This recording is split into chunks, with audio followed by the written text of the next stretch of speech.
Where's this? Su Ming opened his eyes and suddenly found himself in a dim, gloomy room. Nearby, a candle flickered barely enough for him to make out everything inside. The space was less than 5 meters across, containing only a cold wooden plank bed. Aside from that, there was nothing else. No windows. No chairs. There was no food. Even the door was made of wood, rotten and decaying. Su Ming looked around the room, and his first thought was, could I have been kidnapped? But the next second he dismissed that idea. The reason was simple: no one would kidnap a male college student who had not. Moreover, his movements were not restricted. If he had not been kidnapped, then how did he end up here? Su Ming was puzzled. Suddenly, a clear, synthesized electronic voice sounded beside his ear. Global survival competition. Welcome to the Wasteland world. This is a scorched land filled with radiation, with volatile weather, harsh environment, and scarce resources. All you have to do is survive here and find a chance to build a home. Each person will receive one shelter and a survival manual at the start. The survival manual can help you survive better. Finally, good luck. Su Ming listened to the voice, his face filled. Global survival competition. Did that mean all 7 billion people on Earth had been dragged into this wasteland to take part in the competition? Who possessed such terrifying power? And why would anyone do this? Those two questions had just crossed Su Ming's mind when he dismissed them. Things being what they were thinking about, it would not help. The most critical question now was how to survive in this harsh wasteland. As this thought came to him, Su Ming suddenly remembered what the voice had just said. One shelter at the start. So this is my shelter. Su Ming looked around once more, his expression turning somewhat speechless. This isn't a shelter at all. It's just a little underground den. I wonder what everyone else's shelters look like. Forget it. Let's not worry about that. Let's check the survival manual first. Su Ming felt a little gloomy for a while, then stopped thinking about it.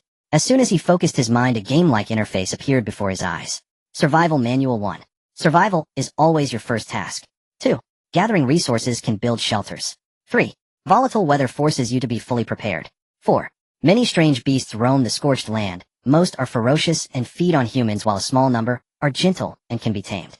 5. Communication and trade between contestants are not forbidden. They may help you or lead you to death. 6. Do not trust any natives. Gathering resources can build shelters. Contestants can communicate and trade. There are strange beasts and also natives. Su Ming keenly captured 3 key pieces of information. He turned to the first page of the survival manual and continued reading. The rest was simple, only 3 sections. At the top was item crafting table. In the middle was shelter construction table. At the bottom were communication and trade. Su Ming opened item crafting table first. Ordinary stone axe, wood 01 stone 06, hemp rope 02, ordinary stone shovel, wood 01 stone 06, hemp rope 02, ordinary wooden mallet, wood 03, hemp rope 06. The list was full of all kinds of items, filling more than 10 pages. The crafting interface was entirely gray. Unsurprisingly, it lacked raw materials. Some items had lock marks, probably needing special methods to unlock. With this crafting table, survival will be a bit. While thinking this, Su Ming opened the second interface, shelter construction table. Ordinary wooden door, wood 030, iron nails 060, wooden spike trap, wood 030, wooden fence, wood 020. These two interfaces were very similar to a game Su Ming used to play 7 Days to Die. He just wasn't sure whether his survival skills from that game would work in the real world. Next was the third interface, communication and trade. It was split into 2 smaller interfaces, communication and trade. The communication interface was further divided into world, region, and private. On the world interface, the message feed streamed by so fast that Su Ming could not make out what anyone was saying. The region interface was a bit better. There's a lion outside my shelter with 3 heads, and it looks bigger than an elephant. Am I done for? Can anyone save me? I haven't eaten in 3 days, and I was dragged to this awful place. I'm starving to death. I am 22 years old, 165 centimeters, with a pretty face. Is there anyone willing to take me along to survive together? Su Ming watched the other people's messages and shook his head. It looked like some people were even worse off than him. Their starting point was hell mode. That woman really knows how to use her advantages, but I wonder if that will still work in the wasteland. After all, there is no law here. Even if someone tried to exploit her, she would have no way to resist. He thought about it for a while, but did not say anything in the channel. Instead, he opened the next interface, trade. Maybe because everyone had just arrived and had not adjusted yet, they were all hiding inside their shelters. So the trade interface was completely blank. After reading the survival manual, Su Ming began to plan his next. The manual says the climate here is volatile and you must be fully prepared. In other words, it might be a blazing summer now, but in a few days it could turn into a freezing winter. If that's really the case, I can't just sit around and wait for death. Every bit of resource I gather adds one more chance. With that in mind, Su Ming stood up. He looked around and confirmed that apart from a candle nearly burned out, there were no other tools in the shelter. He walked over to the door and peered outside through a crack in the rotten wood. On the gray, dusty ground, a few sparse tufts of weeds grew here and there. Around him was a dead forest with no sign of living creatures. Looks like I'm still somewhat lucky. At least there's no danger near the shelter. After checking several times, Su Ming finally pushed open the wooden door and stepped out. It really was a wasteland world. The sky was gray, and the sun was nowhere to be seen. Everything before him was hazy gray, deeply oppressive. A pungent smell filled the air, making him nauseous. It took Su Ming a while to adapt to this environment. He was about to gather materials to make a handy stone axe, when suddenly a voice sounded beside his ear. Survival system activated. Survive, and you will receive rewards. Survival Day 1 Reward 1, a stunning beauty random reward 2 legendary stone axe reward 3 livestock farm, includes 3 types of animals 1 male and 1 female, each please choose. Survival system. Su Ming was briefly startled. Then his face lit up with excitement. Could my cheat ability have finally arrived? No. If this is a survival competition, wouldn't having a cheat count as cheating? His mind stirred and he asked, System, does everyone have a survival system, or? The synthesized voice sounded again. The survival system belongs only to its host. A benefit for you as a transmigrator. Welcome to our world. Su Ming's heart jolted. He had transmigrated from Earth, a secret he had never told anyone. How did this? Then again, a power that could drag 7 billion people of this planet into a wasteland for a survival competition wouldn't find it hard to know he was a transmigrator. Then the synthesized voice sounded again. The survival system can help its host survive better. Keep surviving, and you will be rewarded. Each day you survive, you may choose one of 3 rewards. The unchosen rewards return to the reward pool and may appear again in the future. The rewards refresh at dawn each day. At month's end and year's end, rewards double. Now, host, please choose. Hearing this, Su Ming took a deep breath, suppressing his excitement, and thought. With the survival system, it's like, but this cheat isn't invincible. If I choose poorly or act recklessly, I can still die. So the first reward is stunning beauty is out of the question. Right now I can't even support another mouth. Besides, there's a random tag. If I end up with a scheming beauty, it's not worth it. The second reward is a legendary stone axe. No matter how strong a stone axe is, how strong can it be? The third reward is a farm. It's the same problem. I can't keep them alive now, so choosing it would be wasteful. Su Ming had never been an indecisive person. After weighing the pros and cons, he made his choice. I choose reward 2, the legendary stone axe. It can serve as both tool and weapon, the most suitable choice for now. And while others only have ordinary stone axes, they'll have a legendary one. Whether gathering resources or facing conflict, they'll have the advantage. Su Ming's mind stirred, and the system notification chimed. Obtained legendary stone axe 1 description. This is a legendary stone axe, proof that even ordinary items can be honed to perfection. The next second, a golden glowing stone axe appeared in Su Ming's hand. As the golden light faded, the axe revealed its true form. It was pitch black and unremarkable, barely different from an ordinary stone axe. Su Ming looked at it speechless. To be honest, he regretted it. Whatever. Since the choice was made, regret was useless. Time to test it. Su Ming gripped the axe, walked to a withered tree half a person's width thick, and swung hard. The stone axe bit into the withered tree, leaving a deep gash. The next moment, the tree crashed to the ground. Dust billowed. Through the haze, Su Ming heard a voice. Obtained with 6 wood. Pretty good. If I can find some iron nails, I can repair the wooden door soon. With that thought, Su Ming swung the axe again. Before long, he had gathered 30 wood. If I remember correctly, a wooden spike trap needs 30 wood. This should be enough. Su Ming focused and opened the survival manual. Shelter construction menu, wooden spike trap, wood 30-30, manufacture. Without hesitation, Su Ming chose yes. The next second, a white light enveloped the wood on the ground. In an instant, the 30 pieces of wood vanished, replaced by a wooden trap. 30 sharp wooden spikes were bound together, looking extremely dangerous. Su Ming was certain that if he fell onto those spikes, he would be crippled at best, dead at worst. Looking at the spikes, Su Ming smiled. Great stuff. Bury these near the shelter, and they'll make a huge difference. He acted immediately. Su Ming started gathering wood and making spikes. He also collected plant fibers and twisted them into rope. Then he used plant fiber, wood, and stone to make a stone shovel. With it, he dug 5 or 6 pits near the shelter and placed the wooden spikes inside. That raised the shelter's safety to a new level. The whole process took Su Ming a whole morning. With the legendary stone axe, gathering wood didn't take long. The main cost was travel, because he didn't want to expose. Instead of cutting trees near the shelter, he went farther away, wasting considerable time going back and forth. But in Su Ming's eyes, it was worth it. Safety was always the most important thing. After finishing all this, Su Ming was getting hungry. Next, I need to find food and water. While cutting wood, he had also been familiarizing himself with the surroundings. Near the shelter were only a few abandoned houses, and beyond them, wilderness. Apart from withered trees, stones, and weeds, there was almost nothing. To gather supplies, he would need to go farther. But before that, he could check out those abandoned houses. Maybe there would be unexpected gains. With that thought, Su Ming moved. Gripping his stone axe, he walked toward the abandoned house in his memory. In less than 20 minutes, an abandoned house appeared before him. The wooden door was decayed and would fall apart at the slightest touch. The windows were completely shattered, leaving only shards of glass. Through them the dim interior looked eerie. Ming grew alert, clutching his stone axe as he approached. He didn't rush in. Instead he circled the house and peered through the windows to confirm there was no danger. Only then did he carefully pry open the wooden door and enter. Without a torch he couldn't see clearly. Every step was cautious. At the same time he watched everything warily. At the slightest sound he would withdraw. Again, nothing is more important than safety. It took Ming half an hour to inspect the house. Once sure it was safe, he began gathering supplies. Obtained a bottle of turbid water. 1 obtained moldy bread. 2 obtained half-burned candle. 1 obtained candle hole. He searched for a long time, but still found no food. Ming's backpack was nearly full. The third page of the survival manual was backpack. Backpack had hundreds of empty slots, but they were locked. Only 15 were open. Identical items could stack. For example, 30 pieces of wood took up only 1 slot. Different items could not stack. Now Ming had only 2 slots left. He looked up at the sky. Oh, it was growing dark. Forget it. He'll gather a few more iron nails and head back. Being cautious on the first day can't be wrong. Gripping his stone axe, Ming began dismantling the furniture in the house to collect iron nails. After about half an hour he finally gathered 60 nails. Time to go back. Ming glanced at the sky again, judging there were at most 2 hours before dark.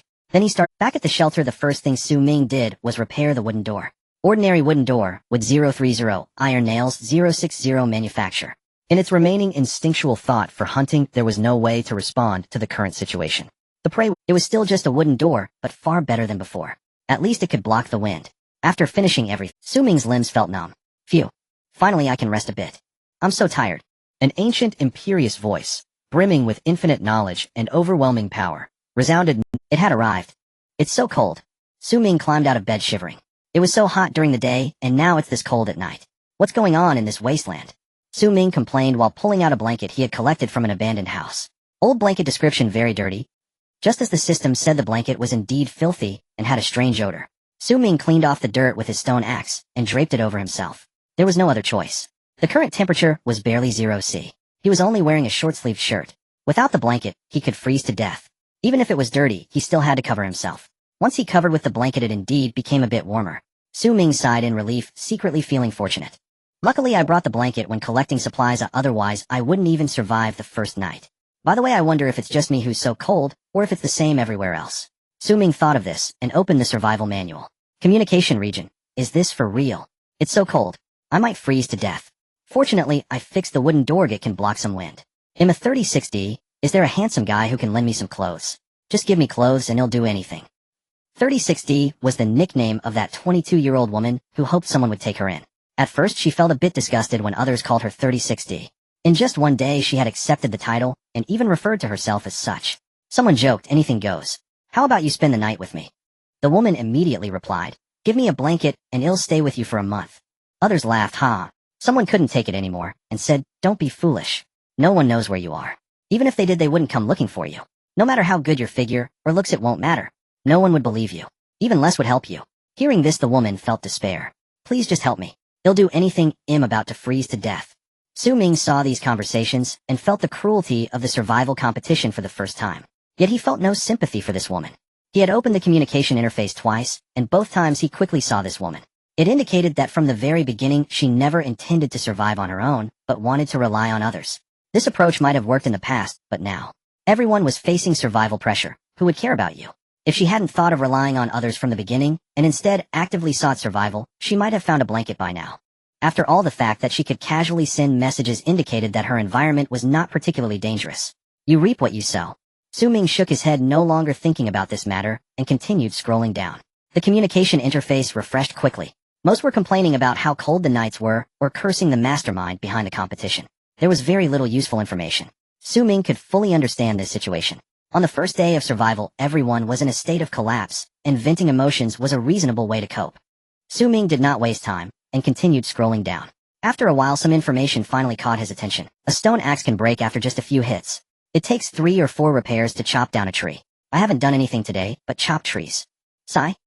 Who isn't?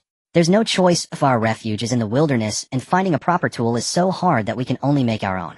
How can you still talk? Our refuge is near the ruins, and as soon as we step outside we encounter strange beasts. We have to be cautious. If we're not careful we could lose our lives. You guys are just a bit tired out compared to us. It doesn't count for anything. What's there to argue about? Everyone has their difficulties.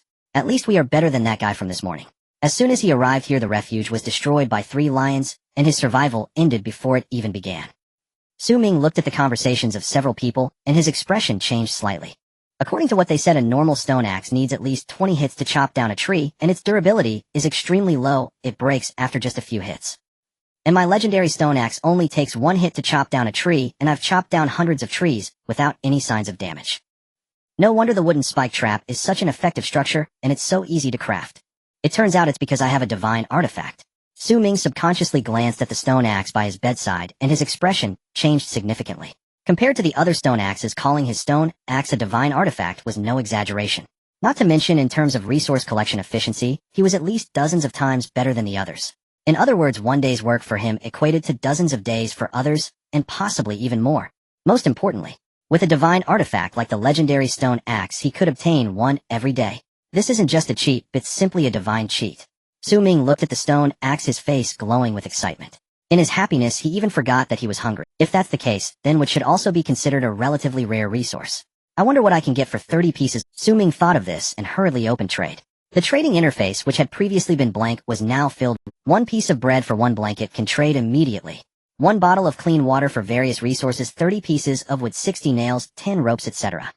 Valid for a long time. Hammer manufacturing blueprint for food, anything edible will do. Water purifier manufacturing blueprint is up for trade. Private chat. Ming looked at this information, his eyes narrowing. Long-term validity, it seems this person has mastered a method of purifying water. Does this mean that as long as one has fixed resources, they can obtain supplies steadily? Today is the first day of survival, and everyone is trading items. As time goes on, equivalent exchanges should emerge. Ming speculated while searching for useful supplies on the trading interface. Most of the trades were for the most common and easily obtainable items. For example, a bottle of murky water, a piece of moldy bread. While some relatively rare items like various blueprints were rarely seen. After looking for a while, Ming formed a certain judgment about the prices. I currently have over 100 pieces of wood, enough to trade for a piece of clean bread and a bottle of clean water. But I'm not too hungry or too thirsty. Oh, I can hold on for another day without any problem. If nothing unexpected happens, resources will become increasingly worthless, while rare items will become more valuable. Looking at it this way, it would be better to trade for a rare item. Ming thought of this and began searching the trading interface. In just a moment, he found something that caught his eye. In the wasteland, danger lurked everywhere. During the process of gathering supplies, one must not only observe the surroundings, but also remain vigilant against potential threats. Additionally, it is essential to remember the way back to prevent getting lost. This requires one to maintain constant focus with no room for relaxation. As a result, the high-intensity work only lasted for a single day. Ming was already exhausted, just wanting to rest as soon as possible. Such a situation could be tolerated once or twice, but if it persisted, problems would eventually arise. The blank map could help Ming solve this issue. With the map, at least I won't have to remember the route anymore. I can also free up more energy to focus on gathering resources. With this thought in mind, Ming hesitated no longer and opened the trading information, messaging privately, "Send me a look at the blank map." The other party quickly replied, "Sure." Blank map description: after use, it will display the main resources and structures within a 10-kilometer radius of the holder's location.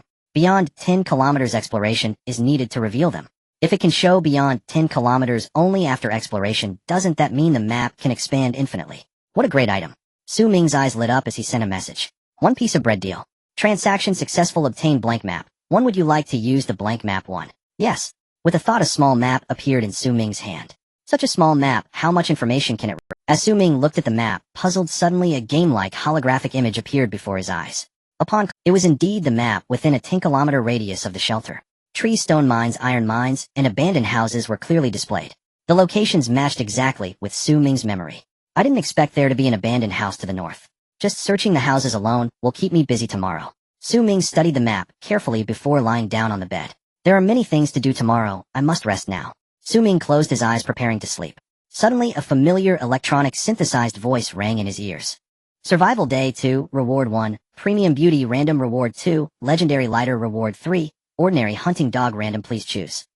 So soon it's already the second day. Ming was slightly startled. Randomly, he quickly perked up. The survival system was his greatest trump card, so he naturally had to take it seriously. Premium Beauty Pass. Legendary Lighter. Even if a lighter is great, how good can it really be? This thought just crossed his mind when Ming forcefully. When he first got the legendary stone axe, he thought it was nothing special and of no use. But what happened? Reality had slapped him hard in the face. Legendary is indeed impressive. Although it's just a lighter with the word legendary attached, it must be this is still undecided. The third reward is an ordinary hunting dog. A hunting dog can help with hunting, which is indeed beneficial for survival, but since it's labeled ordinary, it implies that the random quality isn't good. If it's not about quality, then what is it? If it's about temperament, that would be troublesome. What if I end up with a dog that has a character like a mischievous husky? It would be like having a ticking time bomb. After some deliberation, Ming finally made his choice. He'll take reward 2. It's safer, can't go wrong. I choose reward 2, the legendary lighter. The next moment, a lighter enveloped in golden light appeared in Ming's hand. It looked like a very ordinary Zippo lighter, seemingly unremarkable. Legendary lighter description can be used in even the harshest environments. A legendary lighter you can trust. Why does this description sound so much like an advertisement? Ming grumbled a bit, then opened the crafting table. Rough campfire stone 99 wood 66. Would you like to craft? Yes. A white light enveloped the area and a pile of unlit campfires appeared in the small shelter of less than 5 square meters. After lighting it with the lighter, the shelter instantly brightened. A wave of warmth washed over Ming, making him feel comfortable. With the campfire, sleeping is much more pleasant. Ming sighed, lying back down on the bed and preparing to sleep. The next morning, Ming opened his eyes, surveyed his surroundings, and then sighed. He was still in the shelter. Oh, everything that happened yesterday was not a dream. Another day of difficult survival lay ahead. After sighing, Ming gathered his spirits and got out of bed. Time is precious. Today, I must try to search all the nearby abandoned houses. He stretched his limbs, extinguished the campfire, and carefully pushed open the wooden door. Outside, dawn was just breaking. Based on the light, it could be determined that it was around 7 or 8 in the morning. It's not early nor is it late, it's just right. All the wooden spike traps are intact. No one should have approached last night. Starting from the farthest, I'll head to the nearest abandoned house. Ming's goal was clear: to scour the nearby abandoned houses and see if he could find useful supplies. According to the map, he found the nearest abandoned house to the shelter. Like yesterday, Ming searched cautiously. Obtained a bottle of murky water 2, obtained a rusty iron shovel 1, obtained a piece of moldy bread 1. After searching for half a day apart from the rusty shovel, he found almost nothing useful. To be precise, even the rusty shovel was useless. Due to severe rust, the shovel was even less efficient than an ordinary stone shovel. Its only use would be to smelt iron once he had a furnace later on. After exiting the house, Ming did not complain. Instead, he hurriedly proceeded to the next abandoned house. Thanks to the map, he took less detours. In less than half an hour, he arrived at the second abandoned house. As before, he searched cautiously. Obtained empty cans 3, obtained a bottle of murky water 1. Still, he found nothing. Ming remained undeterred and continued to the next house. After searching 4 houses in a row, he only found some worthless items. During this time, Ming also used the campfire to boil a bottle of clean water. After drinking it, his stamina recovered a bit. However, food still eluded him. Nonetheless, as long as he had water, even without food, he could last for another 2 to 3 days without much issue. After resting for a while, Ming walked towards the 5th abandoned house. It was also the last abandoned house near the... Half an hour later, Ming arrived in front of the abandoned house. He was about to check inside for any dangers. Suddenly, a strange sound suddenly erupted. Goo goo goo. Ming's eyes narrowed as he instantly tightened his grip on the stone axe. The strange sound was not far away. It sounded like the call of some animal. Ming took a deep breath, suppressing his inner tension and fear, and cautiously approached step by step. Gradually, the sound grew closer. Finally, Ming saw the source of the sound. It turned out to be disheveled fur, scarlet eyes, a massive body, and distinctive long ears. There was actually a rabbit next to the abandoned wooden cabin. Ming stared at it, lost in a daze. How can this rabbit be bigger than a dog? These teeth this size, if it weren't for its resemblance to a rabbit, I would believe it was a ferocious beast. Fortunately, it stepped on a trap, otherwise today would have been troublesome. One of the giant rabbit's legs was tightly caught in a trap. In pain, it kept making guttural sounds. Ming hesitated for a moment, taking a step forward to observe it closely. However, as soon as he approached, the giant rabbit stopped its wailing. Its pair of scarlet eyes fixed intently on Ming. It opened its mouth, revealing 2 massive incisors, emitting a hissing sound full of menace. Seeing this scene, Ming made a quick judgment. This rabbit is very dangerous. I need to think of a way to kill it. Wooden spear wood, 11 hemp rope, 22. Do you want to craft it? Yes. Soon Ming crafted a sharp wooden spear. From a distance, he gripped the spear tightly and lunged at the giant rabbit. He stabbed 3 times in succession. The rabbit only sustained a minor superficial injury. At the same time, it became enraged, thrashing about, trying to approach Ming. Seeing this, Ming's eyes narrowed. This isn't working. Even 10 wooden spears might not be enough to kill it. It's too much of a waste of time and energy. Should I use a legendary stone axe? But the stone axe is too short to attack it. I must get close to the rabbit, and if I get bitten, that would be troublesome. Without antibiotics, an infected wound would lead to certain death. Ming's main reason for not wanting to approach the rabbit was the fear of being injured. This wasteland creature must carry various germs within it. Even the smallest bite could easily lead to infection and death. He He would rather give up on this rabbit than take such a risk. Watching the increasingly frenzied rabbit, Ming fell into deep thought. What should I do? After a moment, he seemed to have thought of something, his eyes lighting up. I have a legendary lighter. Burning it to death will cost some fur, but the meat and bones can be preserved. That's enough. Ming decided. He took out 10 wooden boards from his backpack and stacked them around the giant rabbit. Then he threw several boards onto the... From a distance, he used a lit board to ignite the other boards. In an instant, flames shot up into the sky. Go. In just a moment, the giant rabbit was reduced to roasted meat amidst its screams. At that time, Ming also noticed something unusual. The fire lit by the legendary lighter seemed more vigorous. The fire before him looked as if gasoline had been poured on the wooden boards, completely defying logic. The boards were just ordinary wood. The only possible reason for this phenomenon was the lighter. Truly worthy of being a legendary lighter. Ming exclaimed, putting away the lighter and digging a square trench. In just a moment, the fire died down due to the lack of fuel. The acrid smoke gradually dissipated. A rich aroma of meat filled the air. Ming took a deep breath. So fragrant. Obtained roasted meat 15. Obtained reedied rabbit bones 5. Ming heard the prompt sound from the survival manual, his eyes lighting up. 15 pieces of meat. With 3 meals a day, that's enough for 5 days of food. Ming stored the meat and bones in his backpack and did not linger any longer. After collecting the supplies from the abandoned house, he set off on his way back. By the time he returned to the shelter, night had just fallen. Fortunately, I have a map. Without it, I wouldn't have been able to return on time. Ming closed the wooden door. He lit a campfire with his lighter. First, he used an empty can to boil a bottle of clean water. Then he took out the roasted meat. Using a bone knife made from bones, he cut the meat into small pieces. Sitting on the wooden board, he drank the clean water while enjoying the fragrant roasted meat. Ming felt very satisfied. Being able to drink clean water and eat clean meat the next day is already quite rare. As he savored the delicious roasted meat, he opened the communication interface. Does anyone know if moldy bread is edible? I've been starving for 2 days, and if I don't eat something soon, I'm going to starve to death. Only 2 days of hunger. Back in the day when I was hiding from debts, I survived for 5 days on just water. Don't eat the moldy bread. A guy ate some moldy bread at noon and got food poisoning, literally vomiting himself to death. Get some sleep. If you sleep, you won't feel hungry. I caught 3 fish today. That should be enough to eat for 2 days. No way is there really someone who hasn't eaten yet. The next day. Upstairs, NMSL. Ming watched several people chatting and couldn't help but laugh. The next day, everyone was struggling with hunger. Many people were complaining about not being able to find food. If that's the case, isn't food very valuable? Ming thought this and opened the trading interface. Sure enough, as expected, a piece of bread had become the hottest trading item. The price had naturally skyrocketed.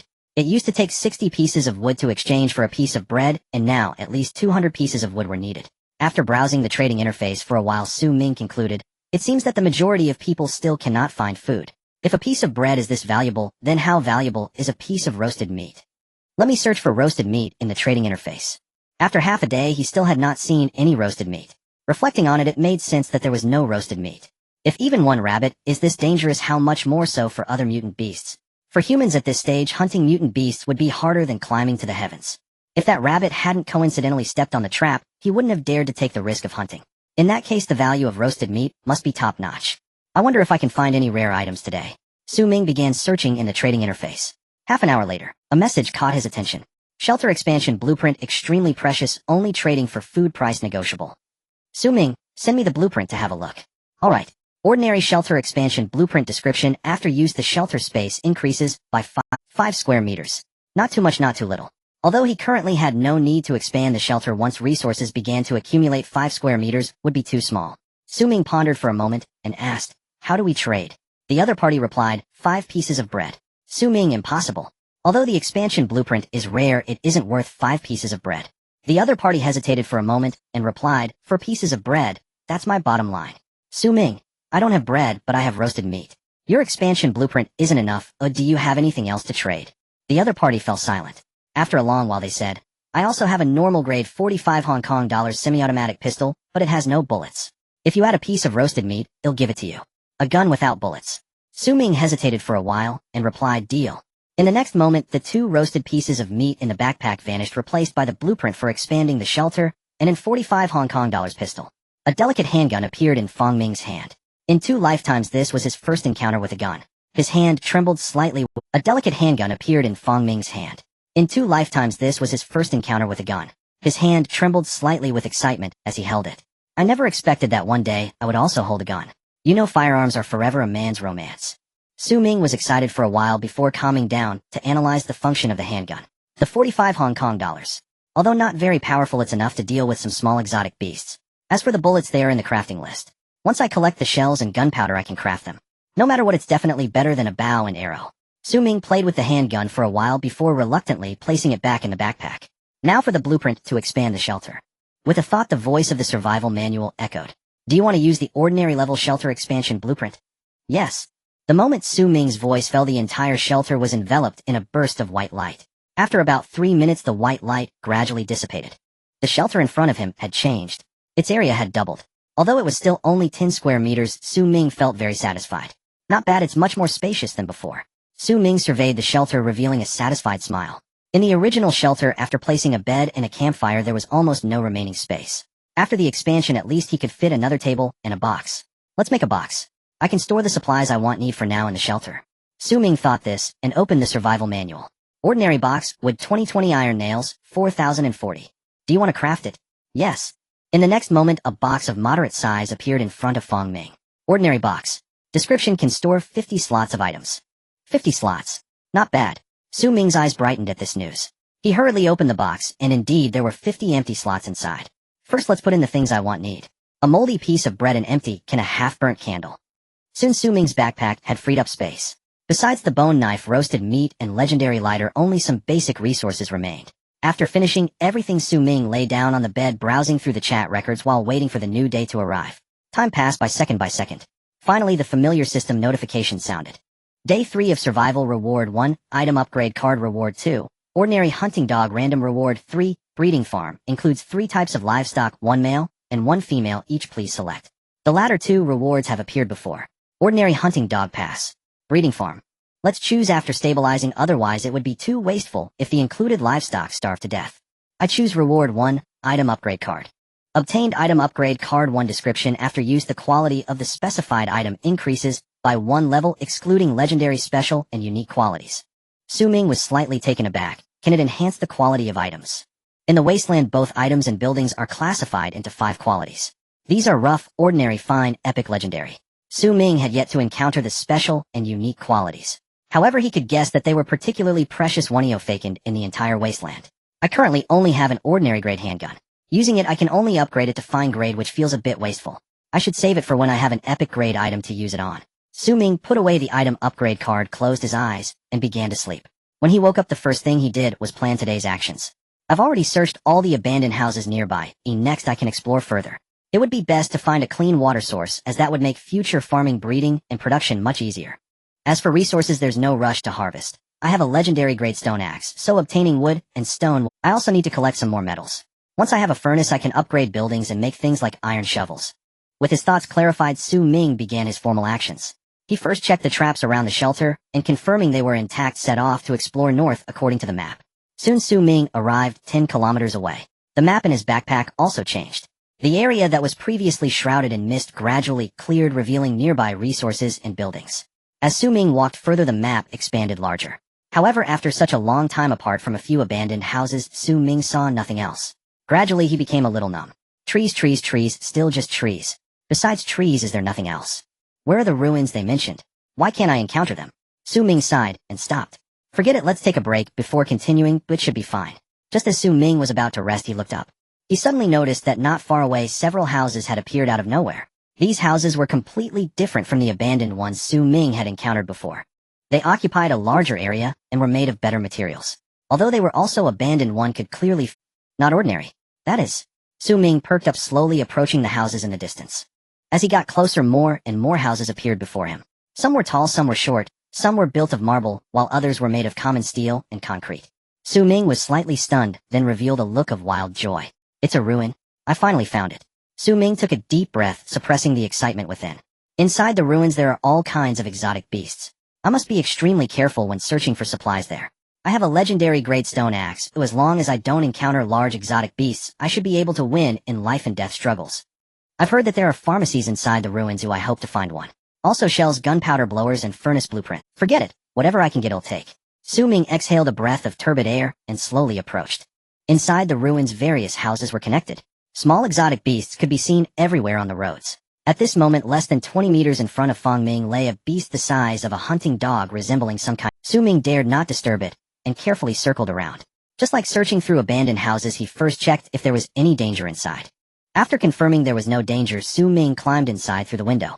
With the legendary great stone axe in hand, he cautiously searched for supplies. Obtained 1 piece of bread, 1 obtained iron pipe, 2 obtained blanket, 1 obtained bullet shell, 10 obtained gunpowder, 11. Bullet shells. Gunpowder.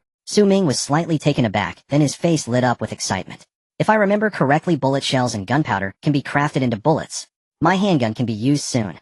Ming excitedly opened the item synthesis table and found the bullet section. Suddenly he realized that this section was locked. I almost forgot in my excitement. A blueprint is necessary to synthesize bullets. I wonder if anyone is selling the synthesis blueprint for bullets. Ming hurriedly opened the trading interface, but found no blueprint after searching for a long time. If no one is selling it, I wonder if I can receive. Forget it, let's take a chance. Ming focused his thoughts and posted a message for the first time in the survival manual. Looking to purchase a bullet synthesis blueprint, will you please message me for the price? After sending the purchase message, Ming retraced his steps and left the building. It will probably be dark in 3 to 4 hours. Subtracting the time to return, I have about 1 or 2 hours left. It's not easy to make this trip. I should try to scavenge more supplies. With this thought in mind, Ming walked toward the next house.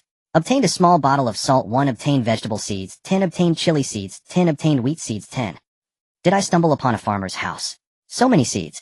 Ming looked at the various seeds in his backpack and smiled with delight. Scavenging for supplies was ultimately just a temporary measure. In the later stages, to become wealthy, one must rely on farming and raising pigs. Therefore, having seeds is immensely beneficial.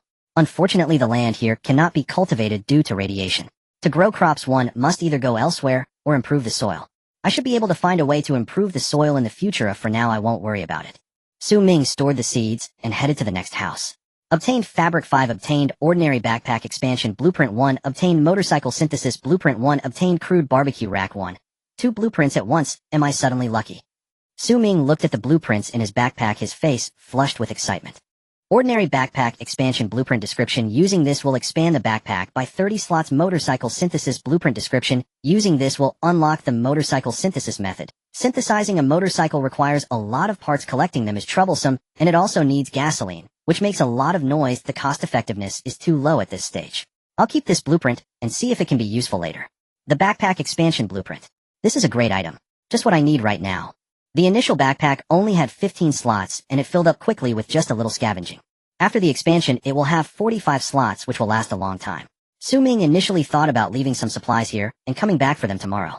Now that he had the expansion blueprint, he didn't need to make things so complicated. He could just take everything back at once. Ordinary backpack expansion blueprint. Do you want to use it? Yes. Ming looked at his backpack, which had suddenly gained 50 more slots, and a satisfied smile appeared on his face. Although the ruins are dangerous, there are many good items. In just a short time, I found so many seeds and 2 blueprints. The haul is greater than the total of the previous 2 days combined. It seems that in the future, if I want to search for supplies, I still need to come to the ruins. Time passed quickly. In the blink of an eye, 2 hours had passed. Ming hurriedly searched 2 more houses. What he found were all common items not worth mentioning. While searching the last house, he almost startled the beast lurking nearby. It gave Ming a cold sweat.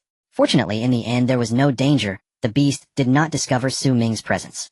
This incident taught Ming a lesson. Although I have a survival system, it doesn't mean everything goes smoothly. To survive in the wasteland, one must be cautious, otherwise a moment of carelessness could cost one's life.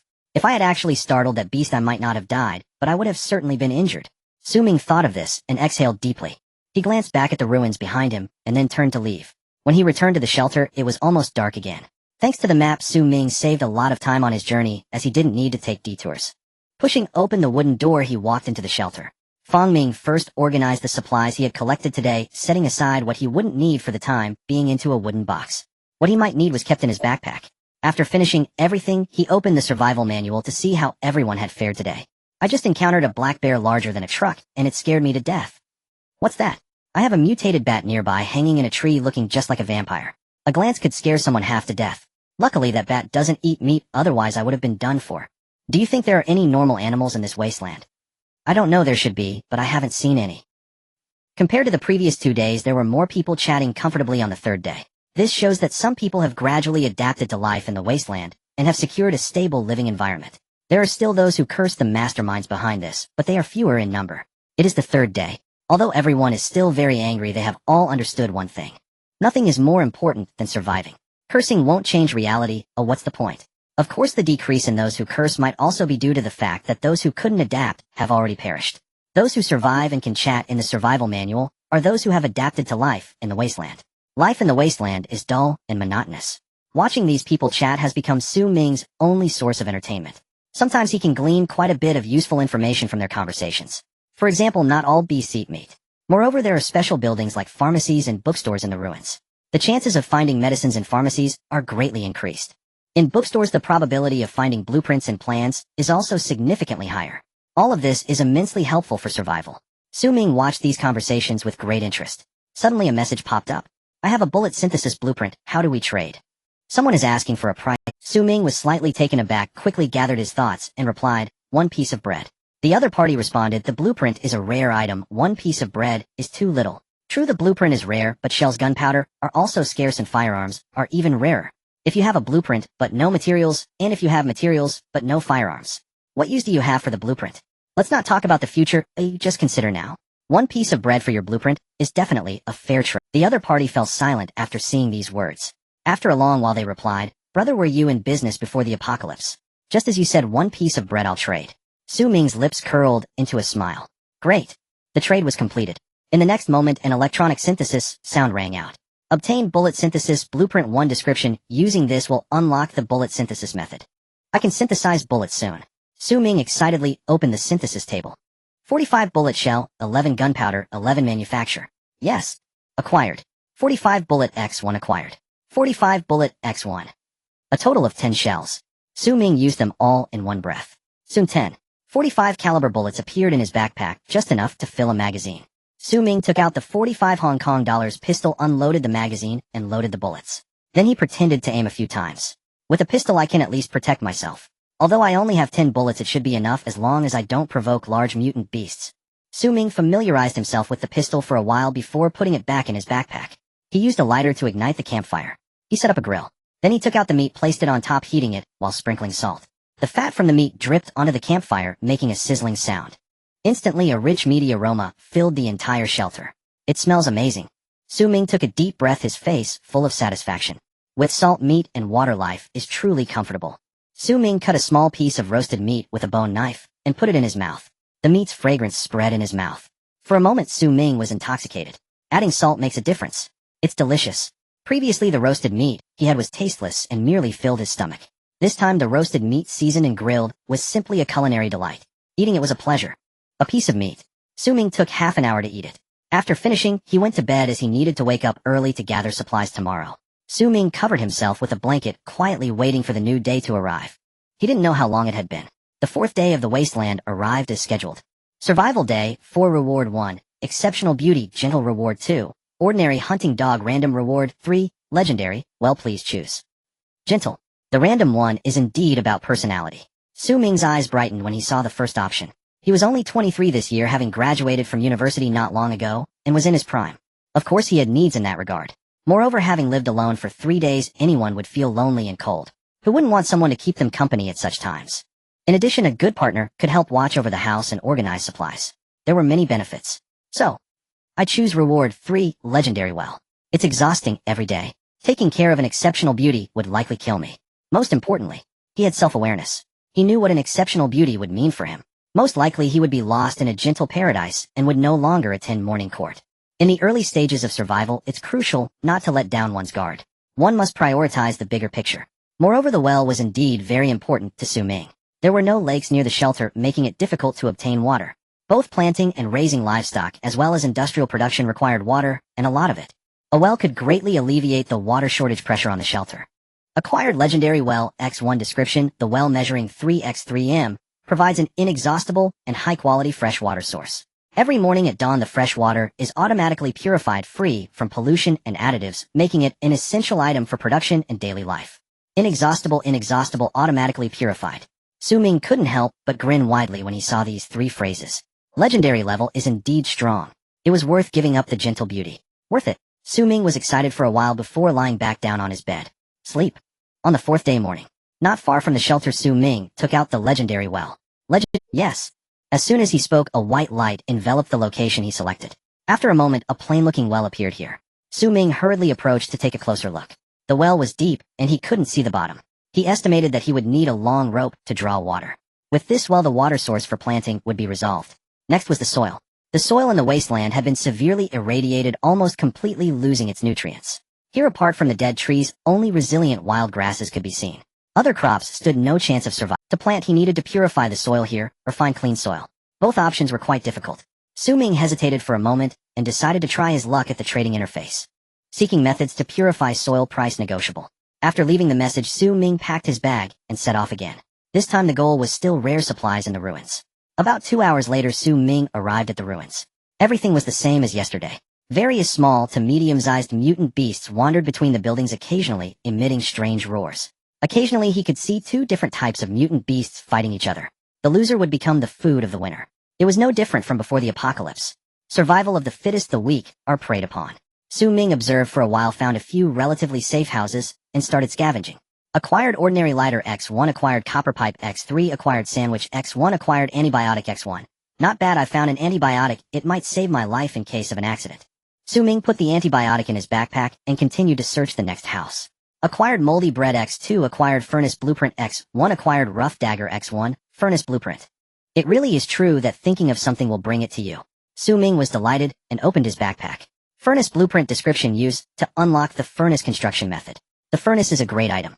It can smelt various metal products into iron ingots, copper ingots, silver ingots. Iron ingots, copper ingots, and silver ingots are essential materials for synthesizing metal items and constructing metal buildings. For example, if Ming wanted to build an iron door, in addition to needing the iron door blueprint, he would also need 50 iron ingots. In other words, the furnace is the most important tool for the shelter to transition from agriculture to industry. It shows how important it is. With the blueprint, the next step is to gather materials. Of course, for now, the furnace is not a necessity. Take it slow. If I have it, I have it. If I don't force it. After scavenging this house, Ming crawled out from the window. Just as he was about to land, a hostile low growl suddenly came from behind. Roar. In an instant, Ming's hair stood on end.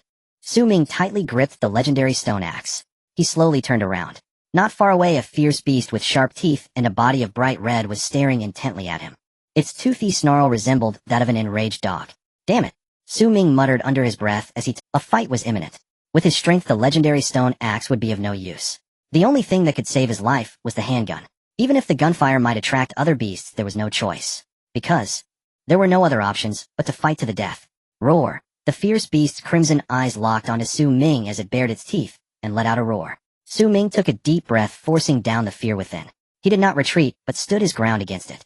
The fierce beast began to pace, its crimson eyes scanning Ming up and down, seemingly searching for a flaw. Damn, this guy has set his sights on me. Strike first, suffer later. He'll kill you. Ming steeled his heart, gripped the handgun, and aimed at the... Without hesitation, he fired 2 shots. On the first shot, Ming felt a bit nervous. But after the second shot, the handgun was always aimed at the fierce beast. Roar! The beast was hit in the head and let out a painful screech.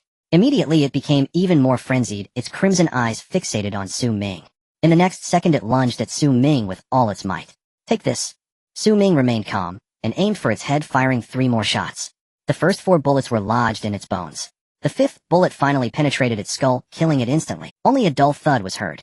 The fierce beast fell from the air, crashing to the ground, and kicking up a cloud of dust. Damn! Ming cursed through gritted teeth, his face filled with a fierce expression.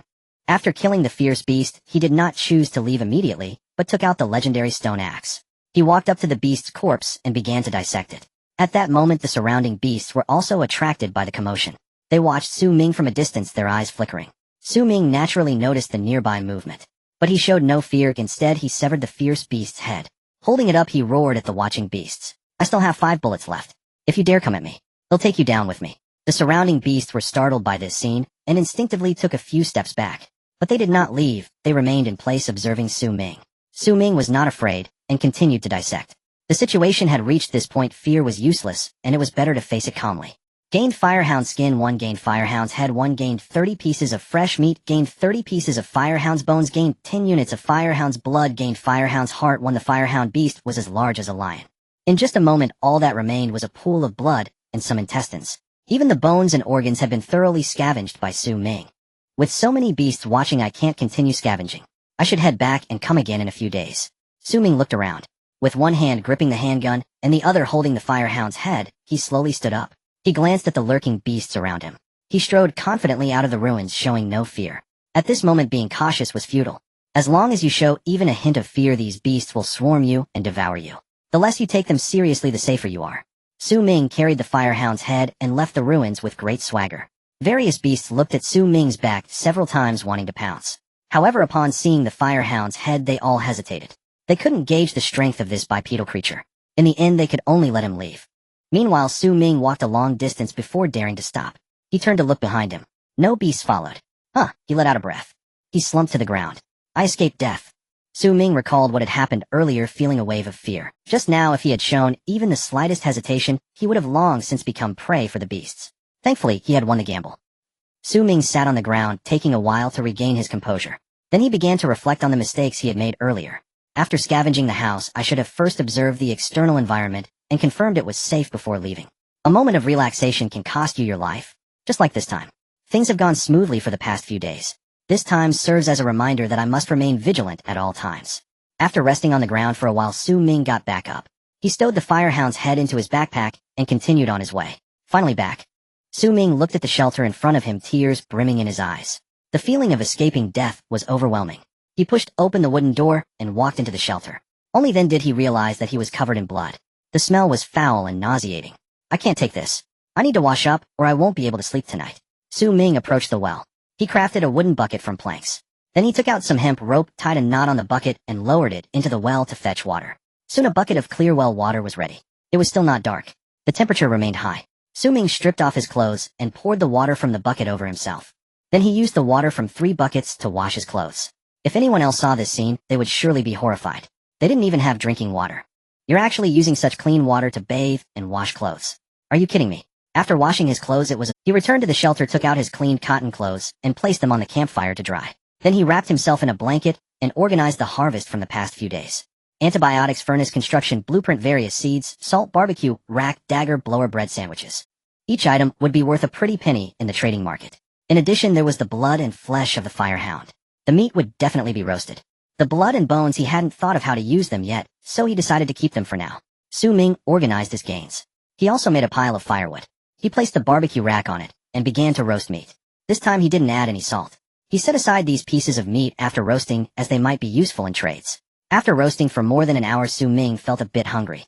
Only then did he take out the salt and sprinkle some on. Instantly, the aroma intensified. After eating meat for 2 days, I'm really starting to feel a bit sick of it. I'll have a piece of bread instead.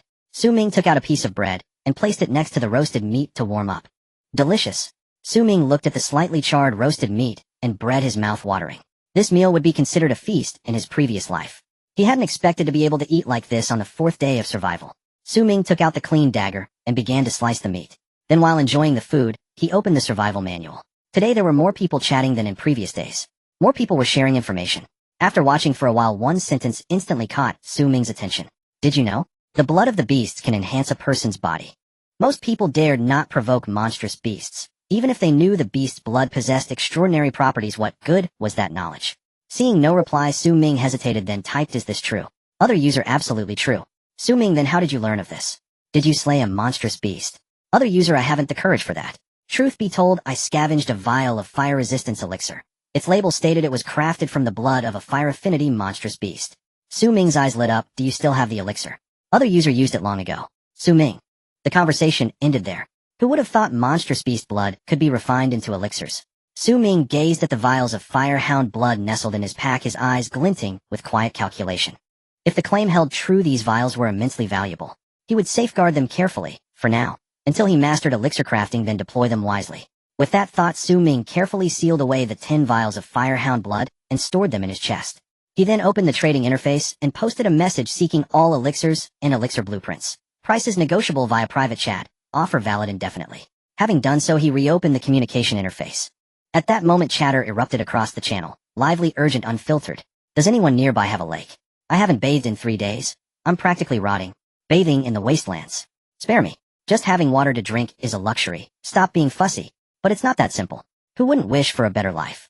If this is how we must live forever, death would be kinder. Any brother willing to share food? I'll sleep with you. No, just feed me. Name any task, I'll do it. It's day 4 already, and yet another beggar online. How'd you survive the first 3 days? You're just like that. I am 3060, and I swear every word's true.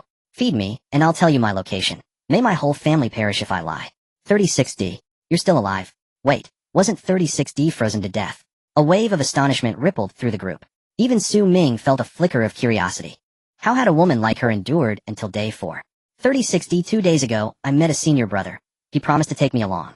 But yesterday he encountered a monstrous beast. She trailed off abruptly. One user instantly grasped the implication you fled alone, and left him behind. 36D, I didn't mean to. I couldn't save him. That beast was enormous. Another user spat, anyone unlucky enough to cross paths with you must have suffered 8 generations of ill fortune. A voice countered, this is the Wastelands. Would you rather stay and become monster fodder? But basic morality, abandoning your comrade. I could never do that. You've never faced such a choice. Easy to preach when you're safe. Hypocrite. Pretender. Attention swiftly shifted, debating whether survival justified betrayal became the new focal point. 36D faded into silence. Su Ming watched, shaking his head.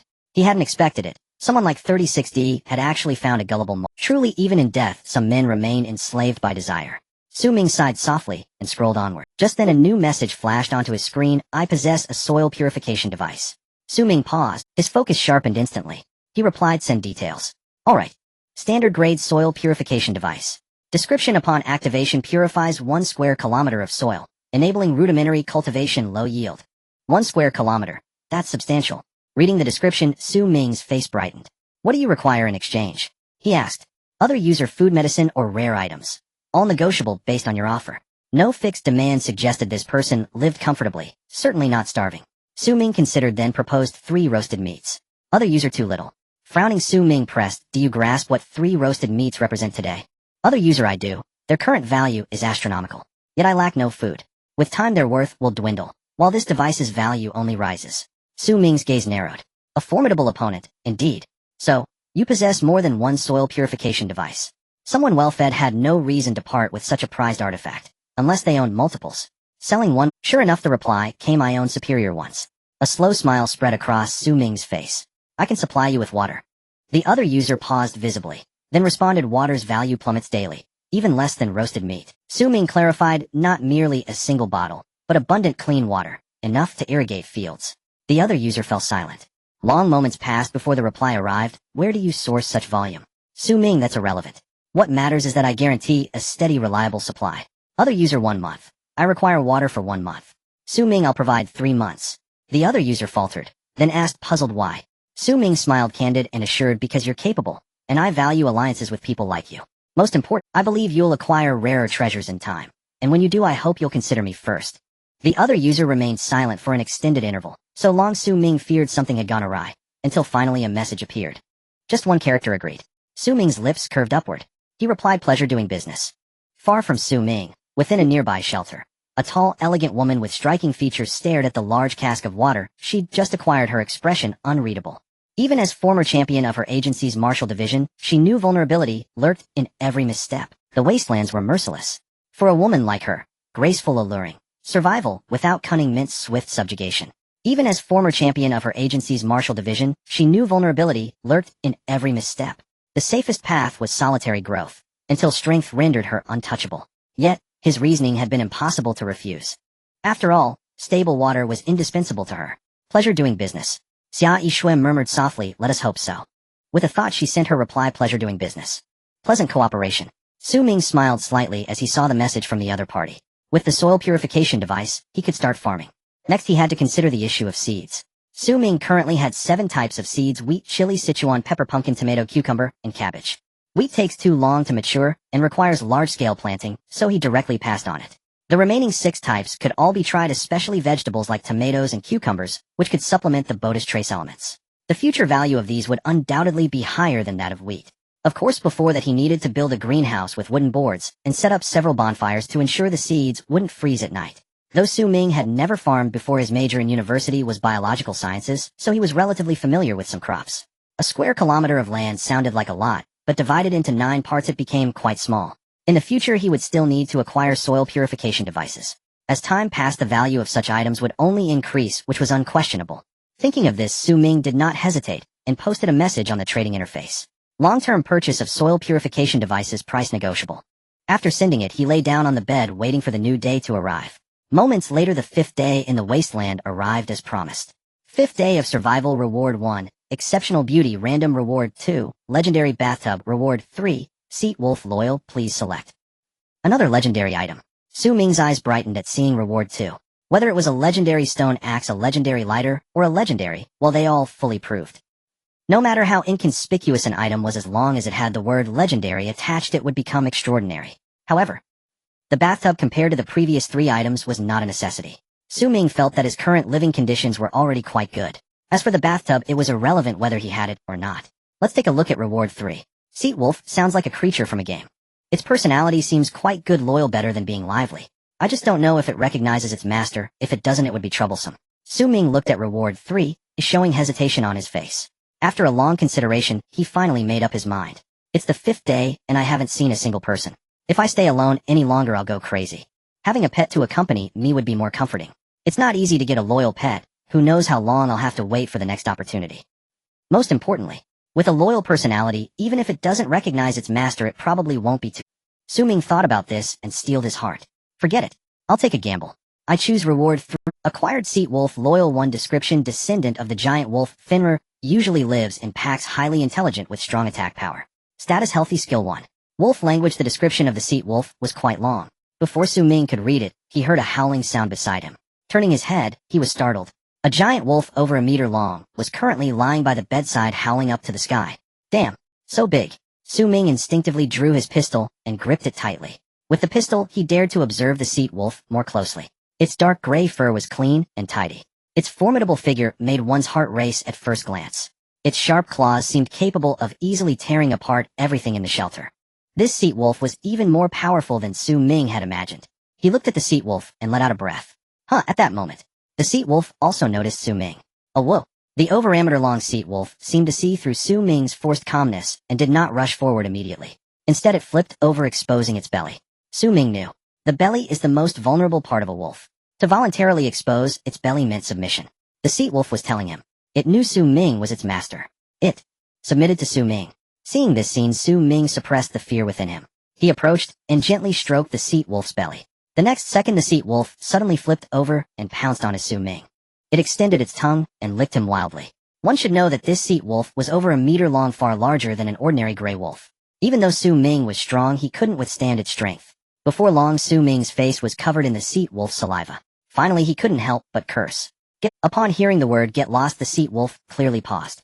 Then it climbed down from Su Ming and lay on the ground with a look of grievance. It looked pitiful. Seeing this scene, Su Ming felt helpless. He approached again and gently patted its softly comforting. I know you want to play with me, but your strength is too great. I can't handle it. Wait until I find a way to strengthen my body, and then we can play. Hearing this, the Seat Wolf suddenly raised its head to look at Su Ming. It began licking his face again. Does this guy take me as its leader? Su Ming felt helpless and simply allowed it to lick him. After a while, the Seat Wolf's excitement finally subsided. During this process, Su Ming also became familiar with it. I need to give you a name. Since you love licking people, I'll call you Licking Dog. As soon as Su Ming finished speaking, the Seat Wolf let out an excited howl. Oh whoa. Clearly it was very satisfied with its name. Su Ming. He was just joking. Who knew this guy would take it serious? It really was, as the system said. Honest and loyal. Licking Dog sounds too harsh. I'll call you Honest Man instead. No, I'm also an honest person. Oh, calling you Honest Man sounds awkward. Forget it. I'll just name you Air Guzzy. It's easier to raise. Su Ming gently patted the Seat Wolf's head and smiled. It settled like this. From now on, you'll be called Air Guzzy. Oh whoa. The Seat Wolf clearly didn't understand the meaning of Air Guzzy, but it excitedly howled. Seeing this, Su Ming was also very happy, calling out Air Guzzy. Oh whoa. The Seat Wolf responded eagerly. Ha ha ha. Su Ming couldn't help but laugh. Air Guzzy is obedient, handsome, can fight, can be ridden, and is much better than an exceptional beauty. This reward is worth it. Su Ming looked at Air Guzzy and showed a satisfied smile. Air Guzzy looked at Su Ming, also grinning. Alright, I need to collect supplies tomorrow, so I should rest early. Su Ming took a new quilt from his backpack and covered it over Air Guzzy. Gently patting its wolf head, he smiled. Good night, Air Guzzy. The Seat Wolf understood Su Ming's words, obediently lay down on the ground, closed its eyes, and fell asleep. Seeing this, Su Ming lay back down on the bed and began to sleep. The night passed in silence. In the blink of an eye, it was the next day. The next day in the morning, Su Ming opened his eyes and saw Air Guzzy lying by the bed. At that moment, Air Guzzy was staring at Su Ming with its big expressive eyes. Su Ming looked at Air Guzzy and Air Guzzy looked back at him. The man and the wolf stared at each other for a while. Finally, Su Ming smiled and said, "Good morning, Air Guzzy." Oh whoa. Upon hearing Su Ming speak, the wolf howled excitedly, circling around the bed. Clearly, Air Guzzy had been awake for a while, but remained quiet to avoid disturbing Su Ming. Seeing this scene, a warm current surged in Su Ming's heart, and a smile appeared on his face. He then took out a piece of roasted meat from his backpack and placed it in front of Air Guzzi. Haven't eaten anything since last night, you must be hungry, right? Air Guzzi saw the roasted meat on the ground, and saliva uncontrollably dripped from its mouth. However, it chose not to eat, but instead pushed the roasted meat towards Su Ming with its paw. It seemed to be winking at Su Ming. Oh whoa, clearly it wanted Su Ming to eat first. Su Ming chuckled upon witnessing this. He reached out to gently stroke its wolf head, and said, I'm not hungry, this piece of roasted meat is for you. Go ahead and eat. Yet Air Guzzi still did not eat. Tilting its head, Air Guzzi looked at Su Ming, confusion written in its eyes. It seemed to be wondering why its master wasn't eating such delicious roasted meat. Seeing it like this, Su Ming took out another piece of roasted meat from his backpack, and said, Don't worry, I have more here. You don't need to worry about me. Oh whoa. Upon seeing that Su Ming had more roasted meat, Air Guzzi finally felt reassured, and began to eat enthusiastically. A large piece of roasted meat took Su Ming over half an hour to consume. Air Guzzi finished its meal in less than 10 minutes. After eating, it let out a satisfied howl towards the sky. Oh whoa. Su Ming, witnessing this, was somewhat surprised. I didn't expect Air Guzzi to have such an appetite. At this rate, the firehound meat won't last long. He thought, after clearing the land, I need to visit the ruins, or else in a few days both Air Guzzi and I will have to starve. The incident with the firehound left a significant shadow in Su Ming's mind. But it also made him realize one. The exotic beasts are not as terrifying as imagined. Like animals, they can feel pain and fear. If you attack their vital parts, they can die. Of course, this is also related to the fact that the exotic beasts Su Ming encountered were all medium to small-sized. He had yet to encounter truly large exotic beasts like a three-headed lion larger than an elephant or bats bigger than a human. Su Ming had not yet faced such creatures. I have a handgun and Air Guzzi. As long as I don't run into large exotic beasts, there's absolutely no need to be afraid. Even once the furnace is out, I can take Air Guzzi to hunt exotic beasts together. That way Air Guzzi's food and clothing problems will be solved. With this thought, Su Ming no longer worried about food. He stood up, pushed open the wooden door, and walked out. Hunting can wait a few days. For now, I need to address the land clearing issue. Oh whoa. Air Guzzi hurriedly followed after Su Ming as he stepped outside the shelter, beginning his search for suitable land to cultivate. The land for cultivation is too far from the shelter, making it troublesome to care for the crops. If it's too close, it becomes too obvious and can easily attract trouble. Water sources are also a problem. It can't be too far from a water source. Ideally, it should be flat land with no slopes around. After considering for half an hour, Su Ming finally decided on the land for cultivation, right north of the well. Surrounded by withered trees, it would be easy to gather wood when constructing a greenhouse. The remaining dead trees can also provide cover, making the greenhouse less conspicuous. This will do. After determining the location, Su Ming took out the soil purification device from his backpack and placed it right in the center of the selected area. A flash of white light passed by. A machine taller than a person appeared out of thin air. Immediately, the surrounding soil began to change at an observable rate. The dark red soil turned to a normal brown. While it still retained some red, it was not as prominent as before. Next, I need to plow the land. Su Ming crafted a stone hoe from wood and stones. Holding the stone hoe, he began to loosen the soil. This was Su Ming's first time doing farm work, and his lack of experience led to stiff movements and low efficiency. Fortunately, the area that needed loosening was not extensive, only about 1 square kilometer, equivalent to 1.5 acres. With Su Ming's strength, it would take him a day or two to finish. A day or two sounds simple. However, it was not the case. The troublesome part was yet to come. The soil purification device could only reduce soil radiation. It could not turn wasteland into farmland. Therefore, after loosening the soil, Su Ming still needed to fertilize, dig ditches, and channel water. This was just the preliminary preparation work. After sowing seeds, he would also need to construct a greenhouse and take care of the crops diligently. Moreover, even if all these steps were completed, it would take 3 to 4 months to reap the harvest. There was no choice. Cultivation was such a troublesome task, but it had to be done. If not cultivated later on, simply relying on scavenging for supplies would be absolutely unfeasible. Of course, if one wanted to become a wasteland bandit engaging solely in pillaging and looting, that would be another matter entirely. Su Ming gripped the hoe and worked hard from morning until noon, managing to loosen only a third of the soil. Meanwhile, Air Guzzi sat quietly beside him, watching Su Ming work. Who so tiring? As it approached afternoon, Su Ming set down the hoe and stretched his body. Feeling a wave of soreness all over, he noticed Air Guzzi approaching him, eagerly circling around him in hopes that Seeing it, Su Ming was annoyed. I'm working myself to the bone here, and you're just watching. I'll make a wooden plow later. Let's see if you can help. Su Ming reached out to pat Air Guzzi's wolf head, and said, Air Guzzi, once I finish making the wooden plow, I'll teach you how to plow the land. After Su Ming finished speaking, Air Guzzi obviously paused. Then with a sudden awoo, it dashed out like a cheetah, moving at incredible speed. Caught off guard, Su Ming was startled. It's just a bit of work, is it really that serious? Su Ming watched Air Guzzi disappear from his sight, dumbfounded. Realizing what had happened, he angrily cursed, runs away when I ask for help. This is loyalty. What a load of crap. Su Ming tossed the hoe aside and sat on the ground, his face filled with frustration. Just then a familiar figure reappeared, moving like a cheetah, swift as the wind. A whoa. Air Guzzi came back to Su Ming, dropping what it had been carrying in its mouth. Using its large wolf head, it nuzzled against Su Ming's leg affectionately. Su Ming was slightly taken aback and looked at what Air Guzzi had dropped on the ground. This is an exotic beast. Upon recognizing what it was, astonishment spread across Su Ming's face. A whoa.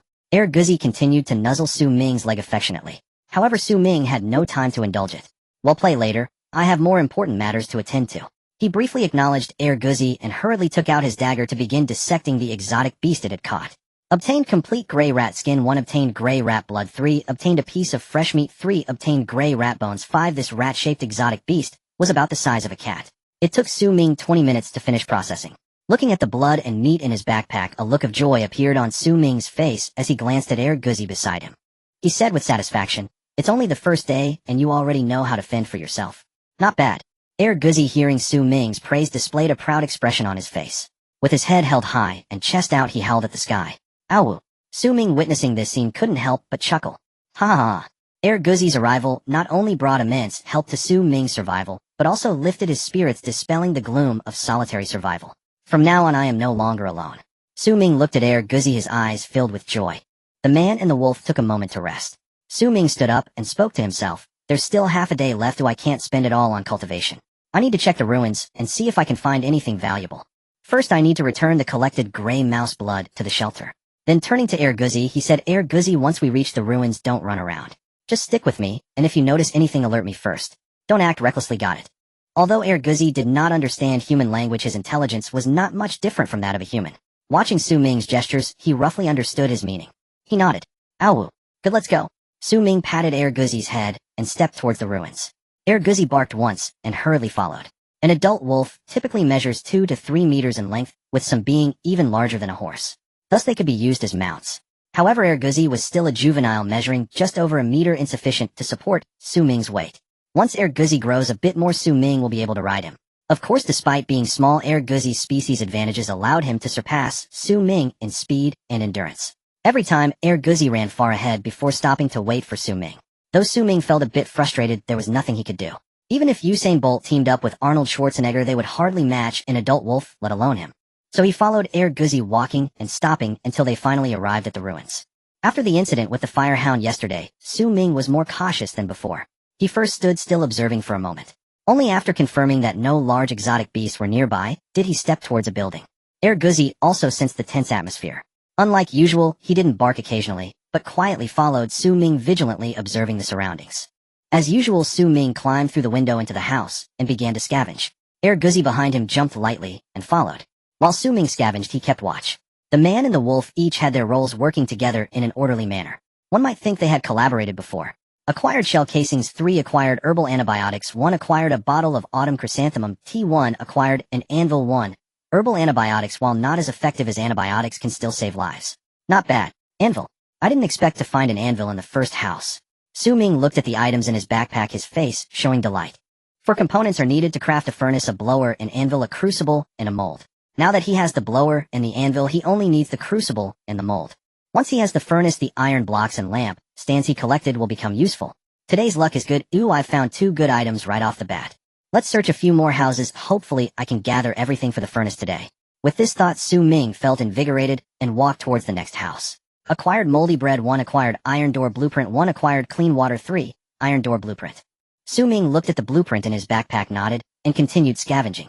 Acquired mysterious treasure map 1, acquired blank paper 3, acquired ordinary leather 1. What is this mysterious treasure map? This was Su Ming's first time hearing about a mysterious treasure map. Curious, he opened his backpack to look. Mysterious treasure map. Description: a mysterious treasure map that records the location of buried treasure. The treasure may bring surprises, or it may lead to fright, or even death. So the so-called treasure might not be a good thing. Su Ming frowned slightly while looking at the treasure map. After a moment's hesitation, he tucked the treasure map away, murmuring, I'll keep it for now. Let's see if anyone is interested in this thing. If no one wants it, I'll go check it out myself when I have time. Having secured the treasure map, Su Ming moved on to the next house. Once inside, he skillfully made his way to the bedroom, searching through the cabinets one by one. Generally speaking, bedrooms and studies are the places where valuable items are most easily found. Other areas might also yield rare items, but the chances are slim.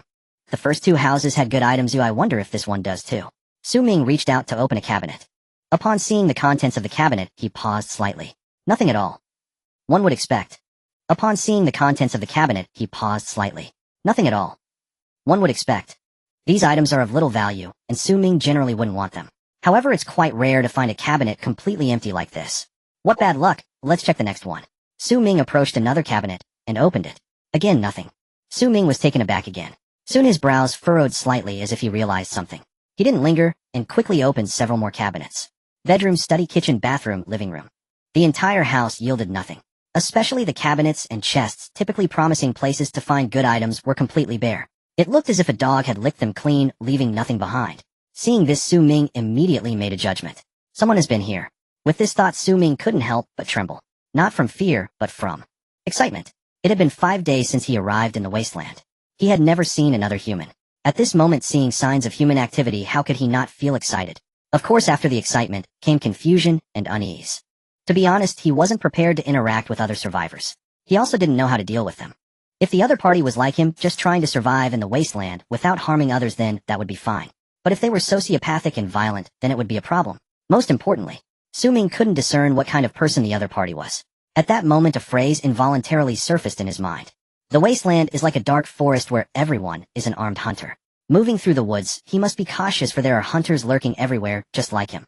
If he discovered other life, there was only one thing he could do: shoot to eliminate. This was the dark forest theory proposed by Luo Ji in the novel The Three-Body Problem. It fits perfectly here. With this thought, Su Ming instinctively clenched his fists, murmuring to himself, regardless of who the other person is, the most important thing is to ensure my own safety. This ruin is vast. Su Ming has scavenged here for 3 days, yet he hasn't even finished searching 1/10 of the houses.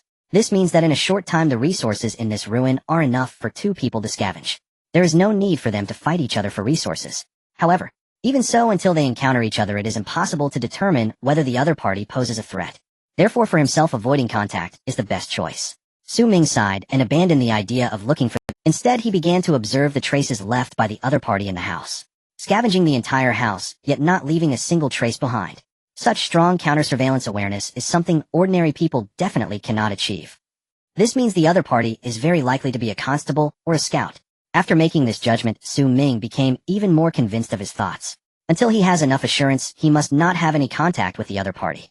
After making his decision, Su Ming chose to leave the house. He had not taken 2 steps when he suddenly thought of something and picked up a burnt piece of charcoal from the ground. He wrote on a wall, "You in the morning, I in the afternoon. We each scavenged separately without disturbing each other." After writing, he set down the pen. Turning to leave, Su Ming did not choose to exit the ruins. Instead, he changed direction and continued to scavenge. After only a short while, Su Ming gave up. He couldn't help but think about what had just happened. In such a dangerous place as the ruins, a restless mind means death. It is safer to leave early. Forget it'll come back tomorrow. Su Ming hesitated for a moment, but ultimately chose to leave. The dog seemed to sense its owner's abnormality and took the initiative to take on the responsibility of reconnaissance. With every step, it carefully observed its surroundings. As they walked, everything was peaceful. Meanwhile, in the attic of a certain house, the long-legged beauty Xia Yixue, with her bright and beautiful eyes, was intently watching their retreating figures. Once they had walked far away, Xia Yixue descended from the attic. To have subdued a powerful beast on just the living next to such a guy is indeed unsettling. Forget it. If it really comes to it, he'll find another ruin and try to avoid interaction with him. After pondering for a moment, Xia Yixue made this decision. A man who could tame a beast on the 5th day certainly possesses strength far beyond what he shows.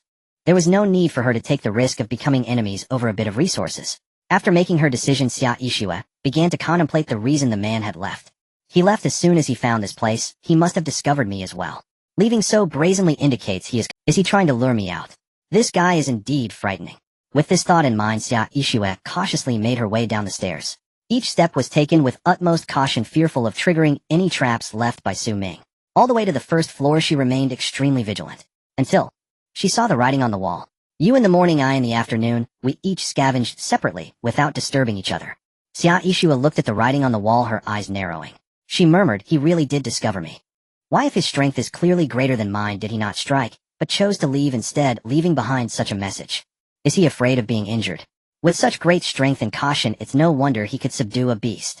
Xia Yixue gazed at Su Ming's message, her eyes heavy. After a moment, she made her decision. Since he said so, he probably won't go back on his word. He'll follow his lead and come in the morning. As dusk approached, Ming had already returned to the shelter. After securing the wooden door, he lit it. In an instant the shelter became bright. Ming skillfully took out 2 pieces of roasted meat and placed them on the grill. One sprinkled with salt, the other without. Oh whoa! The dog with its shining eyes stared intently at the roasted meat on the grill, drool uncontrollably. Meanwhile, Ming's thoughts drifted back to the ruins. Clearly there was only one person, yet while scavenging for resources they could still think of hiding their tracks. That person is truly frightening. Living next to such a person is indeed a headache.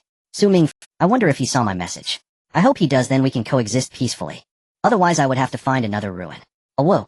The dog suddenly barked, interrupting Ming's thoughts. He looked down and suddenly realized the meat was almost burnt. Eat up, and get full for tomorrow's work.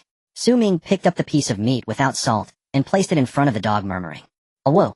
The dog with excitement picked up the roasted meat like a ravenous beast, ignoring the scorching heat, and began to devour it. Before Ming had even finished his piece of roasted meat, the dog had already finished. With its big eyes fixed on Ming, it did not bark, but simply stared at him. Seeing this, Ming showed a helpless expression. "I'm truly afraid of you. Hey, race another piece for you." Ming took out another piece of roasted meat, grilled it for a moment, and placed it in front of the dog. The dog stared at the meat, gave a bark, and began to devour it again. With a handgun and the dog, even if I really encounter that person, I should be able to win. They'll go take a look tomorrow. As long as I'm careful and cautious, there shouldn't be any problems. Ming was still reluctant to give up on that ruin. After all, that ruin rarely had large beasts appear, making scavenging for resources much easier than in other ruins. After finishing its meal, the dog lay on the ground and began to doze off. Speaking of which, it had been busy from morning till night today. First it kept watch for Ming. Later it hunted when they reached the ruins, it took on the role of a scout, remaining vigilant of any movements around. It seemed like it hadn't done much physical labor, but in reality, it was quite tiring. Ming deeply understood this. Therefore he did not disturb the dog. He simply covered it with a blanket. Then he lay back on the bed and opened the survival manual. The chat interface was as lively as ever, with messages flowing quickly. 36D seemed to have found a new backing and was vigorously promoting in the chat channel. "Brother who is truly a good person, strong in power. Joining brother who is definitely the right choice, believe me." 36D, you haven't been kidnapped, have you? What you're saying doesn't sound like your style. No, I'm just a weak girl. What use would it be to kidnap me? It's just that brother who is short of people and I'm helping him promote. Is there anyone willing to follow brother who? Private message me and he'll send you the coordinates. Haha, I have hands and feet, food and drink. Why would I follow someone I've never met? What is he even worth? Exactly what good is it to follow him? It's much better to be alone, free and comfortable. Those who have survived until now are not fools. From the messages 36D sent, everyone could send. No one believed her at all. After 36D promoted for a long time, no one paid her any mind. Ultimately she gave up. Others turned to different topics. For example, what beasts they encountered, or what good items they found. Ming read, carefully hoping to gain some useful information from it. At this moment a message suddenly popped up. "I want some seeds, do you have any here?" The message came from the guy dealing in the ordinary grade soil purifier. Ming hesitated for a moment, and replied, "Yes, what do you want to trade?" "What do you want?" the other party asked. Ming replied, "Crucibles, molds, blueprints, soil purifiers, and special items, all can be traded." "Are you planning to make a furnace?" the other party inquired. Ming remained silent. "I have furnace blueprints," the other party continued. Ming replied, "What a coincidence, I have them too." Nearby in a shelter, Xia Ishua saw this message and twitched her mouth. She asked, "How many seeds can a crucible be exchanged for?" That guy. His words were really infuriating. Xia Ishua looked at the message sent by Ming, a flicker of dissatisfaction gleaming in her eyes. That guy. His words were really infuriating. Xia Ishua looked at the message sent by Ming, a flicker of dissatisfaction gleaming in her eyes. She then fell into deep thought. After pondering for a moment, she replied, "Deal." For her seeds were much more tangible than the ethereal furnace. Exchanging a crucible for seeds was completely acceptable. Crucible 1 for tomato seeds 10, pumpkin seeds 10. Transaction successful, gain tomato seeds 10, gain pumpkin seeds 10. Xia Ishua looked at the seeds in her backpack and sighed. If she hadn't encountered that person while scavenging the ruins, she wouldn't have been in such a hurry to cultivate. She could only hope that person would keep their promise and leave her time in the morning. Thinking of this, Xia Ishua lay back on her bed, closed her eyes, and began to rest. Not far away, Ming was still searching for items of interest on the trading interface. It was already the 5th day of survival. Those who managed to stay alive were not simple. The supplies they scavenged were becoming increasingly rich. Legendary items had even begun to appear, a legendary safe. Unfortunately, the asking price from that person was too high for Ming to afford. Otherwise, he indeed planned to buy it to store supplies. After all, each legendary item was extremely rare, more often sought than found. There are many more blueprints and designs than before, but unfortunately I can't use them for now. Soil purifiers are being bought everywhere. It seems that those wanting to cultivate still make up the majority. A quality inflatable doll can relieve your loneliness. Is someone really selling this? This browsing of the trading interface opened Su Ming's eyes. All sorts of bizarre items appeared one after another. There was even someone selling condoms, which truly left him speechless. After browsing for a long time, Su Ming finally found something he was interested in. The formula for a strengthening rough grade strength potion synthesis formula. Description: unlocks the synthesis method for rough grade strength potions upon use. Due to the presence of large exotic beasts, as everyone survives longer, the demand for potions increases. If one can master the potion-making method early on, it would be equivalent to seizing the market first. If a monopoly can be formed, one can occupy a place in the Wasteland without much cost. This is a big business. Su Ming thought, his eyes lighting up. He asked, how much is the strengthening potion? The other party replied, 10 loaves of bread. Su Ming pondered and asked, do you have any potions apart from the formula? The other party replied, I only have 1 bottle of insight potion if you wanted to add 10 loaves of bread. Hearing this, Su Ming fell into thought. 1 grilled meat equaled 10 loaves of bread. 20 loaves of bread was actually just 2 grilled meats. He still had 36 pieces of grilled meat left, enough to buy the potion. However, due to Air Guzzi's reasons, 36 pieces of grilled meat wouldn't last a week. 2 pieces of grilled meat for a potion and a formula was still a bit expensive. Su Ming thought, and said, just the formula, let's trade. The other party listened, hesitated for a moment, and replied, 30 loaves of bread. I also have a blueprint for constructing a potion-making table to give you all. In fact, he initially intended to keep the potion-making table blueprint. However, the materials required to build the potion-making table were simply too many. With his capabilities, he might not be able to gather them in a month. And whether he could survive until a month later was still a question. Since that's the case, it would be better to sell it, exchange it for food, and live a few more days. After all, he hadn't eaten for 2 days. If he didn't eat soon, he would starve to death. Seeing that Su Ming had not replied, he thought that he might have asked for too high a price, and hurriedly said, to be honest, there is a large pharmaceutical factory nearby. Oh, as long as you have enough food, we can trade in the future. 10 loaves of bread for a potion-making table blueprint, you definitely won't suffer a loss. Su Ming saw these words, a smile tugging at the corners of his mouth, and said, are you about to starve to death? Otherwise, why would you exchange these things for food? In the shelter near the pharmaceutical factory, Xianhao saw the message sent by Su Ming, and felt a chill in his heart, almost in despair. He knew that in his current situation, the other party would definitely press the price down. After hesitating for a moment, he gritted his teeth, and said, 20 loaves of bread, the synthesis formula construction blueprint, and potion, all for you. This is the bottom price, it can't be lower. Su Ming replied, I don't have that many loaves of bread. Not even 20 loaves. Xianhao felt a chill in his heart at this message. At this moment, Su Ming continued, but I have grilled meat. The market price is 1 piece of grilled meat for 10 loaves of bread. I can give you 3 pieces of grilled meat. Whether you want to trade for bread is up to you. Xianhao, who had been on the verge of despair, saw this message and was instantly excited. 3 pieces of grilled meat. That equals 30 loaves of bread. This person, seeing his predicament, not only didn't lower the price, but actually gave him an extra 10 loaves of bread. Why did he do this? Why? Xianhao asked, trembling. Su Ming smiled and replied, it's simple. If you die, who will collect potions for me? Seeing this message, Xianhao was momentarily at a loss for words. Su Ming continued, rough grade potion formula for 10 loaves of bread, rough grade potion for 5 loaves of bread, ordinary grade and quality grade prices are negotiable.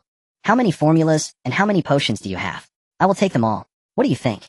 The prospect of taking them all. Xianhao was filled with excitement at Su Ming's message. He indeed had a large pharmaceutical factory nearby. However, there were several large exotic beasts inside. This made scavenging for supplies particularly cautious. The efficiency was extremely low. Moreover, food was scarce in the pharmaceutical factory. Apart from some useless potion synthesis formulas, he rarely found anything else. Logically speaking, potion synthesis formulas should be in high demand. Even relying on trading, he could sustain himself. However, potion synthesis requires a potion-making table and materials such as beast blood and liver.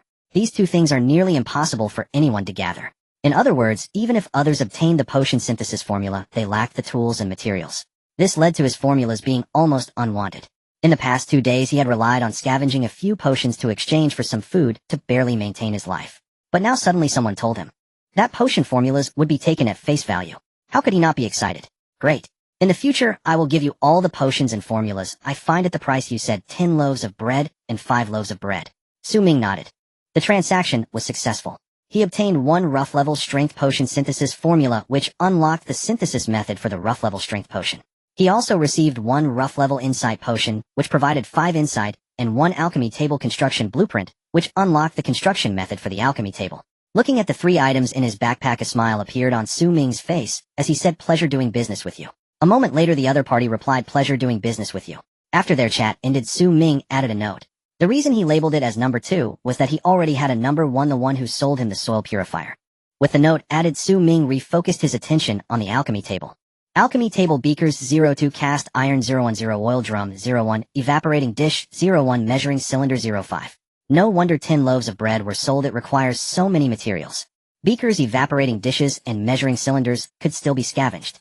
Cast iron couldn't even be scavenged, it had to be smelted in a furnace. To make an alchemy table, he first needed to build the furnace, damn it. Ming looked at the construction list, feeling frustrated, unable to hold back a curse. If he had known it required so many materials, he wouldn't have traded for just 10 loaves of bread. After all, gathering so many materials in the early stages of survival was no easier than killing a beast with bare hands. However, for Ming, these materials were still acceptable. After all, his furnace was almost completed. Furnace blower, 11 anvil, 11 crucible, 11 mold 01. The only remaining material needed for the construction was the mold. Ming looked at the manual and thought if it's just the mold, it should be available in the trading interface. He opened the trading interface to search. Before long, he indeed found information on a mold for sale. Mold essential for the furnace, 10 loaves of bread, private message, if interested. Ming said he'll take the mold. The other party replied, alright, let's trade. Both were quite straightforward. Throughout the exchange, there was only one line of communication. He obtained one mold which was required for the furnace. Finally gathered everything. Looking at the mold in his backpack, Ming's face showed excitement. He then opened the construction list. Furnace blower, 11 anvil, 11 crucible, 11 mold, 11. Would you like to manufacture? Yes. He obtained one furnace. A flash of white light appeared.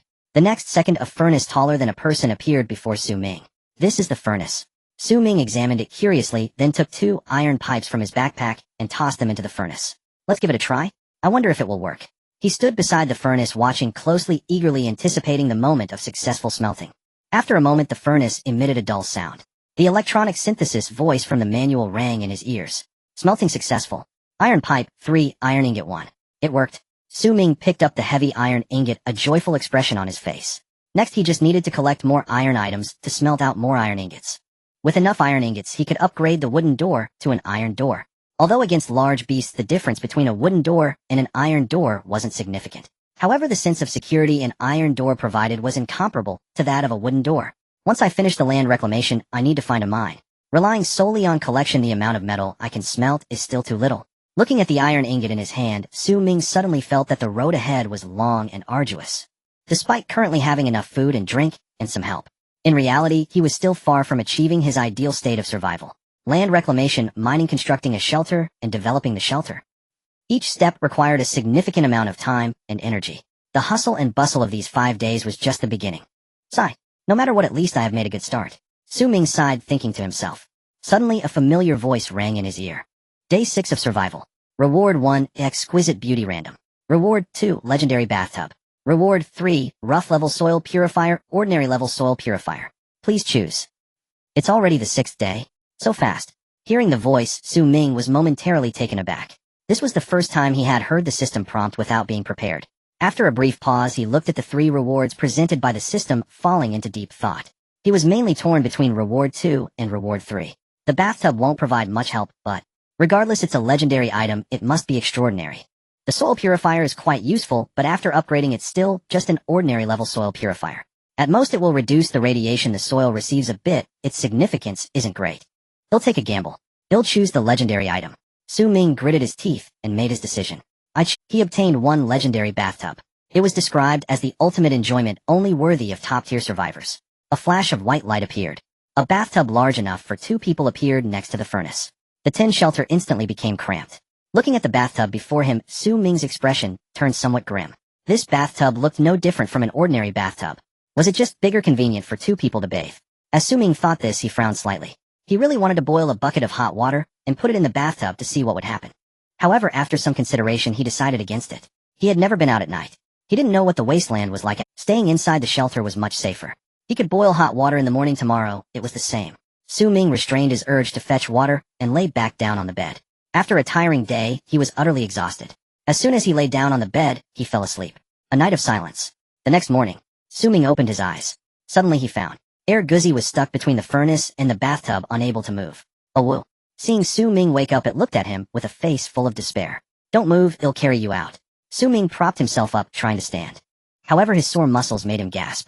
This feeling was refreshing. Ming had never done farm work before. Having loosened the soil for a day, he could hardly handle it. At this moment, he felt as if he had returned to elementary school, being punished by the PE teacher to hop around the playground twice. The same soreness. The same refreshment. Hiss. Ming forced himself to get up from the bed. Using all his strength, he picked up Guzi. With it in his arms, he pushed open the wooden door of the shelter. After placing Guzi on the ground, Ming stumbled and nearly knelt down. No way. I need to rest for a day. Ming sat down on the ground, rubbing his calves and shoulders, his face twisted in discomfort. He knew that given his current physical state, he couldn't work at all. Going to the ruins to scavenge and encountering danger would make it hard to escape. Therefore, staying in the shelter to rest for a day was his best choice at the moment. If I had known, I wouldn't have done so much work. Ming sighed, slowly standing up from the ground. Then he picked up a wooden bucket and walked towards the well. Having finally gotten a day of rest, he couldn't waste this opportunity. He would boil some hot water and take a bath. After working hard for 5 days, he deserved to enjoy himself. The water drawn from the legendary well was crystal clear, bottom visible, without a trace of impurities. It is no exaggeration to say that it was cleaner than bottled mineral water. Ming intended to take a hot bath. However, after lighting the campfire, he suddenly realized he had no pot to boil the water. If he used an empty can, he didn't know how long it would take to heat up. Thus, he simply poured cold water into the bathtub. The daytime temperature of the wasteland was around 30 C. Taking a bath in cold water was not a problem. Splash! He poured the water into the bathtub. Ming stripped off his clothes and lay down inside, unable to suppress a comfortable moan. Ah, so refreshing. Ming lay in the bathtub feeling as if his internal organs had been purified. A warm current seemed to flow through his body, nourishing him. In just a moment, the soreness in his muscles was significantly alleviated. At first, Ming thought it was just his imagination. However, as time passed, he gradually realized that his sensations were not an illusion. His muscles had indeed. Could it be that the effect of the legendary bathtub is to relieve fatigue? Ming shook his arm and revealed a look of surprise. If that's the case, I've struck it rich. Oh, whoa. Nearby, Guzi looked at Ming taking a bath with envy. Ming turned his head to glance at him. After a moment's hesitation, he crawled out of the bathtub. After putting on his clothes, he said, "You should wash off all that blood. Go on it." His muscles had almost recovered. There was no point in soaking any longer. It was better to let Guzi have a bath. After all, he needed it to work later. Oh, whoa. Guzi, seeing his master yielding the bathtub, widened his eyes in disbelief. Then with a howl, he excitedly jumped into the bathtub. Comfortably soaking in the bath, he placed his 2 paws outside the tub, squinting his eyes in enjoyment. His demeanor was no different from that of a human. This guy. Ming shook his head at the sight, chuckling. The man and the wolf had soaked in the bath for almost the entire. Initially planning to rest for the day, there was no longer a need after the bath. The tasks that needed to be done still had to be properly attended to. Ming patted Guzi on the head, took out a piece of roasted meat from his backpack, and placed it in front of him. After the bath and the meal, it's time to work. Oh, whoa. Guzi, still unaware of what was happening, stared at the roasted meat, drooling. Seeing him like that, Ming teased, "You glutton." He then ignored him and took out 5 pieces of bread to eat. Having survived in the wasteland for 6 days, Ming's appetite had unconsciously increased. In the past, he could only eat 2 or 3 pieces of such bread in one meal. But now eating 5 pieces only left him about 70 or 80% full. There was no choice. Only by eating more could he maintain his strength. With sufficient strength, he could accomplish more tasks. This was also part of Ming's adaptation to life in the wasteland. After finishing the bread and roasted meat, Ming took Guzi to the cultivated fields. Like yesterday, he first chopped trees and then loosened the soil. Of course, it was all done by Ming. As for he was watching for any small exotic beast nearby, ready to hunt if he spotted one. If he caught something, that would be great. If not, it didn't matter. With Guzi around, Ming could work with peace of mind. His efficiency was far superior to that of working while being vigilant against other survivors. After completing today's farming tasks, Ming took Guzi and headed towards the ruins. No matter what, the scavenging cannot stop.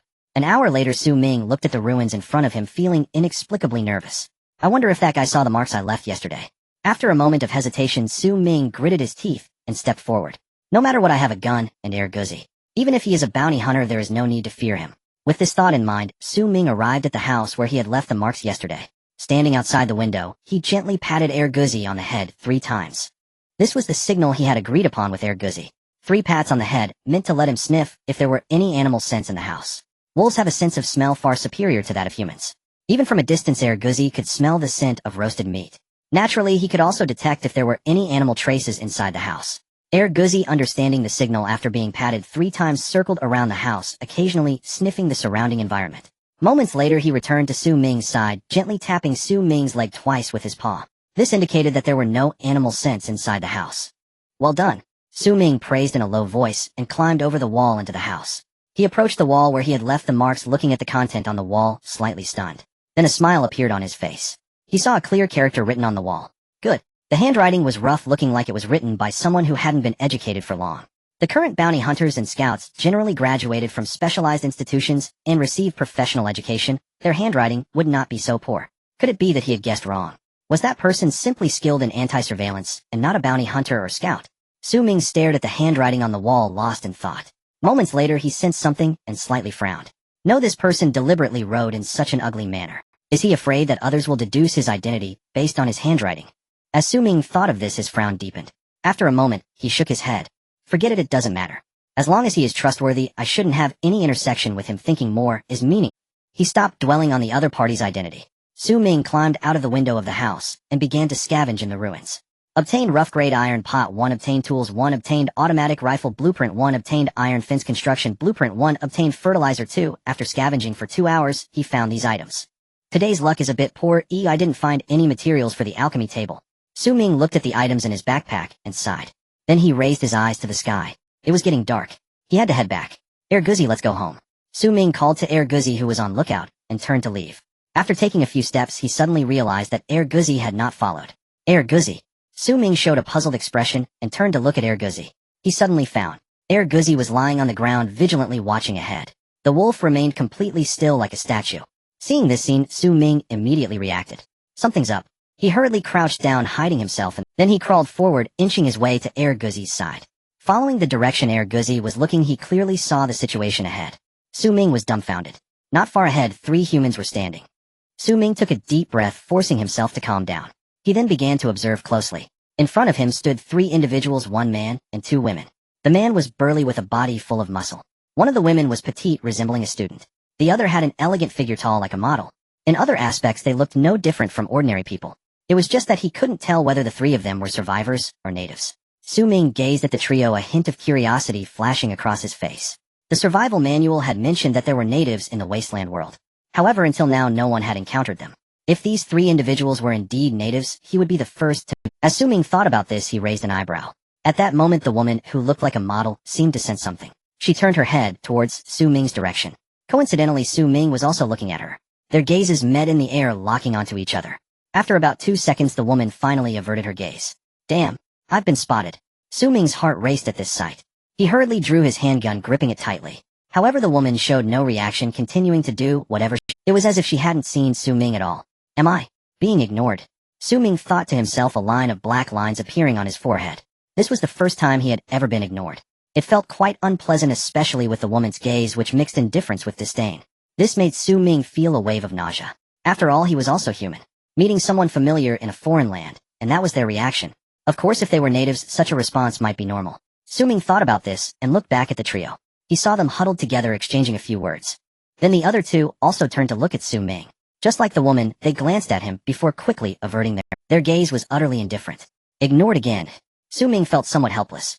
He sighed and muttered to himself. Well, being ignored is fine, at least it means there's no danger. Guzzi, stop looking, let's go home. Ming patted Guzzi's wolf head, standing up and preparing to leave. Guzzi suddenly let out a howl, showing no intention of getting up. There was fear in his voice. What's wrong? Seeing Guzzi so frightened, Ming instinctively looked up. Upon seeing the scene before him, he froze. In the middle of the ruins, a lion appeared out of nowhere. Its size was as large as an elephant. Not only was it enormous, but it also had 3 heads. Each head was gaping with a huge mouth, revealing sharp teeth. Roar. The 3 heads simultaneously let out a terrifying roar. The sound reverberated through the heavens and the earth. Ming's heart trembled at this sight. A lion this large, let alone a handgun, even a sniper rifle, might not be able to kill it. If this lion had its sights set on him, wouldn't that mean certain death? No way. He had to run quickly. Guzzi, run. Ming reacted swiftly. He grabbed Guzzi by the tail and was about to flee. Oh, whoa. Guzzi, caught by the tail, looked confused and hadn't even gotten up. Suddenly, a loud crash came from behind. Bang! As soon as Ming and Guzzi heard the sound, a massive force struck from behind, throwing them to the ground. What's going on? Ming got up from the ground and instinctively turned to look. Upon seeing the scene before him, he was once again frozen in shock.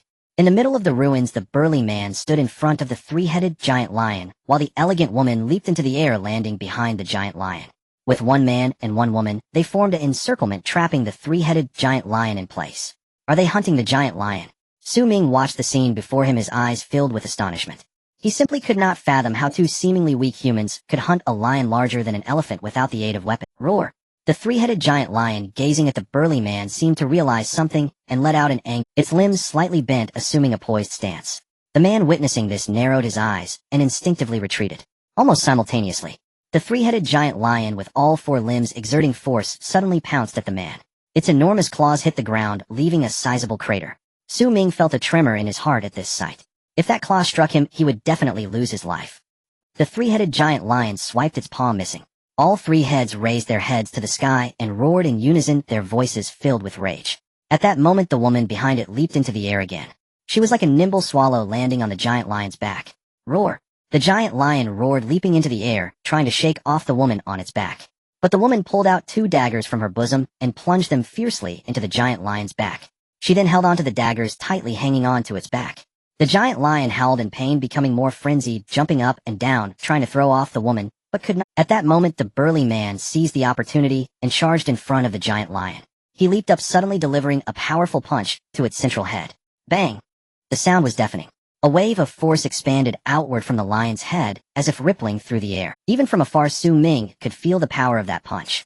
At the same time, he confirmed that the force that had just knocked him, an air guzzi, to the ground, was indeed the man's punch wind. Such force can topple a person. Just how strong is this guy?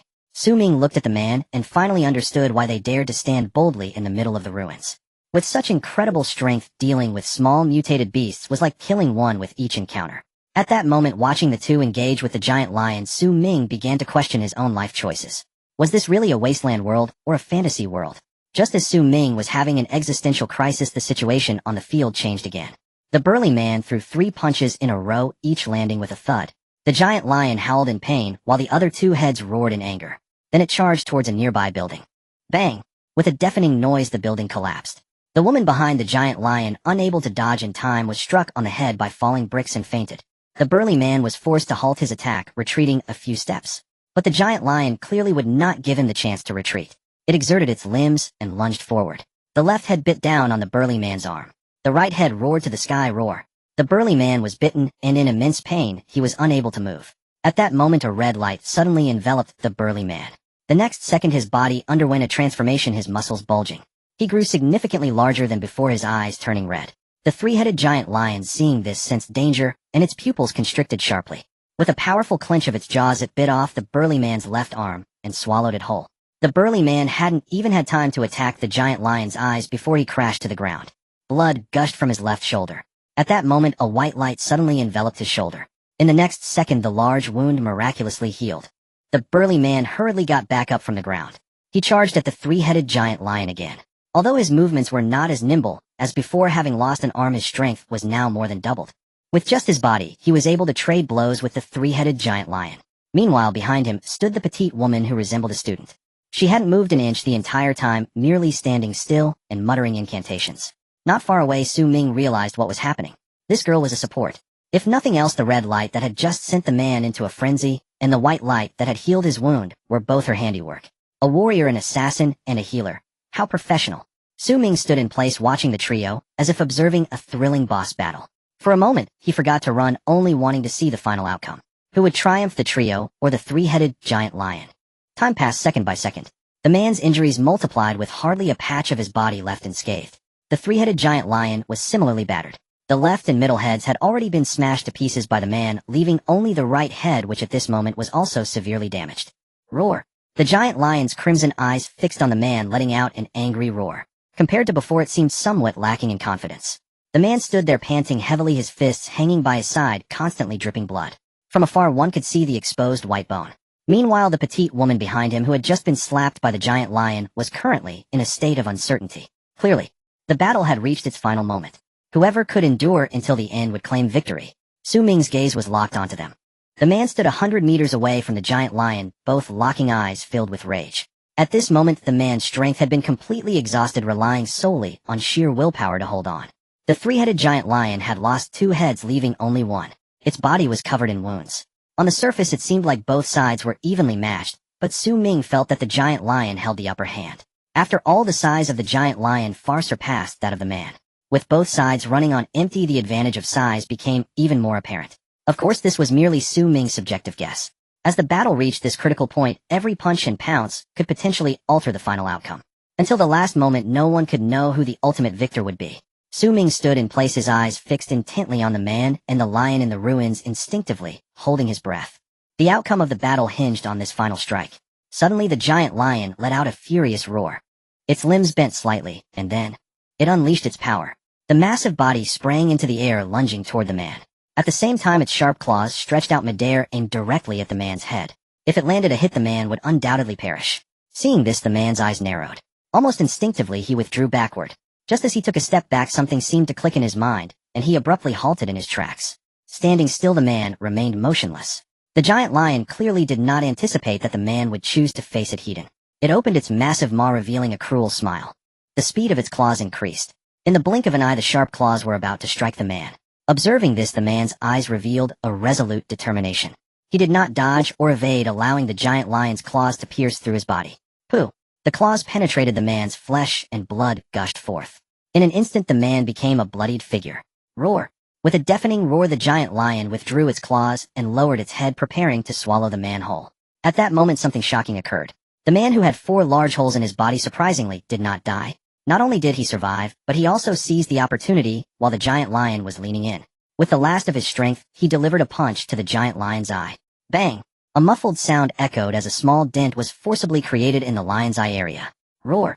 In agony, the giant lion became even more frenzied, slapping the man with a paw instantly, turning him into a pulp. Then, while roaring, it rampaged through the ruins. In an instant, over a dozen houses were demolished. Ming felt a pang of heartache upon witnessing this. Those houses contained all his supplies. Time passed second by second. After about a minute, the giant lion finally calmed down. Lying on the ground, panting heavily, the remaining head now bore a small dent where its eye used to be.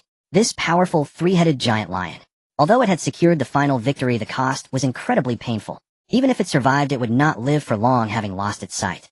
Even as its wounds gradually healed, it would die from starvation. This was a battle without a victor. Both parties involved, whether the trio or the 3-headed giant lion, paid the price of their lives. Ming looked at them, inexplicably feeling a sense of melancholy. Such a powerful existence could be destroyed in the blink of an eye. The world of ruins was indeed cruel. Meanwhile, lying on the ground, Erguzi appeared somewhat dejected. Before encountering the 3-headed giant lion, it had thought that its strength, while not formidable, was acceptable. But upon meeting the 3-headed giant lion, it realized. Compared to a true powerhouse, it was nothing more than an ant. The immense disparity left it momentarily unable to accept. Pride was ingrained in the essence of wolves, and Erguzi was no exception. Awoo! With its head down, seeing this, Ming instantly understood its thoughts. He reached out to pat its wolf head, comforting. Erguzi, one day we will be as powerful as they are. Awoo!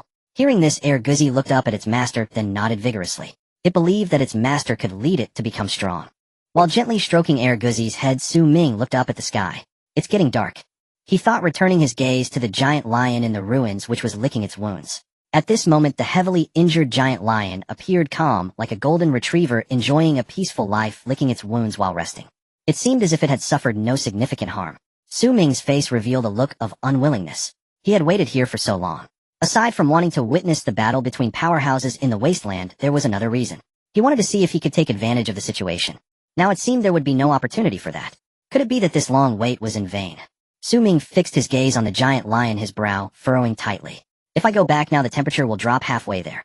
At that point, I'll need to start a fire to keep warm. Starting a fire in the dark of the Wasteland is tantamount to seeking death. Staying here, perhaps I can survive by taking advantage of the giant lion's residual power. It seems this is the only choice now. After pondering for a moment, Ming ultimately decided to stay. He would find a house that hadn't been smashed by the giant lion, start a fire to keep warm, and survive the night. As long as he didn't provoke the giant lion, it should be fine. With this thought, Ming patted Erguzi's head softly and said, "Erguzi, follow me." Awoo! Erguzi replied and got up from the ground, following closely behind Ming. Ming cautiously circled around the giant lion and approached a house located at the edge of the ruins. Using collected materials, he built a campfire and lit it. Instantly, the room became bright. Moments later, night fell, and the temperature dropped to freezing. Ming took a deep breath and retrieved a prepared blanket from his backpack, covering it over Erguzi. Then he took out a padded coat and put it on. Only then could he barely withstand the cold. I didn't expect that the first time I left the shelter at night was to watch a spectacle. Ming leaned against the wall, shaking his head in self-deprecation. Beside him, Erguzi lay on the ground under the blanket, silent. Time passed second by second. Outside the house, it remained eerily quiet. Ming understood that it was due to the giant lion's presence scaring off other beasts. If the giant lion were not there, the wasteland would have long turned into a haunting ground filled with the howls of beasts. Looks like I made the right gamble. Ming sighed, appreciating the rare tranquility. However, at that moment, a sudden loud noise erupted outside the house. Bang! Guzi jumped in fright, almost taking off from the spot. Su Ming was no better off, his heart racing as he instinctively drew his gun, gripping it tightly. After the loud noise, the ruins returned to silence, as if nothing had happened. Su Ming held his gun his brow. Why does it sound a bit like something heavy hitting the ground? Could it be? Su Ming seemed to realize something, gripping his gun cautiously as he approached the window. He looked toward the giant lion's direction. After adapting to the dark environment, he could see the scene clearly in the faint moonlight. Just as he had expected, the giant lion had fallen. The giant lion lay on the ground with small pits where its eyes used to be filled with a reddish-yellow liquid. If there were no surprises, it was a mixture of blood and bodily fluids. Seeing this scene, Su Ming instantly made a judgment. This creature would not survive the night. Woo! At this very moment, the giant lion also sensed Su Ming's presence and emitted a weak whimper. From its sound, Su Ming could feel the pain it was enduring. Once the king of the Wasteland, in its final moments, the giant lion was no different from an old man nearing death. The same confusion, the same fear. Su Ming looked at the giant lion, his face revealing hesitation. His handgun could certainly kill it. Should he send? Su Ming was torn about whether to kill the giant lion. It wasn't that he wanted to help it end its suffering. It was simply because if he did not act with the lion's tenacious vitality, it was highly likely to endure until dawn. After dawn, the troubles would multiply. First of all, who knows if the 3 hunters who attacked the giant lion have any companions? If they do, they will definitely come to look for the lion's corpse. Once they find the giant lion's body, it would be difficult for Su Ming to reap the benefits. Besides, nearby survivors might also come to this ruin. Not to mention that guy who came to the ruins that morning. With such strong counter-reconnaissance capabilities, who knows if, most importantly, such a large corpse would take a considerable amount of time to dissect. By the time the dissection is complete, the alien beasts would likely have returned. If he acted, these problems would be easily resolved. By killing the giant lion in advance, Su Ming would have an entire night to dissect it. Even if he left immediately after dawn, he would still gain a lot. The trouble would be the risk of attracting alien beasts. To act or not to act? This was a dilemma. Su Ming stood in place, conflicted for a long time, and finally made a decision. Risks and rewards are always proportionate. Without taking any risks, how could there possibly be rewards? If this were in the past, Su Ming would not have witnessed the strength of the natives. He might have chosen a safer approach. After all, he had a survival system, giving him an initial advantage over other survivors. As long as he survived and developed later on, he would definitely be stronger than other survivors. But now, having witnessed the power of the natives, Su Ming's thoughts had changed. Sometimes it is necessary to take on just by taking on some risks, one could gain tremendous rewards. Why not? One must understand that the opportunity of the clam and the snipe contending with the fisherman profiting does not come easily. If he missed this chance, who knows when the next would come. Thinking of this, Su Ming stood up and patted Guzi's head. He instructed, Guzi, go keep watch. If anything happens, tell me immediately. Understood. Guzi crawled out from under the blanket and nodded heavily. Awoo. As a descendant of wolves, the freezing temperature wouldn't harm it. Hearing Su Ming's words, it left the house without hesitation and began patrolling the edge of the ruins. On the other side, Su Ming also approached the giant lion. He had to admit the intimidation of the 3-headed giant lion was indeed formidable even in its dying state. Standing before it, Su Ming still felt a bit intimidated. He took a deep breath to calm his emotions. Su Ming gripped his handgun, aiming at its eyes. In a low voice, he said goodbye. Then he pulled the trigger. Bang! A gunshot rang out, and the bullet pierced through the last head of the giant lion. Woo! A whimper. The powerful, 3-headed giant lion was utterly dead. Su Ming did not rush. Instead, he set up a campfire next to its body. Then he began to search through the ruins. He needed to confirm whether those 2 women were dead. He certainly did not hope to be halfway through the dissection when a dagger appeared at his throat. After a moment, Su Ming found the first woman. She was the tall, model-like assassin. Looking at the woman, a thought suddenly popped into Su Ming's mind. I wonder what the difference is between these natives and humans. Su Ming walked to the woman's side and observed her closely. To be honest, aside from their extraordinarily strong physical qualities, these natives were not much different from humans in other aspects, including body type, figure, and appearance. If it weren't for having witnessed how she leapt over 10 meters high, Su Ming would have thought she was an ordinary survivor. They both have 2 arms and 2 legs, so how can she jump so high? Su Ming sighed, reaching out to touch the woman's neck. No pulse. Dead. Su Ming was taken aback and placed his fingers near the woman's nose. Not sensing any breath, it seemed she was dead. Su Ming withdrew his hand and sighed in relief. He had been worried that this woman might suddenly wake up and stab him with a dagger. It seemed he didn't have to worry anymore. If he remembered correctly, besides this mature assassin, there was also a little girl. He needed to ensure both were dead. Su Ming got up and continued searching. In just a moment, he found the auxiliary little girl. To say she was a little girl was actually inaccurate, because she didn't look very young, probably around 18 or 19 years old. On Earth, she would already be in college. She was just short in stature, petite, and had a cute appearance resembling a little girl. As before, Su Ming reached out and placed his hand on her neck. The pulse was very distinct. Still alive. Su Ming instinctively glanced at the girl, his breath catching. At this moment a dilemma presented itself. Should he kill her making it as if nothing had happened? Or should he ignore her and let her fend for herself? Or perhaps, intervene and save her? Undoubtedly the first option was the optimal choice in the current situation. Eradicating the root of the problem would leave no future troubles. The second option was actually not much different from the first. In this temperature, it wouldn't take long for a living person to freeze to death. If he ignored her, she would die soon. As for the third option, while there might be a reward, the risks involved were too great. If something unexpected happened, Su Ming couldn't bear the consequences. How to choose was a predicament. Su Ming stood still, conflicted for a long time. In the end, he still couldn't bring himself to kill the girl. Sigh. I'm just too soft-hearted. Looking at her delicate, Su Ming sighed. Then he took a blanket from his backpack and covered her with it. After that he lit a campfire beside her. To be honest, Su Ming also wanted to give her a shot to eliminate future troubles. But, looking at the little girl's face, he really couldn't bring himself to do it. After all, at the end of the day, she was still just a half-grown child. Su Ming was not a saint. To survive, he could kill without blinking. But to kill a child who had no enmity with him was something he couldn't do. Seeing that she won't wake up anytime soon, I need to collect supplies quickly and leave. There shouldn't be any problems. Su Ming comforted himself. He first tied the little girl's hands with rope, and then covered her face with the blanket. Then, he turned and left, starting to dissect the three-headed giant lion. The night in the wasteland was not long. He needed to hurry. He would collect as many resources as possible. I hope to fill my backpack before dawn. Su Ming held the sharp dagger he had pulled from the back of the giant lion. He began to focus on the dissection. What he didn't notice was, not far behind him beneath the blanket, long eyelashes fluttered twice. Then a pair of watery big eyes slowly opened. Where am I? Zhao Yi opened her eyes and found herself enveloped in darkness, as if someone had blindfolded her. She was momentarily stunned. Then she realized. She had indeed been blindfolded. Not just her eyes, but her hands and feet were also bound. Am I kidnapped? Realizing her predicament, Zhao Yi felt a bit dazed, completely unaware of what had happened. She still remembered.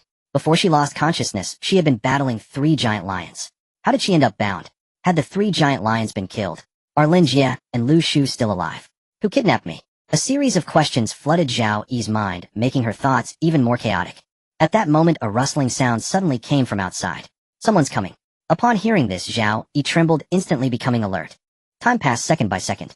No one approached her, but the rustling sound grew increasingly frequent. Zhao Yi perked up her ears and listened carefully. In just a moment, she made a judgment. Someone is cutting meat. It's been a while, and it hasn't stopped. Could it be the 3 giant lions? Only a large beast like the 3 giant lions could yield so much meat.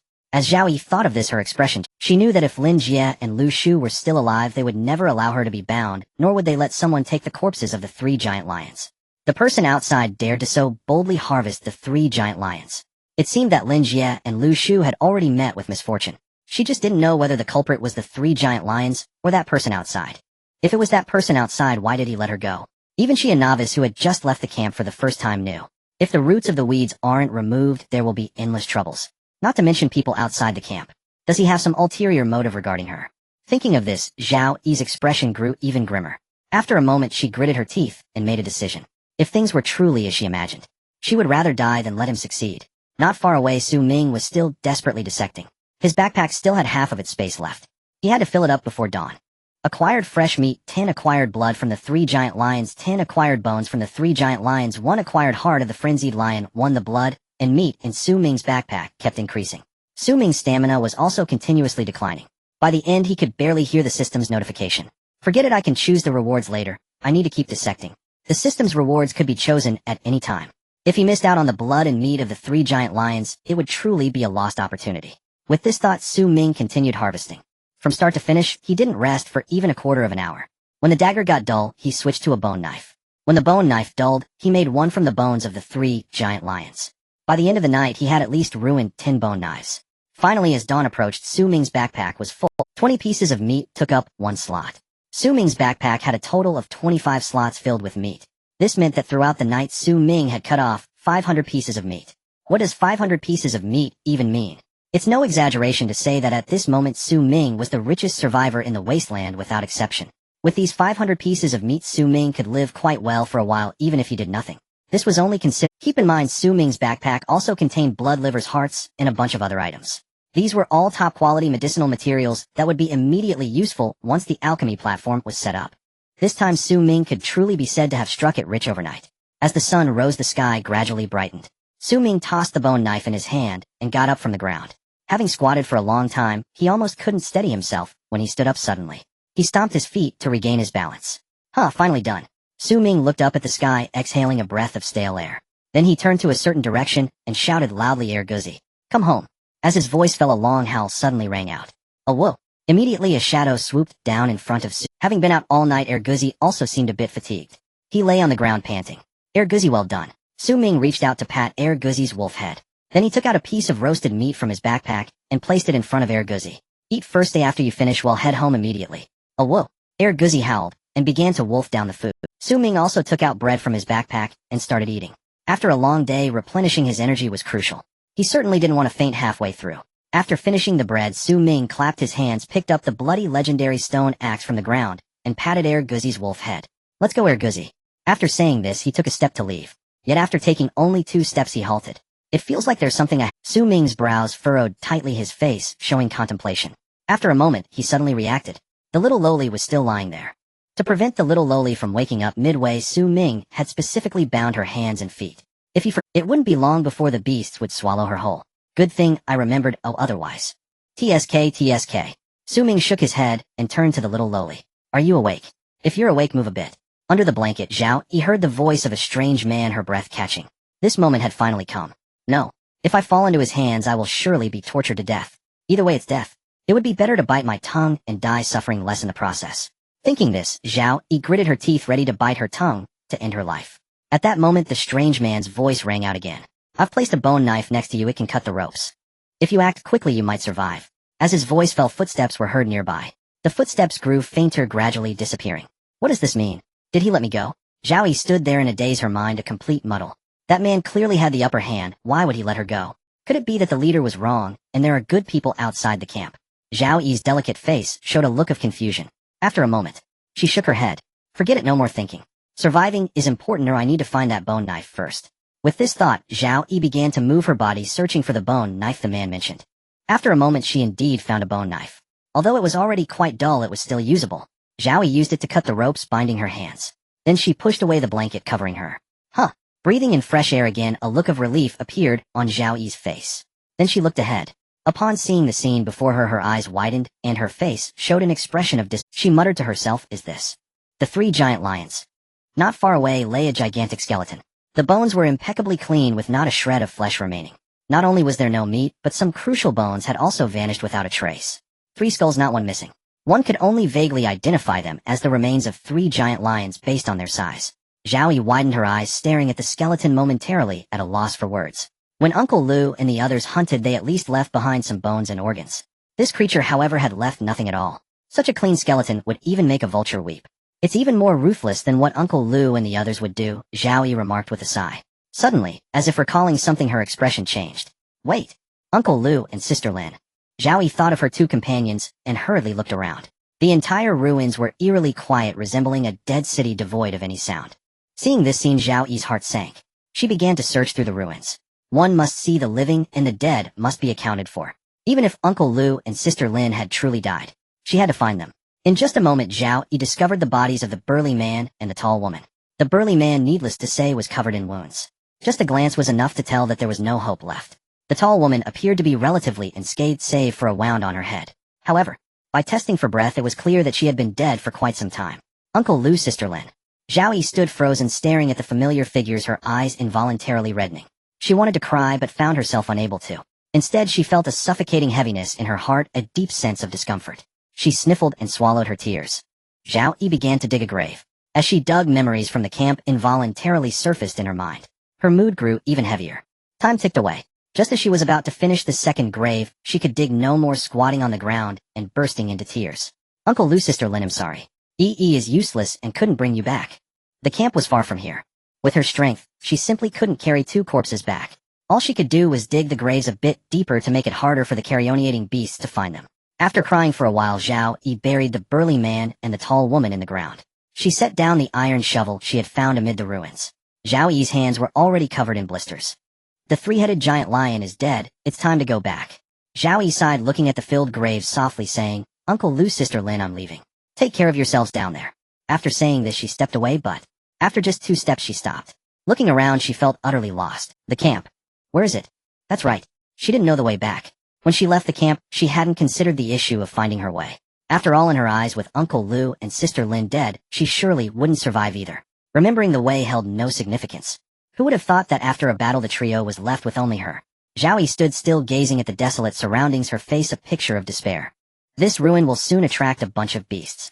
Staying here is just waiting to die. I must leave quickly. Let me wander around first to see if I can find a familiar path. With this thought, Zhao gritted her teeth and chose a random direction to walk in. Meanwhile, Su Ming had already returned to the shelter. After a day and a night of busyness, he was now utterly exhausted. Even so, he still forced himself to stay awake. Instead, he went to the well to fetch 2 buckets of water. He poured them into the bathtub, and still clothed lay down in the tub with Air Guzzi. The legendary bathtub was said to alleviate fatigue. Resting in the bathtub was far more effective than lying on the bed. 1 man and 1 wolf. Within a minute of lying in the tub, he fell asleep. When he opened his eyes again, the fatigue that had weighed him down was complete. Indeed, the legendary bathtub is truly effective. Su Ming exclaimed as he climbed out of the tub. At that moment, Air Guzzi also woke up. With a howl, he jumped out after Su Ming. Air Guzzi, are you still tired? Su Ming looked at Air Guzzi and asked. Air Guzzi howled in reply and shook his head. Seeing this, Su Ming smiled and said, if you're not tired, let's go out for a walk and see if anyone has come by. Woof! As a loyal canine companion, even when exploited and squeezed by his master, Air Guzzi bore no. Hearing Su Ming's command, he said no more and left the shelter to patrol. Left in the shelter, Su Ming. Day 7 of Survival Reward 1, Excellent Level Shelter Expansion Blueprint Reward 2, Strengthening Potion Reward 3, Rough Soil Purifier, Normal Soil Purifier, please choose. Su Ming paused slightly at the sight of the rewards. How rare. All 3 rewards were exactly what he wanted. Previously, he only had one desired option, making the choice less stressful. Now, with all options being desirable, the choice became rather troublesome. Su Ming looked at the rewards, his face full of conflict. After 10 minutes of thought, he finally made a decision. A space of 10 square meters is too small. Once the bathtub is in place, there won't even be enough room to stand. The potion and purifier are useful, but they can also be found in the trading interface, not as rare as the expansion blueprint. I'll go for the expansion blueprint first. I choose reward 1. Obtained excellent level shelter expansion blueprint 1 description. After use, the shelter space increases by 100. 100. Su Ming was taken aback upon seeing the description. The rough level shelter expansion blueprint could only increase space by 5 square meters. Yet the excellent level could increase by 100 square meters, a full 20 times that of the rough level. Had he known the increase would be so significant, he would have used that upgrade blueprint. After all, if an excellent level can add 100, then a legendary level must at least add 500. Su Ming sighed, feeling a bit regretful. At this point, it was too late for regrets. He'd better expand first. With a space of 110, he should be able to swap for a bigger bed. Su Ming thought to himself and used the expansion blueprint. In the next second, a dazzling white light enveloped the entire shelter. Moments later, the white light dissipated. The shelter had undergone a tremendous transformation. The once cramped little cave had transformed into a spacious flat. Not only would 1 large bed fit, but even 10 could be accommodated. Su Ming looked at the expanded shelter, his face beaming with excitement. He thought, finally, it looks a bit like home. With the larger space, the first thing Su Ming did was create more wooden. Then he went outside the shelter, built 3 bonfires, and started grilling meat. He had 500 pieces of meat on him. While it was fine in the backpack, it would spoil quickly in the wooden boxes. After smoking it over the bonfire, it would last a bit longer. I haven't looked at the manual for a day. I wonder what other... As Su Ming grilled the meat, he opened the manual. He had barely turned to the communication interface when a message suddenly popped. Help me. The message was sent by number 1. He is the guy who traded the soil purifier with Su Ming. Save me. Su Ming was slightly taken aback upon seeing this message. Immediately he reacted. This guy must have run into trouble and could only seek help from him. Su Ming had only known number 1 for 2 days, but they had completed 2 transactions together, and their cooperation had been quite pleasant. You could say they were partners. When a partner encounters trouble, helping out a bit is not a problem. Thinking of this, Su Ming asked, how can I help? Number 1 quickly replied, someone is chasing me, I need weapons. Su Ming hesitated for a moment and asked, how many of them are there? Number 1 replied, 3, and they have guns. Su Ming's heart sank at this. Initially, he had thought about lending his handgun to number 1. Although there were only 3 bullets left in the magazine, it would suffice to take out 1 enemy. But now number 1 had just informed him that he was facing 3 enemies, one of whom was armed. In that case, if he lent his gun to number 1, wouldn't that be like throwing a meat bun to a dog never to be returned? After all, no matter how strong number 1 was, it was impossible for him to take out 3 enemies with just 3 bullets, right? Su Ming showed signs of hesitation, lingering without speaking. At that moment, number 1 seemed to sense something and said, as long as I can survive, everything I have is yours. Hearing this, Su Ming shook his head. It seemed that number 1 was truly pushed to a dead end. Otherwise, with his intelligence, he would never say something so ridiculous. Number 1 also knew that his promise was weak. He quickly added, I am the champion of the Bureau's fighting competitions. You just give me a weapon, and I can turn the tide. Please believe me. The champion of the Bureau's fighting competitions. So number 1 is a constable. Su Ming's expression showed hesitation. The handgun was his greatest trump card, and his only ranged weapon. If he gave it to number 1 and couldn't get it back, the loss would be significant. Should he give it or not? Su Ming hesitated for a moment before finally making a decision. No. Although number 1 was quite capable, and the transactions were smooth, he was still a bit lacking compared to the handgun. In comparison to his own safety, Su Ming preferred to keep the handgun. I'm sorry I can't help you, you might as well find someone else.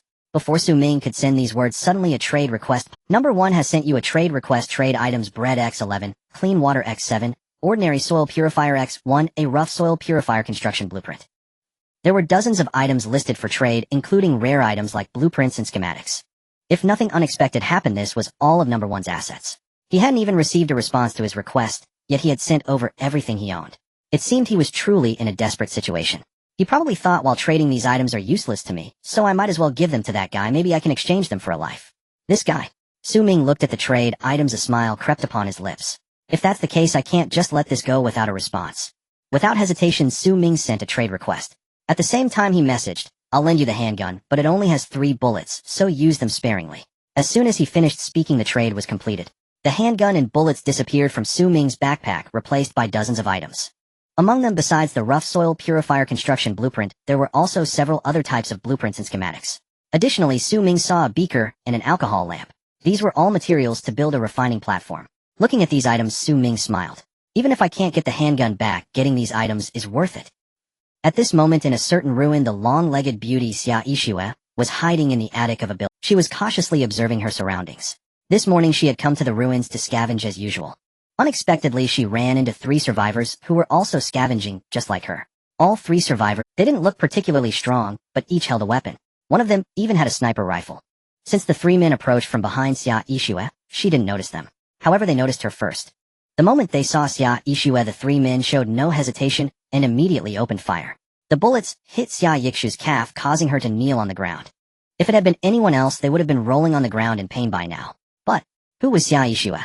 Having been the champion of the Bureau's fighting competitions and shooting competitions for 5 consecutive years, even though her calf felt like it was sliced by a knife, she remained calm. Instead, she took advantage of her kneeling position to roll on the ground, evading the sight of the 3 men. Then she used her clothing to bind the wound and hid away. With her strong counter-surveillance ability, the place she hid was naturally very concealed. Even with 3 opponents, they would not find her easily. However, the ruins were only so big. If someone wanted to find her, they surely could with a bit more time. Xia Yixue understood this well. Moreover, she understood that to survive today, she needed to kill those 3 guys.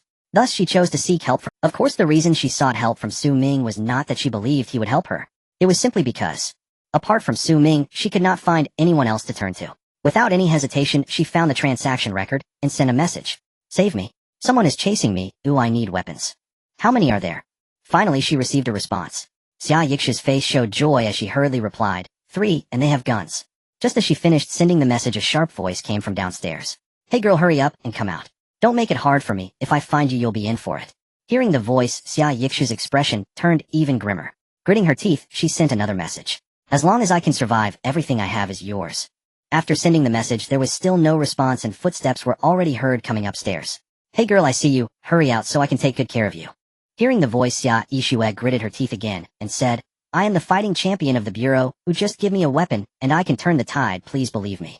After saying that, she sent a trade request, without any hesitation, simultaneously preparing herself mentally. If the other party was still unwilling to help her, or lacked the ability to do so, she would end her own life with a dagger. Dying by her own hand was better than being tortured to death by someone else.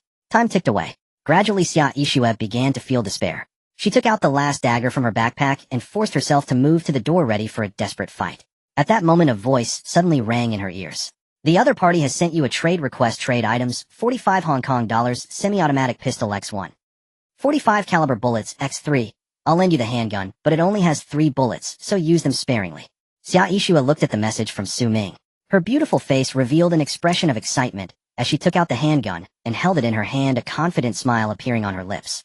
3 enemies, 3 bullets will be enough. Beneath the attic, a lean man held a spear, shouting, while cautiously observing his surroundings. Those who have managed to survive in the Wasteland are far from fools. He would never make the mistake of underestimating the enemy. Despite the seemingly frivolous nature of his shout, his mind was as clear as a mirror. The woman he shot earlier managed to escape calmly. She was certainly not an easy opponent. If he relaxed, even slightly, he could be counterattacked. Therefore he must remain vigilant at all times. "Hey girl, stop hiding. I see you," the lean man shouted while scanning the area.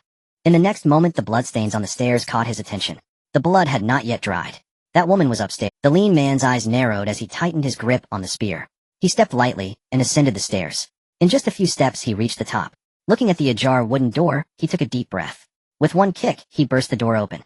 "Hey girl, I found you," he shouted as he rushed into the room. He looked around finding nothing but abandoned wooden crates. "Not here." The lean man stared at the empty room momentarily stunned. In that moment of distraction, a sudden sharp pain pierced his chest. He instinctively looked down only to find a finely crafted dagger embedded in his heart. The lean man stared wide-eyed at the dagger in his chest, wanting to shout. But before he could utter a word, he coughed up a mouthful of blood. Pooh! The dagger was abruptly yanked out, slicing through his throat with lightning speed. Instantly blood erupted like a fountain. Before the lean man could comprehend what had happened, darkness enveloped him, and his body fell uncontrollably to Xia Yikshu's icy eyes were filled with coldness. She did not reach out to support him, allowing his body to crash to the ground. Bang! The body hit the ground with a dull thud. Outside the house, the lean man's two companions abruptly turned their heads towards the direction of the sound. Then they instinctively exchanged glances and spoke in unison, "Not good." Though they had only been working together for a short time, they had been through life and death numerous times, developing some tacit understanding. Just a glance was enough to understand each other's thoughts. One went ahead, while the other followed, stepping cautiously towards the room where the sound had come from. Their footsteps were very light, making almost no sound. Their eyes were fixed on the house, missing not a single corner. The one with the gun kept his finger poised on the trigger. As soon as anyone appeared, he would shoot immediately. The two continued to approach the house step by step. Before they even reached the door, suddenly something unknown was thrown down from the second floor. The gunman showed no hesitation, raising his gun and firing. Bang! A gunshot rang out. The object was hit before it even landed, shattering into pieces. It was a glass bottle. The two felt a chill in their hearts and instinctively looked towards the window of the second floor. As they expected, the woman who had been shot earlier was standing at the window, holding a finely crafted handgun aiming at them. Seeing this, both men simultaneously had the same thought. "We're done for." Bang! Bang! Two gunshots rang out. The two stared, wide-eyed, disbelief etched on their faces as they fell heavily to the ground. The two bullets struck their foreheads perfectly. Up in the attic, Xia Ishua watched as the two fell, feeling a wave of relief wash over her. At that moment, a sharp pain shot through her leg. She could no longer hold on, and collapsed to the ground, exhaling a breath of foul air. This time she had truly escaped death. If it weren't for that guy lending her the handgun at a critical moment, she would undoubtedly be dead this time. Lying against the wall, Xia Ishua reflected on everything that had just happened, feeling a wave of fear. After the moment of fear, she fell into deep thought. What had caused today's situation? Was it because she wasn't alert enough? No. Before entering the ruins, she had circled around the area twice. Aside from a few houses in the center being crushed by something, she had found nothing unusual or dangerous. Having done all that, how could she not be vigilant? Was it because her skills weren't good enough? A champion in combat, such skills could be considered top tier in the entire Wasteland. If even such skills weren't enough, then hardly any humans could survive in the Wasteland. It wasn't that she wasn't vigilant or that her skills were lacking. What was to blame? Only herself for being a single individual, living in such a perilous wasteland. No matter how vigilant you are or how skilled you are, you will inevitably encounter many dangers. Some dangers can be resolved by one person, but some cannot. As long as one survives alone, they will inevitably face dire situations. This is unavoidable unless you are not alone. Xia Ishua, with her background as a constable, understood the principle of not being able to rely solely on oneself. But, in this lawless wasteland, who could she trust? If she were a man or an unattractive woman, finding a partner would be an easy task. Even if they were mismatched, they could still stick together. But with her looks and figure, which man would not harbor impure thoughts? Sigh. Xia Ishua thought about this and sighed deeply. Why did heaven give her such a beautiful face? It was unfair. In fact, solving the problem of being too attractive was not difficult. All she had to do was take a dagger and make a few random cuts on her face. But Xia Ishua could never bring herself to do it. After all, it is a woman's nature to love beauty. Even a long-legged goddess was no exception. To let her destroy her own appearance with her own hands was something she could not do unless it was absolutely necessary. After experiencing what happened today, Xia Ishua realized surviving alone was not feasible. To live in the wasteland, one must band together for warmth. And her beauty and figure were the greatest obstacles to finding companionship. Thinking of this, a hint of determination flashed in Xia Yikshu's eyes. If a beautiful face and a curvaceous figure were obstacles to survival, then she would rather not have them. Xia Ishua thought this and gritted her teeth, gripping the dagger in her hand, slowly lifting it to her chest. Xia Ishua, you can do it. With a resolve, Xia Ishua was about to make a move. Suddenly a low growl from a beast echoed from outside the house. The beast in the ruins had returned. Xia Yixue hurriedly set the dagger down and buried her head lower. Blood would attract the beasts. If she was to disfigure herself, she had to return to the shelter first. Thinking this, Xia Yixue put away the dagger resting against the wall while opening the survival manual. She hadn't forgotten that the gun in her hand was borrowed. Even if she wanted to borrow it for a longer time, she had to inform the lender. Proficiently opening the survival manual, she hadn't even flipped to the communication interface. A message suddenly popped up. Are you still alive? When Xia Yixue saw this message, a warm current surged through her heart. Although she knew that compared to her own life and death, the other party was actually more concerned about her handgun. But no matter the reason, there was still someone in the wasteland who cared about her life. That was enough. She thought for a moment and replied, still alive. In the shelter, Su Ming saw this message and breathed a sigh of relief. Fortunately, the handgun was still there. That's good, Su Ming replied. Xia Yixue, there is one bullet left. When I return to the shelter, I will return the handgun and the bullet as they are. One bullet left. Su Ming showed a look of surprise upon hearing this news. So did he kill 3 people with just 2 bullets? As expected of a former constable, impressive. Su Ming sighed and replied, no rush, just return it to me before tomorrow morning. Xia Yixue, okay. Su Ming glanced at the message Xia Yixue sent and then looked at his backpack. After thinking for a moment, he sent a trade request. The other party has sent you a trade request. Trade items: 4 pieces of bread, 10 bottles of clean water, 1 ordinary iron shovel. These supplies were of little use to him. It was better to lend them to the first one. Otherwise she might die on the way back to... Thinking this, Su Ming sent a message. He'll lend you these items, return them to me in 5 days. On the other side, Xia Yixue saw the trade request sent by Su Ming. She was taken aback. She never expected that the other party would actually be willing to lend these things to her, even if it was... Although some rare items were left behind, Su Ming's actions still warmed her heart regardless of his motivations. She could feel that he genuinely wanted her to survive, whether it was lending her the handgun at first, or now lending her food, water, and tools. This indicated as much. Xia Yixue deeply understood how difficult it was for a stranger with whom she had only traded twice to do this. After all, this was not modern society, but a wasteland world. What was the most dangerous thing in the wasteland? It was not the terrifying monsters, not the harsh environment, nor the scarcity of resources, but rather, human hearts. Human hearts are more sinister than anything else. You never know what your fellow humans will do to you. It was just like the 3 people she encountered today. She hadn't even exchanged a word with them, yet they were ready to put her to death. Therefore, finding a trustworthy partner was harder than climbing to the sky. Since she would eventually have to integrate into a human group for warmth, why not do it with this person? After all, he was far more reliable than the 3 people she had encountered before. Thinking of this, Xia Yixue's eyes shimmered. After a moment, she made a decision and sent a message. Surviving alone in the wasteland is too difficult. In the shelter, Su Ming saw this message and was slightly taken aback, instinctively replying, it's fine, I don't find it difficult. Xia Yixue paused when she saw this message. Then her beautiful face showed a look of anger as she replied, that's because you haven't encountered others. Su Ming thought for a moment. He hadn't encountered other survivors, but he had met indigenous people. Those indigenous people were far more dangerous than survivors. Haven't I dealt with them differently? So he replied, who told you I haven't encountered anyone else? Xia Yixue fell silent upon seeing this message. Indeed, if she could encounter others, why couldn't he? Xia Yixue's face showed a thoughtful expression as she considered what to say next. At that moment, Su Ming's message came again. If you have something to say, just say it. I can lend you some more items, but there will be... Clearly, Xia Yixue's earlier statement made Su Ming misunderstand that she wanted to borrow something from him. Hearing this, Xia Yixue became even angrier. This guy? Does he only think about supplies? She gritted her teeth, too lazy to beat around the bush, and said frankly, I want to be with you. 2 people are always better than 1. In the shelter, Su Ming was dumbfounded upon seeing this message. To be honest, he had never thought about surviving with... After all, he was living quite well alone. Having another person would only make it cumbersome. However, the first one was a champion in combat and shooting.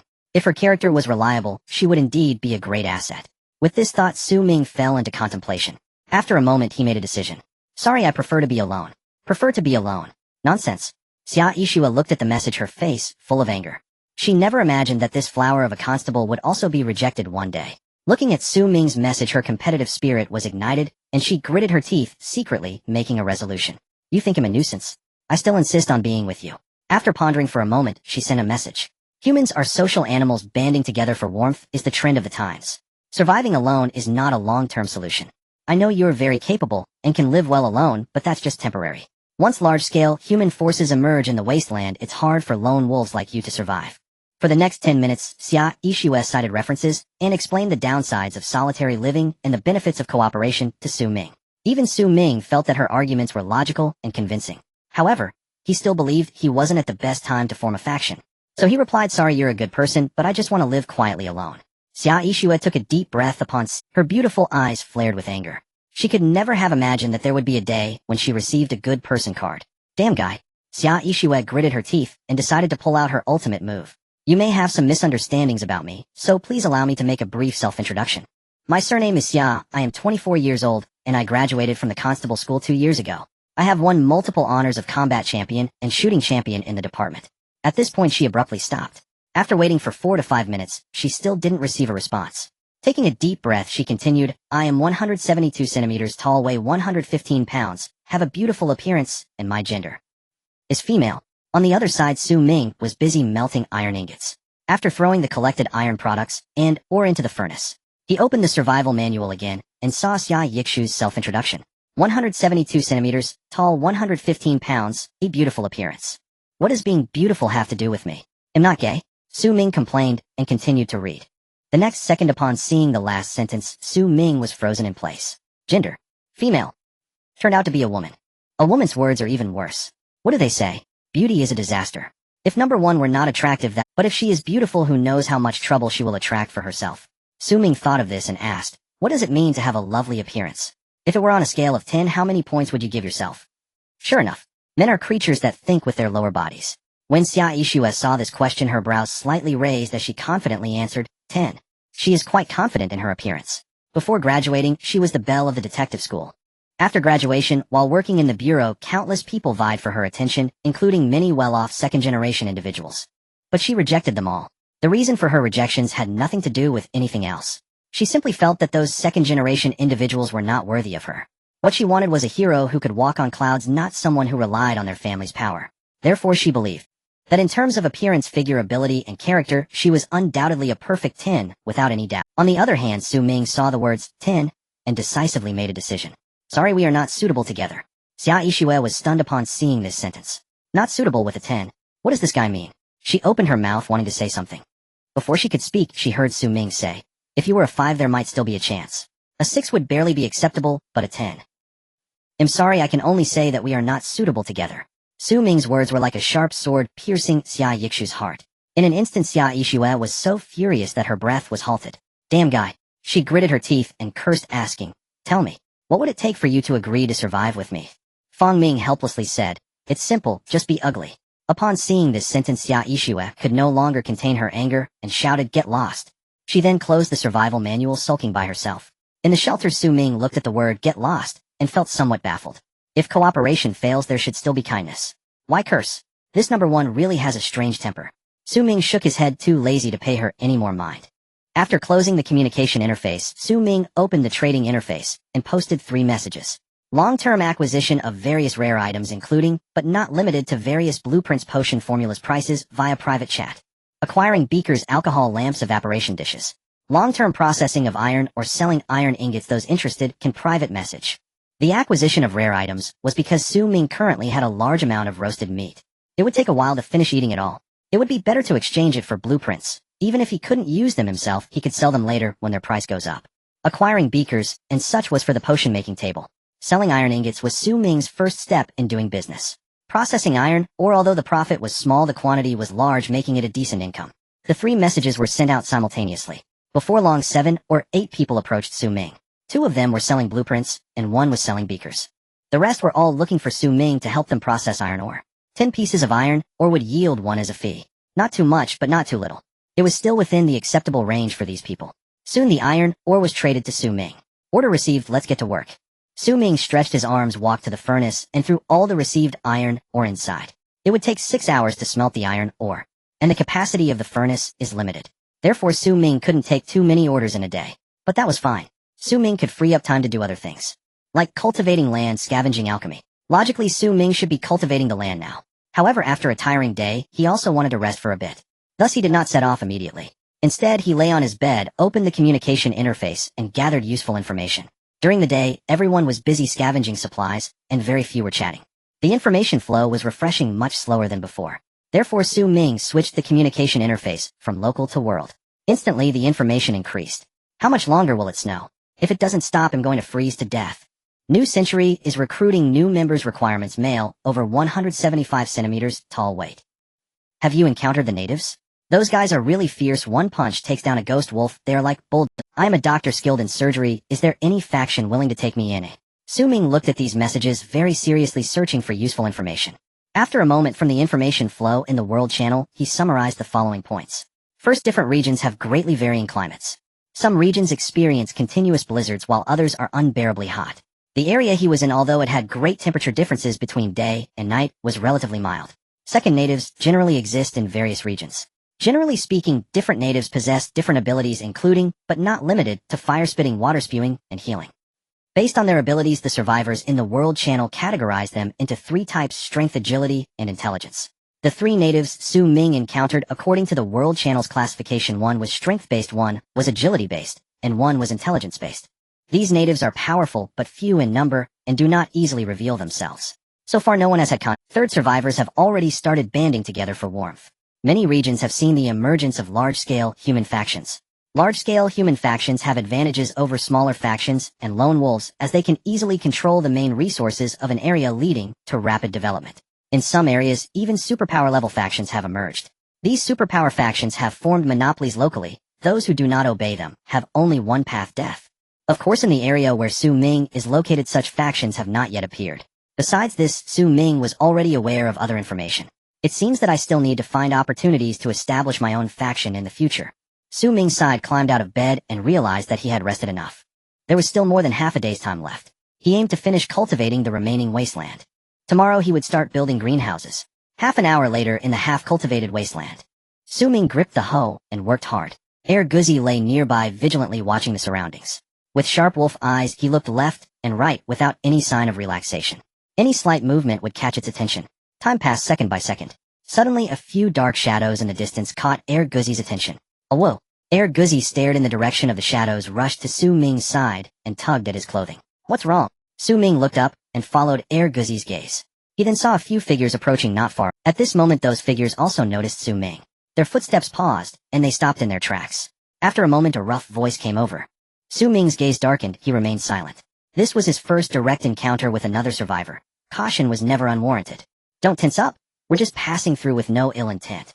Su Ming paused, then replied, "You have 2 minutes to leave this place." Agreed. The man responded and stepped forward towards Su Ming. Su Ming stood rooted in place, eyes locked on them, while simultaneously opening his survival manual to send a message to Contact 1. "Return my handgun. I need it urgently." Xia Yixue, already back at the shelter, saw the message, and without hesitation initiated a trade request.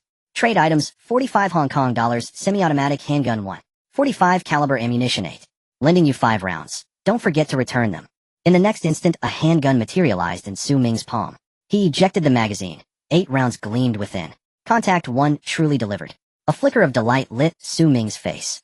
Gripping the firearm, he felt a surge of unshakable confidence.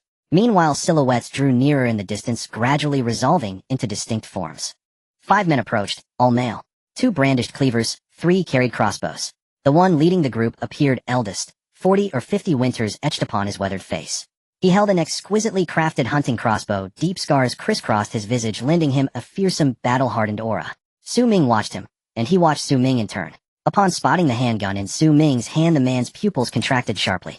Then a wry smile curled his lips as he struck up conversation. "Young master, though barely past your prime, you've clearly got skill. Securing a firearm isn't easy." Su Ming regarded him impassively, saying nothing. A clear dismissal. The man, undeterred, pressed on without. His gaze shifted to Guzi behind Su Ming. With a grin, he remarked, "And this hunting hound, larger than any wolf. To tame such a beast. Truly remarkable, young master." Offended at being called a dog, Guzi snarled, baring fangs with a guttural "Eowa." The man recoiled, instinctively stepping back and raising his crossbow. The 4 men behind him likewise raised their weapons, eyes fixed warily on Guzi. Tension coiled thick and taut in the air. Su Ming broke the silence. 1 minute remains.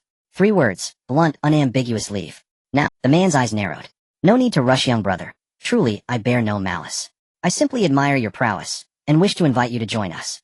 Though none of us possess extraordinary talent individually, together we rival even you. Survival favors alliances these days. Join us, and strength meets strength. This entire territory would fall under our dominion."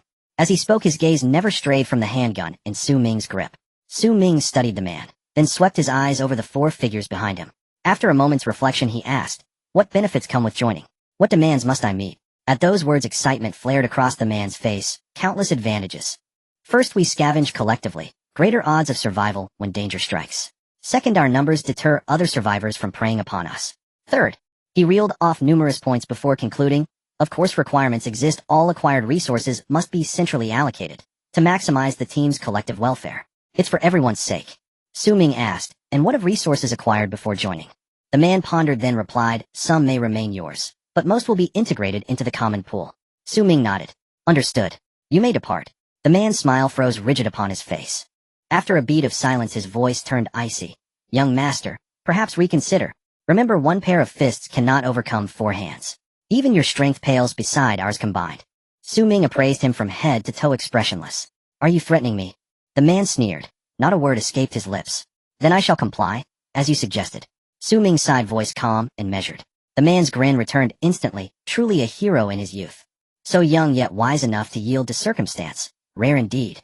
The final syllable had barely left his tongue when, bang, a gunshot shattered the air. Instantly the hound, larger than any wolf, launched itself like a leopard, surging behind the man. Eyes wide with disbelief, he watched the impossible unfold. You, he tried to speak, but blood erupted from his mouth. Instinctively glancing down, he saw a crimson wound blooming across his chest. How could this be? Staring at the wound, darkness swallowed his vision. His body crashed lifelessly to the earth. He died without comprehension. Behind him, the remaining four men stood stunned. Along their path, they'd recruited, or eliminated, those who refused. Numbers always tipped the scales. 5 men aligned shoulder to shoulder, motionless, yet their sheer presence paralyzed opposition. Such dominance bred complacency. Thus they never imagined Ming, alone, would strike first. Bang, bang, gunfire. The 2 crossbowmen never squeezed their triggers, their bodies pierced clean through by bullets. The 2 cleaver wielders froze where they stood. Stunned, they blinked, then realized 3 crossbowmen lay dead. Remaining meant certain death. Run! They exchanged a glance, and bolted. But before their feet lifted, Air Guzzi lunged like a ravenous wolf, slamming them both to the ground. One man's throat was clamped in iron jaws, immobilized, breathless. The other trembled violently. Ming holstered his handgun and approached the cowering man. Gazing down, he asked, voice serene as drifting mist, do I strike you as someone easily bullied? Elder brother. I was coerced. I beg you spare me. The man's voice cracked with terror, head bowed low. Ming knelt, repeating the question softly. Do I strike you as someone easily bullied? Trembling, the man lifted his head and whispered, no, not at all. Ming shook his head, weary. Then why provoke me? A chill gripped the man's heart. Indeed. In the next heartbeat, Ming drew his handgun, pressed the barrel to the man's temple, and fired. Bang! The man's neck snapped sideways. Life fled. Ming slid the weapon away, expressionless. Rising, he gazed upon the 5 corpses, and fell into quiet contemplation. He wielded a firearm. He commanded Air Guzzi. He bore no semblance of vulnerability, yet they had still attacked. There existed only one explanation. He stood alone. To them, solitude equaled weakness. No matter how formidable one man might be, he remained outnumbered. As the man had phrased it, 2 fists cannot prevail against 4 hands. In essence, so long as he walked, such confrontations would multiply, not diminish. I must forge my own faction, Ming murmured, exhaling deeply, and opened his survival manual. He sent a message to Contact 1. Where are you? I'll come for you. On the other side, Xia Yixue, who had narrowly escaped death, lay on the bed in the shelter, ready to rest. Huh, she exclaimed, I'm still alive. She took off her outer clothes. Just as she was about to lie down, she suddenly saw a message from Ming. Return my handgun, it's urgent. She thought he was quite capable, yet he too had encountered trouble. Xia Yixue couldn't help but smirk at the message. She sent a trade request, lend me 5 bullets, don't forget to return them. After sending the message, Xia Yixue became inexplicably worried again. Hearing the urgency in his tone, could he really be in trouble?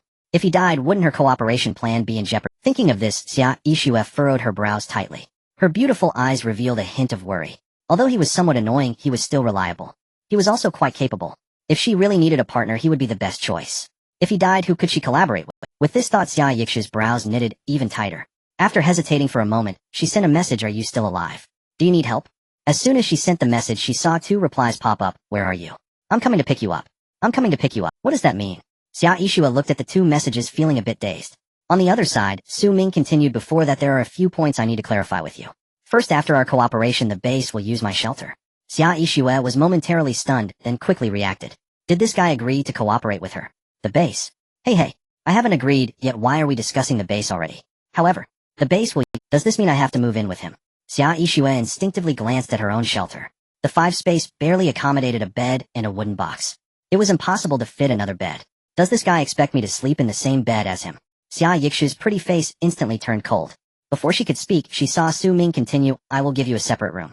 Without permission, I won't enter your room, and likewise you are not allowed to enter mine. A separate room. Xia Yixue was slightly taken aback and instinctively asked, how big is your shelter? Su Ming replied, 100 enough for both of us. 100. Xia Yixue was stunned upon seeing this message. While she was still living in a 5 cave, he was already in a spacious 100 apartment. Comparing people makes one feel inferior. On the other side, Su Ming continued, second, the resources we scavenge will be distributed by me. The resources beneficial for the shelter will be used for its construction, and the remainder, barring any surprises, will be split evenly. Seeing this message, Xia Yixue's face showed discontent as she questioned, why should you distribute it? Su Ming confidently replied, first, I am stronger than you, and second, I can handle resources more effectively. Xia Yixue pouted in displeasure upon reading this message, but didn't argue further because she knew. He was right. His strength was indeed slightly superior. Otherwise, she wouldn't have sought his help. Third, at home we can have disagreements, but outside, or in front of outsiders, we must not undermine each other. Unless it's a matter of urgency, we must present a united front. Okay. Xia Yixue had no objections to this point and agreed readily. She understood that the foundation of cooperation was mutual trust. If they couldn't achieve this, it would be better not to cooperate at all. Seeing Xia Yixue agree to his 3 conditions, Su Ming smiled. He asked, do you have any requests?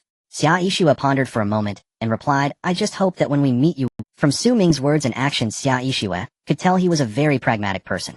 Such people are often, and her figure and appearance naturally attracted a lot of trouble. She hoped he wouldn't regret choosing to cooperate with her. On the other side, Su Ming, seeing this message, confidently replied, I never regret the decisions I make. Xia Yixue sighed, I hope so.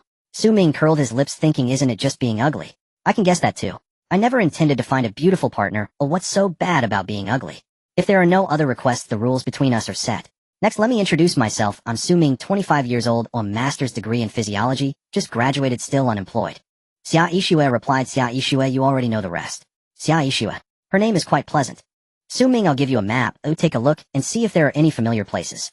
Initiating a trade request with you. Trade item 1 map. 1. Xia Yixue took out the map and began to examine it closely. In just a moment she discovered a familiar location. After marking it, she replied, this ruin is very close to me. Su Ming was slightly taken aback upon seeing the ruin Xia Yixue marked. His counter-surveillance abilities are quite strong. Still a constable. Could it be him? Su Ming tentatively sent Xia Yixue a message. You in the morning, me in the afternoon. Xia Yixue stared blankly at the message. After a moment she replied, we'll scavenge separately, without disturbing each other. In the next second both of them exclaimed in unison, it's you. Su Ming and Xia Yixue looked at each other's messages, both displaying incredulous expressions. They never expected that they had already had contact with each other. We truly are fated. Su Ming sighed, and said, since we know each other it will be easier.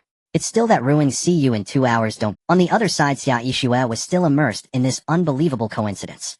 After a long while she finally reacted, and replied okay. It would only take her an hour to reach the ruins. The remaining hour was more than enough to pack her things. 2 hours later at the ruins, Su Ming stood with Guzi in front of the wall, where they communicated, waiting quietly. At that moment Su Ming's mood was somewhat akin to meeting a romantic partner from online dating. Anticipation mixed with a hint of nervousness, and that nervousness carried a touch of apprehension. He wondered what this person who rated him a perfect 10 looked like. Hopefully she wouldn't be too ugly. 3 or 4 points would suffice. That way he wouldn't attract too much trouble, and his mood wouldn't be too bad either. Su Ming was lost in thought, when Guzi suddenly noticed something leaping up, and alertly staring in a certain direction. He wondered what this person who rated him a perfect 10 looked like. Hopefully she wouldn't be too ugly. 3 or 4. In one sentence, she could be described as having fair skin, beautiful features, and long legs. Although it was just a fleeting glimpse, Su Ming was still taken aback. Is she? Xia Yixue. Xia Yixue. Su Ming gazed at the tall, statuesque woman, standing not far away. He called out tentatively. Upon hearing his voice she turned, her eyes clear and deep as autumn waters settled upon him. A delicate arch lifted her brow. Su Ming. Indeed, it was her. Yet why did she appear so strikingly mature and commanding? Su Ming stood frozen, speechless before Xia Yixue. Xia Yixue observed his stunned silence, raised an eyebrow, and asked, regretting it already. Su Ming nodded. Yes, I do. Had I known you'd look like this, I never would have agreed. You.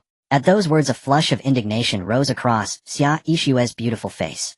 In that moment she longed to strike him. But then her gaze fell upon Guzi beside Su Ming, and she clenched her fists, forcing herself to hold back. Where did you get this wolf dog? At the word wolf dog, Guzi bristled, casting Xia Yixue an indignant glare, and let out a sharp, defiant ow. A sharp crack. Su Ming smacked Guzi's head. Not a wolf dog, just a wolf. A wolf.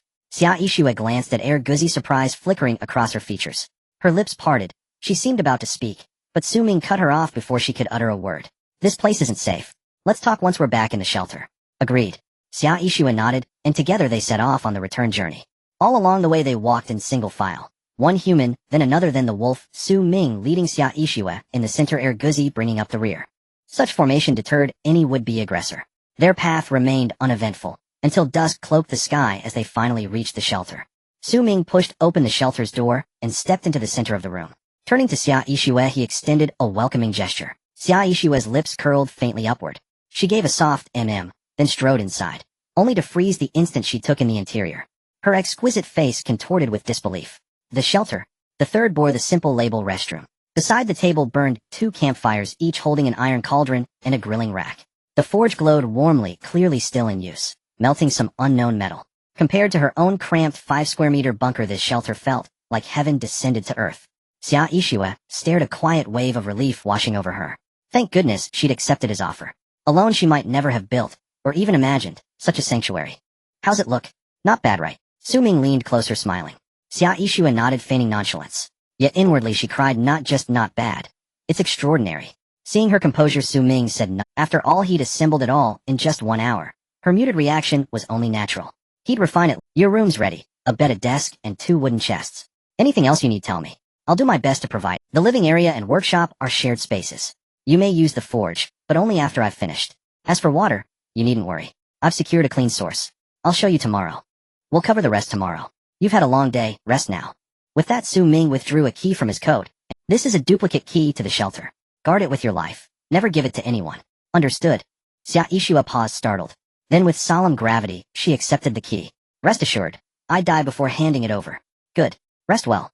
Su Ming clapped her shoulder lightly before turning toward his own room. Xia Yixue remained rooted where she stood. Whether in the wastelands or within the bureau, she'd always recoiled from physical contact. Yet just now Su Ming's touch had stirred no resistance. Instead, warmth bloomed quietly within her chest.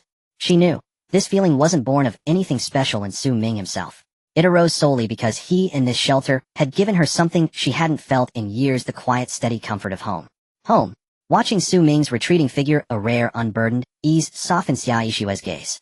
She lingered a moment, then opened her door and stepped inside. Elsewhere, Su Ming entered his room and immediately attended to business. He'd accepted 3 ores melting commissions earlier.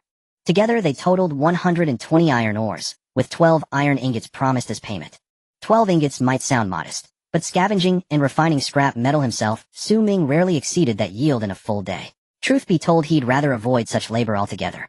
Yet without nearby iron deposits, this remained the only viable path to ingots.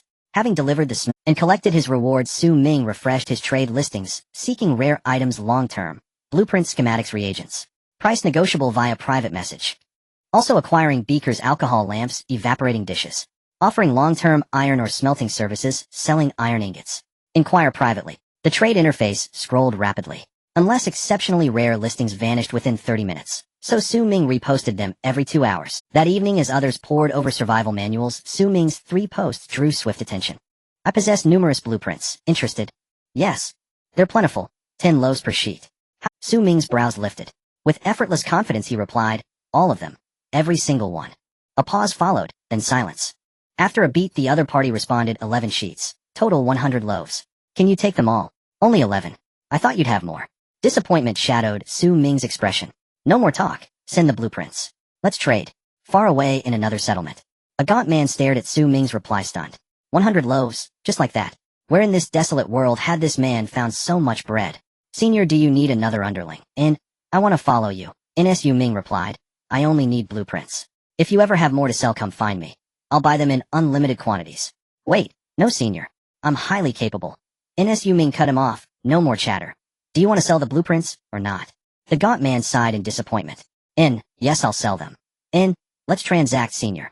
A trade request has been initiated. Items for trade: blueprint for animal trap construction, blueprint for iron fence construction, blueprint for barbecue grill construction, blueprint for iron pot construction, blueprint for iron shovel construction, blueprint for iron hoe construction, blueprint for bullet construction, blueprint for gunpowder production, blueprint for iron chest construction, blueprint for standard grade soil purifier construction, blueprint for well construction. 10 grilled meat portions exchanged for 11 blueprints, several of which were exactly what he'd been seeking. An absolute windfall. Su Ming gazed at the newly acquired blueprints, now filling his inventory, his face lighting up with exhilaration. Just then a chime sounded beside his ear. In, would you like to apply the animal trap construction blueprint? In, would you like to apply the iron fence construction blueprint? Would you like to apply? In without hesitation, Su Ming responded instantly yes. In as the words left his lips, rows of icons flared to life across his synthesis and construction interfaces. N. Standard animal trap, iron ingot, 77 in barbecue grill, iron ingot, 44 in standard iron shovel, iron ingot, 55 timber, 22 iron wire, 33 in standard iron hoe, iron ingot, 55 timber, 22 iron wire, 33. Animal traps, barbecue grills, iron shovels, iron hose, iron chests, bullets. The list went on. Every single item was immediately usable. 300 loaves of bread, well worth it. In, animal traps can both capture mutated beasts and secure the shelter. I'll craft 30 right away. In, iron shovels and hoes are needed for tomorrow's land clearing, those must be made too. 30 animal traps, that's 210 iron ingots. In, one set each for me and Xia Yi Shui. Shovels and hoes combined require 20 iron ingots. Su Ming jotted down the raw materials required while furrowing his brow. In crafting demanded iron ingots. In reinforcing the shelter demanded iron ingots too. Even if he built 10 additional furnaces and smelted iron or around the clock for others, and supply of iron ingots would still fall woefully short. In, to advance further, I must locate an iron deposit. Tomorrow morning for land clearing, afternoon for scouting. Perhaps I'll find iron ingots then. And at this thought, Su Ming exhaled deeply. And truth be told, at this stage he preferred not to stray far from the shelter. Yet there was no choice. An iron ore remained indispensable for progress. No iron deposits existed near the shelter. Obtaining or meant venturing farther afield. And still he had two trusted allies at his side. Serious danger seemed unlikely. Su Ming glanced at Ergo-Z beside him and gently patted the dog's head. In, Awu. Ngo-Z, mistaking the gesture for mealtime, perked up instantly. It sprang upright, saliva dripping, eyes fixed hungrily on Su Ming. And he watched the scene unfold, exasperated yet amused. With a fond scolding, glutton, he retrieved 2 grilled meat portions from his inventory, one for Ergo-Z, the other placed upon the grill. The blazing campfire coaxed forth the rich aroma of roasted meat and filling the air in an instant. In the adjacent room, Xia Yi Shui felt a pang of hunger. She withdrew a half-eaten loaf from her inventory and then carefully broke it into tiny fragments and dropped them into a bowl, pouring hot water over them. This was a technique she'd refined over recent days, and soaking bread in hot water softened its texture and within moments the bread dissolved into a smooth porridge-like consistency. Xia Yi Shui lifted the bowl and slurped delicately from its rim. The warm velvety paste glided effortlessly down her throat and filling her with profound contentment. And excellent. And hot water truly outperformed cold. Xia Yi Shui murmured appreciatively, then took several more slow, satisfying slurps. And almost immediately her hunger subsided markedly. In cradling the bowl, she instinctively closed her eyes, her expression radiant with quiet bliss. After so many days in the wasteland, only during meals did she feel truly alive and happy. And regardless, and I am still breathing. I still have food to eat. She thought this as she finished the last few slurps, emptying the bowl within seconds. In for a tall, statuesque woman, standing 172 centimeters, half a loaf was clearly insufficient to sate her appetite. Yet she restrained herself, lying down instead to rest her eyes. And she had no choice. Her entire inventory held just 3 loaves, all borrowed from Su Ming. 1 loaf per day stretched barely 3 days. And tonight's extra half loaf meant tomorrow night's hunger. And thus half a loaf was her strict limit. Yet even that modest portion filled her with deep, unfeigned satisfaction. Because, tonight's bedding, moreover, Inch no longer feared mutated beasts breaching the shelter. And for beside her lived a wolf over him. Any intruder would trigger the beast's immediate response. And half a loaf. A bowl of hot water. And clean bedding. A secure haven. In this perilous resource-starved wasteland, could life possibly grow more blessed?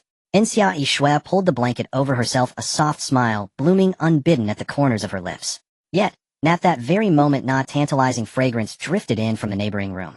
And this is grilled meat. Xia Yi Shui's eyes brightened at the sudden scent, but dimmed again an instant later.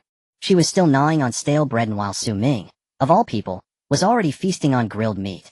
And how infuriating. And the aroma alone unsettled her completely. She buried her face beneath the blanket, hoping to block the scent. But the fragrance persisted, permeating the... She struggled fiercely to banish thoughts of grilled meat. Yet the more she resisted, the richer and more pervasive the aroma became. And gradually, her mind conjured far more than mere grilled meat, not pots, barbecues, milk tea, skewers. Wave after wave of long-buried culinary memories. And the scent stirred dormant nostalgia. Her stomach rumbled audibly. And she longed to ask Su Ming for even a sliver of grilled meat, just to taste it. Yet pride forbade such a request. So she lay rigid beneath the covers, enduring silently. And thus, in that night, Inch lay awake, unable to sleep. And meanwhile, Su Ming finished his meal, settled onto his bed, and waited quietly for the dawn of a new day. Time slipped by. None of the system's chime rang precisely on schedule. Day 8 of Survival Reward 1 Livestock Farm includes 3 livestock species, 1 male and 1 female each, in Reward 2. Strength Enhancement Serum Reward 3. Upgraded Soil Purifier. From rough grade to standard grading, please select. The breeding farm is a good thing. But in this cursed place where even the weeds are scarce, raising livestock is utterly impossible. It can only be set aside for now. Rough Soil Purifier, Ordinary Soil Purifier. If this had been before, Su Ming might have considered it. But now it can be disregarded. You see, Xia Yixue has mastered the manufacturing method of the Ordinary Soil Purifier. With her around, I want lack for soil purifiers. In that case, the only option is to choose Reward 2.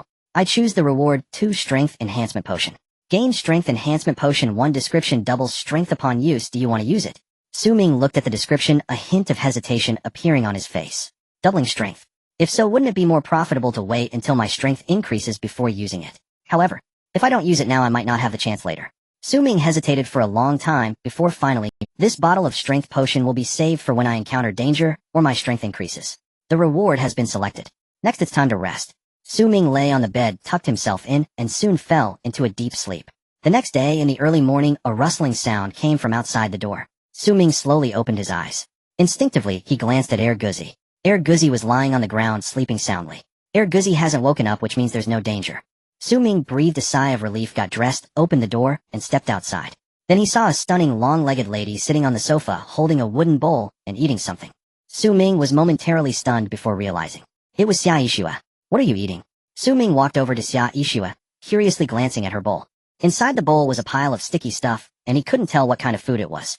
Hearing Su Ming's voice, Xia Yixue lifted her gaze to him, and replied indifferently, nothing much. At that moment, Su Ming noticed that Xia Yixue's beautiful eyes were bloodshot, as if she hadn't slept all night. Did you not sleep last night? Su Ming asked in surprise. Xia Yixue remained indifferent, replying Su Ming raised an eyebrow, and asked, are you afraid I'll enter your room? Upon hearing this, Xia Yixue shot Su Ming a glance, but said nothing. Just as expected, Su Ming helplessly shook his head, and sat beside Xia Yixue. Don't worry, I'm not the kind of person you think I am. You can sleep without concern. Unless there's an urgent matter, I won't disturb you. If you're really worried, just lock the door. I don't mind.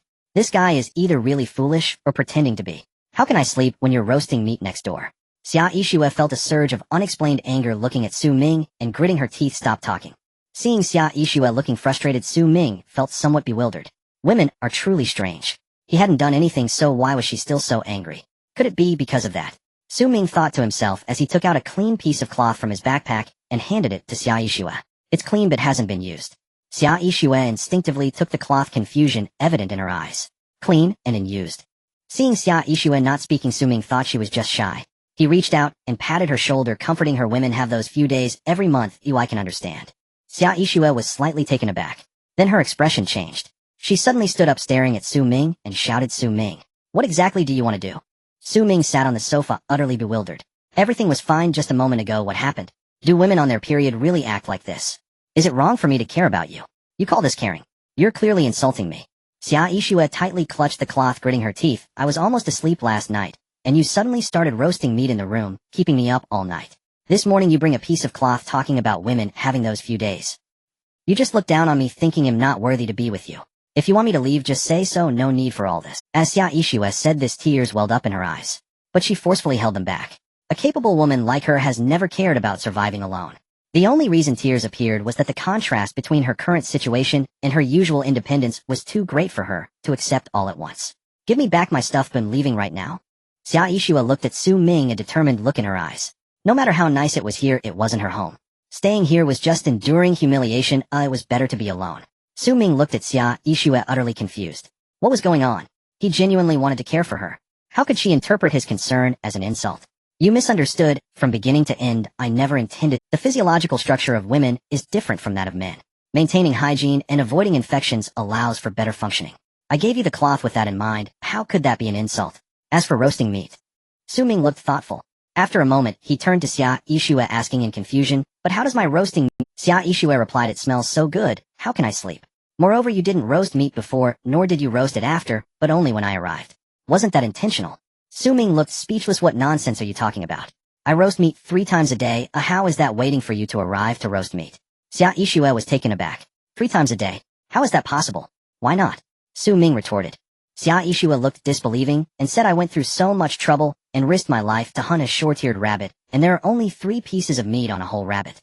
You roast meat 3 times a day, now it's the 8th day, and that's 24 pieces just between us plus your wolf, at least 30 pieces. What kind of exotic beast can have 30 pieces of meat? Su Ming raised an eyebrow replying, who told you I only killed 1 exotic beast?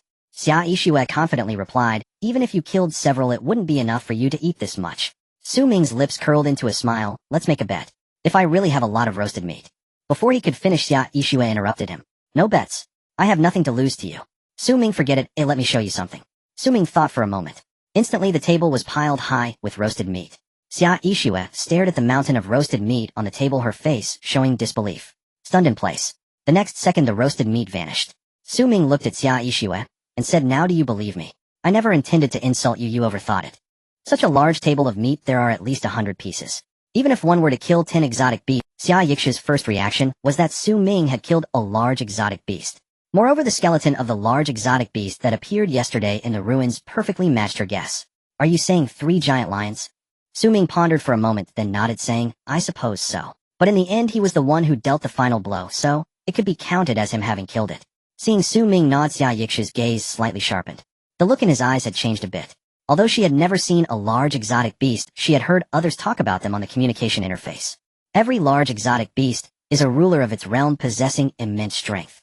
Even firearms find it difficult to inflict harm on them. For humans, killing them is nearly an impossible task. Yet, Su Ming had killed one.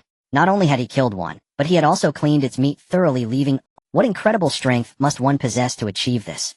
It seems. Xia Yishua looked at Su Ming and tentatively asked. No. All right. Seeing that Su Ming was unwilling to share, she decided not to ask further. She picked up her wooden bowl and continued eating. Su Ming glanced at her and said, you still haven't answered me, what are you eating? Bread soaked in hot water.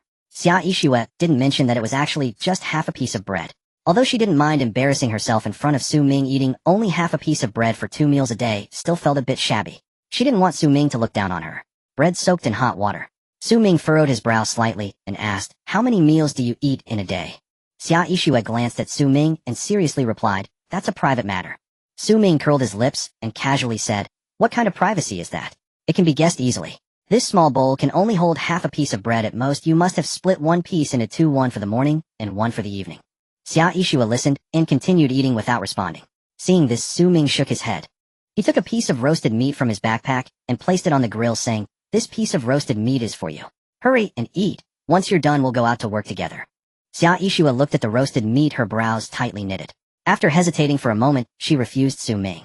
No free rewards. Oh, we are only in a cooperative relationship, and you are not obliged to take care of my meals. This is an advance payment. We will be doing physical labor later. I do not wish for you to faint from hunger halfway through. After saying this, Su Ming did not linger and turned back to his room. The living room was left with only Xia Yishua. She looked at the tempting roasted meat on the grill, her expression changing several times. After much internal struggle, she finally made a decision. She accepted this advance payment. Taking out a delicate dagger from her backpack, she divided the roasted meat on the grill into 5 portions. Proportions were put away in her backpack. The remaining portion was cut into 5 pieces. Using the knife, she picked up 1 piece and slowly brought it to her mouth. The roasted meat entered her mouth. Instantly, the aroma enveloped her taste buds. As Xia Yishua chewed on the roasted meat, she closed her eyes, revealing a look of satisfaction on her face. In that moment, she felt incredibly happy. However, just then a voice suddenly startled her. It was Su Ming. Xia Yishua abruptly opened her eyes and saw Su Ming standing right in front of her, looking at her with a very strange... The lighter and salt are on the table. At the same time, he muttered to himself.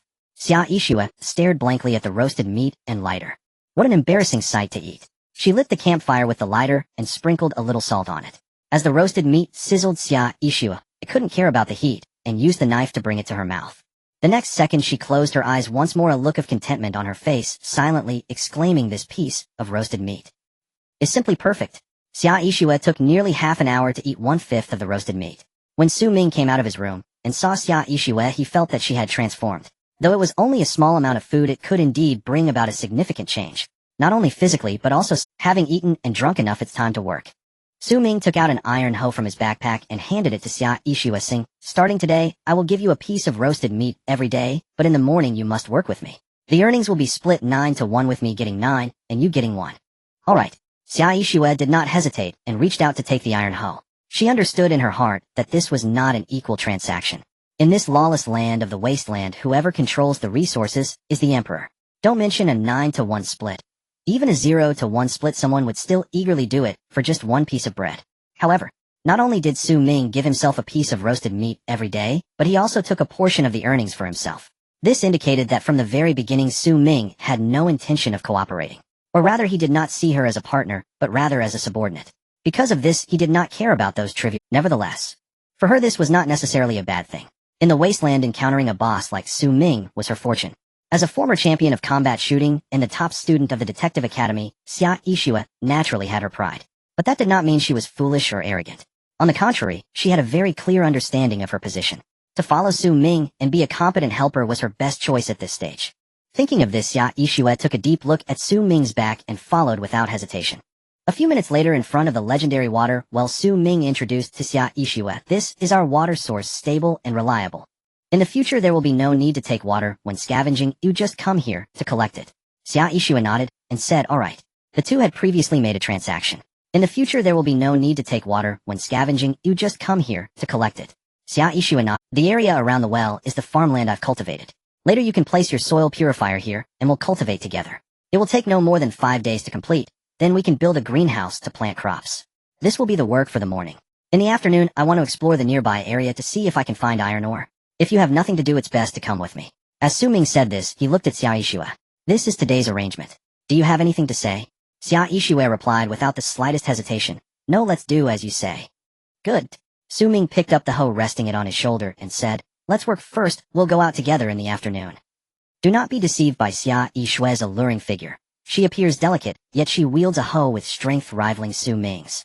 Working side by side, the two cleared a vast expanse of land in just 2 or 3 hours, a pace far surpassing Su Ming's solo efforts. "Let's pause here for now," Su Ming said, setting down his hoe and wiping sweat from his brow. "Rest a while. We'll search for iron ore this afternoon." Xia Yixue offered no further words, merely nodding. They sat upon wooden planks, sipped water, ate roasted meat, and closed their eyes to rest. Half an hour later, Su Ming rose, brushed dust from his clothes, and said, "When we explore, proceed with caution, do nothing rash. If anything arises, find me first. Understand?" Xia Yixue was a top-tier constable. Her counter-surveillance skills far exceeded Su Ming's. His words were not born of concern that she might cause trouble, but rather a quiet assertion of command. Exploration would unfold under his direction, every action governed by his orders. One who accepts favors owes deference, a one who shares food surrenders autonomy. Hearing this, Xia Yixue voiced no objection, only nodded. "Understood. Good. Let's go." Su Ming retrieved a pistol from his backpack, chose a direction, and strode forward. Without hesitation, Xia Yixue followed. The wasteland stretched boundlessly, vast beyond measure. For over an hour, Su Ming walked onward, encountering only withered grasses and barren trees, nothing more. Occasionally they passed crumbling ruins, empty, yielding no useful finds. Gradually despair settled upon Su Ming. An hour's march, and still nothing.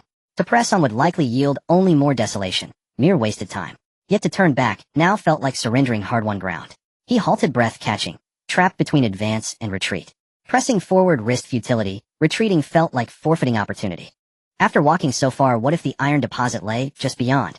To abandon the search now would be a bitter loss. Su Ming stood motionless, his expression torn.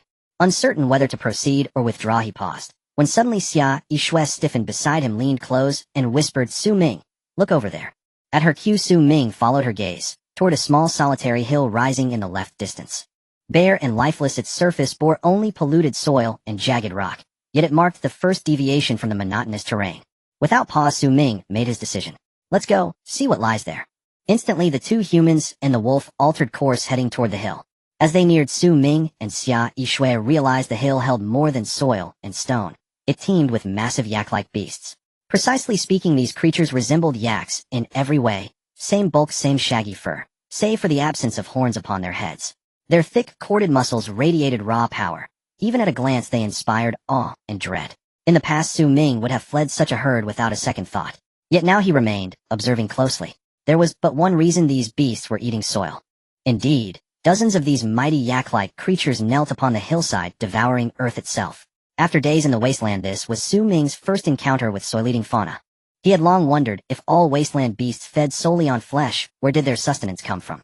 Without herbivorous species, carnivores could not sustain themselves for long, unless their reproduction defied natural law. Now revelation struck him: the wasteland harbored soil-eating beasts, creatures thriving on barren earth. That such beings could grow so robust on mere dirt spoke volumes about their tenacity and the Wasteland's cruel ingenuity. A fleeting thought crossed his mind: could one be captured and raised at home? His gaze remained fixed upon the distant herd, lost in contemplation. Beside him, Xia Yishui drew near, bent low, and murmured into his ear, "There's open pit iron ore behind those yaks." Su Ming froze. Then his eyes widened in disbelief. He turned sharply. "Are you certain?" She nodded firmly. "I've seen this type of open pit deposit before." Relief flooded his face. Seeking high and low, yet finding it effortlessly. What fortune! He had searched tirelessly, only to discover the very ore he sought lying before him. His gaze shifted to the hill, now transformed in his eyes. The iron lay embedded within its slopes. To extract it, the beasts must first be driven away. Though they consumed soil, these creatures were formidable, muscular, numerous, and unyielding. Dislodging them would be no simple task. A plan was needed. Again Su Ming fell silent, studying the herd intently, until moments later he turned to Xia Yishui. "Night falls soon. We withdraw for now. Return tomorrow." She nodded. "Agreed. Withdraw." Su Ming patted Ergozi's wolf head, then retreated. Xia Yishui and the wolf followed closely behind. Back at the shelter, twilight lingered. Su Ming sank onto the sofa and opened the communication interface, typing a message. "Anyone nearby found iron ore? I've searched endlessly, still nothing." Moments later, replies appeared. "Our region is desert, not a mining zone. Iron deposits simply don't exist here." Su Ming blinked, then asked, "What do you mean?" "You didn't know? The Wasteland divides into 4 major zones: desert, rainforest, ocean, and tundra. We're in the desert, characterized by extreme diurnal temperature shifts, sparse vegetation, abundant beasts, and scattered ruins. Iron ore concentrates primarily in the rainforest. It's exceedingly rare here." "Much obliged. Thanks, brother." Su Ming sent his reply, then closed the interface. He slumped deeper into the sofa, brow furrowing. According to that report, the deposit they'd found was likely the sole iron source near the shelter. The Wasteland's nights were bitterly cold, movement impractical. Long-distance mining was utterly unfeasible. Thus, the hills ore was not merely convenient. It was his only option. A sigh escaped him. "Then there's no choice. We'll confront the beasts heathen. How precisely do we drive them off?" His brow tightened further as he pondered, when suddenly a notification flashed across his screen. "Boss just acquired 2 new blueprints. Interested?" Distracted and weary, Su Ming replied curtly, 10 loaves per blueprint. I'll take all you have." "Boss, legendary. Transaction confirmed. Please review." Su Ming opened the trade interface. Indeed, a request awaited him. Sanhao has initiated a trade request. Items offered: firecracker crafting blueprint, fireworks crafting blueprint. Accept trade. Firecrackers and fireworks. Su Ming was momentarily taken aback. Soon a look of wild joy spread across his face. It truly was a case of wanting something and having it come to him. With firecrackers and fireworks, how could he fail to drive away the strange beasts? Without a moment's hesitation, Su Ming immediately declared, "Agreed." Acquired firework synthesis blueprint 1, acquired firecracker synthesis blueprint 1 on the other side. The emaciated man sighed in relief upon seeing the words "agreed." He had thought that the trivial blueprints for fireworks and firecrackers would be rejected by the boss. To his surprise, they were still accepted. Truly, the boss lived up to his reputation. His word was as good as gold, and when he said he wanted them all, he meant every last one without hesitation. Respect involuntarily appeared on his face. "Thank you, boss. Does the boss really not need any little brothers? As long as I can be the boss' little brother, I'm willing to toil endlessly." Upon seeing this message, Su Ming replied with just one word: "Scram." Even after being told no, the man still wouldn't give up. The emaciated man didn't feel disheartened, merely chuckled and responded, "All right, boss, I'm off." Having dismissed number 3, Su Ming opened the synthesis table. Sure enough, the options for fireworks and firecrackers had appeared. Fireworks: fire drug, 55 nitrate, 05 copper ingot, 11 salt, 11 paper. 22 firecrackers. Fire drug, 11 nitrate, 01 paper, 11. The required materials were not particularly rare. It was just that collecting them was somewhat troublesome, especially the nitrate. Such items were rare in the desert regions, and he would have to go to the trading interface to procure them. Thinking of this, Su Ming opened the trading interface. He quickly found the trading information for nitrate. Nitrate, an essential material for explosives, 1 piece per loaf of bread, unlimited supply. 1 piece per loaf of bread. So expensive.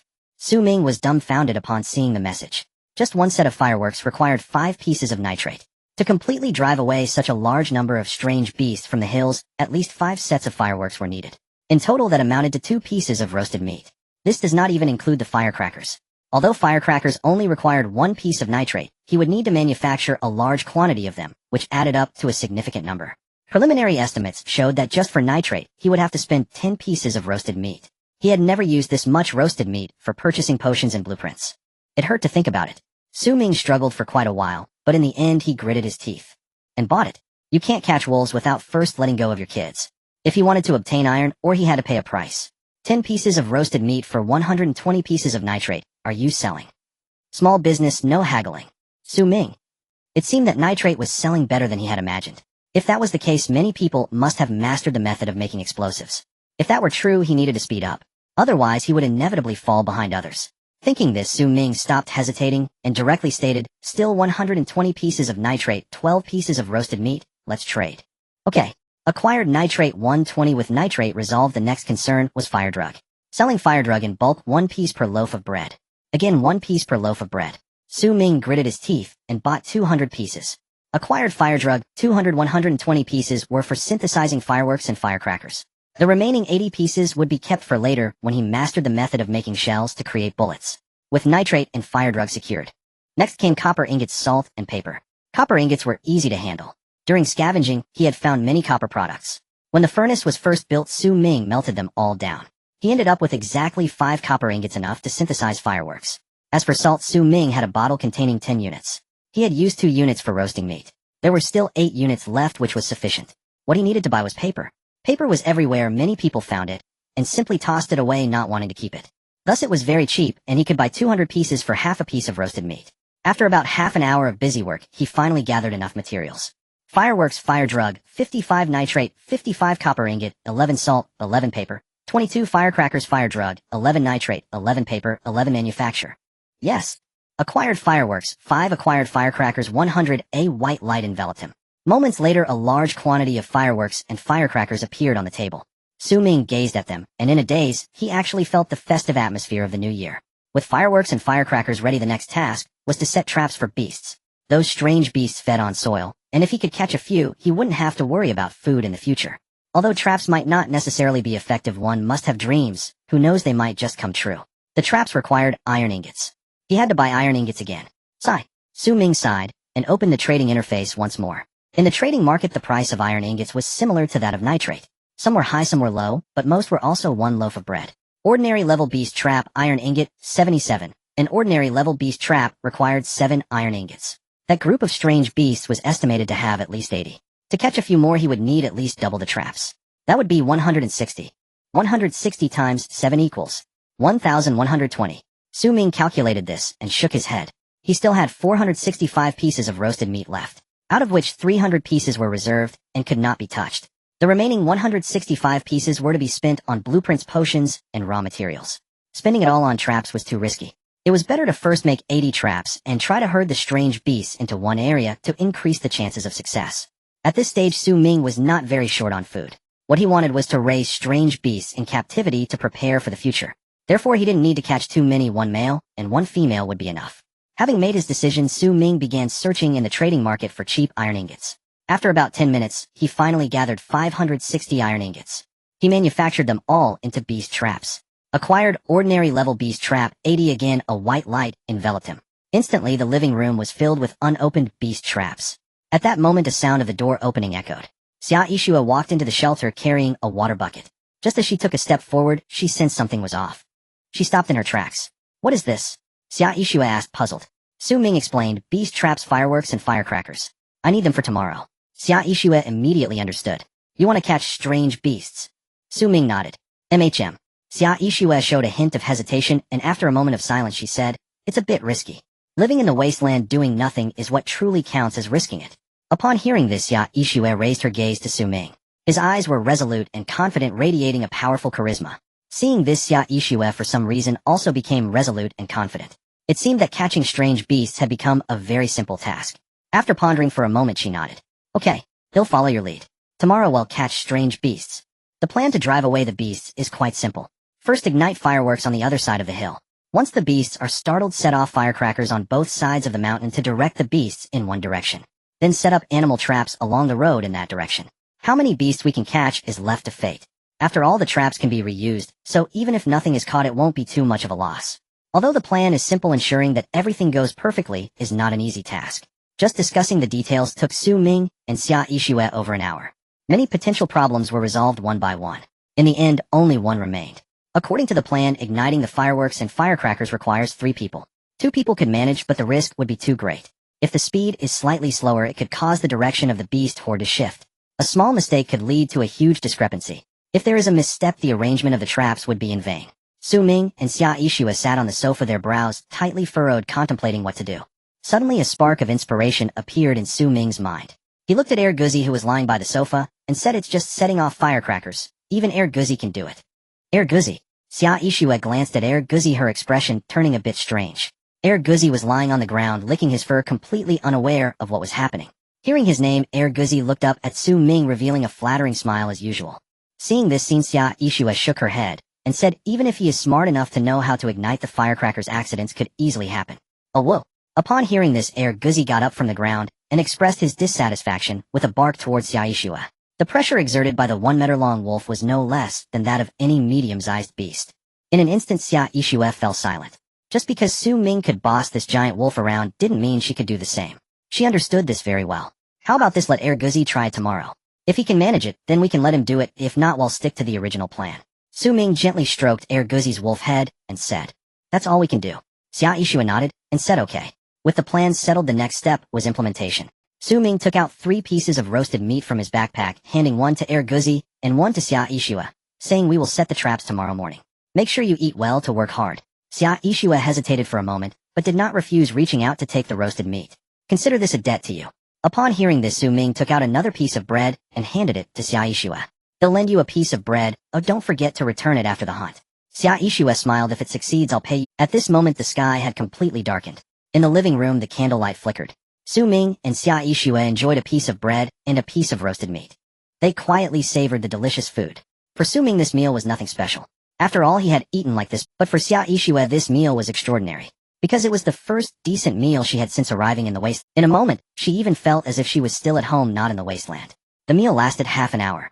Xia Yixue lay back on the sofa, completely letting her guard down. After spending a day together, she was convinced. Su Ming was different from the others in the wasteland. Compared to the others, Su Ming understood restraint better. He also had desires and ambitions, but he knew how to control himself. In a hellish place like the wasteland, one cannot survive without desires. Excessive desire without self-control cannot survive either. Only someone like Su Ming, who possesses both desire and restraint, can possibly endure until the end. Thinking of this, Xia Yixue subconsciously reached out to rub her belly.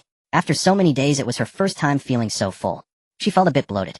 Meanwhile, Su Ming noticed this scene and raised his brow slightly, thinking she was a cold. From this perspective, it seemed not to be the case.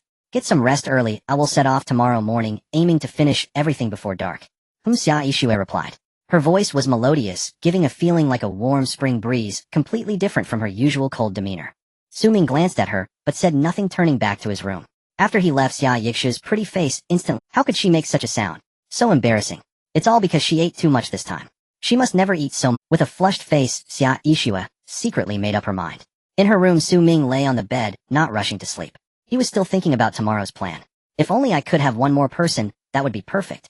Unfortunately, in the wasteland, finding a trustworthy assistant is harder than climbing to the heavens. Sigh. I should have agreed to number 3. It wouldn't have been such a big deal to have one more little brother. While Su Ming was pondering, a system notification suddenly appeared in his mind. Survival Day 9 Reward 1. E-breeding farm includes 3 types of livestock, 1 male and 1 female of each. Reward 2. Female guard loyal. Reward 3. Exceptional beauty guard random. Please select. Su Ming was slightly taken aback upon seeing the rewards. Does this system have mind-reading abilities? Why do 2 guards appear just as I think about needing one? Forget it. No matter if the system really has mind-reading abilities, there's nothing I can do about it. I choose Reward 2. Su Ming decisively selected Reward 2 without any hesitation. The reason is simple. He already had Xia Yixue, a beautiful girl with fair skin and long legs, by his side. What's the point of getting another exceptional beauty? Moreover, the loyalty attribute of Reward 2 is the most precious in the wasteland. Even Air Guzi, who is carefree, is just honest. This shows how reliable the loyalty attribute is.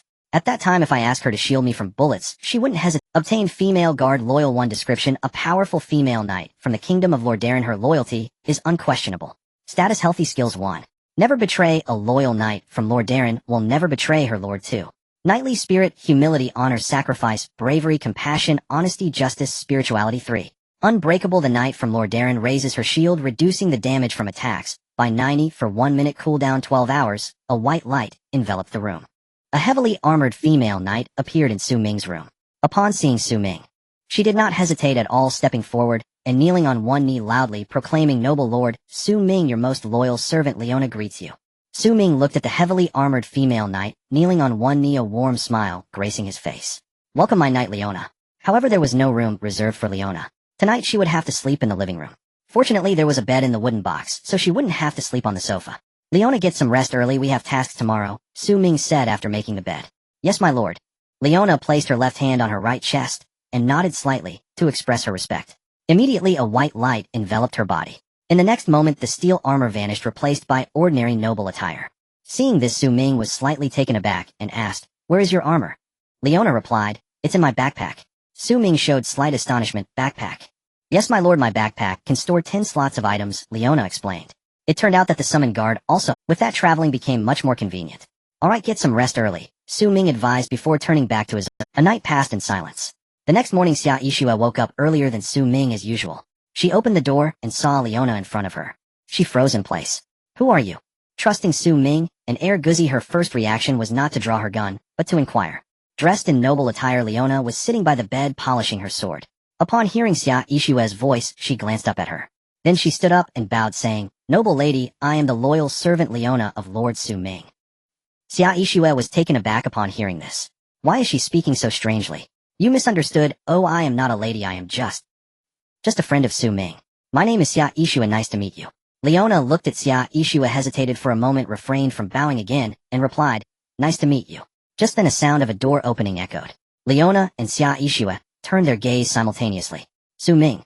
Lord Su Ming." Su Ming stood at the doorway looking at both of them. Suddenly realizing that there was another Xia Yixue beside him, he pondered how to explain Leona's origins to her. Meanwhile, Xia Yixue noticed Su Ming's slightly troubled expression and instantly understood. She took the initiative to speak. "Leona and I have already talked, no need for introductions." Regardless of Leona's background, Su Ming allowing her to sleep in the living room indicated that she was trustworthy. Knowing this was enough. Digging deeper would not benefit her. Xia Yixue thought for a moment and asked, "Will Leona participate in today's operation?" "Yes, I will participate." "Then I'll explain today's plan to her," Xia Yixue said, looking at Leona as she began discussing the hunting plan. Leona stood there listening earnestly. Meanwhile, Su Ming was somewhat stunned by this scene. Xia Yixue didn't even ask about Leona's background and showed no rejection towards her presence. She even seemed quite pleased. This was different from what he had imagined. However, it was good saving him from trouble. Since Xia Yixue wasn't concerned about Leona's origins, Su Ming also felt no need to explain. He took out 4 pieces of roasted meat from his backpack and placed them on the grill. While grilling the meat, he listened to Xia Yixue recap the plan. An hour and a half later, in a certain direction of the hill, Su Ming, Xia Yixue, and Leona were each carrying a pile of animal traps, setting them up. Set them up closely to increase the chances of capture. "Yes, my lord." Soon 80 animal traps were set up. Next were fireworks and firecrackers. Su Ming looked at Xia Yixue and Leona, instructing, "Remember, your safety is the most important. If something goes wrong, run immediately and don't think about fixing it, understood?" This time the operations target was the open-air iron mine. Capturing exotic beasts was merely a bonus. If they succeeded, it would be a pleasant surprise. If not, it was no big deal. However, if anything went wrong with Xia Yixue, Leona, or Air Guzzi, Su Ming could not accept it. Leona responded, "Yes, my lord." Xia Yixue said, "Understood." Su Ming glanced at Leona, then at Xia Yixue, and with a command declared, "Let's go." Half an hour later, Su Ming, Leona, and Xia Yixue all arrived at the designated location, gazing at the hill before them. Su Ming took a deep breath, pulled out a lighter, and ignited the fuse.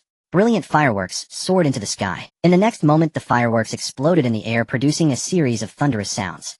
Boom, boom, boom. On the other side of the hill, dozens of yaks heard the noise and were momentarily confused. They had no idea what was happening. Boom, boom, boom. The fireworks burst again. The yaks, they emitted cries of "oh, oh, oh," and fled in a frenzy. Xia Yixue and Leona, hiding on either side, did not hesitate at all upon seeing this. They ignited the firecrackers. In the next moment, the sounds of firecrackers resonated throughout the heavens and earth. Bang, bang, bang, bang, bang. Sounds came from all 3 sides, leaving only one direction for the exotic beasts to escape. Gradually, all the exotic beasts began to flee in the same direction, running while calling out, "Oh, oh." As they ran, one exotic beast suddenly felt a sharp pain in its leg. Its knee buckled uncontrollably, nearly causing it to collapse. "Oh." The exotic beast let out a mournful howl, daring not to stop, continuing to dash forward. Yet after taking just 2 steps, its other leg also throbbed with pain. At that moment, it could no longer move. Its knee buckled, and it dropped to the ground. Similar situations occurred with other exotic beasts. In fact, some exotic beasts, due to their speed, stepped into the first trap and flipped over, tumbling in midair and crashing to the ground. Unable to move, the scene became incredibly chaotic. The sounds of exotic beasts wailing echoed far away, even Su Ming could hear them.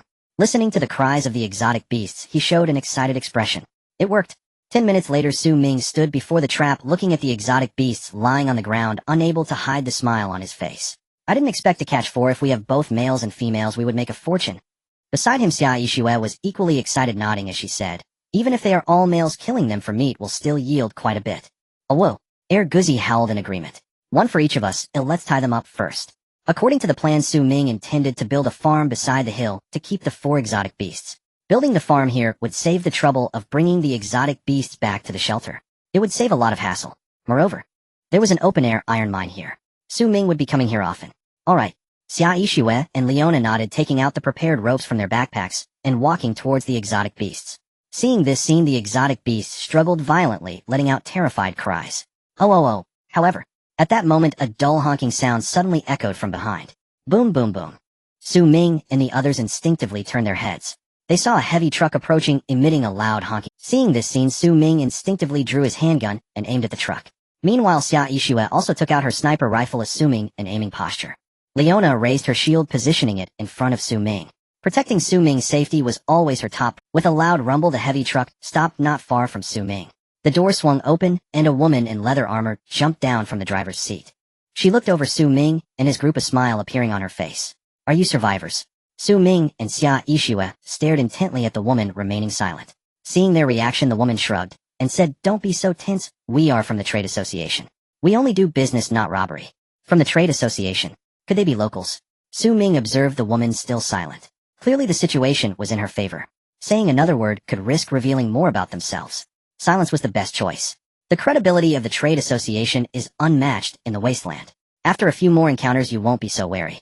The woman glanced at the iron-eating ox behind Su Ming and continued, this creature is called an iron-eating ox. It survives by eating mineral scraps from the soil.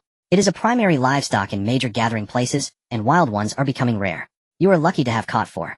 Just a friendly reminder, male iron-eating oxen are aggressive and cannot be restrained with hemp ropes. You need iron chains. Su Ming's brows raised at this remark, and he asked, how do you distinguish between males and females?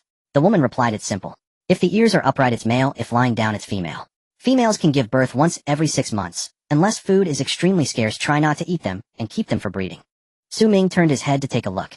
2 were lying down and 2 were upright. Perfectly, it was 2 males and 2 females. Alright, enough small talk. I have some good items in my truck, do you want them? Su Ming had kept his gun drawn the entire time and asked what good items. The woman sized Su Ming up and said there aren't many items you can use, just for a bottle of agility potion, a homemade rifle, a handheld electric drill, and a mountain motorcycle. Su Ming's eyes brightened upon hearing this. All 4 were good items. How do we trade? When trading with you survivors, it's not about what we want, it's about what you have. What do you have? The woman asked with a hint of mockery. Su Ming thought for a moment and took out 100 pieces of roasted meat along with various fresh blood, hearts, and livers from exotic beasts. A flash of white light appeared, and a table materialized between Su Ming and the woman. Soon the roasted meat, blood, and hearts were laid out on it. Amazing spatial technology. The woman gazed at the scene in awe, exclaiming, surely it was a god who brought you. Xia Yixue smirked at this statement. Even if it were a god, it must be a wicked one. Su Ming, however, paid no mind, keeping his gaze fixed on the woman, observing her reaction. Quality roasted meat is a hard currency. To gather so much, you 3 are among the top survivors. The blood of exotic beasts can enhance physical fitness and is raw material for potions, but its value depends on the species. This bottle of rabbit blood is worthless, but you can treat it as a beverage. What did I just see? The heart of the wild lion. The woman looked at the large heart on the table, surprise evident on her face. After careful observation for a while, she finally confirmed, an exquisite heart of the wild lion. It doesn't look like it's older than 3 days. I didn't expect you survivors to acquire such good items. The woman raised her gaze towards Su Ming, her expression shifting. Previously tinged with mockery and disdain, it now bore seriousness and respect. I take back what I said. You can trade for even more items, like a single-person flying device, a heavy machine gun, or an indestructible fortress. The fortress requires the trade association's construction team to come over. It can be completed in no more than 3 days. As for the others, you can take them right now. The condition is that you are willing to trade your exquisite heart of the wild lion, a flying device, a fortress, a heavy machine gun. Su Ming and Xia Yixue were both taken aback by the woman's words. They didn't expect that the trade association she belonged to was so powerful, capable of acquiring such good items. No wonder she dared to drive such a heavy truck, recklessly roaming the wasteland. They had the strength. With so many good items, how should they choose? For a moment, Su Ming fell into deep thought. After a brief pause, he raised his gaze towards the woman and asked, "How do you charge the drill?" The woman replied with solar panels. "It charges while in use with no worries at all. It comes with a 3-month warranty, and any issues will be repaired for free. If there are issues, where can I find you? We have permanent gathering places in all 5 major regions. You'll need to explore the addresses yourself." The woman added, "The credibility of the trade association is unmatched. You can rest assured that the permanent gathering places do exist. What's the price? If using the heart of the wild lion besides the drill, you can also get the agility potion and a home." Su Ming replied without hesitation, "No need for the heart of the wild lion. 100 pieces of roasted meat." Su Ming suggested, "How about 80 pieces for a better deal?" The woman shook her head, saying the trade association never negotiates. "It's 100 pieces of roasted meat for you, and the same for anyone else." Su Ming fell into deep thought upon hearing this. After synthesizing animal traps, fireworks, and firecrackers, he was left with only 109 pieces of reserve food for trade, out of which only 9 pieces remained if he bought the drill. Was a drill worth such expense? Su Ming hesitated before saying, "I want to see the goods." The woman agreed. Turning around, she shouted, "Drill." In the next moment, 2 muscular men over 2 meters tall approached, carrying a massive drill. Su Ming and Xia Yixue exchanged instinctive glances. Instantly, they reached a consensus. These 2 muscular men were not human. Even if they were, they had mutated. The reason was simple. Their gray skin, crimson eyes, and massive physiques did not resemble humans. Rather, they looked like exotic beasts. The drill consists of 2 parts. One is the solar panel, and the other is the handheld drill. The solar panel is heavy, but this lady behind you, Leona, should be able to carry it. The handheld drill can be used by anyone who isn't a child. You can give it a try?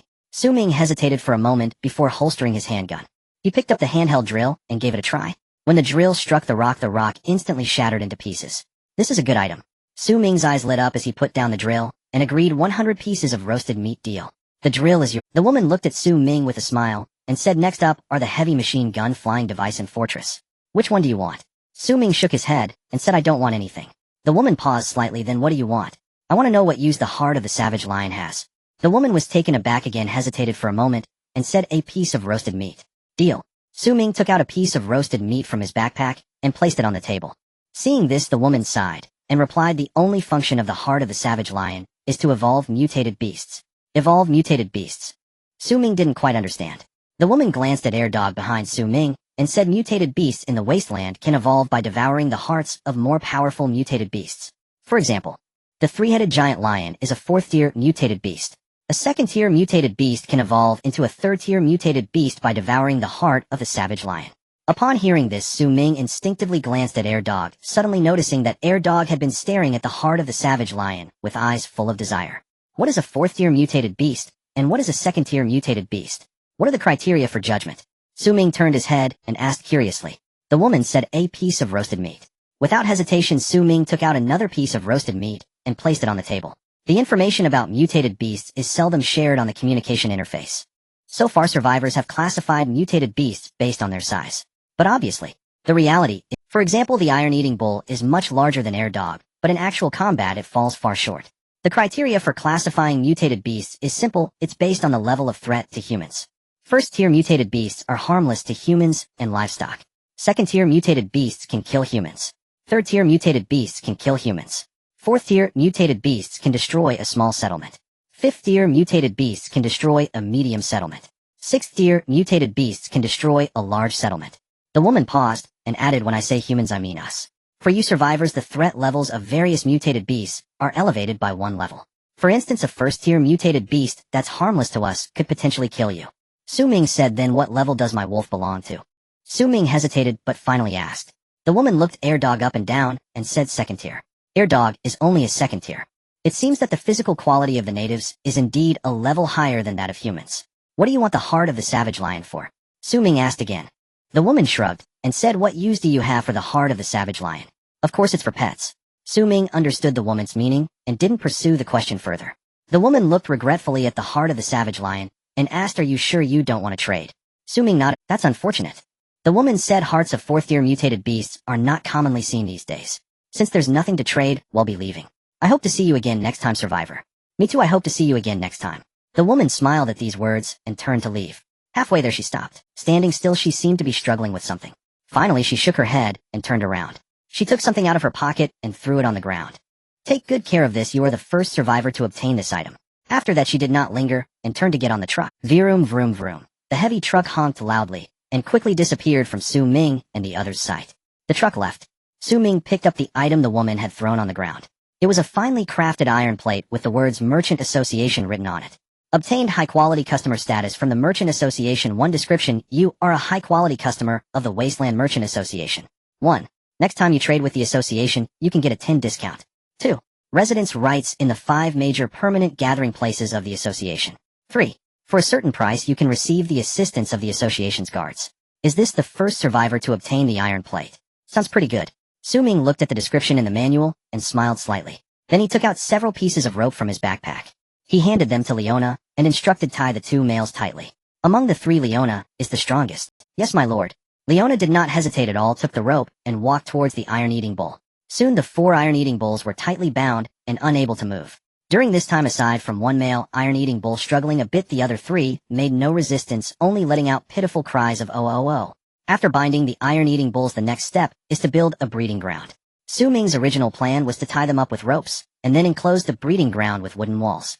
But now, after hearing the words of the woman from the association, wooden walls are obviously insufficient to contain the iron-eating bulls. At the very least, stone walls are needed. But stones are not so easily obtained. Ming hesitated for a moment, then suddenly thought of something, and looked at the electric drill beside him. With an electric drill, getting some stones for the walls shouldn't be too hard. Without further ado, he said, "Leona, carry the battery pack, and come with me up the mountain. Xia Ishue, keep an eye on these iron-eating bulls. Air Dog, go patrol." "Okay." Xia Ishue responded, and stayed behind. Without saying a word, Air Dog began to patrol. Leona followed Ming, carrying the battery pack. Upon reaching the mountain, they selected a suitable spot. Ming instructed Leona to put down the battery pack. Then he grasped the electric drill with both hands, and turned it on. Instantly, the electric drill roared to life, its noise echoing across the entire hill. Vroom vroom vroom. Obtained stones: 7 obtained iron, or 5 obtained copper, or 1 obtained nitrate. 1 in just a moment. A large number of stones appeared in Ming's backpack. Enough to build a stone wall. "Leona, take these stones to Xia Ishue, and let her build the stone wall, while I continue mining." "Yes, my lord." Leona nodded, leaving the hill. Ming continued mining as time passed. The sky gradually darkened.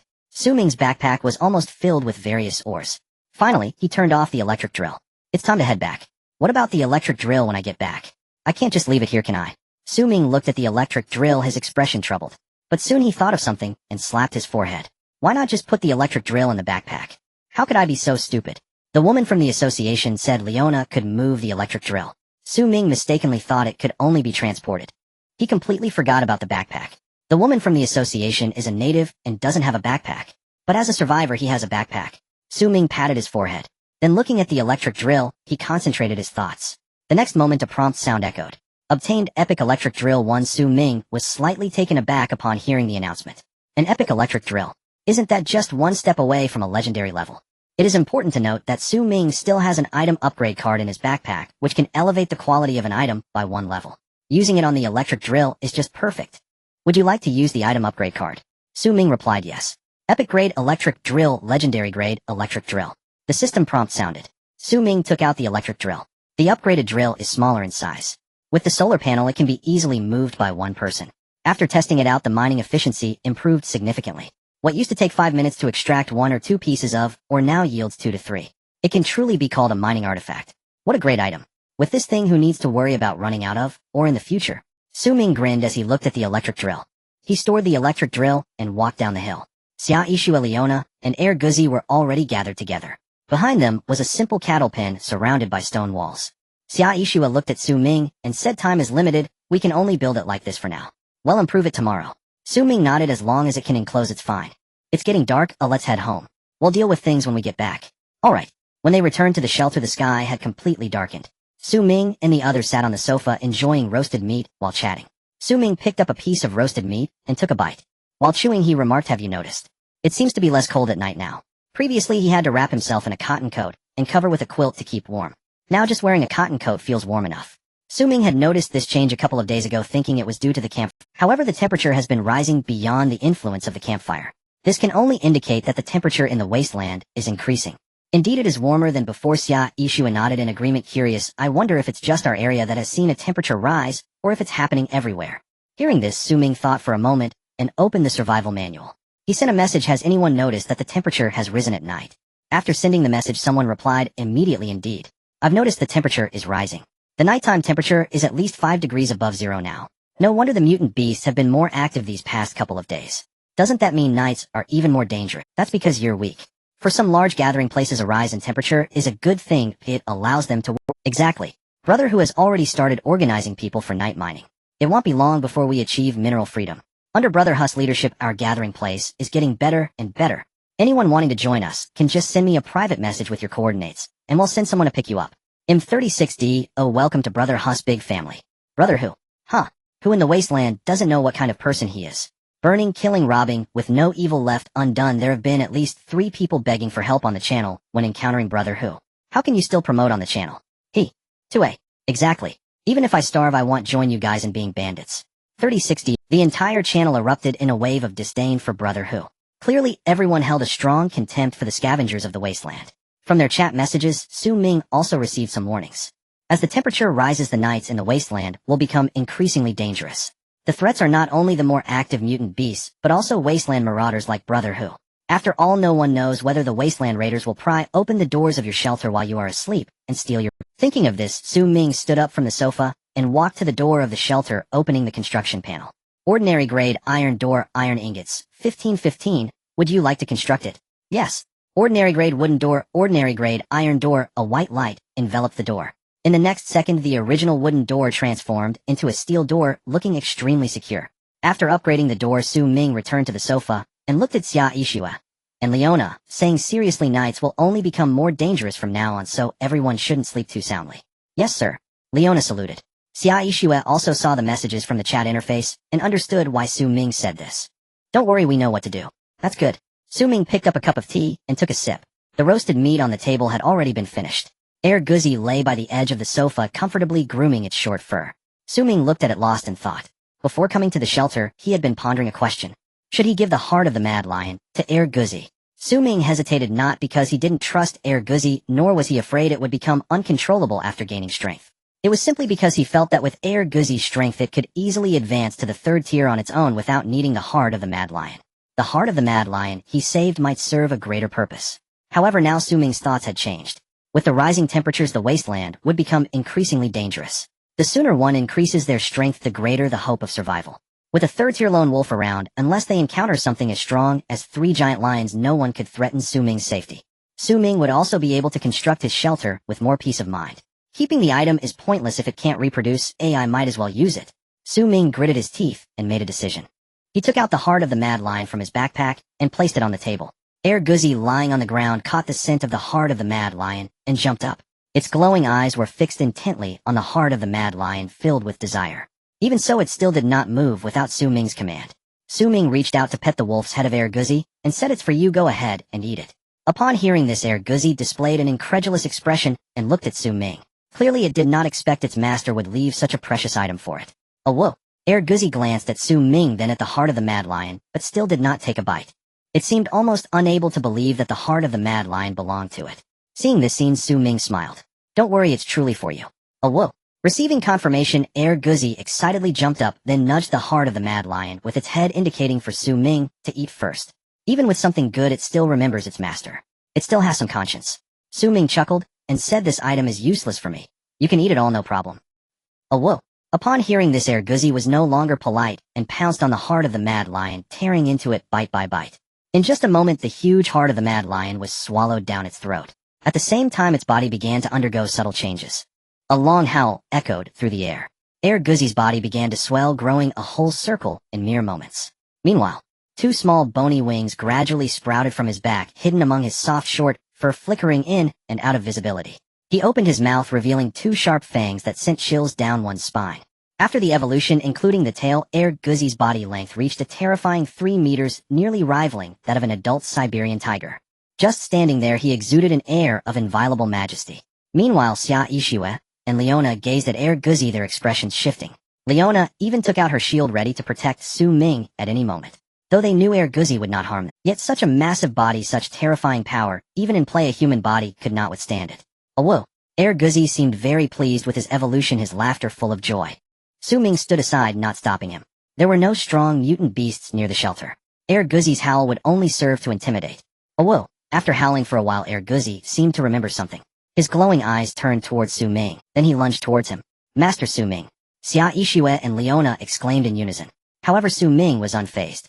He could feel that Guzzi simply wanted to share his joy with him. Sure enough, Guzzi pounced in front of Su Ming, not lying on him as usual, but instead extending his tongue to affectionately lick his face. Su Ming looked disgusted. How disgusting. Get away, get away, get away. Guzzi, undeterred by the scolding, still grinned widely and laughed happily.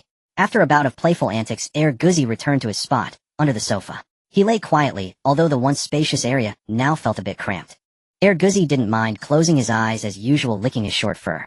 Su Ming watched him and opened the survival. Zhuolang loyal description, descendant of the giant wolf Finrer, usually living in packs, highly intelligent, strong attack power status, healthy skills 1. Zhuolang language, the language of the Zhuolang tribe 2.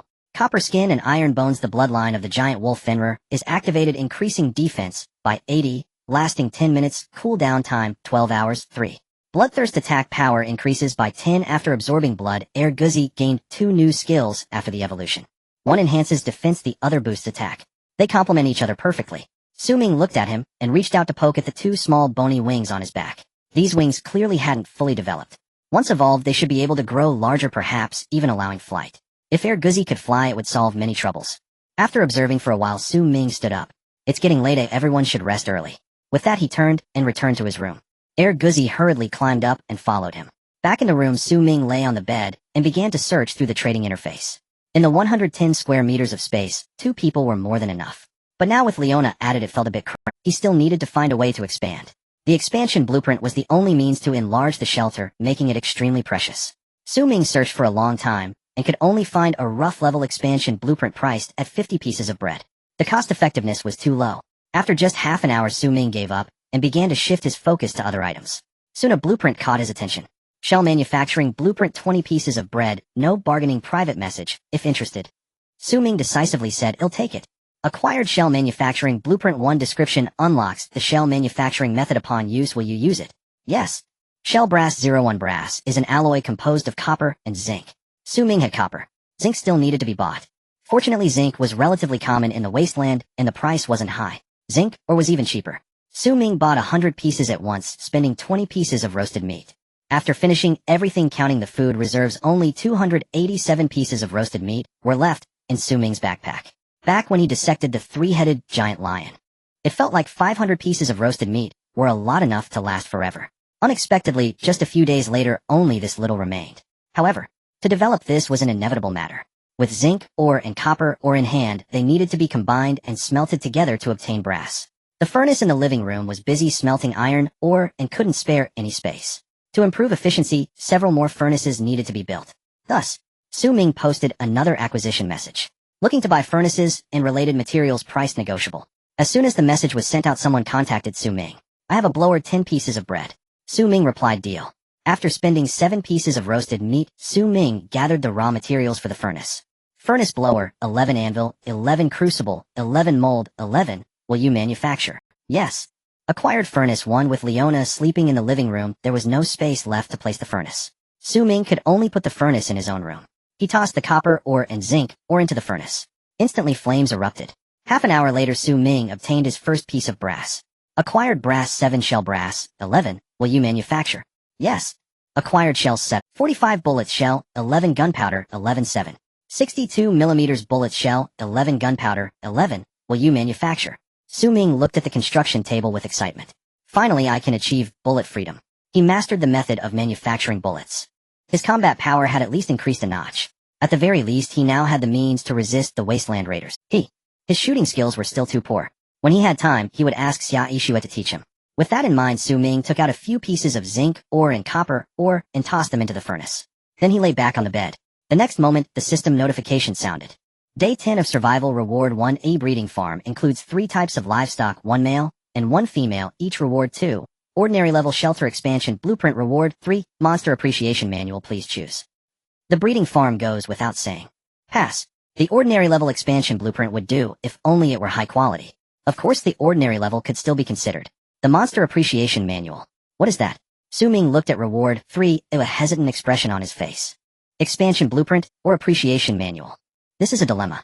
Su Ming struggled for a long time before finally choosing the appreciation manual. After all, he had never seen anything like it before, and it might turn out to be something valuable. Obtained Exotic Beast Appreciation Manual 1. Explanation: this manual contains detailed information on all exotic beasts found in the Wasteland. Just this brief statement left Su Ming overjoyed. What is the most precious thing in the Wasteland? The answer is 2 words: information. Mastering information is equivalent to mastering resources, just like the iron-eating bull. If it weren't for meeting the woman from the Merchant Association, Su Ming wouldn't have had the slightest idea on how to distinguish between male and female, nor would he have known that their food consists of mineral slag. Moreover, the appreciation manual has an even more practical purpose. It helps Su Ming determine which exotic beasts can be provoked and which ones cannot. After all, according to the merchant woman, the level of exotic beasts is not classified by size. Some powerful exotic beasts possess the strength to annihilate large settlements yet appear harmless. In the Wasteland, many settlements have been destroyed over the years because they provoked such exotic beasts. With the appreciation manual in hand, Su Ming would never make such a mistake. I made the right choice. Su Ming sighed, retracted the appreciation manual, closed his eyes, and began to. The next day, opening his eyes, the first thing he saw was the over 3-meter-long air guzzi sticking out its tongue and looking at him eagerly. Hungry? Oh well, air guzzi excitedly nodded. After evolving, its size had increased, and so had it. In the past, a piece of roasted meat could fill it up. Now the same piece of roasted meat wouldn't be enough before midnight. Seeing that Su Ming was still asleep, air guzzi didn't dare to wake him. It just bore with it until now. From now on, I'll add 3 pieces of roasted meat for you every day. If it's not enough, let me know. Su Ming took out 2 pieces of roasted meat from his backpack and handed them to air guzzi. Oh whoa! Air guzzi excitedly grabbed the roasted meat and devoured it without hearing what Su Ming said. Seeing this, Su Ming helplessly shook his head and walked over to the furnace. The copper and zinc ore he threw in yesterday had all turned into brass. Together there were over 100 units. Su Ming retrieved all of it. Obtained brass 112. Obtained shells 112. Obtained 45 bullets 30. Obtained 62 millimeters bullets 30. The remaining bit of fire explosive was used all at once. A total of 60 bullets were made sufficient for the short term. Su Ming took a pile of iron ore from his backpack and casually tossed it into the furnace. Then he pushed open the door and walked outside into the living room. Xia Yixue and Leona had already gotten up. They were sitting on the sofa having breakfast. Sir. Leona hurriedly stood up and bowed when she saw Su Ming. On the side, Xia Yixue's expression became a bit strange upon seeing this scene. After spending 2 days together, she still couldn't figure out what the relationship between Leona and Su Ming was. Why was Leona so deferential in front of Su Ming? Did she have some leverage over him? She was lost in her thoughts. A large hand reached out. When opened, the palm held several bullets. 62 millimeters bullets. I made 30. This is your payment for yesterday. Xia Yixue was slightly taken aback. Suddenly she understood that Su Ming was referring to the matter of hunting exotic beasts. In hunting exotic beasts, her role was minimal, merely lighting firecrackers and building houses. The raw materials were not provided by her. Using 30 bullets as payment was reasonable. Alright. Xia Yixue did not refuse, reached out to take the bullets, and continued eating. Her breakfast consisted of a quarter piece of roasted meat and a bowl of hot water with bread. Compared to Su Ming and Leona, there was still a gap. However, it was already much better than before. Su Ming glanced at the bread in her bowl and said, "You don't need to save food intentionally. Oh, I have reserves. As long as you're still in the same shelter with me, you won't go hungry." Upon hearing this, Xia Yixue felt a warm current flow through her heart, but she didn't show it. Only not. After eating and drinking enough, it was time to work. According to the plan, they were supposed to cultivate in the morning and mine in the afternoon. However, due to the breeding ground not being built yet, there had been no inspection near the mine. Today's cultivation was temporarily cancelled. Su Ming took Xia Yixue and the others straight to the mine.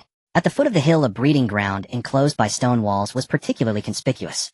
Tear down the stone wall and build a larger one enclosing it with iron bars. Su Ming looked at Xia Yixue and instructed. Xia Yixue was taken aback and replied, "I haven't unlocked the construction method for iron bars yet." Su Ming slapped his forehead, almost forgetting. For any building related to iron only he could unlock it. "Then you go mining and I will build the breeding ground." "Okay." Xia Yixue nodded. Su Ming traded the legendary electric drill to Xia Yixue. Xia Yixue was slightly taken aback upon seeing it. "Why is this one different from yesterday's?" Su Ming explained, "I have an item upgrade card, so I upgraded it." Xia Yixue looked at Su Ming with surprise. "An item upgrade card? Does such a thing exist? How many hidden cards does Su Ming have? When mining focus a bit, you don't need to worry about safety, there's air guzzi here." Su Ming reminded her. "Okay." Xia Yixue nodded, taking the electric drill and walking up the mountain. Su Ming stood in place, gazing at the stone wall, feeling troubled. It had always been about building walls. This was the first time he had to tear one down. How to dismantle it? On the side, Leona noticed Su Ming's frustration and asked, "Are you going to tear down the wall, sir? Do you have a way?" "Oi." "Yes, sir." Leona answered confidently. Su Ming was curious and asked, "How to tear it down?" Leona replied, "With a shield." Using a shield. Su Ming was slightly taken aback, not understanding at first.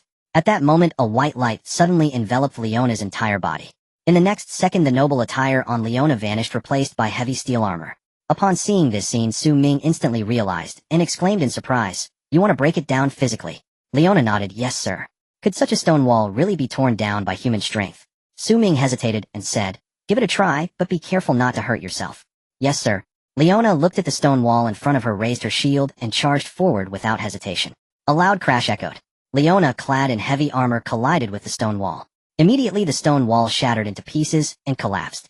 Inside, 4 iron-eating bulls stared wide-eyed at the suddenly appearing Leona, their eyes filled with disbelief. After a moment, they realized what had happened and began to cry out, "Oh, oh, oh," their voices filled with fear. Not just the iron-eating bulls. Even Su Ming felt a bit of trepidation upon witnessing this. He knew Leona was strong, but he didn't expect her to be this strong. To break down a stone wall with her body. In Su Ming's memory, only 3 giant lions could achieve such a feat. "Well done, Leona." Su Ming Leona stood in place and bowed, saying, "It is my honor to serve you, sir." Su Ming looked at Leona, his expression full of joy. Wasn't this much better than having a stunning beauty as a guard? After the stone wall fell, Su Ming began to collect the stones again and rebuilt a wider stone wall in the original position. The original stone wall was only enough for 4 iron-eating bulls to move around. The rebuilt stone wall could accommodate dozens of iron-eating bulls to prevent carnivorous exotic beasts from approaching. Su Ming also took out one head of the 3 giant lions, stuck it in the ground as a warning. The 4 iron-eating bulls sensed the presence of the 3 giant lions and were frightened into a series of "oh, oh, oh" sounds. Once everything was done, it was already afternoon. Su Ming looked up at the sky and muttered, "It seems like it will still be a while before dark. Let's go check on the fields again." Taking advantage of the fading daylight, the 3 humans and 1 wolf returned to the fields. As they approached, Xia Yixue became vigilant. Something has been here. Su Ming paused upon hearing this, scanning the area. Indeed, he discovered some faint footprints on the ground. It's a strange beast. Not just one kind. Xia Yixue crouched down, carefully examining the footprints. After a moment, she concluded, "Some came last night, while others arrived this morning." Hearing this, Su Ming's eyes narrowed. They are indeed more active than before. In the past, strange beasts rarely ventured out of the ruins to such desolate places. Looking at the footprints, they are all small-sized, strange beasts. Su Ming studied the tracks, his brow furrowed. After a moment, he made a decision. "Let's kill a few tonight. Only by being beaten will they learn that this place is not for them." Xia Yixue hesitated for a moment before nodding, saying, "All right." The fields were not far from the shelter. Driving the strange beasts away from the fields was also to ensure the safety of the shelter. After all, no one wanted to open the door early in the morning and find a bunch of strange beasts squatting at the shelter's entrance. After making the decision, the 3 returned to the shelter for a brief rest. As darkness fell, Su Ming put on his cotton jacket, took his handgun, and returned to the fields. The surroundings were eerily quiet, with no trace of strange beasts. "We each take responsibility for one direction. Stay focused, and don't lose concentration." "Understood." Whoa! The darkness deepened. Various howls of strange beasts began to echo around them. Judging by the sounds, they were far from the fields. Gradually, Guzi became impatient, lying on the ground and staring blankly ahead. Time ticked by. Before long, night had fully descended. Still no signs of strange beasts appeared. Su Ming frowned. Could it be that Guzi's presence scared them away? The evolved Guzi was a 3rd-tier strange beast, second only to the 3-headed giant lion. With it around, it was no surprise that other strange beasts dared not approach. Thus Su Ming looked at Guzi and said, "Guzi, go back to the shelter."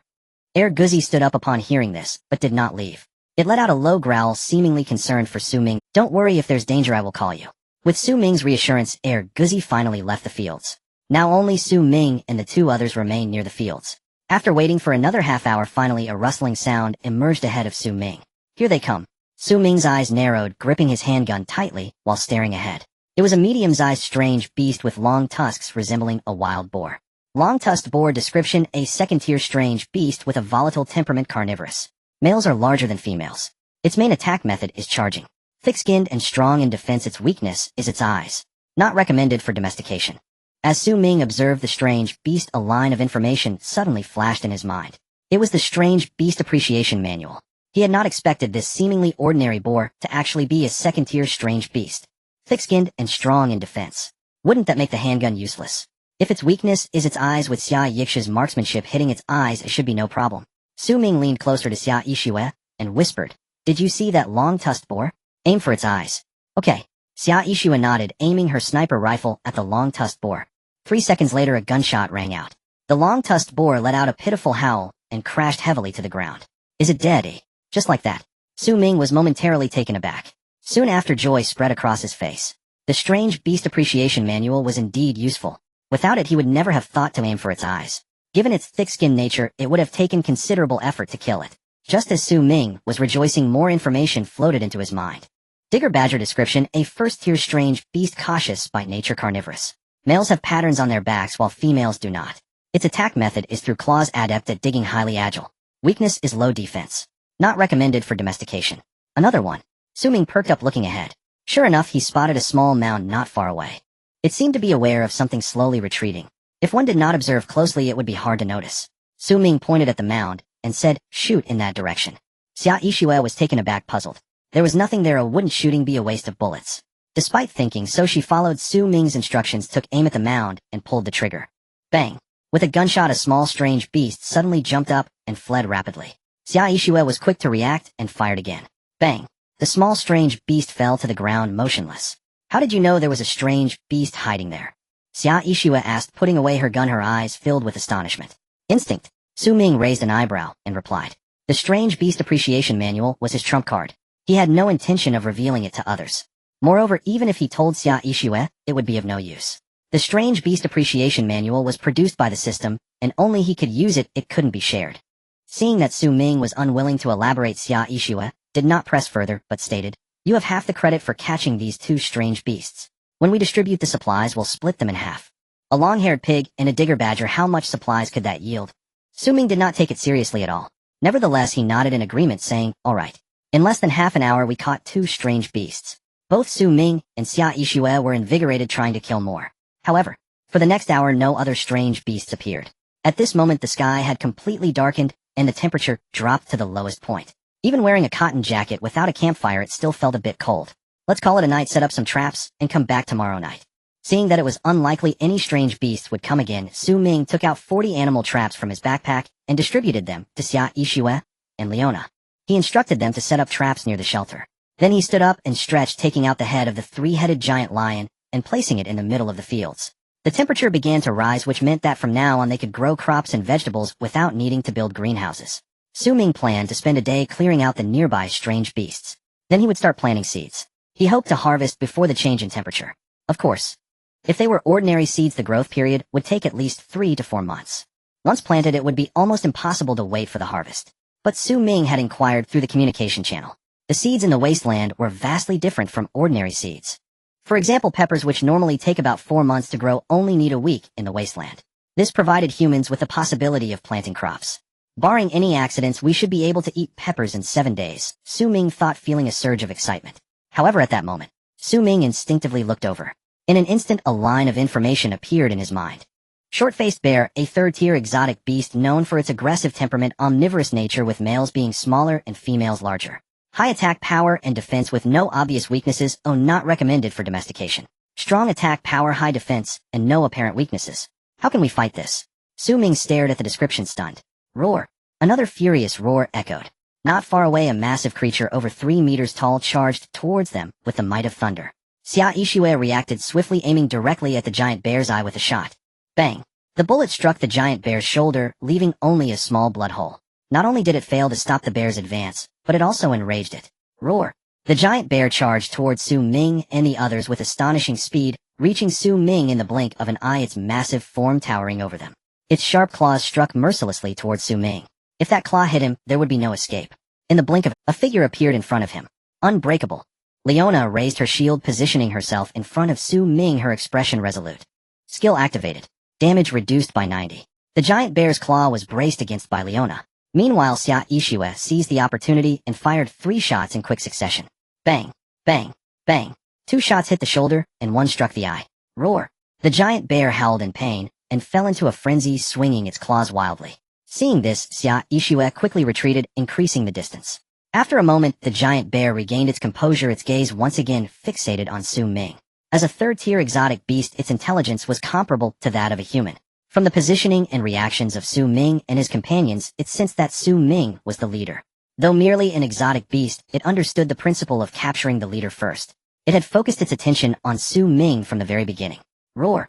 With an enraged roar, the giant bear swung its claws again, aiming for Su Ming. Leona, undeterred, stood her ground in front of him. As a knight devoted to her master, as long as she was alive, she would never allow her master to suffer even a scratch. Roar! The sharp claws glinted coldly, just a whisker away from striking Leona. At that moment, a loud howl erupted from behind Leona. Ow! Air Guzzi leapt into the air, soaring over Leona and biting down on the giant bear's arm. Roar! The giant bear, in pain, tried to shake off Air Guzzi. However, Air Guzzi was not much smaller than it, and its biting force was not lacking. There was no way it could easily break free. It clung tightly to its arm, refusing to let go no matter how much it struggled. Roar! Seeing it could not escape, the giant bear opened its enormous mouth, trying to bite Air Guzzi's neck. But Su Ming and Xia Yixue would not give it the chance. The moment it opened its mouth, several bullets fired simultaneously. The bullets struck the giant bear's mouth, splattering blood. Roar! In an instant, excruciating pain engulfed the giant bear's head, driving it into a frenzy once more. Not far away, Xia Yixue remained calm under pressure and aimed at its other eye, firing another shot. Bang! Another gunshot rang out. The giant bear was now completely blind.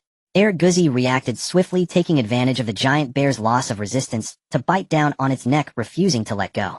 Even with its strong defenses, the giant bear could not withstand such relentless torment.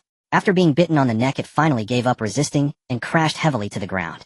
Even so, Air Guzzi did not let go, continuing to bite down hard on its neck, until after several minutes it confirmed that the bear had completely breathed its last.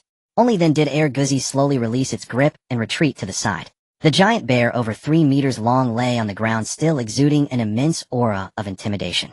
Su Ming held his pistol, gazing at the giant bear's corpse before him, still slightly breathless. From the moment he spotted the bear to killing it, no more than 20 minutes had passed. Everything had come too quickly, so fast that Su Ming had hardly any time to react. Without Leona, Xia Yixue, and Air Guzzi, he would have become the giant bear's next meal. As Su Ming thought of this, a wave of fear washed over him. At this very moment, he once again felt the harshness of the wasteland. In the wasteland, you never know when an accident might strike. For instance, this time they were about to wrap up when a third-tier giant bear unexpectedly appeared. Who could have predicted that? Su Ming sighed. Looking at Leona and Xia Yixue, he instructed, "Let's dissect the giant bear, take everything we can carry, and we'll clean up the rest tomorrow."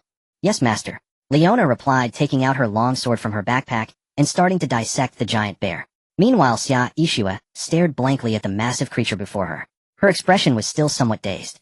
It was her first time hunting such a large exotic beast, and she had yet to adapt. It took her a while to snap back to reality. Taking out a dagger, she began to dissect. Acquired 17 pieces of fresh meat, acquired 2 units of short-faced bear blood, acquired 5 short-faced bear bones, listening to the sounds of notifications by her ear. Xia Yixue felt somewhat dazed. Before this, she had never hunted such a large exotic beast, and had no idea that one could provide so many resources. No wonder Su Ming always had an endless supply of roasted meat. So that's where it came from. While the two were busy, Su Ming was not idle either. He grabbed Air Guzzi's ears and climbed onto its back. "Air Guzzi, let's go for a spin." Following the words of the merchant woman, 4th-tier exotic beasts are seldom seen in the wasteland. Generally, the strongest are 3rd tier. Taking advantage of just having killed the short-faced bear and still reeking of its blood, he aimed to patrol the area, giving a warning to nearby exotic beasts. "This is my territory. If you want to run wild here, know your place, and see if you're worthy." Ow! Air Guzzi let out a long howl, and together with Su Ming they sprinted off. The wind whipped against his face, causing a slight sting, yet Su Ming did not lower his head. Maintaining an upright posture, he looked ahead. Notifications about various beasts appeared before him. Burrowing badger, fire rabbit, long-eared deer, all along the way. Various exotic beasts lurked in the shadows, observing. There were 1st-tier and 2nd-tier beasts. Su Ming did not hide at all, allowing them to watch. After patrolling the area around the shelter, they returned to the farmland. Dissecting the giant bear, over 3 meters long, was no easy task. It took Su Ming and the others 2 to 3 hours to remove all the flesh and blood. Returning to the shelter, it was already deep into the night. Su Ming and the others were utterly exhausted. "Thank you all for your hard work. Eat something, rest early, and we can discuss anything tomorrow." After Su Ming finished speaking, the 3 of them returned to their rooms. Back in his room, he took off his outerwear and pulled out 3 pieces of roasted meat, handing them to Air Guzzi. Then he lay down on the bed. At that moment, he really wished he could take a comfortable hot bath. But Xia Yixue was still there. It wasn't quite appropriate to bathe naked, so he let that thought go. Today had been the most fulfilling day since Su Ming arrived in the wasteland. Mining in the morning, building in the afternoon, and hunting at night. From morning till night, there was hardly any rest. Even with a robust body, it was inevitable to feel a bit overwhelmed. Su Ming lay on the bed and fell asleep before long. When he woke up the next day, he suddenly remembered that he still had rewards to claim. Opening the system, sure enough, the sign-in rewards had been updated. Survival Day 11 Reward 1 breeding farm includes 3 types of livestock, 1 male and 1 female, each reward 2. Sword Mastery Reward 3. Iron Gate Security Gate, please select. Sword Control Technique. Su Ming was slightly taken aback when he saw Reward 2. Isn't sword control technique something from the world of immortals? How could it appear here? If I choose it, the system wouldn't randomly give me a novel, right? Su Ming stared at the sign-in reward, lost in thought. Obtain sword control technique 1 description, a legendary skill that allows the manipulation of objects from a distance. Obtain sword control technique 1 description, a legendary skill that allows the manipulation of objects from a distance. When cultivated to the highest realm, it can move mountains and fill seas. Do you want to learn it? It's actually a skill. Seeing the description, excitement shone on Su Ming's face. Without any hesitation, he immediately said yes. As soon as he spoke, the sword control technique disappeared from his backpack. A new page appeared in the survival manual. Skills. Su Ming clicked on it, and found that aside from the sword control technique, the skills interface was empty. Sword control technique: manipulate objects under 1 kilogram from a distance for up to half a minute, cooldown time 4 hours, under 1 kilogram, and only for half a minute. It seems not as powerful as he imagined. Upon seeing the skill introduction, Su Ming felt as if a bucket of cold water had been poured over him, instantly calming down. He thought that learning the sword control technique would allow him to soar through the heavens and traverse the earth, becoming omnipotent. It seems he was overthinking it. Su Ming sighed, got up, dressed, opened the door, and walked out. In the living room, Xia Yixue and Leona were sitting on the sofa having breakfast. Although the entire shelter was filled with an indescribable stench of blood, they still ate heartily. Such is life in the wasteland. Su Ming found a spot to sit down and took out a piece of bread, chewing a few bites. He said, "Let's share the spoils from yesterday's beast hunt. Let's not mention the first two. There wasn't much, mainly that for the giant bear hunt. Besides me, the contributions of the three of you are about equal, so we'll divide the meat into 3 portions, 1 for each of you. The remaining hearts, livers, and such will be kept by me for the construction of the shelter. Any objections?" Leona, and Air Guzzi, one was Su Ming's follower, and the other was his pet. Their belongings were essentially Su Ming's belongings. Dividing more or less didn't matter. Whether there were objections mainly depended on Xia Yixue. Xia Yixue understood this as well. Without hesitation, she said, "Let's do it this way. Oh, I have no objections." Although she had only spent a few days with Su Ming, Xia Yixue felt an inexplicable confidence, believing that Su Ming would surely shine in the wasteland in the future. This amount may seem like a lot, but in the later stages it hardly counts for anything. There's no need to fuss over such gains and losses. Moreover, she had enjoyed many benefits from the shelter, but had not made much contribution. Sharing the same benefits, she felt guilty. Seeing Xia Yixue agree, Su Ming continued, "Since that's the case, let's tally up yesterday's gains. I have 31 pieces of meat, 7 bones, and 3 portions of blood." The three of them calculated. After killing the giant bear, they had obtained a total of 132 pieces of meat, 21 bones, 23 portions of blood, 1 liver, 1 short-faced bear heart, and a pile of low-value scraps. These resources also alleviated some of Su Ming's pressure. At least during trading, he wouldn't have to be overly concerned. "These are yours." Su Ming took out a portion of supplies and traded them to Xia Yixue. Xia Yixue did not refuse and agreed to the trade. "The rest will be kept by me, and I will inform you when you need them."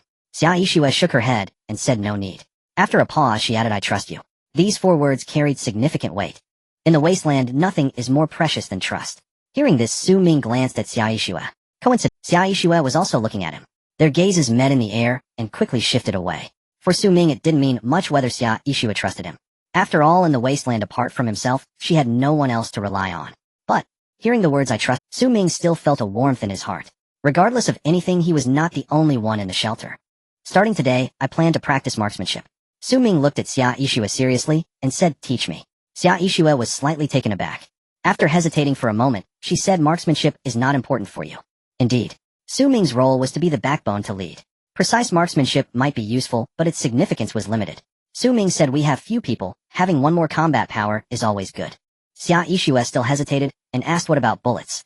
"Don't worry about bullets. As long as our open pit mine is still there, we won't run out of bullets," Su Ming said confidently.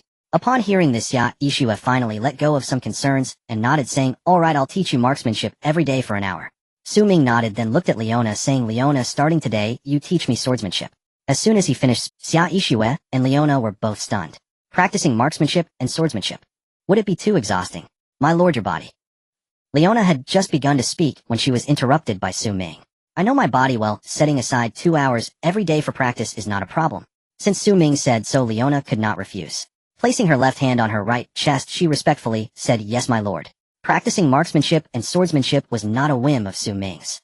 Ever since he met Xia Yixue, he had wanted to practice marksmanship with her. He hadn't had the time, due to too many events in the past few days. Su Ming hadn't mentioned it. Until yesterday's hunt for the giant bear, seeing Xia Yixue hit vital points with every shot made him realize the importance of precise marksmanship. It was precisely for this reason that Su Ming was determined to practice marksmanship with Xia Yixue. Even if it meant sacrificing, sometimes scavenging, it was acceptable. As for practicing swordsmanship, although it was called swordsmanship, it was more about training physical strength, endurance, power, and agility. Before meeting Leona, Ming thought his physical fitness was sufficient for survival in the Wasteland. It was only upon meeting Leona that he realized such physical fitness was far from enough to survive in the Wasteland. The reason he had lived so comfortably was because of Guzzi. If it weren't for Guzzi being by his side, a mere second-tier mutant beast could kill him. Therefore, enhancing physical fitness was imperative. Ming had never been one to enjoy idleness. Since he made the decision, he would certainly stick to it. The entire morning, Ming practiced marksmanship with Xia Yishue. He used up 20 bullets, and his marksmanship improved to a certain extent. However, compared to Xia Yishue, he was still far behind. Of course, Xia Yishue was a shooting champion, so it wasn't something anyone could compare to. After finishing marksmanship practice, Ming did not rush to practice swordsmanship. He scheduled sword practice for the evening to avoid exhaustion and being unprepared for unexpected events. Upon arriving at the cultivated land, Ming suddenly noticed the blood of a giant bear seeping into the soil, uncertain of its effects on the seeds. After a moment of hesitation, Ming decided to plant the seeds on the spot. There was no other option, as reclaiming a new piece of cultivated land would take too long. Ming couldn't afford to wait. He had to plant the seeds right there, hoping that the blood wouldn't affect the soil. Wheat, chili peppers, Sichuan pepper, pumpkins, tomatoes, cucumbers, and cabbage. In total, 7 types of seeds were planted with a little of each.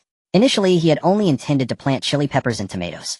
However, after Xia Yishue joined, there were 2 additional soil purification devices. The cultivated area increased, making it more than sufficient to plant all 7 crops instead of just 2. Barring any unforeseen circumstances, he would be able to enjoy stir-fried chili peppers and meat in 7 days. Standing in the middle of the cultivated land, barring any unforeseen circumstances, he would be able to enjoy stir-fried chili peppers and meat in 7 days. Standing in the middle of the cultivated land, Ming gazed at the seeds with great anticipation. At this moment, not far from the cultivated land, 3 lean men armed with weapons were scanning their surroundings. As they walked, the man in the middle suddenly stopped. He twitched his nose and furrowed his brows. "Do you smell that?" The other 2 looked puzzled. "Smell what?" "The smell of blood." Yuan Jun took a deep sniff, his brow furrowing even tighter. "It's a strong smell of blood." The other 2 exchanged glances and shook their heads in unison. "We don't smell anything." Yuan Jun looked at them, his expression growing serious. "I can smell it. You 2 better stay alert, we might be in trouble." As soon as the others heard this, they tensed up immediately. In the camp, Yuan Jun's nose was famously sharp. According to Brother Hu, it was more sensitive than a dog's. Because Brother Hu sent him out to scout. Throughout the journey, Yuan Jun's keen sense of smell had proven quite helpful. This time he sensed trouble. It was highly likely that trouble was indeed afoot. "Brother Yuan, why don't we just stop here? Let's retreat." Yuan Jun glanced at them with a cold expression. "Retreat? What do we do about the map afterward? What will we tell Brother Hu?" The man hesitated before saying, "Just tell him we encountered a strange beast and couldn't move forward. You crossed the ruins and still ran into a strange beast. Do you think Brother Hu will believe that?" As his words fell, the brows of the other 2 furrowed tightly. Standing dumbfounded, they were at a loss as to what to do. The 3 of them were part of an exploration team. They had to venture out daily and record the terrain, resources, and distribution of strange beasts on their maps. If they explored for too short a time or covered too little area, they would be punished by Brother Hu. A minor punishment would just mean going hungry for a couple of days. A major punishment could mean being turned into a dish in Brother Hu's pot. "Let's do this. We'll move forward cautiously, and if we encounter danger, we'll retreat. At least we can give Brother Hu an explanation." Yuan Jun pondered for a moment before speaking. The other 2 nodded helplessly at his words. There's no other way. The 3 continued to advance. In Brother Hu's camp, the exploration team was considered the most useless group. If they died, it wouldn't be a loss. Therefore, the weapons in their hands were the crudest of hunting rifles. They could only fire 1 bullet at a time and might. In other words, Brother Hu didn't regard them as human, but merely as consumables, as tools. However, even so, they never considered leaving the camp. The reason was simple. Although they had to endure Brother Hu's oppression, they could still earn a meal. Once they left the camp, they wouldn't just have trouble finding food, but even surviving the night would be a problem. In other words, with their abilities, leaving the camp would be a suicidal path. Just like now. The 3 walked together and had seen nothing, yet they were already terrified. With each step, they had to look around anxiously. Only after confirming safety would they dare to take another step. With such timidity, how could they survive outside the camp? Moving at a turtle's pace, the 3 gradually made their way forward. As they walked, Yuan Jun suddenly halted. There's a heavy smell of blood ahead. Yuan Jun's brow furrowed tightly as he muttered to himself. The other 2, hearing this, quickly hid behind a tree, trembling. "Brother Yuan, don't go forward. If we really encounter a strange beast, the 3 of us won't even be enough for it to chew on." "Yes, Brother Yuan, let's retreat." Seeing them so frightened, a hint of disdain flashed in Yuan Jun's eyes. He opened his mouth, wanting to say something. Suddenly, a sound of footsteps approached from not far away. Hearing the footsteps, his expression changed. He hurriedly ducked behind the tree. Peeking carefully through the barren trees, he stole a glance. Just a glance and he was stunned. He had thought the 36D beauties in the camp were already stunning. Unexpectedly, there were two even more beautiful ones here. Especially the woman with the voluptuous figure. Even in the past, she would be a star-level beauty. With fair skin, stunning looks, and long legs. Her aura was exceptional, easily overshadowing the 36D beauties. That such a high-level beauty could survive to this day was truly a miracle. What was even more important was, there was only one not-so-strong young man beside them looking easily crushable. If only he could bring the two of them back to the camp. Brother who would surely reward him with a position as captain. Yuan Jun thought of this and became excited all over. There's just a young man on the opposite side. The three of us can be steady and find a chance to take him out. After enjoying the two women, we can return and present them to Brother Hu. If Brother Hu is pleased, maybe we won't have to stay in the exploration team anymore. What do you think? Are we doing this? Yuan Jun looked at the other two, excitedly asking. The other two, hearing this, peeked over. They found that indeed, as Yuan Jun said, there was only one man. The other two were women. And both were exquisite beauties. In their entire lives, they had only seen such beautiful women on television. If they could enjoy themselves, it would be worth dying. The two exchanged glances, their eyes turning red. Gritting their teeth, they said, "Let's do it." All right. Seeing them agree, Yuan Jun's face lit up with excitement. They'll count to 3, and we'll all fire at once. Surely one of us will hit. The other two nodded in agreement. Yuan Jun took a deep breath and began counting. 1, 2, 3. As his voice fell, the three simultaneously raised their guns and peeked out. Bang, bang, bang. 3 gunshots rang out. All 3 were hit. Only, it wasn't the man and women on the other side who were hit. It was themselves. A wave of intense pain surged through. Yuan Jun instinctively let out a wretched howl, his grip loosening. The hunting rifle clattered to the ground. Looking down, he saw that his palm had been pierced by a bullet. Instinctively, he looked up and suddenly realized. The man and 2 women had already walked right up to him. The man in the lead was staring at him with cold eyes. At that moment, he understood. He thought he was the hunter, but in reality, he was merely the prey. Why did he provoke them when he was perfectly fine? Foolish. So foolish. Yuan Jun felt a wave of regret wash over him, wishing he could slap himself. At this moment, the man slowly spoke, his tone icy. Hand over your supplies, and we won't kill you. Surrender your supplies, and you may live. Upon hearing these words, Yuan Jun and his 2 companions flushed with desperate hope. But, in the next instant, their faces twisted into grimaces of terror. Master, we have no supplies on us. No supplies. Su Ming arched an eyebrow. Without hesitation, he aimed at Yuan Jun's shoulder, and fired. Bang. Agony erupted. Yuan Jun let out a guttural wail. My patience is finite. Su Ming gazed at them coldly, his voice glacial. The other 2 trembled violently. They collapsed to their knees, voices quavering. Master, truly we carry no supplies. We left them all at the camp. The camp, eh? Su Ming's brow furrowed faintly as he asked. What camp? How far is it? How many people are there? Fools. Mentioning the camp was tantamount to begging for execution. Clutching his wounded shoulder, Yuan Jun gritted his teeth. Our camp lies far from here. Only 3 of us came out. Bang. A gunshot cracked the air. A crimson hole bloomed upon Yuan Jun's forehead. In the final flicker of fading consciousness, he stared wide-eyed, bewildered, uncomprehending. One question echoed in his mind. Why me first? Annoying. Su Ming holstered his firearm and turned to the remaining 2, speaking calmly. Answer me. Seeing Yuan Jun fall, they had already lost control of their bowels and bladder. They knelt motionless, pounding their foreheads against the ground in frantic, silent supplication. I was wrong. Please, spare me. Have mercy. Su Ming watched them, shaking his head with quiet resignation. Then in a gentle tone, answer truthfully, and I'll let you go. Hearing this, they lifted their eyes, hope flickering in their gaze. Is it true? Su Ming nodded solemnly. A gentleman's word is as binding as 4 galloping horses. Once spoken, never retracted. Seeing his grave expression, they seized the lifeline, racing to divulge everything they knew. Master, it takes 4 hours on foot from our camp to here. There are over 30 people in the camp. Their leader is Brother Hu. Brother Hu has a volatile temper. He strikes without warning. The men fear him, yet despise him. Master, spare my life. I'll guide you back. Kill Brother Hu and the entire camp will be yours. Yes, yes. With your marksmanship, slaying Brother Hu would make the others swear fealty to you instantly. They spoke in rapid, breathless succession, painting visions of dominion, as if Su Ming's return would crown him undisputed ruler. As though stepping into power were but a single stride away. Enough. Su Ming cut them off, irritation sharp. They fell silent instantly, not daring a whisper. The Brother Hu you mentioned, is he the same one referred to by San Lu Di? Su Ming fixed them with a steady gaze. Yes, it's him. They bobbed their heads frantically. A thoughtful stillness settled over Su Ming's features. He hadn't expected it. A band of post-apocalyptic raiders living so near his shelter. This was a ticking time bomb. The longer it festered, the more perilous it grew. He would need to eliminate them, soon. And Master, may we go now? Reading his expression, they dared speak only when his brow relaxed. He'd nearly forgotten them. Su Ming glanced at them once, then nodded. You may leave. Thank you, master. Thank you. Ecstatic, they scrambled to their feet and fled without looking back, convinced that even a second's delay might trigger his change of heart. Yet Su Ming didn't watch them depart. His thoughts remained fixed on how best to eradicate Brother Hu's raider band. Nearby, Xia Yishui observed Su Ming's restraint. After a moment's hesitation, she raised her sniper rifle, took aim, and fired. Bang! Bang! 2 shots rang out. Both men crumpled. Guzi lunged forward and dragged their bodies back. Each bullet had pierced the center of the forehead. Su Ming glanced at the corpses and murmured, excellent marksmanship. Xia Yishui lowered her rifle, hesitated, and asked, why spare them? Su Ming replied, I gave my word to let them go.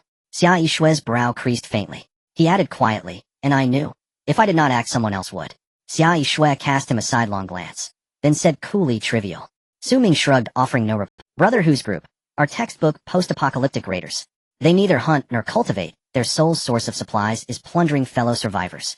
With them so close, we'll know no peace. Not even for a single day. Su Ming paused, then locked eyes with Xia Yishui. So what do we do? Beside him, Xia Yishui remained silent, watching him intently. Her brows lifted in quiet, knowing amusement. Ahem. Su Ming cleared his throat twice, then continued. So, I mean to eliminate them when the time is right. Xia Yishui had anticipated his intent from the start. Now having heard it voiced, she voiced her reservations. They number over 40. We are only 3, and 1 wolf. Su Ming said, eliminating them need not require our hands directly. At those words, a contemplative light kindled in Xia Yishui's eyes. Don't dwell on it. The raiders aren't fools. 3 sudden deaths will deter them from sending scouts our way. For now, we have ample time to plan our countermeasure. For now, priority lies in fortifying our shelter.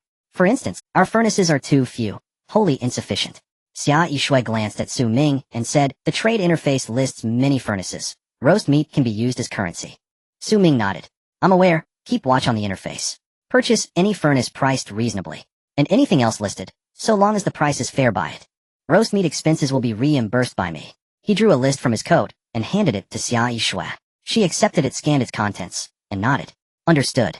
Also, one issue remains: our shelter lacks space for additional furnaces. I'll construct a dedicated workshop outside, solely for furnaces. For materials, stone will suffice during this transitional phase.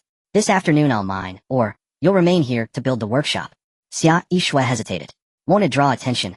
Su Ming replied confidently. Let it be conspicuous. There are no formidable beasts nearby worth concern. Xia Yishui nodded. Very well, your plan stands. Leona, stay behind, and assist Xia Yishui in constructing the workshop. Su Ming turned to Leona, issuing the order. Leona faltered, my lord, your safety. Relax. Guzi stays with me. We're safe. Understood, my lord. With Xia Yishui and Leona assigned, only one task remained, his own. Su Ming vaulted onto Guzi's back. Guzi, let's go to the mining zone. The 3-meter-long Guzi sprinted forward, not slower than a horse. What used to take 2 hours this time took less than an hour. Su Ming flipped over and landed on the ground. He felt a burning pain on the inner side of his thigh. When we get back, I must make a saddle no matter what. Su Ming frowned, and took a while to catch his breath before stepping towards the mining farm. The breeding farm was enclosed by stone walls, not too big and not too small enough to accommodate more than a dozen iron-eating cattle. However, so far there were only 4 iron-eating cattle captured last time. According to the words of the merchant's woman, the male iron-eating cattle were irritable. To prevent them from fighting, Su Ming also used iron bars to separate the area into 2 parts. Each area contained 1 male and 1 female iron-eating cattle, forming a pair. At this moment, both pairs of iron-eating cattle lay quietly on the ground, motionless. They looked weak, as if they were about to die. They hadn't eaten for 2 days, and their legs were still injured. Even a body of iron could not withstand it. This situation was not unusual. Su Ming looked at them and took out the leftover smelting slag from his backpack. Come and eat. As soon as the words fell, the 4 iron-eating cattle suddenly stood up, their large bell-like eyes fixed on Su Ming. Their eyes were filled with anger, as if they wished to devour him alive. They knew that their current predicament was entirely due to this human. Without this human, how could they possibly be locked in this cage, without even food to eat? Oh. 2 male iron-eating cattle let out low growls filled with rage. They stomped their hooves as if to charge at Su Ming. Seeing this scene, Su Ming's brow furrowed slightly. He put away the slag and took out his pistol. Aimed at their feet, he fired 2 shots, bang bang. Instantly, the 2 iron-eating cattle fell silent, lowering their heads, speechless, as if nothing had happened. It seems you understand guns. That makes things easier. Su Ming looked coldly at them and tossed a piece of slag into the... Upon seeing the slag, the 2 male iron-eating cattle's eyes brightened. They let out oh sounds and were about to rush forward. Seeing this, Su Ming did not hesitate and pulled the trigger again. Bang! The bullet struck the ground. Instantly dirt flew. The two male iron-eating cattle immediately froze in place, not daring to take another step forward. They could sense the killing intent permeating the air. Behind them, the two female iron-eating cattle stared at the slag on the ground with eyes full of desire. Iron-eating cattle fed on slag. They ate soil merely because the soil in the hills contained a trace of slag. The slag Su Ming threw at them was free from contaminated soil. In the eyes of the iron-eating cattle, it was the delicacy of delicacies. To say it was a Michelin meal would not be an exaggeration. How could an iron-eating cattle that had gone hungry for 2 days resist such a treat? After hesitating for a long time, the two female iron-eating cattle finally dared to take a step forward. 2 steps. 3 steps. Seeing that Su Ming did not stop them, the two female iron-eating cattle rushed to the slag and began to feast heartily. A handful of slag was devoured in no time. Seeing this, Su Ming took out another sack of slag from his backpack. He poured a third of it on the ground.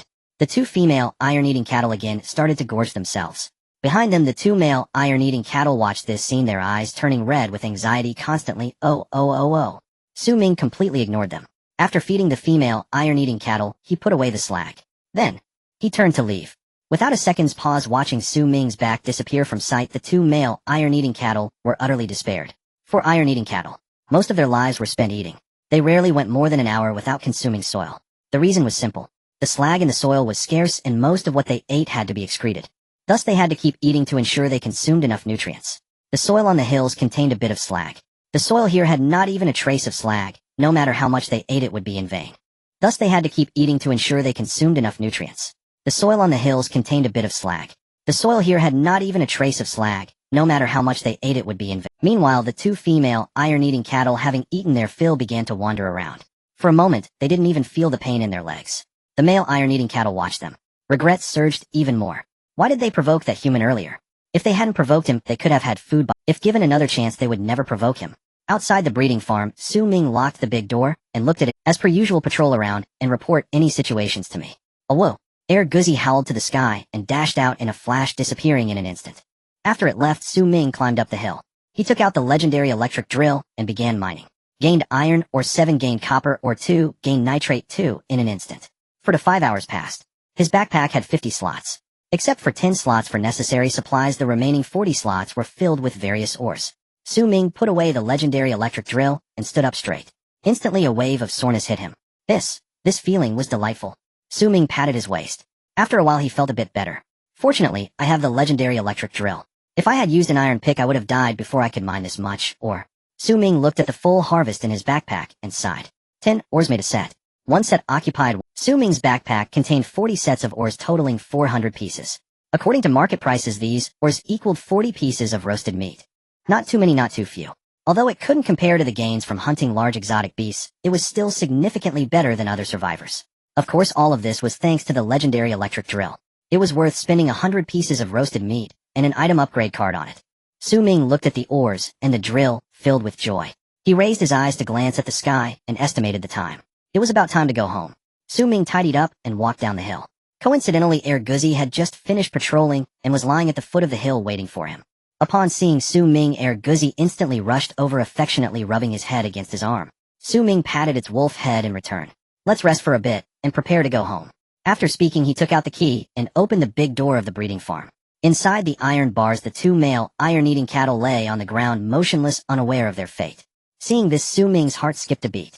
They can't be dead, right? If they are, this would be a huge loss. Su Ming was worrying about it. The two male iron-eating cattle seemed to have caught the scent of Su Ming and suddenly stood up. Their bell-like eyes stared at Su Ming. The anger in their eyes was gone. What remained was only pleading and submission. One of them even knelt on all fours, lowering its head to show its surrender. As if saying, "Big brother, please give me something to eat. I'm starving to death." Beasts fear power, but lack virtue. To deal with such a cowardly creature, one must teach it a good lesson. If you dare to bare your teeth again, it'll put an end to you. Su Ming cursed fiercely. Then he took out a sack of mining slag and dumped it on the ground. The two iron-eating bulls saw the slag, and tears instantly streamed down their faces. Finally, there was something to eat. Oh. The two iron-eating bulls rushed forward like madmen, devouring. The other two cows stood aside, watching, appearing less urgent. Seeing this scene, Su Ming made a judgment. Feeding them twice a day should be enough. It was just right to feed them once when he arrived, and once when he left. He put away the sack and left the breeding farm. He turned around and locked the door, calling out, "Guzzi, let's go home." Oh whoa! A long howl echoed as Guzzi dashed over, crouching down for Su Ming to ride. Su Ming chuckled at this scene. Not being polite, he hopped on. Half an hour later, Su Ming returned to the shelter. His feet touched the ground. The inner thigh once again felt a sharp pain. This time it felt as if the skin had been rubbed raw. After a while it felt a bit better. It couldn't go on like this. A saddle must be made. Su Ming made up his mind, opened the trading interface, and sent out a message. Looking to purchase saddle blueprints, contact me privately. At that moment a concerned voice came from beside him. My lord, what's wrong? Standing here, what else could it be? Su Ming glanced at Leona, feigning indifference as he said, it's nothing. Nearby Xia Yixue couldn't help but let out a chuckle at the sight. But in the next second she returned to her usual cold demeanor. She said the workshop has been built capable of accommodating 10 furnaces. Su Ming looked up. Next to the shelter there was a one-story building. Its size was neither too small nor too large. Su Ming nodded and asked, what about the furnaces? Xia Yixue replied, I only managed to buy 3. 3 plus the 2 from before made 5. With the efficiency of the furnaces, it should be enough. That's sufficient, Su Ming said. For how much roasted meat I've used, I'll reimburse you. Xia Yixue said 30 pieces. Upon hearing this number, Su Ming was slightly taken aback. According to market prices, the raw materials for one furnace cost at most 8 pieces of roasted meat. For 3 furnaces, that would be 24 pieces. Where did 30 pieces come from? Before Su Ming could ask, Xia Yixue took the initiative to explain, the furnaces used 25 pieces of roasted meat, and the remaining 5 were spent on evaporating dishes and measuring cylinders. Evaporating dishes and measuring cylinders. Su Ming was stunned and asked in surprise, have the materials for the alchemy platform been gathered? Xia Yixue nodded, they have. That's great. Su Ming exclaimed, excitedly embracing Xia Yixue and giving her shoulder a hearty pat. Most survivors were unaware of what materials were needed for the alchemy platform. When scavenging, if they came across evaporating dishes or measuring cylinders, they were thrown away as junk. The trading interface rarely featured them. Even though Su Ming had posted a purchase message, due to the characteristics of the trading interface, it was hard for others to see. Therefore, for so many days, Su Ming couldn't gather the materials for the alchemy platform. Unexpectedly, Xia Yixue had managed to gather them. It wasn't easy. Just as Su Ming was feeling excited, a furious voice suddenly rang in his ears. Let go of me. It was Xia Yixue. Su Ming was slightly taken aback and hurriedly released his hands. He awkwardly scratched his head and explained, I've been used to hugging my brothers during experiments. Xia Yixue heard this, but said nothing, only remaining silent. For a moment the atmosphere grew somewhat awkward. Ahem. Su Ming pretended as if nothing happened, and continued, with the alchemy platform, we can produce potions. Potions are hard currency on the trading interface. A bottle of rough-grade strength potion can sell for 5 pieces of roasted meat. Such a high price, yet it's still in demand. If we can monopolize this market, we'll be rich in the future. Xia Yixue was somewhat surprised to hear this. A rough-grade strength potion can sell for 5 pieces of roasted meat. Su Ming nodded yes. Moreover, the price won't drop in the short term. As the temperature rises, the strange beasts become more active. Everyone's situation is more dangerous than before. At this time, enhancing one's strength becomes the most urgent need for the majority of survivors. Naturally, enhancement potions become hot commodities. With high market demand and low supply, prices naturally soar. Most importantly, now there are very few people who own an alchemy platform. I can fully take advantage of this opportunity to make a big profit. Thinking of this, Su Ming felt a surge of excitement. These are the ores mined today, melt them all down. Iron ore will be smelted into iron ingots, while copper and zinc ores will be smelted into brass. Don't throw away the remaining slag, save it to feed the iron bulls. If there are any issues, come find me. I will start constructing the alchemy platform first. Su Ming handed over 40 sets of ores to Xia Yixue and returned to the shelter. Alchemy platform beakers, 22 cast iron, 1010 oil drum, 11 evaporating dish, 11 measuring cylinder, 55. Do you want to manufacture? Yes. A white light enveloped him. In the next second, a building similar in size to a furnace appeared in the living room. Is this the alchemy platform? Let's try to see if it can be used. Su Ming sat down on the alchemy platform seat. The next moment, a line of text appeared before him. Alchemy platform unlocked, rough-grade strength potion common blood, 1010 orchid grass, 02 common blood. Is blood categorized by grade?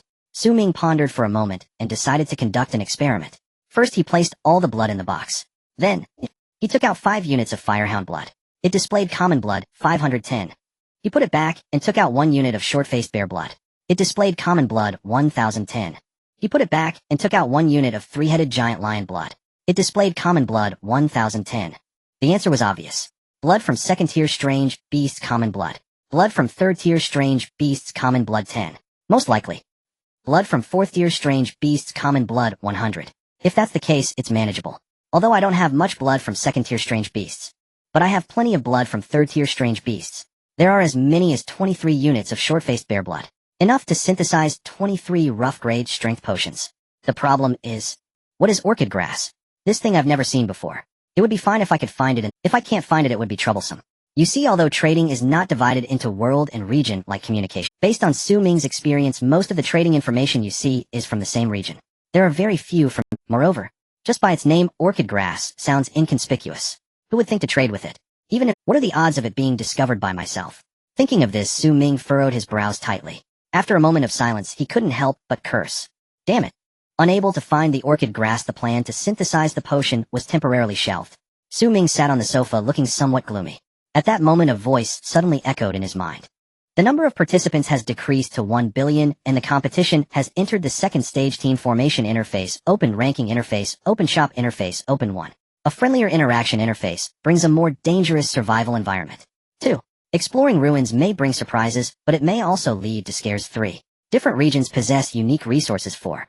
Rankings help participants understand their standings, but have no substantial impact. 5. Suitable teammates are more valuable than powerful ones. 6. Careful management of your shop may yield unexpected profits. Su Ming listened to the voice, his face showing surprise.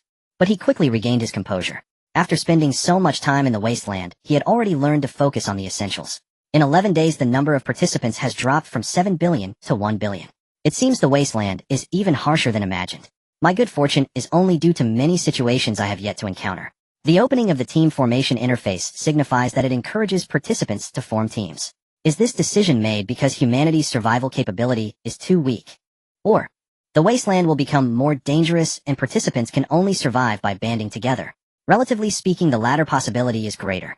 The specific mention of ruins indicates that their danger level is higher than that of the Wasteland, but I wonder what the rewards are. Different regions possess different resources. Isn't this just stating the obvious? Rankings have no substantial impact. It should be for participants to understand each other's strengths when forming teams. Shops are very important. I already know that without you saying so. Su Ming carefully browsed through the reminders and opened the survival manual. Sure enough, there were 3 new interfaces on the last 2 pages of the manual. Team ranking shop. He clicked on team. It was completely empty. He clicked on ranking and found that it was divided into individual and team. Individual and team were further divided into world and region. I wonder how many people are stronger than me. Su Ming, curious, clicked on individual world. 1. Kane overall score 32-17-2. Lawrence overall score 31-15-3. Su Ming overall score 31-12-4.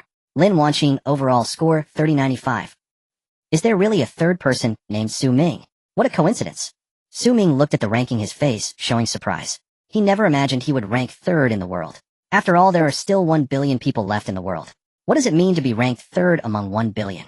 In ancient times, that would be equivalent to being at the emperor's level. Due to the system's influence, he indeed held advantages over others, but he was still far from being truly 3rd. Su Ming was self-aware. However, after opening individual region, Su Ming was stunned. 1. Su Ming overall score 31-12-2. Liang Hu overall score 13-59-3. Zhao Xianfeng overall score 12-56-4. Wu Yi overall score 11-32. 31-12 points. Isn't that just the world 3rd? Could it be that the world 3rd is really me? Su Ming was shocked, clicking on his overall score. 3,112. Not 1 point more, not 1 point less. World 3rd. Region 1st. Damn. Su Ming couldn't help but curse. I thought those big powers were doing well, but I didn't expect they wouldn't even measure up to me. A bunch of useless things. Su Ming's face showed disappointment. Ranking 3rd in the world did not excite him. Instead, he felt the pressure on his shoulders grow heavier. Now he was a seed candidate for humanity. The greater the power, the greater the responsibility. It is not an exaggeration to say that participants ranked at the top bear the heavy responsibility of rebuilding human civilization. Maintain a calm mind, maintain a calm mind. Su Ming took a deep breath and took a while to calm his emotions. He clicked on the 3rd interface, shop. Compared to transaction, the shop interface was much more refined. It was somewhat like Taobao. After clicking in various shop, names were neatly arranged. New Era's shop, 1357, description selling various resources. Kane's shop, 1355, description selling rare items, and recruiting new members in large quantities. In addition, there was a search function. With a try-it-out mindset, Su Ming typed in the words, orchid grass. As expected, the search result was none.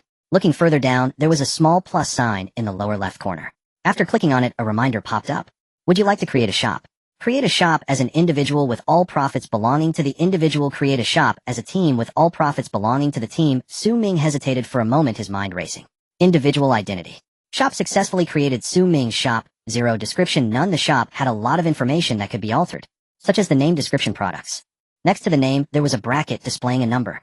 As expected, it should represent the popularity of the shop. The level of popularity directly determined the shop's position in the survival manual. For example, the New Era's shop and Kane's shop on the first page. One was ranked first in the team world and the other was ranked first in the individual world. Without a doubt, whether in popularity or attention, they were both top-ranked.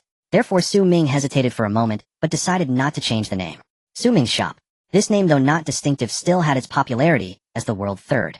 Sure enough, after the shop was created, although there were no products yet, the number in the brackets continued to rise, quickly reaching over 3,000, successfully squeezing onto the first page. The shop's message board also received a lot of comments. Sofa. Admiring the world third big shot. Hey, what a coincidence, I'm in the same region as you. Where are you? I want to watch the moon with you, is that okay? Where did the girl licking the big shot come from? Does she really think the world third big shot would like her? Exactly. Only someone like me, 169 centimeters tall, weighing 50 kilograms, who can heal and warm the bed, is worthy of such a big shot. Is the big shot one of us Chinese? Go big shot. Get rid of those two Westerners soon. What will the big shot sell? As a fellow Chinese, we must show our support. Big shot. In just a minute, over 100 comments appeared. Su Ming couldn't even keep up with reading. Finally, he could only reply on the message board. The shop has just gone online and preparations are insufficient, please forgive me.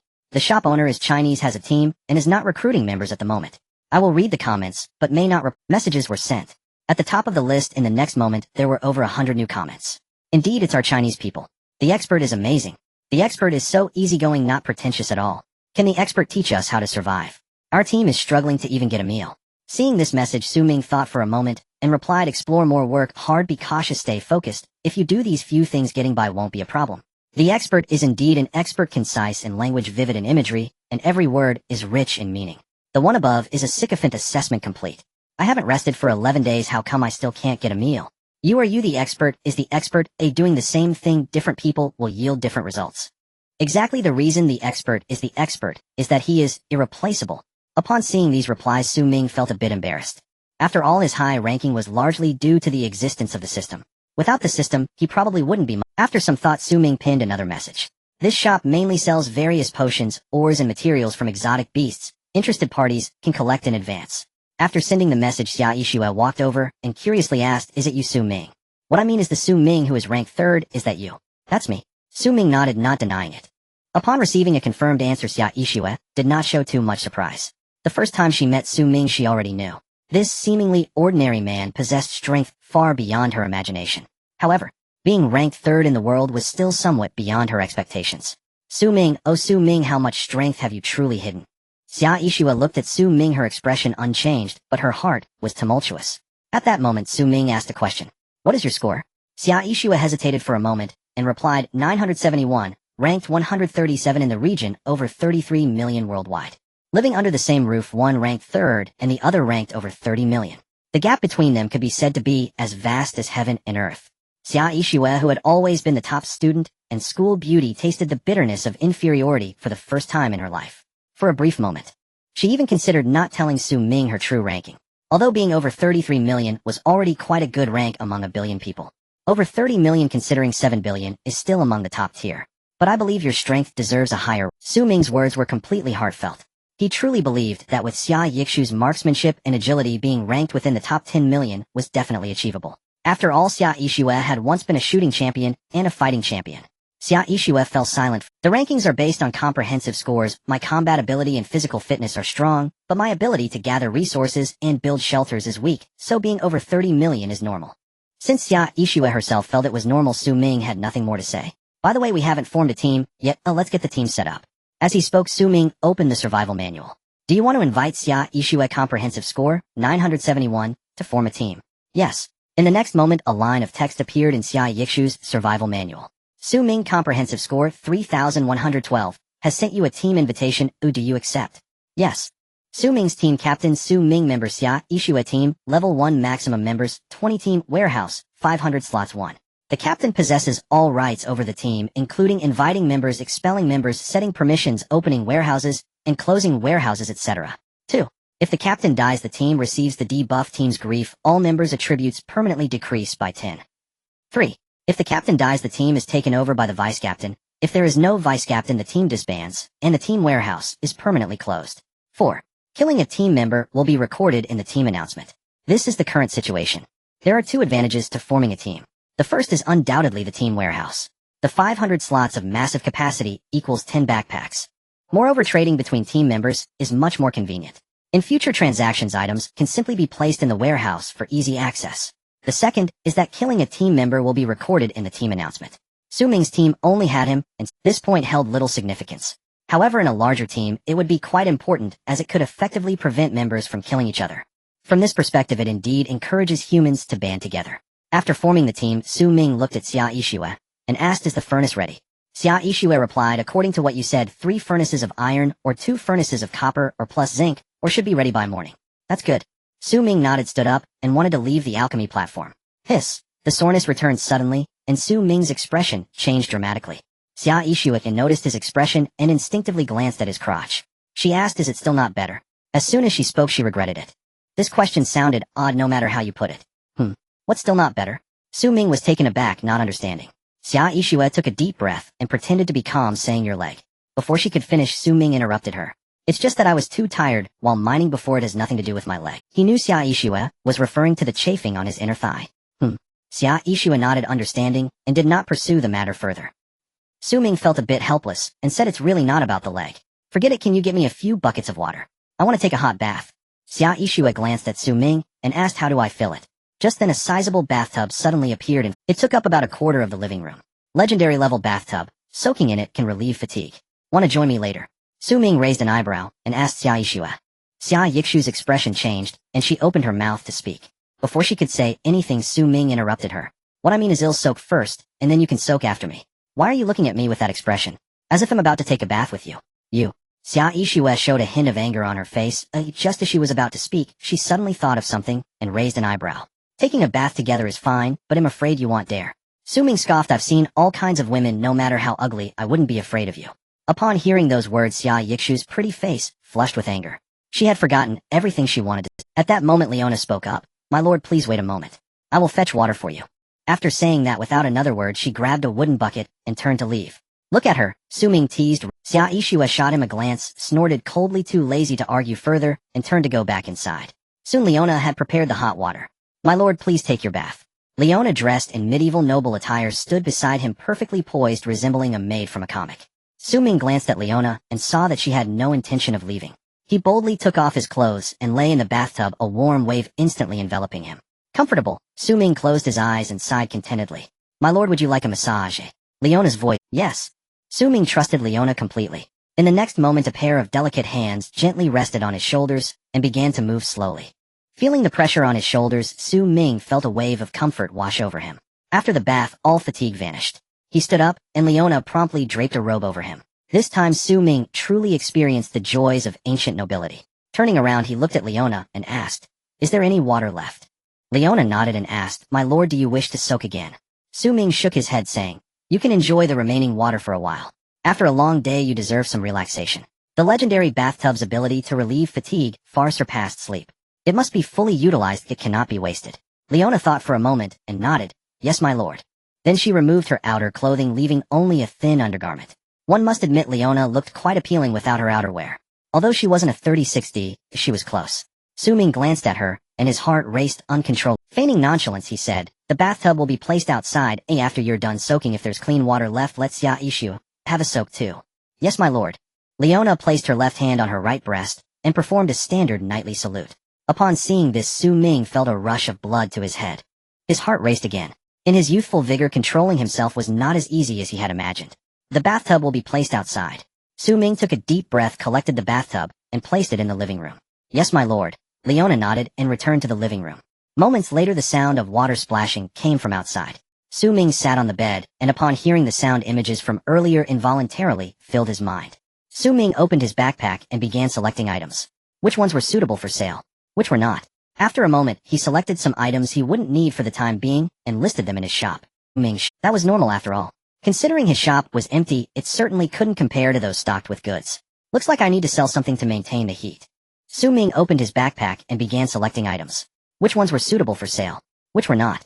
After a moment, he selected some items he wouldn't need for the time being and listed them in his shop. Fire mastiff bones, 3-headed lion bones, short-faced bear bones. A piece of salted roasted meat, rough insight potion, iron or copper or zinc ore. As soon as these items were listed, someone immediately replied, "The big boss has finally logged in."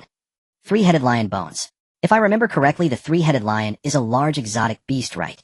Has the big boss killed a large exotic beast? Not just a large exotic beast, but one of the stronger ones.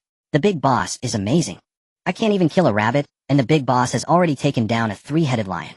Is this the gap between me and the big boss? The big boss world is incredible.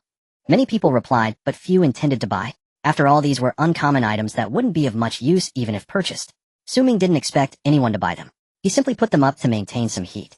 Indeed, after listing the three-headed lion bones, the shop's heat steadily increased and quickly climbed to the forefront. Three-headed lion. There's actually a team hunting a fourth-tier exotic beast. A fourth-tier exotic beast. That can destroy an entire faction. Who killed the three-headed lion? New century. No, it was Ming the third in the world. No wonder the big boss is indeed remarkable. Ming looked at the comments and felt a bit embarrassed. After all, the ones who actually hunted the three-headed lion were those three natives. He had merely picked up the spoils. After reading for a while, Ming clicked on search and entered orchid grass. A shop called Rare Plant Specialty Store caught his attention. Rare Plant Specialty Store description: rainforest gatherers focusing on collecting rare plants for 100 years. After opening it, various rare plants were dazzlingly arrayed before him. After searching for a while, he indeed found orchid grass in a corner. The price: 1 loaf of bread. So cheap.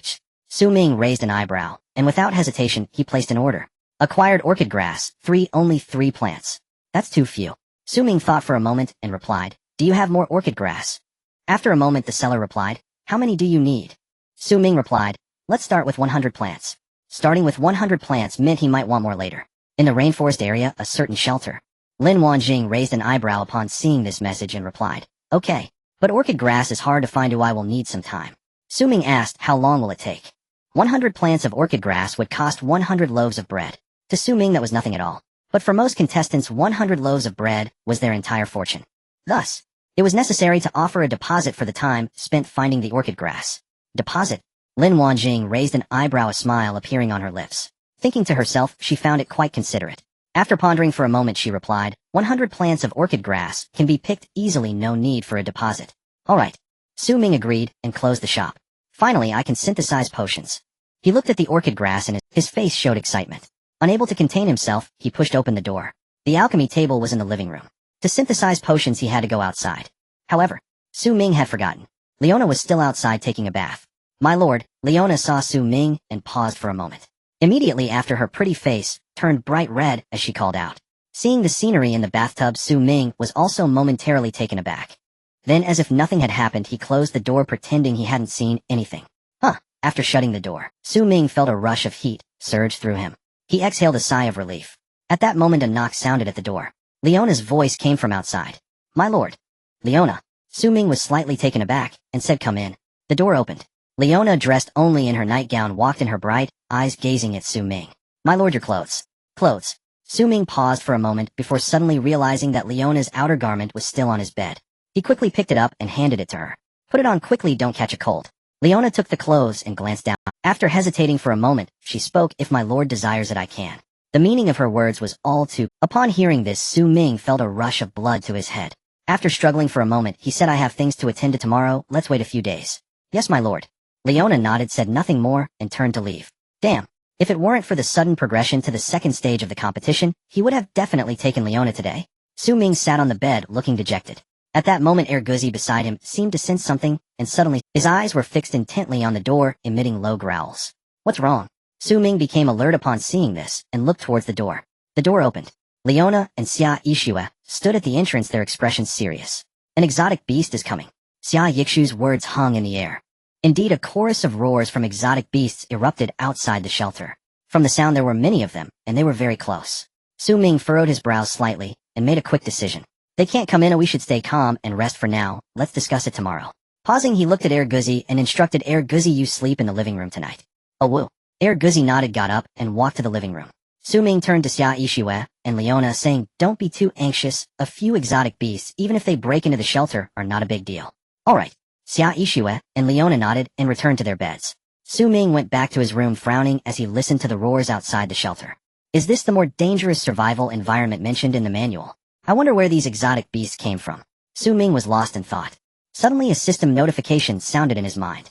Day 12 of Survival Reward 1, Turtle Breathing Technique Reward 2, Wooden Plank Simmons Reward 3, Iron Door Safety Door, please choose. It's time to choose rewards again. If it were before, Su Ming would surely choose reward 1 without, no matter what, it was still a skill. But now, with exotic beasts wandering outside the shelter, upgrading the door wouldn't be a bad idea. I choose reward 3. A white light enveloped him. The iron door transformed into a safety door made of special materials, its heavy appearance giving a strong sense of security. Even 4th-tier exotic beasts would find it difficult to inflict any damage on it. Additionally, the safety door also acted as a soundproof barrier. The previously irritating roars of exotic beasts suddenly vanished, startling both Leona and Xia Yixue. Did the exotic beasts run away? Leona and Xia Yixue opened their eyes and came to the living room, suddenly noticing that the iron door had become a safety door. Next to the safety door was a small screen. The screen displayed the situation outside the shelter. Dozens of wolf-like exotic beasts were gathered together, lying on the ground, emitting a series of roars. Clearly, they had mistaken the furnace for an enemy. What is this? Xia Yixue stared at the safety door in shock. The transition from an iron door to a safety door was a qualitative change. How did Su Ming achieve this? She really wanted to go into Su Ming's room and ask where this safety door came from. After much hesitation, she decided against it. Su Ming was the 3rd strongest in the world. His strength far surpassed her own. Obtaining something like a safety door was not surprising. All she needed to do was enjoy the sense of security provided by the safety door. What was the point of probing further? Having understood this, she felt at ease. Xia Yixue returned to her own room. Thanks to the presence of the safety door, she no longer had to worry about exotic beasts suddenly breaking in. She closed her eyes and soon fell into a peaceful slumber. In this sleep, she slept remarkably soundly. In the adjacent room, Su Ming, refreshed after a bath, was not in a hurry to sleep. Instead, he opened the manual and flipped to the communication section. Although it was late at night, countless messages were still being sent. What's going on? Suddenly, there are many exotic beasts outside my shelter. I can't even sleep. Same here in groups. Where did these exotic beasts come from? God knows. What do we do now? What can we do? Just wait it out. No wonder they opened up team formations. They were waiting for us. Sigh. It turns out I wanted to be a lone wolf, but now there's no hope. Tomorrow, I'll find a force to join. The communication interface was filled with complaints about the sudden increase in exotic beasts. It seemed that the increase in exotic beasts was not a coincidence, but a common phenomenon. Su Ming sighed, closed the communication window, and opened the shop. He casually clicked into a few shops, and suddenly noticed that many items had increased in price. Weapons and potions had doubled in price. With the pressure of survival increasing, rising prices were to be expected. He just didn't know if the orchid grass he ordered could still be shipped. Just as Su Ming thought of this, a message suddenly popped up. I am the owner of the precious plant specialty store. Due to the influence of exotic beasts, the orchid grass I promised you may be delayed. How long will the delay be? Not sure. For 100 stocks, at least a 10-day delay. Su Ming thought for a moment, and said, how about this? I'll pay double the price. Oh, whatever you can collect, sell to me, and don't sell to anyone else. He showed quite a bit of courage. Lin Wanqing raised an eyebrow, and replied, it's a deal. It's a deal. Su Ming closed the manual, lay back down on the bed, and closed his eyes to rest. The next morning, Su Ming came to the living room. Leona and Xia Yixue, as usual, were sitting on the sofa having the aroma of roasted meat wafted throughout the shelter, making one's appetite surge. However, Su Ming was quite indifferent. After 3 meals of roasted meat a day, he was already tired of it. He casually picked up a piece of roasted meat and placed it on the grill. Without pausing, he turned and walked to the safety door. Through the screen, he looked outside. Outside the shelter, it was eerily empty. Only scratch marks on the ground indicated that exotic beasts had been here. Did they all run away? Seeing this scene, Su Ming's brows furrowed slightly. Just as he was about to open the safety door to take a look, a deer-like exotic beast with 2 horns appeared on the screen. Silver-horned deer. Description: 2nd-tier exotic beast, irritable temperament, carnivorous. Males have long horns. Females are hornless, primarily attack by charging extremely fast, not recommended for domestication. Su Ming took out his handgun. He slowly pushed open the safety door. Just as he was about to aim at the silver-horned deer, he saw it dart away in an instant. So fast. Su Ming was dumbfounded at the sight. The appraisal manual mentioned that silver-horned deer were extremely swift, but he never expected it to be this rapid. With such speed, Su Ming had little hope of hitting it with his marksmanship. It's just deer meat, it doesn't matter if I can't. Su Ming consoled himself and turned to prepare to return to the shelter. At that moment, a sudden deer call echoed from behind. Turning his head, he saw the silver-horned deer standing not far away, looking at him with a provocative expression. Hey, you little rascal. Su Ming was instantly enraged. He pulled out his handgun and fired a shot at the silver-horned deer. Bang! Clearly the silver-horned deer had seen guns before and knew their danger. The moment Su Ming drew his gun, it leaped into the air and dodged the bullet effortlessly. Seeing this, Su Ming did not hesitate and raised his gun again. Bang! Bang! 2 shots rang out. The silver-horned deer dodged once more. This won't do. This little rascal can dodge bullets. I need to change my approach. Su Ming stared at the silver-horned deer, his brows furrowed in thought. At this moment, the silver-horned deer was also looking at him, wearing a challenging expression. Seeing this, Su Ming's anger flared, and he gritted his teeth saying, "You little rascal, I must take you down today. If all else fails, I'll let Air Guzzi bite it." But no, Air Guzzi's speed is too slow, he probably can't catch up to it. I need to think of another way. After a moment of contemplation, a flash of inspiration suddenly struck Su Ming. Why not try the sword control technique? Sword control technique: manipulate objects under 1 kilogram from a distance for half a minute, cooldown time, 24 hours. You're looking at the size of the silver-horned deer. Its heart can't possibly weigh more than 1 kilogram. If I manipulate its heart and sever its blood vessels, it will undoubtedly perish. Let's do it. Su Ming focused on the silver-horned deer, and with a thought he invoked sword control technique. In the next moment, nearby objects faintly connected with Su Ming. In just a moment, Su Ming's consciousness manifested heart of the silver-horned deer. With a thought, he yanked heart of the silver-horned deer downward. Immediately, a mournful wail echoed from not far away. The silver-horned deer trembled violently, its pupils constricting, and it crashed heavily to the ground. Successfully used the sword control technique proficiency 1. It worked. Su Ming was filled with excitement as he looked at the fallen silver-horned deer. He initially thought that the sword control technique was a useless skill. To his surprise, it turned out to be a divine ability. The sword control technique targets objects. Heart of the silver-horned deer, blood of the silver-horned deer, liver of the silver-horned deer. All belong to objects. This means that as long as he doesn't encounter a massive creature like a 3-headed lion, Su Ming is invincible. Moreover, as proficiency increases, the skill will level up. If all goes well, the upgraded sword control technique will allow him to manipulate heavier objects, and the cooldown time will become shorter. At that time, Su Ming would truly be invincible. With this thought, Su Ming couldn't help but grin, carrying the silver-horned deer back to the shelter. Xia Yixue and Leona were somewhat surprised. They hadn't expected that Su Ming would come back with a deer after just, "Today I'm in a good mood, so I'll treat you to some deer meat." Su Ming tossed the silver-horned deer on the ground and reclined on the sofa, speaking grandly. Xia Yixue examined the silver-horned deer closely. Curiously, she asked, "There are no gunshot wounds on the deer, how did you catch it?" As expected of a detective, she quickly spotted the key issue. Su Ming raised an eyebrow and truthfully replied, "Skill." "Skill, eh?" Xia Yixue's beautiful face showed a look of curiosity. "Look at the message I sent you. Sword control technique: manipulate objects under 1 kilogram from a distance for half a minute, cooldown time, 24 hours. Xia Yixue's expression changed upon seeing the message. She was in shock. "You controlled its heart. Clever." Su Ming snapped his fingers.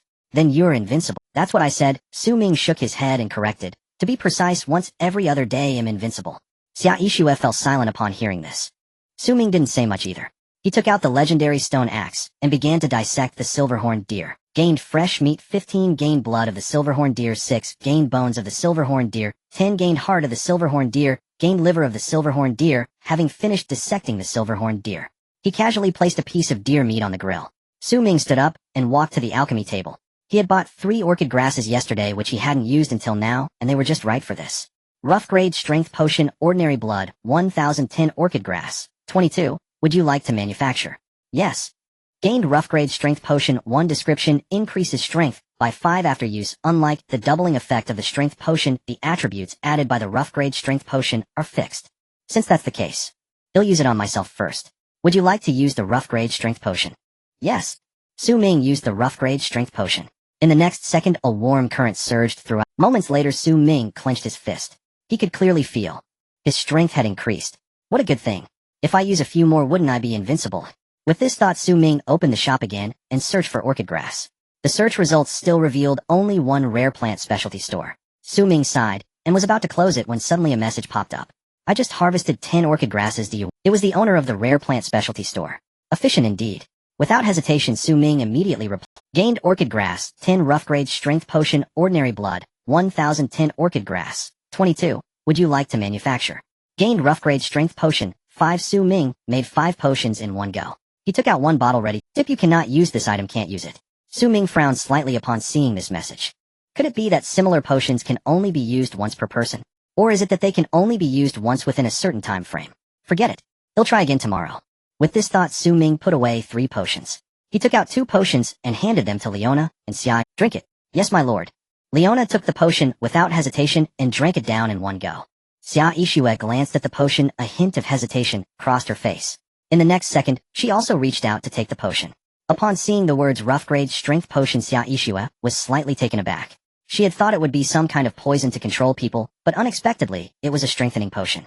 The two drank the strength potion, enhancing their power. Shortly after, Su Ming led them to the farmland. The distance from the shelter to the farmland was merely 10 minutes. Countless footprints appeared on the ground. Xia Yishua looked at the footprints, her brows slightly furrowing. There are more exotic beasts than I imagined, Su Ming said casually, the more the better. The more exotic beasts there are, the more food they will have in the future. This is a good thing.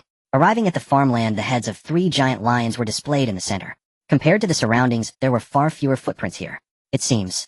The deterrent effect of 4th-tier exotic beasts is stronger than expected. This also indirectly indicates that the exotic beasts near the shelter are all below the 4th tier. For Su Ming, 4th-tier exotic beasts were merely fish on the chopping board. There was no need to worry. In the farmland, the seeds that were originally planted had already sprouted. Upon seeing this, Su Ming showed a look of relief. At this speed, it would not be long before he could eat vegetables. Su Ming, look. It was Xia Yishua. Following her pointed direction, Su Ming was surprised to discover a small patch of land.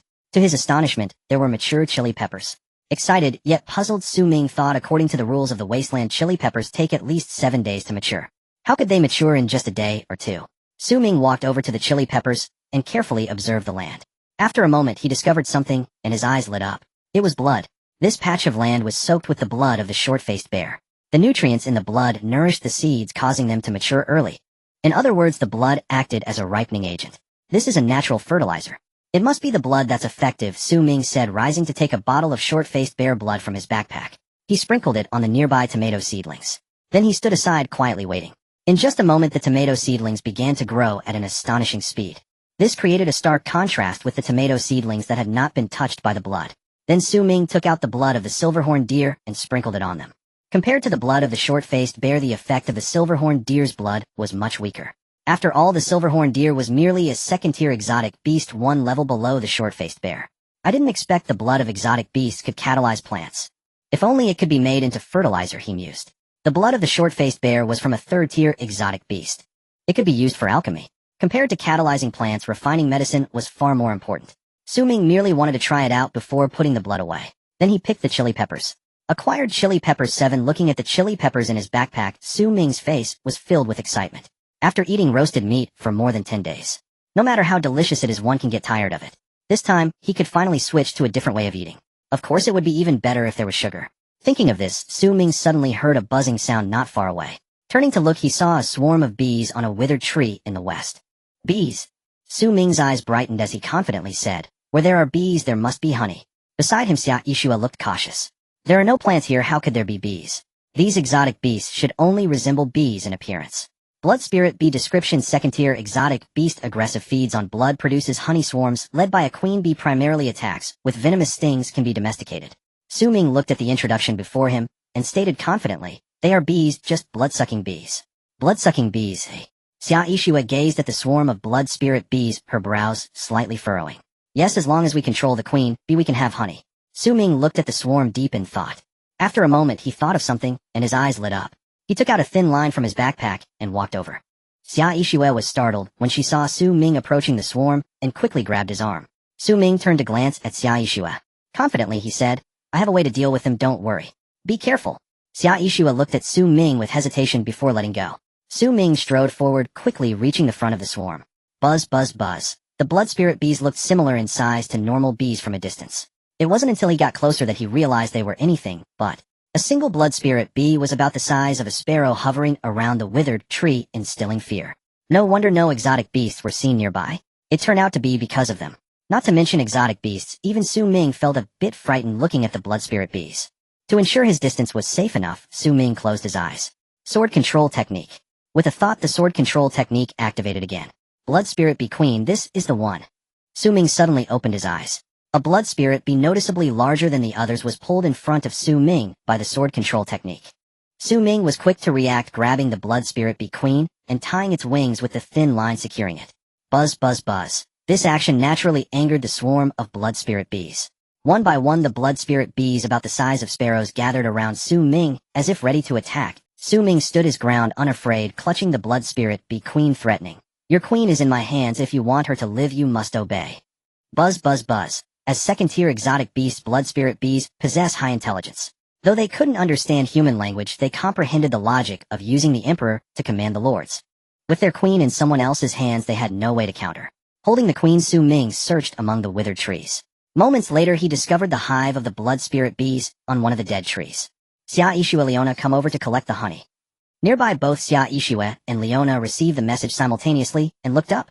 Su Ming was surrounded by the swarm of blood spirit bees. They felt a bit apprehensive. Could he do it? Seeing that they were still, Su Ming sent another message. What are you waiting for? Come here. Leona saw the message, and with a thought her entire body was wrapped in heavy armor as she walked over. Xia Yixue hesitated for a moment upon seeing this. Gritting her teeth, she followed suit. However, as they got closer, they began to regret their decision. What do these bees eat? How do they grow so large? If they sting, they might swell up like a pig's head. The closer Xia Yixue got to the swarm, the more frightened she became. Seeing this, Su Ming reassured her. It's fine, they won't dare sting you, I just collect the honey. Hearing this, Xia Yixue took a deep breath. Gathering her courage, she closed her eyes and steeled herself to move forward.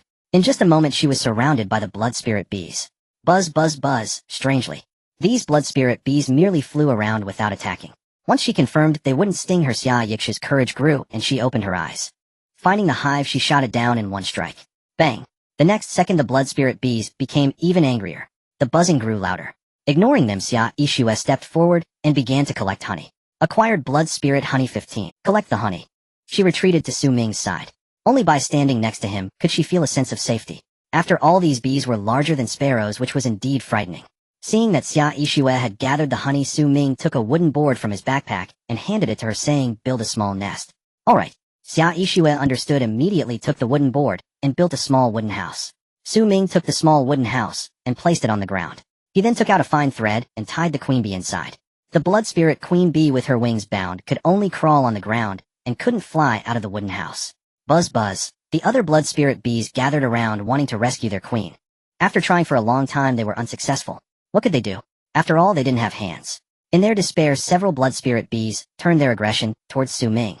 With an imposing demeanor, they charged at him, seeking death. Su Ming snorted coldly, drew his pistol, and mercilessly pulled the trigger at those blood spirit bees. Bang, bang, bang.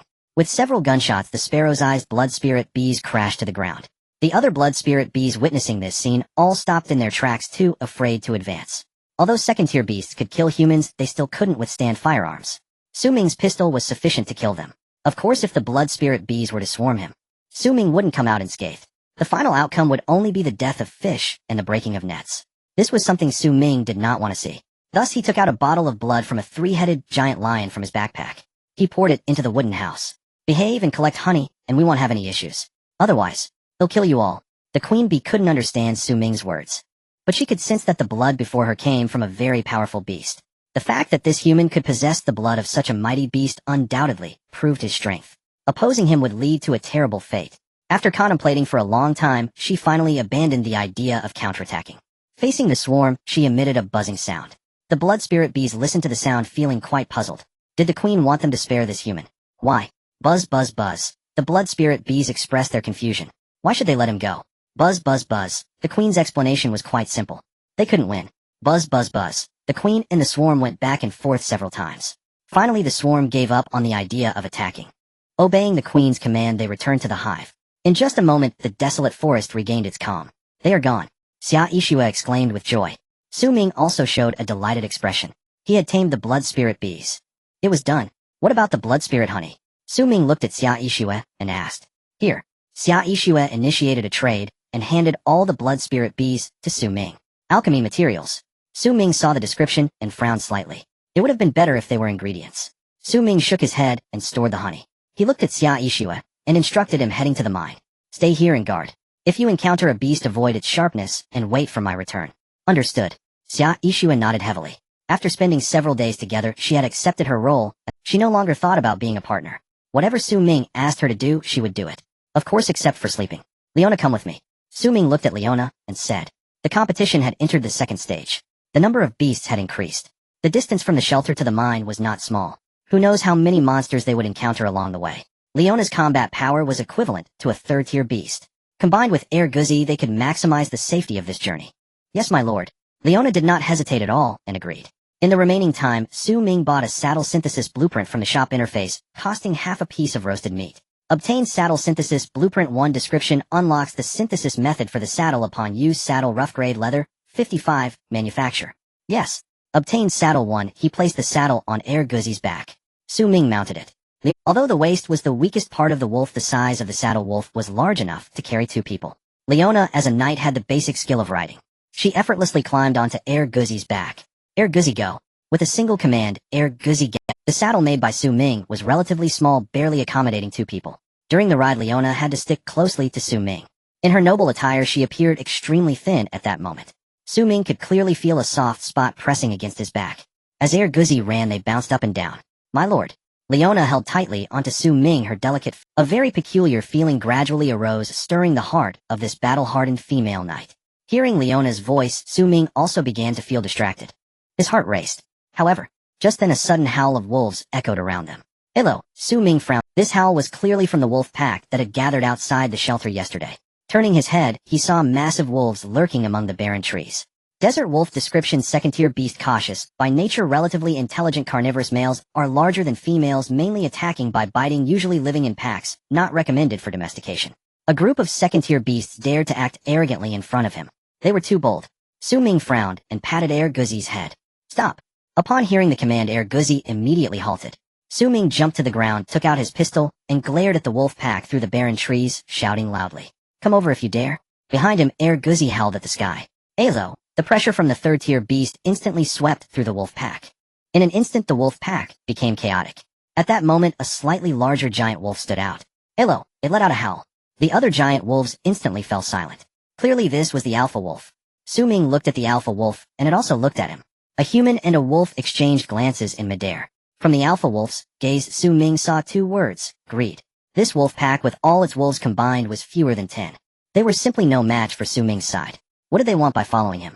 Su Ming looked at the alpha wolf, frowned. Beside him, Leona's thoughts stirred. Clad in heavy armor, she entered combat mode.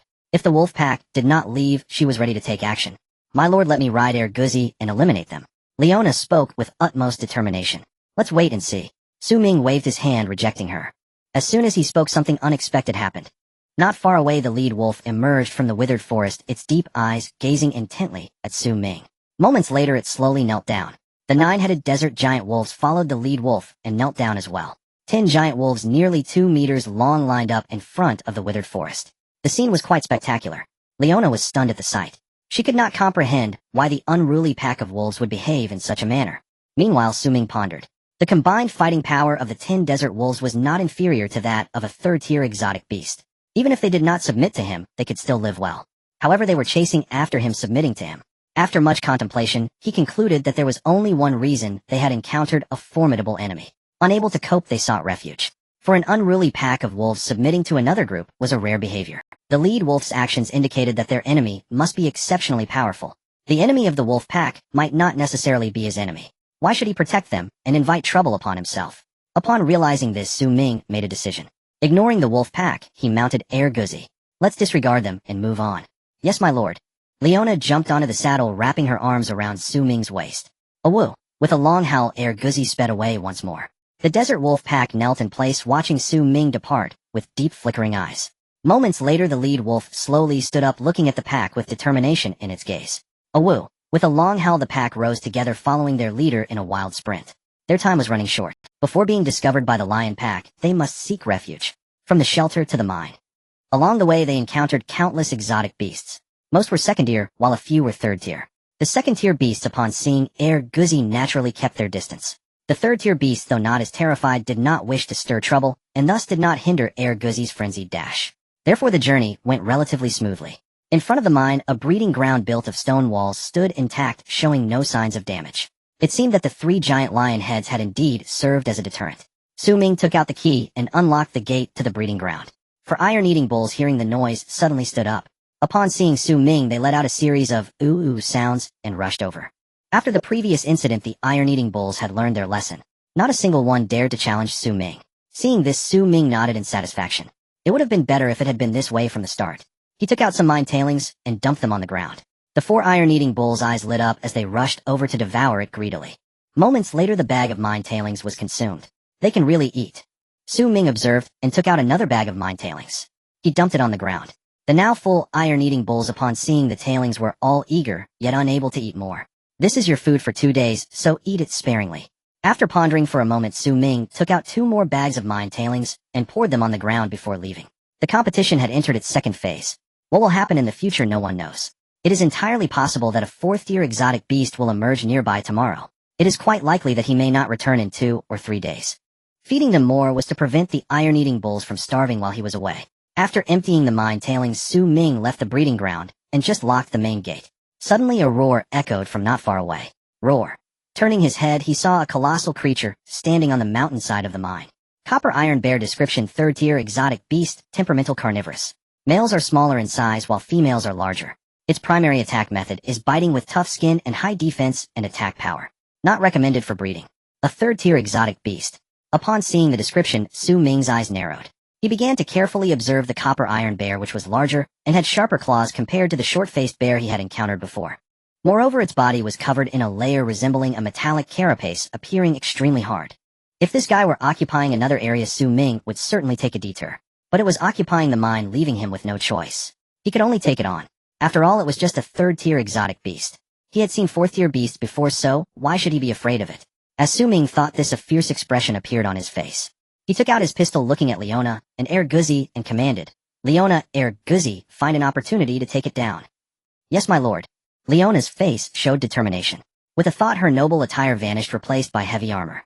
She gripped a heavy shield in her left hand and a long sword in her right. A standard knightly outfit. Erguzi also bared its claws and started to snarl. During the previous hunt for the short-faced bear, Xia Yixu's incredible marksmanship played a significant role. This time, without Xia Yixu, Su Ming's side was in the dark. The copper iron bear was in the light. The one to strike first would always hold the advantage. "Let's sneak forward, and I will fire first. After that, Leona will charge in. It would be best if Erguzi can distract it while it is unaware. The simpler the tactic, the higher the efficiency." Having established the plan, Su Ming led Leona and Erguzi up the mountain. The copper iron bear had high defense and attack, but its senses were relatively weak. It did not notice Su Ming and his companions until they were within shooting range. This also gave Su Ming the opportunity to aim. He took out his pistol and aimed for its eye, taking a deep breath. He pulled the trigger. Bang! A gunshot rang out as a bullet accurately struck the copper iron bear's eye. Roar! It roared in pain, having been hit in the eye. The copper iron bear instantly fell into a frenzy, howling loudly. At that moment, Leona charged forward with her shield raised. For Lord Su Ming. With a grand and passionate roar, Leona swung her heavy sword at the copper iron bear. Though Leona was tall, she was still under 1.8 meters. In comparison to the copper iron bear, she could only be described as petite. The copper iron bear, upon seeing such a small human attacking it, became even more enraged. It roared and swung its massive claws towards Leona. Unbreakable.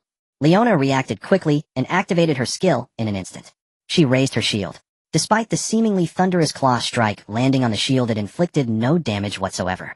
Reducing 90 of the damage was indeed powerful. The copper iron bear clearly did not expect that such a petite human could block its attack. It was stunned for a second, and that 1 second was crucial.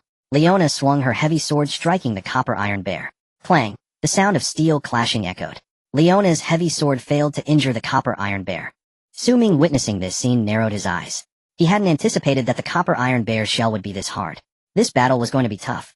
Aoo! Seeing Leona at a disadvantage, Erguzi let out a long howl and lunged forward. His sharp claws struck the copper iron bear, leaving 2 scratches on its body. Roar! The copper iron bear let out an angry roar and turned to attack Erguzi. Erguzi quickly retreated, dodging the strike. Not far away, Su Ming witnessed the scene and narrowed his eyes, firing several shots. Bang bang bang. The bullet struck the copper iron bear, leaving only faint marks on its body, failing to inflict any real damage. Damn it. Su Ming gritted his teeth, unsure of what to do. Compared to the short-faced bear, the copper iron bear had a layer of armor that rendered it impervious to blades and guns. Only Erguzi's claws could cause it harm. In that case, even if they ultimately won, Erguzi would be severely injured. At present, the best course of action seemed to be to retreat, first wait until they grew stronger, and then challenge it. But the problem was that the copper iron bear occupied the mine. Without the mine, it would be incredibly difficult for Su Ming to increase his strength. Should he confront the copper iron bear head-on or retreat for now to gather strength? For a moment, Su Ming was caught in a dilemma. However, at that moment, a sudden howl of wolves echoed from behind. Ayo! Why did that sound seem so familiar? Su Ming's eyes narrowed as he turned to look. He suddenly realized that the 10 desert wolves from before had followed him to the mine. With bears in front and wolves behind, things were getting troublesome. Su Ming's face darkened as he tightly gripped his pistol, contemplating his strategy. However, the wolf pack did not give Su Ming enough time. In the blink of an eye, the wolf pack charged towards Su Ming. He gripped his pistol, aiming at the lead wolf. As soon as the wolves showed any signs of taking advantage of the chaos, Su Ming would not hesitate to pull the trigger. At that moment, something unexpected happened. Under the lead of the head wolf, the wolf pack did not attack Su Ming. Instead, they pounced on the copper iron bear, assisting Erguzi in battling it. Compared to the copper iron bear, the desert wolves were smaller in size. but they showed no signs of retreat, leaping forward fearlessly and biting furiously. The copper iron bear clearly did not expect such a large number of desert wolves. Stunned for a moment, it then dropped to all fours and turned to run. That's right, it was afraid. Although it still had the ability to fight against 2 third-tier warriors. But against 2 third-tier warriors and 10 second-tier warriors, it stood no chance of victory. Having grown up in the Wasteland, each exotic beast has its own way of survival. Even the most aggressive beasts know that recognizing the situation is wise. Faced with an enemy they could never defeat, most exotic beasts would choose to flee. The copper iron bear was no exception. The original deadlock was instantly broken with the arrival of the wolf pack. AOO, the wolf pack saw the copper iron bear fleeing and wanted to pursue it. Su Ming hesitated for a moment and stopped them. Don't chase. The head wolf heard Su Ming's voice and halted. The other desert wolves followed suit, stopping as well. The 10 desert wolves stood in a row gazing at Su Ming. Seeing this scene, Su Ming felt a headache coming on. These guys were truly hard to describe. The wolf pack did not take advantage of the situation but helped drive away the copper iron bear.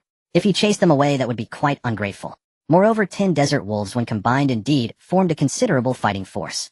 Subduing them could solidify his position in the vicinity of this refuge. However, what was their purpose in seeking shelter? Su Ming was unsure. If they attracted particularly powerful enemies, it could very well implicate him. Su Ming did not want to attract trouble. For a moment he fell into a dilemma. The survival rule in the Wasteland is survival of the fittest. Even if I do not take in the wolf pack, I might encounter their enemies. If it comes to it, I'll just run away with the wolf pack. What am I afraid of? After a moment of struggle, Su Ming made his decision looking at the head wolf, and said, from now on, I will protect you all. The head wolf did not understand human language. However, from Su Ming's expression, it vaguely grasped some meaning. It lay on the ground, lowering its head. It expressed its submission to Su Ming. Seeing this, the other desert wolves also knelt down. Su Ming hesitated for a moment upon witnessing this. He stepped forward and placed his hand on the head wolf's head. The head wolf did not resist at all, and continued to lower its head. You're quite obedient.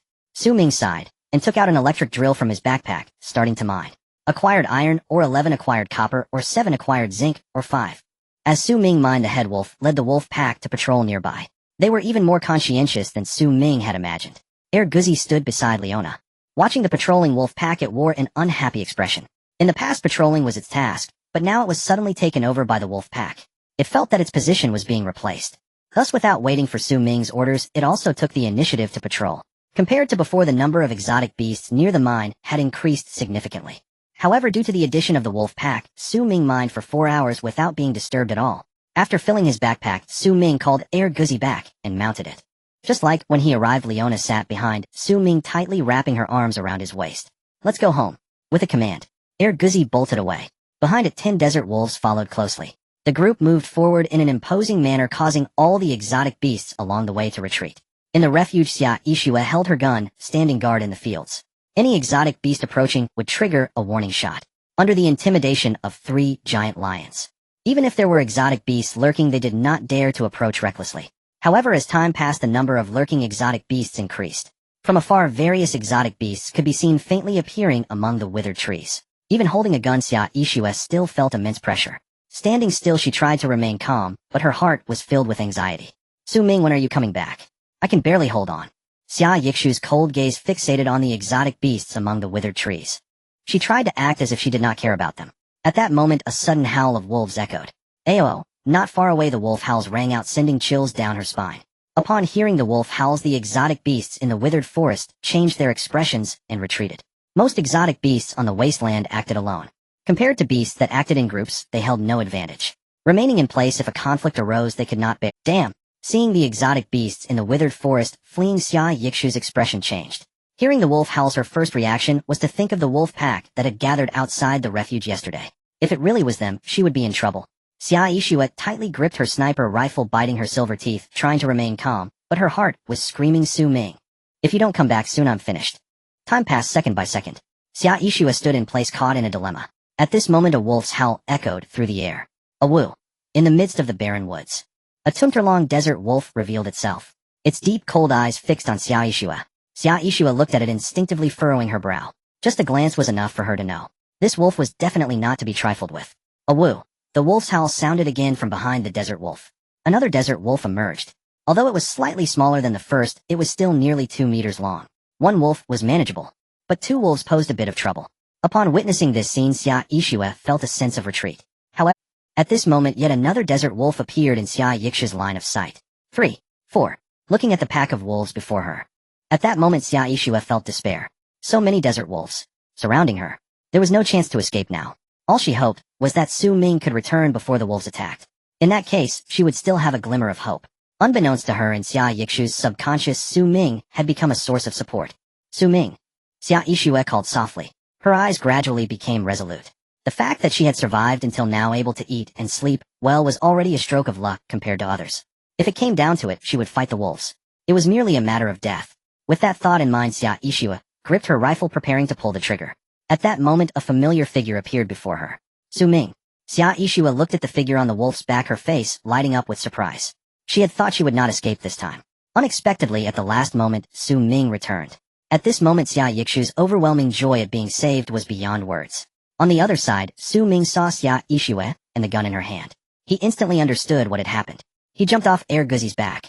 He boldly walked through the pack of wolves approaching Xia Yixue.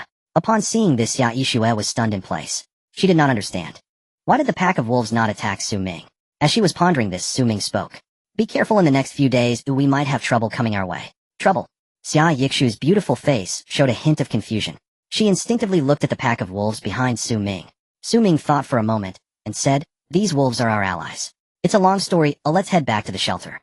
Alright. Xia Yixue did not press further upon hearing this. The group returned to the shelter. Su Ming explained the situation. After listening, Xia Yixue was in a daze for a long time.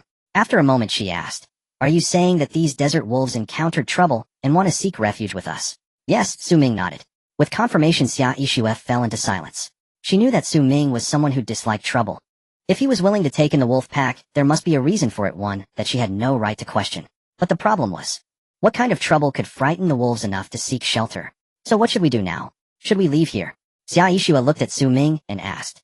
Su Ming shook his head and said, it's too early to talk about leaving. Let's strengthen our vigilance, we'll decide once trouble arises. Understood. After a pause he added, starting today the three of us will take turns standing guard patrolling the area with the wolf pack. If danger arises we retreat. Alright. Xia Yixue nodded, her expression not changing much. Yet in her heart, she felt some unease. The most terrifying enemy is always the unknown. As long as the enemies of the wolf pack did not reveal themselves, the shelter would never know peace. However, if they could just get through this hurdle, the strength of the shelter would greatly increase. It's worth noting that although desert wolves are only second-tier extraordinary beasts, a pack of desert wolves is no weaker than third-tier extraordinary beasts, and might even be stronger. Here are today's ores just like last time, smelt them into iron ingots and brass. Su Ming handed the mined ores to Xia Yixue and instructed. Then he pushed open the safety door and walked out. Outside the shelter the wolf pack lay resting not far away. Upon seeing Su Ming they hurriedly stood up, lowering their heads to show their submission. Quite well mannered, Su Ming glanced at them and said nothing further. He opened the construction menu and began to build a stone house. The nights in the desert were still cold, especially with the cold night winds that were biting. Although the stone house could not compare to the shelter, it could effectively block the cold winds. While the desert wolves had tough, thick skins and could survive without a stone house. However, having a den is always better than not having one. After finishing the stone house that could accommodate the wolf pack, the sky had already darkened. Su Ming put away the materials and looked at the lead wolf, saying, from now on you will live here. Upon hearing his voice, the lead wolf looked at Su Ming and then at the stone house. It instantly understood his intention. With a howl it stepped into the stone house. Although the interior was darker than outside, it was also warmer. The ground was covered with blankets, making it extremely comfortable to lie on. Awoo! The lead wolf let out a call, and the wolf pack surged into the stone house. Having lived on the wasteland for so many years, they were no strangers to human dwellings. Upon entering the house and stepping on the blankets, they instantly understood Su Ming's good intentions. They all became excited. Awoo! In just a moment the sound of wolf howls echoed throughout. They really liked the stone house Su Ming built. Hearing the wolf howls, a smile crept onto Su Ming's face. He took out a pile of roasted meat from his backpack and placed it inside the stone house. Even if the wolf pack had not fully submitted yet, given their assistance in driving away the copper iron bear today, Su Ming felt he should treat them to this meal. He set down the roasted meat. Su Ming did not linger and turned back to the shelter. Inside the stone house the desert wolves exchanged glances, not fully understanding the meaning of his actions. In their rules, only those who catch prey are qualified to eat. Furthermore, they must wait until the lead wolf finishes eating before they can eat. Thus when Su Ming placed the food in front of them, they did not dare to touch it. After waiting for a long time, seeing that Su Ming had not returned, the lead wolf finally understood. These foods were for them. After hesitating for a moment, the lead wolf stepped forward, picked up a piece of roasted meat, and began to eat. The other desert wolves seeing this rushed forward and started eating the roasted meat. Not too many or too few, a total of 10 pieces. One piece for each wolf, just enough to fill their stomachs. At this moment, as they ate the roasted meat, every desert wolf shared the same thought. They had made the right choice. At this very moment.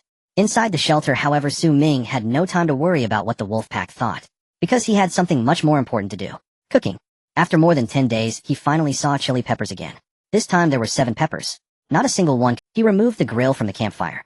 Placing an iron pot on it, he used a dagger to cut the deer meat into small slices. The deer meat was quite lean, and after toiling for a while he managed to gather some fatty meat and tossed it into the pot. After a moment, some oil began to form in the pot. He then added the meat slices, stir-frying for a while before tossing in the chopped chili peppers, finishing off with a sprinkle of salt.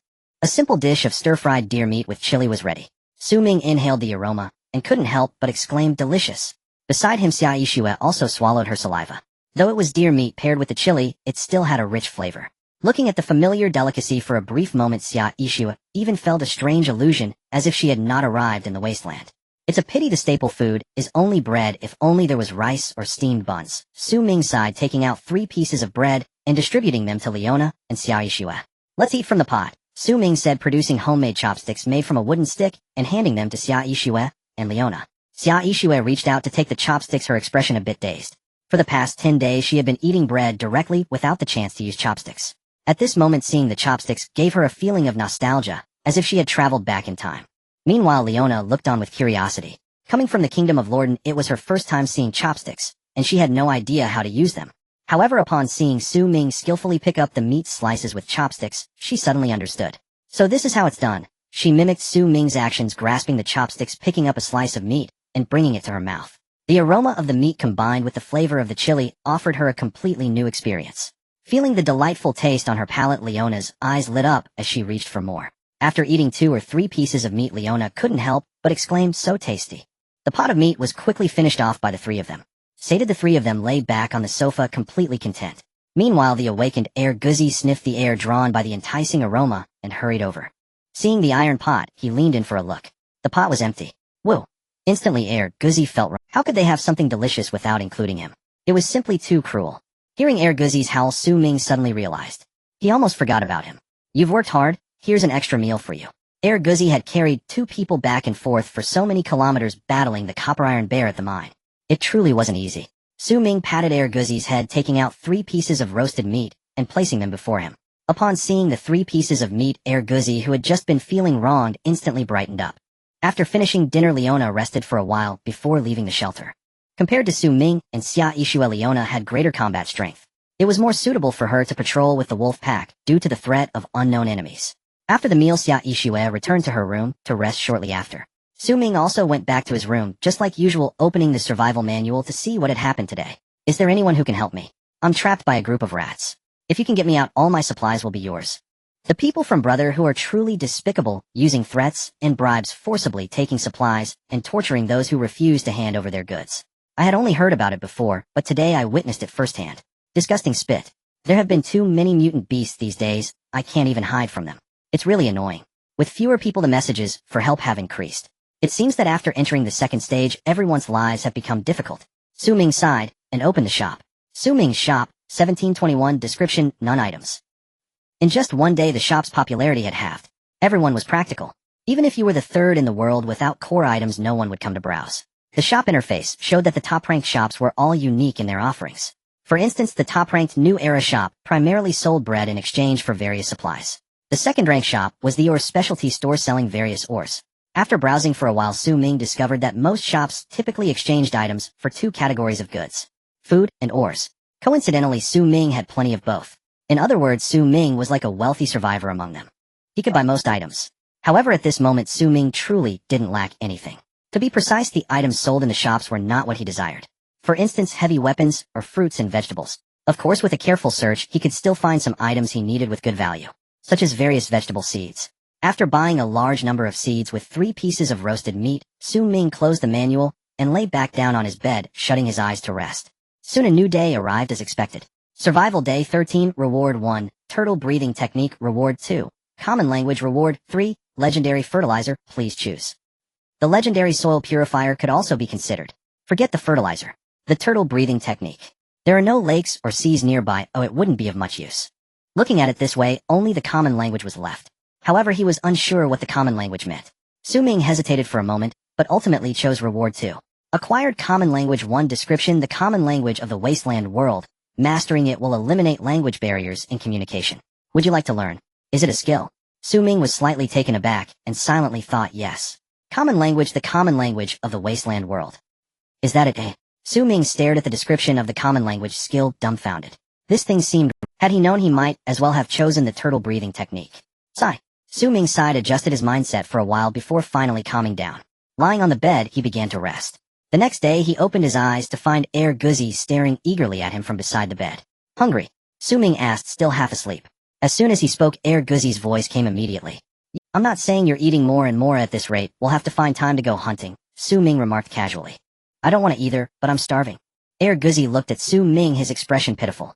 As Su Ming heard the voice, he was about to respond. Suddenly he realized that it was Air Guzzi speaking. Su Ming turned his head sharply to look at Air Guzzi, his eyes wide open in disbelief. You can talk now. Air Guzzi shook his head and confidently replied. I've always been able to talk. It's the language of the Seat Wolf. Su Ming was taken aback upon hearing this. The language of the Seat Wolf. Air Guzzi nodded. Yes, master the language of the Seat Wolf. So that means I can understand the language of the Seat Wolf now. Realizing this, Su Ming suddenly exclaimed, no, it's the common language. If nothing unexpected happens, it is the existence of the common language that has granted me the ability to communicate with Air Guzzi. Can I communicate with the desert wolf? Thinking of this, Su Ming's eyes brightened. He took out 2 pieces of roasted meat and placed them in front of Air Guzzi. You eat first, or I have something to do. With that, he pushed open the door and walked straight out. Outside the safety door, Leona was resting with the wolf pack. They had patrolled all night. Both Leona and the desert wolves showed signs of fatigue on their faces. Even so, upon seeing Su Ming, Leona still solemnly bowed. My lord, thank you for your hard work. You should rest quickly. Seeing Leona so exhausted, Su Ming showed a pained expression and said, for my lord, it's no trouble. Leona replied earnestly. Feeling warmth in his heart, Su Ming walked up to Leona and gently touched her hair. You still need to take care of your health. Go back and rest. I will be here. Yes, my lord. A faint blush appeared on Leona's resolute face as she replied. Su Ming patted her shoulder. Turning his gaze towards the leader of the wolves, he asked, why are you seeking refuge? The alpha wolf turned sharply to look at Su Ming, a face of disbelief. You can speak our language. Yes, Su Ming nodded. As the words left his lips, the entire wolf pack was shocked. They had never seen a human who could communicate with them. It was simply a miracle. Several desert wolves exchanged glances and whispered among themselves. They thought they were hearing things. The alpha wolf felt the same. After a while, they regained their composure and replied, respected sir, to be honest, we are seeking your protection because we have provoked a powerful enemy. Indeed. What enemy? Su Ming asked, casually, maintaining a calm demeanor. The alpha wolf hesitated for a moment and replied, the Northern Lion Pack. The Northern Lion Pack. This was the first time Su Ming had heard this term, and his brows furrowed slightly. The only lion-type beast he had encountered was the 3-headed giant lion. It is known that those are 4th-tier beasts. If it weren't for those 3 natives fighting them desperately, with Su Ming's strength, trying to kill one would be nothing short of a fantasy. Not to mention the lion pack. Even a giant lion would be beyond Su Ming's capability to handle. However, he still appeared very composed, and calmly said, I need to know the strength of the lion pack. Of course, the alpha wolf pondered for a moment, and replied, the Northern Lion Pack consists of 5 northern lions, 1 male, and 4 females. The male is at the peak of Tier 3, while the females are Tier 3. Tier 3. Su Ming was slightly taken aback, but quickly realized that the northern lions mentioned by the desert wolves were entirely different from the 3-headed giant lions he had encountered. If it were just 5 Tier 3 beasts, there might be a chance for him to win. Of course, he would need to prepare in advance. Thinking of this, Su Ming's expression turned serious. His sharp gaze fixed intently on the alpha wolf. Are you sure everything you said is true? The alpha wolf looked solemn and affirmed, definitely. We once had a battle with them. In that battle we lost 5 brothers, but also killed all the cubs of the lion pack. Hearing this, Su Ming's expression changed to one of realization. No wonder the wolf pack was being hunted by the lion pack. It turned out they had cut off their offspring. Sir, if you can lead us to withstand the lion pack's attack, we are willing to support you, as our leader guarding by your side for generations to come. As the alpha wolf said this, he lowered his head and prostrated on the ground, adopting a posture of submission. The other desert wolves followed suit and prostrated. Special event request from the desert wolf pack. Explanation: to compete for territory, the desert wolf pack has a deep blood feud with the northern lion pack. Helping the desert wolf pack eliminate the northern lion pack will earn you their allegiance. Upon hearing the sudden electronic synthesized voice beside him, Su Ming was slightly taken aback. He didn't expect the Alpha Wolf's words to trigger a special event. Since the manual stated, helping the Desert Wolf Pack eliminate the Northern Lion Pack will earn you their allegiance, the chances of the Desert Wolves going back on their word after the deed is done should be minimal. The Desert Wolf Pack is a considerable fighting force. With their addition, he could finally establish a firm foothold. There was no need to dwell on it for too long. Ming decisively accepted this special event. Alright, I agree to you. The Desert Wolves showed joyful expressions upon hearing Ming's agreement. Prostrating on the ground, they expressed their submission. We greet our leader. As Ming tamed the Desert Wolf Pack. In a certain camp, Liang, who was whipping his subordinates with a whip. I told you to catch people, not to kill them. The one being whipped was a frail man. He knelt on the ground looking pained and defended. Who they would rather die than hand over the supplies. I have no way out. Hearing this, Liang, who became furious. He whipped down hard again, scolding, useless thing. Didn't I teach you? Beat them half to death first, then wait for them to recover before beating them again. You did well, and directly killed them. Tell me what use do I have for a pile of corpses? The whip struck the frail man, leaving a long scar. A scream escaped his lips, and he did not dare to defend himself further. Even so, Liang, who still felt unsatisfied, and whipped him a few more times before kicking him to the ground. Useless dog. Throwing away the whip in his hand, he looked outside the shelter and shouted, get someone to drag him. As his words fell, two frail men walked in and shakily dragged the man on the ground out of the shelter. What a Liang, who cursed again. He sat back on the sofa, picked up a cup of water, and gulped down several mouthfuls. Then he took out a piece of bread and began to devour it. Behind him, a woman with a beautiful face and an alluring figure watched the bread in his hand, continuously swallowing her saliva. Liang Hu's camp was large, and there were many people. But food was scarce. Only Liang Hu and his guard team could fill their stomachs. The others, even the 36D who had been with him for a long time, could only eat one piece of bread a day, barely avoiding starvation. There was no way. The food in the camp was already limited. As the competition entered the second phase, the number of beasts increased, making it even harder to obtain food. Having a piece of bread was already quite good. Liang Hu finished 2 pieces of bread in one go and finally stopped. He looked at the 36D behind him and saw her staring at the crumbs of bread on the ground. Liang, who slightly furrowed his brows, opened his mouth as if to say something, but before he could, a knocking sound came from the door. Come in. As the words fell, a gaunt man walked in, knelt on the ground, and trembled as he said, Brother Hu, Yuan Jun and the others are missing. Yuan Jun. Liang, who furrowed his brow, slightly unable to recall who this person was. The gaunt man reminded him. He is the one with the particularly keen nose. Oh, that guy. Liang, who appeared indifferent, casually saying, if he doesn't show up, then so be it, we don't lack for a few people. The gaunt man hesitated for a moment after hearing this, and continued, but Brother Hu, the direction they went missing is to the south. To the south. Liang Hu's brow furrowed again. The direction where the salt mine was discovered. The gaunt man nodded vigorously. Exactly, it's the direction of the salt mine. Liang Hu's brow was tightly knitted. After a moment he cursed viciously, useless dog. After cursing, he turned to the gaunt man and ordered, take a couple of sharp-witted ones and head south to investigate the situation, and then return. The gaunt man nodded heavily. Yes. Brother Hu. Go now. Liang Hu waved his hand impatiently. Yes. The gaunt man replied, and hurriedly left the shelter. After he left, Liang Hu sat on the sofa, his brow furrowed, lost in thought. The newly discovered salt mine to the south was a treasure trove. After some time, once the threat of the mutated beast subsided, he would be able to mine the salt. It is known that table salt is a scarce resource in the Wasteland. Many survivors are unable to find salt, and are forced to lick their own sweat or resort to licking some rocks to barely supplement the salt in their bodies. Therefore, once the salt mine is operational, his camp will surely expand further.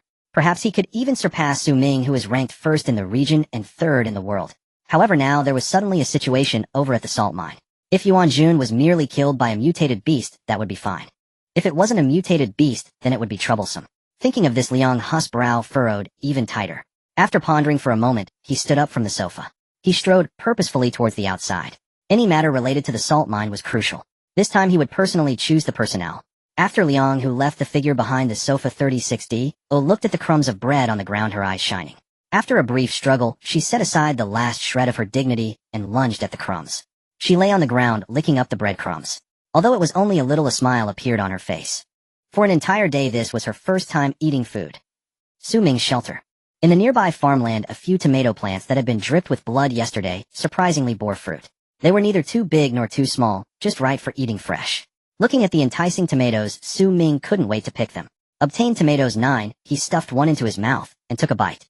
In an instant, the juices of the tomato flowed out, the rich tomato flavor overwhelming his taste buds, leaving Ming immensely satisfied. It had been 13 days. This was Ming's first time eating fresh vegetables and fruits. When he had them, he didn't think much of it.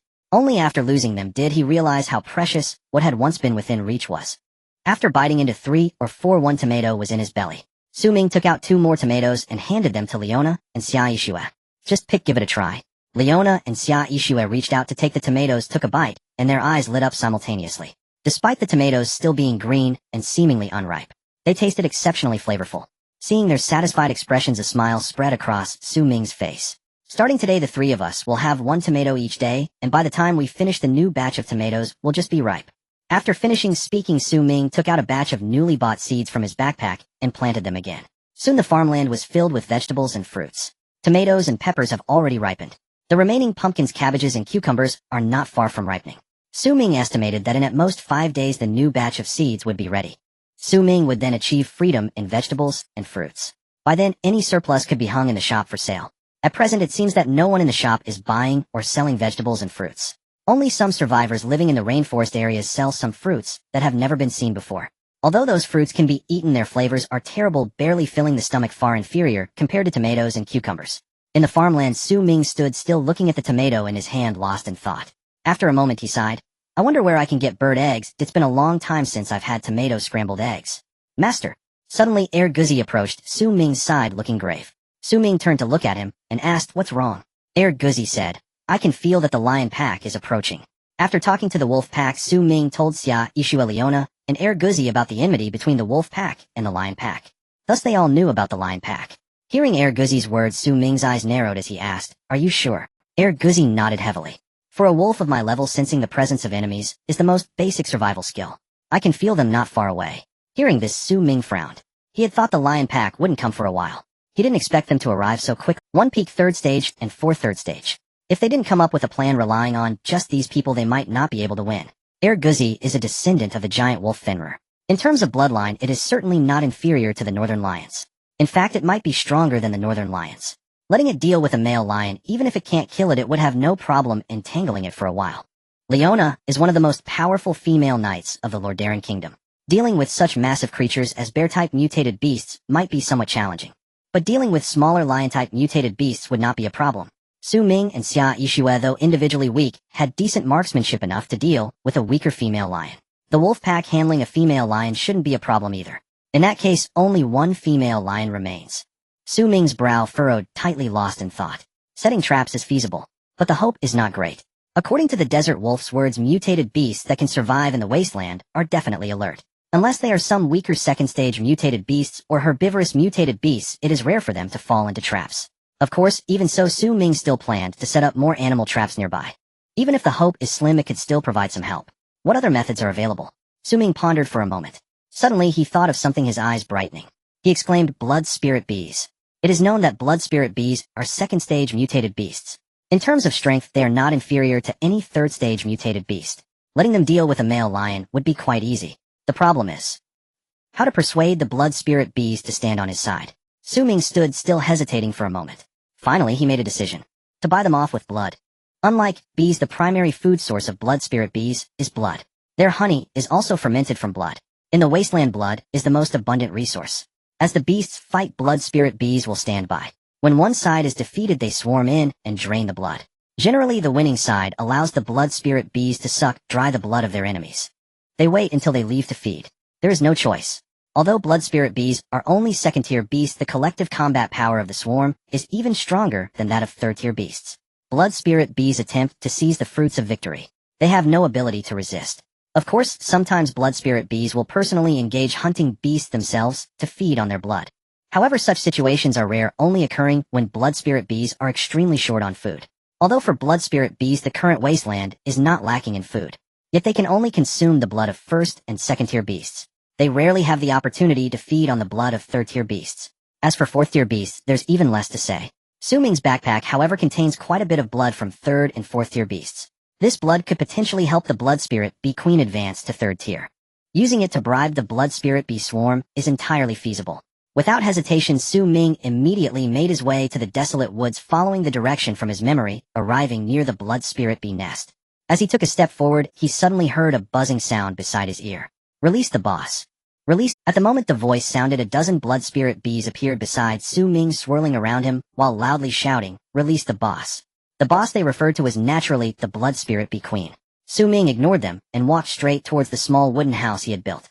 Inside the wooden house, a bound blood spirit bee was lying on the ground in a daze.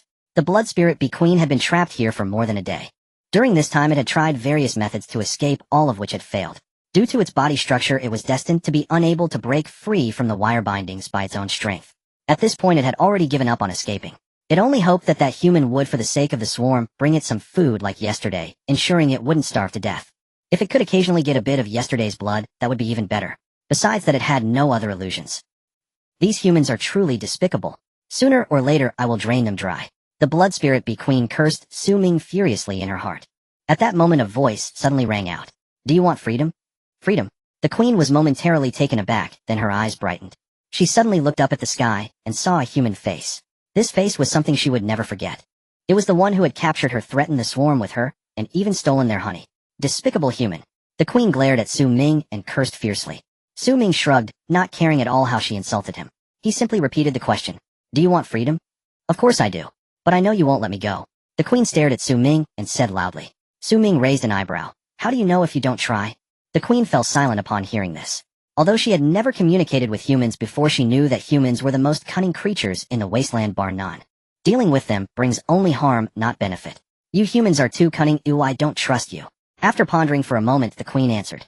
Su Ming looked at the queen and said seriously, does it really matter to you to be conflicted about this? Or do you have a better choice than to listen to me? The queen fell silent once again. Although this human was despicable, he was right. No matter what this human asked her to do, her situation couldn't possibly get any worse. Realizing this, she looked at Su Ming and asked, what do you want me to do? She took the bait. A warm smile appeared on Su Ming's face as he sat down on the ground. Looking closely at the queen, he said, it's simple. Your swarm helps me kill a lion, and I will give you a bottle of third-tier beast blood. Third-tier beast blood. The queen's eyes brightened. But the next second, a wary expression appeared on her face. She asked, what kind of lion? A female northern lion, Su Ming answered truthfully.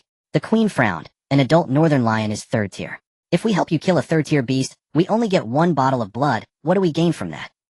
Su Ming was momentarily at a loss for words. After all, the queen had a point. After a moment of silence, Su Ming proposed new terms. All the blood from the northern lion will go to you. Besides that, I will give you another bottle of 4th-tier beast blood. 4th-tier beast blood. Is it the same as the one from yesterday? Hearing this, the queen fell into deep thought. The blood from yesterday came from a very powerful beast. 4th tier without a doubt. If she could get another bottle, she might have the chance to advance to 3rd tier. Under the premise of gaining freedom, advancing to 3rd tier. Submitting to this human isn't such a big deal. Thinking this, the queen made her decision. Grant me freedom, and I will agree to your terms. Special event transaction with Blood Spirit Bee Queen. Note, the Blood Spirit Bee Queen hopes to exchange the lives of her swarm for freedom and blood. Another special event triggered. Su Ming looked at the notification that appeared before him, his eyes brightening. With the survival handbook as a guarantee, the Blood Spirit Bee Queen shouldn't betray him. Moreover, she had no reason to betray him. In the Wasteland, survival is paramount. Collaborating with him would allow the swarm to survive better. They had no need to break their promise. Alright, I agree. Su Ming said solemnly. As long as the swarm kills a northern lion, I will grant you freedom. Saying this, he took a bottle of blood from 3-headed lions from his backpack and placed it in the bee nest. Then he took out another bottle of 2nd-tier beast blood and poured it into the bee nest. When the northern lion arrives, I will set you free. For now, please wait. Su Ming said, standing up. The queen looked at the bottle of 3-headed lion's blood before her, her eyes filled with longing. 4th-tier beast blood, just seeing it made her feel exhilarated. Leaving the desolate woods, Su Ming returned to the farmland. He gathered Leona, Xia Yushue, Erguzi, and the wolf pack, telling them his plan. At that time, Erguzi will deal with the male lion, while Leona, the wolf pack, and the bee swarm will each handle a female lion. Xia Yushue and I will deal with 1 female lion together. You must be familiar with the trap locations. If we can't handle them, lead them towards the traps and wait for others to... Meanwhile, Xia Yushue watched Su Ming communicate with the wolf pack, her expression becoming quite strange. Although she knew this was a skill Su Ming had acquired, it still felt a bit odd. After finishing the plan, Su Ming looked at Erguzi and patted its head. Erguzi, this time it's up to you. The greatest threat in the lion pack is the peak 3rd-tier male lion. If it can be held back, the chances of winning will be much greater. If it cannot, the chances of winning will be small. This is a simple truth. Understood, master. Erguzi nodded solemnly, a serious expression on its face. Su Ming patted its head.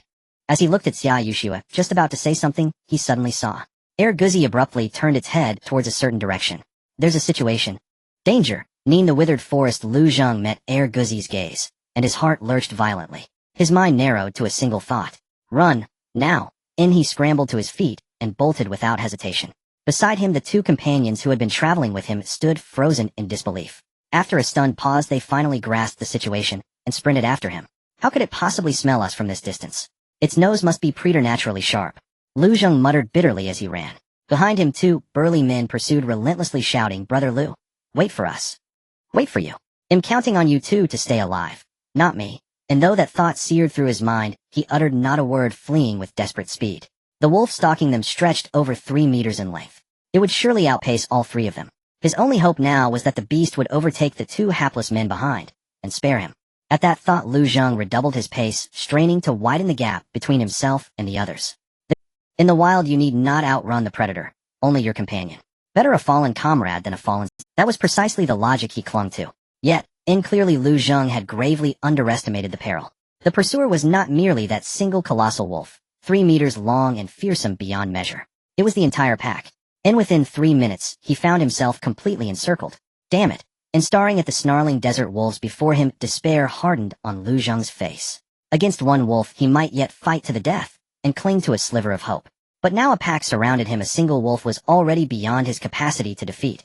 How could he possibly survive against many? This time there was no escape.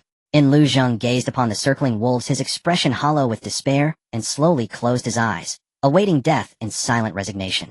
Seconds ticked by, and unexpectedly the wolves advanced no further. They stood motionless, their glacial gazes locked upon him. What is happening? Utterly bewildered, Lu Zheng turned, first toward his two companions. To his astonishment, neither lay dead. They knelt rigidly on the ground, heads clasped in terror, trembling uncontrollably. Shameful, Lu Zheng thought, casting them a look of icy disdain. Before he could speak, a figure emerged in the distance, approaching with unhurried certainty. Him. And Lu Zheng's pupils contracted sharply at the sight. His face flooded with incredulity. This man had stood moments earlier amid the farmland, surrounded by wolves. Lu Zheng had assumed he was under siege. Yet, in this scene bore no resemblance to that assumption. Neither the monstrous 3-meter wolf nor the smaller desert wolves showed the slightest intent to attack. Indeed, as the man drew near, the entire pack lowered their heads, submissively, reverently, as if pledging. Could it be? And this man was the alpha, the sovereign of the pack. In Lu Zheng's shock, deepened disbelief burned in his eyes. He could scarcely fathom it, an unremarkable young man, outwardly ordinary, commanding such a formidable savage pack. How had he achieved this? Could he be a native? As Lu Zheng wrestled with the riddle, the encircling wolves suddenly shifted, herding him inexorably toward the young man. Moments later he stood before him. After a hesitant pause he spoke first. "Sir, we're merely passing through." The words had barely left his lips when a pistol barrel pressed coldly against his temple. A voice edged with glacial menace drifted into the silence. "Did I ask you to speak?" And the shadow of imminent death froze Lu Zheng speechless. He trembled where he stood, though he'd always believed himself fearless even in the face of mortality. But now he understood he was afraid. "I'll grant you one chance. Speak the truth. Who are you? Where do you come from? And where are you going?" Su Ming's frigid gaze pinned Lu Zheng in place as he demanded the answer. Lu Zheng's heart hammered wildly. He knew the name Brother Hu was infamous across the region. If he revealed he'd been sent by Brother Hu to investigate the missing camp members, Su Ming would pull the trigger instantly. Yet withholding the truth risked betrayal. His two craven companions might break under pressure. In that instant Lu Zheng wavered, torn between lies and ruin. A moment later he clenched his jaw and chose defiance. "Sir, we truly are." In bang. The gunshot echoed. Su Ming squeezed the trigger, and the bullet pierced Lu Zheng's forehead. In his final, Lu Zheng's eyes flared wide in stunned disbelief, utterly unprepared for Su Ming's ruthless swiftness. In truth, the decision had crystallized the moment Lu Zheng dared speak before being questioned. One who faces mortal threat, yet remains composed. Such a man speaks only lies. Trust is impossible. Better to eliminate him, and send a warning. A lesson taught in blood. And with Lu Zheng silenced, Su Ming redirected the pistol's muzzle toward the remain. His gaze remained glacial as he repeated the same question. "Who are you? Where do you come from? And where are you going?" The two men were already paralyzed with terror, so stunned they failed to comprehend what had just occurred. Only when reality struck did their legs buckle, collapsing them onto the earth. They wailed uncontrollably, "Mercy! Please, sir, spare our lives." Su Ming frowned, faintly silent. Moments passed, until their sobs subsided slightly. Then he spoke again. "Tell me, who are you? Where do you come from? And where are you going?" No reply followed. Su Ming shook his head, and slowly raised the pistol. At the sight the two men convulsed in terror, and blurted out in frantic unison, "I'm Lu Si, Li Dao. We came from the north. A camp lies there. Our leader is Liang Hu. Everyone calls him Brother Hu." Brother Hu again. Su Ming's brow furrowed, irritation flickering beneath his calm. Within just 2 or 3 days, brother, who had dispatched 2 teams to his territory. Did he truly believe Su Ming was weak, or easily intimidated? What did he send you here to do? Su Ming's voice dropped to a lethal whisper as his eyes bored into theirs. They stammered hastily, 2 days ago, or was it yesterday? 3 of our people vanished nearby. Brother who sent us to find out what happened. So it was confirmed. Su Ming's gaze turned glacial. Were those 3 men important? And logically losing 3 individuals far from a large camp should not warrant further investigation, especially not twice. First, it was unnecessary. Second, it invited danger. Brother whose persistence implied deeper motives, something vital hidden urgent. At that question, both men exchanged uneasy glances, hesitation flashing across their faces. Su Ming responded instantly. He fired a shot into the sky. Bang! And the report shattered the air. Su Ming's expression twisted into raw fury. Speak, now. And terrified, they abandoned all pretense, and confessed without reserve. Yesterday, salt deposits were discovered near here. Brother who feared complications, so he sent us to verify the salt mine. Su Ming raised his eyebrows slightly, and asked, where exactly is it located? The 2 replied, the location of the salt mine is a secret known only to Brother Hu and his confidants. Hearing this, Su Ming fell into deep thought. Undoubtedly, the value of the salt mine was immense. To control the salt mine meant to possess a source of wealth. If Brother Hu's camp could successfully mine the salt, it wouldn't take long for it to become a top force in the Wasteland. Unfortunately, they encountered themselves. Su Ming glanced at the 2 and coldly asked, where is your camp? The 2 swallowed hard and replied, it takes about 3 to 4 hours to walk there from here. 3 to 4 hours isn't too far, Su Ming said as he took out 2 pieces of bread from his backpack and tossed them to the 2. Eat up and lead the way for me. Upon seeing the bread, the 2's eyes lit up with desire. Without a moment's hesitation, they grabbed the bread and stuffed it into their mouths. Cough, cough. One of them was eating too quickly and got choked, turning red in the face. Su Ming then tossed out 2 bottles of water, saying coldly, don't even think about playing tricks, or he'll deal with you both. After that, he turned and left. Seeing Su Ming turn to leave, the 2 swallowed their bread and sighed in relief. There was no choice. The pressure brought by Su Ming was simply too great. Especially after he had shot Lu Zheng, without hesitation, it left a deep shadow in their minds. At this moment, Su Ming appeared even more terrifying to them than Brother Hu. After all, Brother Hu wasn't capable of controlling such a fearsome pack of wolves. On the other side, Su Ming approached Leona and Xia Yishue and commanded, pack your things, we are heading to Brother Hu's camp. Xia Yishue frowned slightly upon hearing this, and asked, what about the traps? Leaving the shelter meant that the traps set would lose their effectiveness. Undoubtedly, without the traps, the chances of defeating the lion pack would diminish significantly. Leave the traps in place, they will be useful later. Our immediate priority is to reach Brother Hu's camp before the lion pack finds us, Su Ming said seriously. Upon hearing this, Xia Yishue instantly understood his intention. It was to draw the disaster towards them, letting the lion pack clash with Brother Hu. Then they would reap the benefits. Got it, I'll get ready right away. Xia Yishue nodded and turned toward the desolate forest. The battlefield was shifting. They would take everything they could from the previous setup. For example, the blood spirit be king. Moments later, Su Ming and Leona mounted Erguzi. Xia Yishue rode on the desert wolf. The 2 captured individuals each rode on a larger desert wolf.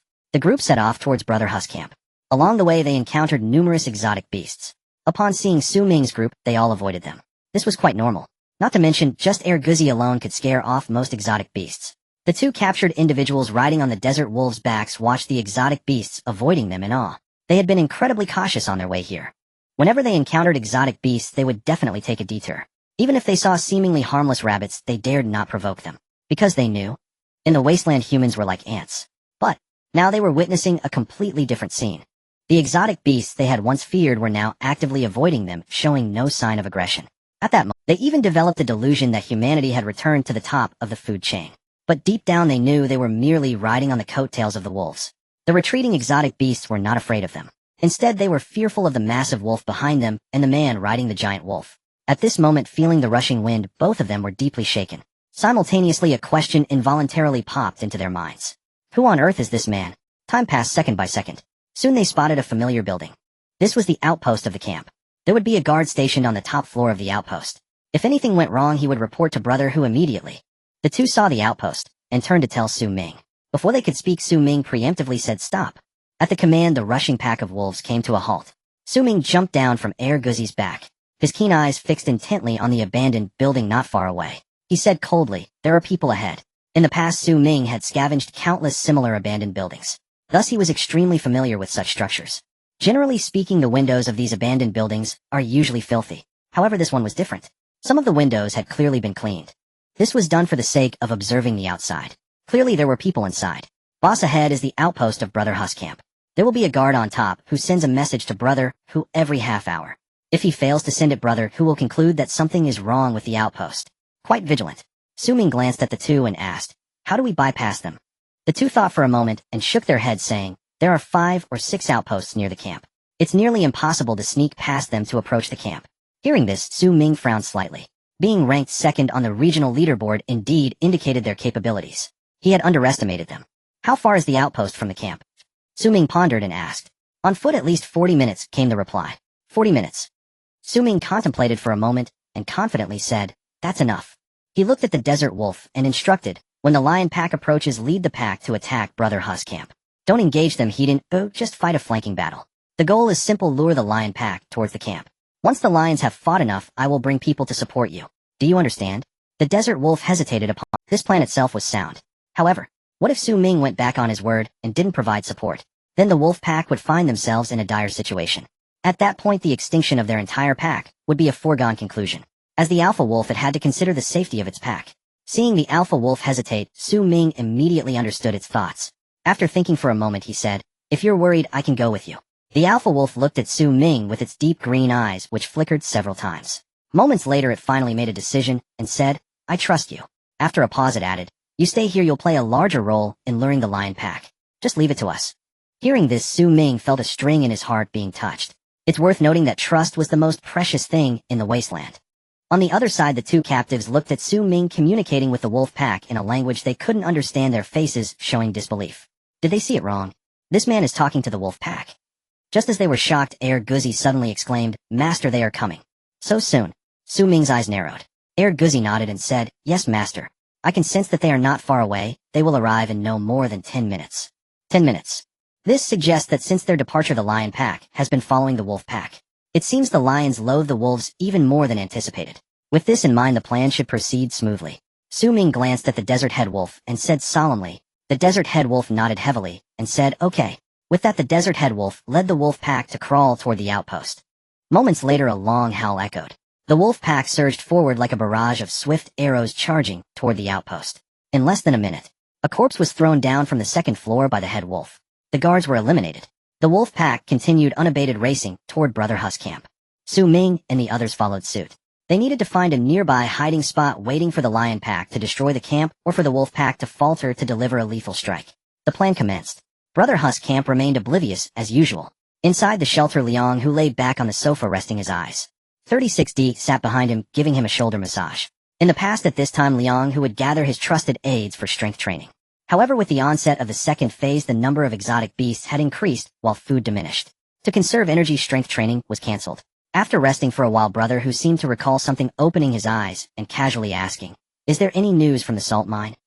36D, his personal secretary, usually received 2 copies of various messages from the camp. One for 36D and one for Liang Hu. Messages that Liang Hu didn't bother to read would be reminded by 36D. "No, Brother Hu." 36D hurriedly replied. "No news yet." Liang Hu frowned slightly and asked, "How long have Lu Zheng and the others been gone?" 36D thought for a moment and replied, "For hours." "For hours?" Brother Hu pondered for a moment and said, "Ask him what he has found out." "Yes, Brother Hu." 36D, not daring to slack off, quickly opened the survival manual and sent a message to Lu Zheng. "Lu Zheng, Brother Hu is asking what you have found out." 1 minute. 2 minutes. 3 minutes later, still no response. 36D looked at the empty message panel, hesitated for a moment, and cautiously said, "Brother Hu, Lu Zheng hasn't replied." No reply. Upon hearing this, Brother Hu sprang up from the sofa, his tone cold as he said, "Did Lu Zheng bring 2 people with him? Where are they?" 36D replied, "They haven't replied either." Now Brother Huss frown deepened. In the past, even when encountering exotic beasts, those sent out would send a distress message. Yet this time nothing was received. Oh, all 3 had gone missing. His intuition told him something was off. Brother Hu, it's been 33 minutes since the 3rd outpost sent a message, and there has been no response. 36D trembled as he spoke. According to camp regulations, the guards at the outpost are required to send messages to the camp every 30 minutes. The fact that 33 minutes had passed without a message or response could only indicate one issue. The 3rd outpost is in trouble. Damn it. The 2 matters converged. Liang Hu's expression turned extremely grim. He took a hunting rifle from his backpack, stepped out of the shelter, and fired a shot into the sky. "Everyone come here now." Those nearby who were working were startled by the gunshot. Seeing it was Liang Hu, they hurried over, not daring to delay. Brother Hu. The crowd gathered, looking at Liang Hu with the hunting rifle, all bewildered, unsure of what had happened. Liang Hu scanned the surroundings and shouted, "Grab your weapons and get to the city wall." Though referred to as a city wall, it was merely a dirt wall, less than 3 meters high. It took dozens of people from the camp a whole day to build. It wouldn't be much use against large exotic beasts, but it could hold against medium and small ones. The crowd exchanged glances upon hearing this. Seeing this scene, Liang Hu's expression turned fierce as he scolded, "What are you all waiting for? Are you just going to wait to die?" With that, the crowd dared not delay any longer, hastily pulling out weapons from their backpacks. The better ones carried, the lesser ones wielded machetes, and the fewest were armed with wooden stakes. Despite having dozens of people, not a single handgun was present. However, even without guns, these weapons would suffice to deal with ordinary exotic beasts. At Liang Hu's command, dozens of people climbed up the city wall in a grand procession. Looking at the empty ground before them, the crowd murmured, "What's going on? Is someone attacking us?" Brother Hu is second in the region, who would dare to provoke him? It's probably another exotic beast. During the day, would an exotic beast take the initiative to attack the camp? Who knows? The camp had been established for 6 or 7 days.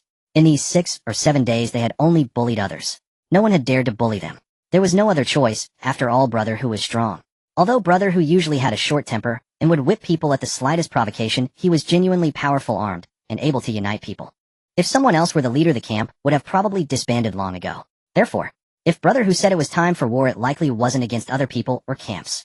It was highly likely to be against exotic beasts. The only uncertainty was what kind of exotic beast would dare to attack the camp in broad daylight. What do you think this exotic beast is? Who knows? Maybe it's not an exotic beast at all, but people. How is that possible? Brother Hu is second in the region. But there's still a first ahead, right? After these words, the crowd fell silent. Indeed, Brother Hu is second in the... However, there is still a first in the region ahead.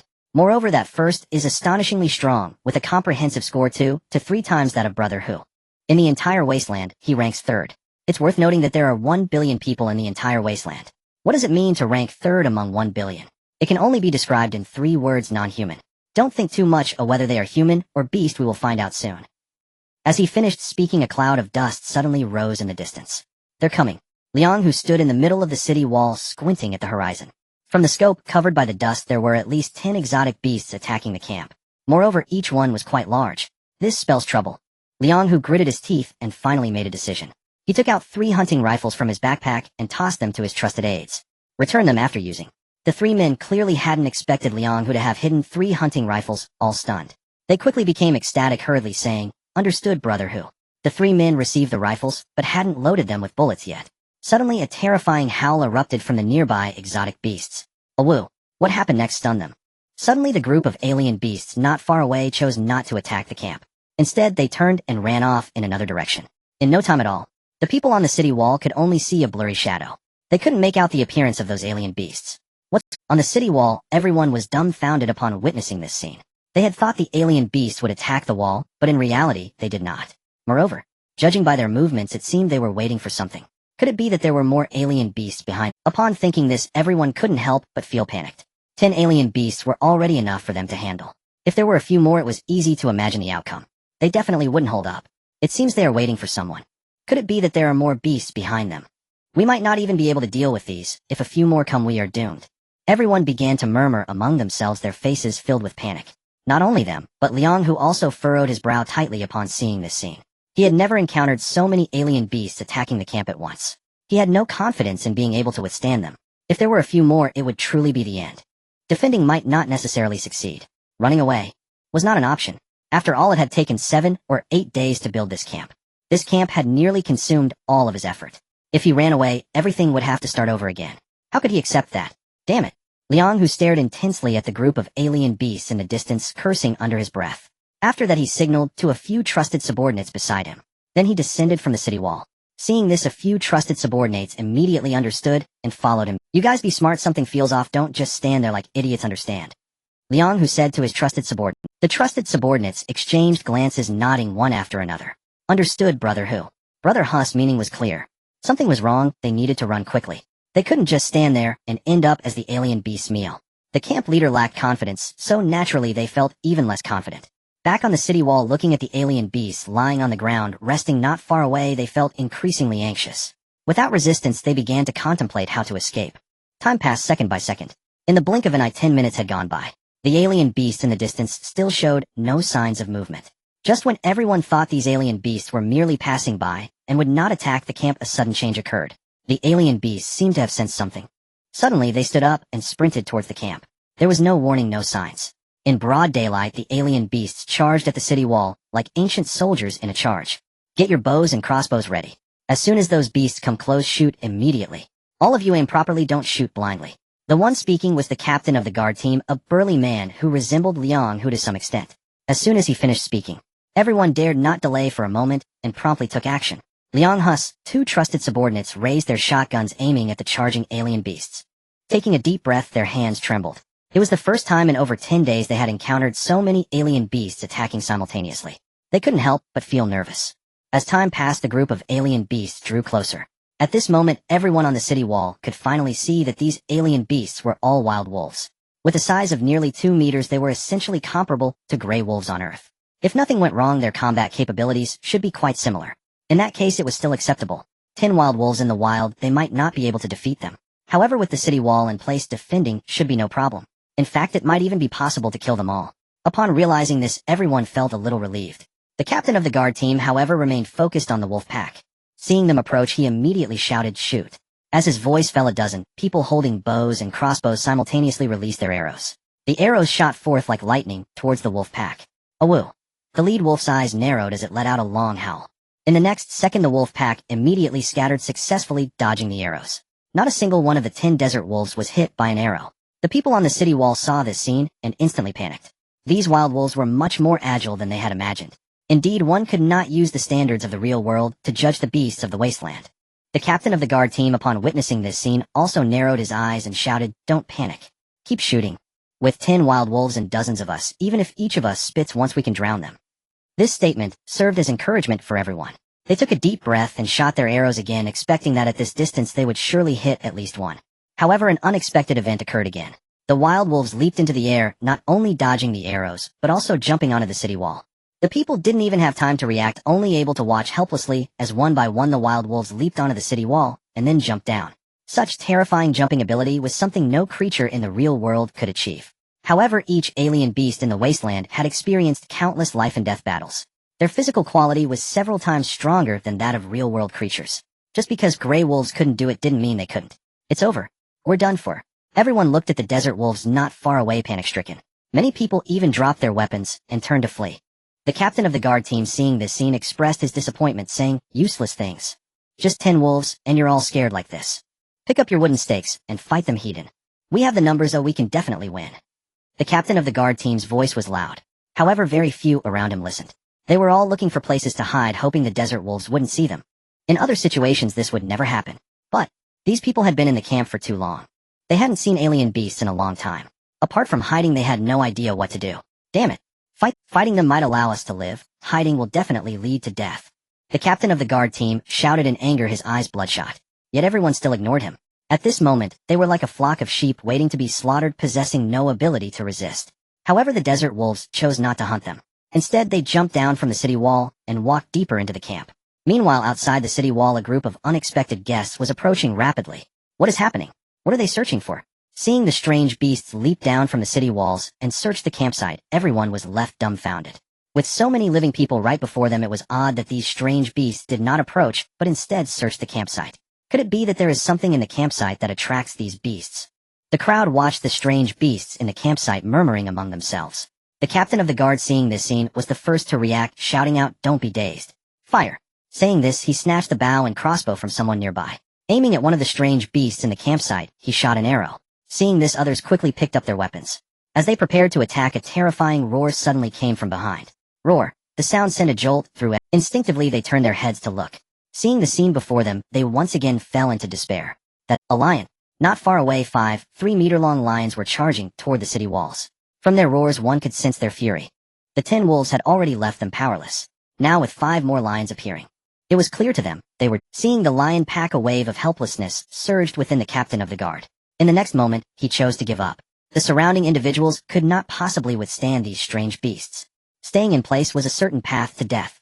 If he wanted to survive now, he had no choice but to flee. With this thought, the captain of the guard hesitated no longer. He jumped directly down from the city wall. Besides the main gate, the campsite had a hidden door. It was not too late to escape now. With this in mind, he took a deep breath and overcame his inner fear, heading towards the location of the hidden door in his memory. Just halfway there, a long howl suddenly rang out behind him. A woo. Instantly he broke into a sweat, trembling as he turned around. A Tumterlong desert wolf was staring at him with deep eyes fixating on him. He wanted to escape, but found his feet unwilling to move. A woo. With a long howl, the desert wolf suddenly leaped into the air and lunged at him. This time the desert wolf showed no mercy. It bit through his neck directly. Like throwing away trash, it flung him aside. Then it let out another long howl. A woo. In an instant, all the desert wolves seemed to be summoned, gathering around it. With a single command, the lead wolf along with the other desert wolves moved towards the location of the hidden door. Within moments they found it. The hidden door was not large, just enough for them to pass through. Upon passing through the hidden door, they found themselves in a vast wasteland. Not far away, a few human figures could be seen. It was Liang Hu and his confidants who had escaped earlier. Found you. The lead desert wolf revealed a cruel smile at the corner of its mouth. Without a moment's hesitation, it lunged forward with the other desert wolves closely following. In this attack on the campsite, besides drawing the disaster eastward and exhausting the strength of the lion pack in advance, there was another task: to kill Liang Hu. In Su Ming's territory, there was no place for wasteland marauders. 10 desert wolves faced 3 ordinary humans holding hunting rifles. The result was self-evident. With little effort, the desert wolves killed Liang Hu and his confidants. Meanwhile, back in the campsite, the northern lions were also in a frenzy of slaughter. In their eyes, these humans and the desert wolves were in cahoots, and they all deserved to die. Not long after, all the people in the campsite were killed by the northern lions. Although in their despair they had thought of fight, their strength was too disparate compared to the northern lions, and in the end they could not inflict any substantial harm. Roar. The male lion bit through the neck of the last person, opening its bloody maw to let out a roar filled with rage. Immediately, it surveyed the surroundings. Not finding any trace of the desert wolves, it frowned slightly. Closing its eyes, it began to sense the changes in the surrounding air. In just a second, it locked onto the trail of the desert wolves. Looking in a certain direction, it leaped into the air, jumping over the city wall. Upon seeing this, the lionesses all followed suit. Outside the city wall, the desert wolves stood in a line, gazing at the northern lions below the wall. Baring their teeth, they revealed their fierce expressions. The northern lions, upon seeing the desert wolves, exhibited even greater ferocity. With their gaping maws, they inspired dread. When enemies meet, their eyes are filled with hatred. Without a moment's pause, the male lion charged at the wolf pack. Roar. With an angry roar, it clearly expressed its determination. It would not rest until the wolf pack. Seeing this, the lead desert wolf's eyes narrowed. Its forelegs slightly bent, it prepared to counter the attack. They could not withstand a direct clash with the northern lions for long. Now it only hoped that Su Ming would keep his promise and come to their aid. Roar. As time passed, the distance to the northern lions grew closer. 200 meters. 100 meters. 50 meters. The lead desert wolf looked at the northern male lions, which were now just a stone's throw away, took a deep breath, and let out a long howl. A woo. Then it prepared to charge forward to meet the enemy. Roar. The northern male lion's bell-like eyes were fixed on the lead desert wolf. It leaped high. Its enormous claws, using all its strength, slammed down toward the head of the wolf. The speed was faster than expected. The lead wolf's eyes narrowed, instinctively wanting to dodge. Unfortunately, it was too late. At its speed, there was no way to evade this strike. Just as it fell into, a familiar wolf howl suddenly rang out from behind. A woo. A paw no less sharp than that of the lion struck toward the lion. The two claws met, but failed to inflict any substantial damage. The lion clearly did not expect that there was a stronger backing behind the lead wolf. Having missed its attack, it immediately retreated. At the same time, the airborne air guzzi landed steadily in front of the lead wolf. A woo. With a long howl, it exuded an imposing presence. Its momentum was no less than that of the lion's roar. The lion looked at Air Guzzi, its eyes narrowing. It could tell that Air Guzzi was not a desert wolf. Since he was not a desert wolf, why would he be an enemy? The lion was filled with doubt. Before it could decide how to respond, a muffled sound suddenly rang out from afar. Bang! It was the sound of a gun. There were humans. The lion's eyes widened as it looked into the distance. 3 humans armed with various weapons were staring at it. Around them, several blood spirit bees hovered in the air. In an instant, the lion understood. The humans from earlier were not in cahoots with the desert wolves. The real accomplices were this group of people. Roar. Realizing it had been deceived, the lion grew more furious, roaring to the heavens. Without a moment's hesitation, it lunged at Air Guzzi. Seeing this, Air Guzzi, unwilling to be outdone, charged forward as well. The 2 formidable beasts of the peak 3rd rank engaged in a fierce struggle. The remaining 4 lionesses, seeing this scene, wanted to rush forward to assist the male lion. However, the desert wolves did not give them that opportunity. Under the lead of the lead wolf, the wolf pack lunged at the lionesses, engaging them in battle. Moments later, Su Ming and the others also joined the fray. A life-and-death battle had officially begun. For the lion pride, the participation of Su Ming and his companions was unexpected. Faced with this surprise, they were not completely at a loss, but they found it difficult to respond effectively. In contrast, Su Ming and the others had already formulated their plan a day earlier. Although the battlefield had shifted, it did not significantly affect their strategy. Consequently, from the outset, Su Ming and his team gained the upper hand. Under the leadership of the Blood Spirit Queen, the swarm of blood spirits launched a frenzied attack on a female lion. The female lion had no way to deal with them. It could only stand in place, helplessly furious. The other 3 female lions faced their own challenges. One was surrounded by a pack of wolves and remained at a disadvantage. Of the remaining 2, one was confronting Leona. Although battle had not yet commenced, the tension in the air was palpable. The other was fixated on Su Ming and Xia Yixue.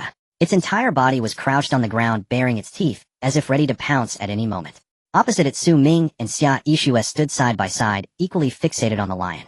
The moment it made a move, Su Ming and Xia Yixue would not hesitate to fire. If it remained stationary, they would maintain their standoff. That was good news for Su Ming and Xia Yixue. After all, among those present, they possessed the weakest combat. Once the female lion closed in, they would instantly lose their fighting capabilities. Time ticked by, and Su Ming remained in a standoff. Meanwhile, Leona had already raised her shield and charged towards the female lion. Unbreakable. With a roar, Leona swung her heavy sword towards the female lion. Roar. The female lion responded fiercely, slashing its claws to meet the heavy sword. In the next moment, the heavy sword struck the claws, leaving a deep wound that revealed bone. Roar. A mournful cry echoed across the desert. The other northern lions, including the peak 3rd-level male lion, felt a tremor of fear, and their movements involuntarily faltered. Awo! Seeing this, Erguzi's eyes narrowed. Seizing the opportunity, he lunged forward. One claw struck the back of the male lion. Roar! The male lion hit in the back, let out an angry roar, attempting to bite Erguzi. It seemed to anticipate the male lion's movement. Erguzi swiftly dodged the attack. In the next moment, he opened his massive jaws and lunged at the male lion. With a speed that was hard to fathom, he bit down on its neck. Roar! The male lion again emitted an angry roar, frantically trying to shake off Erguzi. However, no matter what it did, Erguzi would not let go, biting down fiercely on its neck. At the same time, not far away, Su Ming observed the chaos. Seeing the situation turn chaotic, he seized the opportunity and pulled the trigger. Bang! A gunshot rang out. The bullet shot from the chamber, heading toward the female lion before him. The female lion was clearly affected by its companion's plight, momentarily stunned. In that instant of distraction, the bullet struck its head. Bang! A muffled sound. The bullet left a visible dent on its forehead. Yet, it did not penetrate. The power of a 3rd-level beast was indeed fearsome. Unless aiming for soft spots like the eyes, bullets found it difficult to inflict substantial harm. Roar! Hit by the bullet, the female lion became enraged. Its copper bell-like eyes turned blood red in an instant. Its limbs bent slightly, and like an arrow released from a bow, it lunged at Su Ming. Fire! Su Ming reacted swiftly, standing his ground as he calmly pulled the trigger. Beside him, Xia Yixue did the same. Aiming at the female lion's eyes, they fired several shots in succession. Bang, bang, bang. The gunfire erupted. Under pressure, the female lion had no choice but to retreat. Although the bullets could not cause it significant harm, being mere flesh and blood, they still hurt when struck. It ran back 500 or 600 meters. Only after Su Ming and Xia Yixue ceased firing did it finally halt. Standing still, it glared at them with intense hatred. Meanwhile, they took advantage of this opportunity to swiftly reload, then continued to aim, denying the female lion any chance to close in. Awo! At that moment, a howl of wolves echoed. Su Ming glanced up and suddenly noticed that the desert wolves had successfully taken down their own female lion. The nearly 3-meter-long female lion now lay in a pool of blood with not a single unscathed spot on its body. The desert wolves, however, were not without their injuries. Including the lead wolf, there were 10 wolves in total, each battered and bruised. Among them, 2 were severely wounded, lying on the ground, gasping for breath, unable to rise for a while. Awo! After a brief rest, the lead wolf howled at the sky, directing its gaze toward the strongest male. At this moment, the male lion was still entangled with Erguzi. Erguzi was covered in wounds, with some so deep that bone was visible. Even so, it still clung tightly to the male lion's neck, refusing to let go. As time passed, the male lion began to show signs of collapse. Frantically, it attacked Erguzi with its claws. Awo! The lead wolf, seeing this, narrowed its eyes and let out a long howl. Immediately, it lunged at the male lion. Behind it, 6 desert wolves followed, closely pouncing on the male lion.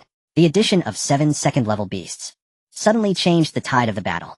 The previously evenly matched fight became distinctly one-sided with the male lion, with its neck in the jaws of Erguzi, found its movements severely restricted. It could only attack with its claws, unable to employ any other means. With 7 desert wolves launching a coordinated assault, it was powerless to resist. It could only endure their gnawing on its body. Time ticked by. The wounds on the male lion increased in number. Its fur, once tawny, had turned a deep crimson. Blood flowed to the ground, forming a small lake. After an unknown duration, the besieged male lion finally succumbed and fell to the ground. Even so, the wolf pack did not cease their attack. They continued to tear at its belly, ripping out its internal organs before finally releasing their grip. Whoa! The victorious desert wolves were utterly exhausted at this moment. After letting go, they collapsed to the ground, utterly drained. Guzi too looked even worse for wear. After falling, it lacked the strength to even move. If not for the fact that he saw it blink, Su Ming might have thought it was dead. The strongest male lion had fallen. The remaining 3 female lions, even if they exerted all their strength, could not turn the tide. Upon seeing the male lion fall, the 3 female lions let out a united cry of anguish. Roar! Then one of the female lions turned to flee. Regardless of the beast, living in the wasteland means survival is the foremost principle. With the male lion dead, they had almost no hope of winning this battle. Even in their rage and hatred, they could only choose to flee. Running away offered a glimmer of hope, staying meant certain death. This was the survival instinct of beasts in the wasteland. The other 2 female lions, seeing one escape, also attempted to flee. However, Leona and the swarm of blood spirits would obviously not give them that opportunity. Even without support, they launched an even fiercer attack. Naturally, Su Ming and Xia Yixue could not allow that female lion to escape. The simple principle of eliminating the root of the problem was something Su Ming understood. He turned his gaze towards the female lion being besieged by the blood spirits. Without a moment's hesitation, he charged forward. In just a moment, he reached the side of that female lion. Seeing Su Ming rush towards it, the female lion and the blood spirits were all stunned. What was he doing? Was he rushing in to die? The male lion looked at Su Ming and with determination stopped resisting the blood spirits. Instead, it turned and lunged at Su Ming. Witnessing this, a smile spread across Su Ming's face. With a thought, he invoked sword technique. The sword technique was unleashed. The female lion, suspended in midair, suddenly trembled as if struck by lightning. Then its eyes widened and it crashed heavily to the ground, lifeless. It's the sword technique. Upon witnessing this scene, Xia Yixue immediately reacted, her gaze sharpening. Although she had long known that Su Ming possessed this legendary skill. However, seeing it with her own eyes still left her utterly shocked. Without doing anything, simply by closing his eyes and focusing his mind, he could effortlessly kill a 3rd-tier monster. Such power was simply too monstrous. Most importantly, this incredible skill had a cooldown of mere... It was truly, terrifyingly strong. Xia Yixue stood still, watching Su Ming's back, lost in silence. Not far away, the wolf pack and the swarm of bees that witnessed this scene also fell into silence. Although they did not know why the female lion had died, they were certain. The female lion's death was related to Su Ming. In other words, it was Su Ming who killed it. In the eyes of Su Ming, had always been just a frail human with no abilities apart from having 2 formidable bodyguards, Guzi and Leona. However, seeing it now, the reality seemed otherwise. Within Su Ming's weak body lay a terrifying power. But what this power was, they still did not know. You all go after the fleeing one, leave this to me. After dealing with the female lion, Su Ming looked at the swarm and commanded. The blood spirit queen hesitated for a moment, then agreed. All right. Without further ado, she led the swarm in pursuit of the fleeing female lion. Meanwhile, the battle between the female lion and Leona had also been decided. Compared to the copper iron bear, the female lion's combat power was negligible. In just a few exchanges, Leona had gained the upper hand. After the male lion's fall, the female lion's mentality shifted, revealing numerous flaws. Each flaw was seen by the female knight as a golden opportunity for victory. In less than a minute, she swung her heavy sword and severed the female lion's head. At the same time, the blood spirit swarm also caught up with the fleeing female lion. Su Ming, Xia Yixue, and Leona charged together. In no time, they killed the last remaining member of the Northern Lion Pack. From that day forth, this wasteland was rid of the Northern Lion Pack. After achieving victory, whether it was Su Ming, Xia Yixue, Leona, or Guzi, the wolf pack, and the swarm, none had the energy to celebrate. Instead, they sat down to rest. After a moment, Su Ming got up from the ground. He approached Guzi to check it. Master. Guzi saw Su Ming and struggled to stand up. But it was in vain. Seeing this scene, Su Ming felt a pang of heartache and hurriedly said, "Don't move." He squatted beside Guzi, looking at the deep wounds on its back. Su Ming felt even more heartbroken. Compared to defeating the Northern Lion Pack, he wished even more for Guzi to be unharmed. He took a deep breath to steady his emotions. Su Ming opened the survival manual. Shop searching for healing potions. In the next moment, a list of shops popped up selling only some herbs with poor healing effects. Damn it. Su Ming cursed. He closed the shop and opened trade. He posted a message, "Buying healing potions at a high price, please message me." As soon as the message was sent, a crowd began to private message him. But all they offered were some useless herbs. So many people were buying healing potions each day. Su Ming's message lacked allure, so it was normal for few replies. After half a day without receiving any healing potions, Su Ming gritted his teeth and removed the anonymity settings for communication and trade. Immediately, he posted another message. "I am Su Ming, currently buying high-efficiency healing potions at a high price, serious inquiries only." As soon as the message was sent, A flurry of replies came in. Is it the Su Ming, the third strongest in the world? With over 3,000 combat power, it really is him. Worships Su Ming. High-efficiency healing potions. Has Su Ming been injured? In the communication and trade interface, there were very few real-name users. For a focal character like Su Ming, even fewer used real names. Therefore, as soon as Su Ming sent a real-name message, thousands of people gathered to watch. The number of private messages increased dramatically. Su Ming, do you need a charm? That shouts 666. If you do, I can help. First row touching Su Ming. Su Ming, I am the campus belle of Lynching Medical University, 172 centimeters tall, outstanding in figure, and looks with superb medical skills. I want to join your team, can you give me a chance? Su Ming stared at these messages, his brow furrowing slightly. Just as he was about to say something, a message suddenly popped up. Su Ming, I have it. A common grade potion for 5 pieces of roasted meat, a fine grade one for 20 pieces, a total of 45 pieces. Recently you saved my life, so I'll waive the change, a total of 40 pieces of roasted meat. How does that sound? The one speaking was Qian Hao, who had traded with Su Ming before. Seeing the message, Su Ming was slightly taken aback. He didn't expect this guy to still be alive and seemingly doing quite well. Without hesitation he replied, alright. User 2 has sent you a trade request, trade items, common grade recovery potion 5, fine grade recovery potion 1. Agree to the trade. Trade successful, gained common grade recovery potion 5, description used to restore 10 status, gained fine grade recovery potion 1, description used to restore 50 status. Su Ming looked at the potion's description with a serious expression. He murmured, I hope it works. He took out the fine grade potion, placing it near Air Guzi's mouth, saying, drink. Yes, master. Air Guzi had unconditional trust in Su Ming. Without a moment's hesitation, it swallowed the potion.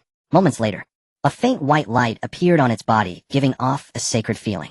The white light lasted for about 3 minutes before gradually dissipating. It's effective. Watching Air Guzi's healing wounds, Su Ming showed a look of surprise. This truly was a fine grade recovery potion. In just 3 minutes, it completely healed the previously deep wounds. It looked as if it had never been injured, almost comparable to a healing artifact. Air Guzi, how do you feel? Su Ming looked at Air Guzi and asked. Air Guzi lay on the ground staring at the wounds on its back, looking bewildered. Even now it still hadn't processed what had happened. Just from drinking a vial of potion, its waist no longer hurt. Its legs were no longer sore. It could stand up now. This was too miraculous. Only upon hearing Su Ming's question did Air Guzi react, leaping up from the ground. Realizing its body was just as it had been without a hint of injury, it couldn't help but howl at the sky. Oh whoa. After a while it looked at Su Ming and replied, Master, I feel like I've fully revived. Seeing Air Guzi like this without needing to ask, Su Ming knew it had fully recovered. He didn't expect this recovery potion to be so effective. Su Ming sighed, turning his gaze to the barren land nearby. There several severely injured desert wolves lay on the ground, watching Su Ming with an indescribable look. In their eyes there was desire, confusion, and anxiety. They understood. Their relationship with Su Ming resembled that of an employer and an employee. Su Ming had no obligation to use precious healing potions on them.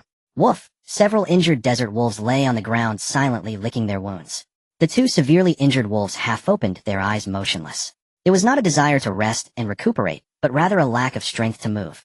Members of their kind in such dire straits were likely to be abandoned. Wolf packs had a very strong sense of cohesion. For the benefit of the pack, even if abandoned, they bore no resentment. Even so, the 2 injured desert wolves still revealed a look of sorrow in their eyes, occasionally emitting soft whimpers. Seeing this scene, Su Ming didn't hesitate. He stood up and approached them, taking out 2 bottles of recovery potions from his backpack, prying open their mouths, and pouring the liquid inside. In the next moment, a surge of white light enveloped the 2 severely injured desert wolves. In just a moment their wounds began to heal at a visibly rapid pace.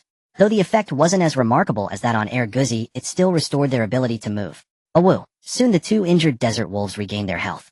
They stood in place and howled at the sky. Then they looked at Su Ming, their eyes filled with gratitude. Leader, thank you for your generosity. The desert wolf leader slightly nodded and said this. Behind it the other desert wolves bowed in unison. Seeing this scene, a smile appeared on Su Ming's face. Just as he was about to speak, a familiar electronic synthesized voice rang in his ear. Special event request from the Desert Wolf Pack. Description: in a struggle for territory, the Desert Wolf Pack has developed a deep-seated grudge against the Northern Lion Pack. Helping the Desert Wolves eliminate the Northern Lions will earn you their allegiance. Status completed. Notice: congratulations on earning the allegiance of the Desert Wolf Pack. Completed. Su Ming was momentarily taken aback, looking again at the Desert Wolves. Status completed. Notice: congratulations on earning the allegiance of the Desert Wolf Pack. Completed.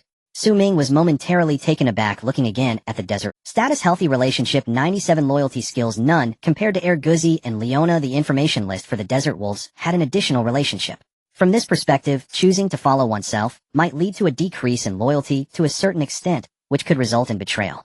That is quite normal. Beasts in the Wasteland are inherently unruly. To have chosen to follow is already a difficult thing. Expecting them to be 100 loyal is simply unrealistic. As long as he could see the relationship, even if their loyalty decreased, he could notice it early and avoid problems. Thinking of this, Ming looked at the other desert wolves. Among the 10 desert wolves, 8 had relationships above 90. The 2 injured ones even reached 100. The other 2 were also above 80, with parentheses indicating absolute trust. Seeing this, a smile appeared on Ming's face. With the addition of the desert wolves, even without recruiting new members, his refuge could develop quite well. Let's pack up. Oh well, spend the night here, Ming commanded while surveying the surroundings. The sky was getting dark. Choosing to return to the refuge at this time would inevitably encounter many troubles, so it was better to settle for the night here. Yes. Leona nodded heavily, taking out a dagger from her backpack to begin dissecting the northern lion. Xia Yixue also got busy upon seeing this. 4 or 5 northern lions. If Leona and Xia Yixue were to dissect them alone, who knows how long it would take. Ming thought for a moment, looking at Guzi and the wolf pack, and instructed, "You guys help out too. Tear apart the northern lion's meat, separate the bones, and keep the liver and heart." "Yes, leader master." Guzi and the wolf pack complied, joining the dissection efforts. Not far, a swarm of blood spirit bees hovered in the air, each staring at Ming, quietly waiting. "Rest assured, what belongs to you will not be one bit less." Saying this, he took out the blood of 3 giant lions from his backpack and shook it. "This is the blood of the 4th tier beast. I promised you the blood of the northern lion, which I will give you shortly." With that, Ming opened the bottle. Seeing this, the blood spirit bee king's eyes brightened. It buzzed its wings and rushed over, gulping down a bottle of blood in a frenzy. The other blood spirit bees watched this scene eagerly, but didn't dare to step forward. It was their tradition that the leader had the right to enjoy the best blood. After satisfying their hunger, the blood spirit bee king landed on a branch, savoring the taste of the blood. "How does it taste?" Ming leaned closer, smilingly asking. The blood spirit bee king showed a satisfied expression and instinctively replied, "Good. Very good." Ming smiled and asked, "Do you want to drink this kind of blood again in the future?" As the words fell, the blood spirit bee king looked at him. "What do you mean?" Ming replied, "It's simple. If you pledge allegiance to me, you can enjoy endless blood in the future, at least the blood of 3rd-tier beasts. Not to mention the blood of so many copper iron bears and short-faced bears in his backpack. Just the blood from this harvest of northern lions was enough for the blood spirit bee swarm to drink for a month." The blood spirit bee king clearly understood this as well. Endless blood, at least from 3rd-tier beasts. Such temptation was simply irresistible for the blood spirit bees. The blood spirit bee king hesitated for a moment and asked, "What do we need to give in return?" "Only by giving can one receive." This was one of the basic survival rules of the Wasteland. Ming replied, "It's simple. Patrol guard and report to me upon encountering enemies." It sounded like it wasn't too much trouble. The blood spirit bee king pondered for a moment and agreed. "All right. We will patrol and guard for you, and you will pay us with blood of no less than 3rd-tier beasts." "Deal." Ming took out the blood of the copper iron bear from his backpack and opened the bottle. "This is today's reward." Other blood spirit bees revealed expressions of desire upon seeing this. The blood of 3rd-tier beasts was a rare delicacy for them. After all, normally they could only fill their stomachs with the blood of 1st-tier beasts. Having 2nd-tier beasts was already rare. 3rd-tier beasts were beyond their wildest dreams.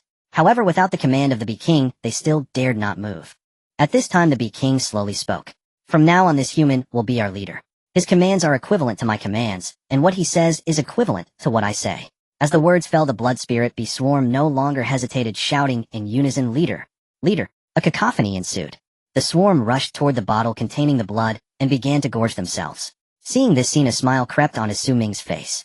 Indeed, the best way to win hearts in the Wasteland is always through food. Just as Ming was reflecting, a private message suddenly popped up. "You're amazing." In a nearby shelter, Qian Hao wore an excited expression. He exclaimed, "Master Su is incredible." Ming was somewhat bewildered and asked what happened. Qian Hao replied, "Don't you know? You're now the #1 in the world. Those foreign devils used to flaunt their power in front of us, claiming that almost all of the top 10 were their people. Now none of them dare to speak up. The #1 in the world is us, the people of Huagua." Everyone had only been in the Wasteland for a little over 10 days. In just over 10 days, it was hard to change some deeply ingrained beliefs. For example, those not of my race must have different hearts. Therefore, seeing Ming reach the top of the leaderboard, all the people of Huagua were exceptionally excited.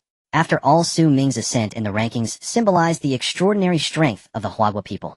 Ming was slightly taken aback by these words. He opened the rankings. 1. Ming overall score 43-17-2. Lawrence overall score 42-15-3. Kane overall score 41-15-4. Lin Wanqing overall score 4003. Indeed, the rankings had changed. The top 4 were still these 4 individuals, but Ming had risen from 3rd to Kane had dropped from 1st to 3rd. It was likely due to the addition of the wolf pack and beast swarm, which boosted his rank. Thinking this, Su Ming opened the communication. As expected at this moment, almost everyone was discussing the changes in the rankings. Master Su is incredible. I knew that with Master Su's strength, it was only a matter of time before he topped the rankings. Huh. Flatterer. As if you've ever met Master Su. Of course I've met him. I've even spoken to Master Su. Oh, what did Master Su say to you? Master Su said deal. Master Su, please take care of me. Su Ming looked at these messages with a faint smile. His mindset, however, did not change much. For him, the ranking was of no significance. After all, rankings hold little practical meaning. At most, they provide a reference to help one understand their own strength and gain an advantage when interacting with others. Master Su, I have the synthesis formula for the recovery potion. Oh, would you like it? Seeing that Su Ming had not replied for a long time, Qian Hao asked. In the past, Su Ming had been a lifesaver to him. Now Su Ming held another identity, a top figure among survivors who was the center of attention. If he could connect with Master Su, it might come in handy later. A synthesis formula. Su Ming thought for a moment and asked. Qian Hao replied, if you want it, I'll give it to you as a way to repay the life-saving favor you once gave me. Without your roasted meat, I would have starved to death days ago. Su Ming understood what this meant. It was simply an attempt to win his favor. Since he wanted to please him, Su Ming saw no reason to refuse.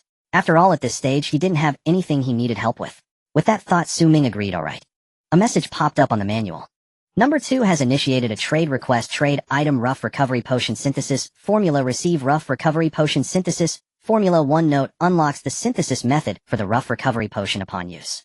After receiving the formula, Su Ming thought for a moment and asked, what's your name? Qian Hao was slightly taken aback, not reacting. Huh? Su Ming said, your name. Qian Hao's face lit up with joy upon seeing these 2 words, and he hurriedly replied, Master Su, my name is Qian. Got it. Su Ming changed number 2's note to Qian Hao, and then closed the manual. In the shelter, Qian Hao was beaming with excitement.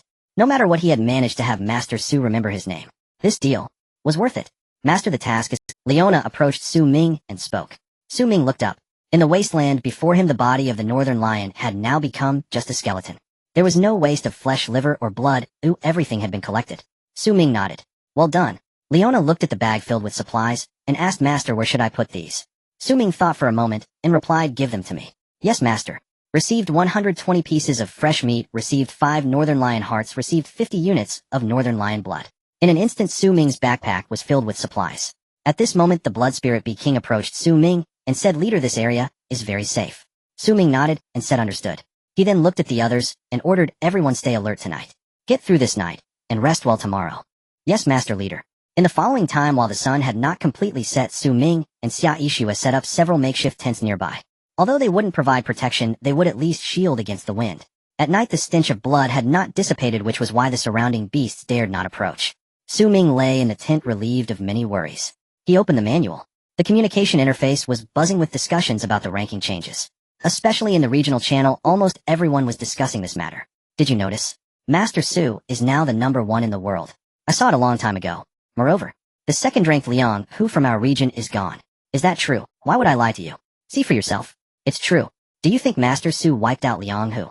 As soon as these words were spoken, there was a momentary silence in the regional channel. Then everyone began to discuss even more passionately. That makes sense. Liang Hu had such a large power. Only Master Su in our region could have the ability to eliminate them. Good riddance. Those guys from Liang Hu kill and rob everywhere worse than bandits. If I had enough strength, I would have wiped them out long ago. Master Su is eliminating the harm for the people. The Wasteland Raiders were the shadow over the survivors, and Liang Hu and his camp were the most powerful raiders in the entire region. Their defeat brought immense joy to countless people. In an instant, Master Su is eliminating the harm for the people dominated the entire channel. However, moments later, some began to worry. Master Su is so powerful, what if one day he runs out of The rest of the sentence was left unspoken, but the meaning was clear. It was merely the fear that Su Ming would become the second tiger brother. What are you thinking? Master Su is number 1 in the world. What does it mean to be number 1? Only 1 among a billion. A person of such stature would run out of supplies. Moreover, I believe that even if Master Su were to lack supplies, he wouldn't act like Liang Hu. If Master Su had the same mindset as Liang Hu, how could he possibly become number 1 in the world?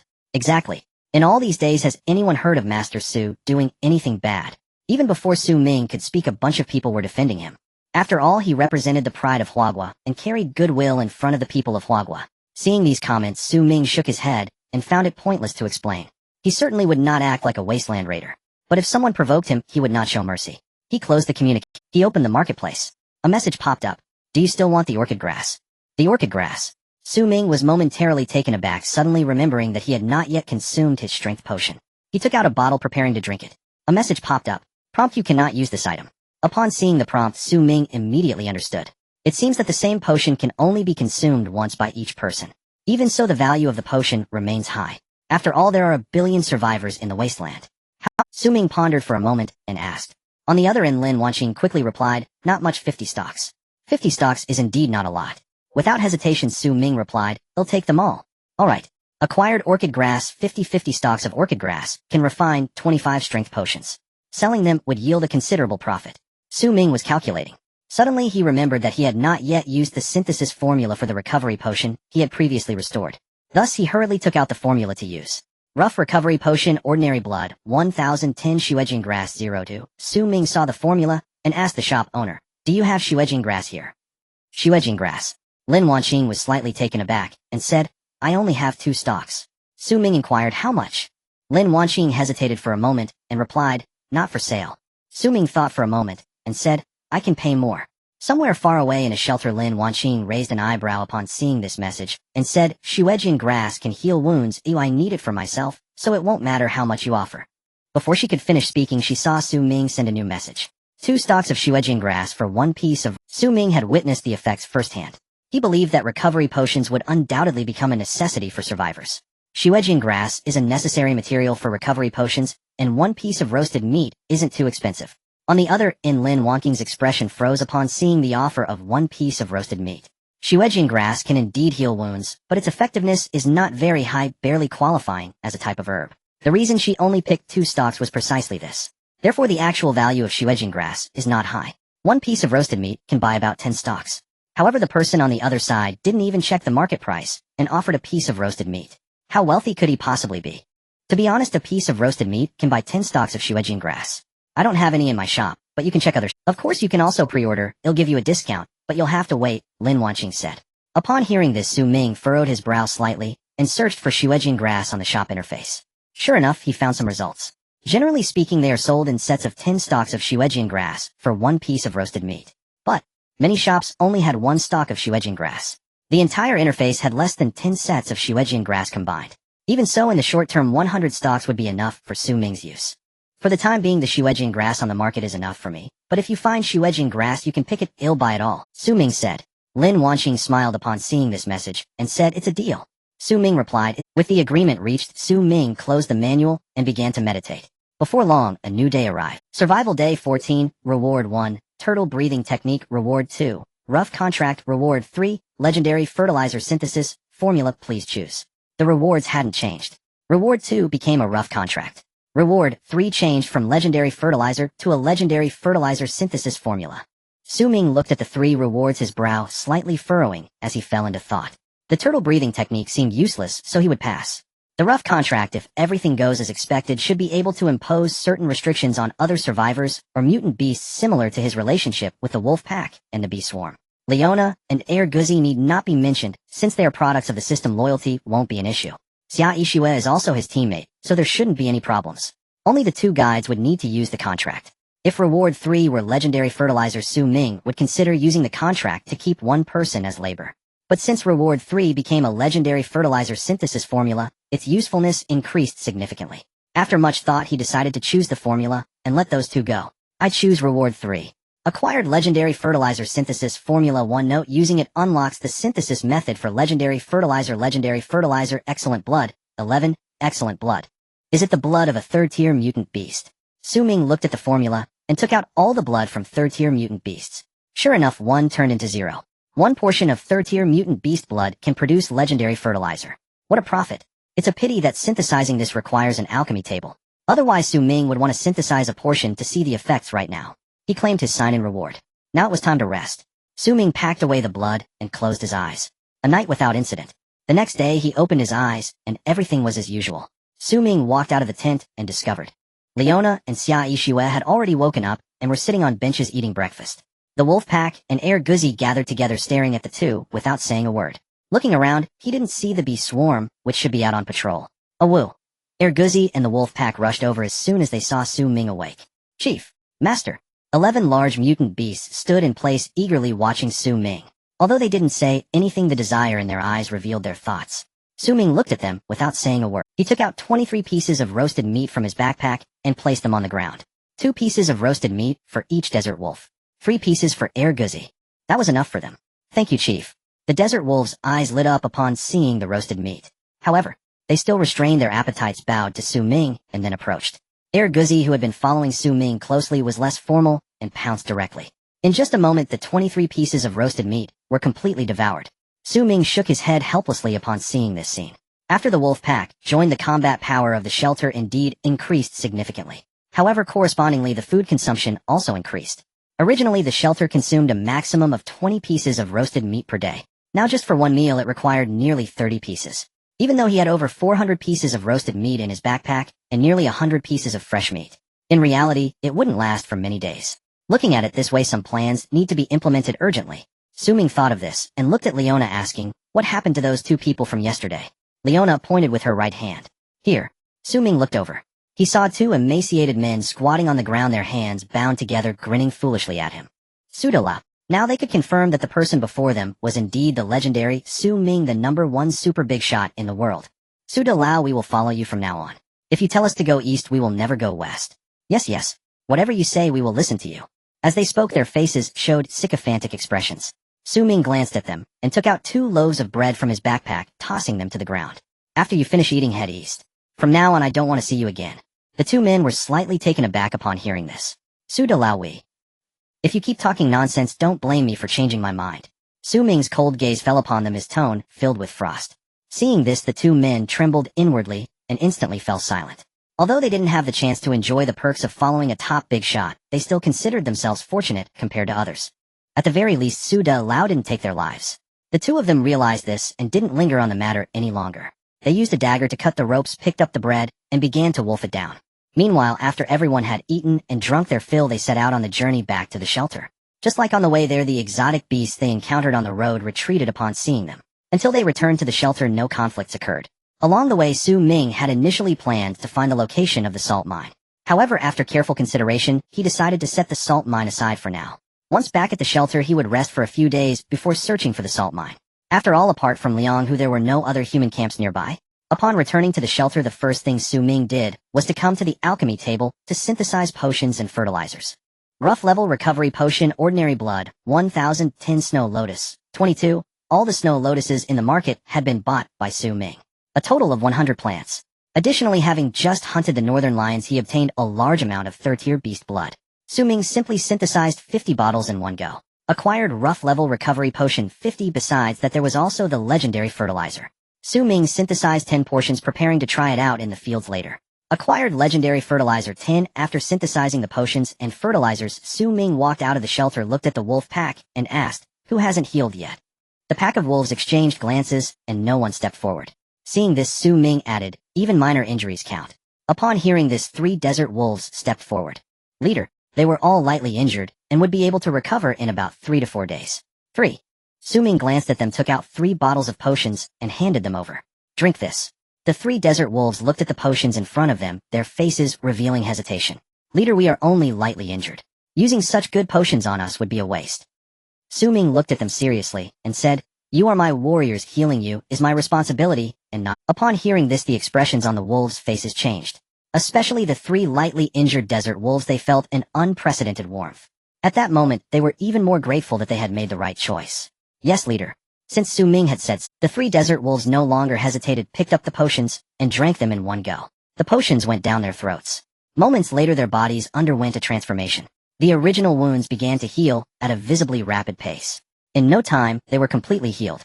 Su Ming raised an eyebrow at this scene. He thought to himself, this effect is even better than I imagined. So he took out 30 bottles of potions and placed them in his shop. Product: rough level recovery potion 30. Description: an efficient healing potion, only requires 3 roast. As soon as the product was listed, a flurry of comments appeared below. 30 bottles of recovery potions. Suda Lao is amazing. The total recovery potions on the market probably don't even add up to 1,000, yet Suda Lao can produce 30. No wonder he is Suda Lao. Does Suda Lao not keep a little for himself? Hey, how could someone as amazing as Suda Lao possibly get injured? Daily question: does Suda Lao need a pendant that can shout 666? Su Ming smiled at these comments, and then closed the shop. Having tested the recovery potions, it was time for the legendary fertilizer. Let's go see the fields. Su Ming, Leona Xia, Ishua Guzi, and the wolf pack all followed. After being away for a day, the fields showed no changes. It was obvious that the head of the three giant lions had played a significant role. After all, being a fourth-tier beast, even in death, its intimidating presence was stronger than that of a living third-tier beast. Upon arriving at the fields, Su Ming headed straight for the patch where the tomatoes were planted. After all, with the added blood, they should be ripe by now. Upon closer inspection, there were indeed several ripe fruits hanging on the tomato plants, red and tempting. Not just the tomatoes, the peppers nearby also bore fruits again faster than expected. The cabbage, although not fully grown, was at the stage where it could be eaten. The pumpkins and cucumbers were still small, but they had also borne fruit. The Sichuan pepper was nearly fully grown with clusters of small fruits hanging between the leaves, and their scent could be detected from a distance. Su Ming looked at the fruits in the fields, a look of delight spread across his face. For a moment, he was at a loss for words. The growth cycle of plants in the wasteland was even faster than he had imagined. At this rate, it wouldn't take long for the shelter to achieve freedom in vegetables and fruits. Pick what is edible, let the rest continue to grow. See if there are any vacant plots nearby, and clear a few more barren lands to sow seeds. While picking tomatoes, Su Ming instructed. Leona immediately responded, "Yes, my lord." In the following time, the group that had just wiped out the northern lion pack transformed into old farmers in the fields. Those picking fruits continued to pick, while those plowing did their work. After a busy half-day, they finally managed to cultivate a few new plots. After placing the rough level soil purifier, they got busy again. Sowing seeds, applying fertilizers. The legendary fertilizer, compared to regular fertilizers, was more like a nutrient solution for plants. It was liquid, easily dripped onto the seeds. Half an hour later, all the seeds were treated with the legendary Su Ming felt as if his waist couldn't straighten anymore. At that moment, a voice filled with surprise came from behind him. "Su Ming, look. Behold, those seeds sown only moments ago had already sprouted tender green shoots vibrant with life." This? Su Ming stared at the delicate sprouts, momentarily speechless. He had anticipated rapid growth. After all, he had applied legendary-grade fertilizer. After all, it was a legendary artifact. Yet even so, he never imagined growth would be this astonishing. Barely had he planted the seeds, when turning back he found them already pushing forth shoots. At this pace, full maturation would take scarcely any time at all, perhaps no more than a single day before these seeds bore fresh, succulent fruit. If so, then from this day forward, he would never lack fresh vegetables and fruit. At the thought, a quiet smile tugged at Su Ming's lips. He turned to Xia Yishui and instructed, "Yishui, remain here today to guard the farmland. Ensure nothing goes awry." Her expression grew solemn as she nodded firmly. Yes. On the wasteland's fresh produce was exceedingly rare. Should these tender sprouts be trampled by a passing mutant beast, the loss would be catastrophic. Consider this: in local markets, a single can of long-expired fruit commanded the price of 2 roasted meat rations. Should these sprouts bear fruit, their value would be incalculable. At that realization, Xia Yishui's demeanor hardened further. She drew her rifle and stood vigilant on the spot. Though truth be told, the plot would likely remain unharmed even without her presence. After all, blood spirit wasps patrolled this territory. Meanwhile, in the field, Su Ming observed the sprouts for a while before resuming fertilization. Once he finished fertilizing the newly tilled land, dusk approached. Per his plan, he intended to visit the mining. He meant to inspect the 4 iron-eating oxen, but then he glanced skyward, gauging the hour. Suddenly, he realized that heading there now would force him to spend another night outdoors. After brief contemplation, he decided to postpone the visit until dawn. After all, he had left the oxen with ample provisions, enough to sustain them comfortably for 3 or 4 days. A sliver of daylight still remained. Su Ming resolved to practice swordsmanship with Leona. Though he wielded firearms against mutant beasts, a well-suited cold weapon could prove more effective than modern arms. More importantly, martial training enhanced physical conditioning, a domain in which Su Ming currently lagged. "Leona, hold nothing back. Fight me with your full strength." Su Ming gripped his wooden sword and fixed his gaze upon her, issuing the command. Hearing those words, Leona hesitated. "My lord." Before she could continue, Su Ming cut her off. "I wish to know precisely how vast the gulf is between us." At that, Leona paused in quiet reflection, then bowed her head and replied, "Yes, my lord." The moment her words fell silent, she raised her wooden sword and vanished from sight, reappearing like a wraith before Su Ming in the next breath. She brought her blade down in a thunderous overhead strike. Su Ming's eyes narrowed sharply. He barely managed to raise his own sword in defense. A sharp, resonant clang echoed across the field. Su Ming felt his arms jolt violently, nearly losing his grip on the wooden sword. Across from him, Leona had already withdrawn her blade and thrust it toward him. This time he failed to block. The tip of her wooden sword hovered directly before his chest. Though still a short distance away, that gap meant nothing to Leona. In just 2 moves, Su Ming had been defeated. Excellent. Exactly like that. Undeterred by defeat, Su Ming's pulse quickened with rising fervor. Clutching his wooden sword, he stepped back several paces. His eyes blazed with fierce determination as he locked onto Leona and shouted again, At the sight a warm smile flickered across Leona's face. She tightened her grip on her sword, and answered, "Yes, my lord." She had feared he might falter under disappointment, but clearly he did not. Defeated yet burning with renewed resolve, Su Ming radiated an entirely different aura, one utterly unlike that of an ordinary novice unfamiliar with combat. Truly Lord Su Ming was extraordinary. Without hesitation Leona clenched her wooden sword and launched her next assault. For the next hour, they fought 15 matches, averaging 4 minutes apiece. Each ended in Su Ming's decisive crushing defeat. To any outsider this might suggest Su Ming possessed no natural aptitude for warfare. Yet Leona held no such view. In fact, she judged his innate talent even greater than she'd first imagined. In the first match, he lasted only 2 strikes beneath her blade. The second match, also 2. By the third, though his stamina waned and strength ebbed, he endured 3. True, he never surpassed 3 strikes, even at the end, yet. This was remarkable to withstand 3 strikes even as his limbs trembled and his sword grew too heavy to lift. This alone marked him as prodigious. Recall in the kingdom of Lorden untrained farmers seldom parried even a single blow, trained militia rarely endured beyond 2. That Su Ming uninitiated, yet capable of blocking 2 strikes from the outset, and maintaining that resilience after only 1 hour's training, would unquestionably be deemed knight-worthy material in Lorden. Huff. At the conclusion of the 15th bout Su Ming collapsed utterly spent, unable even to lift his wooden sword. "My lord." Leona rushed forward to assist him, but Su Ming waved her off. "No need. My lord Leona's voice softened with remorse as she opened her mouth to speak. Before she could utter another word Su Ming interjected, "You performed admirably today. Only through failure does progress arise." He paused then added, "If you're free tomorrow, we continue." This? Leona hesitated, gently urging, "My lord, I believe you ought to rest thoroughly tomorrow." Su Ming waved dismissively. "I know my own body well. Tomorrow we continue." Though utterly exhausted, the legendary bathtub awaited him. Soaking within would restore his vitality completely, leaving no trace of fatigue. Seeing the unwavering certainty in Su Ming's tone, Leona said no more. Only murmured, "My lord improves with astonishing speed. I am confident you shall soon become a worthy warrior." Su Ming glanced at Leona and smiled faintly. "Since when did you learn flattery?" Leona responded with utmost sincerity, "Please believe me. I offer no flattery. Every word Your talent surpasses even my highest expectations, and your diligence is unmatched. In Lorden you would rise as one of its foremost knights."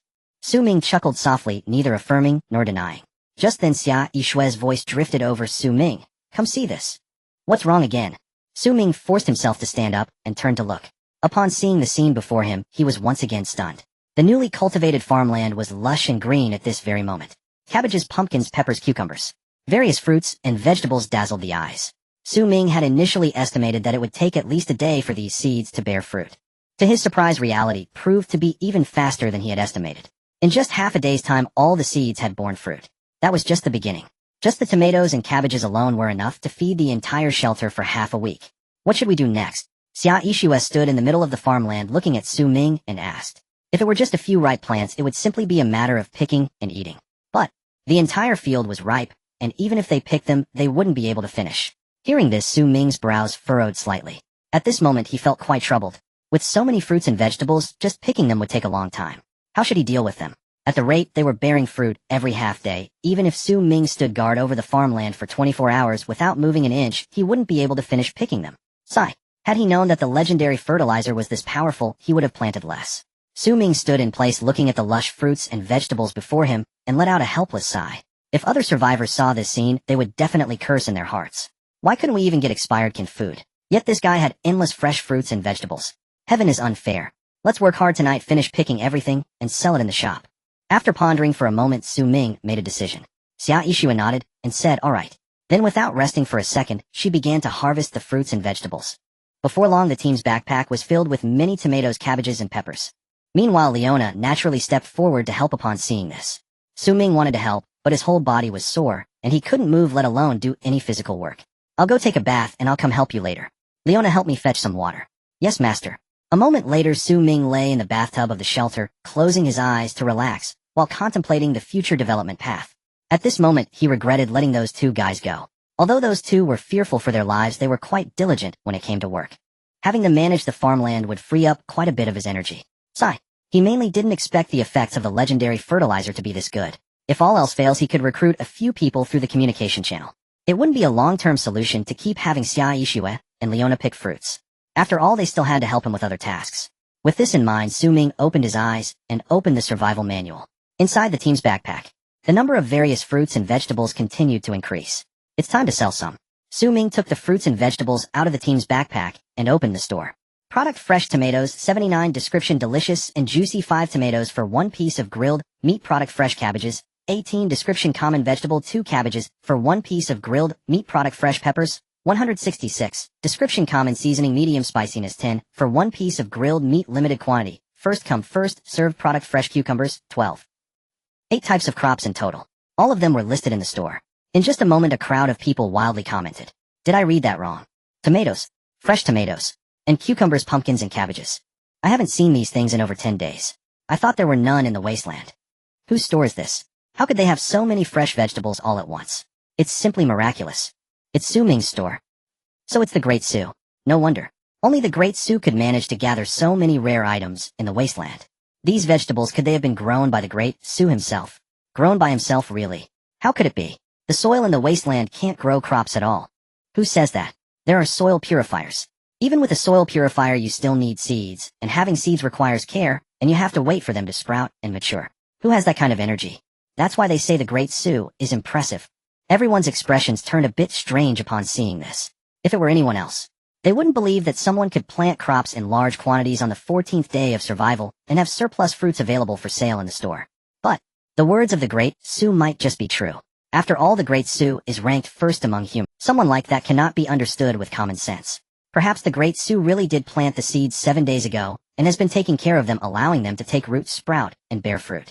If that were the case, then the Great Sue would be too impressive. As everyone thought of this, they couldn't help but show expressions of admiration.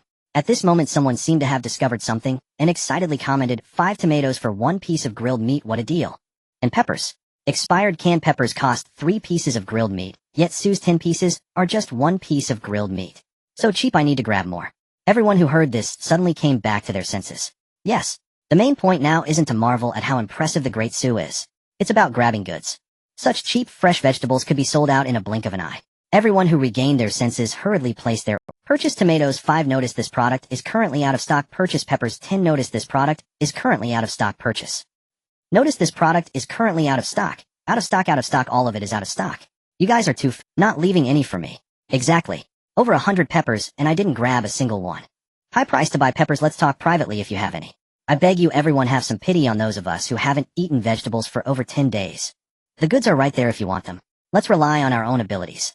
It's my first time in the Wasteland, why should I let you? Exactly. The one buying peppers at a high price in front. I grabbed 10 pieces. How much will you pay? Those who managed to grab goods were overjoyed and flaunted everywhere. Those who didn't grab any goods pounded their chests and cursed. Ming looked at these comments and couldn't help but smile. After thinking for a moment, he decided to post an announcement. Hello everyone, I am the shop owner Ming. As everyone has guessed, this shelter has completed the initial planting of crops.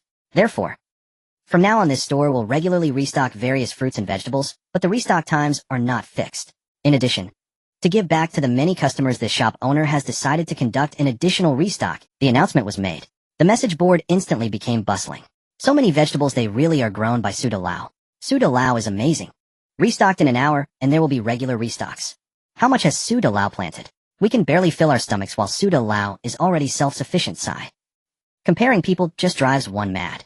I'm doing nothing today, just waiting to snatch some goods. With my 30 years of being single, I still can't believe I won't be able to grab one. Ming's shop was the only one in the entire interface selling fresh fruits and vegetables. Thus, within just a few minutes, the shop's popularity soared to unprecedented heights. And it was still climbing. 37th place. 21st place. 3rd place. 1st place. In just half an hour, Ming's shop ascended to the top of the interface. Every minute, the message board would receive thousands of new messages. Tens of millions were watching Ming's shop, their eyes wide open, waiting for the restock. Ming did not expect fresh fruits and vegetables to be so popular. After closing the shop, he began to rest his eyes. He had fought with Leona for an hour. He was already exhausted. Lying in the bathtub, he fell asleep in no time. When he opened his eyes again, he found that the fruits and vegetables in the team's backpack had stopped increasing. This meant that the fruits and vegetables in the fields had all been harvested. For the 8 types of crops, Ming had kept some of each. Then he opened the shop. On the message board, countless people were urging for goods. Su Lao, it's been an hour, time to restock. Is Su restock, restock, restock, restock, restock. Besides those urging for goods, there were also doubts. Could it be that Ming has no stock and is deliberately deceiving us to boost his shop's popularity? Right? Even with so many vegetables, not even a superpower like the new era could gather that much, let alone Su. You should know that although he is the #1 in the world, he has always been a lone wolf with hardly anyone in his team. As soon as the doubts arose, someone spontaneously defended Su Ming. You upstairs, what nonsense are you talking about? A person like Su De Lao doesn't need such means to boost his popularity. Exactly. Judging a gentleman by the standards of a petty person. Ridiculous. As representatives of Huagua, those defending Su Ming were still in the majority. Before long, those doubting were rendered speechless and stopped talking. Seeing this, Su Ming thought for a moment and still posted an announcement. I just took a nap and overslept, sorry. Now officially restocking. The announcement was simply to give those defending him an explanation. As for those who doubted, Su Ming couldn't care less. After all, at this stage, he was the only one capable of supplying fresh fruits and vegetables in large quantities, so there was no need to please customers. On the message board, everyone was excited upon seeing the announcement. Su De Lao has appeared. Finally restocking. I've been waiting for an hour and a half, afraid to blink, lest I miss it. Sigh. Who isn't? Don't say it, I'm getting anxious. In the various shelters, countless people were eagerly watching Su Ming shop, their eyes shining. 1 second, 2 seconds, 3 seconds. As time passed, the crowd's mood began to grow uneasy. No one knew how long had passed. Finally, the products in front of them changed. Product: fresh tomatoes, I312, description: delicious and juicy, 5 tomatoes for 1 grilled meat. Product: fresh cabbage, 75, description: a common vegetable, 2 cabbages for 1 grilled meat. Product: fresh chili, 615, description: a common seasoning, medium spiciness, 10 for 1 grilled meat, limited quantity, first come first serve. Product: fresh cucumber, 55. Here it comes. Seeing the numbers in parentheses change, everyone's heart skipped a beat, and they hurriedly clicked. I got it. Finally got it. 20 chilies, enough for me for a long time. I also managed to grab some, finally able to eat tomato scrambled eggs. Damn, didn't get any again. Is there anyone who got some and wants to sell? We'll buy at a high price. 5 grilled meats for 1 chili. Just like last time. Those who got the goods were overjoyed. Those who didn't were frustrated. Even though Su Ming restocked a lot this time, the probability of grabbing was still very low, with tens of millions competing. Those who didn't get any still made up the majority. While feeling frustrated, they left messages. Su De Lao, when will the next restock be? Can you give us a hint? It would be good to have an idea. Yes, Su De Lao, please give us a hint so we can prepare in advance. Su Ming saw these messages and thought for a moment, replying, the restock time is uncertain, generally in the evening, barring any accidents. I restock every other day. Every other day. Everyone was shocked upon hearing this. Although Su De Lao's stock seemed trivial compared to tens of, however, Su De Lao is just one person. For one person to cultivate so much land is already quite. Initially, they thought restocking every 7 days was the limit. Unexpectedly, it's every day. So does this mean Su De Lao has cultivated 7 plots of land, each staggered by a day? It seems that only in this way could one achieve a daily restock, right? To cultivate an efficient plantation alone, only someone like Su De Lao could accomplish this. Everyone thought of this, and naturally felt a wave of admiration. Only a few major powers. Upon seeing this sentence, they all grew uneasy. As factions with hundreds of survivors, they understood better than those lone wolves how difficult it is to achieve a daily restock. It is no exaggeration to say that even if they had another month, they might not be able to achieve it. But this guy Su Ming managed to do it all by himself. That's truly terrifying. If nothing goes wrong, this guy will be their biggest competitor in the future. They need to pay. At this moment, in the bathtub of the shelter, Su Ming, who was feared by countless factions and individuals, was leisurely counting his grilled meats. Tomatoes sold 450 pieces, 5 pieces for 1 grilled meat, that's 90 grilled meats. Chilies sold over 700 pieces. Cabbages sold over 90 pieces. In just an hour, he made a net profit of 300 grilled meats. What does that mean? You should know. In these 14 days, he hunted so many exotic beasts. Su Ming's backpack only had a bit more than 600 grilled meats. It's no exaggeration. Starting today, Su Ming doesn't need to do anything else, just focus on managing the farm, and he can live comfortably in the wasteland. Of course, Su Ming wants more. The farm needs management, and other aspects cannot be neglected. For example, salt mine. Su Ming lay in the bathtub lost in thought. The competition had entered its second phase, with more exotic beasts appearing. The other survivors had all retreated into their shells. Only he, instead of having leisure time, became even busier. The farm, the mine, and the salt mine. Each of these 3 places was crucial. However, Su Ming had only 3 people he could rely on. To manage the farm, he had to give up the salt mine. To exploit the salt mine, he had to abandon the mine. How frustrating. Sigh. Su Ming exhaled deeply, deciding to stop dwelling on these vexing matters. Where there's a will, there's a way. The mine and salt mine were right there. They wouldn't vanish even if he chose not to exploit them. If worst came to worst, he could temporarily give up and wait for the team to recruit new members before figuring out how to mine. Having come to this realization, Su Ming stood up from the bathtub. He dried himself with a towel, got dressed, and in the living room, Leona and Xia Ishiwa had finished their farm work and were resting on the sofa. Both looked extremely tired. Managing such a large piece of arable land was indeed no easy task for the two of them. Ming looked at the two and said, "You two should rest while I'll cook." Hearing this, Xia Yixue turned to look at Ming, her eyes filled with surprise. "You can cook?" Ming looked like a typical science and engineering guy, not at all someone who would know how to cook. "Just wait and see, you'll find out soon enough." Ming replied, and took out several pieces of roasted meat, placing them on the table. He also brought out various vegetables, chili peppers, and fresh Sichuan pepper. He set up an iron pot and began cooking. Before long, a series of fragrant dishes were ready. Honey tomatoes, stir-fried shredded pork with green peppers, steamed pumpkin, stir-fried cucumbers, braised pork with cabbage, twice-cooked pork. Although all 6 dishes were simple home-cooked meals, they were more enticing than gourmet food in the wasteland. It is no exaggeration to say that each of these 6 dishes, if placed outside, would attract countless people competing for a taste. At this moment, if any other survivors were present, they would surely lament the unfairness of fate. After all, less than 1/10 of 10 billion people in the wasteland could have a full meal. Those who could eat meat were less than 1%. Those who could have stir-fried dishes with seasoning were probably less than 1 in 10,000. For someone like Ming to have 6 different dishes for a single meal was beyond the wildest dreams of many. Not even Xia Yixue, seeing these 6 dishes, was stunned in place. Just a few days ago, before she met Ming, she could never have imagined that one day she would enjoy such a lavish meal. In other words, without Ming, she might never have had the chance to enjoy such a meal in her lifetime. Strangely, as she looked at the table full of sumptuous food, Xia Yixue found herself speechless and choked up. What once seemed so ordinary now appeared so precious. "What are you staring at? Come and eat." Ming picked up a piece of bread, scooping up some dishes while beckoning.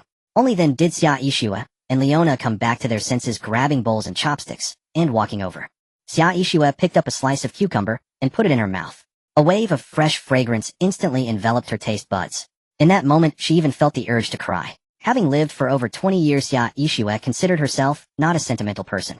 However, at this moment, tasting the flavor of her hometown again, she couldn't control her emotions. Stir-fried cucumbers, honey tomatoes, stir-fried shredded pork with green peppers, steamed pumpkin. Each dish was savored by Xia Yixue, as if she were enjoying a Michelin star meal. She had to admit that Ming's culinary skills were far better than she had imagined, especially without soy sauce, vinegar, MSG, and other seasonings. Ming was still able to make ordinary home-cooked dishes incredibly delicious. This was something she did not expect. As she continued to eat, Xia Yixue finally couldn't help but shed tears. Nearby, Leona observed this scene with a somewhat strange expression. She couldn't understand why Xia Yixue would cry. On the other hand, Ming understood very well. Xia Yixue's tears were not due to the taste of the meal, but rather, the meal reminded her of her past life, of her home. Unfortunately, her home was on the faraway Earth. Having arrived in the wasteland, this was her second time crossing over. She had been overly sentimental before, and now she felt little emotional impact. Ming chewed on his bread and sighed. If only there was rice. If there's no rice, steamed buns work too. Leona, hearing this, hesitated for a moment before saying, "Actually, bread is pretty good too." Haha, right, bread is pretty good. Ming glanced at Leona and laughed joyfully. Xia Yixue raised her gaze towards the two, thought for a moment, and said, "Rice is still better. It's a pity this place isn't suitable for growing rice." "Who says it isn't suitable? Let's give it a try another day. We just need to find rice seedlings. If that doesn't work, we can buy some wheat seeds and grow some wheat. Then we can make steamed buns or bread." "That makes sense." The three of them chatted casually while eating, creating an inexplicable sense of warmth. They were full and satisfied. Ming stood up, took out roasted meat, and placed it in front of Guzi. He then opened the safety door and distributed roasted meat to the wolf pack. Afterward, he took out blood from a third-tier exotic beast to share with the bee swarm. After finishing his tasks, he returned to his room. Lying on the bed, he opened the survival manual and found his shop still ranked first on the interface. It seemed that everyone's thirst for fresh fruits and vegetables exceeded his imagination. Ming thought for a moment and sent a message. "Everyone, don't wait. There won't be any restocking today." After sending it, he closed the shop and opened the communication interface. Everything in the communication interface was still the same. Complaints and criticisms were flowing. Insults were being hurled. There were also those in the communication interface posting so-called wanted notices. As long as one killed the designated target, they could earn a handsome reward. Without thinking, it was clear that soon a group of bounty hunters would emerge in the wasteland, specifically targeting these ones. Ming shook his head and couldn't help but exclaim, "It's becoming more and more like a game." Except for the wanted notices, which felt rather novel. The topics of conversation among others were not much different from before. After watching for a while, Ming decided to take a break and was just about to close the communication interface. A message suddenly caught his attention. "Brothers, it seems there's a ruin near my house that's glowing at night. Does anyone know what to do?" "Glowing at night? That's great. A natural streetlight. You've hit the jackpot." "What jackpot?" "It's so bright that you can see it from over 10 kilometers away. Every day I'm on edge, who knows how to make it stop glowing?" "A glowing ruin. I also have one near my house that I want to know too. Isn't it just glowing?" Find a way to blow it up, and it won't glow anymore. Is there a more reliable method? Yes. Let's go in tomorrow, or it might really be a streetlight left by the natives, and there could be a switch inside. That makes sense. I've made up my mind he'll go in to take a look at dawn. Brothers, wait for my good news. The glowing ruins. Ming suddenly recalled that earlier this morning on his way back to the shelter, he seemed to have seen a glowing source of light. However, he couldn't see it clearly during the day, so he couldn't be sure. He'll check the ruins tomorrow to see what the situation is. If it's not dangerous, he'll look for that light source again. After some contemplation, Ming made this decision. In the communication interface, everyone was still discussing the glowing ruins. Ming observed for a while. He found that these people were just making wild guesses with no substantial evidence, and lost interest in continuing to read. Forget it, he'll know the situation tomorrow. Time to rest. Ming closed the communication and shut his eyes. Time passed. A new day soon arrived. The electronic notification sounded on time. Survival Day 15, Reward 1, Type 01 Replica Person Reward 2, Ordinary Contract Reward 3, Meteorite Heavy Sword, please choose. Ming looked at the three options, his expression conflicted. It was another difficult day of choices. All three but Ming ultimately chose Reward 1. Although he didn't know what the replica person was, he could guess it was likely something like a robot. At this stage, what Ming needed most was a reliable assistant. While robots might not match real people in many aspects, they had one significant advantage: they were worry-free. As an assistant, it would be entirely sufficient. I'd choose Reward 1. Acquired Type 01 Replica Person 1. Note: the first model of the replica person designed and mass-produced by Star Industries. Drawbacks: weak compatibility, imperfect AI. Advantages: long battery life, inexpensive. A white light enveloped him. A nearly 2-meter-tall muscular man appeared before Ming. Master, hello. I am the Type 01 replica person you purchased, ID 0526. Next, please allow me to give a brief self-introduction. I was designed and manufactured by Star Industries. Height data 198 centimeters. Weight data. The Type 01 replica person went on for over 10 minutes. Finally, it had introduced itself. The manual was too long, and Ming didn't listen closely. The key point was that the primary function of the Type 01 replica person was to engage in physical labor. For example, assisting the master with household chores, cleaning, weeding, and farming. Its compatibility was only comparable to that of an ordinary adult male. There were no weapons equipped on its moreover, any form of modification was prohibited. The battery life was 1 month. It needed to be replaced once every month. Other than that, there was nothing else. Master, please proceed to name me. The Type 01 replica person looked at Ming expressionlessly and spoke in a mechanical voice. Naming. Ming thought for a moment and said, your ID is 0526, so let's call you 0526. Yes, Master. The Type 01 replica person with ID 0526 has been named 0526. 0526 stood in place expressionless. Nearby, Ming sat on the bed examining 0526 from top to bottom. He had to admit, while the Type 01 replica person was somewhat lacking in performance, its appearance was indeed indistinguishable from that of a real person. If he were thrown into a crowd, no one would be able to tell he was a replica person as long as he didn't speak. In this light, Star Industries was quite impressive for producing such a realistic robot. Thinking of this, Ming couldn't help but become curious. He wondered if there were Type 02 or Type 03 replica persons. What would those replicas be like? However, he thought it over and decided it was meaningless to ponder too much. Time to sleep. Ming looked at 0526 and ordered, enter standby mode. Yes, entering standby mode. 0526, now in standby mode, closed its eyes. Seeing this, Ming also shut his eyes. When he opened his eyes again, it was already the next morning. He pushed open the door to find Leona and Xia Ishua sitting on the sofa, as usual, enjoying breakfast. Compared to before, they appeared more relaxed now. They knew that there were no beasts around here daring to cause trouble. I was busy for so long yesterday, and didn't sleep much today either. Ming sat down in a spot and chatted casually. Xia Ishua glanced at Ming and replied, I have things to do later. What things, eh? Ming asked curiously. Xia Ishua replied, the farming area needs some attention. The crops treated with legendary-grade fertilizer had their growth cycle reduced from 7 days to half a day. This also meant that apart from sleeping at night, someone had to be present at the farm at all other times. Otherwise, if the fruits matured too much, they would rot on the ground, causing significant waste. Upon hearing this, Ming was slightly taken aback. He hadn't expected Xia Ishua to care so much about the farming situation. After a moment, he said, they'll send someone over to take care of the farming.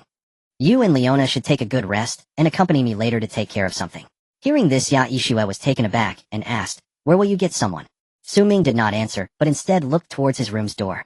Following his gaze, Xia Ishua saw a nearly 2-meter-tall, muscular man standing there in a daze. Seeing this scene, Xia Yixua's first reaction was to draw her gun. However, before she could pull it out, she sensed something was. This muscular man before her didn't seem like a human. After observing closely, she looked at Ming and tentatively asked, a robot? Su Ming was not surprised that Xia Yixue recognized 0526. After all, she had been one of the best among the constables. It would indeed be strange if she couldn't recognize such a straightforward robot.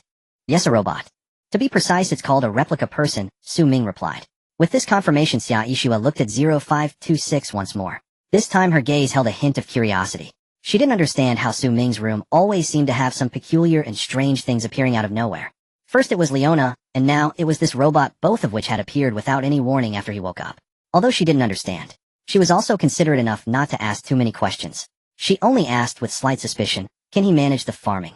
The output of a day's farming was equivalent to 600 grilled meats. You must understand, 600 grilled meats would be an extremely valuable asset, even for a large power with hundreds of people. Handing over such a fortune to a seemingly clueless robot made Xia Yixue feel somewhat uneasy. How can we know if we don't try? Su Ming looked at Xia Yixue, his expression earnest, and said, you have more important things to do than managing the farming. Even if the replica person isn't that useful, it's better than confining you to that small plot of land. Upon hearing this, Xia Yixue felt a warm current surge through her heart. The feeling of being valued made her feel she could still contribute something for Su Ming. Therefore she no longer rejected Su Ming's suggestion, but instead nodded heavily. Alright, I'll listen to you. Just tell me what's the important matter. Salt mine. Su Ming said seriously, the people from Liang who mentioned that there is a salt mine hidden near our shelter. Our task now is to find it. The value of the salt mine is something everyone understands. At this stage there are no dedicated salt vendors appearing in the shop interface. Only a few people are selling loose salt at exorbitant prices. A small bottle of salt can be sold for the price of 3 barbecued meats. At this moment, whoever can control the salt mine holds a golden mountain. Even though he already had a farm, Su Ming wouldn't miss this opportunity to get rich. The salt mine must be. Hearing this, Xia Yixue nodded heavily. Okay, I will follow your lead. After a pause she asked, when? Now. Su Ming looked at 0526 and gave the order, activate program No. 1. Program No. 1 is a functional program built into the No. 01 humanoid. Its purpose is to automate farming tasks.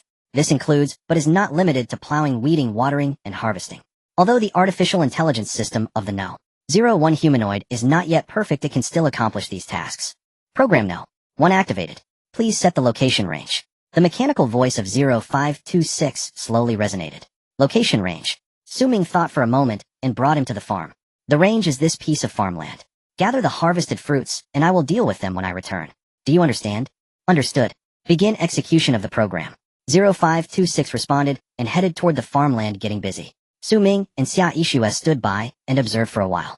They noticed that 0526's movements were gentle and did not harm the crops. Moreover, he could judge for himself which fruits were ripe and which were unripe. He left the unripe ones and picked the ripe ones, setting them aside. If he encountered weeds, he would also remove them automatically. The series of actions was executed even better than Su Ming had imagined. Seeing this scene, both Su Ming and Xia Yixue felt reassured. As long as he could maintain his current state, the farm would not need anyone else to manage it, fully entrusted to him. Then they could just check in every once in a while. Of course, aside from that, certain security measures also needed to be arranged. After all, 0526 had no combat abilities. If it encountered a ferocious beast, it would be completely helpless. Su Ming stood still, deep in thought. Ultimately, he decided to assign 5 desert wolves to guard the place. The 5 desert wolves, combined with a swarm of blood spirit bees, had combat strength that was not inferior to a third-tier ferocious beast.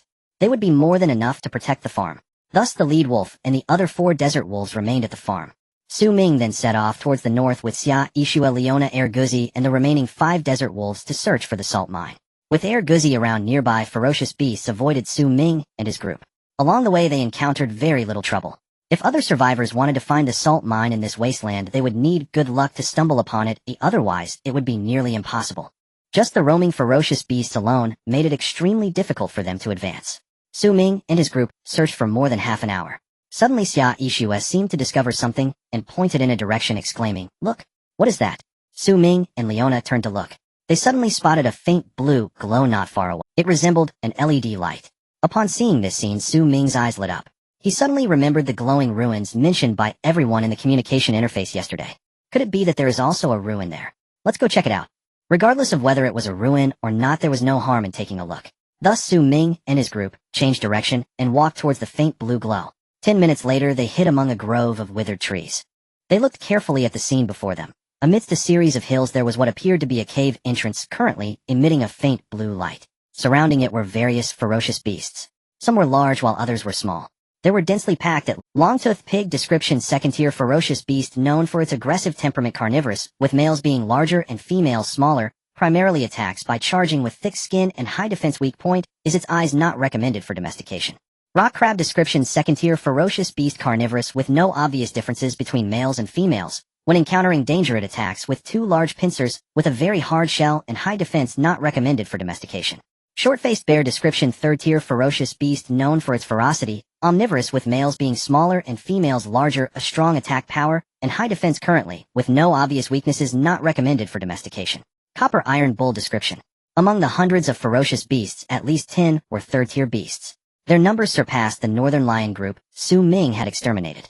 They were gathered together doing nothing, giving off a strong sense of threat. If these ferocious beasts launched an attack on the shelter, even the current Ming using all means might not be able to withstand it. After observing for a while, Xia Yixue couldn't help but say, "Let's retreat. Staying here is pointless. We can't fight against so many ferocious beasts anyway. Even if that cave is truly the entrance to a ruin, even if it hides countless treasures, it has nothing to do with us right now. Only when our strength is strong enough can we come back. Let's wait a bit longer." Ming's sharp eyes were fixated on the ferocious beasts in front of him. He didn't understand why so many ferocious beasts were gathered here. Logically, they shouldn't be gathered together at all. In fact, many of these ferocious beasts were natural enemies, the kind that hunted each other. Now they stood together harmoniously like a single tribe. This was completely illogical. Based on Ming's biological knowledge, there could only be one reason for this situation. A tremendously powerful ferocious beast existed nearby. All the ferocious beasts gathered here were either its food or its subordinates. It was precisely for this reason that these ferocious beasts wouldn't attack each other. Otherwise, they would never coexist peacefully as they were now. Boom, boom, boom. As Ming was observing, trying to locate the immensely powerful ferocious beast, the ground suddenly began to shake. With each tremor, the rhythm was very strong. "It's coming." Ming felt the vibrations, his eyes narrowed, and he looked even closer. At that moment, he suddenly noticed. The hill behind the ferocious beasts was moving. Upon seeing this, Ming, Xia Yixue, Leona, and even Air Guzi and the desert wolves were all shocked. Who would have thought that hill was actually a living ferocious beast? Meat mountain beast. Description: a special exotic beast epic capable of producing a certain amount of fresh meat, periodically non-aggressive, with relatively low defense, recommended for domestication. Special exotic beast. Ming stared at the exotic beast before him, resembling a hill, in shock. In all the days he had spent in the Wasteland, it was the first time he had heard of such a special exotic beast. It can produce a certain amount of fresh meat periodically. Doesn't that mean that by possessing it, even without hunting, one could still have an endless supply of meat? What kind of divine beast is this? No wonder so many different kinds of exotic beasts are gathered here. They must be waiting to feast on its meat. Ming watched as hundreds of exotic beasts orderly followed behind the meat mountain beast. It was clear that the fresh meat produced by the meat mountain beast must be substantial. At the very least enough for 100 exotic beasts to have a hearty meal. Otherwise, they wouldn't coexist. The oblivious Xia Yixue and Leona stared blankly at the meat mountain beast, unable to help but exclaim, "Such a large exotic beast exists." Ming glanced at them and explained, "This creature is called the meat mountain beast. It is considered a special exotic beast capable of producing fresh meat daily, which is why these exotic beasts follow it." Xia Yixue and Leona were once again stunned upon hearing this. There exists such a magical exotic. Ming glanced at Xia Yixue and said calmly, "This is a wasteland. I don't find anything strange." Xia Yixue nodded and asked, "What should we do next?" Ming thought for a moment and said, "The meat mountain beast is non-aggressive. Its presence here poses no threat to us and can stabilize some of the exotic beasts, so we can just leave it be." Xia Yixue nodded, saying, "All right, I will follow your lead." Ming replied with a hum and slowly got up. At that moment, Leona suddenly spoke, "My lord, look." Ming turned his head, following the direction Leona was. He saw that the place where the meat mountain beast had been was now radiating a blue light. This blue light was much more dazzling than the previous pale blue glow.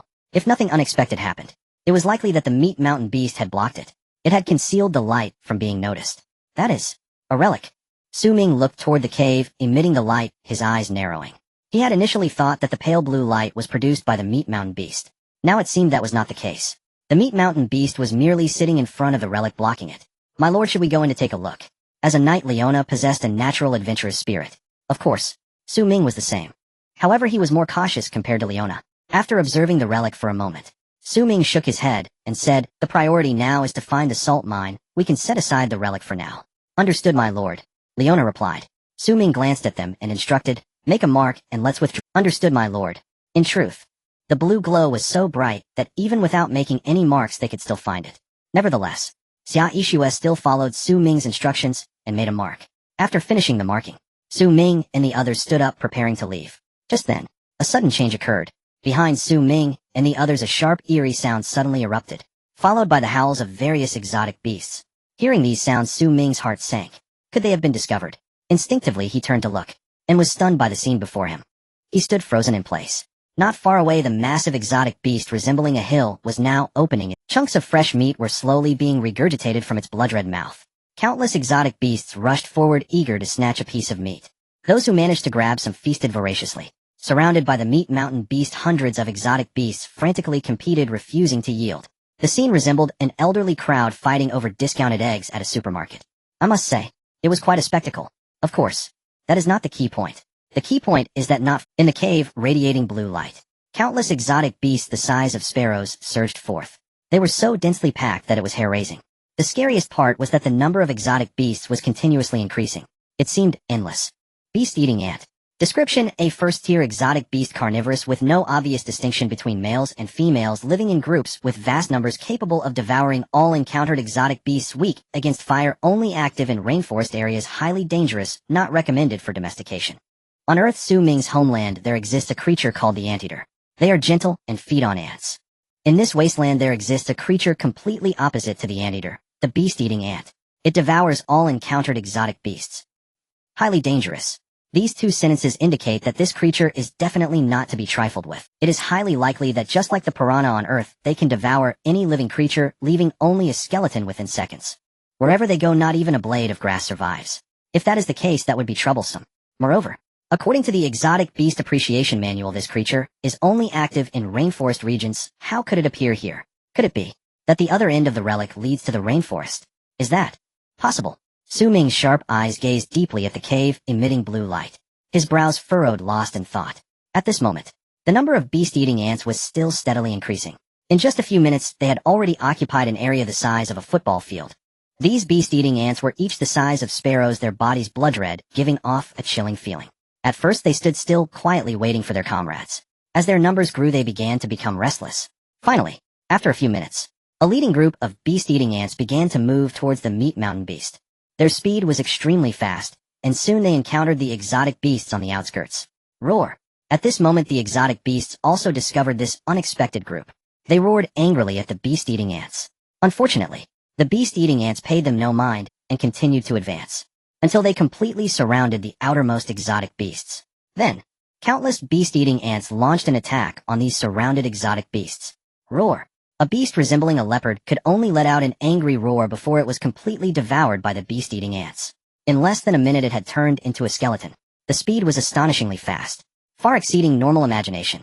Not far away, Su Ming witnessed this scene, his brows tightly knitted.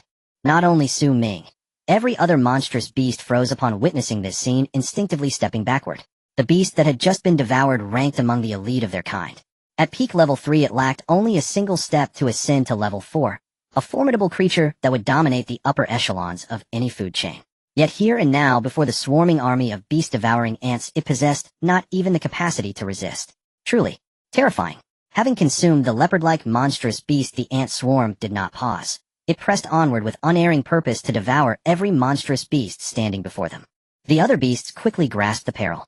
Many turned and fled, but far more chose to remain watching. Though fearsome, the beast-devouring ants were not invincible. 100 level 2 beasts arrayed against the swarm might yet prevail. Most crucially, if they fled, the flesh mountain beast behind them would become easy prey for the ants. Thereafter, they would never again enjoy such effortless abundance. Meat delivered daily without labor or risk. Thus, to protect the flesh mountain beast, they chose to stand their ground.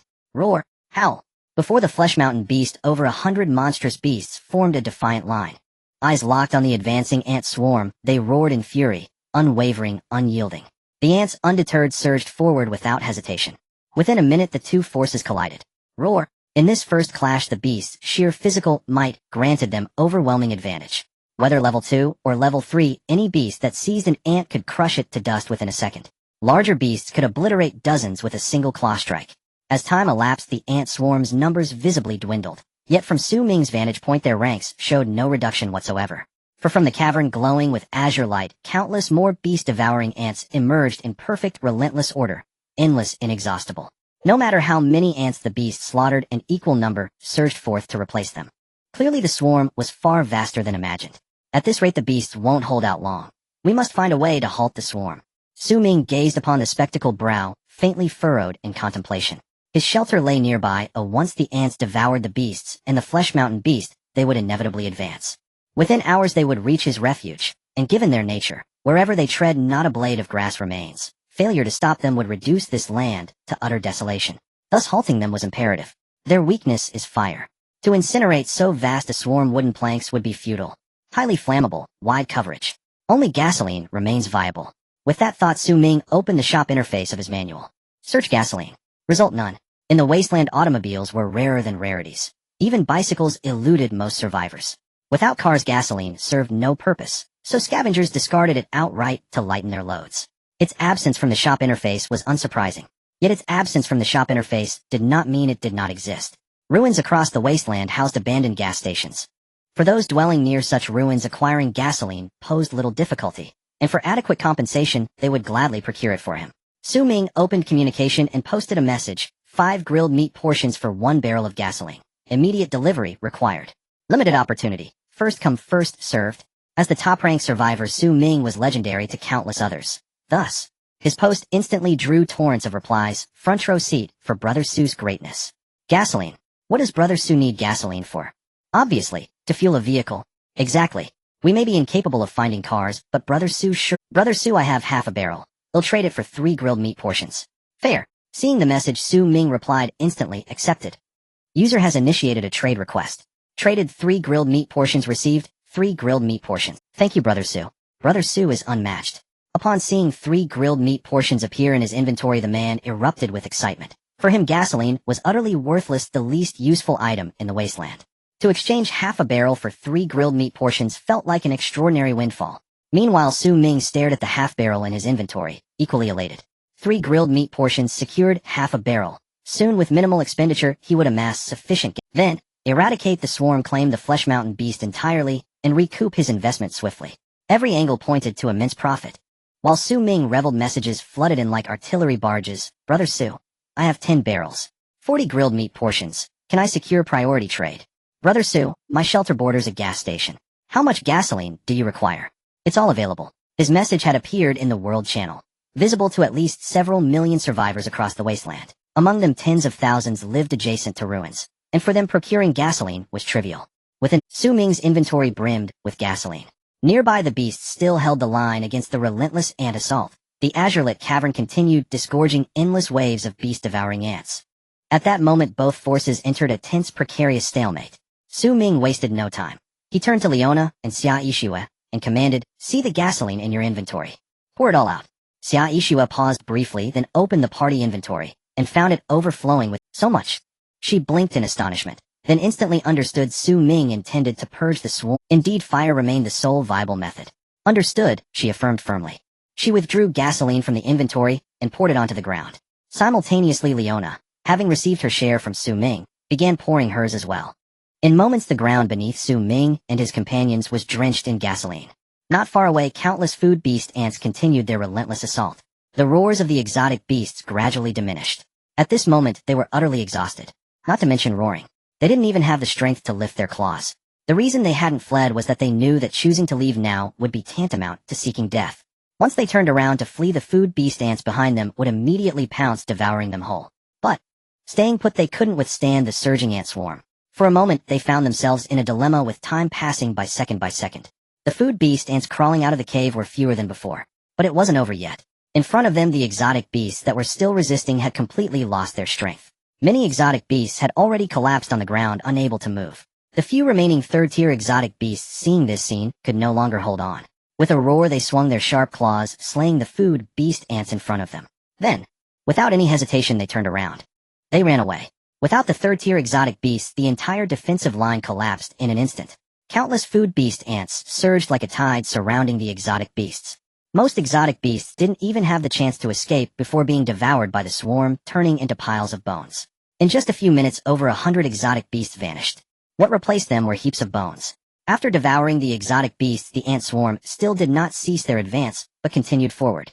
Their target, the meat mountain beast. The meat mountain beast, as large as a hill, had no perception abilities like normal exotic beasts. Naturally, it was unaware that danger was about to descend.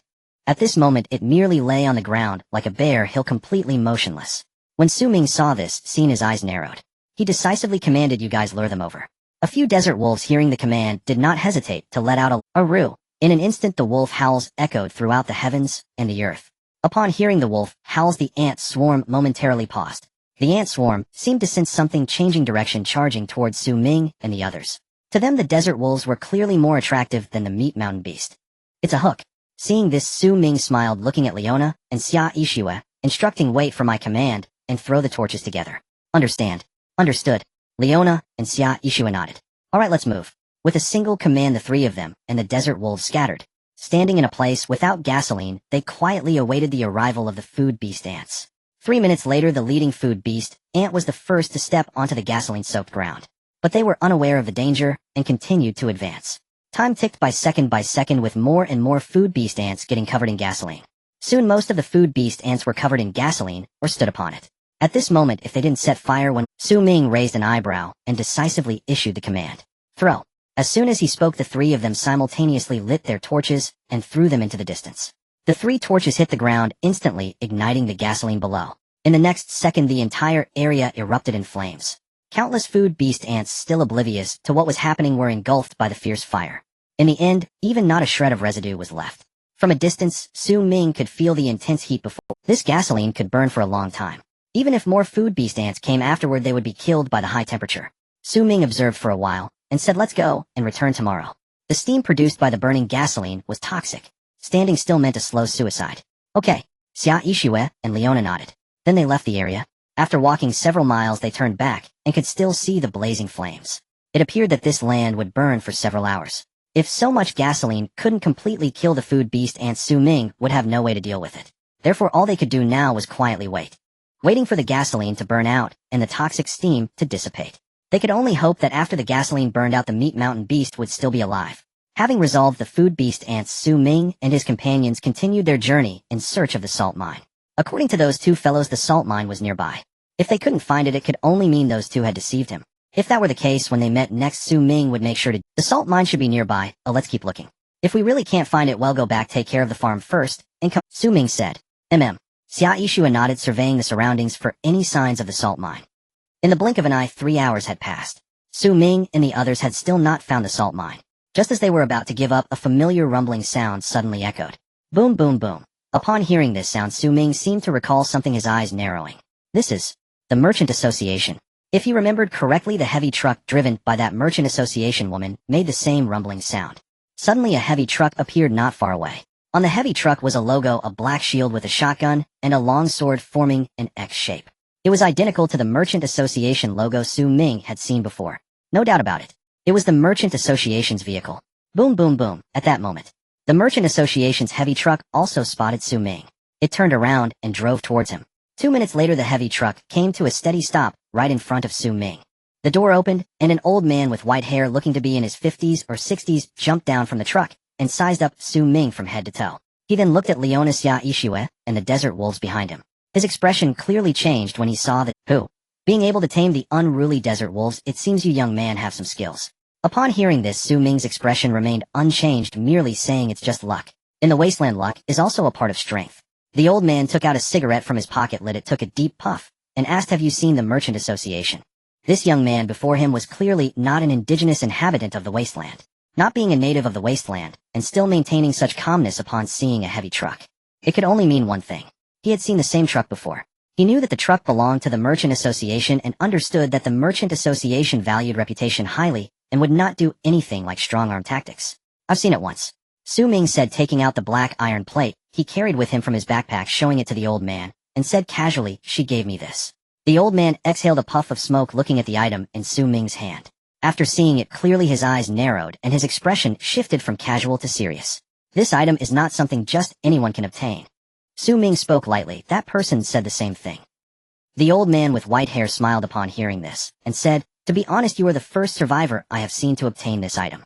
Your colleague must see something extraordinary in you to offer it to you." Su Ming shrugged, noncommittal. "Since you are a premium customer, let's skip the formalities." The old man gestured with his eyes to someone behind him. Three burly men immediately jumped down from a heavy truck carrying various goods. You are a premium customer entitled to unlimited purchases and a 10 discount. There aren't many items in the truck, just a mountain motorcycle and a heavy machine gun. The rest are here, take a look and see if there's anything you want.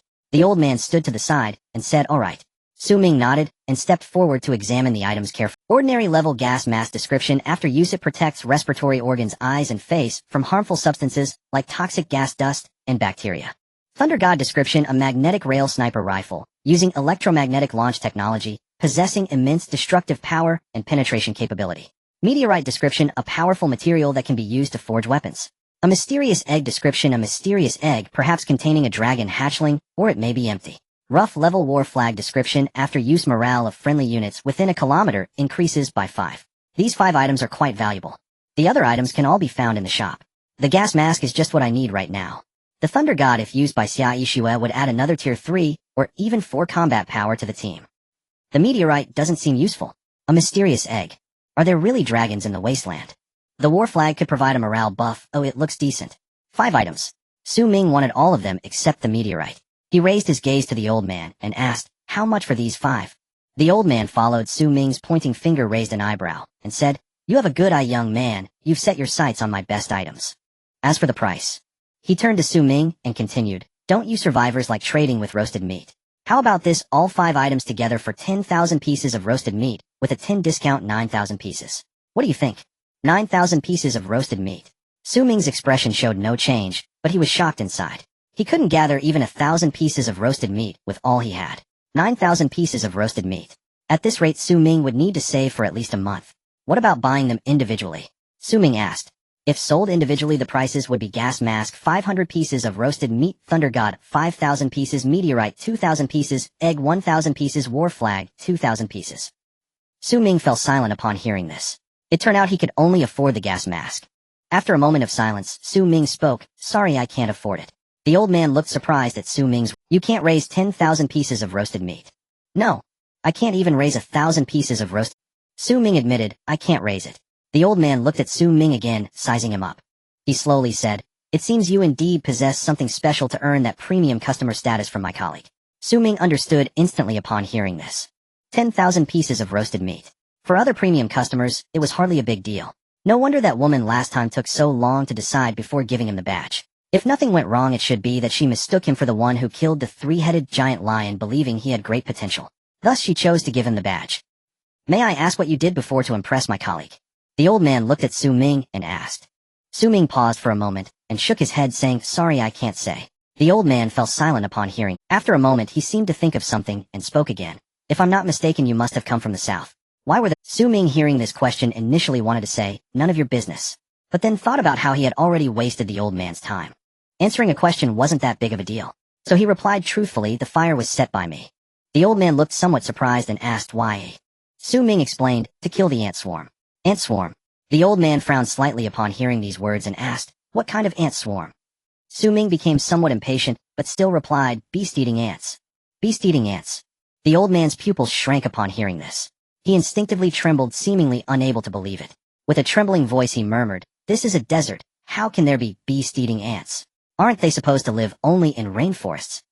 Ming shook his head and said, I don't know, but I indeed encountered beast-eating ants just now. There were so many that within half an hour they devoured over 100 exotic beasts. Over 100 exotic beasts. You encountered a beast swarm. The old man's expression was one of great surprise. Ming nodded. It could be considered a beast swarm. There was a meat mountain beast there. Meat mountain beast. This time the old man instinctively opened his mouth wide, his eyes filled with disbelief. The meat mountain beast. Beast-eating ants. These 2 exotic beasts are extremely rare. He had been struggling in the wasteland for decades and had never seen either. How could this young man encounter both in just a few days in the wasteland? This was unreasonable. The old man took a deep breath, suppressing his shock. He looked at Ming and said, where are the beast-eating ants and meat mountain beast? Can you take me to see them? Ming thought for a moment. Even if he didn't tell him, the old man would eventually discover the existence of the beast-eating ants and the meat mountain beast. It wouldn't hurt to take him to see. So he nodded and said, they're just ahead of, follow me. All right. The old man waved his hand and commanded his subordinates, follow this young man, let's move out. 20 minutes later, Ming looked at the thick smoke in the distance and said, the meat mountain beast is just behind the smoke. If you want to see, you'll have to wait for the fire to stop. The white-haired old man leapt down from the heavy truck, gazing at the billowing smoke before him. After a moment of hesitation, he said, "No need to make this so complicated." Having spoken, he gave a subtle signal behind him. In the next instant, two burly men produced two small drones and began operating them. The compact drones slowly ascended, flying over the thick smoke and deeper into the scene, vanishing from everyone's sight moments later. The white-haired old man took out a handheld tablet resembling an iPad and started observing. The screen displayed footage captured by the drones. Within the dense smoke, countless ant-sized creatures writhed frantically, tormented by the intense heat, each struggling desperately to survive. Beast-eating ants. The old man's eyes narrowed as he recognized the ants. Although he had never seen beast-eating ants in person, he had seen terrifying images of such otherworldly beasts. The ants before him, Sparrow's eyes, bore no difference from the beast-eating ants in the pictures. They were unmistakably the legendary creatures feared even more than fourth-rank beasts. Judging by their number, there were not tens of thousands, but still several thousand. If left unchecked, such a massive congregation of beast-eating ants would spell catastrophe for the entire area. Fortunately, this young man had timely stopped the beast-eating ants, otherwise the consequences would have been unimaginable.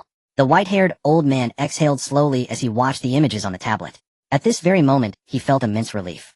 Without this young man, he would have been in serious trouble. After all, this area was under his jurisdiction. If any problems arose, the headquarters would investigate, and he would not escape responsibility. Thinking of this, the white-haired old man instinctively glanced at Ming, who stood calmly, expression indifferent, as he faced the blazing inferno, as if nothing had happened. Every gesture exuded an indescribable aura. Witnessing this, the old man finally understood. Why had his colleague entrusted a prestigious client to such a survivor who could barely afford 10,000 units of roasted meat? He had to admit, this young man truly possessed extraordinary qualities. The white-haired old man withdrew his gaze and continued watching. As the drones ventured deeper, the images began to change. The smoke gradually thinned, and moments later it vanished entirely, revealing a barren wasteland. Amidst it stood a small hillock that seemed oddly out of place. The white-haired old man observed for a while, but saw no sign of the meat mountain beast. Could the young man have been lying? His brows furrowed slightly as he prepared to speak. Before he could utter a word, the hillock in the footage suddenly began to move. The motion was slow but unmistakable. In an instant, the old man realized that the hillock was indeed the legendary meat mountain beast capable of producing fresh meat. The young man had not deceived him. Here truly were both beast-eating ants and the meat mountain beast. Having lived so many years nearly half buried in the earth, he never expected to witness these two mythical creatures. It was worth it. Watching the meat mountain beast slowly moving away from the smoke, his expression grew excited. Phew. After a long moment, he composed himself, exhaling a cloud of stale breath. Looking at Ming solemnly, he said, "You were right. There truly are beast-eating ants and meat mountain beasts ahead." Ming shrugged. "I have no reason to deceive you. Indeed, the guild's primary business was commerce. The meat mountain beast's massive size yielded limited fresh meat of little value to them. Moreover, even if he had lied, they would have seen the truth with their own eyes from such close proximity." The white-haired old man smiled and said, "That's true." He paused, then added, "In the wasteland, swarms of beast-eating ants are even more troublesome than fourth-rank beasts. Your extermination of them is a boon to all humans in the region." Ming shrugged again, neither confirming nor denying. The old man pondered before continuing, "To be frank, this area is my responsibility. The emergence of the beast-eating ant swarm without my notice was a dereliction of duty. Your elimination of them has helped me greatly. Therefore, I am willing in my personal capacity to offer you some assistance." Ming raised an eyebrow and asked, "What kind of assistance?" The white-haired old man hesitated briefly, then glanced toward the truck behind him. "The 5 items you chose can be purchased in installments totaling 9,000 units of roasted meat divided into 3 payments of 3,000 each." Before he finished, Ming interrupted, "I can't afford 3,000 units of roasted meat." Hearing this, the old man's expression turned somewhat speechless. To have eliminated the beast-eating ants, yet not afford 3,000 units of roasted meat. Could this young man be deceiving him? "Then how much can you pay?" the old man asked. Ming calculated. After setting aside 1 day's food, he could barely gather 1,000 units of roasted meat. Altogether, only 1,000 units. 1,000. The old man twitched his lips silent for a long moment before biting his lip and saying, "1,000 will do. But next month you must repay 5,000 the month after 3,000. The transaction location remains here. If that's acceptable, then let's proceed." Ming pondered deeply upon hearing this. 1 day's harvest from the farmland produced about 400 units of roasted meat. The mine yielded 200. Daily food consumption hovered around 60 units. Accounting for other expenses, the refuge could save about 500 units of roasted meat each day. That totaled 15,000 units per month, assuming no unforeseen circumstances. 15,000 units, repaying 5,000 was not a heavy burden. With this in mind, Ming looked at the white-haired old man and nodded. "All right, it's a deal." Obtained 5 standard grade gas masks. Obtained 1 thunder god. Obtained 50 meteoric iron. Obtained a mysterious egg. Obtained 1 rough grade war banner. Transaction complete. Su Ming's backpack instantly felt empty. Even so, he was immensely pleased. 9,000 units of roasted meat for these 5 items. No matter how he looked at it, he had profited. Especially the thunder god alone was worth it. According to its description, this weapon could pierce the armor of 4th-rank beasts. What did this signify? It meant that henceforth, even if the refuge encountered 4th-rank beasts, they could hold their own in battle. With an excited heart, Su Ming took out the thunder god and examined it carefully. Blue streams of light swirled around the gun's body, dazzlingly beautiful. Its ultra sci-fi design lent it an aura of mystery, enchanting anyone who gazed upon it. Without it, this thunder god seemed like an alien weapon. After playing with it for a moment, Su Ming couldn't help but exclaim, "What a fine gun. Such a magnificent gun. Holding it in my hands feels like a waste of its potential." Su Ming toyed with the thunder god, contemplating for a moment. Ultimately, he decided to hand it over to Xia Yixue. This gun can only reach its full potential in her hands. "Yixue, this gun is for you."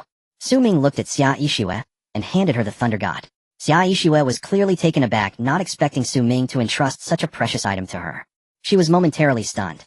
Hesitantly, she said, "This gun is too precious." Before she could finish, Su Ming interrupted her. "This gun can only reach its full potential in your hands. No one else is worthy of wielding it, not even me." Upon hearing this, Xia Yixue's expression changed slightly. After pondering for a moment, she nodded heavily. "All right, I'll trust you." With that, she reached out to take the thunder god. Compared to an ordinary sniper rifle, the thunder god was significantly heavier. However, Xia Yixue held it effortlessly. Perhaps this is the mark of a true sharpshooter. After taking the gun, she began to examine it closely. The more she looked, the more delighted she felt. For a sharpshooter like her, obtaining such a divine weapon was a tremendous... After playing with it for a moment, Xia Yixue raised her eyes, looking at Su Ming, and solemnly bowed her head. "Thank you." She understood the value of the thunder god. 5,000 pieces of roasted meat. What does 5,000 pieces of roasted meat signify? It is enough for one person to live comfortably for a long time. Such a precious item, regardless of who it is, would cherish it. Yet Su Ming chose to give it to her. This was not simply trust, as she believed that Su Ming truly saw her as an equal in battle. "What's there to thank? I'm giving you the thunder god simply because your shooting is precise. If one day my aim surpasses yours, you'll have to return this gun to me." Su Ming looked at Xia Yixue and said with a smile. Xia Yixue just chuckled and nodded. "Sure, I look forward to that day." With that, the thunder god found its rightful owner. The remaining 4 items, except for the gas mask, were packed into Su Ming. The heavy truck of the merchant guild had already left. The flames in front were gradually extinguishing, and thick smoke was drifting in all directions with the cold wind. Su Ming gazed at the faint blue light in the distance, feeling a surge of curiosity. Where exactly does that? Why were the beast-eating ants, creatures that only inhabit rainforests, appearing here? Could it be that the other side of the cave truly leads to a rainforest? Su Ming pondered for a moment, suddenly recalling that many had discussed the light and the ruins last night. He wondered if any conclusions had been drawn today. Opening the communication channel, Su Ming asked, "Are the brothers who were talking about exploring the ruins still here?" This question was not anonymous. Thus he quickly received a response. "Su De Lao has appeared. Are you referring to that guy who asked for attention this morning? He entered the ruins this morning and hasn't been heard from since. No one knows if he is dead or alive. Most likely dead. If he were still alive, he would have at least reported his safety." Sigh. Exploring ruins is not that easy. One moment of carelessness could lead to irretrievable consequences. We might as well stay safe and sound here. Of course, Su De Lao is different. A person as impressive as Su De Lao can turn danger into safety. By the way, is Su De Lao asking this because he wants to explore the ruins? Be careful, Su De Lao. The crowd was abuzz with discussion. Su Ming looked at it and shook his head. After all that talk, there wasn't a single useful piece of information. But, has that guy from yesterday still not made any noise? In light of this, he decided to be more cautious. Su Ming contemplated for a moment and took out a gas mask, placing. He then took out 2 more gas masks and handed them to Xia Yixue and Leona. "I don't know if that cave is still there, but let's go in and take a look. We might find a salt mine." Having searched a radius of over 10 kilometers, they still hadn't found a salt mine. If those 2 weren't lying, only one possibility remains. The salt mine is behind the thick smoke. Even if we don't enter the ruins, we should at least cross through the smoke to check it out. All right. Yes. Xia Yixue and Leona naturally had no objections. Leona needn't say much. The system produced. Even if Su Ming told her to commit suicide, she wouldn't hesitate. Xia Yixue, however, had experienced so much. Each time Su Ming handled things exceptionally well. She trusted Su Ming completely. Since he said they should go in and take a look, it was highly likely that there wouldn't be any problems. The 2 reached out to take the gas masks and put them on. "You all stay here. If we haven't come out after a day, don't wait for us." The Merchant Guild's gas masks could only be used by humans. The desert wolves were left behind. After sorting out their gear, the 3 of them officially set off, entering the thick smoke where ashes covered the ground. With each step, they made a squeaking sound. These were all the corpses of beast-eating ants completely covering the ground. This reveals how many beast-eating ants were burned in this fire. After walking for over 10 minutes, they finally saw the ground. The originally red-black soil had turned pitch black after being scorched by intense heat. The further they went, the lighter the darkness became. About 5 minutes later, the three of them arrived at the entrance of the cave. At this moment, the cave still emitted a blue glow. A few scattered beast-eating ants lay confused on the ground. Beast-eating ants are social creatures. Without their colony, their lives lose meaning. Ming looked at them, hesitating whether he should catch a few to keep. Perhaps they could be of great use at a crucial moment.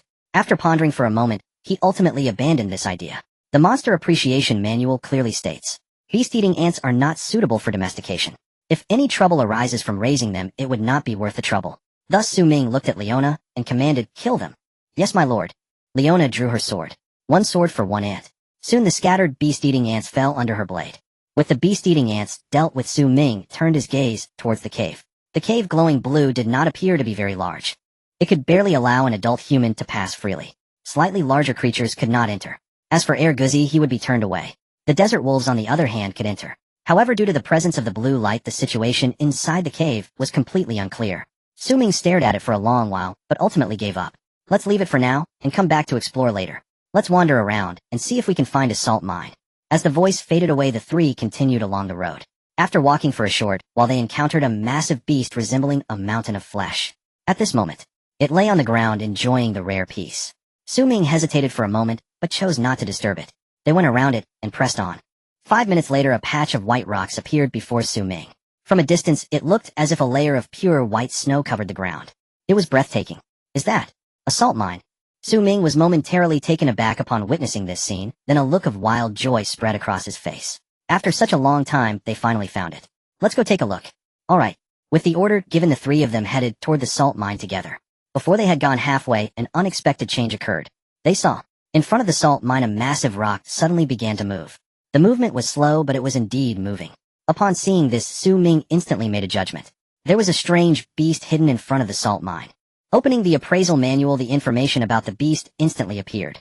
Rock crab description: Tier 3 strange beast, carnivorous, no distinguishable male or female, solitary, highly aggressive, high danger level, extremely high defense, slow speed, is its weakness, not recommended for domestication. Indeed, there was a strange beast. Ming's eyes narrowed, and he instinctively pulled out his pistol. Not far away, a crab that resembled a rock shook off the salt, revealing its form. 1 meter tall, 3 meters long, its entire body covered by a layer of hard shell. A pair of large pincers waved in the air, exuding a sense of arrogance. Ming looked at it, unable to suppress a sigh of amazement. How long would it take to eat such a large crab? Beside him, Xia Yixue raised an eyebrow upon hearing this, and instinctively glanced at Ming. Her bright eyes held a hint of anticipation. Let me give it a try. Ming turned to Xia Yixue. Seeing her gaze, he instantly understood her intention. She simply wanted to test the power of the Thunder God. Coincidentally, he also wanted to see just how powerful the $5,000 Thunder God could be. Ming nodded. All right, give it a shot. Seeing Ming nod, a smile appeared on Xia Yixue's face. She took out the Thunder God from her backpack and adjusted, aiming the gun at the rock crab. At this moment, the rock crab was still unaware of the danger. It stood in place, brandishing its claws, trying to scare Ming and the others away. Whoosh! Xia Yixue lay on the ground, holding the Thunder God in a standard position. She took a deep breath and pulled the trigger. A muffled sound echoed. A bright, deep blue beam shot out from the Thunder God's muzzle. In an instant, the previously arrogant rock crab was pierced through by the light. The hard shell before the Thunder God was as fragile as paper. Ming's eyes widened at this scene. The appraisal manual had stated that the rock crab had extremely high defense. If he remembered correctly, the copper iron bear also had extremely high defense. When facing the copper iron bear, neither his pistol nor Xia Yixue's rifle had any effect. Bullets hitting the copper iron bear felt like merely scratching it. But against a target of the same level with the Thunder God, a single shot pierced right through. Such immense power, no wonder it was priced at $5,000 for barbecue. Worth it. With the Thunder God, the shelter would have a fighting chance even against 3 giant lions. Not just Ming, even Xia Yixue, who was lying on the ground, was shocked by this scene. She knew how powerful the Thunder God in her hands was, but she hadn't expected it to be this immense. Just a single shot was enough to pierce the body of the rock crab. It was simply terrifyingly strong. After a while, Ming and Xia Yixue finally recovered from their shock. Looks like we'll be having crab for dinner. Ming patted Xia Yixue on the shoulder and walked toward the crab. Xia Yixue and Leona exchanged glances before following suit. Dismantling the crab took some effort. During this time, Ming also used his dagger and pistol to test the hardness of the crab shell. As expected, the bullets hitting the crab shell left only faint marks, causing no substantial damage at all. This only highlighted just how immense the power of the Thunder God was. After processing the crab, Ming and the others arrived at the salt mine. Generally speaking, the salt has settled underground for thousands of years with little pollution and high purity. Compared to sea salt, it is of better quality. Ming squatted down and picked up a piece of salt mine, observing it carefully. A piece of salt mine was mostly white crystals with only a small amount of impurities. It could be easily separated from the salt by dissolving it in water. Looking up, the vast expanse before him was filled with this quality of salt mine. Such a large salt mine would be sufficient for thousands of people to eat for decades. After observing for a while, Ming couldn't help but smile. Such salt mines were incredibly rare, even on the previous planet. In the Wasteland, they were even more precious. This time they hit the jackpot. Ming suppressed his excitement and took out a pickaxe and a shovel from his backpack, distributing them to the two. Let's dig some to take back and see if we can make salt. Okay. Next, the three of them, holding the pickaxe and shovel, began to harvest salt. After half an hour, the salt mine in the backpack was nearly full. The three of them then put away their tools and headed back. They were not far from the shelter. They could come back to mine salt at any time, so there was no rush. After reuniting with the desert wolves, night was Ming and the others did not linger and headed straight back to the shelter. Upon returning, night had completely fallen. As usual, after distributing food to the desert wolves, Ming returned to the shelter. Without even taking the time to eat, he opened the survival manual and asked, "Does anyone know how to turn rock salt into table salt?" As soon as the message was sent, it attracted a lot of attention. Gu has been appearing quite frequently lately. Where did Gu get the rock salt? Can you tell us? Speaking of which, I never thought salt was a good thing before, but after coming to the Wasteland, I realized how it feels to be without salt. Sigh. Who doesn't know that? Without salt, the only way to supplement salt is to eat the livers of those strange beasts. I used to hate eating livers. Soon the topic shifted from how to turn rock salt into table salt to how to supplement salt. Seeing this, Ming could only shake his head helplessly. It seemed he still had to rely on himself.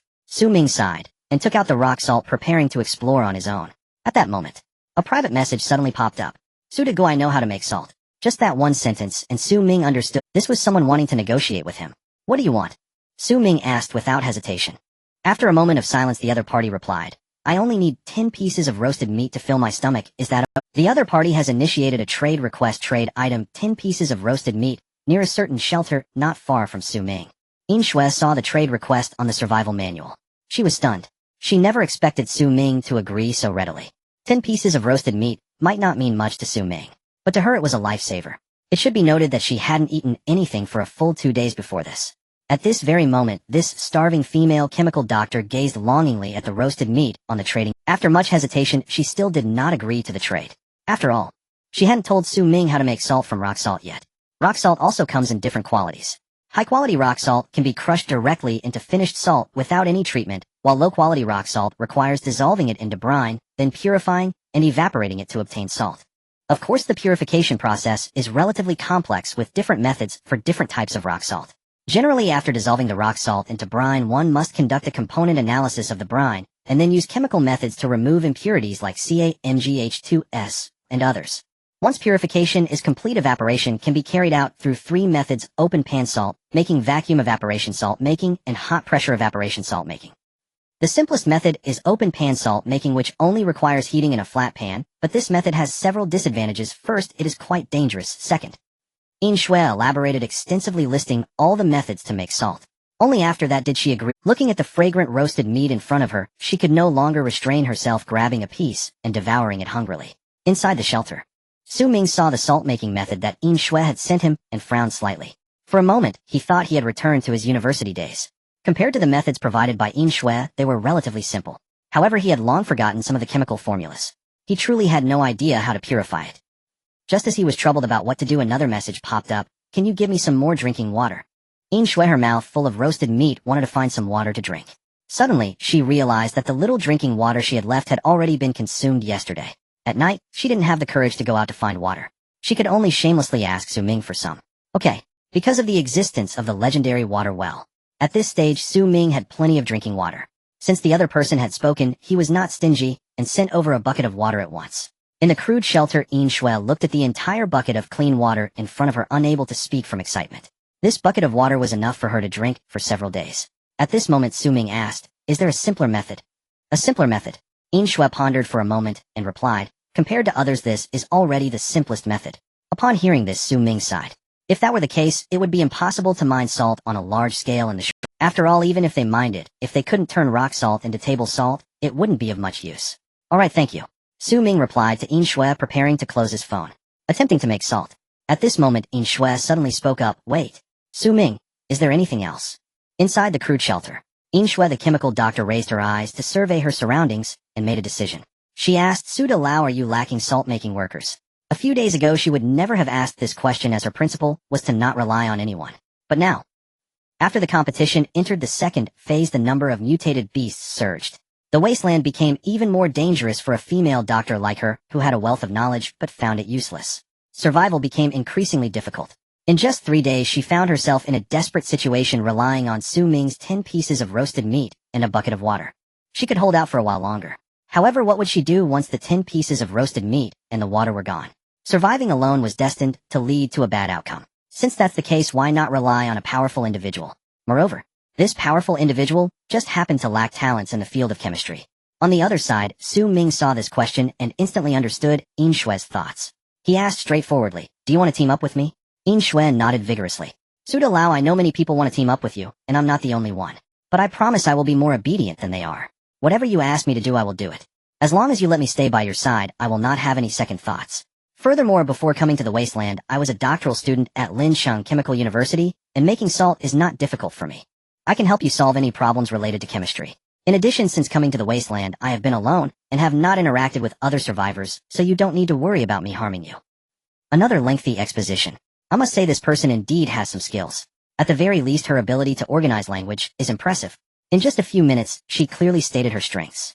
Even if Su Ming didn't initially intend to recruit her, seeing this self-recommendation letter sparked an impulse to absorb her. A chemical doctor. If she can guarantee loyalty, bringing her on board would be a good thing. Su Ming pondered for a moment and finally made a decision. He asked, "Where are you?" Inside the crude shelter. Dr. Yin Shui, seeing that Su Ming had not replied for a long time, had already lost hope. Unexpectedly at that moment, Su Ming replied to her. She did not dare to be the least bit negligent and hurriedly replied, "I am in the same region as you at the red dot location." While replying, she showed her map to Su Ming. After a glance, Su Ming suddenly realized that the doctor's shelter was hidden not far from the mining area. Su Ming thought for a moment and said, "I know this place." Upon hearing this, Yin Shui's face lit up, and she hurriedly said, "Great." After a pause, she added, "Su De Lao, there are many mutated beasts around me, and I'm afraid that before I reach you, I will be eaten by them. If possible, could you send someone to pick me up?" After saying this, fearing that Su Ming might get angry, she hurriedly added, "Of course, if it's troublesome, just tell me a direction, and I will come to find you tomorrow." The dignified doctoral student from start to finish was very cautious. Su Ming pondered for a moment. He hadn't been to the mine for 2 days, and was unsure of the current situation there. Tomorrow would be a good time to check it out, and bring her back. Stay in the shelter tomorrow, they'll come to pick you up. "Thank you, Su Big Brother." On the old wooden bed, Yin Shui was pleased to know that Su Ming was coming to get her. Her fair face revealed a look of immense joy. She still trusted Su Ming relatively well. After all, he was the top figure on the leaderboard. His character should not be too bad. Moreover, there were millions of people on the Wasteland who wished to follow Su Big Brother, yet they had no opportunity. She was fortunate enough to be by his side. This was simply an immense stroke of luck. Even if she had to pay some price, what was there to worry about? With that thought, Yin Shui took out a mirror from her backpack and began to check her appearance. Looking at her fair face and delicate features in the mirror, she let out a sigh of relief. Although she hadn't bathed for over 10 days and was starting to smell, at least her looks were still acceptable. At the very least, she wouldn't be disliked by Su Big Brother. Just thinking about having to endure one more day before being able to enjoy a lavish life with him made her incredibly excited. Yin Shui became overwhelmingly excited. Lying on the wooden bed, she tossed and turned, unable to fall asleep for a long time. Meanwhile, Su Ming had already decided to accept the chemical engineering PhD. He didn't waste time on salt production either. After tidying up a bit, he left the bedroom and came to the living room. In the living room, Xia Yishue was lounging with her legs crossed, sipping hot tea while reading a picked-up novel. Leona sat beside her, carefully polishing her sword. This scene appeared harmonious in Su Ming's eyes. After a few days of hard work, the quality of life for everyone in the shelter had finally improved somewhat. At least by night, everyone no longer had to live in fear of potential beast attacks. "Get ready." Su Ming took out 2 tomatoes from his backpack and tossed them to the 2. He then sat down eating bread while opening the shop. On the message board, everyone was extremely eager. "Su Big Brother, when will you restock?" "We've waited all day." "Yes, Su Big Brother, didn't you say you would restock? If I don't get some fruit soon, I might get scurvy." "A million people are pleading on their knees for you to restock, Su Big." In the entire Wasteland, there was only Su Ming's shop selling fresh vegetables and fruits. Therefore, those who weren't lacking food but craved fruits and vegetables could only wait at Su Ming's. Su Ming glanced at the message board. The new messages alone numbered over 10,000. It seemed that for most people vegetables and fruits were still essential for living. Reminder restocking will occur in 5 minutes. After sending the message, Su Ming opened the team backpack. Thanks to the continuous work of the No. 01 replica, the variety of vegetables and fruits had reached an astonishing quantity. If sold, it could easily earn him 600 pieces of grilled meat. If every day could reach this level, it wouldn't be long before Su Ming could pay off all the debts of grilled meat. Meanwhile, everyone was ecstatic upon seeing the message Su Ming sent. "I finally waited for you, good thing I didn't give up. This time I must grab a tomato no matter what." Although they had waited a long time, everyone was still enthusiastic. 5 minutes later, the shop restocked. In an instant, hundreds of portions of vegetables and fruits were snatched up. How could it be gone so quickly? You guys are simply beat. Those who didn't manage to grab any couldn't help but curse. Of course, this had nothing to do with Su Ming. Looking at the 600 pieces of grilled meat in his backpack, he wore a joyful smile. With this grilled meat, he believed he could eventually develop the shelter into a paradise for humanity. Beside him, Xia Yixue, who had just finished cooking, noticed Su Ming's expression and curiously asked, "What's wrong?" "Nothing." Su Ming came back to his senses and looked at Xia Yixue. Suddenly he noticed that she was holding a plate of dishes. "Today I'll let you try my cooking." Xia Yixue, who was as cold as an iceberg, appeared proud at this moment, clearly confident in her culinary skills. Hearing this, Su Ming raised an eyebrow and eagerly said, "Let me try." Xia Yixue placed the dishes on the table and said, "There are 3 dishes and a soup. The soup is still simmering and will be served soon." Su Ming looked at the table where 2 other dishes had already been set. "I live in a coastal city and often eat crabs. All 3 dishes are made from today's rock crab meat. Before cooking, I tasted the rock crab meat, and it was no different from ordinary needle crabs. So feel free to eat." I don't know if it's just my illusion, but Su Ming felt that today's Xia Yixue seemed a bit different. The previous Xia Yixue was always cold no matter when or what she did. Like an iceberg. But now, although she couldn't be called warm, she was much better than before. The 3 dishes are salt-baked crab curry crab and steamed crab, each prepared differently and offering a different flavor. There's also a soup crab meat porridge. Since there's no rice, I had to use bread instead, but the taste shouldn't be too different.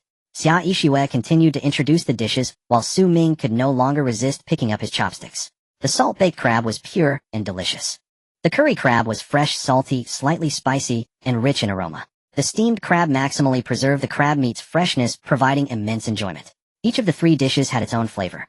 Together with the crab meat porridge made with bread, this meal made Su Ming and Leona extremely satisfied. Even if they wanted to find any faults, they couldn't. Su Ming, who was usually not good at giving compliments, was now praising. He was not stingy with his compliments. The meal lasted over half an hour. After finishing, they rested on the sofa. Only then did they return to their respective rooms. Back in the bedroom, Su Ming lay on the bed, gazing at the ceiling of the shelter with a myriad of thoughts. After more than 10 days of effort, this little cave finally had a semblance of home. It was just a pity that this home was a bit small, especially after placing the alchemy table.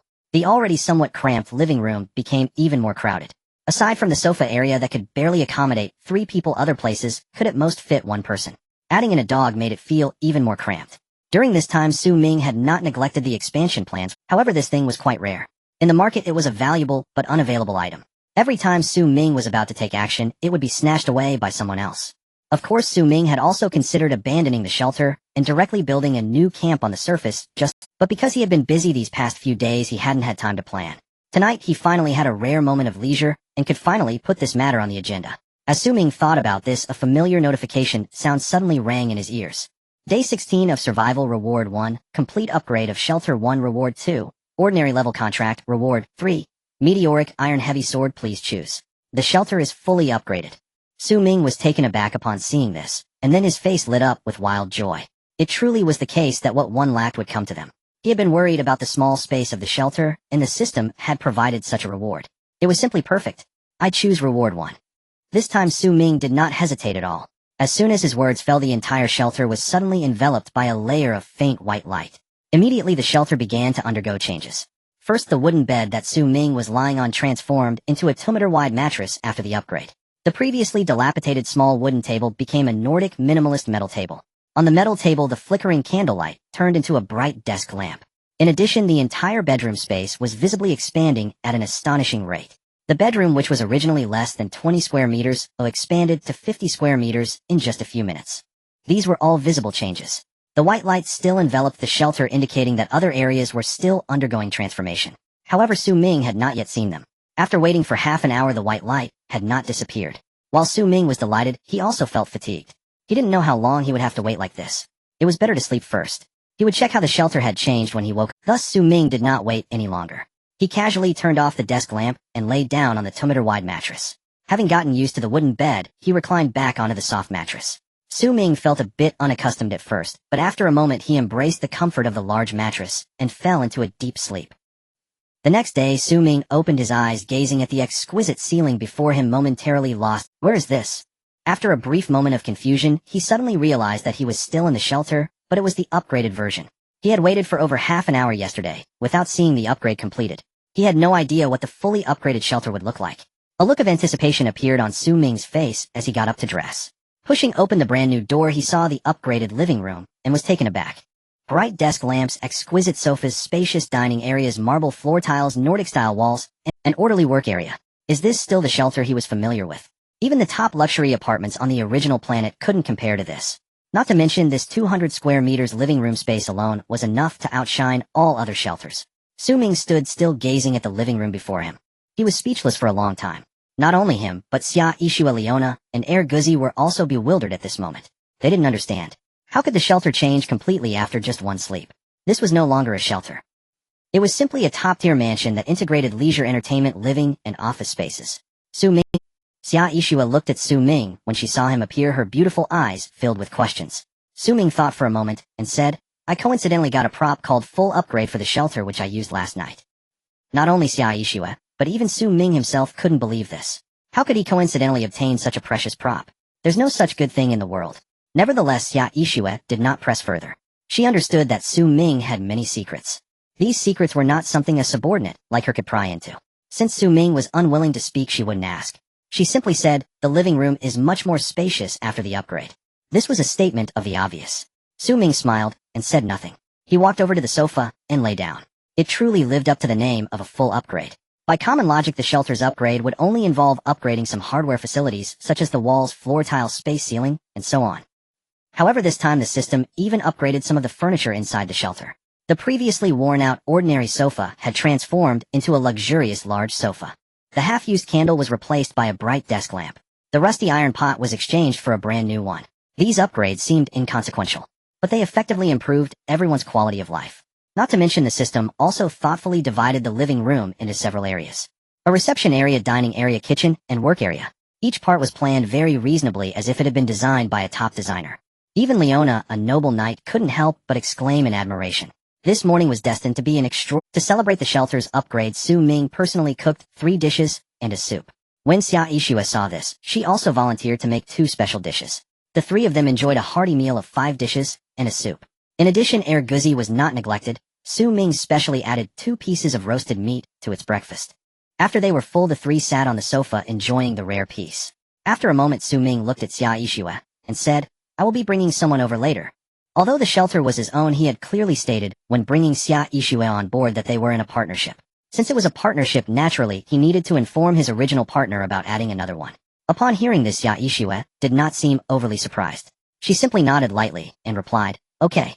During this time, she had experienced many things which made her realize a principle. The more people, the greater the strength. Other camps had dozens to hundreds of people, while they only had 3. Although they had Air Guzi and the Desert Wolf, it still felt a bit weak at times. For example, farmland, mining area, salt mine.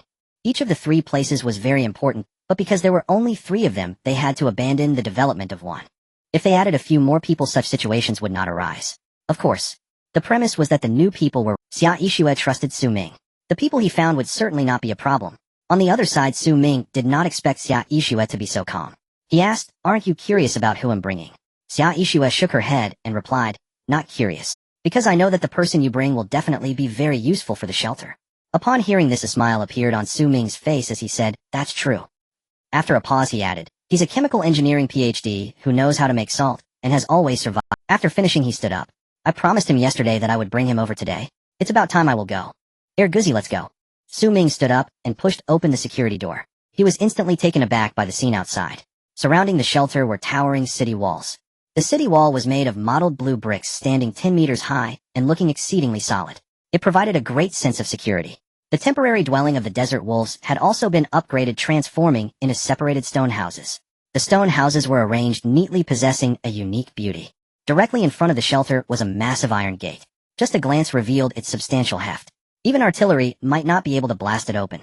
This was no ordinary shelter. It was practically a medieval noble castle. Su Ming stood still gazing at everything before him. For a moment, he found himself at a loss for words. He could never imagine that such a comprehensive upgrade would manifest in this way. In just one night, the simple cave had transformed into a beautifully exquisite, impregnable castle. What happened? In the living room, Xia Yixue and Leona noticed Su Ming standing there in a daze. Uncertain of what had occurred, they all gathered around, standing behind him. Following his gaze, they saw the scene before them. Their eyes widened, mouths slightly agape, filled with disbelief. What is this place? Xia Yixue's beautiful eyes were filled with astonishment. For a moment she thought she had crossed over again. It wasn't until she saw the desert wolves and the stone houses that she realized she was still in the wasteland. It was just the external environment that had changed. Was she living in a castle? Xia Yixue was momentarily stunned and instinctively looked at Su Ming, wanting to get answers from him. At that moment, Su Ming had already recovered from his shock. Meeting Xia Yixue's gaze, he casually remarked, "This is just the first step in rebuilding our home. It will only get better from here." Although aware that Su Ming was putting on a show, Xia Yixue still felt a surge of excitement. In less than 20 days, they had moved from a small cave to a castle. It was hard to predict what the future would hold. Perhaps, as Su Ming said, this was just the first step. After the shock, life would go on. Neither Su Ming nor Xia Yixue had experience living in a castle. Fortunately, there was a proper noble knight inside the shelter. Knowing how to open the city gate, Su Ming was able to take Guzi and the desert wolves to the mining area. Although they hadn't gone to the mining area for 2 days, they encountered no obstacles along the way. After several battles, Guzi had developed a special aura. Killing intent. Even from a distance, one could sense the aura of threat. Therefore, this time there were hardly any traces of exotic beasts. After all, Guzi at the peak of the 3rd tier could already be considered a top predator in the wasteland. Unless it was a 4th tier exotic beast, others would avoid it. An hour later, Su Ming arrived at the mining area. The heads of 3 giant lions were still hanging there, indicating that no one had come here. He opened the iron gate and walked into the enclosure. 4 iron-eating bulls had just finished their meal, lounging on the ground looking bored. They were a bit fatter than before. Seeing this scene, Su Ming raised an eyebrow. "Looks like you guys have been doing quite well these past few days." He walked to the fence and looked them up and down, a smile appearing on his face. Upon hearing Su Ming's voice, all 4 iron-eating bulls were startled and quickly got up, instinctively moving to the side. Once they calmed down, they realized it was Su Ming and all gathered around. "Human, hurry up and give us food. It's been days we thought you weren't coming. Keeping us locked up here means you should provide us food." The 4 iron-eating bulls made oh sound. This fell on Su Ming's ears, transforming into a language he could understand. "Oh, I didn't expect you to..." Su Ming raised an eyebrow, speaking in a teasing tone. The 4 iron-eating bulls were all taken aback by this remark. "Just? Who was speaking just now?" Su Ming took a step forward, his sharp gaze fixed on them, and said lightly, "Aside from me, who else is here?" The 4 iron-eating bulls were stunned again, then they were all dumbfounded. "Aren't you human? How can you speak?" Su Ming retorted. "Who said humans can't speak your language?" This remark left the 4 iron-eating bulls speechless. You? Su Ming looked at them leisurely, taking out a pistol. Indifferently, he said, "Did I just hear you treat me as a..." The moment the 4 iron-eating bulls saw the pistol, they were instantly terrified and started crying. They hurriedly denied. No. We didn't mean that." "Then what do you mean?" We. The 4 iron-eating bulls struggled for a long time, unable to find an appropriate reason. They simply knelt down and pleaded for mercy, saying, "We know we were wrong. Please spare us. Please don't kill us.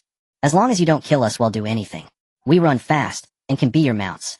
Our ancestors were originally your mounts." The 4 iron-eating bulls said anything to save their lives. Su Ming listened, his expression unchanged, but waves stirred within his heart. Their ancestors were once mounts of humans. This implies that the natives in the wasteland once had a glorious... Then, what caused them to fall to their current state? Could all of this be related to the masterminds behind the competition? Su Ming pondered for a moment, but had no clues. He raised his gaze again, and found the 4 iron-eating bulls in front of him, crying tears. "Please spare us." Su Ming looked at them, his brows slightly furrowed. A feeling he had never experienced before suddenly surged within him. In the past, when killing exotic beasts, he felt nothing at all. That was because even when he killed those beasts, they would only emit meaningless howls. Though tragic, without understanding their meaning, he ultimately couldn't feel much sorrow. However, when these exotic beasts gained the ability to communicate with him, watching them kneeling before him pleading for their lives, Su Ming felt a twinge of compassion. Of course, Su Ming was never a person with a saintly heart.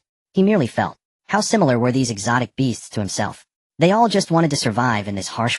That was all. Su Ming remained silent for a long time. He sighed and slowly said, "Get up, or I won't kill you." The 4 iron-eating beasts stood frozen in place upon hearing this.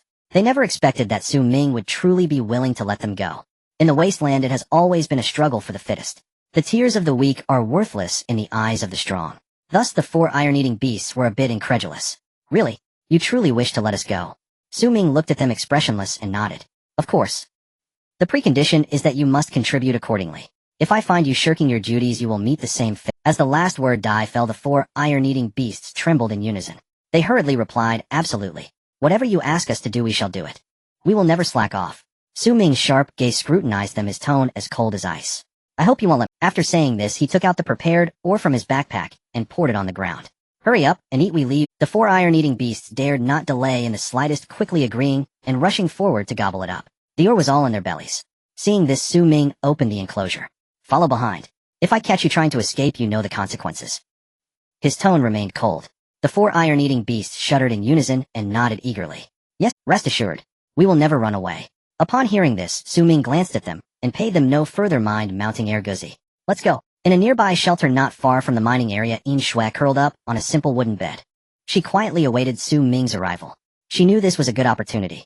To be precise, it was her only chance. As long as she could stay by Su Ming's side from then on, not to mention living in luxury, at the very least her basic needs would be secured. If things go well, she might even occasionally get a taste of meat. Speaking of meat, Yin Shui instinctively swallowed.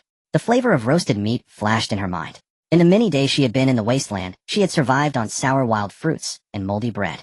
Occasionally she would find a piece of non-moldy black bread. That made her happy for quite some time. Yesterday she received 10 pieces of roasted meat from Su Ming, but had only eaten 1. The taste she would never forget in her lifetime. The remaining 9 pieces of roasted meat were saved for Su Ming. After all, she had nothing to offer, and it felt inappropriate to meet Su Ming empty-handed. During her over 10 days in the Wasteland, she gained a deep understanding of the survival laws here. It can be summed up in 4 words: survival of the fittest. The strong possess everything while the weak barely. Here the strong refers to those with formidable combat power and abundant survival knowledge, not someone like her, a chemical engineering PhD. On her previous planet, she was among the top echelon of humanity. Her status was not transcendent, but it was still high. However, in the Wasteland she was nothing but a worthless creature unable to find food. She was very clear about her. Sigh. Yin Shui sighed, her mood inexplicably becoming anxious. As time passed, her anxiety deepened. I wonder what kind of person Su Ming is. In the communication channel, it seemed no one had ever been bullied by him, looking at it this way, he seems to be a good person. No, with his strength, if he wanted to rob others, he wouldn't leave any survivors. Could it be that those who might have been robbed by him are all dead? After all, the dead cannot speak. As fear flickered in her eyes. She considered herself somewhat attractive. What would happen if Su Ming saw her and had him? Should she submit to him, or submit to him? Yin Shui's thoughts spiraled. Suddenly, a howl of a beast sounded from outside the shelter. Ow! It was clear that multiple beasts were gathering outside. Upon hearing the sound, Yin Shui, why are there so many beasts? They won't find me, will they? Outside, the howls of the beasts continued. Inside the room, Yin Shui grew even more anxious, picking up the dagger from her bedside and gripping it tightly. Her beautiful eyes fixated on the door. As soon as there was any movement at the door, she would immediately raise her dagger and stab it into her own chest. The reason for this was that she knew her strength could not withstand the beasts. If the beasts broke into the shelter, she would only have one path: death. Rather than being torn apart by those beasts, it was better to take matters into her own hands. At least it would save her a lot of torment. Thinking of this, Yin Shui took a deep breath. Her gaze became more resolute. She was afraid of pain, even more afraid of death. But since death would eventually come, she could only face it calmly. This was the last bit of rationality she retained as a science PhD. Time ticked by. Outside the shelter, the howls of the beasts grew more intense. Several times, Yin Shui raised her dagger, almost ready to strike. Fortunately, throughout it all, the beasts only howled outside and did not break into the shelter. On the simple wooden, Yin Shui curled up into a ball, her entire body gradually numbing. In her heart, only one thought remained: when will you arrive? Indeed, at this moment, the hope that kept her alive was Su Ming. As long as she could hold on until Su Ming arrived, nothing would be a problem. Although there were many beasts outside the shelter, Yin Shui felt an inexplicable confidence. As long as Su Ming arrived, all problems would be resolved. To be precise, it wasn't just inexplicable confidence. It was trust in the number one human. Time passed. Gradually, the howls of the beasts grew quieter. From the sounds, it could be heard that the beasts were moving further away from the shelter. Moreover, the howls came in waves. It was as if the beasts were avoiding something. One wave of howls faded away, and another wave began a woo. From the sound, it seemed that wolves had arrived this time. Why are there still? Yin Shui listened to the increasingly closer howls of the wolves. Despair filled her heart. For more than 10 days, she had never felt so helpless. Just then, a sudden knocking sound echoed at the door. Bang, bang, bang. On the wooden bed, Yin Shui was startled. The dagger in her hand nearly fell to the ground. Just when she felt anxious and at a loss, the next moment a man's voice rang out. Is anyone there? The man's voice was deep and magnetic, evoking an inexplicable sense of goodwill in those who heard it. Is that you, Master Su? Yin Shui was momentarily stunned before suddenly realizing. Standing outside the door was likely Master Su Ming. The reason those strange beasts had hurriedly left was, with this thought in mind, she mustered her courage and asked, "Is that you, Master Su?" In the next moment, the man's magnetic voice rang out again. "It is I." With a confirmed answer, Yin Shui felt a wave of relaxation wash over her, although she knew that it was most likely Master Su outside. Yet she remained vigilant, gripping her dagger tightly as she approached the door. She gently opened the wooden door of the shelter, which creaked slowly. A figure appeared before Yin Shui. Standing at a height of 1.80 meters with a strong physique and a neat hairstyle was this man, Master Su. He didn't seem as extraordinary as she had imagined. Moreover, he looked so young. His actual age must be younger than hers, right? What kind of hardships had this young man experienced to become the strongest human? Yin Shui stood in place, her beautiful eyes fixed on Su Ming, looking somewhat dazed. Su Ming was also looking at Yin Shui, puzzled by the fact that a woman was a PhD in chemical engineering, especially one who looked so young. If she were a female broadcaster, it would be more plausible. He pondered that the chemical engineering PhD might be someone else. Thus he spoke up. "I am Su Ming, and you are?" "Yin Shui, Lincheng University of Chemical Engineering, PhD in chemical engineering." Yin Shui replied with a serious expression. It really was her. Su Ming raised an eyebrow and asked, "Were you the one who chatted with me yesterday?" Yin Shui nodded. "Yes, that was me." "Can you produce salt?" Su Ming asked again. "Yes." Yin Shui continued. "Besides producing salt, I can also formulate various reagents and manufacture some simple non-metallic materials." She spoke without pause. Stop, stop, stop. Su Ming interrupted her, saying, "For now you only need to produce salt. We can discuss the rest later." Yin Shui nodded vigorously, raising her right hand and promising, "As long as I can stay by Master Su's side, I'll do whatever you ask." She was quite perceptive. Su Ming raised an eyebrow, taking out a saddle and rope he had prepared in advance and handing them to Yin Shui. "Can you ride it?" Yin Shui instinctively reached out to take the saddle and rope, replying, "I've ridden a few times, but I'm not familiar." "That's enough. The shelter isn't closed and walking back will take too much time. You'll ride the iron-eating cow later." As Su Ming spoke, he stepped aside. Yin Shui instinctively raised her gaze and was startled by the scene before her. Her face instantly turned pale. That is, she had never imagined. Behind Su Ming stood several wolves, each over 2 meters long, with fierce faces and sharp teeth. They looked terrifying.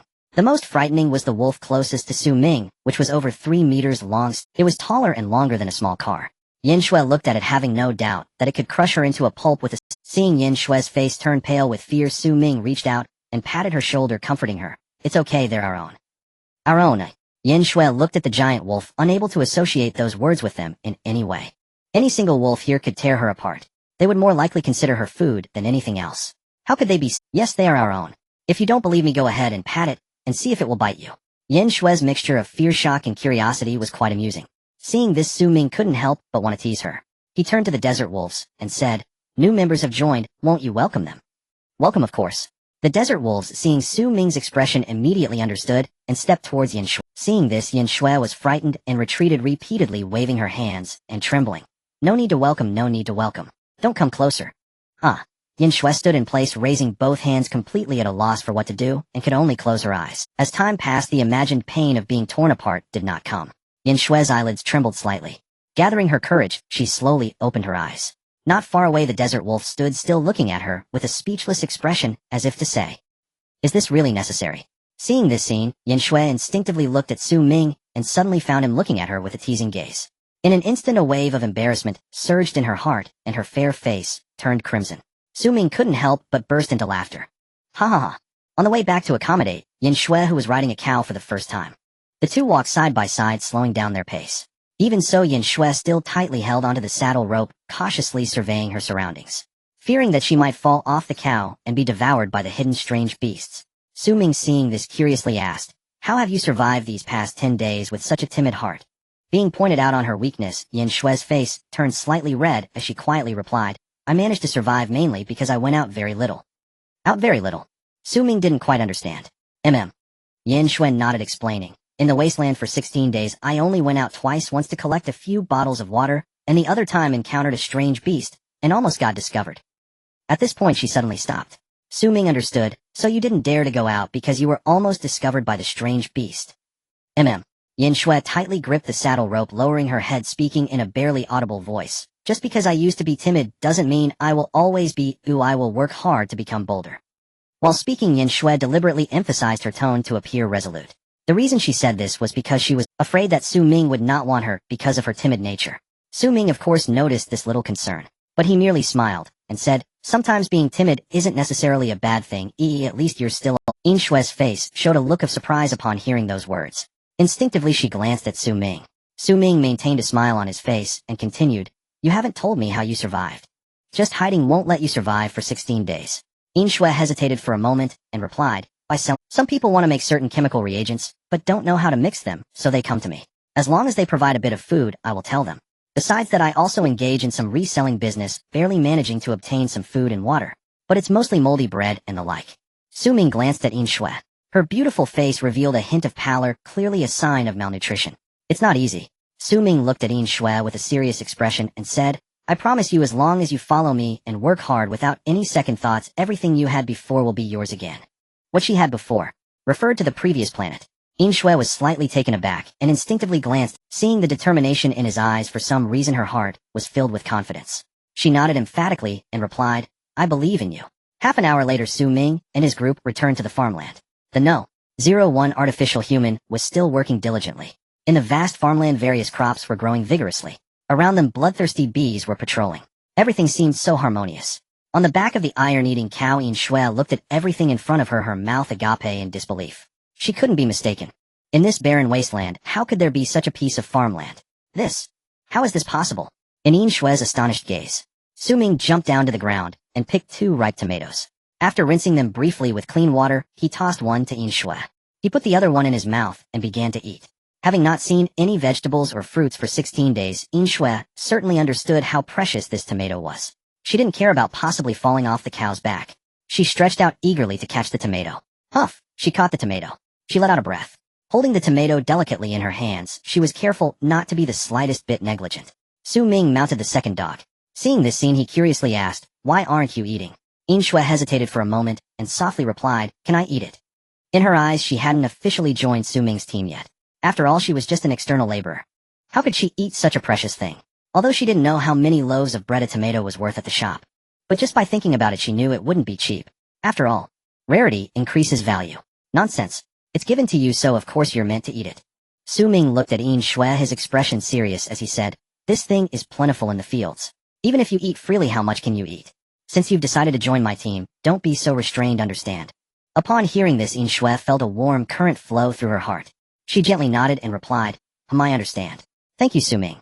After saying that, she carefully took a rich aroma blossomed in her mouth. At that moment, In Shue felt as if she had returned to her previous planet. The tomato was just the most insignificant thing in life. Who could have imagined that days later it would become so precious enough that just a single bite could bring tears to her eyes? Hurry up and eat, we still have things to do when we get back. Su Ming reminded her. The group continued on their way. After 2 or 3 minutes, the towering city walls appeared in their sight. This time In Shue was completely shocked. Looking at the majestic city walls in front of her, she widened her eyes and gaped in disbelief. What is this? What place is this? Could it be that there are castles in the wasteland? Nearby, Su Ming looked at the city walls, equally astonished.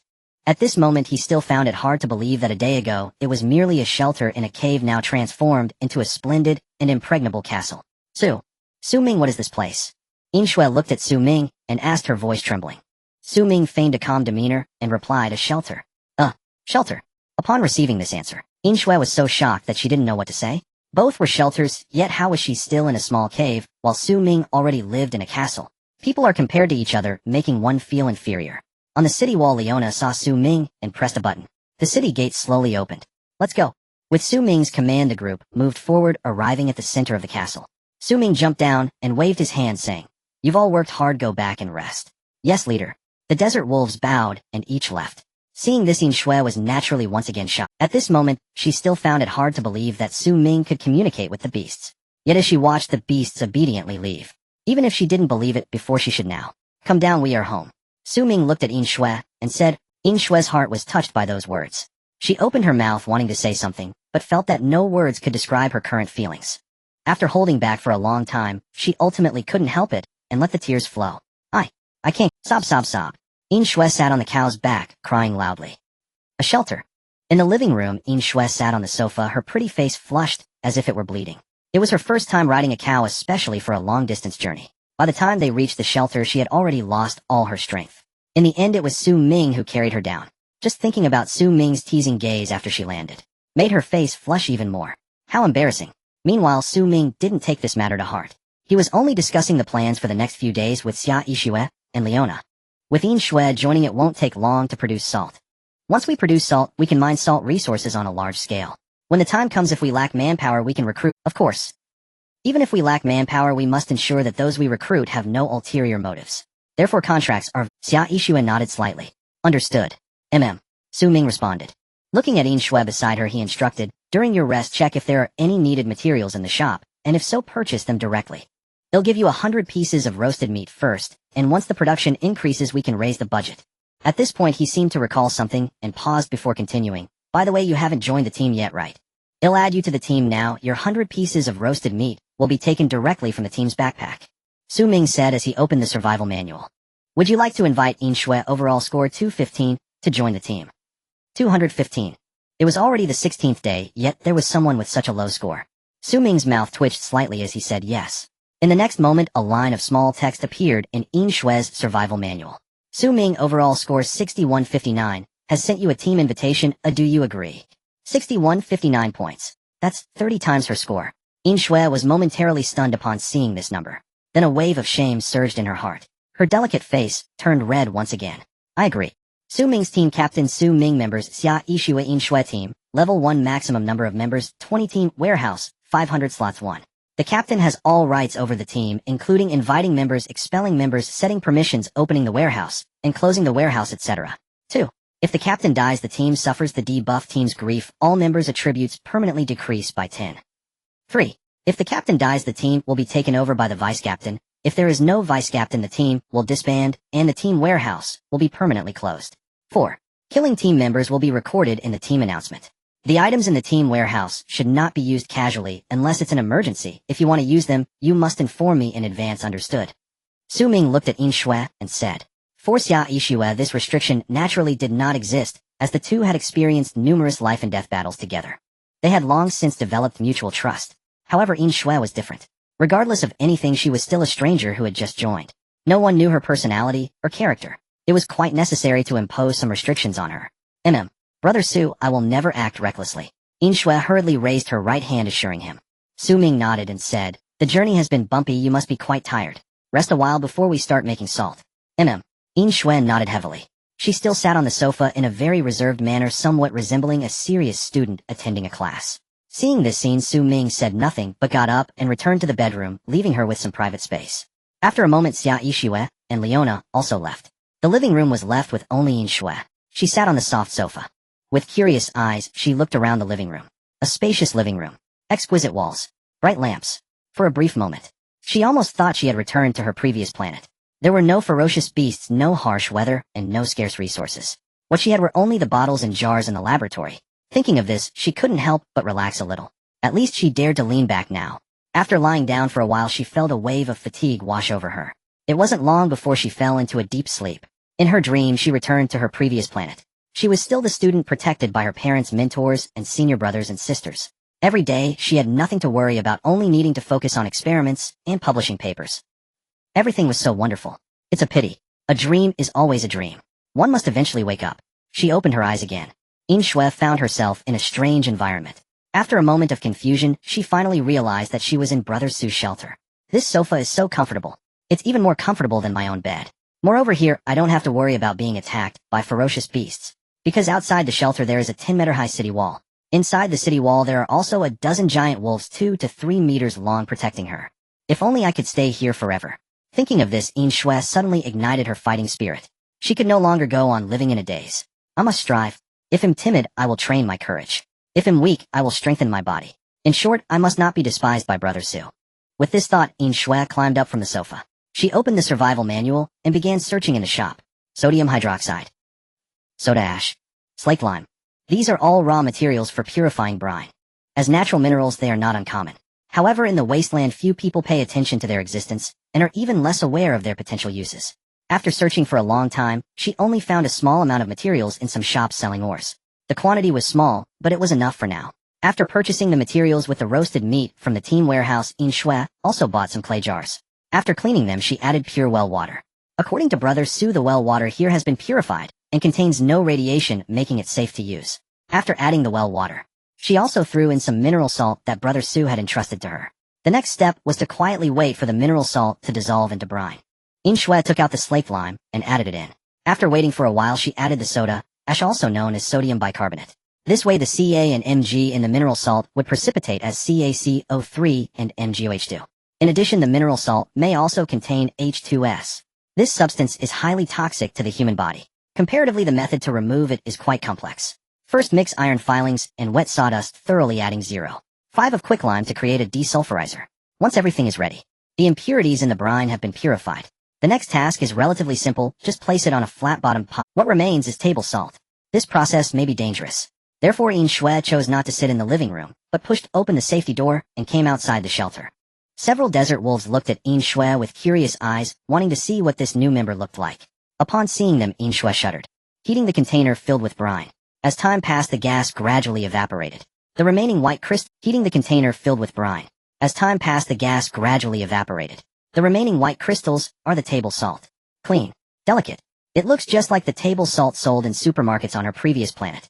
At this moment, the sky gradually darkened. The desert wolves gathered together waiting for dinner. Yin Shui stood in place looking at the white crystals in the container. Her face was filled with excitement. Just one last step.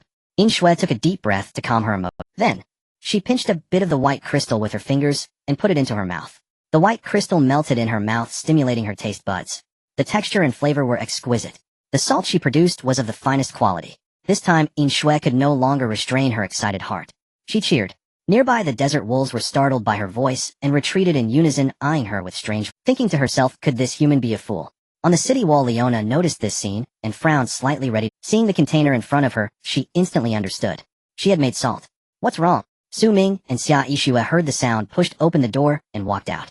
Yin Shui looked at them, her face filled with excitement as she said, I did it. I made it. Although it was just a simple method of salt production. Compared to the experiments she conducted in the lab before, it was nothing noteworthy. Yet she felt an unprecedented excitement and satisfaction. After all, successfully producing salt meant she was not useless. She had the right to stay here so soon. Su Ming was somewhat surprised as he walked to Yin Shui's side, looking at the white crystals in the container. Ordinary grade salt. Description: common seasoning. It truly was salt. And it was ordinary grade. Su Ming looked at the salt in the container, revealing a joyful expression. He had thought Yin Shui could only produce rough grade salt. He never expected she could produce ordinary grade. If she were given better equipment, wouldn't there be hope for her to manufacture fine grade, or even epic grade salt?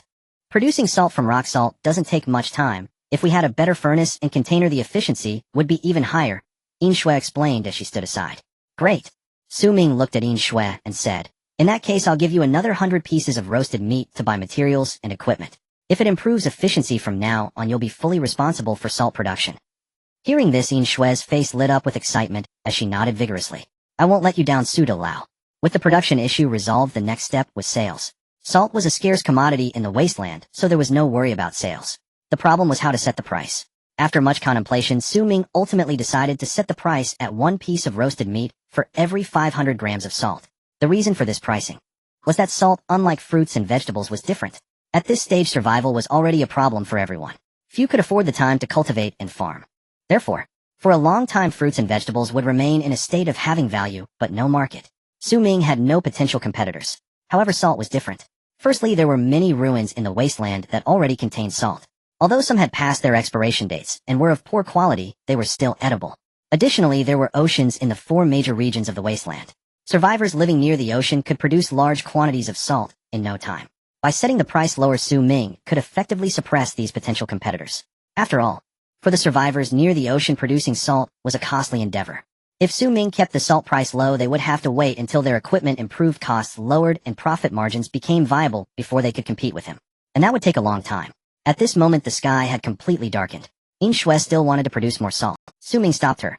To produce salt, we don't need this moment. Let's have dinner first. After dinner, we'll recruit a few workers and purchase some raw materials and officially start work tomorrow.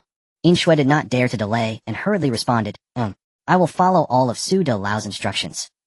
Su Ming found her response somewhat amusing. He opened his mouth to say something, hesitated for a moment, but ultimately did not speak. After all, it was the first day, as she should adjust and become more natural over time. He took out the roasted meat to feed the desert wolves. Returning to the living room, Xia Yishue and Leona had already prepared the meal to welcome Yin Shui. Tonight there were 6 dishes, and a soup stir-fried cucumbers, honey tomatoes, shredded pork, with green peppers, steamed pumpkin, and curry crab meat. Braised pork and crab porridge. Each dish was incredibly delicious. Yin Shui stood beside the dining table looking at the spread of delicacies, swallowing her saliva. For the past 16 days, she had only eaten some moldy bread and moldy sandwiches, barely filling her stomach. Occasionally she would get a piece of black bread mixed with small stones. That was already a rare delicacy. 6 dishes and a soup. It was something she couldn't even dare to imagine. Ming returned from outside, and took a seat at the head of the table. Just as he was about to start eating, he suddenly noticed Yin Shui standing there in a daze. "Why are you standing there without eating?" Yin Shui paused for a moment, cautiously asking, "May I eat?" Ming felt a bit helpless, but still replied, "Today there are so many dishes prepared just for you. In the future you might not even have the chance to eat them again." Hearing this, a warm current surged through Yin Shui's heart. She cautiously sat down, one hand holding the bread. The other hand held the chopsticks. Looking at the table full of delicacies, she didn't know how to start. For quite a while she waited until others began to eat. Only then did she move her chopsticks. During this meal she felt immensely satisfied. It had been a long time since she had eaten something so delicious. Even if she was already full, she still hesitated to put down her chopsticks. It wasn't until she felt a bit too full that she left the table and sat down on the sofa. "Are you full, eh?" Ming looked at Yin Shui and asked. Yin Shui nodded, her face slightly red. She knew herself that her earlier eating manner was somewhat ungraceful. "All right, let's take a break and resolve the raw material issue. I just searched a bit. The materials you need are rarely available in the shops. So I talked to a few shop owners selling ores. From now on you can tell those shop owners how many materials you need and place orders in advance. They will set aside those materials for you when they mine. Do you understand?" Yin Shui was surprised by Ming's efficiency. After pausing for a moment she nodded and said, "I understand. Next is the equipment issue. I've searched for a long time, but haven't found suitable equipment. So you'll need to solve the equipment issue yourself, and see if you can find any substitutes. If you truly can't find anything, let me know, and I'll find someone to customize it for you." Without waiting for Yin Shui to respond, Ming continued, "Also, from now on, every day you need to list how much raw material you purchased, how much roasted meat you used, how much rock salt the shelter mined, how much salt was produced, and how much was lost, and send it to me. Producing salt is a significant matter that concerns the future development of the shelter. Naturally, I have to oversee it personally." Yin Shui listened and had no objections. She simply nodded, saying, "I will follow all of Su De Lao's instructions." After the shelter was upgraded, 2 additional bedrooms appeared beside the living room. One of them was assigned to Yin Shui. Late at night the 4 individuals each retired to their own rooms to rest. Ming lay on the soft bed, opening the survival manual. He posted 2 messages in the communication channel. Bulk purchase of various contracts, prices negotiable, in private. Mass recruitment of workers, age requirement 1850, gender requirement male, special requirements 1. Not part of any team. 2. Willing to sign contracts. After sending the 2 messages, a fervent discussion immediately erupted in the communication channel. "The Great Su is finally recruiting. I volunteer. As long as I can be by the side of the Great Su signing a contract, or anything else, I'm willing." To the one above, "Don't you have any dignity left? If you can't even fill your stomach, what use is dignity?" Exactly. Being near the Great Su is a tremendous fortune. Why talk about dignity? Bah, shameless scoundrels. Hypocrites. Contracts. What kind of contracts? Workers. What kind of workers? Indeed, as the foremost figure of humanity, Ming's influence was even stronger than imagined. The moment the 2 messages were sent, the entire region channel's topic shifted to Great Su recruiting. Ming observed the replies. After some thought, he added another message, "Miners. The work is not easy but not overly strenuous. Signing the contract is only to ensure safety. The terms are fair. Work 5 days a week, rest 2 days. During work hours, leaving the mining area is prohibited and all tasks must be obeyed. During rest days, leaving within a 50-kilometer radius of the shelter is forbidden. Additionally, under no circumstances shall any work details, locations, or the shelter's position be disclosed to anyone. No member of the shelter may attack or harm the workers in any form. Of course, shelter members must not harm workers without reason. Breaching the contract will result in penalties from the survival manual. In severe cases, life may be revoked immediately." After sending this message, the entire channel fell silent for a moment, then erupted into an even more intense discussion. "Life revoked immediately? Who would dare to sign that?" "I dare. At this rate, we'll starve anyway. Signing means death, not signing also means death. Might as well sign to at least have a few full meals." "I dare to. I trust the Great Su. 5 days of work, 2 days off, 10 hours a day. Isn't that far better than the brutal 996 schedule?" "Exactly. Far better than mere blessings. I'll sign too." "Sign what? Do you think the Great Su wants you?" "I was a miner before, strong and capable. Su will sign me." Everyone scrambled eagerly to sign contracts. Some watching scornfully remarked, "You fools, you'd be sold out without knowing it. This contract only stipulates obligations, no mention of rewards. If Su Ming only gives you a piece of black bread daily, makes you work, and kills you if you refuse, would you dare sign such a contract? The crowd fell silent at these words. Indeed, working all day for a piece of black bread, losing freedom as well, it hardly seems worth it. In the shelter, Su Ming saw this comment, and immediately responded without hesitation. As for rewards, 6 pieces of bread daily, 1 roasted meat, 1 tomato, and 1 cucumber. Of course, this is the minimum standard. If you perform well, more will be added. If not, no reductions. However, prolonged negligence grants me the right to unilaterally cancel the contract. All of this will be written into the contract. After sending this message, a storm of excitement surged through the channel. 6 pieces of bread, plus roasted meat and vegetables. Working only 5 days a week, 10 hours a day. Such a good deal exists in this world. The Great Su is amazing. Seeing Su Ming's conditions, everyone went wild. Within minutes, over 100,000 people sent private messages to Su Ming. This was just the region. If those messages were posted in world, the number would increase by tens of times. Great Su, I was a worker before, strong and capable, and these past days I have survived alone. Great Su, I am a miner with rich experience. Great Su, I don't need 6 pieces of bread, 5 will suffice. I only want 4 pieces of bread and half a roasted meat. I don't want roasted meat, just 3 pieces of bread. Watching the flood of messages, Su Ming furrowed his brows, slightly pondering deeply.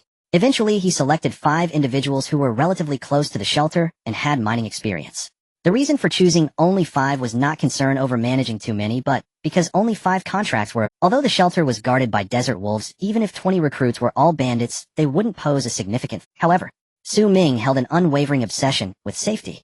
Unless security was guaranteed, he would not lightly accept other survivors. The reason was simple. On this wasteland, human hearts were inscrutable. Without the binding power of contracts, anyone could betray at any moment. Of course, Yin Shui was an exception. There was no alternative. Very few chemical engineers survived to this day. After rejecting Yin Shui, it was difficult to find another salt-making expert nearby. Congratulations, you have been selected.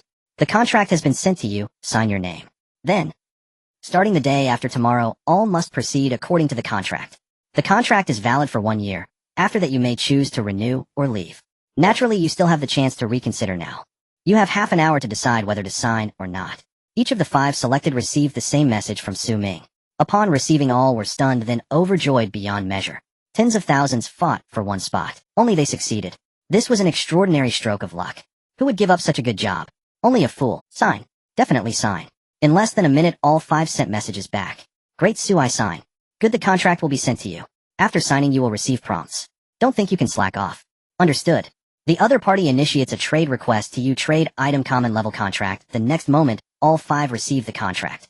Common level contract, used contract contents 1. Party A must provide Party B with daily compensation, no less than 6 pieces of bread, 1 roasted meat, 1 tomato, 1 cucumber. 15. If Party B breaches the contract, they will face varying degrees of punishment, deduction of corresponding rewards, deprivation of life. Do you agree to sign the contract? The 5 individuals showed no hesitation and unanimously agreed. Su, we have signed the contract. With anticipation, the 5 sent a message to Su Ming. In the shelter, Su Ming heard the notification sound. He replied, great, stay in the shelter for these 2 days, and don't wander around. I will send someone to pick you up. Alright, whatever Su says we will do, and we won't cause any trouble for him. They stood out among tens of thousands. All 5 felt an overwhelming excitement. Inside the shelter, they began to celebrate. Meanwhile, Su Ming's private messages were being bombarded. Out of necessity, he could only send another message. 5 workers have now been recruited. To those who were not selected, do not be discouraged, do not give up. Barring any unforeseen circumstances, there will be another recruitment fair in 3 days. Everyone is welcome to participate. The message was sent. The region channel fell into a brief silence once more. Immediately after, a heated discussion erupted again. Countless people sighed, lamenting their hesitation and missing such an excellent opportunity. Of course they thought this way. Su Ming did not care. He was only concerned about what the rewards of the new day would be. Time flowed by minute by minute. Of course they thought this way. Su Ming did not care. He was only concerned about Day 17 of Survival Reward 1 Model No. 02 Reward 2 Legendary Scarecrow Reward 3 Cloud Hidden 3 Falls, please choose. After so many days, finally, there was another legendary reward. However, besides the legendary reward, there was also a skill that looked quite interesting. A legendary item. Or a skill. That's a dilemma. If only I could have both. Sigh. Su Ming struggled for a long time, and in the end, he decided to choose the skill. There was no choice. In the entire team, aside from the newly joined chemical doctor, Yin Shui, his combat power was the weakest. Although he had a killer move, sword control technique, the cooldown was too long, and it could only be used at critical moments. At this time, choosing a skill to enhance his strength was essential. I choose Reward 3. Acquired Cloud Hidden 3 falls one note of basic sword technique of the Cloud Hidden sect suitable for beginners. Would you like to learn it? Yes. Although it was a basic sword technique, it should be useful. After all, the name Cloud Hidden sect sounds quite impressive. Skill Cloud Hidden 3 falls after use. The next 3 attacks will come with attack effects. Attack range 50, attack power 100 increases, with level limited to sword type, weapons cooldown 1 minute. Cooldown time of 1 minute. It looks quite strong. I just don't know how effective it will be in real combat. The system first gifted him a book on sword control technique. Then it provided him with a book on Cloud Hidden 3 falls. Is the system trying to train him into a swordsman? Unfortunately, until now. He only had a wooden sword crafted by Leona. If only he had a good sword to complement this skill of Cloud Hidden 3, he should be able to reach tier 3 combat power right. With this thought, Ming decided to keep an eye out these days to see if he could find a reasonably priced good sword in the shop. In the short term, he wouldn't need to take action himself in the shelter. Since that was the case, he decided to set this matter. Time to sleep. Ming turned off the bedside lamp, tucked himself in the soft quilt, and drifted off to sleep. The next day, early in the morning, Ming arranged the tasks for the day. Himself, Leona, and each taking 3 desert wolves would go to bring back the 5 workers who signed the contract. Inshue stayed in the shelter to improve the method of making salt. Guzi stayed to protect the safety of the shelter. Although Inshue did not dare to be alone with Guzi, she still gathered her courage to stay behind, so as not to be looked down upon by Ming.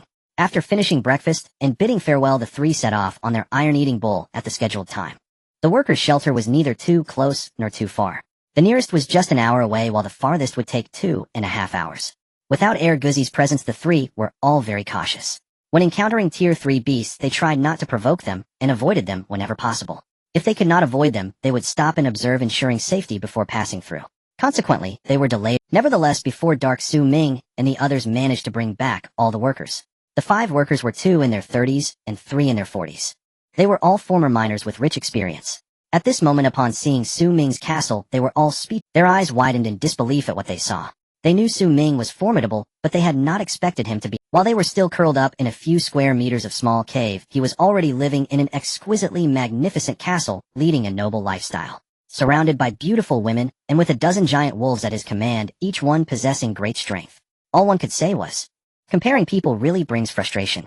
You are all old miners, you don't need me to teach you how to work. I won't say much about the shelter's rules, it's all written in the contract. What I want to say is simple, just one sentence. As long as you work hard, I guarantee you will live the life you used. Ming stood there looking solemnly at the miners saying this. Upon hearing it, all 5 nodded earnestly. Boss, we all know the rules. Don't worry, we will definitely work hard and not cause you any trouble. Working hard and not causing trouble. These 2 points sound simple, but they are not easy to execute. Fortunately, all 5 were experienced miners. Barring any unforeseen circumstances, they would not make any mistakes. That's good. Ming's deep gaze swept over them. He continued, the mining area hasn't been constructed yet, so for now you will stay here. During the day, they will escort you to the mine and bring you back once you finish mining. Once the mining area is completed, you can choose to live there or stay in the shelter. You can decide for yourselves then. The shelter is in its initial stages with very few people, and it's quite desolate. As time goes on, more people will come, including women. By then you can find wives and have children. I won't interfere. The premise is that you must be law-abiding. Do you understand?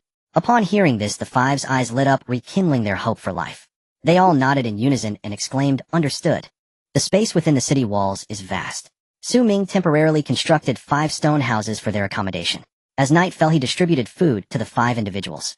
After giving a few instructions, he turned and returned to the shelter. The 5 holding their food stared at the stone houses in silence for a long time. 17 days. It has been a full 17 days. They could finally enjoy a peaceful dinner again in a city. What once seemed ordinary is now so precious. If it weren't for Su De Lao, they would probably still be curled up in the imagining gnawing on the black bread mixed with stones in fear. The 5 tightened their grips on their food. They silently vowed that no matter what, they must seize this opportunity and not let Su De Lao down for choosing them. Ming returned to the living room. Just as he approached the sofa, he looked up and saw Inshue gazing at him with a Inshue is an expressive person. Just one glance reveals her current mood. Is there good news? Ming asked, looking at Inshue. Inshue nodded vigorously, her voice crisp, as she said yes. Earlier you asked me to improve the method of making table salt. After a day of experimenting, I found a faster and more effective method. Previously it took 6 hours to turn rock salt into table salt. After improvement, it only takes 3 hours to achieve the same result. As Inshue spoke, she held her head high, radiating pride. Seeing this scene, Ming smiled and nodded, praising well done. Being complimented by Ming made Inshue even happier. She sweetly replied, thank you, Su De Lao. To celebrate Inshue's successful improvement of the salt-making method, I will personally cook 2 dishes for you today. Su Ming also smiled as he got up and entered the kitchen. Moments later, two colorful and fragrant vegetarian dishes were served on the dining table. This meal was naturally very satisfying.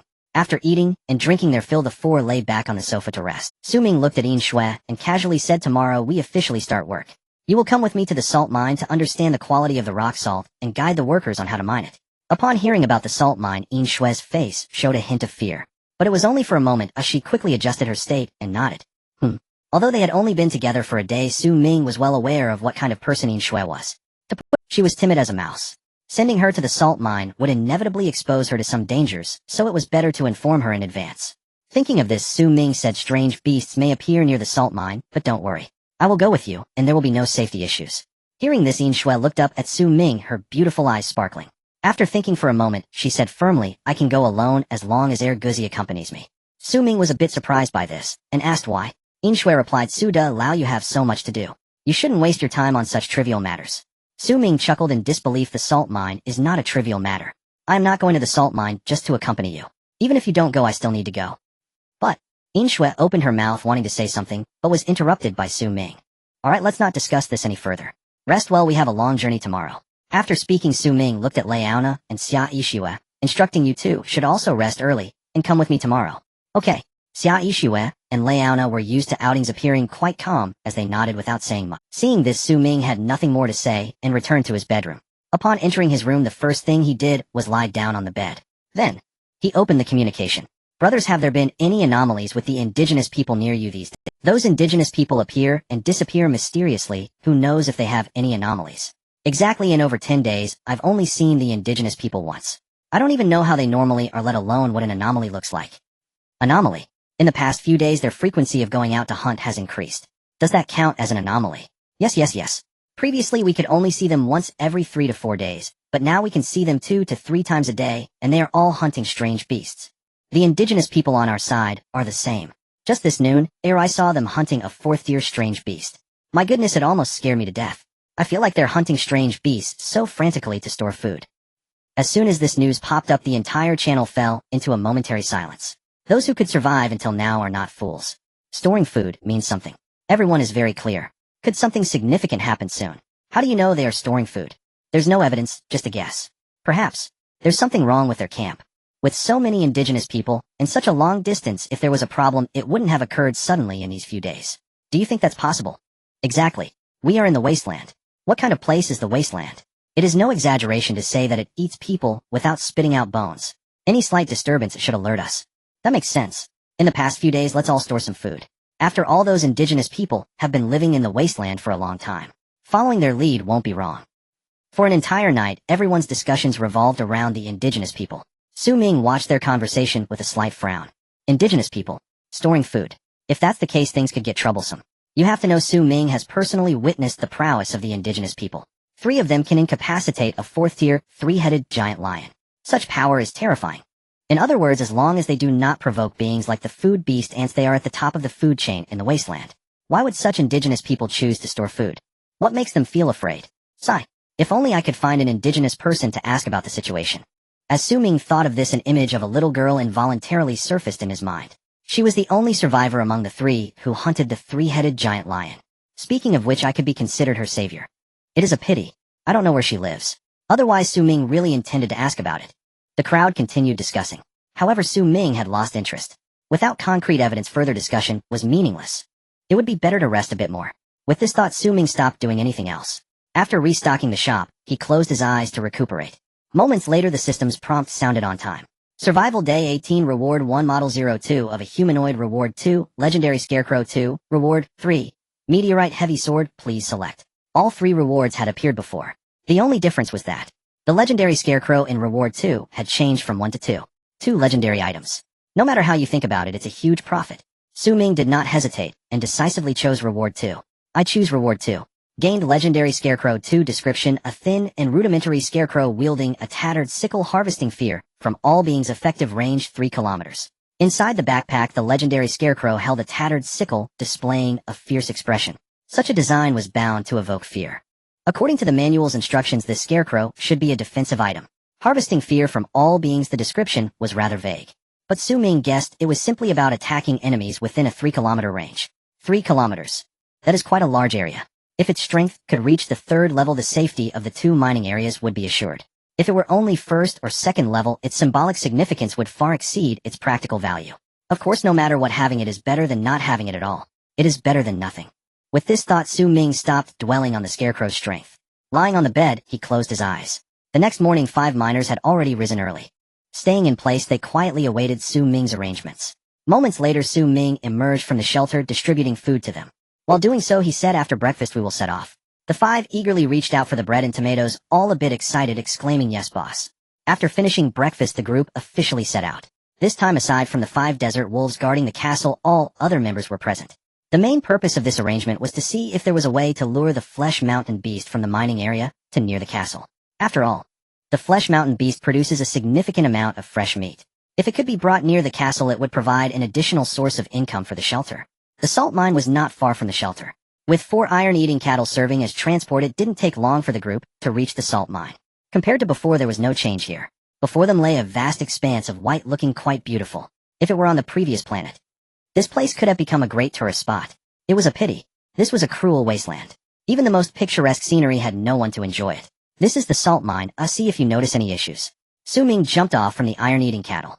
Looking at Shui beside him, he spoke. Shui nodded heavily, stepping forward to pick up a chunk of rock salt, examining it closely. Moments later, she discarded that piece of salt and walked forward, picking up another piece. After repeating this, she made her judgment. The salt here is very pure and can be easily processed into table salt. This was exactly what Ming wanted to hear. A smile appeared on his face as he looked at the miners beside him.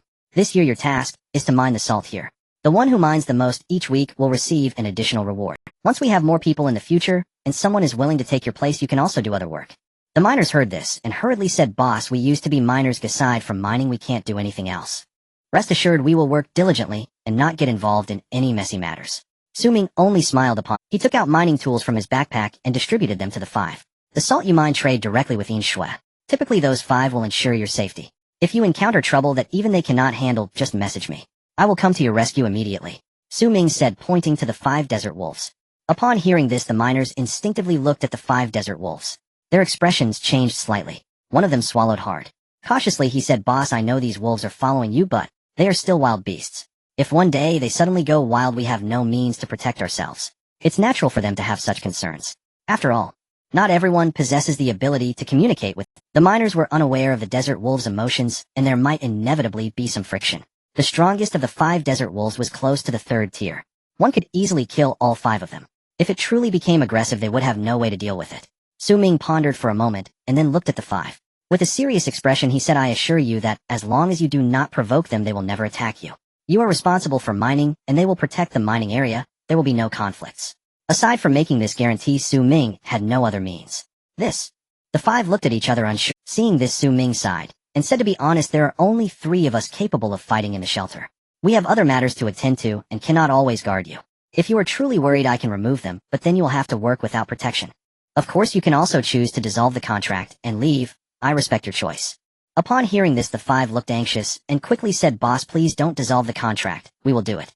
Having protection is better than having none." Yes. We spent the night with them last night and nothing happened. Oh, what's the big deal? After returning, we still have to go out to search for supplies.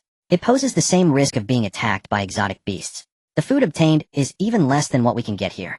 Since that's the case, it is better to stay here. At least we can have a piece of roasted meat every day. We can also ensure safety while sleeping at night." Ming gazed deeply at them and said, "After today, there will be no chance to reconsider. Think carefully." The 5 exchanged glances, then spoke in unison, "Chief, no need to think. We're staying." Ming nodded, retrieved provisions from the warehouse, and handed them over. "This is your pay for today. Work well." The 5 stared into their packs, now brimming with food, their faces alight with exhilaration. They bowed deeply and expressed heartfelt gratitude. "Thank you, Chief." Ming waved dismissively. "You've earned it. Work diligently, and better rewards await." His sentence remained unfinished. Suddenly, Shui cried out in alarm. "What is that?" All turned their heads in unison. Toward the center of the... From beneath the earth emerged creatures resembling crabs, swarming upwards, swiftly converging into a dense, writhing mass. A chilling sight. Salt-dwelling crabs, Tier 1 aberrant beasts, carnivorous, social, highly aggressive, secrete mild venom, high danger rating, low defense, exceptional speed, unsuitable for domestication. Salt-dwelling crabs. Ming observed the crab-like creatures, his brow faintly furrowed. Generally, Social aberrant beasts are notoriously difficult to subdue, and these creatures secrete venom. They are even more terrifying than flesh-eating ants. Fortunately, however, their defenses are weak, and their numbers pale beside those of the ants. Relatively speaking, they are easier to handle. In Shui, fall back. At his command, she darted swiftly and took shelter behind Su Ming. Nearby Xia Yishui withdrew the thunder god from her pack, aimed it squarely at the clustered salt-dwelling crabs, and declared aloud, "I'll deal with them." Su Ming considered briefly, then nodded. Very well. No sooner had the words left his lips than Xia Yishui pulled the trigger without hesitation. Boom! A muffled thunderclap echoed. From the barrel shot a deep blue beam, swift as a blink, and every crab struck by it disintegrated instantly. To call it utter annihilation would not be an exaggeration. Yet almost immediately fresh crabs surged forward to fill the void. All around, more salt-dwelling crabs continued emerging from the earth in ceaseless waves converging relentlessly. Xia Yishui's delicate brows tightened at the sight. She raised the thunder god once more. Its destructive power was immense, nearly matching the full-force strike of a Tier 4 aberrant beast. Yet, it harbored one fatal flaw: each shot required a full 2-minute recharge cycle. 2 minutes, neither long nor short. But in that span the crabs had already coalesced into a unified as the swarm advanced toward Su Ming and his group in Shui, and the 5 miners recoiled instinctively, fear etched across their faces. Su Ming's brow furrowed. He reached out and gently pressed down on Xia Yishui's arm, his voice cold and resolute. "Let me handle this." Xia Yishui and Leona froze momentarily, turning instinctively toward Su Ming. Having lived side by side with him, they knew him better than anyone. Compared to the others, Su Ming's combat prowess was arguably the weakest. If not for the constant protection of Ergo Z, he might struggle even against a Tier 2 aberrant beast. Yet these crabs gathered en masse wielded power far surpassing that of any Tier 3 aberrant beast. Whence came Su Ming's confidence? Though such thoughts flickered through their minds, witnessing his unwavering certainty, they hesitated, then stepped back. They did so for only one reason: absolute faith in Su Ming. If he claimed he could defeat them, then he must. So far every word he had spoken had come true. They believed this time would be no exception. "Be careful."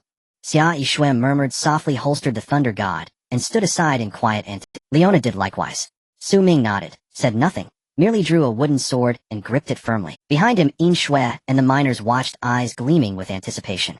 Was Chief Su about to act? With his strength, eradicating these vermin should be effortless, a mere flick of the wrist. After all, Chief Su ranked first among them all. Nearby, Xia Yishui and Leona exchanged puzzled glances. What precisely was Su Ming planning to do? Strike down swarms of crabs with a wooden sword. How could that possibly suffice? Anxiety flickered across their brows as they watched him. Yet Su Ming remained perfectly composed, back straight, gaze steady, as he waited for the swarm to draw near. 500 meters. 300. 200.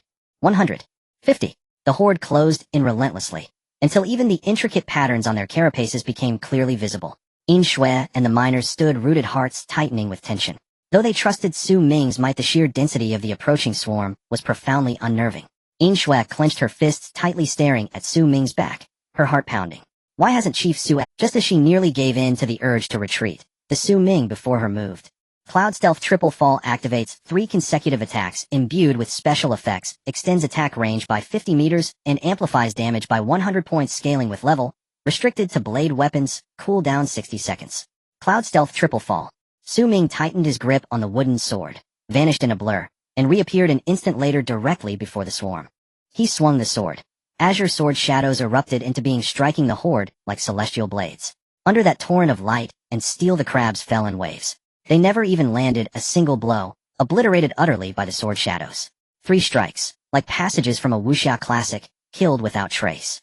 In moments, a vacuum zone opened before Su Ming. Within it, not a single living crab remained. Fewer than 100 crabs survived, too few to mount any coordinated resistance. The battle ended. In Shui leapt into the air, elated, shouting, "Chief Su is incredible." The miners' expressions mirrored hers, relief flooding their features. Their hearts settled. With a chief this formidable, who feared aberrant beast raids upon their sanctuary, only Xia Yishui and Leona stood apart. Stunned silence gripped them both.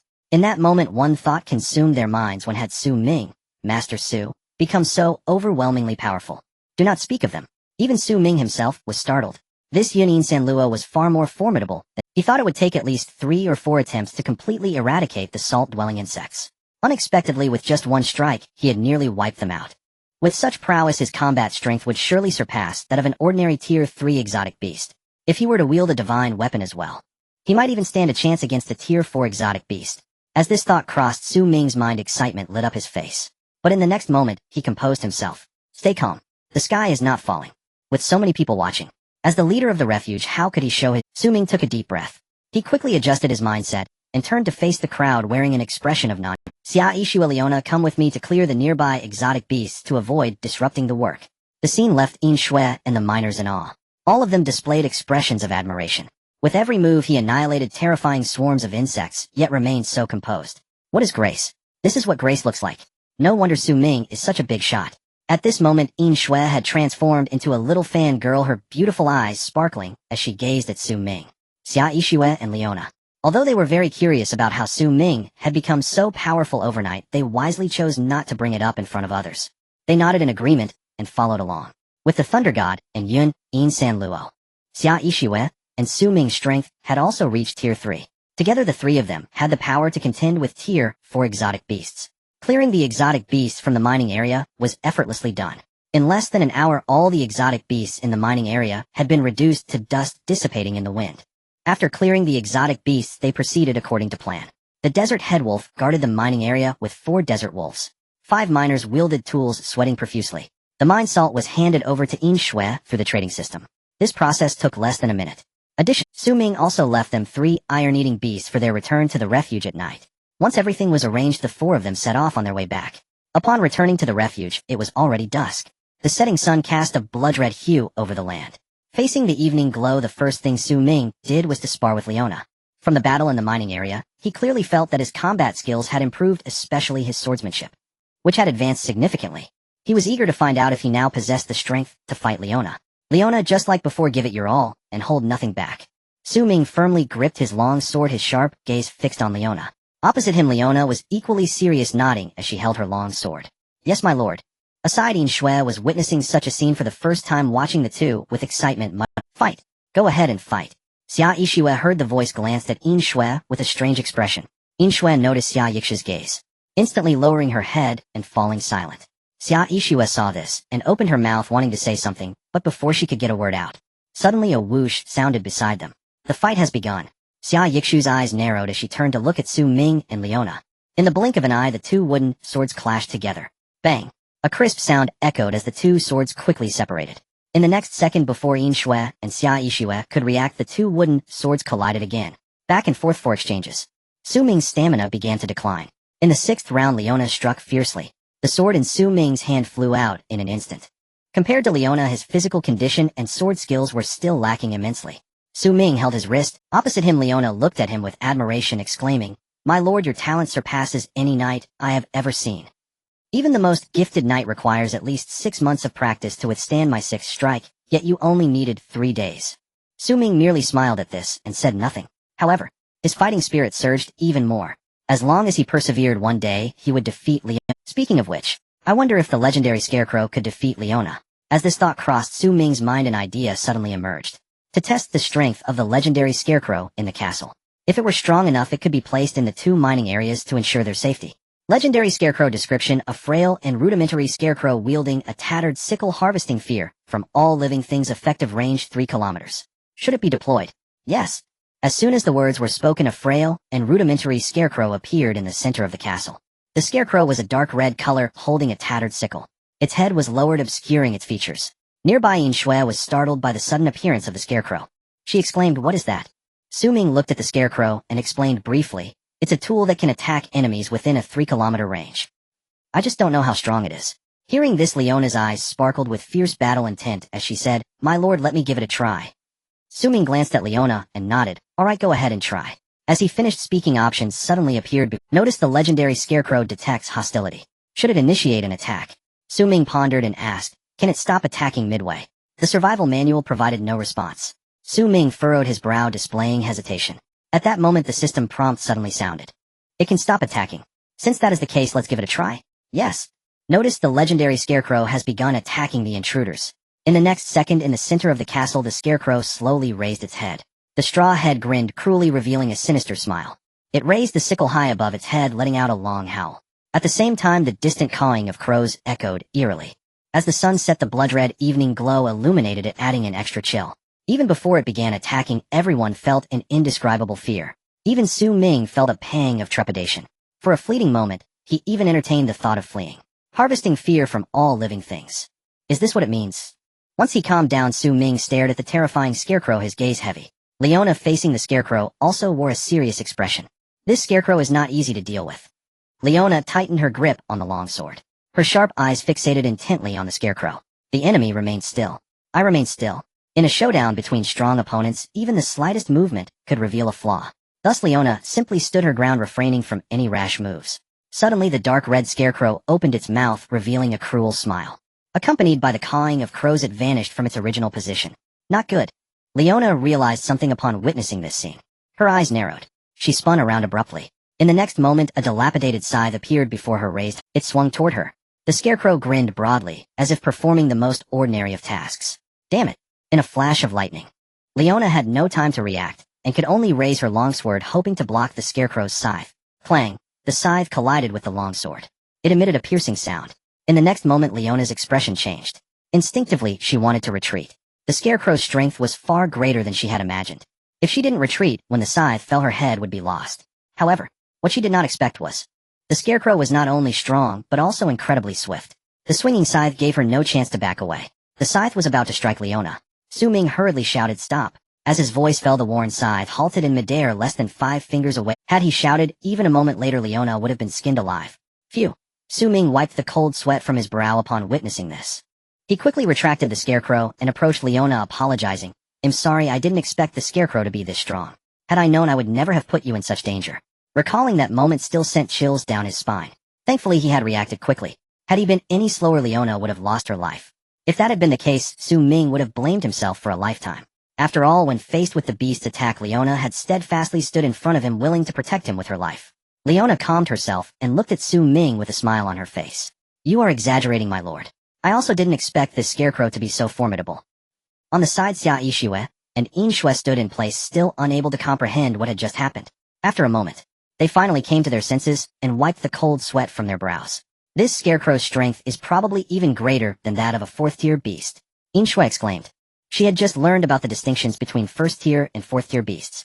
Leona was at a 3rd-tier level. The scarecrow could subdue Leona with a single blow. Isn't that stronger than a 4th-tier beast? Xia Yixue nodded at this statement. It's possible. A hint of delight flickered in her eyes. Such a powerful tool. If placed in the castle for a long time, they wouldn't have to worry about external threats invading their refuge. Su Ming emerged from his guilt, feeling equally excited. 2 scarecrows meant 2 4th-tier combat power. From now on, who in the Wasteland could challenge him? After the excitement, there came a calm. The Wasteland was fraught with, even with the aid of 2 4th-tier combatants, one could not afford to be careless. Even the formidable 3-headed lion beast had fallen at his hands. If one were not cautious, any situation could arise. Thinking this, Su Ming looked at the other 3 and said, "It's getting dark. Let's head back to rest." The 3, upon hearing this, said nothing and simply nodded. After dinner, Su Ming lay in the bathtub resting. As he pondered where to place the scarecrows. With 2 scarecrows, one would undoubtedly be placed around the castle. If the scarecrows were only at a 3rd-tier combat level, having one more made little difference. However, 4th-tier combatants were different. If a 4th-tier beast were, the scarecrow could play a decisive role. As for the other one, initially Su Ming planned to place it in one of the 2 mining areas. After all, there were many survivors in the Wasteland as well as indigenous people. Such a precious resource as the mining area was something everyone wanted to fight over. Placing a scarecrow there would ensure the mining area wasn't occupied by others. However, thinking it over, the salt mine was very close to the refuge. Most of the nearby beasts had been cleared out. Especially the 3rd-tier beasts, all had perished alongside the flesh-eating ants, not at all a match for the desert wolves. Placing a scarecrow there would serve no purpose. As for the mining area, it was quite far from the refuge. But, precisely because it was far, Su Ming couldn't mine there every day. Moreover, with the efficiency of the power drill, going once every 3 days would yield enough resources to meet the needs of the refuge. Staying there for an extended period wouldn't hold much significance. If the iron-eating bull were still around, it would be a different story. The problem was, all 4 iron-eating bulls had already submitted to him, happily serving as mounts for the people of the refuge. There was no need for scarecrows to protect them. Given this, it would be better to keep a scarecrow on him. On the day he leaves the refuge, if danger arises, it could save it. That's the plan. Su Ming made his decision while savoring honey water, having soaked for an hour. The fatigue from his entire body was washed away. He got up from the bathtub, donned a bathrobe, and lay on the newly added sofa in the bedroom. He opened the survival manual to see if there were any fresh updates. He recalled that yesterday, everyone had been discussing the indigenous people hoarding food. He wondered if they had reached any conclusions. Su Ming clicked on the communication section and saw the discussions among the group, momentarily taken aback. A day later, the topic of discussion had shifted from indigenous people hoarding food to ruins. Looking at the content of everyone's chat, Ming felt a wave of confusion and could not help but ask ruins. What happened with the ruins? Upon hearing it was Ming asking, everyone hurriedly explained. Does Sudaga not know? The person who ventured into the ruins the day before yesterday has come back. Ming was taken aback, suddenly recalling that indeed someone had said they would venture into the ruins. For this, he had even gone out specifically to look for the ruins. And then, oi? Ming asked curiously. Everyone replied, and then. That person said there were many treasures in the ruins, and by completing certain tasks one could obtain the treasures. Besides that, there was a series of challenges, and by passing the challenges one could gain control over the ruins. In one ruin there are 2 exits that lead to different locations. Whoever gains control over the ruins effectively obtains a spatial gate. Indeed, Ming heard these words and his eyes narrowed. Earlier he had suspected that another exit of the ruins led in a different direction. After all, a beast like the food-eating ant could not possibly cross such a long distance from the rainforest to the desert. The spatial gate is the only explanation. If what that person said is true, then the value of the ruins, it should be known that the rainforest area has many plants and beasts that the desert lacks. Many of these plants and beasts are raw materials for potions. Being able to enter the rainforest means that from now on he will no longer need to purchase raw materials from others. Although there is nothing wrong with buying raw materials, it saves time and reduces risk. However, Ming always ensures that everything is foolproof. He can buy raw materials from others, but he must also have the confidence to be self-sufficient. Thus, Ming asked, who can contact that person? I have something to ask him. As soon as he finished speaking, a flurry of private messages flooded in. Soon Ming received that person's contact information and asked, are you the brother who entered the ruins this morning? The other party quickly replied, it's me. Ming asked, what's the difference between inside and outside the ruins? The other party fell silent. Ming thought for a moment and sent over 50 pieces of roasted meat. 50 pieces of roasted meat to exchange for first-hand information about the ruins. Quite a bargain. Not much difference, it's a bit like a cave with electric lights inside. Going deeper one would encounter beasts, and next to the beasts are treasure chests. My strength is weak, so I only killed the weakest one. I opened the treasure chest, and inside was a rifle. The deeper I went, the more terrifying the beasts became. I have a timid nature, so I didn't dare to go further in. Ming listened to this and fell into contemplation. It sounded a bit like a dungeon in a game. The beasts were like bosses in the dungeon. Each time one defeated a boss, they could obtain rewards. The weakest reward is a rifle. What about the best? Ming thought for a moment and asked again, how do you know that the ruins have the function of a spatial gate? The other party replied, before leaving the ruins the survival manual mentioned. The manual states that unowned ruins can be entered and exited freely. For owned ruins one must have the consent of the controller to enter and exit. Ming's eyes narrowed as he asked, how can one control the ruins? By passing the checkpoints set by the ruins. Ming asked, what checkpoints? I don't know. The other party seemed a bit disappointed and replied, I couldn't even pass the first checkpoint. Not being able to pass the first checkpoint is quite normal. After all, the physical fitness of humans simply cannot be compared to that of the natives and beasts. Even if the ruins are a dungeon set by the mastermind behind the competition, they must have been designed according to the standards of the Wasteland world. Ming thought for a moment and still asked, can you describe the first checkpoint? The other party hesitated for a moment and replied, I don't remember. Ming frowned slightly upon hearing this, and was about to send more roasted meat. He saw the other party's message. I really don't remember. I have no memory of that at all. I only know that I chose to challenge the controller of the ruins, and then. There was nothing after that. Had the memory, Ming did not expect that a small ruin could be more complex than he imagined. He furrowed his brows, lost in thought. After a moment, the other party, seeing that Ming had not sent a message for a long time, said, if there's nothing else, I'm going to sleep. I need to go hunting tomorrow. Alright. After closing the manual, Ming lay on the soft bed, torn about whether to enter the ruins to take a look. Seeing it once is better than hearing about it 100 times. No matter how much he learned from others, it could not compare to seeing it with his own eyes. But, who knows if his current strength is sufficient to pass the checkpoints and become the controller of the ruins. If not, would there be another chance in the future? If everyone only has one chance to challenge, and if he uses it this time, without success, wouldn't that be a great loss? He was torn for a long time. Ming could not make up his mind until the very end. A new day arrived. The sign-in rewards refreshed 1. Survival Day 18, Reward 1 No. 02 Replica Human Reward 2. Meteorite Heavy Sword Reward 3. Warrior 03 Armored Transport Vehicle, please choose. The first 2 rewards had not changed. Ming pondered for a moment and decided to temporarily give them up. I choose Reward 3. Obtain Warrior 03 Armored Transport Vehicle description: an armored vehicle equipped with a passenger compartment, primarily used for transporting personnel, materials, and equipment. It has high mobility, protection, and firepower, strong reliability, and can participate in combat. In his backpack, a mighty vehicle stood still, giving a sense of immense reliability at the first glance. He gave up the meteorite heavy sword. Choosing the transport vehicle was a well-considered decision. Currently the shelter had only 8 people, including 5 miners. For distant journeys with the iron-eating bull and air guzzi as mounts, they could maintain mobility. But what if more people joined later?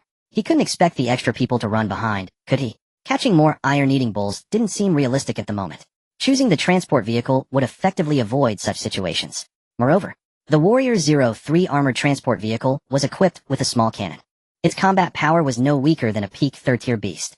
It could run and fight. Choosing it was definitely not a loss. After selecting the reward, Ming no longer continued to be troubled by the ruins. Instead, he lay down to rest. The next day in the morning, there were still 2 people sitting in the living room. Xia Yixue and Leona. Where's Yin Shui? Ming walked over and casually asked. Xia Yixue replied, she's busy outside. After a pause she added, as soon as I woke up she was busy outside probably preparing for salt production.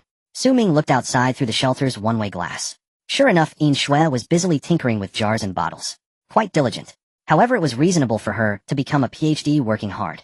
Ming shook his head and chose not to bother her. He simply turned to Xia Yixue and Leona, sharing the information he had gathered about the ruins. After hearing this, both of them looked a bit stunned. Xia Yixue thought for a moment and said uncertainly, you mean, the other end of that ruin connects to the rainforest? Ming nodded. Exactly. That's great news. Xia Yixue exclaimed, as far as I know the resources in the rainforest are much richer than what we have here. Ming replied, it is good news, but also troublesome. Xia Yixue asked in confusion why. Ming said, don't you remember the food-eating ants? Xia Yixue was slightly startled and her expression became serious as she murmured, what should we do? By passing the trials set within the ruins, one becomes the master of the ruins, Ming said solemnly. Only in this way can we control the ruins' 2 exits and prevent another incident with the predatory ant beasts. Xia Yixue flinched slightly. Her expression then grew even more grave. Didn't you just say, every undertaking carries risk, it depends on the reward, whether it warrants the gamble, Ming said, looking at Xia Yixue with seriousness. I believe this risk is worth taking. Xia Yixue opened her mouth wanting to argue further, but hesitated. Before she could speak, Ming interrupted, don't try to persuade me. I've made my decision. If I fail, wait until you have grown stronger, then try again. If that still fails, then Yin Shui will have to go. Having reached this point, Xia Yixue had no grounds to stop him. She only nodded and said, I understand. Good. Pack up. We will go again, he replied, and the matter was settled. Ming left the shelter and crossed to the clearing outside. Yin Shui was busy making salt. Seeing Ming, she grew even flustered. Even so, she did not forget to greet him. Hello, boss Su. Ming nodded and instructed, do it well. Then he reached into his backpack and produced the recently obtained Ming 03 armored transport. A white light enveloped it, and in the next instant a formidable heavy vehicle materialized inside the enclosure. The Ming 03 is a tracked armored transport capable of traversing complex terrain. Its interior is spacious enough to accommodate 20 people. It can also carry vast quantities of supplies, though thanks to the trading system, that capacity feels somewhat superfluous. Beyond transport, it possesses offensive and defensive capabilities. Its reinforced armor holds firm even under heavy bombardment. The multifunctional cannon mounted on its roof delivers combat power rivaling that of any 3rd-tier aberrant beast. In short, this was an all-purpose armored transport. Not far away, 5 miners eating breakfast widened their eyes at the sudden apparition and were left speechless. What is that? Even Xia Yixue and Lei Auna, emerging from the shelter, were taken aback. They did not need an explanation. They knew how precious such a vehicle was. Where had Ming obtained it? Xia Yixue stood rooted, staring at Ming, her eyes flickering. Ming, how many more aces are you hiding? With the armored transport, what had already been a short journey felt even shorter. Before long, Ming and his 7 companions arrived at the salt mine and saw the miners to their destination. Ming then drove the transport to the ruins entrance. As before, the ruins entrance emitted a conspicuous blue glow.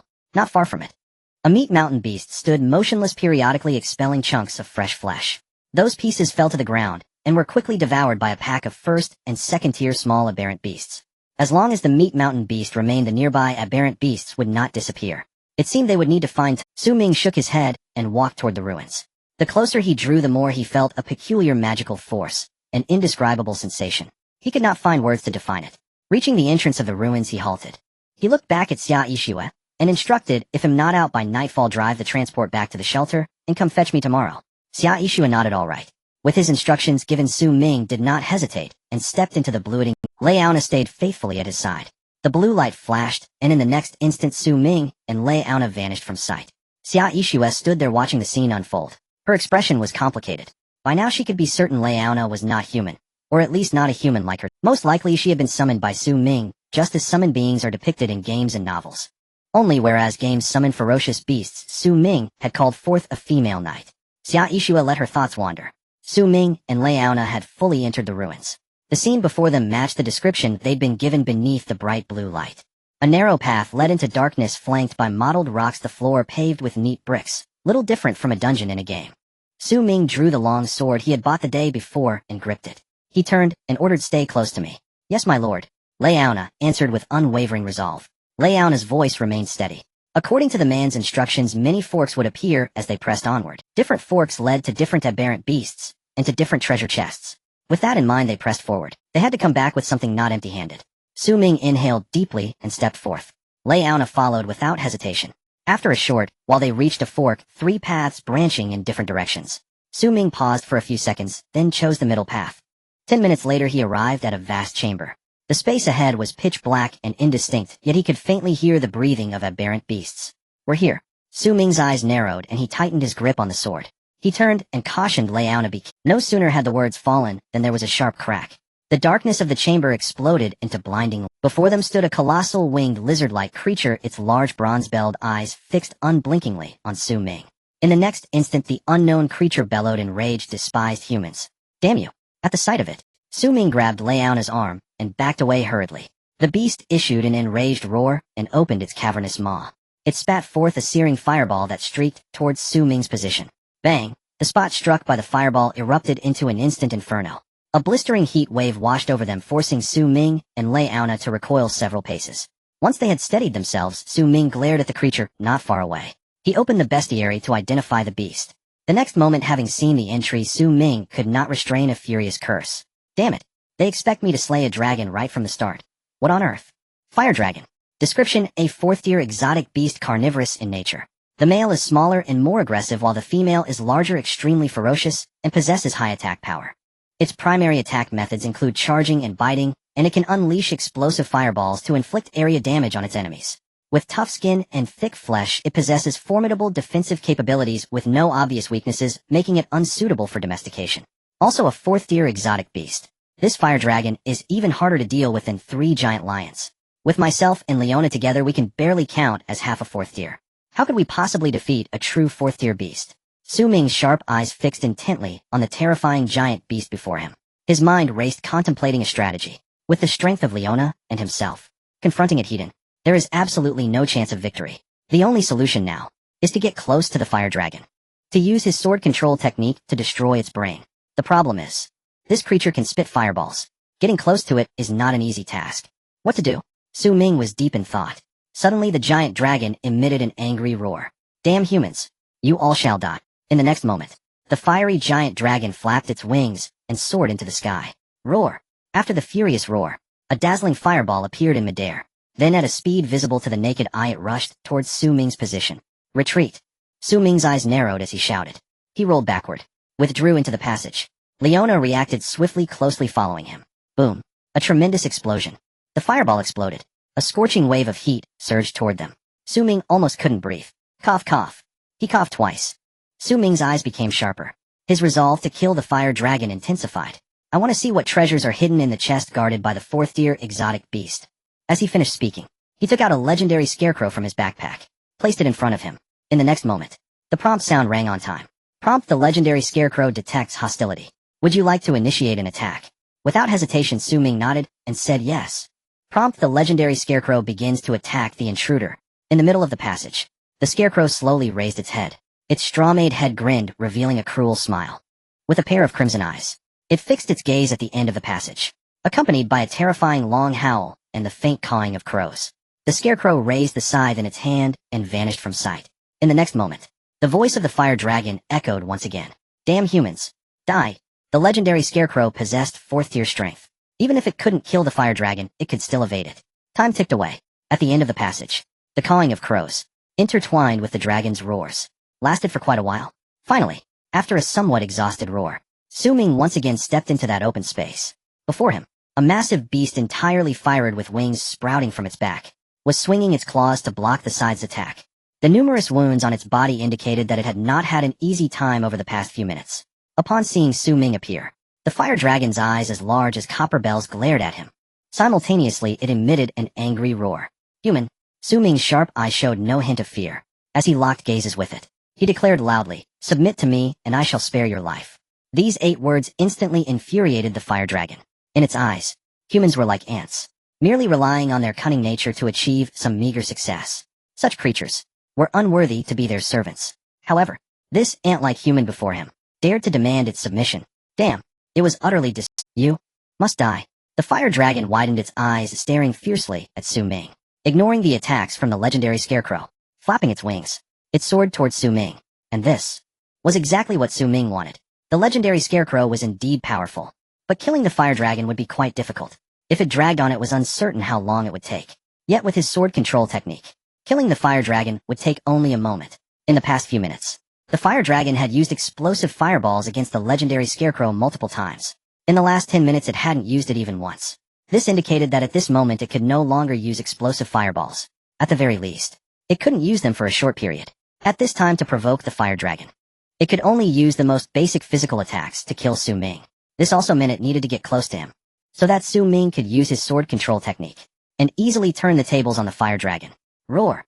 The fire dragon's roar resonated throughout the entire space. Anyone who heard it would involuntarily tremble in fear. Su Ming was no exception. However, compared to Su Ming's resolve grew even firmer. Even in the face of the fearsome giant beast before him, he remained remarkably calm, not taking a single step back. In midair, the fire dragon clearly did not expect that this seemingly weak human would not flee. Instead, he stood his ground, welcoming its attack. Years of combat instinct warned it. There was danger, but where the danger lay, it couldn't quite articulate. After hesitating for a moment, it chose to continue forward to kill this ant that dared to provoke it. Human. Die. The fire dragon opened its massive jaws. Its sharp claws aimed to pin down Su Ming. At the critical moment, Su Ming activated his skill, sword control technique. The skill took effect. The fire dragon felt a sharp pain in its head. Then, its consciousness gradually blurred. In less than 10 seconds, it felt darkness before its eyes. Its wings ceased to flap. Its massive body plummeted from the sky, crashing to the ground. Boom. A tremendous sound. Dust surged upward.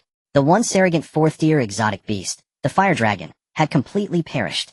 Under the bright light, Su Ming's expression remained unchanged. The sword control technique could only be used once.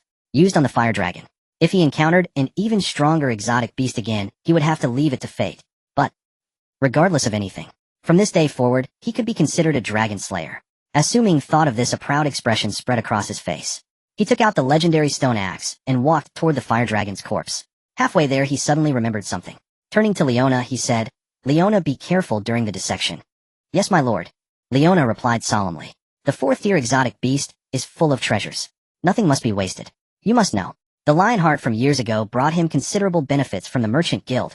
This fire dragon's heart, even if it can't compare to the Lionheart's, should not be far off. Acquired a piece of fresh meat, 527. Acquired fire dragon heart 1. Acquired fire dragon liver 1. Acquired fire dragon scales 999. Acquired fire dragon head 1. Acquired fire dragon wings 1. The treasures on the body of the fire dragon exceed imagination. 999 scales. Each one is an excellent forging material. The heart of the fire dragon, just a glance reveals it is anything but ordinary. The blood of the fire dragon. According to the survival manual, it is a material for synthesizing legendary level potions. Its value far surpasses that of ordinary 4th-tier exotic beast blood. In addition, there is a large quantity of dragon meat and dragon bones. Each item is a valuable treasure. Su Ming and Leona toiled for 3 to 4 hours before completely dismantling the massive fire dragon. The vast amounts of blood and flesh nearly filled the team's warehouse. Finally done, Su Ming set down the legendary grade stone axe in his hand, exhaling a breath of foul air. He raised his gaze ahead. There, a treasure chest enveloped in golden light stood quietly. A chest guarded by a 4th-tier exotic beast. The contents inside are bound to be extraordinary. Filled with anticipation, Su Ming approached. Hint discovered legendary level treasure chest 1. Do you wish to open it? A legendary level treasure chest. Su Ming's eyes brightened, and without a hint of hesitation he nodded and said, "Open it." The golden light dissipated. The treasure chest slowly opened. An ancient longsword appeared before Su Ming's eyes. At the same time, the hint sound from the manual rang out. Obtain nameless sword 1 description, a nameless longsword with ancient characters carved on the blade, and a simple hilt that makes it seem rather unremarkable. The explanation was quite simple. Su Ming looked at it, but his expression showed no change. He did not believe that a legendary level treasure chest would hide an ordinary longsword. This nameless sword must be a rare divine weapon. Right now it is merely covered in dust. One day it will shine with brilliant light once again. Ming carefully sheathed the long sword on his back. Then he looked at Leona. Let's go. To the next intersection. A moment later at the end of another intersection, Ming and Leona stood in place, gazing at the exotic beast before them, their expressions somewhat strange. Short stature, gray skin, pointed ears, cunning eyes. It looked just like the wise creatures in games, goblins. Dozens of goblins had gathered staring at Ming and Leona with wide eyes, sizing them up. At the same time, Ming was also observing them. Gray goblin description: first-tier exotic beast, omnivorous, no obvious distinction between male and female, weak attack power, cunning and cautious personality, adept at crafting tools, weakness is low defense, not recommended for domestication. To his surprise, they really were goblins. Cunning by nature and skilled in crafting. They sounded a bit like humans. Ming shook his head, drew the nameless sword from his back, and stepped forward. As he walked, he coldly said, "Get out of the way." The gray goblins clearly did not expect that this human could communicate with. One by one they widened their eyes, staring at Ming with disbelief. The next second they confirmed that they were not here. They began chattering among themselves. He can talk. Why can he talk? Ming furrowed his brow and coldly said, I not only can talk, but I can also kill. I'll give you a chance, quickly get out of the way, or I'll kill you.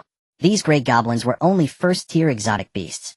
To Ming, killing them was very easy, but killing them would yield no benefits. Thus Ming wanted to scare them off to conserve it. After all, there were still several paths ahead. The gray goblins, upon hearing this, all showed expressions of fear and began to retreat. At the same time, several bolder gray goblins became even more curious. It was their first time encountering a human who could communicate with them. Seeing Ming getting closer, a brave gray goblin gathered its courage and stepped forward. Human, are you looking for a treasure chest? Ming's cold eyes looked at it, but he did not speak. The gray goblin swallowed hard, mustering its courage to continue. The treasure chest is with us. The contents are of no use to us. If you want it, we can offer it to you. Moreover, we can also offer you the treasures we have crafted ourselves. Treasures crafted by goblins. What could they be? Ming was somewhat curious, yet his expression showed no change. He remained silent. The other gray goblins, upon hearing what the bold goblin said, exchanged glances and soon began chattering again. In just a moment, the gray goblins reached a consensus. A dozen gray goblins left the group and ran deep into the path.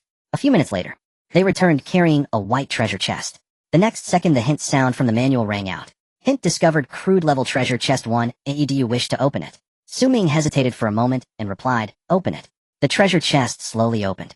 Inside was a obtained crude level agility potion synthesis recipe 1. First-tier exotic beast guarded treasure chest, as expected, yielded no good items. Ming reached out, picked up the synthesis recipe, and put it in his backpack. He looked at the gray goblins, opened his mouth wanting to say something. Before he could speak, the bold goblin said, please be sure to accept the treasures we crafted. After saying that, it stepped aside, clearing a path. Ming raised his gaze and saw a dozen goblins carrying something resembling a motorcycle standing before him. Crude level aircraft description: a poorly made aircraft, very slow, with poor performance, barely usable. An aircraft? Ming looked at the motorcycle-like aircraft in shock. In a trench-like ruin, they actually managed to create something that could be used. These gray goblins were much more impressive than he had imagined. Although it was only a crude level aircraft, under the same conditions, even human scientists might not be able to make one. Ming took a deep breath. After calming his emotions, he looked at the gray goblins and asked, why are you giving it to me? From the expressions of these gray goblins, this crude level aircraft held significant importance in their minds. If that is the case, why give it to him? After all he wanted was the treasure chest. They could easily have hidden the air. The brave gray goblin, upon hearing this question, dimmed its eyes slightly and replied, it is our hard work, our treasure. Left here, it serves no purpose other than gathering dust. Giving it to you allows it to fulfill its purpose, which is what each of us wishes to see. This answer surprised Ming. After thinking for a moment, he asked, is there any other reason? The gray goblin shook its head no. While speaking, its gaze was very firm, not resembling that of someone lying. However, according to the Exotic Beast Appreciation Manual, gray goblins are treacherous by nature, and lying is common. Thus Ming asked again, do you not want to leave here? The gray goblins exchanged glances upon hearing the question. Then they all shook their heads in unison. The bold gray goblin looked up at Ming and said, we have grown accustomed to living here, and for us, what is the point of going outside? The outside environment is no longer suitable for weak creatures like us to survive.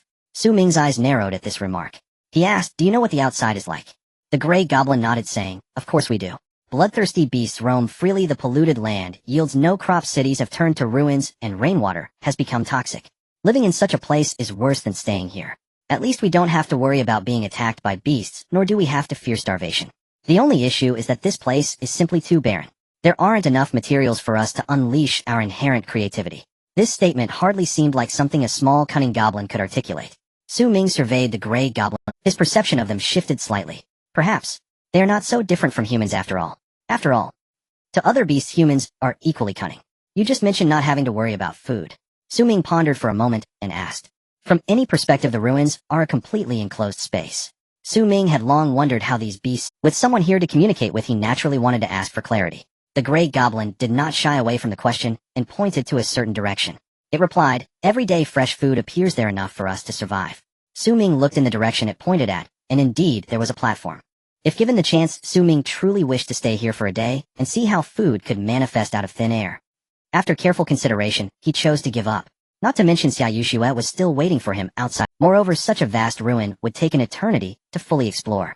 There was no need to waste too much time here. With that thought, Su Ming looked at the flying device carried by the gray goblins, and a thought crossed his mind. The next moment, the icon of the flying device appeared in his backpack. The gray goblins were astonished by this spectacle. The bold gray goblin exclaimed, "How did you do that?" Su Ming glanced at it, and replied calmly, "He'll tell you when we meet again if the opportunity arises." The gray goblin's eyes dimmed upon hearing this. No human has ever set foot here a second time. Su Ming understood instantly. Before him someone had already entered this ruin. After a moment's thought he said, "I am different from them. I will survive, and there will be a chance for us to meet again."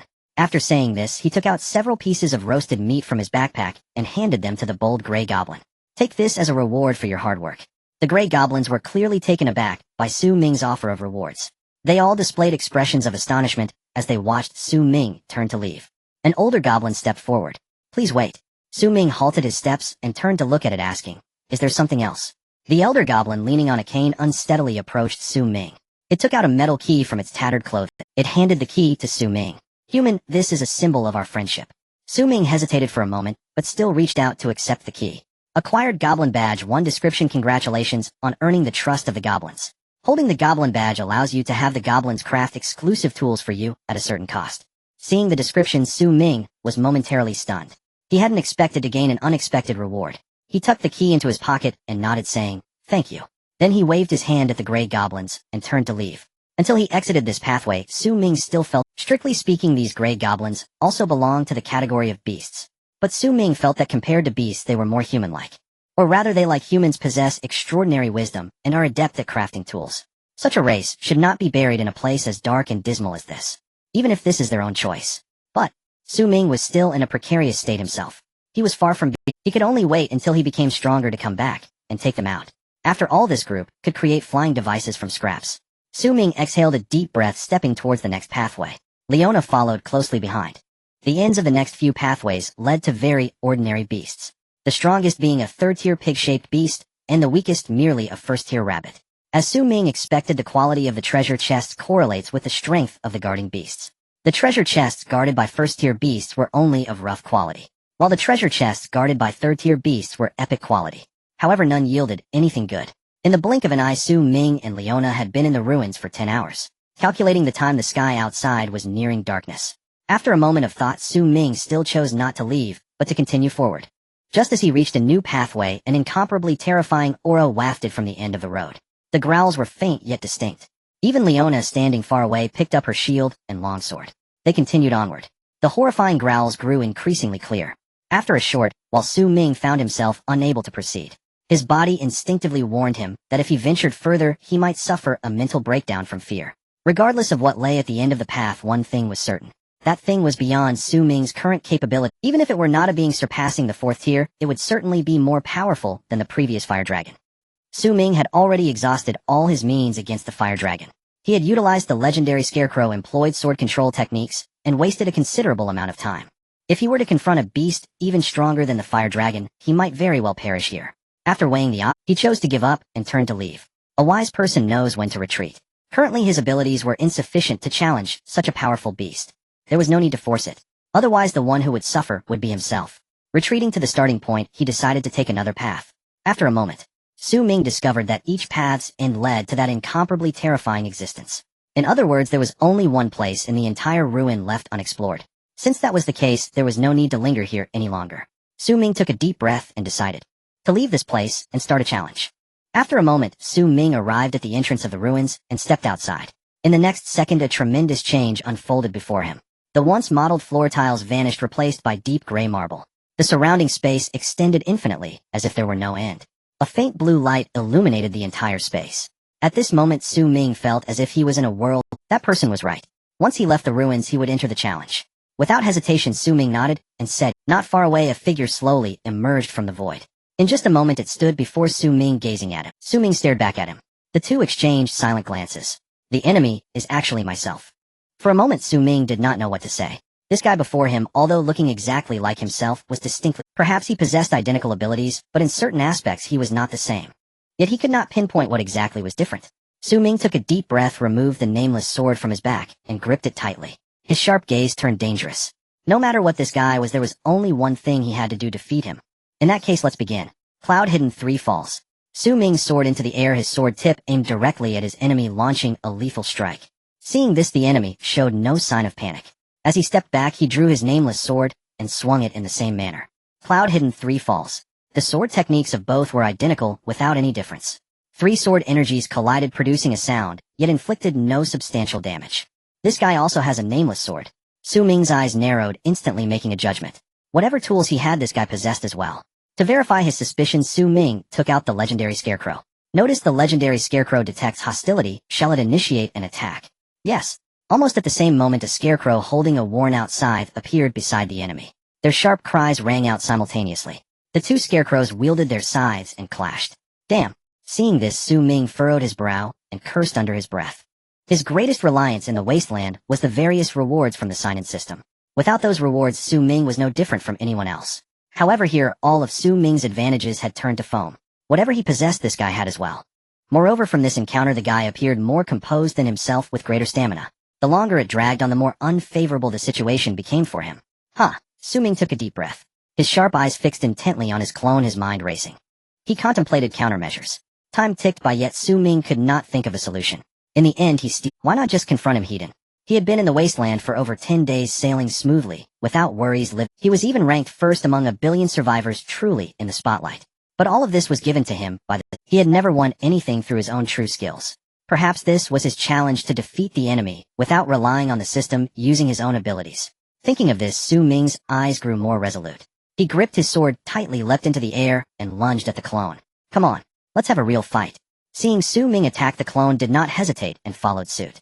Whether in posture or power, there was hardly any difference from Su Ming. Bang! The 2 nameless swords collided, producing a loud sound. Both Su Ming and the clone were jolted back several steps. After stabilizing himself, Su Ming's fighting spirit intensified. He stared at the clone and gritted his teeth, saying, today it's either you die or I live. Let's see who can hold on until the end. As soon as he finished speaking, he transformed into a long sword and charged once more at the clone, attacking time and again, only to fail repeatedly. Su Ming never considered giving up. He kept attacking, and attacking. Seconds ticked by, and even the 2 legendary scarecrows beside him had turned to fragments, unable to wield their scythes anymore. Yet Su Ming still gripped his long sword tightly and launched another new attack. Cloud hidden 3 falls. His eyes were bloodshot, fixated on the clone. As he swung the long sword, the clone was covered in wounds, but showed no expression. Still, just like before, it mimicked Su Ming wielding the long sword. Cloud hidden 3 falls. Another round of confrontation ensued. Once, twice, 3 times. He did not know how long had passed, but Su Ming's clothes were already in tatters. With wounds deep enough to see bone, there were no fewer than 10. The other small and large wounds totaled over 100. At this moment, both physically and psychologically, Su Ming was nearing his limit. Even so, he still chose not to retreat. Defeating the clone was yet another challenge to his limits. If he couldn't even do this, what right did he have to be called the number 1 among humans? Thinking of this, Su Ming gritted his teeth and forced himself to stand up from the ground. Dragging his battered body, he took 1 step at a time toward the clone. The clone, seeing this, attempted to rise. Stumbling, it almost fell to the ground again. After another attempt, it finally managed to stand up from the ground. Su Ming witnessed this scene. Seemingly struck by inspiration, his eyes brightened. He became excited. He knew how to defeat the clone. It was quite simple. Endure until the end. The clone before him was identical in physical qualities, psychological resilience, and weaponry. However, it was merely the previous version of himself. After countless battles, Su Ming's experience, his abilities kept improving while the clone remained the same. In other words, as long as he could endure until the end, he would definitely be able to defeat him. Just like now, he could still stand while the clone was already in a difficult position. Realizing this, Su Ming felt a wave of relief wash over him, as if he had seen the dawn. He launched another attack, gripping his long sword and stabbing at the clone. The clone, seeing this, attempted to raise his sword to block. However, at the moment he lifted the long sword, Su Ming had already thrust his sword into its chest. Die! A furious roar. Su Ming's face twisted with rage as he gripped his long sword tightly and thrust it downward with great force. The sharp, nameless sword plunged directly into the chest of the clone, piercing through him completely. In this battle, Su Ming achieved ultimate victory. In the next moment, an electronic synthesized voice echoed in his mind. Tip, congratulations on completing the relic challenge. Initiating fortress interface, please name your fortress. Naming. Exhausted, Su Ming struggled to rise from the ground, a contemplative expression on his face. After a moment, he softly said, Dawn. From this battle onward, Su Ming understood one thing. No matter how powerful the enemy, or how harsh the enemy, as long as one perseveres, they will surely see the final dawn. Tip, your fortress has been named Dawn. Looking at the prompt on the manual, Su Ming was slightly taken aback. Realizing belatedly, he said, Fortress? Is this not a relic? How has it become a fortress? Su Ming was puzzled. Suddenly a line of text appeared on the manual. The ancestors of humanity left behind mysterious relics to safeguard their legacy. Completing the relic challenge grants control over the relic. At the same time, the relic upgrades to a fortress. The first fortress has been named Dawn. Congratulations to Su Ming, World Ranking 1, for completing the relic challenge and becoming the fortress controller. Looking at these lines of text, Su Ming was bewildered. Ancestors of humanity, safeguarding their legacy. What does this all mean? Moreover, were these words visible only to him, or could others see them as well? If others could see them, wouldn't that be equivalent to a server-wide announcement? For some unknown reason, images of games flashed through Su Ming's mind. He recalled the days of playing games. Cloud Hidden 3 Falls. The sword techniques of both were identical without any difference. 3 sword energies collided, producing a sound. What he did not know was, at that very moment, the communication channel in the survival manual had already exploded with activity. Relic. Fortress. Ancestors of humanity. Could it be that there were humans here before us? Why does it feel like we are playing a game with updates every few days? Did you see that last line? Congratulations to Su Ming for completing the relic challenge and becoming the fourth. So Su is the first one to complete the relic challenge. Su is amazing. No wonder Su is so outstanding. While we struggle to eat, he has already cleared the dungeon and become the fortress controller. While we barely manage to eat, he has already cleared the dungeon and become the fortress controller. That's why we call him a Su. I want to have your baby. Su, please support me. Information regarding the fortress appeared simultaneously on the survival manuals of billions of survivors. Almost every survivor knew that Su Ming was the first among all survivors to complete the relic challenge. A server-wide announcement. Such an honor had so far only been enjoyed by Su. Most people looked at these lines of information with envy, jealousy, and hatred, thinking to themselves, when would they be able to be as imposing as Su? However, there were still some individuals who viewed this information, yet their faces revealed displeasure, especially the big shots from various superpowers. In these past few days, they had not failed to notice the relic. They certainly had sent people to explore the relic. However, the result of the exploration was only one failure. Every person who emerged from the relic had completely forgotten everything that happened during the relic challenge. They only knew that they had failed.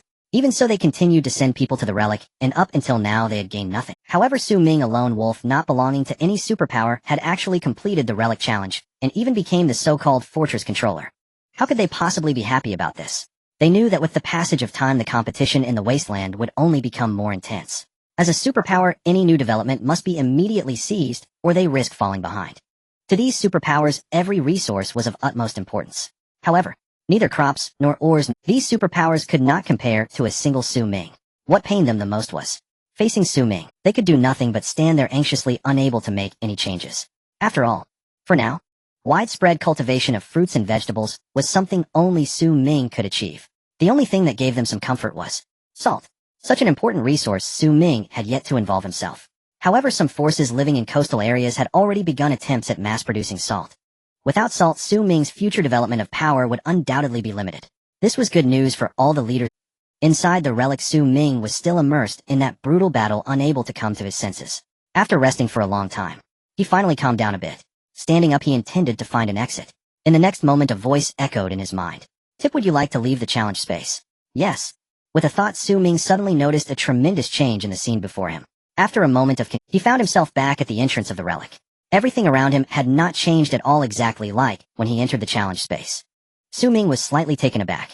A guess suddenly emerged in his mind. Could it be that everything happening in the challenge space was an illusion? To verify his conjecture, Su Ming hurriedly opened his backpack. Inside, the legendary scarecrow still occupied a slot completely. Thank goodness. Upon seeing this, a smile appeared on Su Ming's face, and he let out a sigh of relief. The legendary scarecrow was Su Ming's most powerful trump card at this stage. If he lost it, Su Ming's combat power would drop at least a tier. After checking the backpack, Su Ming looked around. he found that there was hardly any change in the relic. Didn't they say? The relic turned into a fortress. This doesn't look like a fortress at all. Ming observed the surroundings for a moment, shook his head, and chose to leave first. After all, Xia Yushua had been waiting for him outside for a long time. Now that he had become the fortress controller, entering and exiting freely was certainly not a problem. He would first go out. It wasn't too late to come back in. After all, he still had plenty of time. With this thought, Ming stepped outside the relic. Xia Yushua stared blankly at the messages on the survival manual, unable to speak for a long time. Fortress controller. Did he succeed? Of course. Ming looked at the dazed Xia Yushua, a faint smile appearing on his face as he said this. Xia Yushua heard his voice. Instinctively she glanced at him. Pretending to be calm, she asked, "What is the relic like?" Ming thought for a moment, and replied, "It's like a cave lit by electric lights. Once we go in later you'll understand." After finishing, she looked up at the sky. At this moment the sky had already darkened. She hesitated for Ming decided to return to the shelter first. The relic was right here, and it wouldn't be discovered for a while, so there was no need to rush. Let's go back first and we'll discuss the rest tomorrow. Thus the group took an armored transport vehicle back to the shelter. In the middle of the castle, In Shui had been waiting for a long time. Upon seeing Ming, she hurriedly approached him. "Dalao, please take a look. This is the salt we made today. The quality is very high, and it can be eaten directly without any problems." Ming looked in the direction pointed by In Shui. There was a wooden barrel filled to the brim with fine white salt. Just a glance was enough to tell that the quality was excellent. This kind of salt could almost be compared to the standardized production of his previous life. If put on the market, it was clear that it would be sold out in an instant. Not bad. Ming stepped forward and patted In Shui's shoulder. Then he walked to the edge of the barrel, pinched a handful of fine salt with his fingers, tasted it, and found the flavor to be perfect. Standing up, he looked at In Shui and asked, "How much do we have here?" In Shui replied, "Since I'm the only one, the speed of salt production is relatively slow, only 20 jin." Seemingly afraid of being blamed by Ming, she hurriedly added, "Once there are more people, the production capacity will immediately increase. Making several hundred jin a day won't be a problem." 20 jin was actually a bit more than he had imagined. Ming looked at In Shui, his face showing an appreciative expression as he said, 20 jin is just right. For these few days, let's stick to this output. Once we have the equipment, I will increase the workforce for you. For Ming's safety and stability were paramount. At this stage, there was no need to recruit so many workers. It would not be too late to recruit once the equipment was complete. After all, the name Ming was the best advertisement. As long as he wanted to, recruiting a group of willing workers to sign contracts would pose no difficulty. Flattered by Ming's praise, In Shui's face faintly showed a hint of pride. She nodded and said, "I'll follow everything Dalao says." Ming smiled and said, "Go back and rest." "Yes, Dalao." After working hard for half a day, In Shui hadn't eaten much. Hearing this, she cheerfully returned to the shelter. Ming stood in place looking at the salt in the barrel. After hesitating for a moment, he looked at everyone and instructed everyone, "Please help by dividing the salt into smaller containers." After finishing, he took out a pile of empty cans from his backpack. These empty cans were collected by Ming when he first arrived in the Wasteland. He didn't expect that they would come in handy at this moment. Upon hearing the instructions, the miners rushed over without any hesitation. "Boss, how should we pack it?" Ming said, "Each can should hold 1 jin of salt. Just get it roughly right without being too precise. 1 jin of salt equals 1 piece of roasted meat." This was the price Ming had said earlier. 20 jin of salt could just be divided into 20 cans, leaving 10. The remaining 10 cans would be sold in the shop first to see the market reaction. In the past 2 days, some people had already started selling salt in the shop. Ming couldn't fall behind them. The 5 miners worked together, and soon the 20 jin of salt was evenly distributed into the 20 cans. "All done, boss." The 5 miners clapped their hands and stood up from the ground. Ming nodded, putting away 15 cans. The remaining 5 cans were left in place. He said, "1 can per person as your overtime pay." The 5 men were slightly taken aback upon hearing this. Overtime pay. In the next moment, all 5 of their faces showed excitement. In their eyes, helping the boss was simply a matter of course, let alone something as simple as packing cans. Even if they were asked to stay in the mine and dig for a bit longer, they wouldn't have much to say. They didn't expect that such a small gesture would earn them such generous rewards from the boss. "Boss, this is too precious. We can't accept it." They had been living in the Wasteland for over. They knew how precious salt was. This much salt could be exchanged for dozens, or even hundreds of pieces of bread. Just by helping to pack a little, they could receive so much salt. They felt unworthy. Ming simply said, "This is what you deserve, you don't refuse it. Rest now." This. The 5 of them looked at each other, unsure of what to do. Ming added, "Do you still want me to deliver it to you before you're willing to accept it?" Hearing this, the 5 of them no longer hesitated and reached out to take the cans. They saluted, saying, "Thank you, boss. Go back and rest." Ming waved his hand, then returned to the shelter with Leona and Xia Yushua. After having dinner, they each returned to their rooms. Ming lay on the bed. He opened the shop and posted a message. "At 10 o'clock tonight, new products will be launched, stay tuned." Just this instantly it sparked a heated discussion. First row watching Sudalao. Is Sudalao launching something new? It wouldn't be new fruit, right? Sudalao said it was a new product, so it should be something other than fruits and vegetables. No matter what it is, whatever Sudalao produces is sure to be high quality. Let's just wait. Everyone get ready for roasted meat, another spree is about to begin. In the ocean region, in a certain camp, the leader Chris looked at the piles of white salt on the ground. His face showed excitement. After so many days of hard work, we finally managed to produce some. Nearby, several younger brothers were equally thrilled. Boss, with this salt will we no longer have to go hungry. Chris glared at them, hitting their heads sharply. He scolded, look at your lack of ambition.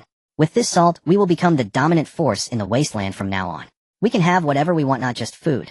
Hearing this, the younger brothers all grinned widely. What are you laughing at? Chris, seeing them like this, was furious and shouted, quickly pack this salt. 10 pieces of roasted meat per kilo, let's sell a batch first. Yes, boss. The younger brothers busily worked and soon finished packing the salt.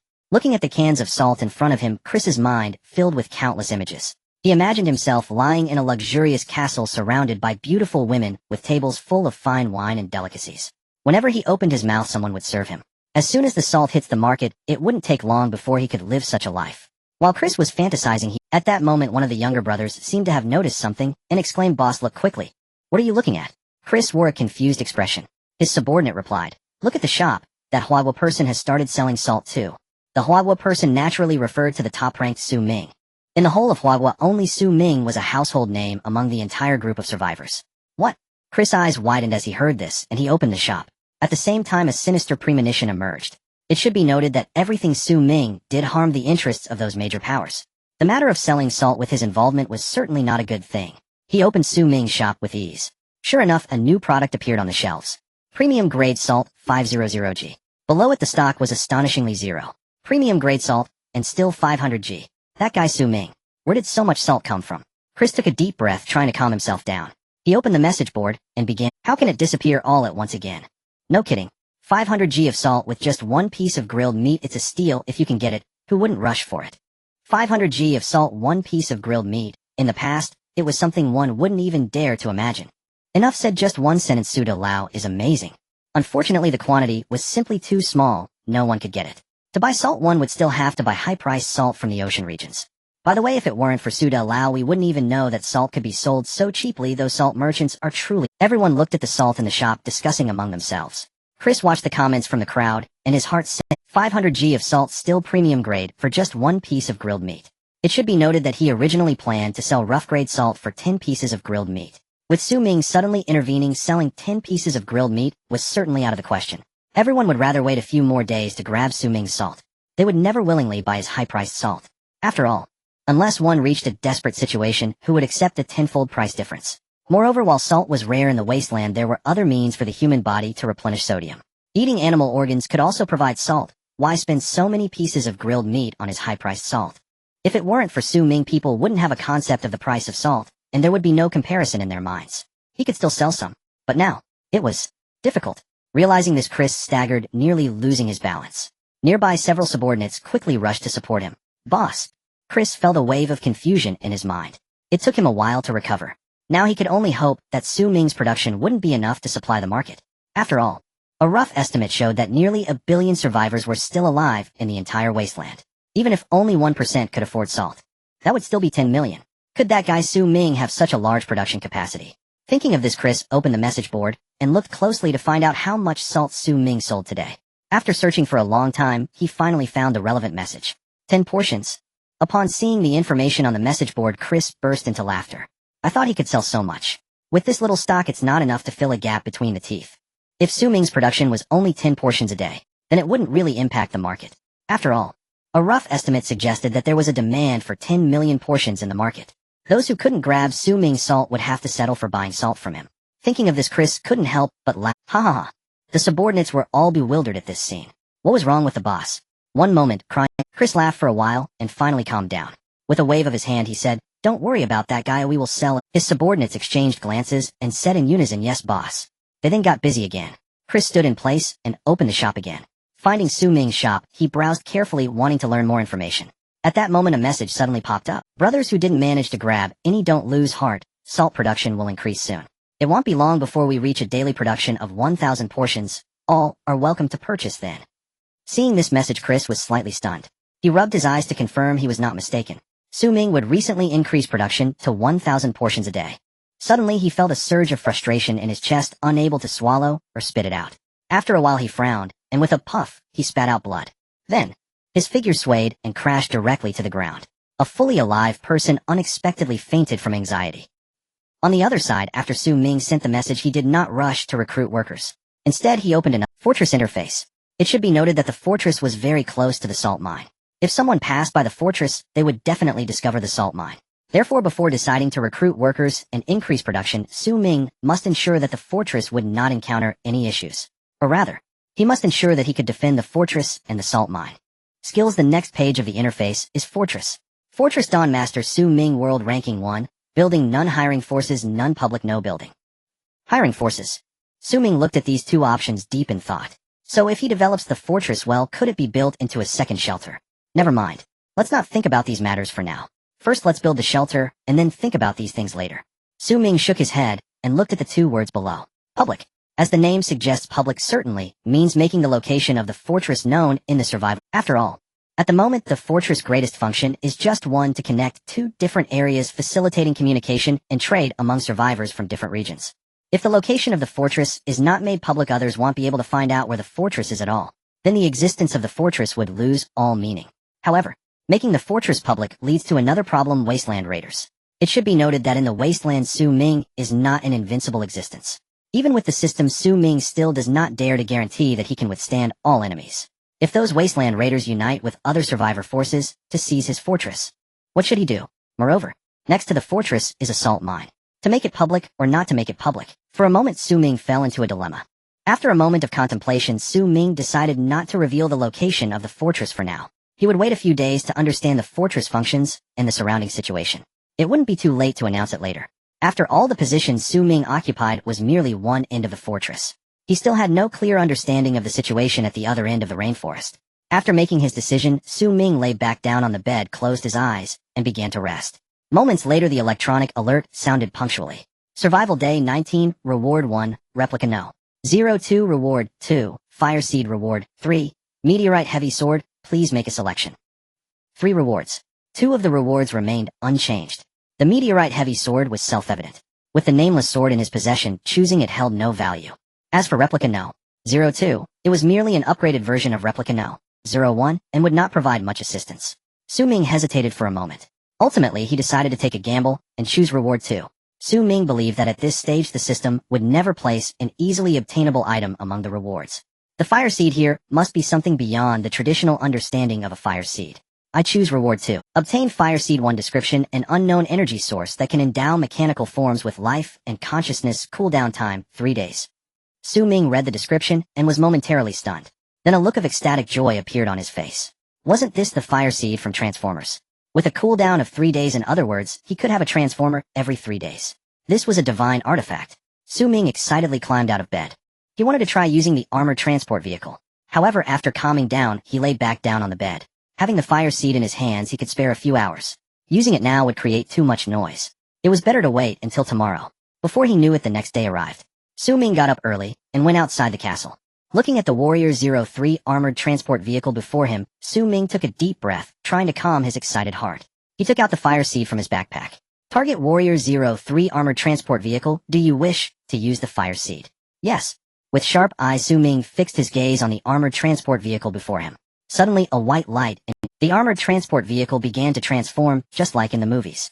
Its various parts reshaped and it transformed into a humanoid transformer adorned with a deep green paint job. The weapons on its back made it resemble a massive mechanical warrior. The transformed armored transport vehicle, simply standing there, emanated an overwhelming aura that instilled fear. However, Su Ming had long set himself as its master in its system. Thus he felt no worry at all. He merely watched it quietly as the transformed armored vehicle with bewildered eyes surveyed its surroundings. It resembled a newborn child filled with curiosity about the world. The next moment, upon seeing Su Ming, its expression immediately turned solemn. Standing still, it placed its left arm on its right chest and performed a standard salute. Warrior 03 reports to you. Su Ming looked at the transformer, his expression equally solemn. He solemnly said, "Welcome." Warrior 03 looked at Su Ming and loudly declared, "Commander, please assign it." Su Ming pondered for a moment and replied, "Stand by." Yes. Warrior 03 saluted again and immediately transformed back into the armored transport vehicle. Quietly lying in place, it awaited orders. Nearby, Su Ming observed this scene. His expression remained unchanged, but inside, he was already overjoyed. Warrior 03 was already considered a formidable combat force. After transforming into a transformer, its combat capability would undoubtedly be even stronger. Even typical 4th-tier beasts would not necessarily be its match. Upon careful thought, the entire shelter combined could at least confront 4 4th-tier beasts at once. Such a grand spectacle a few days ago, Su Ming wouldn't have even dared to imagine. Most importantly, the fire seed was in his possession. He could create a transformer every 3 days. Even if he couldn't find another large figure like Warrior 03 later, he could transform items like aircraft and motorcycles into transformers, and then equip them with weapons. That too would be a force not to be underestimated. Soon Xia, Ishua, Leona, and the others awakened from their dreams. After finishing breakfast, the group set off again for the salt mine. As usual, they transported the miners to the salt mine. Su Ming brought Leona and Xia Ishua to the ruins. Compared to before, the ruins showed no signs of change. The entrance, glowing with blue light, stood still. The 3 of them got out of the vehicle. "Let's go in and take a look." Su Ming waved his hand, and with the 2 of them stepped into the ruins. The next moment, a line of text appeared before Su Ming's eyes. Discovered recruitable mercenary faction Grey Goblin. Discovered reparable structure, first teleport gate. Discovered buildable structures, defense tower outpost, second teleport gate, recruitable mercenary faction. Su Ming was slightly taken aback and clicked on it. Grey Goblin description: first-tier beast, omnivorous, no significant difference between males and females, weak attack power, cunning and cautious personality, skilled in toolmaking, weak point is low defense, not recommended for breeding. Recruitment conditions: relationship must reach friendly, completed. Reward 500 grilled meat week, can be completed. Do you wish to recruit? Behind the relationship was a line of small text stating, hostile, neutral, cold, friendly, trust, respect. Friendly is the 4th level of relationship. Achieving it is not easy. To his surprise, his relationship with the Grey Goblin was actually friendly. Su Ming looked at the information before him, thought for a moment, and made a decision. Recruit. The Grey Goblin was a master at toolmaking. Compared to other beasts, its offensive capabilities were not strong. Recruiting them posed little concern. After recruiting, Su Ming opened the fortress. The information indeed changed. Fortress Dawn Master Su Ming, world ranking 1, buildings, none, mercenary faction, Grey Goblin, friendly, public number, 500 grilled meat. This exchange brought in a group of excellent manufacturing talents. This deal was quite profitable. After resolving the mercenary faction, there were still buildings to consider. First teleport gate description: a teleport gate connecting 2 regions. One end leads to a desert, coordinates 321, 217. 11. The other end leads to a rainforest, coordinates 159, 3,567, 21.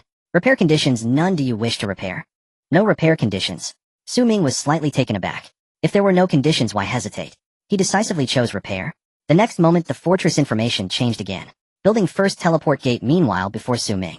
In the not-so-far distance, one end of the exit gradually appeared. The exit leading to another area. Su Ming looked at the portal before him with a serious expression. Beside him, Xia Ishua glanced at the portal and then at Su Ming. After a moment of hesitation, he said, "I'll go in and scout the way first." Su Ming shook his head and replied, "There are more suitable people for scouting." With that, he focused his thoughts. Warrior 03 appeared before the 3 of them. After a transformation, the formidable Warrior 03 stood upright and saluted, saying, "Warrior 03, reporting to you." Xia Ishua and Leona stood in place, staring at the massive transformer before them, all of them dumbfounded. Did they see it wrong? In the blink of an eye, the armored transport vehicle transformed into a mecha.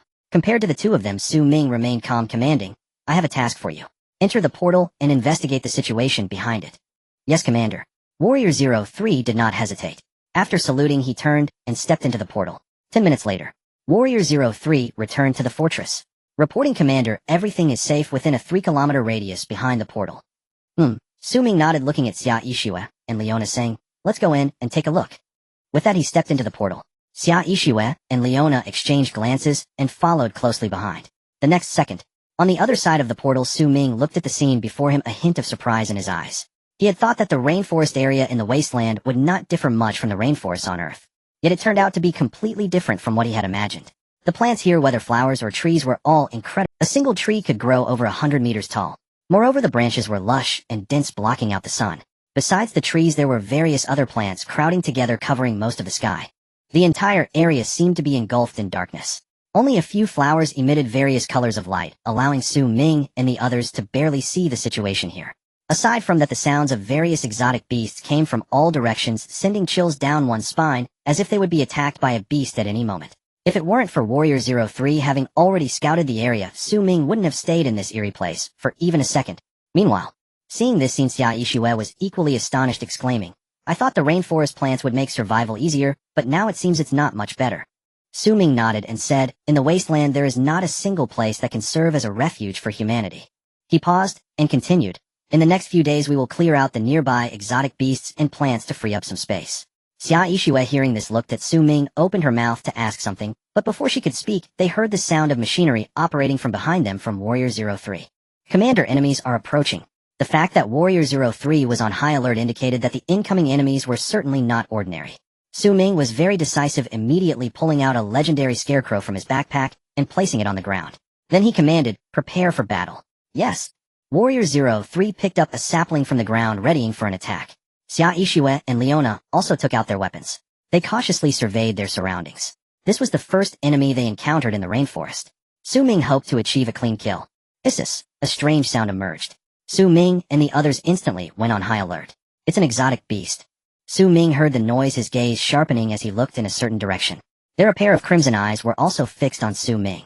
Forest serpent description: a fourth-tier exotic beast that feeds on flesh with no obvious distinction between male and female, extremely aggressive, primarily attacks by constricting and devouring, has tough skin and thick flesh with strong defenses and no apparent weaknesses. Not recommended for domestication. Damn, another fourth-tier exotic beast. Su Ming quickly understood the description, giving no thought to hesitation as he commanded attack. As his voice fell, Xia Yixue and Warrior 03 simultaneously launched their attacks. Small projectiles were fired from Warrior 03's back, heading straight for the forest serpent. Xia Yixue's Thunder God also shot out dazzling light. Boom! A loud sound echoed. The forest serpent's body bore several deep wounds visible to the bone. Hisses! In pain, the forest serpent instantly curled up. Its massive body swept away the nearby plant. Su Ming and the others couldn't help but narrow their eyes. With such a large size, it would not be an exaggeration to call it a dragon. Hisses! Upon seeing Su Ming and the others, the forest serpent no longer curled up its body. Instead, it endured the pain, opened its gaping mouth, and lunged towards Su Ming. Seeing the scene, Su Ming did not hesitate and decisively retreated. Just at that moment, the forest serpent suddenly changed direction and charged to the side, trying to escape. Su Ming sneered, saying, "Too late." With a wave of his hand, he commanded, "Continue the attack." "Yes, Commander." Warrior 03 swung the massive stick in its hand, charging toward the forest serpent while firing projectiles once more. Meanwhile, Thunder God was fully charged. Xia Yixue squeezed the trigger again. Boom! Another loud sound erupted. The forest serpent, unable to flee in time, was struck. Its massive body crashed to the ground. Hisses! Having suffered 2 fatal attacks in quick succession, the forest serpent could no longer muster the strength to flee. It lay on the ground, writhing in pain. The largest wound had nearly split its massive body in 2. Blood flowed out, staining the nearby soil red. Once considered an invincible fourth-tier exotic beast in Su Ming's eyes, now it could not even withstand 2 attacks. Unbeknownst to him, Su Ming had already become incredibly powerful. In Su Ming's eyes, this was still far from enough. He wanted to create a safe haven for humanity in the Wasteland. It was merely a matter of barely keeping safe. Let's go take a look. With a command, Su Ming gripped the nameless sword and rushed toward the forest serpent. Xia Yixue and the others closely followed. Hisses! The forest serpent, seeing Su Ming, had its crimson eyes filled with hatred. With its last ounce of strength, it opened its gaping mouth, trying to swallow him whole. Su Ming appeared unfazed, swinging the sword in his hand. The cloud-hidden 3 falls came forth. With just one strike, he severed its head. Looking at the massive corpse of the forest serpent, Su Ming contemplated for a moment before instructing. "Warrior 03, you are responsible for security. The rest of you come with me to dissect the forest serpent." "Yes, Commander." "All right." Cleaning up the battlefield was something Su Ming and the others had done countless times before, and they were already quite adept at it. Soon the massive forest serpent was cut into pieces and packed into Su Ming and the others' backpacks. Gained forest serpent's blood 79, gained a piece of fresh meat 126, gained forest serpent's heart 1 after harvesting the spoils. Su Ming stood up, just preparing to head back, when a message suddenly popped up. "Su De Lao, save me." In a certain pharmaceutical factory, Qianhao hid in an abandoned storage room, trembling as he watched the Wasteland raiders armed with weapons surrounding him. During this period, he earned quite a bit of supplies by selling potions and potion recipes. However, due to his rather timid personality, he had never thought of using these supplies to recruit subordinates. Whether it was gathering materials or synthesizing potions, he did it all by himself.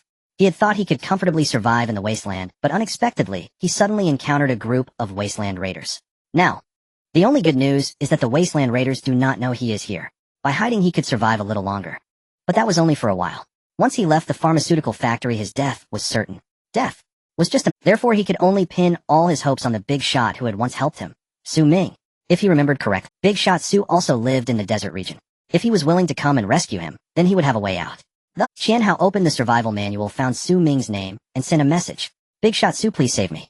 Su Ming looked at the name, Qian Hao slightly taken aback. After thinking carefully, he recalled that he had bought his potions and potion recipes from him. If nothing unexpected happened, he still had more potions and potion recipes in hand.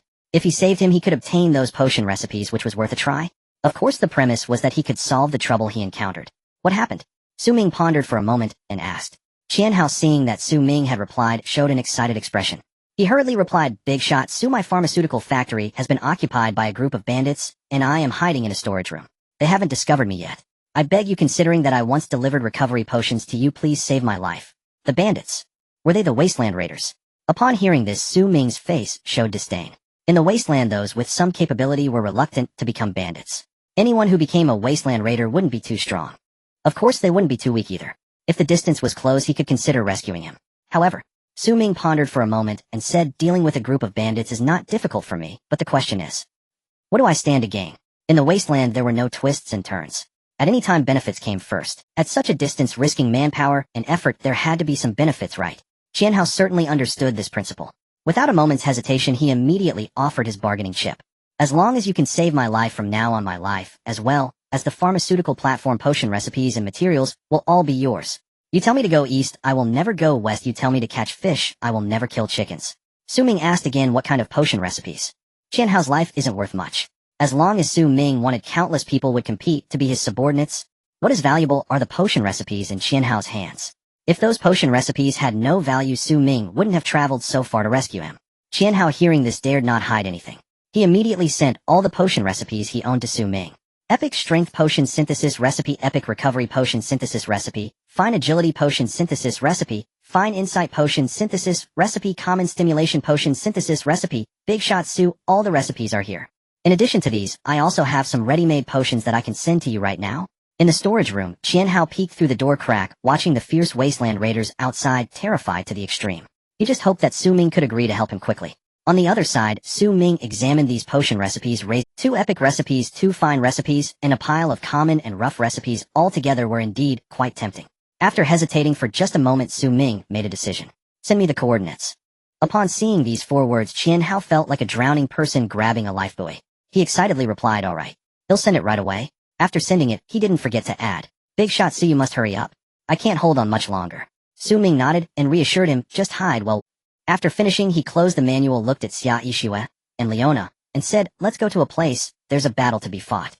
Xia Yixue and Leona exchanged glances, and without hesitation they nodded all right. Qian Hao's pharmaceutical factory was neither far nor close to Su Ming's fortress.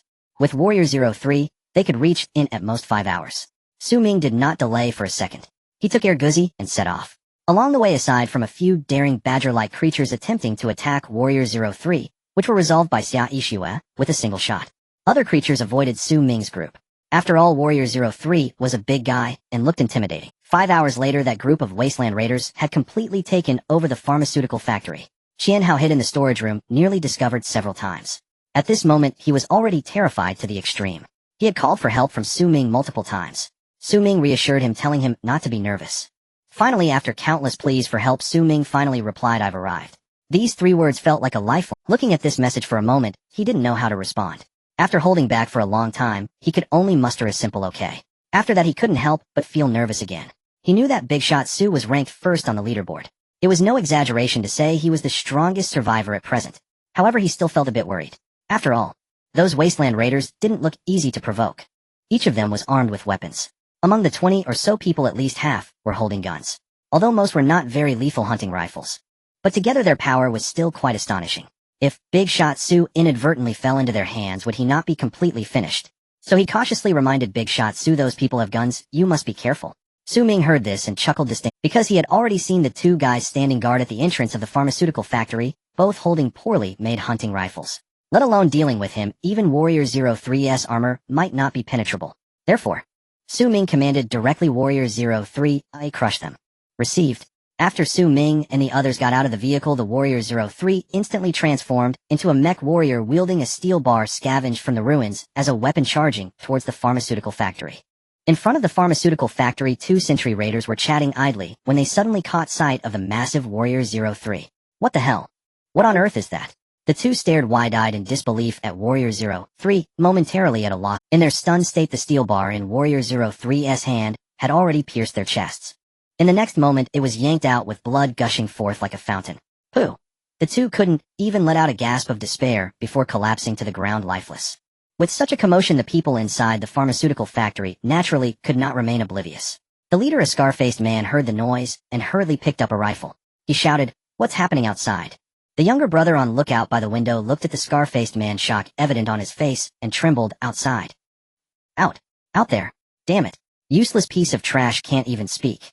They'll see for myself." The scar-faced man kicked him to the ground, looking out the window. At that moment, outside the pharmaceutical factory, a giant steel beast was prying open the door lock with a steel bar. What is that? The scar-faced man's mouth dropped open, equally at a loss for words. After a long while, he finally came to his senses, looking back at his subordinates. With a wave of his hand, he roared, "Get your—" As soon as that thing comes in, open fire." "Yes, boss." These Wasteland raiders had crawled through mountains of corpses and rivers of blood. Seeing Warrior 03, they were shocked, but not yet at the point of collapse. Hearing the scar-faced man's voice, they all picked up their weapons, getting into a defensive stance. In the storage room, Qian Hao saw the panicked expressions of the raiders and displayed an excited expression silently, as expected of Big Brother Su. Just his appearance could frighten these guys. Meanwhile, after more than a minute of effort, Warrior 03 finally pried open the iron lock of the door. Holding the steel bar, it stepped inside slowly, with Su Ming and the others following closely behind. Inside the pharmaceutical factory, upon seeing this scene, the scar-faced man hesitated not a moment and shouted, "Open fire." As soon as he finished speaking, gunfire erupted. Bang, bang, bang. Bullets struck Warrior 03's armor, instantly bouncing off. Not a trace was left behind. The raiders exchanged glances, all showing panic on their faces. Having lived in the Wasteland for over 10 days, this was their first encounter with a being like Warrior 03. After firing so many shots, it had no effect at all. In the past, even when facing third-tier mutant beasts, they could still resist, and even achieved a counterkill in the end. But this time they truly understood what despair meant. No matter how they struggled, it was futile. After firing several shots, some had completely lost hope and turned to flee. Unfortunately, at this moment, Warrior 03 had already smashed through the door and charged into the pharmaceutical factory. Damn it! The scar-faced man's eyes were bloodshot as he fixed his gaze on Warrior 03, letting out an angry roar as he aimed his rifle. He frantically pulled the trigger. Bang, bang, bang. The bullets hit Warrior 03, instantly bouncing off. Warrior 03, under attack, glanced at him. Wielding the steel bar in hand, it struck the scar-faced man's head. In an instant, the scar-faced man's head burst open like a watermelon. The other raiders, witnessing this scene, all displayed expressions of terror and began to retreat frantically. Seeing this, Warrior 03 did not pause and swung the steel bar once more. In the next second, another person was struck down and fell to the ground, letting out a pained wail. Oh. At this point, no one had any thoughts of resistance left. They all turned and fled in a panic. Behind Warrior 03, Xia Ishues, seeing this, did not hesitate. She raised the Thunder God and pulled the trigger. A beam of light shot out, obliterating a raider. In just a minute, over 20 raiders were either dead or severely wounded. Only 2 or 3 remained kneeling on the ground, continuously begging for mercy. "Please spare me." One man knelt on the ground, banging his head furiously while chanting. After a moment, he instinctively raised his head and saw a figure appear in front of him. "You?" He looked at the young man in front of him, who had the features of a Huagua person. Standing obediently behind him was the steel giant, seemingly realizing something. His eyes widened in shock once more. Could it be that the steel giant was this young man's pet? While in shock, the young man spoke up. "Where's your camp?" "The camp." The remaining raider paused and replied, "We don't have a camp." Su Ming frowned slightly, coldly stating, "I'll give you one more chance, so I hope to hear the truth." Upon hearing this, the raider's face showed fear as he quickly said, "We really don't have a camp. We just make do wherever we find a place to stay for a while. We hadn't even settled down this time before." The rest of the sentence was left unspoken. However, it was easy to guess. It was nothing more than, "You all killed us off." Throughout this, Su Ming had been staring intently at the raider, noticing that his expression did not seem to indicate deception. He asked again, "How many of you are there?" The raider showed hesitation at this question. Seeing this, Su Ming sternly rebuked, "Speak." 23. Su Ming asked, "Including you?" The raider nodded, "Including me." Receiving the answer, Su Ming exchanged a glance with Leona. Leona said, "Not counting him, there are 22 corpses in total. So that means all 23 of them are accounted for." Su Ming drew his handgun and aimed at the kneeling raider. Bang! For these Wasteland raiders, Su Ming had only one principal kill to silence, root out the problem. After dealing with the raiders, Su Ming looked around and loudly declared, "You can come out now." Moments later, a rustling sound came from a disheveled man trembled as he approached Su Ming, a flattering smile on his face. He fawned, "Su, big brother Su, you are even more formidable than I imagined, like a divine soldier descending from the heavens like." Before he could finish his sentence, he was interrupted by Su Ming. "Where's the formula?" Hearing this, Qian Hao hurriedly took out the formula from his backpack and presented it with both hands. "Big brother Su, there are 2 legendary level, 2 fine level, 5 ordinary level, and 7 rough level, all right." Su Ming reached out to take it, examining it carefully. "Indeed, all the formulas are here. They'll give you a chance to follow me." Su Ming returned the formulas to Qian Hao, looking at him and saying lightly, "I will pay you weekly. You only need to be responsible for making medicine. Everything else, including food, water, and safety, will be on me. Think it over." Upon hearing this, Qian Hao was slightly taken aback. Soon his face showed excitement. He hurriedly said, "I am willing. I am willing." His character was inherently timid, making it unsuitable for life in the Wasteland. To have survived until now was already a stroke of luck. Now he had the opportunity to follow Su Lao. This was something he could only wish for. Not to mention Su Lao was also avenging himself. Even if there were no rewards, he would only need to worry about 1 meal a day. As long as he could be protected from being devoured by the alien beasts, he would be satisfied. Su Ming raised an eyebrow and asked, "Aren't you going to ask about the rewards?" Qian Hao's face showed a flattering expression as he smiled ingratiatingly. "To follow Su Lao is a blessing I have earned in several lifetimes. How could I ask for more? As long as you provide me with 1 meal, I will be content." Su Ming smiled and asked again, "Is there anything worth moving from this place?" Qian Hao shook his head. "I have already packed all the useful things into my backpack. What's left is just some useless garbage." Su Ming nodded and said, "Then let's go."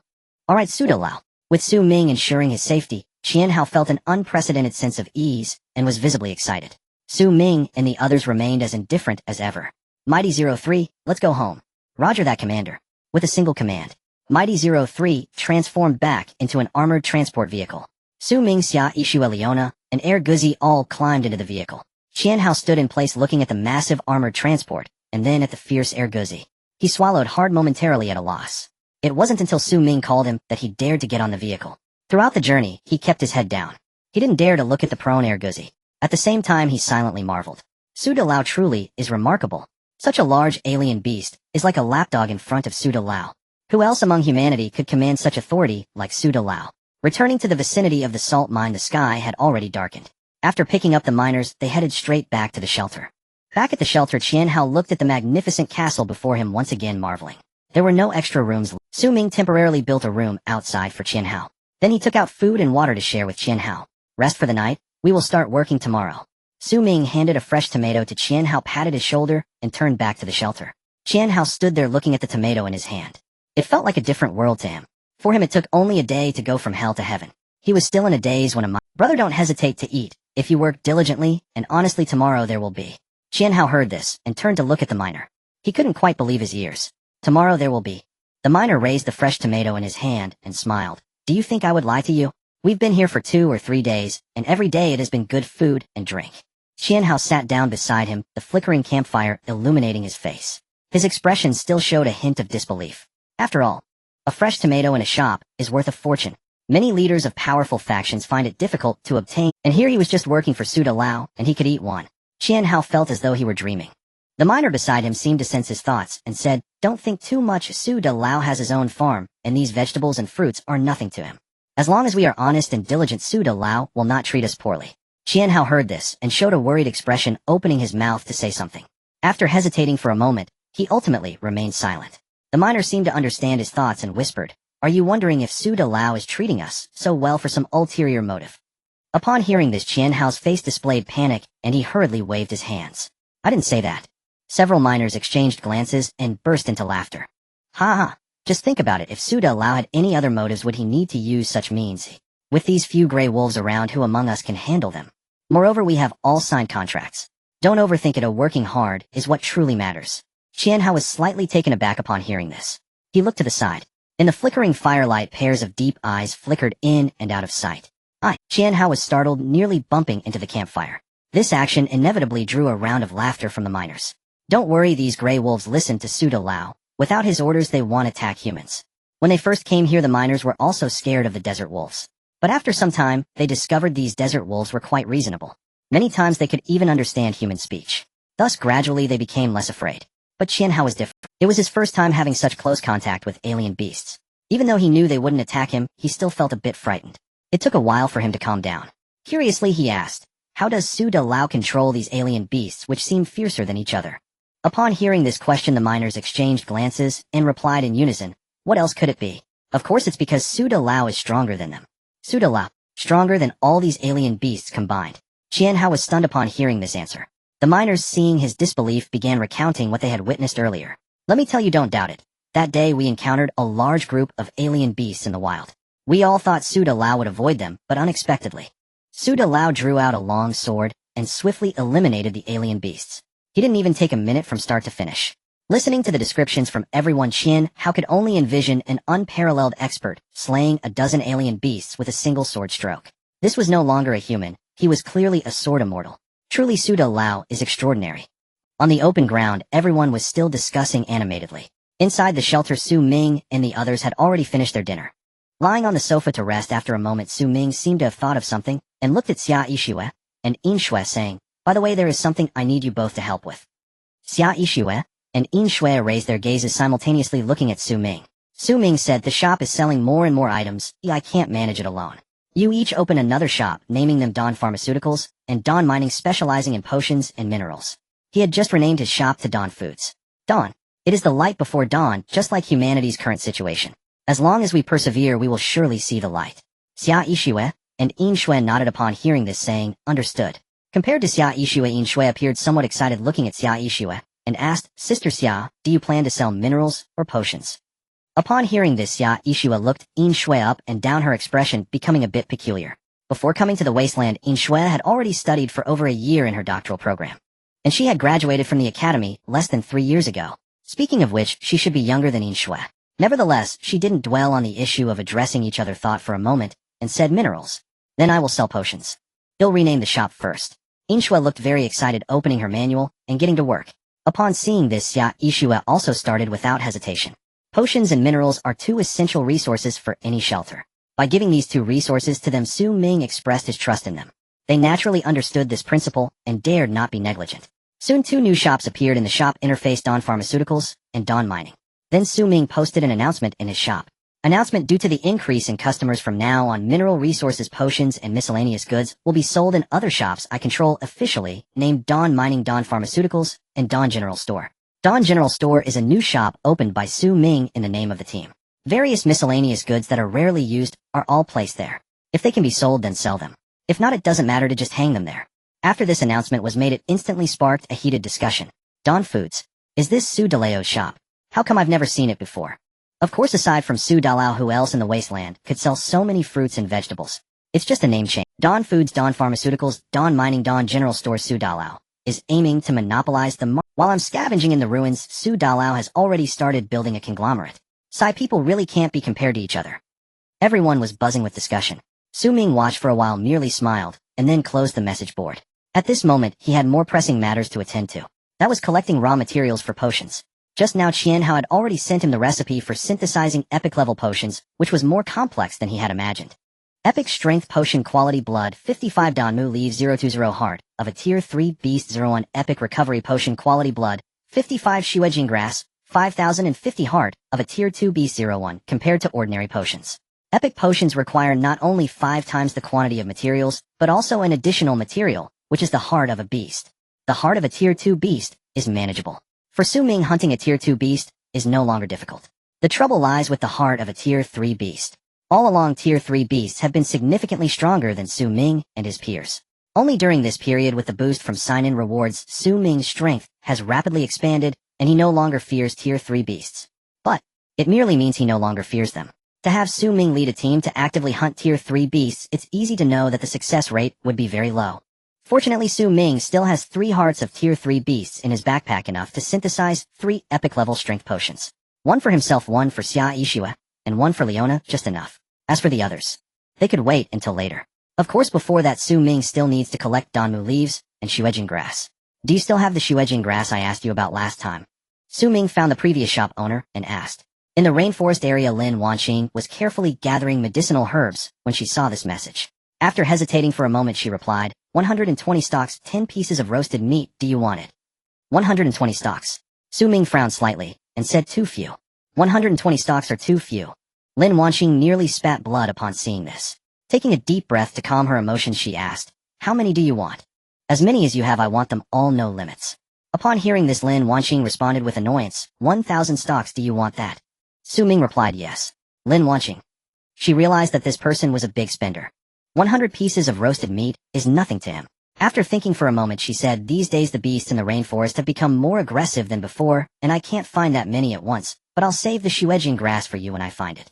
Su Ming nodded and said, okay. After a pause, he asked, do you have Danmu leaves? Danmu leaves. Lin Wanqing was taken aback and asked, what do you want that for? Su Ming said, just answer whether you have it or not. Lin Wanqing replied irritably, that thing is highly poisonous. Who would keep it for no reason? After a pause, she added, I do have one, just one leaf for 5 pieces of roasted meat, it's yours. Before this, Su Ming had already searched for it on the shop interface. There were very few shops selling Danmu leaves. Combined, they didn't even amount to a full potion. Therefore, receiving this answer was not surprising. He just asked 60 leaves, 300 pieces of roasted meat, how long will it take for delivery? Although Su Ming's fortress can reach the rainforest, it's too dangerous to gather medicinal herbs without being familiar with the rainforest. Moreover, according to the other party, Danmu leaves are also poisonous. One careless mistake could lead to trouble there. Compared to going personally, 300 pieces of roasted meat seem less expensive. 60 leaves. On the other side, Lin Wanqing, who was pulling weeds, nearly fell to the ground upon seeing this message. Do you know where Danmu leaves grow? Su Ming frowned slightly, saying, if I knew, what I need to ask you. Lin Wanqing thought about this statement and found it somewhat reasonable. So she explained, Danmu leaves grow on trees over 200 meters high. Only when it rains heavily can 1 or 2 leaves fall down, otherwise they're impossible to find. 60 leaves. You wouldn't be able to find them in 60 days. Su Ming heard this and frowned slightly. 200 meters high in the tree. There is also a deadly poison. Indeed, it is not easy to pick. On the other side, Lin Wanqing said, 60 pieces, don't even think about it. If I come across the Danmu leaves, I will keep them for you, but I cannot guarantee how many I can find. Alright. Su Ming nodded and emphasized, don't forget, I want as many shuejing grass and Danmu leaves as possible. It's a deal. After finishing, Lin Wanqing closed the manual and continued to gather herbs. In the shelter, Su Ming also closed the manual and prepared to return to his room to rest. Suddenly, a painful wail came from behind. Su Ming instinctively turned to look. He saw Guzi lying on the ground looking in agony. What's wrong? Seeing Guzi in such pain, Su Ming immediately became worried and stepped forward to ask. Guzi endured the severe pain, shook his head, and replied, it hurts so much. Upon hearing this, Su Ming's first reaction was that he was poisoned. What did you eat today? Guzi shook his head, I only had roasted meat, nothing else. At this point, Su Ming was also at a loss. For the entire day, Guzi had been with him. Wherever Guzi went, he followed. Logically speaking, if there was something wrong with Guzi's body, he should not be fine. So, if it's not poison, Su Ming frowned, deeply lost in thought. Beside him, Xia Yixue, with a contemplative expression, spoke up, could it be that he's advancing? Advancing? Su Ming was slightly taken aback. Then he suddenly realized. Yes, Guzi had been stuck at the peak of the 3rd tier for quite some time. With his talent, advancing at this time should be completely fine. However, why didn't Guzi experience this situation last time he advanced? Su Ming thought for a moment. Suddenly he remembered that the last time Guzi advanced, he had devoured the heart of a 4th tier exotic beast. And because of that, he was able to break through to the 3rd tier without any pressure. Moreover, his strength skyrocketed, reaching the peak of the 3rd tier in just a day or two. Thinking of this, Su Ming did not hesitate for a moment and took out the heart of the fire dragon from his backpack. He placed it in front of Guzi and said, Guzi, eat this. From the perspective of strength, the fire dragon is even stronger than the 3-headed giant lion. If the heart of the 3-headed giant lion can be effective, the heart of the fire dragon certainly can. Guzi looked up at Su Ming, hesitating. He knew how precious the heart of a 4th tier exotic beast was. Last time he had already eaten one. This time he felt a sense of guilt. What are you dawdling for? Eat it. Su Ming scolded impatiently. After being scolded, Guzi struggled for a moment, gritted his teeth, and finally made a decision. He bit the heart of the fire dragon and swallowed it down in a few gulps. The next second, a surge of power boiled within him, making him feel as if he were on fire. Even the previous pain seemed less pronounced. After a moment, he could no longer contain himself and howled towards the sky. Roar. A roar filled with majesty. This made the desert wolves outside the shelter involuntarily kneel on the ground. Around the castle, 1st and 2nd tier exotic beasts trembled in fear, not daring to move. Let alone those exotic beasts, even Su Ming felt an indescribable fear, as if he were facing an ancient ferocious beast. Fortunately, this situation did not last long. Soon Guzi began to change. His entire body rapidly expanded, becoming twice as large as before. In an instant, the spacious living room could hardly accommodate his body. At the same time, 2 bone wings slowly grew from his back. Like the wings of a demon, making one feel a sense of dread just by looking at them. His originally black body gradually developed dark red patterns, making him look like a creature from hell. After advancing regardless of his combat power, just his appearance was enough to be impressive. In this form, other survivors would surely kneel down and cry for mercy upon seeing him. Master. After completing his advancement, Guzi's first action was to kneel in front of Su Ming, bowing to show his loyalty. In fact, after so many battles together, the relationship between Su Ming and Guzi was no longer a simple master and pet relationship, but rather a bond of life and death. Su Ming believed that if he ever encountered an accident, Guzi would risk his life to avenge him. Su Ming had always given Guzi enough trust. Therefore, he just smiled, and then kicked Guzi, saying irritably, "Get out, and sleep tonight, don't collapse my house." Thus, the newly advanced Guzi, already at the top of the food chain in the Wasteland, was driven outside the shelter.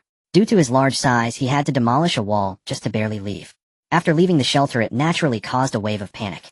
Fortunately, the impression Su Ming left on the miners was too profound.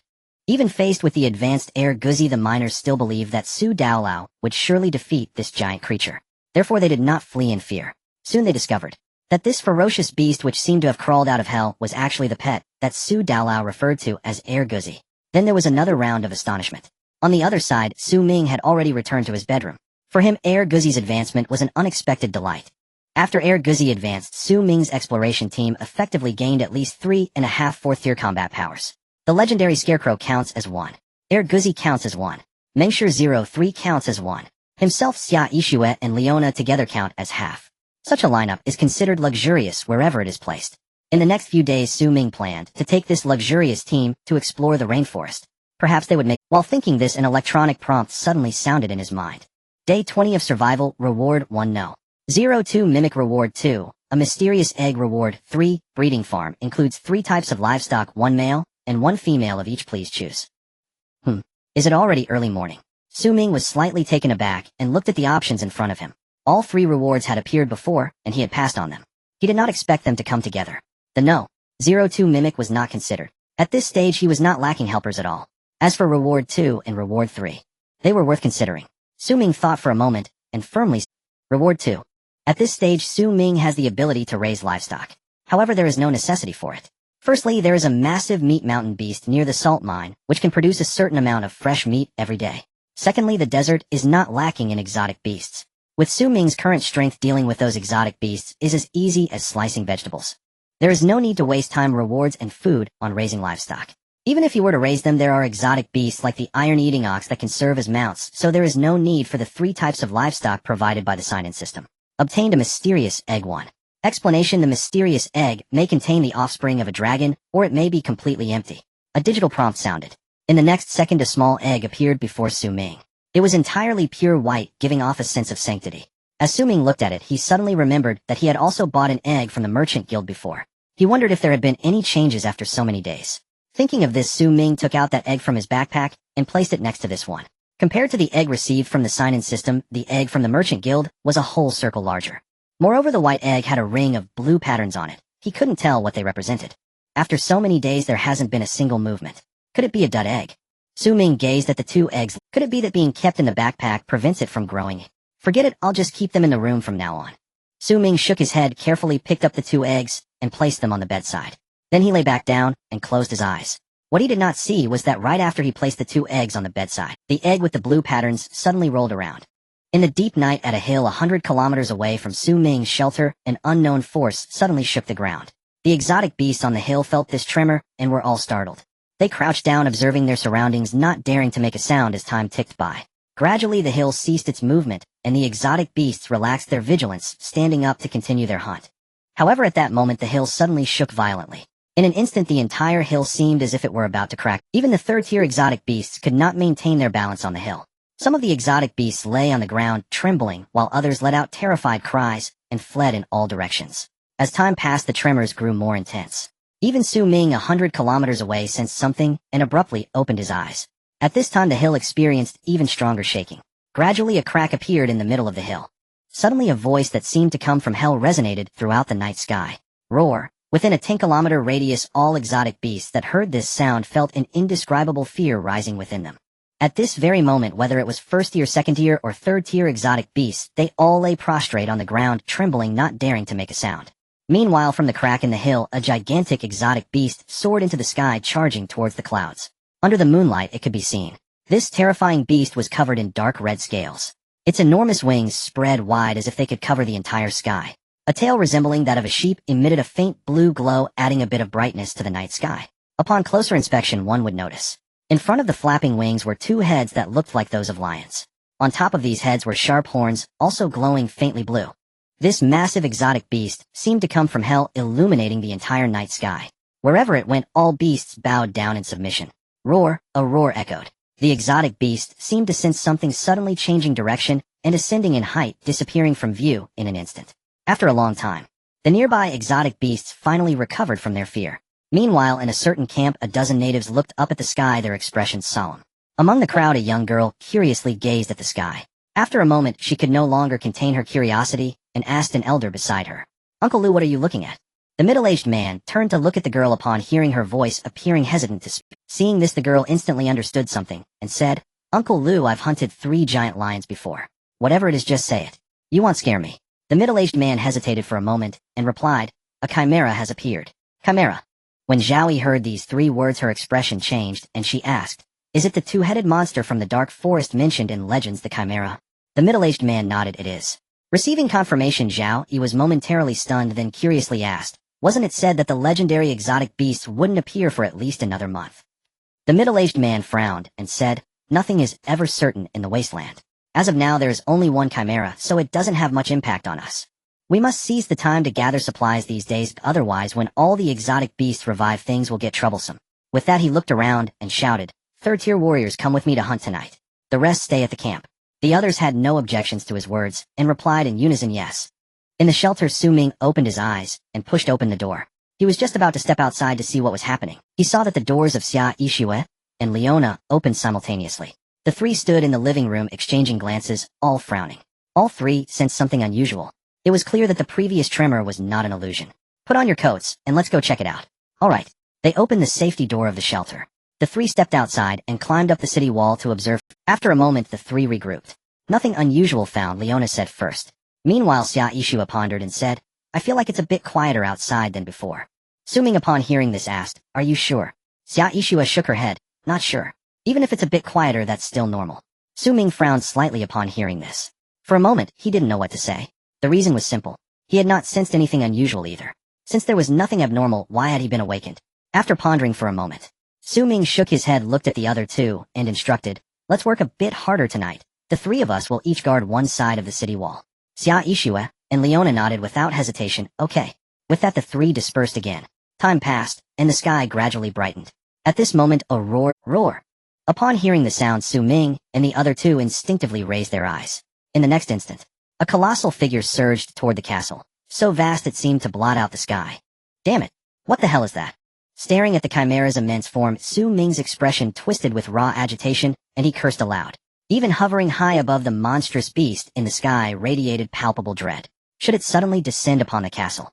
Ming knew, even deploying every trick at his disposal, he might not survive. Such overwhelming power was unprecedented in his experience. Could it be a legendary 5th-rank beast? Not only Ming, Leona and Xia beside him also recoiled, their expressions shifting instantly upon beholding the chimera. At that moment they longed to raise their weapons. Yet, they knew full well their arms would prove utterly futile against the Leviathan soaring overhead. Worse still, they risked provoking its wrath. All they could do now was wait, motionless, silent. In moments the colossal chimera vanished beyond their line of sight. Yet Ming and his companions stood rooted in place, enveloped by a profound, lingering silence. After a pause, Ming broke the stillness. "First, we've labored through the night. Let's return and rest." Xia and Leona exchanged a glance, then nodded wordlessly, though exhausted from the long vigil. Back at the shelter, none felt the slightest trace of fatigue. Instead, the chimera's image haunted their minds like a dark incantation, unforgettable, inescapable. Finally, Ming spoke again. "That beast is unlikely to trouble us again soon, but our plans must shift accordingly." Hearing this, Xia and Leona turned to him, their eyes regaining a flicker of light. No matter the trials ahead, so long as Ming stood among them, hope endured. Resource extraction, especially mining, must be scaled back immediately. Redirect all available effort toward hunting. From what I understand, the natives have been hunting beasts relentlessly these past days, stockpiling food. They clearly know something. Following their lead will keep us on safe ground. I'll take the first shift. Ishwe and Leona, you each command a team. 3 rotating shifts, day and night. Our goal: secure half a year's provisions within 3 days. This plan was no spur-of-the-moment decision. Ever since learning of the natives' frenzied hunts 2 or 3 days prior, Ming had quietly laid similar groundwork. Yet he'd withheld it, uncertain what cataclysm had truly befallen the Wasteland. Now with a 5th-rank beast manifesting upon this desolate land, the future portends only greater peril. Stockpiling food therefore is not caution, it is necessity. Xia Yishui and Leona assented without hesitation, nodding firmly. We follow your lead. Yishui, you'll take Warrior 03 and 5 Desert Wolves. Leona, you'll take Scarecrow and 5 Desert Wolves. I'll lead the first shift. Rest well, you'll relieve me in 8 hours. Without another word, Ming rose and strode outside. No second wasted. In the living room, Xia Yishui and Leona exchanged a glance. Neither spoke, and retired silently to their... Outside the shelter, Qian Hao and 5 miners stood waiting, already assembled awaiting orders. At Ming's appearance they bowed hastily. Senior Su. Ming studied them, then said, something's occurred beyond the shelter. Remain inside for now. If idle, reinforce your dwellings. Bewildered, they glanced at one another, uncertain how to respond. One miner voice trembling ventured, Senior Su. Did we err somehow? Tell us, and we'll correct it immediately. Ming dismissed further talk with a wave, tossing them rations. It's unsafe outside. Your presence would only complicate matters. Stay sheltered until conditions stabilize. This is today's wage. Divide it among yourselves. He then strode to Ergozi, kicked him sharply and snapped. What time do you think it is? Still sleeping? Ergozi jolted awake, blinking dazedly at Ming. Seeing his confusion, Ming scowled. You don't recall what happened last night? Ergozi looked wounded, shaking his head. Master, I just ascended yesterday. My energy was utterly spent. I sensed nothing. Then, did a beast breach the shelter? He blurted, panic flashing across his face. Ming sighed, exasperated. Enough. You'll hunt with me these days. Take down as many as possible. At the word hunt, Ergozi's eyes lit with fervor. He nodded vigorously. Master, leave it to me. With me on the hunt, no beast escapes. After days together, Ming trusted Ergozi's reliability implicitly. He never shirked duty. Let's go. Ming retrieved a custom-forged saddle from his pack, secured it atop Ergozi, and mounted Awoo. With a piercing howl, Ergozi exploded into motion, vanishing from sight in an instant. Awe rippled through the onlookers.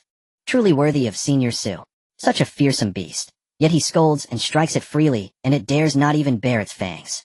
Beyond the shelter's threshold, Ming chose a direction at random and urged Ergozi onward. Nearby, most beasts had already been the few remaining either eluded capture with cunning evasion, or yielded too little meat to warrant pursuit. To hunt effectively, they'd need to travel farther. Post-ascension, Ergozi had grown larger and swifter.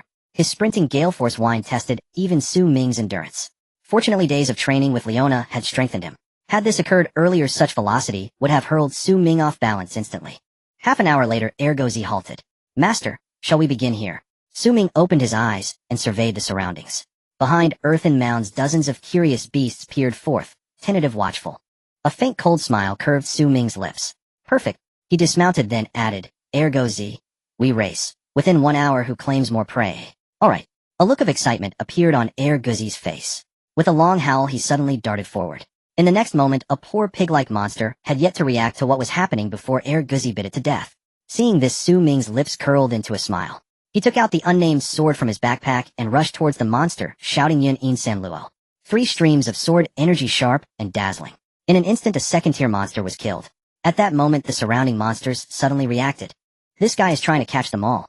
In an instant, chaos erupted. For the next period of time, Ming and Ergozi were relentlessly hunting the monsters. As a 4th-tier monster, Ergozi's strength, speed, and stamina far surpassed Ming's. However, his attack method was limited, allowing him to hunt only 1 monster at a time. Although Ming was only at the 3rd tier, the combination of Yun In San Luo with his pistol made his hunting efficiency much higher than Ergozi's. In the blink of an eye, 7 hours had passed.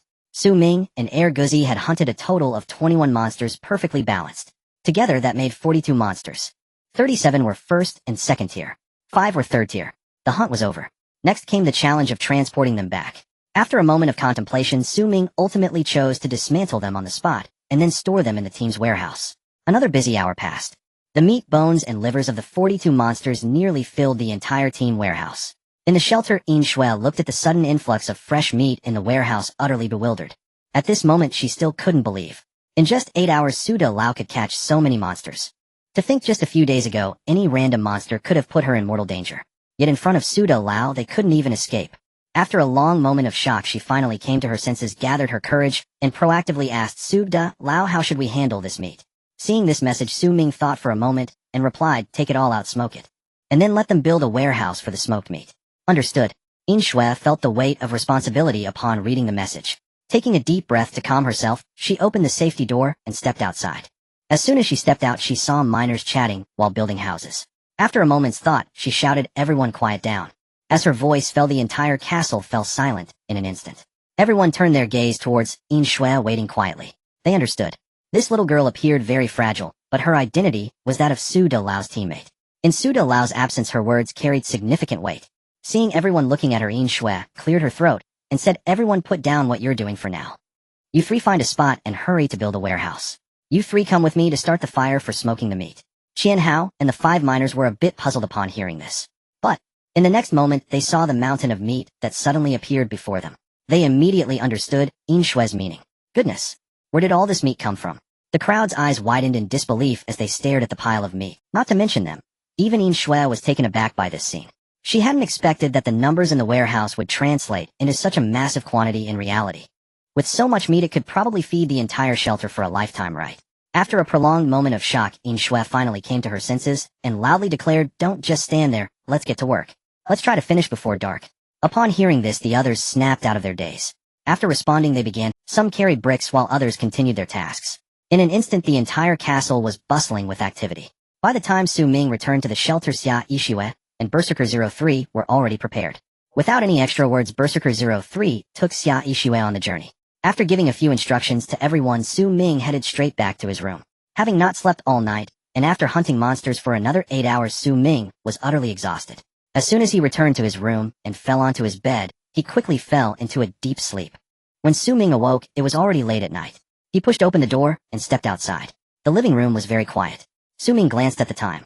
Leona had only been out for less than 3 hours and should still be hunting monsters. He opened the system and discovered that the check-in rewards had been updated. Survival Day 21, Reward 1, Model 02, Replica Reward 2, Legendary Shelter Expansion Blueprint Reward 3, Breeding Farm, includes 3 types of livestock, 1 male and 1 female each, please select. Su Ming glanced at it and decisively made his choice. I choose Reward 2. Acquired Legendary Shelter Expansion Blueprint 1, would you like to use it? Yes. The next moment, the entire shelter was enveloped in a white light. Moments later, the light faded. Su Ming looked around and found that the entire living room had doubled in size. If it were an epic shelter expansion blueprint, doubling the size would be acceptable. However, the legendary shelter expansion blueprint only doubled the size, which felt like a loss. Su Ming shook his head and sighed. He didn't dwell on it too much and simply opened the safety door and stepped outside. Just as he left the shelter, Su Ming sensed something unusual. The open space before him seemed to have become much more spacious than before. He carefully observed his surroundings. Suddenly, Su Ming realized that the entire castle's space had also doubled. It's worth noting that the original castle space was less than 30 acres, roughly equivalent to the area of an elementary school. Naturally, accommodating 6 people was more than sufficient. However, as a castle, it always felt a bit cramped.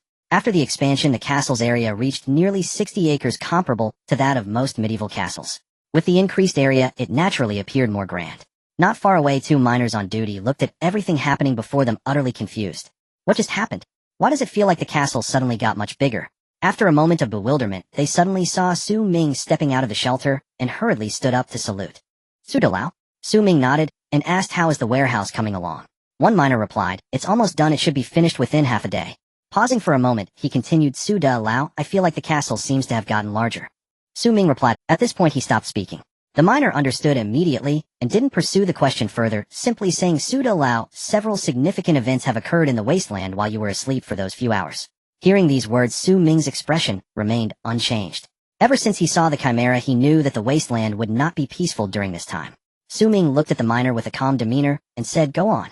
The miner replied, during your rest, several powerful and terrifying alien beasts suddenly appeared in the Wasteland. As soon as they appeared, they occupied a territory. Within that territory, all beasts submitted. In our desert area, an alien beast with 2 lion heads, a pair of large wings, and a tail like a goat has emerged. It is said to be a 5th-tier alien beast called the Chimera. The Chimera. Is that not the alien beast? Su Ming frowned slightly and asked, where is it now? The miner shook his head and said, we don't know the exact location yet, but others say that the alien beast doesn't seem to be that aggressive, so our desert area is still relatively safe for the time being. Hearing this, Su Ming's eyes revealed a hint of disdain. An alien beast like the Chimera, as long as it shows even a slight hint of aggression, could bring disaster to the humans in its vicinity. What does it matter if it is not aggressive at this stage? it is still important to focus on improving one's strength. After all, it has always been your strength that guarantees safety. The miner, seeing Su Ming's silence, continued, but the people in the rainforest area are not as lucky as us. Their fifth-tier alien beast is a winged black tiger, the name of which is unknown. It is known to be particularly aggressive. As soon as it appeared, it killed all nearby alien beasts and survivors. Although it stopped later, it terrified the survivors in the rainforest area. Now many survivors in the rainforest area, especially those near the black tiger's position, have already begun to flee. How many will survive in the end is still unknown. The miner said this with a look of emotion on his face. If it weren't for his luck in following Su Ming, now it is he who is anxious. The rainforest. Su Ming appeared contemplative upon hearing this. The shopkeeper who sells flowers and plants is from the rainforest area. I wonder how far her shelter is from the black tigers. Forget it. Right now he is struggling to protect himself, so he has no time to worry about her. Hopefully she is lucky enough to be far from that black tiger. Thinking of this, Su Ming shook his head and looked at the miner, asking, "Didn't you mention several major events earlier? What else is there besides the fifth-tier alien beast?" The miner hurriedly replied, "There's one more thing. During your rest, those indigenous people have also become active. Not to mention others, just nearby indigenous people have appeared. They even tried to rob your orchard, but were scared away by Miss Xia and that mech warrior." Indigenous people. Su Ming's brows slightly furrowed. Those indigenous people are usually cautious. They rarely leave their gathering place unless something significant happens. Their appearance this time is most likely due to the fifth-tier alien beast. It seems that the Wasteland is truly going to change this time. The miner looked up at Su Ming and, seeing that his expression had not changed much, continued, "Not only the indigenous people near us, but others in different areas have also appeared. However, those indigenous people are only focused on hunting and are completely indifferent to us survivors. There is no impact between them. They are indifferent because other survivors have nothing worth stealing. If it were him, the situation would be different. This time those indigenous people were scared off by the Berserker 03. Next time it might not be the same. After all, they are a group that dares to hunt 3 giant lions." Su Ming thought of this, and a look of vigilance flashed in his eyes. He looked at the miner and asked, "How many indigenous people are nearby?" The miner replied, "Not many, just 3. They look similar to our survivors, all quite young but taller." 3 people. And they are all very young. Su Ming slightly frowned. Based on his judgment, such a composition is usually a small team going out to hunt. The fact that 3 young people can form a small team indicates that the strength of this indigenous gathering place is not weak. There may be several similar teams. It should be noted that fruits and vegetables are rare resources in the Wasteland. Those with strength, upon seeing them, would certainly not give them up easily. If nothing unexpected happens, they will definitely go back to report this matter to the leader of their gathering place. If their leader decides to forcefully seize the orchard, it may become a problem. Su Ming turned his head to look at the piles of smoked meat in the castle's courtyard.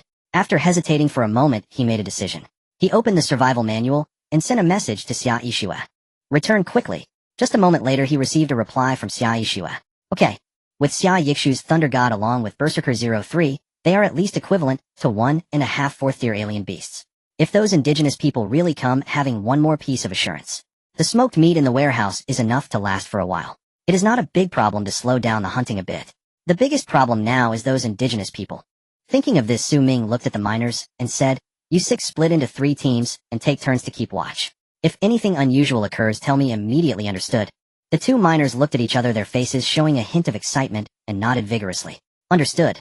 Su Ming thought for a moment and reminded, "Pay special attention to the direction of the orchard, observe carefully, and don't miss any anomalies." "Yes.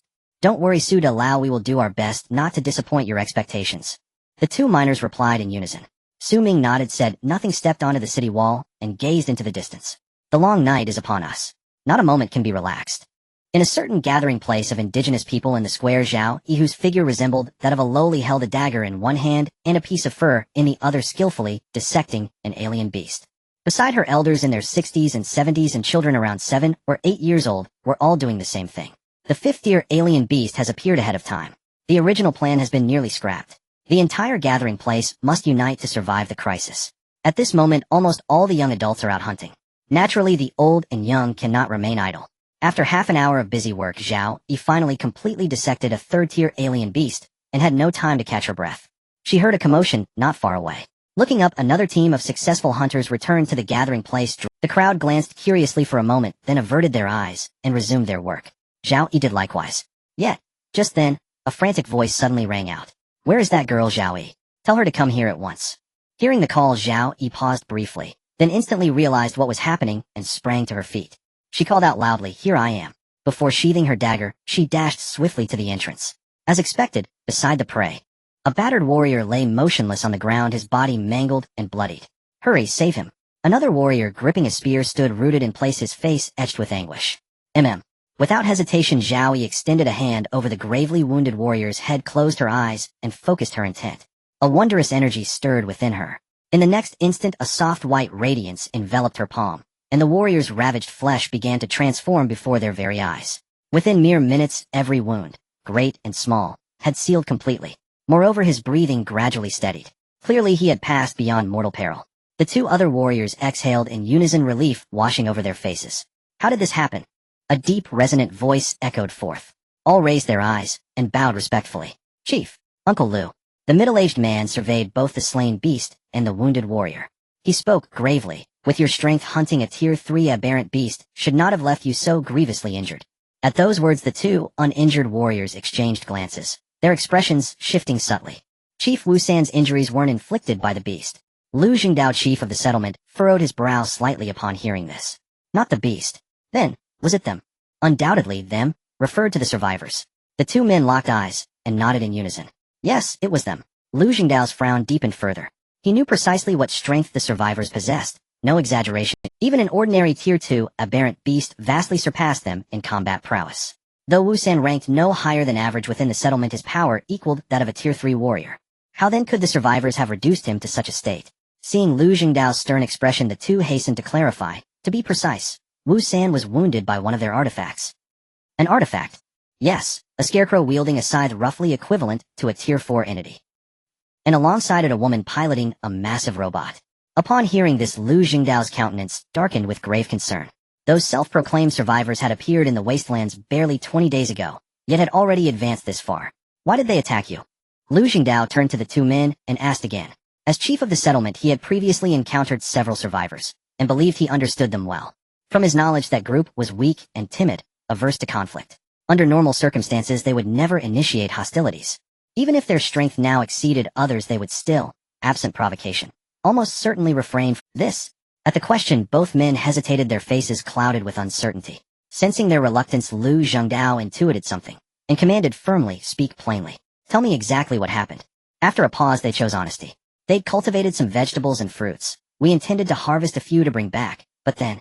Their words trailed off. No further explanation was needed. Lu Jingdao let out a cold, mirthless laugh. Harvest? You mean plunder, don't you? The two lowered their heads, silent. Lu Jingdao made no further reproach, but fell into deep contemplation. A Tier 4 scarecrow. A colossal robot. A fully established cultivation compound.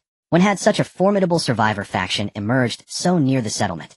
In just 20 days they'd risen to this level. Given more time, how much stronger might they become? Eventually they might even threaten the entire settlement. At that thought, a flash of icy resolve gleamed in Lu Jingdao's eyes. The Wastelands were a dark forest. To survive here one must conceal oneself, and extinguish any spark that might ignite annihilation. Undoubtedly that survivor faction was precisely such a spark, one capable of igniting an inferno. As chief, he bore responsibility for the settlement's safety. All latent threats must be eradicated. Undoubtedly that survivor faction was precisely such a spark, one capable of igniting an inferno. As chief, he bore responsibility. The two men blinked in surprise, then replied, to the southwest, not far from us. At most 5 or 6 hours travel. How many people, eh? They pondered briefly. We've seen only one person directly, but judging by the scale of their cultivation grounds, there must be at least 100. What of their strength? The scarecrow is Tier 4, the large robot likely matches that Tier 2. Beyond that we cannot say. Understood. Rest now. Lu Jingdao waved dismissively. They nodded and bowed deeply. Yes, chief. After they departed, he remained alone, lost in thought. The settlement's total combat strength amounted to no more than 5 Tier 4 equivalents. Victory against the survivors was far from certain. Even if victorious, the cost would almost certainly be mutual devastation. Yet, if he did nothing while they grew stronger, future complications would multiply. After all, Tier 5 aberrant beasts had already appeared. Henceforth humanity's survivable space within the Wastelands would shrink relentlessly. As habitable territory contracted, resource competition would intensify, inevitably pitting his settlement against that survivor faction in inevitable conflict. If war was unavoidable, why not strike when their power was weakest? At that moment Lu Jingdao reached his decision. Turning to a nearby youth, he declared, "Tell the returning warriors, cease all hunting expeditions. I have a far more critical task for them." Yes, chief. Zhao Yi, who had just healed the gravely wounded warrior, overheard their exchange and suddenly recalled something. She rose and addressed Lu Jingdao. "Uncle Lu, The location 5 or 6 hours southwest. I believe I've been there before. Lu Jingdao paused surprised. When oi. She answered 20 days ago. I hunted 3 giant lions. She paused then added softly. And someone saved me that day. As the voice faded away, Zhao Yi involuntarily recalled the scene from 20 days ago. If it weren't for that man, she would have likely perished in the jaws of the lion by now. Lu Jingdao glanced at Zhao Yi raising an eyebrow, and asked, why didn't you mention this earlier? Zhao Yi fell silent. There were reasons for not telling Lu Jingdao back then. On one hand, she believed that whether she spoke of this matter or not made little difference. On the other hand, she did not wish to put that man in a dangerous position. After all, given Lu Zhengdo's character, if he knew someone had taken advantage of their gathering place, he would surely not let. Seeing Zhao Yi silent, Lu Jingdao did not press further, only saying, rest while we will set out together soon. Zhao Yi was slightly taken aback, opening her mouth as if to say something. But ultimately she did not voice her thoughts, merely nodding yes. Time passed second by second, and the warriors who had gone hunting gradually returned to the gathering place. Seeing that most of the people had returned, Lu Zhengdao gathered everyone together, his expression cold as he said, you should have heard Wu Sen has been severely injured by a group of outsiders. This is the first time such a thing has happened in our gathering place. Let's discuss. What should we do? The dozens of third-tier warriors exchanged glances upon hearing this. In the next moment, a voice filled with intense battle intent suddenly roared like thunder, fight back. The other warriors felt their fighting spirit ignite at those words. They shouted in unison, fight back. Fight back. Fight back. Lu Zhengdo's gaze swept across the faces of the crowd. A satisfied expression emerged on his face as he raised his arm and proclaimed, an eye for an eye, a tooth for a tooth. That group of outsiders has come to the Wasteland, showing no restraint and expanding everywhere. If it weren't for them, the legendary 5th-tier aberrant beasts would not have awakened ahead of time. If it weren't for them, our lives wouldn't be so dire. If it weren't for this time, they must pay for their actions. Lu Zhengdo's words ignited the anger with the crowd looked at Lu Jingdao and shouted in unison, let them pay the price. Fueled by such rage, the journey took 6 hours. It was neither too far nor too close. Along the way, they naturally could not let any aberrant beasts go. This caused some delay. Unknowingly, it was already afternoon. Lu Jingdao stood in place, staring at the withered forest not far away, his brow furrowed. He asked how much farther. A warrior looked at the withered forest, excitement on his face, and said, not far. If I remember correctly, beyond this withered forest is the plantation of those people. Lu Jingdao suddenly looked at that warrior with a serious expression and asked, are you sure? The warrior nodded solemnly, stating, absolutely sure. Upon hearing this, Lu Jingdao suddenly raised his right hand and lowered his voice, saying, quiet. Instantly, the already quiet group became even more silent. Everyone's gaze was fixed tightly on their leader, silently awaiting his command. Ahead is the enemy's territory, ready your weapons, and prepare for battle. Lu Jingdao issued the command in a deep voice. Each of these native warriors had seen numerous battles. Upon hearing the order, they acted without any hesitation. They picked up their weapons, gripping them tightly. At the same time, they became more alert. You two go take a look. Lu Jingdao patted the shoulder of the person in front. Yes, chief. The two did not hesitate, putting down their spears to take out daggers. Bending their bodies, they cautiously approached. Passing through the withered forest, the sight before them caused them to freeze in surprise. A vast plantation filled with various fruits and vegetables they had never seen before. They looked fresh and juicy, very tempting. In the middle of the plantation, a terrifying head connected to a wooden stick was inserted into the ground. It seemed to warn any approaching enemies. Besides that, not far away, a robot made of steel was diligently working like a farmer. They had never seen such a scene before. After a brief moment of shock, one of them came back to his senses, patted the shoulder of the person next to him, and gestured with his eyes. The other immediately understood, stealthily retreating. Soon he returned to the middle of the group. Chief, there's a large... Upon receiving this news, Lu Zhengdo's expression remained unchanged, only asking, how many are guarding it? The scout hesitated for a moment before answering, just one. Pausing, he added, and it's a robot. In the Wasteland, robots were not uncommon. They often appeared among the goods sold by the merchants. Moreover, some larger native gathering places would also purchase a few for various tasks. Therefore, Lu Zhengdao didn't find it strange at all, only sneering. For such an important plantation, there's only a single robot guarding it. I really wonder what's going on in the heads of those foolish outsiders. As his words fell, he turned to the warriors and commanded, continue moving forward. Yes. The group set off again, quickly passing through the withered forest. Looking at the plantation before them, everyone fell into silence. Such a large plantation filled with various fruits and vegetables. They had been crawling and fighting in the Wasteland for decades, yet this was the first time they had seen one. Not to mention them, even Lu Jingdao, the knowledgeable leader of the gathering place, showed a shocked expression upon seeing this plantation. At the same time, he suddenly became alert. To establish such a plantation in the Wasteland, that group of survivors was probably much more difficult to deal with than he had imagined. Just as this thought emerged in his mind, a voice suddenly rang out. Do you know what the consequences are for trespassing on someone else's territory? The native warriors were startled by the sudden voice, gripping their weapons tightly and scanning their surroundings as if facing a great enemy. However, Lu Jingdao remained calm, observing the surroundings before focusing his gaze on a small metallic object. He sneered, "What a show of trickery.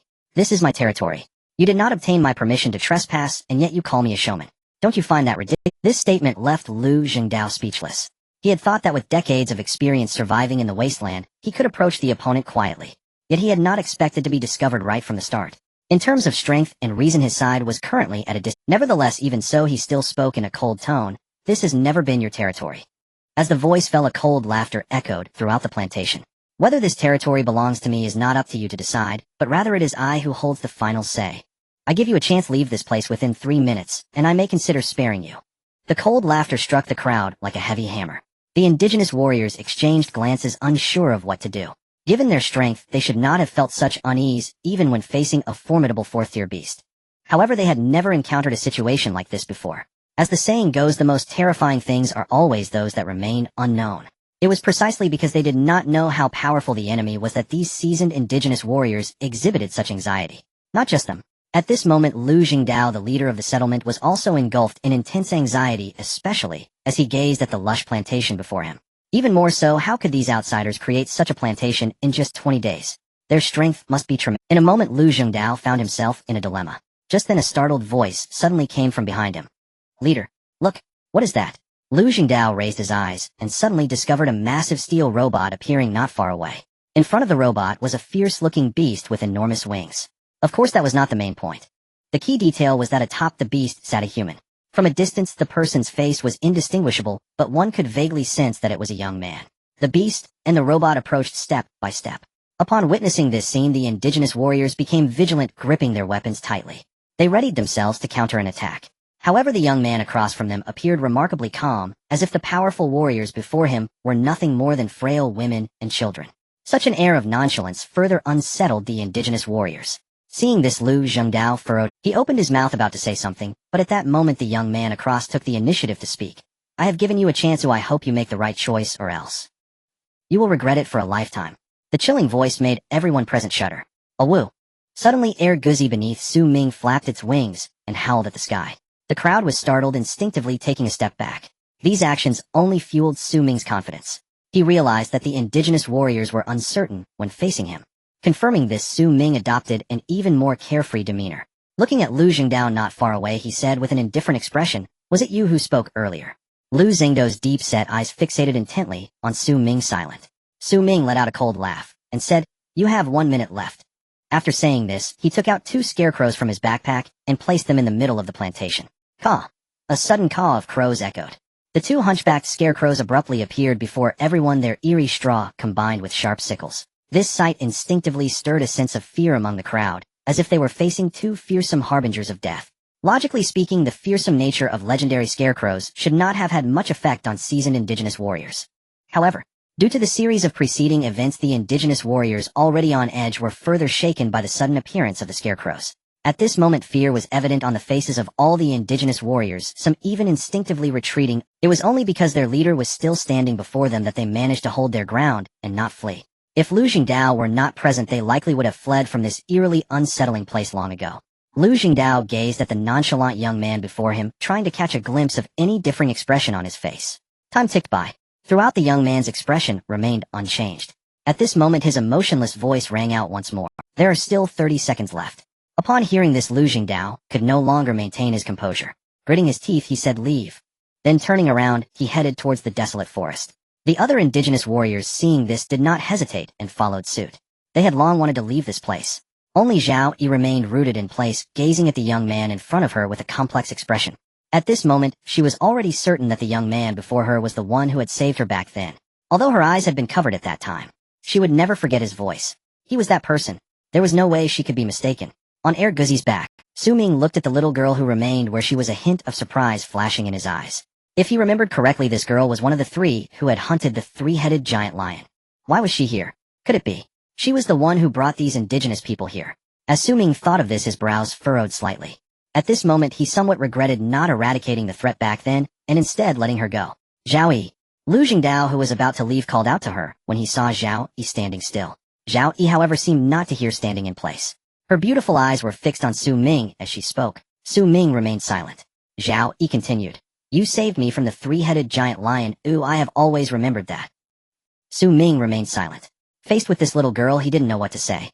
To be precise, looking at her made Su Ming feel a sense of guilt. After all, he had snatched the fruits of victory from her after defeating the three-headed giant lion. If not for the lion's head, heart, and flesh belonging to him, he probably wouldn't have progressed so smoothly during this period. In other words, part of his achievement today was due to this girl standing before him. Of course, he could not tell her this. All he could say was, it was just a small effort. Zhao Yi, seeing Su Ming acknowledge this, smiled, and said, You are a good person. Good people are rare in the Wasteland. Just so happens we are also good people. I think we need not be so hostile. If there is any situation, we can talk it over calmly. Su Ming heard these words without a flicker of expression on his face, simply gazing silently at Zhao Yi. Beside them, Lu Jingdao furrowed his brows and barked, Zhao Yi, get back here. Yet Zhao Yi did not retreat. Instead, she turned to Lu Jingdao with solemn earnestness. Uncle Lu, didn't you yourself say that once all fifth-tier aberrant beasts awaken, humanity's habitable territory will shrink relentlessly? If so, why squander strength on infighting? Our settlement lies far from theirs. Our daily lives barely intersect. Mutual slaughter would only yield mutual ruin. Cooperation, however, transforms the equation entirely. She paused, then added softly, What do you think, Uncle Lu?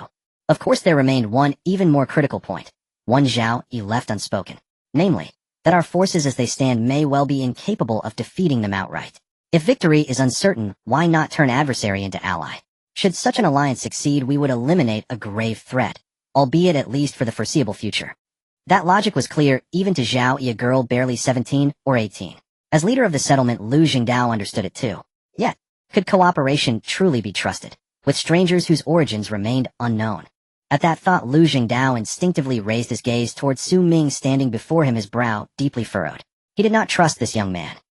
Still, under present circumstances, distrust mattered little. Once this immediate crisis passed, each side could resume its own path, unimpeded, unentangled. Lu Jingdao stood motionless, lost in contemplation. After a moment, he reached his decision. Turning to Su Ming, he spoke, She is right. We can cooperate. Lu Jingdao distrusted Su Ming, but Su Ming distrusted Lu Jingdao just as profoundly. At that moment, Su Ming regarded Lu Jingdao and the native warriors behind him with outward calm.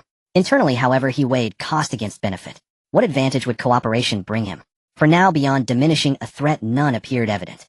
Granted, if they could furnish intelligence on the wastelands, the calculus would shift dramatically. Cooperation. What precisely do you offer me?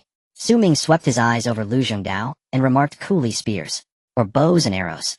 At those words laced with quiet mockery, the native warriors' faces flushed with suppressed fury. Yet none dared move. Truth be told, his observation held merit. Their settlement possessed little beyond spears and bows, nothing else worthy of note. Unlike this stranger before them who wielded an unfamiliar weapon, and followed by a towering combat automaton. Lu Jingdao did not bristle, he replied evenly. A friendly neighbor. Su Ming shook his head. Insufficient. Lu Jingdao fell silent for a breath, then asked, Did you witness yesterday's Leviathan? Su Ming arched a brow, but remained silent. Lu Jingdao pressed on, How much do you know of it? Again Su Ming. Lu Jingdao continued, The wastelands are far more intricate than outsiders perceive. The threats you'll face extend well beyond mere third-tier aberrant beasts. You ask what cooperation yields. I shall grant you one assurance: should you one day confront overwhelming aberrant beasts beyond your capacity to resist, my warriors and I will extend aid. And when peril strikes us, I expect the same from you. For Lu Jingdao, steadfast, proud, and reserved, such words constituted profound sincerity. Su Ming absorbed them, then fell deep into thought. Moments later, he met Lu Jingdao's gaze and declared, Cooperation is acceptable, provided we establish a strict boundary. Under ordinary circumstances, neither your people nor mine may cross it. Lu Jingdao nodded. Agreed. Additionally, Su Ming fixed his eyes upon Lu Jingdao. I wish to know everything about that aberrant beast. 10 minutes later, a table was set in the center of the greenhouse, laden with fresh fruits and vegetables. Su Ming, Xia Yishua, Lu Jingdao, and Zhao Yi each took a seat around it. It is Chimera, one of the 30 legendary fifth-tier aberrant beasts long slumbering beneath the wastelands. Its awakening heralds imminent bloodshed, a war poised to engulf the land. Su Ming frowned. Whose war? Lu Jingdao met his gaze, eyes glinting with somber light, between aberrant beasts and humankind. Aberrant beasts and humankind. Su Ming's expression shifted, puzzled, almost disbelieving. For a moment he found no words. Was it possible that in this wasteland humans and aberrant beasts coexisted in uneasy peace? If slaughter had always been mutual, how could this be called a war? Moreover, human strength paled utterly beside those beasts. To call it war was a misnomer. It was in truth unilateral massacre. Lu Jingdao, perceiving Su Ming's thoughts, replied, humanity's power far exceeds your estimation, yet we conceal it deliberately. Lu Jingdao, perceiving Su Ming's thoughts, replied, humanity's power far exceeds your estimation, yet Lu Jingdao glanced at her and answered, because he watches us. Should we reveal sufficient strength, he will dispatch forces to eradicate us. First came you outsiders, sent to destabilize the wastelands and deplete our resources. Then came waves of aberrant beasts. Then, the slumbering fifth-tier ones. Should the aberrant beasts fail in this war, he will unleash even greater forces. Su Ming's brow tightened. Unsurprisingly, the he Lu Jingdao referenced was likely the unseen architect orchestrating this survival contest. Yet, why pursue such a convoluted design? And with his apparent might, annihilating humanity would require but a gesture. Why orchestrate such elaborate suffering? Most crucially, how did Lu Jingdao acquire such knowledge? Su Ming lifted his gaze and voiced his doubt. How do you know this? Lu Jingdao's eyes darkened. Do you believe this is the first time such events have unfolded? Su Ming faltered. What events? Strangers appearing from nowhere. Aberrant beasts emerging without warning. Fifth-tier beasts rousing from ancient slumber. Such occurrences have transpired across this wasteland. Not once, but repeatedly. Su Ming listened. He fell silent. Lu Jingdao observed him, then added quietly, I can even foresee what comes next. This remark piqued Su Ming's interest. What will happen? Su Ming stared at Lu Jingdao and inquired. Beast tide. Beast tide. This term, which existed only in novels, was not unfamiliar to Su Ming. In simple terms, it referred to a massive formation of exotic beasts attacking humans like a tidal wave. But, how could the exotic beasts on the wasteland possibly form a beast tide by attacking each other? Before Su Ming could ask, Lu Jingdao preemptively explained. That's right, a beast tide. The influence of fifth-tier exotic beasts among the others is far greater than you imagine. As long as a fifth-tier exotic beast gives the order, nearby exotic beasts will instantly form a beast tide and besiege humans. Su Ming's eyes narrowed upon hearing this. No wonder the local inhabitants had been hunting exotic beasts and stockpiling food during this period. It was to prepare for the impending beast tide. The fifth-tier exotic beasts have already appeared. It won't be long before a beast tide forms, and you won't have much time. While the beast tide hasn't formed yet, hunt as many exotic beasts as you can, stockpile food, and then find a hiding place to wait until the first wave of the beast tide passes before coming out. These were all sincere suggestions made by Lu Jingdao. Since they had formed an alliance, there should be sincerity. Moreover, based on the landing site of that chimera, it could be inferred that these outsiders would encounter the beast tide before them. Having them blocking the way would also alleviate the pressure on the gathering place. Su Ming listened, his brow slightly furrowing. The hiding place Lu Jingdao mentioned was undoubtedly underground. Of course, the underground was indeed the best hiding place. But the problem was, Su Ming did not want to give up the newly established refuge. If a beast tide were to occur, such a large castle would definitely be a prime target for the exotic beasts. By the time they returned from underground, the castle would likely be in ruins. However, if he did not give up the newly established castle, he would have to face the beast tide's assault. Could the strength of the refuge withstand the beast tide's attack? At present, the answer was undoubtedly negative. In other words, his only choice was to abandon the castle and seek temporary safety. Sigh. Su Ming let out a breath, feeling quite reluctant. Lu Jingdao glanced at Su Ming as if he could guess his thoughts and said, as long as the green hills remain, one need not worry about firewood. As long as people are alive, everything else will come in time. After a pause, he continued, this is the experience gained through blood by countless generations of humanity on the wasteland. Trust me, it won't be wrong. After saying this, he stood up, looking at Su Ming with a serious expression. Remember our agreement. Finally, Su Ming also stood up, looking at Lu Jingdao, remaining silent. Lu Jingdao glanced at Zhao Yi and said, let's go. After saying this, he turned and left. After the locals left, Su Ming sat back down, lost in thought. Previously, hunting exotic beasts and stockpiling food was merely precautionary. But now there was a definite target. The two feelings were not the same. Beast tide.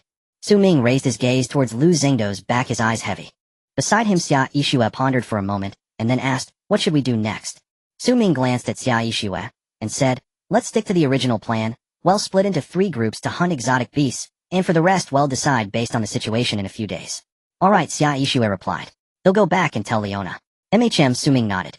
Xia Yixue, she quickly disappeared from Su Ming's sight. However, Su Ming remained sitting in the chair motionless for a long time. It was not until night fell that he got up and returned to the refuge. As soon as he entered the castle, he saw several miners gathered together, chatting joyfully. One miner, upon seeing Su Ming, hurriedly bowed, saying, Boss Su, the warehouse has been built. So soon. Su Ming was slightly taken aback, following the direction the miner pointed. Indeed, 2 large warehouses had already sprung up. Boss Su, do you have any tasks for us? We can start right away. Whether it was Qian Hao or the miners, they all exhibited remarkable enthusiasm at that moment. The reason was simple. They knew what was happening outside. They understood how difficult it was to have such a life amidst chaos. All of this relied on Boss Su. Thus they naturally wanted to demonstrate their value in front of him. Su Ming looked at them, hesitated for a moment, and said, "From now on split into 3 groups, 1 for curing meat, 1 for digging cellars, and 1 for resting." The miners were slightly taken aback upon hearing this, and asked, "Boss Su, where do you plan to dig the cellar?" Su Ming thought for a moment, and said, "Just 1 kilometer outside the castle. Don't worry, I'll have Warrior 03 accompany you, so there won't be any danger. With Warrior 03 accompanying you, that should be fine."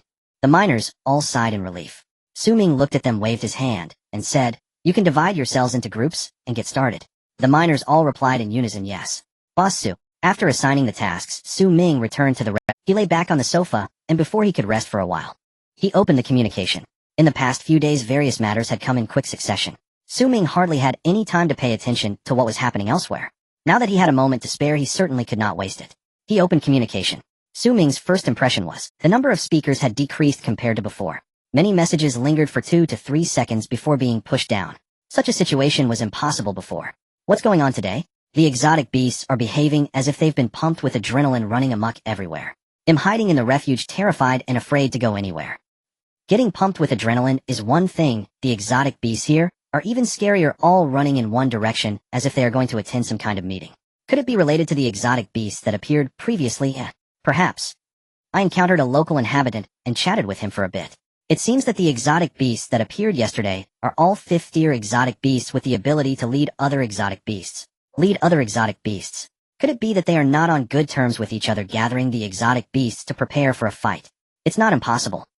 There are exotic beasts all around my refuge. I can't go out at all. If this keeps up, I'll starve to death. Who isn't in the same boat? Sigh. Unlike before, today's communication interface had only one theme. It was all about the exotic beasts. Almost everyone was complaining about the unusual behavior of the exotic beasts. Having gone through such experiences, most survivors had given up on the idea of surviving alone. One by one, they planned to wait for the exotic beasts to disperse, and then rush to join those large factions for safety. In the area where Su Ming was located, there were especially many such people. Not to mention how the communication interface looks. Just the private messages sent to Su Ming number over 100. "As long as I get a meal, I'll do anything you ask without hesitation. Suda Lao, I am a surgeon with rich surgical experience. Please take me in. I can sign a contract. I can be your servant. I can be your slave." Su Ming looked at these private messages, his brow slightly furrowed. The more such private messages there are, the more dire the situation outside seems. There are only 200,000 people in the entire region, yet nearly 100,000 are seeking help in the communication channel. This is indicative of many regions experiencing abnormalities with their exotic beasts. Sigh. Su Ming looked at the crowd, lamenting and pleading in the manual, letting out a sigh. Then he closed the manual and began to meditate. He still didn't understand the current situation of the wasteland. Each additional person means an extra mouth to feed. Therefore, no matter what these people say, he will not take them in. There's nothing he can do. In the face of such a situation, all he can do is protect the people he knows. That's all. Survival Day 22. Reward 1, Model 02 Replica. Reward 2, Epic Crossbow Synthesis Blueprint. Reward 3, Breeding Farm, includes 3 types of livestock, 1 male and 1 female each. Please choose. The 3 rewards are not particularly valuable. Su Ming hesitated for a moment, but chose the Synthesis Blueprint. After all, it's an Epic Crossbow Synthesis Blueprint, which should be worth more than a robot. I choose Reward 2. Acquired Epic Crossbow Synthesis Blueprint 1. Note: after use, unlocks the synthesis method for epic crossbows. Su Ming opened the survival manual and began to check. Epic crossbow: iron blocks, 55 excellent blood, 11 excellent tendons, 11 excellent leather, 11 of 4 materials needed to synthesize the epic crossbow. Su Ming happened to have all of them. Since that's the case, why not give it a try? Is synthesis possible? Yes. Acquired Epic Crossbow 1. A flash of white light appeared. An exquisitely crafted crossbow appeared before Su Ming. It felt heavy in his hands. Su Ming thought for a moment and crafted a bolt, knocking it onto the string. Aiming in a certain direction, he pulled the trigger. Whoosh! The bolt shot out like a racing cheetah. In the next second, the bolt visibly embedded itself into the wall of the shelter. What? Witnessing this scene, Su Ming stared wide-eyed in shock. It's worth noting that the upgraded shelter's walls are made of special materials much tougher than reinforced concrete. Even bullets leave no trace upon impact. Yet such an ordinary bolt managed to stick into the wall. This illustrates just how immense the power of the epic crossbow is. It's not an exaggeration to say that from the perspective of power alone, the epic crossbow is even more formidable than some anti-material sniper rifles. Moreover, the materials for its crafting are not difficult to gather. Iron blocks. There is a large quantity of iron ore in the warehouse ready to be melted into iron blocks at any time. excellent blood, excellent tendons, excellent leather. These 3 items can all be obtained from third-tier exotic beasts. Hence, Su Ming can easily create these crossbows in large quantities. If nothing goes wrong, an adult equipped with such a crossbow could contend with a third-tier exotic beast. Equipping large numbers of crossbows to form a phalanx using the terrain to their advantage, blocking the beast's tide, is not an impossible feat. As Su Ming thought of this, a spark of brilliance shone in his eyes. Perhaps, he might have the chance to hold back the beast's tide. Of course, the precondition is that the 5th-tier exotic beasts do not participate. However, according to what the native chief said, the 5th-tier exotic beasts have just awakened and are not in a recovered state, so they won't act easily. In that case, it's certainly worth a try. Su Ming is not a hesitant person. Once this idea arises, he has to give it a Of course, before that, Su Ming needs to test the true power of the epic crossbow. With that in mind, he sent a message to Leona, who was still hunting exotic beasts outside. Leona, catch a 3rd-tier exotic beast and bring it back alive. Moments later, Leona replied, okay. An hour later. In the castle, a pig-like 3rd-tier exotic beast was pinned down by Warrior 03, letting out a terrifying roar towards Su Ming and the others. Roar. Even though covered in injuries, the 3rd-tier exotic beast still displayed fierce ferocity. Yin Shui, Qian Hao, and the miners stood frozen, looking at the fierce 3rd-tier exotic beast with trepidation. This was their first time facing such a terrifying exotic beast. Even knowing that someone was protecting them, Su Ming stared at the exotic beast, his eyes glinting coldly. He took out the epic crossbow from his backpack, walked to Qian Hao's side, and patted his shoulder. Give it a try. Qian Hao looked at Su Ming, momentarily stunned. After hesitating, he reached out and took. With a trembling voice, he asked Su De Lao, how do you use this thing? Su Ming took out a bolt and handed it to him, saying, very simple, load it up, aim and fire. Okay. Qian Hao extended his trembling hand, took the bolt, and pressed it onto the crossbow. Taking a deep breath, he tried to calm himself. Then he raised the crossbow and aimed at the struggling 3rd-tier exotic beast. Qian Hao, you can do it. Qian Hao's eyes turned red as he stared at the 3rd-tier exotic beast. Gritting his teeth, he pulled the trigger. Whoosh! The bolt shot towards the 3rd-tier exotic beast. In the next second, a painful roar suddenly rang out. Roar. Looking around, one could see a bolt embedded in the body of the 3rd-tier exotic beast, sinking 3 inches deep. Seeing this, Su Ming took another bolt from his backpack and handed it to Qian Hao. He patted his shoulder, reassuring him. It's okay this time, aim for the head and shoot. Yes, Su De Lao.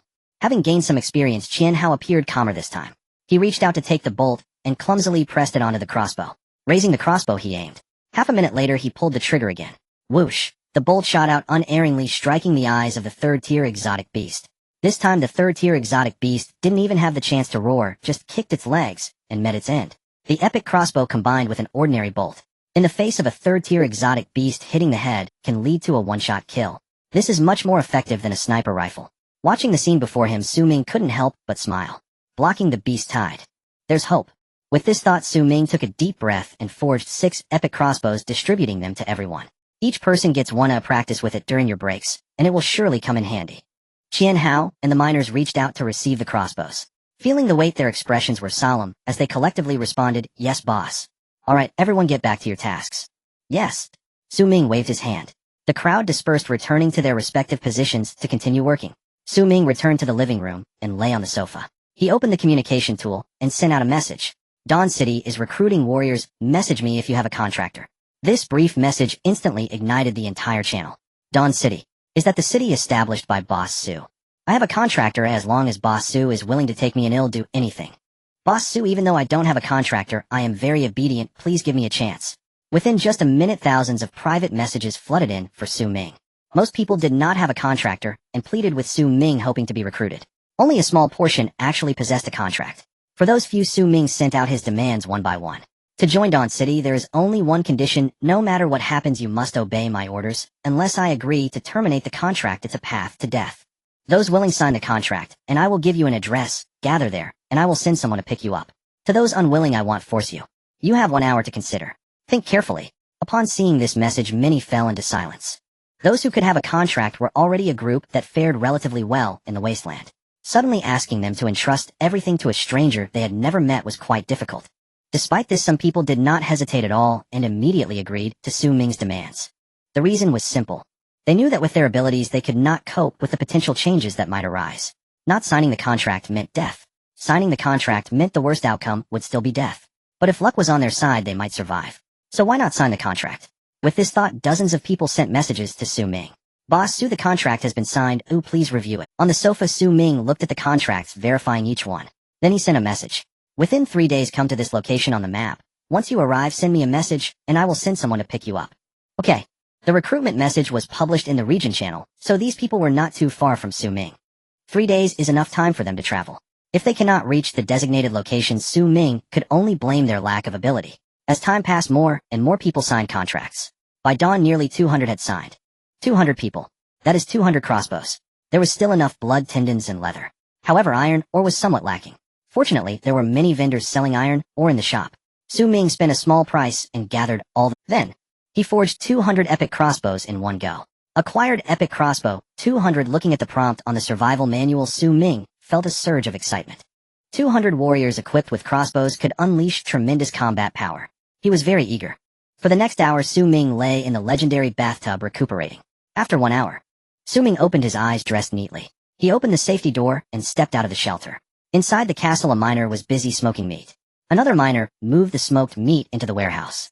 On the city wall, 2 miners stood straight, gazing into the distance, observing any slight movements. Everyone was very serious.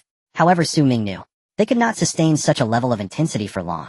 To alleviate their stress, he needed to quickly bring in the newly recruited group. With this in mind, Su Ming planned to recall Xia Yixue and Warrior 03. Before he could send the message, a tall and robust figure appeared before him. It was Warrior 03, who had, having hunted all night. Xia Yixue looked somewhat fatigued. After greeting Su Ming, she returned to the shelter to rest, while Su Ming issued new orders to Warrior 03. Warrior 03, go to this place and bring everyone back from there. Remember, ensure their safety. Warrior 03, holding the specially crafted steel spear Su Ming had made for him, stood straight and saluted, saying, "Yes, Commander." After that, he transformed into an armored transport vehicle. Once again, he left the castle to carry out the mission. Su Ming stood in place, watching his retreating figure, his eyes filled with anticipation. He muttered to himself, "I hope you won't disappoint me." In the desert, a tall and slender young man holding a crude spear hunched over while observing a distant beast. He was only 3 kilometers away from the address boss Su had given him. Unexpectedly, at this moment, a beast blocked his path. There was no way around it. What bad luck. Li Tongxia glared at the beast, spitting in annoyance. Although this beast was only a second-tier creature, it was not something he could handle at the moment. The surrounding terrain was, unless he took a longer detour, he would surely disturb it. Therefore, he could only wait for it to finish eating and leave. With only 3 kilometers left to the address, in other words, he was just 3 kilometers away from escaping danger. There could be no accidents now. Li Tongxia silently prayed. Time passed slowly. Unbeknownst to him, over an hour had gone by. His eyes were red as he stared at the beast, filled with anger. It had been over an hour, and this damn thing hadn't moved at all. Was it planning to stay here? No way. He needed to think of a way to go around it. Li Tongxia slowly stood up, intending to retreat. Just as he stepped forward, he accidentally stepped on a dry twig. The twig snapped, making a noise. Li Tongxia instantly froze in place, not daring to move. However, the beast not far away detected the unusual sound. It suddenly raised its head and looked towards Li Tongxia's direction. A pair of crimson eyes glinted with ferocity. The next second, it seemed to have spotted Li Tongxia and let out a roar, charging over. Li Tongxia, holding the spear, saw this scene and felt a jolt in his heart. Only one thought remained in his mind. It had been far too long since he had eaten anything. Li Tongxia felt extremely weak, wanting to run, but unable to muster any strength. He merely stood his ground, tightly gripping his spear. Roar! The beast drew closer, nearly revealing its sharp teeth within its gaping maw. Li Tongxia clenched his spear, gritted his teeth, and shouted, "Damn it! I'll fight you to the death." He was trying to bolster his own courage. He raised the spear in his hand, intending to fight the beast with his frail body. Roar! Upon witnessing this, the beast opened its gaping mouth, leaped into the air, and lunged at him. Li Tongxia's eyes turned blood red as every muscle in his body strained, preparing to face death. Just then, a gunshot echoed from not far away. Bang! A bullet struck the beast's eye. The beast yelped in pain and halted instantly, turning its head to look behind, letting out an enraged roar. As it was about to attack, several gunshots rang out. Bang, bang, bang. Each shot landed squarely on the beast's head, striking with precision. The second-tier beast lacked the ability to withstand gunfire. After taking several hits, it staggered and collapsed. Li Tongxia stared at everything before him, bewildered, completely unaware of what had transpired. In the next moment, several figures emerged from the jungle behind the beast. At the forefront was a middle-aged man with a scarred face. His expression was indifferent as he glanced at Li Tongxia and asked, "Are you here to join Boss Su?" Upon hearing the name Boss Su, excitement flashed across Li Tongxia's face as he hurriedly nodded. "Yes, yes. Are you people also with Boss Su?"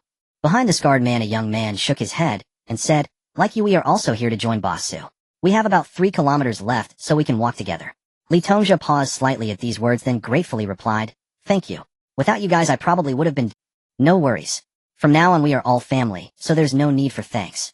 The young man replied. The scarred man shot a glance at the young man and said coldly, once the gunfire starts, it won't be long before the beasts notice us. Stop wasting time, and let's move quickly. Alright, I'll listen to Lu Gu. The young man laughed. Li Tongzhi saw this and instantly understood. Among this group, the scarred man was the strongest, and his words carried the most weight. Thus he said, nothing more, stood up and followed behind them. Excluding Li Tongzhi, this group consisted of 6 people, 4 men and 2 women. They encountered each other on the way to join Boss Su and decided to travel together. Notably, the 2 women were part of the same group. The scarred man was a lone wolf. The young man and the other 2 were a team. 3 kilometers across the desert wasn't a long distance. At their pace, they could reach their destination in no more than 20 minutes. As a result, everyone seemed quite relaxed, chatting as they walked. I wonder what Boss Su's refuge will be like. Will it be enough for all of us to stay at? Since Boss Su dares to recruit so many people, he must have made thorough considerations. That makes sense. By the way, Boss Su has always been very aloof. Oh, why is he recruiting so many people this time?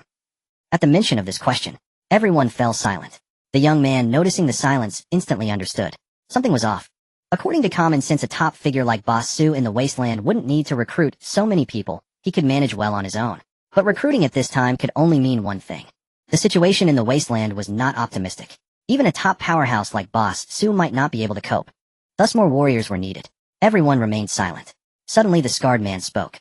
Be quiet, everyone froze for a moment, and together they looked up. Not far ahead was an open space. A true open space. Within a radius of 500 meters, not a blade of grass grew. It was utterly desolate. If they were ambushed by beasts in this cursed place, it would surely be a dead end. How could Boss Su choose such a location for them to wait? The expressions on everyone's faces turned grim. For a moment, they didn't know what to do. Only the scarred man remained calm, saying, let's send Boss Su a message that we've arrived. Upon hearing this, the others nodded in agreement. Okay. They then sent a private message to Su Ming. Boss Su, we have arrived at the place you mentioned. When will you have time to send someone to pick us up? Just moments later, they received a reply from Su Ming. Wait calmly. The brief 4 words sent chills down everyone's spines. Wait calmly. In this accursed place, one misstep could lead to being targeted by beasts. How could they wait? How about we find a place to hide and wait for Boss Su's people to arrive before coming out? The young man suggested, looking at the others. The others exchanged glances, unable to make up their minds. At this moment, Li Tongzhi said, I trust Boss Su, I'll stay here and wait. Nearby, the scarred man also spoke. I'll stay here till you all can do as you wish. As the backbone of this small team, the scarred man's words held a certain influence. Since he chose to stay, even if the others felt fear, they still opted to remain. Everyone gripped their weapons, standing still, quietly waiting for Boss Su's people to arrive. Time ticked by. 10 minutes later, a sudden rumble echoed from not far away. Hearing the sound, the scarred man instantly grew vigilant, gripping his weapon and looking towards the source of the noise. The rumbling sound grew closer. Everyone became increasingly tense. They didn't know how long it had been. Finally, a mighty-looking armored transport vehicle appeared before them. Is it Boss Su's people? Someone asked curiously. The young man beside him excitedly said, in this entire region, who else could possibly drive such an armored vehicle besides Boss Su? As soon as he finished speaking, something unbelievable happened. The armored transport suddenly transformed. A flurry of parts shifted rapidly, and in mere moments they assembled into a formidable robot. The robot wielded a spear made of steel, looking like a mechanical war god. Everyone, including the usually composed scarred man, stared wide-eyed at this scene. They wore expressions of disbelief. Such high-tech equipment existed in the Wasteland. Was this sent by Boss Su? Just as they felt anxious, the robot holding the spear suddenly spoke. Are you the newly recruited warriors of Dawn City? Can this machine warrior actually speak? The crowd was astonished by this scene, momentarily unsure of what to say. Seeing this, Warrior 03 tightened his grip on the spear and took a step forward. In a cold tone, he said, humans, answer my question. Upon hearing this, the scarred-faced man was the first to react, hurriedly saying, that's right. We are the newly recruited warriors of Dawn City, here to follow the great Su Ming. At this moment, the others also reacted, echoing in agreement. That's right, we're all warriors following the great Su. Warrior 03's cold gaze swept over each of them as he said, please show me your credentials. Credentials?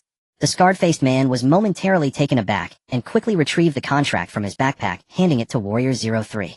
This is the contract I signed with the great Su, please take a look. Seeing this, the others followed suit, taking out their contracts and handing them to Warrior 03. He examined each one, confirming there were no fakes before putting the contracts away. Looking at them, his tone softened significantly. You are the first group of warriors to arrive, very good. The crowd beamed with pride at this compliment. Warrior 03 continued. Next, please be patient while I wait for 20 people. Once we have enough, I will take you to Dawn City to meet Commander Su Ming. Upon hearing this, everyone's heart settled and they nodded in agreement. All right, we will all follow your lead.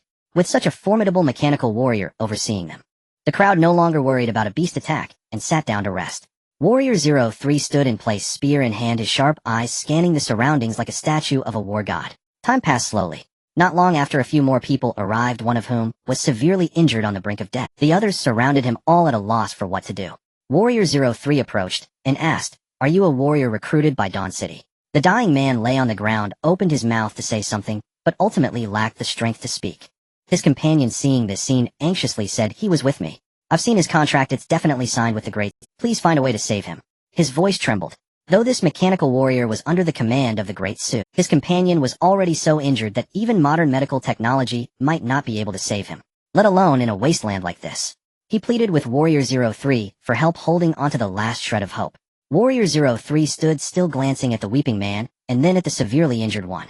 After a moment's hesitation, he took out a bottle of exquisite potion from his chest compartment. He handed it to the weeping man, saying, "This is a basic recovery potion courtesy of Commander Su Ming." The man was momentarily stunned, then his face lit up with excitement as he hurriedly accepted the potion. "Thank you, Great Su." He carefully opened the potion and brought it to the lips of the severely injured man. The potion flowed out slowly. As it flowed into the lips of the wounded man moments later, the one who was barely clinging to life suddenly regained color in his face. The young man witnessing this was wide-eyed and exclaimed, "It works." The scarred-faced man gave him a light smack on the head, gruffly saying, "Be quiet." The young man immediately fell silent. The wounded man's companion, seeing this scene, became even more excited, repeatedly murmuring, "He's saved, he's saved." Time passed. Suddenly, the wounded man's body was enveloped in a white light. Then several deep wounds that could be seen to the bone began to heal at a visible rate. Within 10 minutes, many of the fatal wounds had completely healed. Upon closer inspection, one could hardly tell. The man who had previously fallen into a coma gradually woke up, opening his eyes and looking around in confusion. It was still his companion who spoke up to inform him, "We've arrived. The Great Su lent you a recovery potion. Without it, you would have died by now." Upon hearing this, the dazed man's eyes suddenly sparkled with life. Excitedly, he said, "We've arrived." His companion nodded emphatically. With this confirmation, the wounded man suddenly burst into laughter. After laughing, he cried out. After such a long journey, they had faced countless terrifying beasts along the way. Their ability to reach this point was entirely due to their strong will. Had it not been for such a strong will pushing them forward, they would have likely died on the way. In other words, the coordinates given by Su Ming were the faith sustaining them. Now that they had finally reached the designated location, it felt like a rebirth in excitement that words could hardly express. The others were also somewhat moved upon witnessing this. For a moment, the atmosphere turned silent. At this time, Warrior 03 spoke up.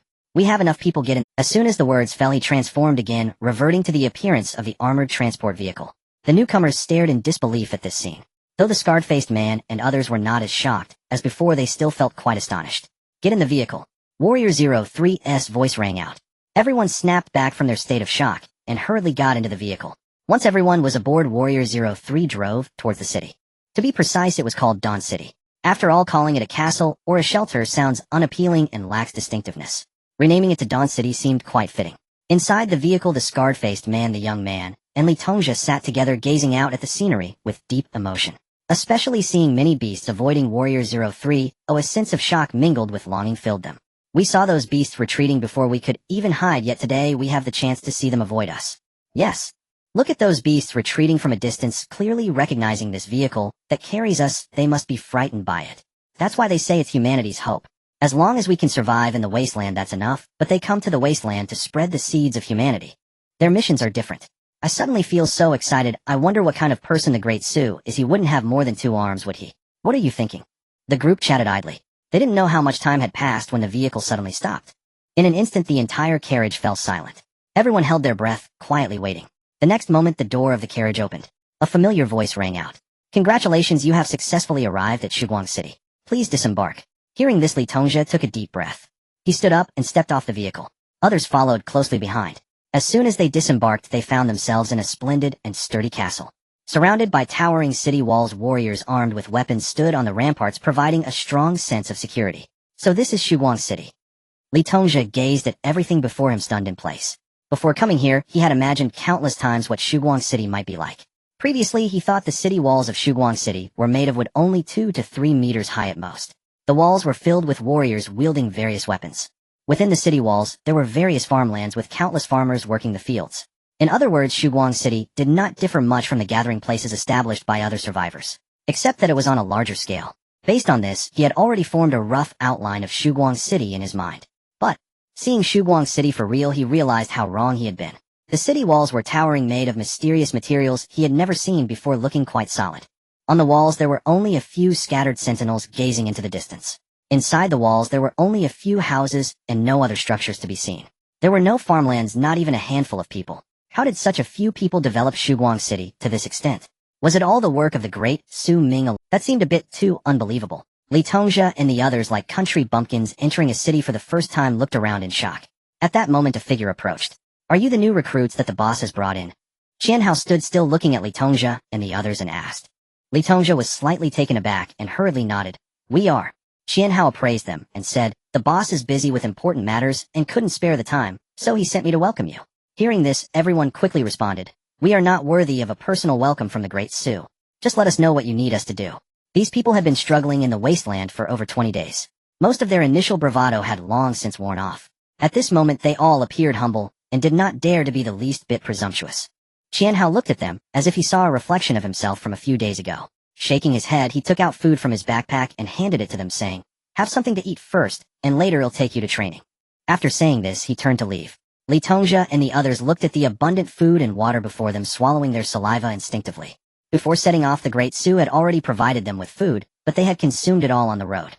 Now, while not starving, they were certainly quite hungry. Seeing such a feast, they could no longer hold back. After a moment's hesitation, they all pounced on the food, devouring it ravenously. 20 minutes later, everyone was full and satisfied, sitting on the ground surveying their surroundings and chatting again. The Great Su is different from those flashy characters outside. As soon as we arrived, we were given food. Who else could do that but the Great Su? Exactly. Otherwise, how could we sign that contract? Isn't it all about trusting the Great Su? By the way, where did the Great Su get so much food? I haven't seen any farmlands. A young man asked curiously. The scar-faced man glanced at him and coldly replied, "Don't ask about things that don't concern you. Be careful not to bring trouble upon yourself." The young man fell silent instantly and did not dare to ask further. At this time, Qianhao approached from a distance and asked, "Have you all finished eating?" Everyone hurriedly stood up, nodding. "We're done eating." Qianhao looked at them and said, "My name is Qianhao, like you am also a salted fish recruited by the Great Su. The difference is that I arrived a few days earlier, so you don't need to be so formal with me." Hearing this, everyone exchanged glances and then said in unison, "Hello, Brother Hao." Qianhao waved his hand and said earnestly, "Don't call me Brother Hao, just call me Qianhao." In Shuguang City, apart from the boss Sister Xia and Sister Lei, everyone else refers to each other by name without distinctions of rank. Upon hearing this, everyone was momentarily at a loss for words. The boss naturally referred to the Great Su. But who were Sister Xia and Sister Lei? Are they the women of the Great Su? We understand how. Qianhao. Everyone replied after a brief silence. Qianhao nodded and continued, "The situation outside has been quite unstable these days, and you must have sensed it too. But does anyone among you know the specific reason?" Everyone exchanged glances, shaking their heads. Qianhao said, "It's simple, the alien beasts are about to make a big move." Upon hearing this, everyone displayed anxious expressions. Qianhao noted the reactions of the crowd and continued, "This is also the reason the boss recruited you. He wants to train you into qualified warriors to withstand the attacks of the alien beasts." After saying this, he took out a prepared epic-level crossbow and bolts from his backpack. "This is your weapon. Each of you must completely master this weapon within 3 days, and use it to kill an alien beast, or else." He paused abruptly. Upon hearing this, everyone displayed uneasy expressions. "Or else what?" a young man asked, trembling. Qianhao glanced at him and said, "Otherwise you will face punishment. What the punishment will be I am not sure, but rest assured it definitely won't threaten your lives." Upon hearing this, many faces turned fearful. Not threatening their lives meant it would be quite serious. Among the crowd, only the scar-faced man Li Tongxia and a few others remained calm. Before coming here, they had already prepared themselves. Since they were joining Shuguang City, they naturally had to face challenges. After all, why would someone like the Great Su recruit? The scar-faced man took a step forward and reached out to take the epic-level crossbow from Qianhao. His fierce face revealed a look of determination as he said, "No need for 3 days, at most a day and a half." Qianhao was slightly taken aback upon hearing this. Then he showed a pleased expression, patting his shoulder and saying, "Good. You've got spirit." With that, he took out another epic-level crossbow, surveyed the surroundings, and asked, "Who's next?" Li Tongxia, witnessing this scene, took a step forward without any hesitation. "I am here too." Qianhao looked him up and down, revealing a hint of appreciation as he nodded. "This is yours." As soon as the words fell, he handed over the epic-grade crossbow he had in his hand. Li Tongxia reached out to take the crossbow, weighing it in his hands, his expression turning serious. The crossbow was heavier than he had imagined. The others looked at each other in surprise, hesitating for a moment before Me and I. They all knew they would eventually need weapons and step onto the battlefield. Delaying any further was pointless. A moment later, Everyone had obtained their own weapons except for a young man who looked quite delicate. He stood still hesitating. Seeing this, Qian Hao furrowed his brow and was about to speak when the young man gritted his teeth, mustered his courage, and took a step forward. Qian Hao, give me one. Upon seeing this, Qian Hao's disdain turned into a faint appreciation, and he handed the weapon to him. It should be noted that for someone timid like him, taking the initiative to pick up a weapon was no easy feat. Regardless, this young man ultimately overcame his fear. Cough cough. Upon seeing that everyone had received their weapons, Qian Hao coughed a couple of times, surveying the crowd before speaking slowly. Next, you will complete the most basic training in Dawn City. In a day, I will lead you out of Dawn City to hunt exotic beasts. Within 3 days, each of you must personally kill an exotic beast. Of course, you can also form small teams. The results of the hunt will determine your future. That's all I have to say. Act wisely. Upon hearing this, everyone displayed a serious expression, not uttering a word. Alright, I will give you 10 minutes to familiarize yourself with your weapons. After that, I will teach you how to use them. As soon, Qian Hao took out an epic-grade crossbow from his backpack and began to play with it. Upon seeing this, everyone picked up their weapons and began to examine them. The scar-faced man, having the most strength, held the crossbow in one hand and an arrow in the other, observing it carefully. Perhaps he had used a similar bow before. In just a moment, he grasped the basic skills. He effortlessly placed the arrow onto the crossbow. 10 minutes passed in the blink of an eye. Except for the scar-faced man, the others still did not know how to use the crossbow. Seeing this, Qian Hao had no choice but to demonstrate for them. I will only show you how to use the crossbow once, so pay close attention. Understood. For the next half hour, Qian Hao taught them how to use the crossbow. Half an hour later, most people had grasped the techniques for using the crossbow. Everyone stood still playing with the crossbows, their faces revealing excited smiles. Almost done. Qian Hao looked at them, similarly displaying a smile. He gave a glance to the miner behind him. The miner instantly understood, nodded, and left. A moment later, a strange rustling sound suddenly came from not far away. Having lived in the Wasteland for a long time, the scar-faced man and the others were very sensitive to sounds. They instantly became alert, all gazing in the direction of the sound. What is that? Someone whispered. The next second, someone quietly replied, sounds like some kind of exotic beast call. Impossible, this is Dawn City. As the words fell, several massive figures gradually appeared not far away. Damn! The crowd stared at the suddenly appearing figures, their eyes wide open, unable to suppress their exclamations. They saw. Not far behind Qian Hao, 10 massive wolf-like exotic beasts suddenly appeared. Each one was enormous, with sharp teeth, looking extremely terrifying. The scar-faced man fixed his gaze on the desert wolves, a sharp glint flashing in his eyes. Based on his experience, it was not hard to judge that each of these 10 wolf-like exotic beasts was at the peak of the 2nd tier. Among them, a few were just one step away from advancing to the 3rd tier. What does it mean to have a 3rd tier exotic beast? That is a being that can hold its own in the entire Wasteland. How could there be so many powerful exotic beasts in Dawn City? What on earth is going on? The crowd looked at the approaching exotic beasts, their faces showing varying degrees of fear. A few even took a few steps back, barely managing to resist the urge to turn and flee. Only the scar-faced man with a fierce expression raised the crossbow in his hand. He seemed ready to fight the exotic beasts to the death. Not a single one of you wet your pants. Good. Seeing this, Qian Hao revealed an appreciative smile. He said lightly, they are all peak 2nd-tier desert wolves, having followed their leader for a long time, and their tenure in Dawn City is older than yours or mine. Upon hearing this, everyone displayed an expression of astonishment. These terrifying exotic beasts had actually followed Su Daolao long ago. Su Daolao is so powerful that he easily subdued such terrifying exotic beasts. How is it possible? While the crowd was still shocked, the exotic beasts not far away suddenly howled at the sky. Azo! Then they suddenly charged forward. Seeing this, everyone was startled. Many remained frozen in place, unsure of what was happening. A few quick-reacting individuals turned to run, moving faster than rabbits. Only the scar-faced man and Li Tongzhe restrained their urge to flee, standing still, unmoving.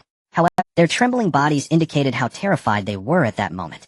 The next second, the desert wolves pounced on them, and without any hesitation charged toward the fleeing individuals. Without a doubt, the fleeing individuals had no chance to fight back and were knocked to the ground. In just a moment, everyone was on the ground, gasping for breath, their eyes wide open. At this moment, they realized just how great the gap was between themselves and the peak 2nd-tier exotic beasts. This is the first lesson I have for you. Respect. Qian Hao walked step by step towards them, saying, in the Wasteland, you must always hold a heart of respect regardless of the time. You will never know how powerful your enemies are. Therefore, before making a decision, you must be extremely cautious. Hearing this, everyone gasped for breath, the scene of the desert wolves pouncing on them appearing in their minds. A sense of helplessness arose. Qian Hao glanced around and continued, there is another lesson. That is, when you know there is no way out, what you need to do is not sit and wait for death nor turn and flee, but to fight to the death. Fighting to the death still offers a glimmer of hope. Sitting and waiting for death or turning to flee is only a dead end. I believe you have deeply experienced this. Upon hearing this, everyone fell silent. Many maintained expressions of sheer terror on their faces. They understood very well that if they were outside at this moment, they would have been devoured by the alien beast, leaving not even a bone behind. Qianhao's sharp gaze fixed on them. With an indifferent expression, he spoke, "You are all individuals who have faced life and death. I need not elaborate on the profound truths. We will officially begin training now." Finishing his words, he signaled behind him. Moments later, a soldier dragged a massive bound alien beast into view before everyone. 10 minutes, 5 crossbow bolts per person targeting the head, eyes, and heart. Crossbow bolts are now being distributed. Qianhao retrieved the crossbow bolts from his backpack, handing them out one by one. The scar-faced man took his without hesitation and pressed it onto the powerful crossbow, assuming an aiming posture. Li Tongzhe accepted his crossbow bolt, taking a deep breath to calm his emotions. He then prepared his stance as well. Compared to the two of them, the others were slightly slower in their movements. However, they quickly completed the tasks of loading and aiming their crossbows. After all having struggled in the wasteland for some time, none among them were inept. Even the seemingly timid young man gathered his resolve, moving with surprising agility. Seeing this, Qianhao nodded and said, "Prepare. Release." Whoosh! As the command fell, bolts flew toward the bound alien beast. In the next instant, several bolts struck its eyes. Roar! The alien beast, in pain, let out an enraged roar. Simultaneously, it struggled violently, as if it could break free at any moment and slaughter them all. The young man involuntarily tensed up at this sight, his breathing becoming erratic. The others also felt varying degrees of fear. However, Qianhao did not give them time to adjust their emotions. He immediately commanded, "Next bolt. Release." The scar-faced man and Li Tongzhe reacted swiftly. They deftly loaded another bolt, aimed again, and fired. The others appeared somewhat flustered, and this bolt struck the alien beast's chest.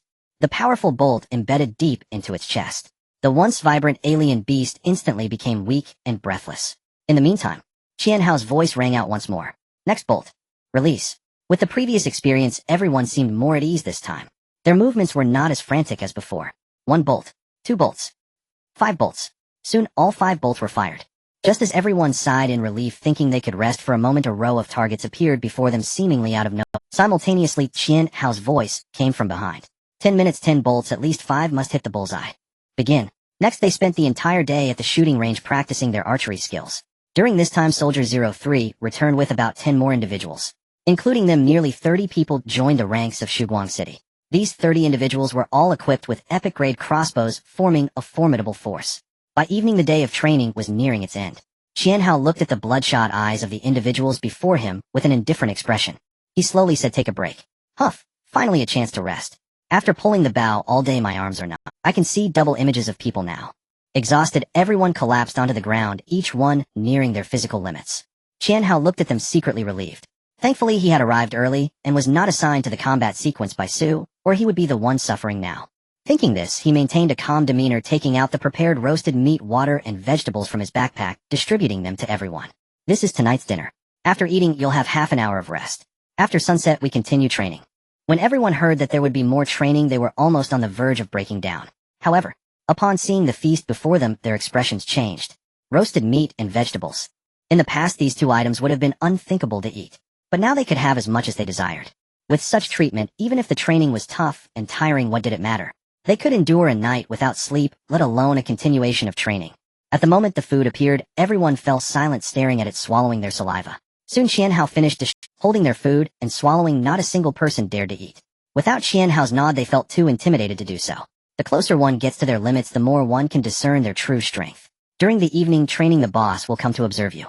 I hope each of you can showcase your true abilities to him. If you can impress the boss, there will be a late-night snack afterward. Upon hearing this, everyone's eyes lit up with excitement. Some, like the scar-faced man and Li Tongzhe, were thrilled simply because they would finally meet the legendary Su Ming. Others were purely excited about the late-night snack after the evening training. This dinner was quite lavish, and everyone ate to their heart's content. After a brief rest, Qianhao reappeared, bringing them all back to the shooting range. At the front of the range stood a figure who, though not particularly tall, emanated a strong sense of pressure. It felt as though they were facing not a human, but a terrifying, fierce alien beast. The reason the scar-faced man and others felt this way wasn't merely due to Su Ming's aura of dominance. Rather, it was due to the sheer number of alien beasts he had hunted in recent days. His body was stained with their blood and essence, naturally instilling a sense of dread. "Boss." Upon seeing Su Ming, Qianhao hurriedly approached. Su Ming turned, glanced at Qianhao and he nodded and said, "Thanks for your hard work today." Qianhao quickly flattered, working for the boss is not hard at all. Behind him, everyone exchanged strange looks upon witnessing this scene. Who could have imagined that the iron-willed, tough image of Qianhao before them would turn into a sycophant in front of Su? Yet Qianhao was unfazed by their gazes, displaying a fawning smile, as he said, "Boss, these new brothers we recruited are almost ready for training. Would you like to take a look?" Su Ming's calm gaze swept over everyone, nodding slightly, as he said, "All right, let's take a look." As his words fell, the scar-faced man and others involuntarily tensed up, their breathing becoming a bit hurried. Su Ming was the lord and creator of Shuguang City. If they faltered before him, no one knew what awaited them. "Prepare!" Qianhao shouted loudly as he stood in place. The 30 individuals armed with powerful crossbows lined up and assumed aiming positions. "Release!" With a command, 30 crossbow bolts shot out in an instant. In the next moment, all 30 bolts were firmly pinned to the target. One must admit, those who can survive in the Wasteland possess remarkable skills. Even if they had never encountered crossbows before, even if they were utterly exhausted at this moment, in front of Su Ming, they were still able to hit the target. It should be noted that this is no easy feat. Su Ming observed this, seeing his expression unchanged, yet he felt quite satisfied inside. Achieving such results after just one day of training is impressive. If they trained for a few more days, each of these individuals could become exceptional warriors. Equipped with epic crossbows coupled with towering and sturdy city walls, they might withstand the beast tide. With this thought, Su Ming's eyes gleamed with excitement. He was never a hesitant person. Once he decided on something, he would give his all to ensure its success. 30 well-trained warriors would be more than enough to dominate this area. However, it was still insufficient to fend off the beast tide. In the following days, aside from crafting epic crossbows and bolts, the most important task was to gather contracts and recruit more warriors. The path he had to tread was still long. There was much to do. He only hoped that the final outcome would be satisfactory. Su Ming sighed, remaining silent. Meanwhile, Qianhao was still diligently training the newcomers. "Prepare. Release." An hour passed in the blink of an eye. Everyone had reached their physical limits. Some could hardly lift their crossbows, relying solely on willpower to avoid collapsing. Seeing this, Qianhao ceased the training and approached Su Ming. He asked, "Boss, what do you think?" Su Ming glanced at the exhausted individuals and said, "Provide them with more supplies and let them rest." "Understood," Qianhao responded. He jogged to the group and announced loudly, "Today's training ends here. Collect your supplies and rest in your rooms." After saying this, he took out various supplies from his backpack and placed them on the ground. There were brand new blankets, pillows, water bottles, and iron basins. In the iron basin, there were small jars of salt honey, as well as some fruits and bread. Such devilish training must be supported by ample supplies, or else efforts would yield little. These 30 individuals, as the first batch of warriors from Dawn City, would inevitably shed blood in the future. Therefore, their supplies must not be skimped on. This point was clearer to Su Ming than anyone else. "Tomorrow let them rest a bit longer. The day after tomorrow we will engage in practical hunting." "Yes, boss." After giving Qianhao a few instructions, Su Ming turned and returned to his bedroom. Meanwhile, Qianhao led the exhausted individuals back to the rooms that had been prepared for them. Each person had their own room, 35 square meters in size. There was an independent bathroom for both toilets and showers. In the bedroom, aside from a bed, there was a desk and a chair to meet their daily needs. Li Tongzhe dragged his weary body to the assigned room. He used a match to light the candle on the table. As he took in his surroundings, he was momentarily stunned. A tidy bed, clean tables and chairs. The 35 square meter space, while not comparable to his home before the Wasteland, felt much more spacious compared to the 10 square meter shelter. Especially since, here in Dawn City, he need not worry about nocturnal beast attacks nor fear other survivors suddenly barging in. At this moment, looking at everything before him, Li Tongzhe felt an immense sense of happiness. No matter what, he now had a safe home in the Wasteland. In the shelter, Su Ming lay on the comfortable bed, quietly awaiting the arrival of a new day. Soon the familiar electronic synthesized voice sounded as expected. Day 23 of Survival, Reward 1, Hummer H1 Reward 2, Rough Grade Aircraft Reward 3, Breeding Farm, with 3 types of livestock, 1 male and 1 female of each, please choose. The reward for the breeding farm remained unchanged. What changed were rewards 1 and 2, the Hummer. Logically, the more sci-fi aircraft would surely be Su Ming's first choice. However, without much hesitation, Su Ming chose the Hummer. The reason was simple. The rough grade aircraft had too limited capacity, accommodating only 2 people at most.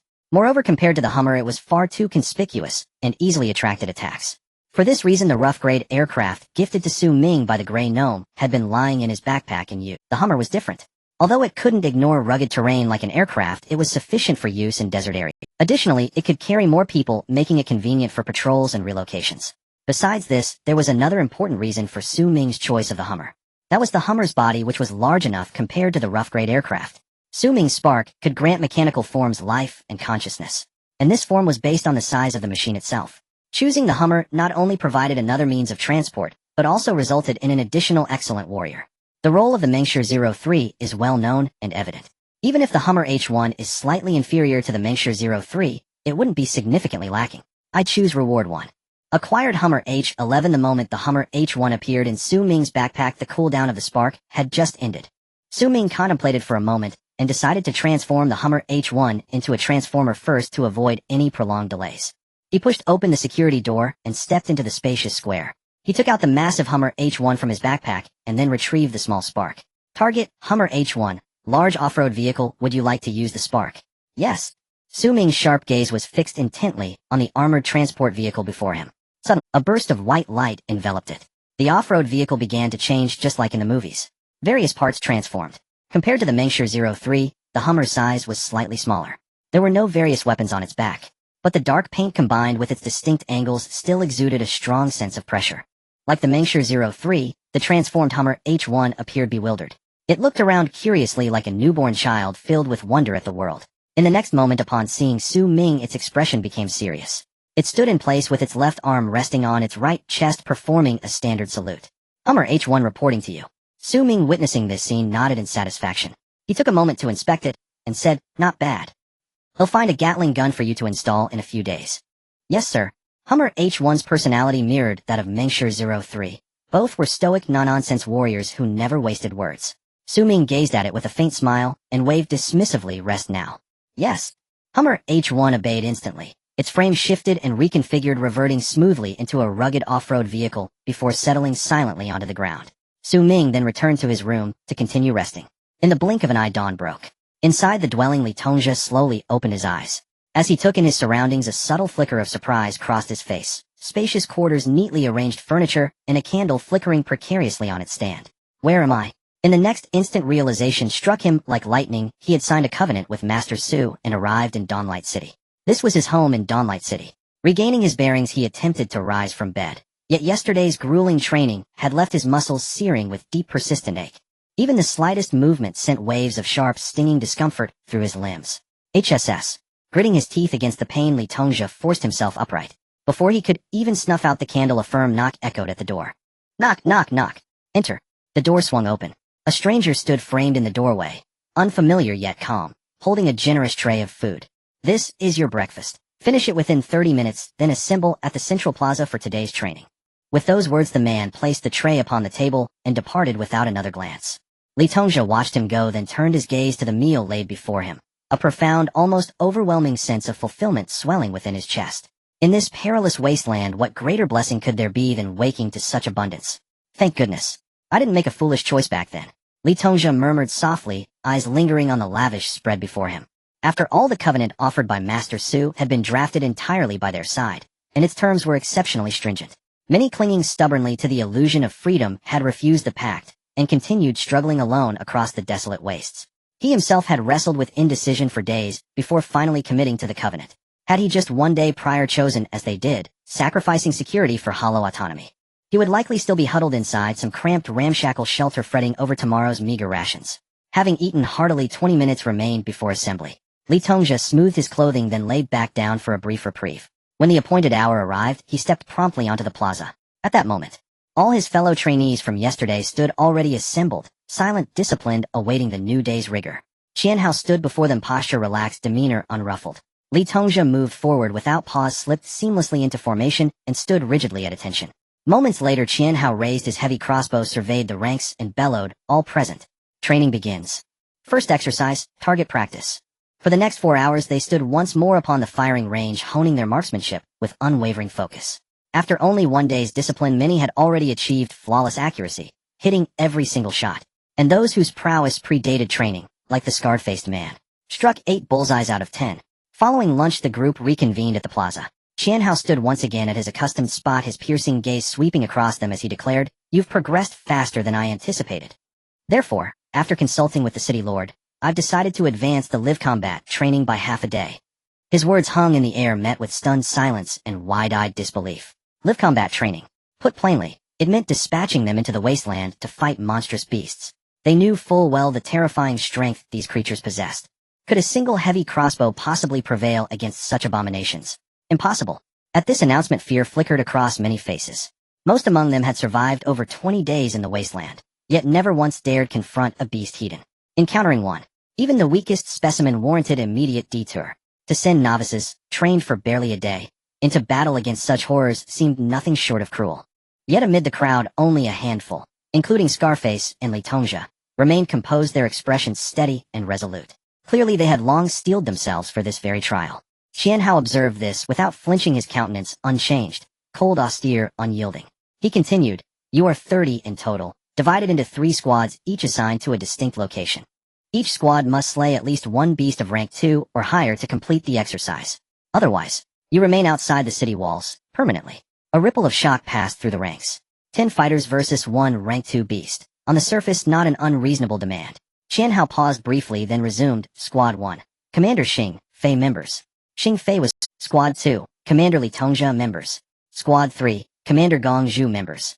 Once the rosters were announced, Xing Fei, Li Tongxia, and Gong Zhu were formally appointed squad commanders, a decision met with quiet acceptance.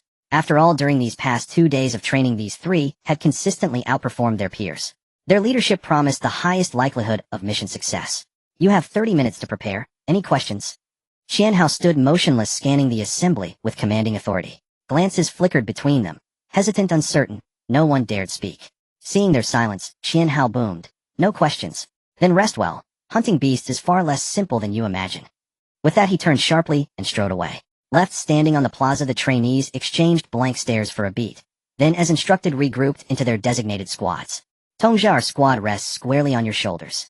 We all know you're among the strongest here. You leading us feels utterly natural. Don't we all agree?" A cluster of comrades gathered around Li Tongxia, offering warm praise. He glanced at them, lips parting slightly, as if preparing to reply.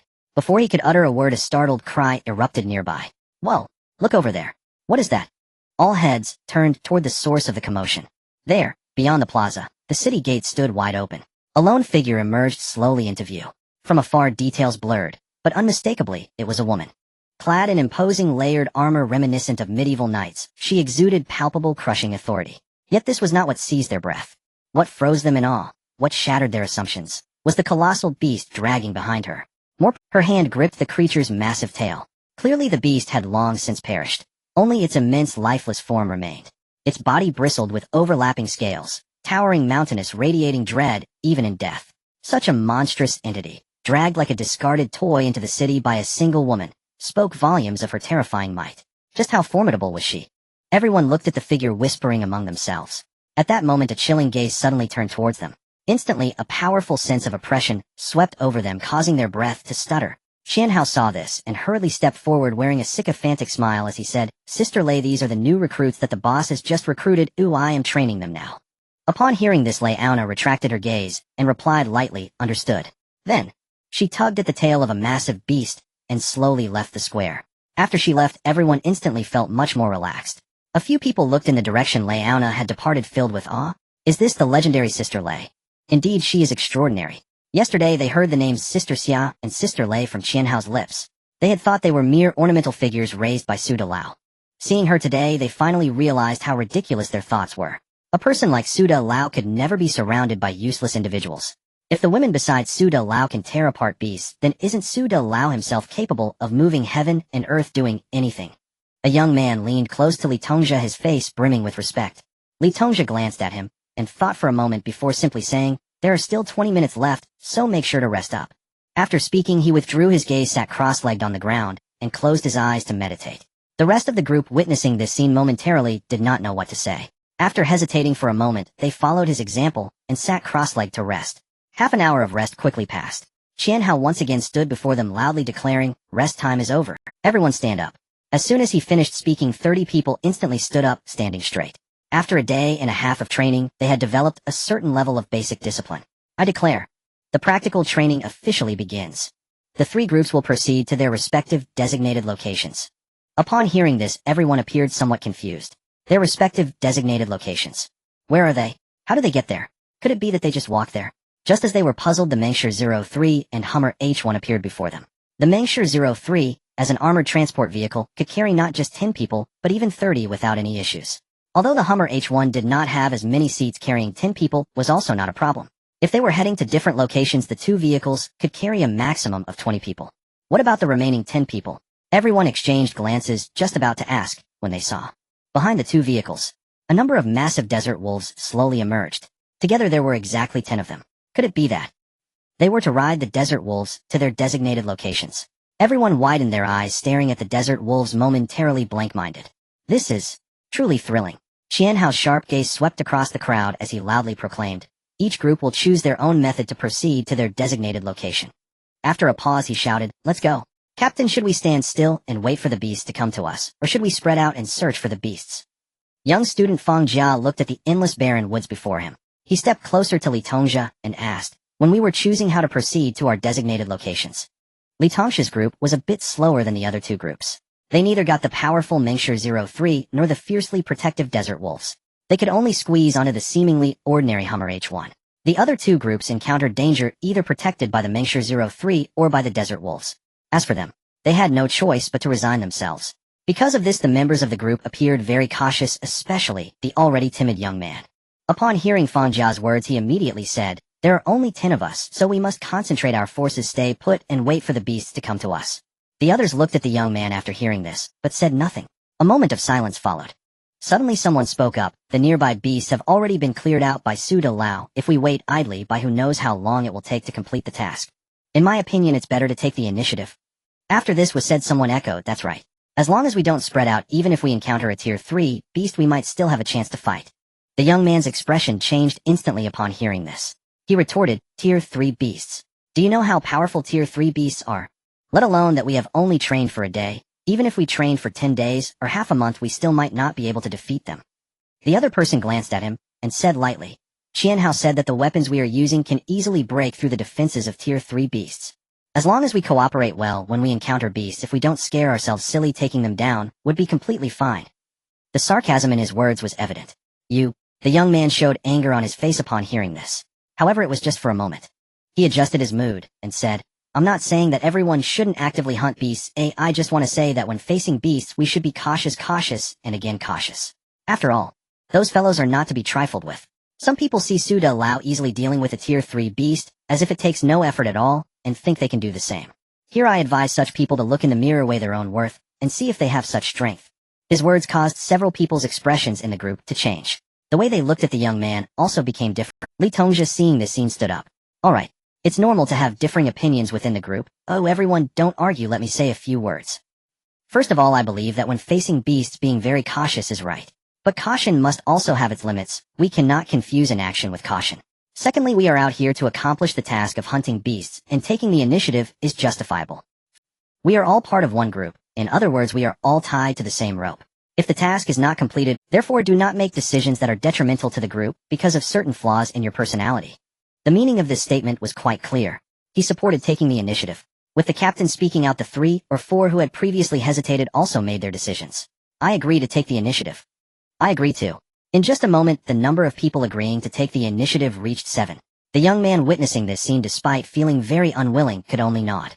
He said, "Since everyone wants to take the initiative, I have no objections, but I hope that when we act, everyone stands together and does not spread out." "Alright." Li Tongxia nodded. The others glanced at the young man, remaining silent, only tightening their grips on their powerful crossbows. The objective was agreed upon. After a brief preparation, the 10 of them set off on their journey to hunt for exotic beasts. In the past few days, the exotic beasts near Dawn City had almost been exterminated by Su Ming and his companions.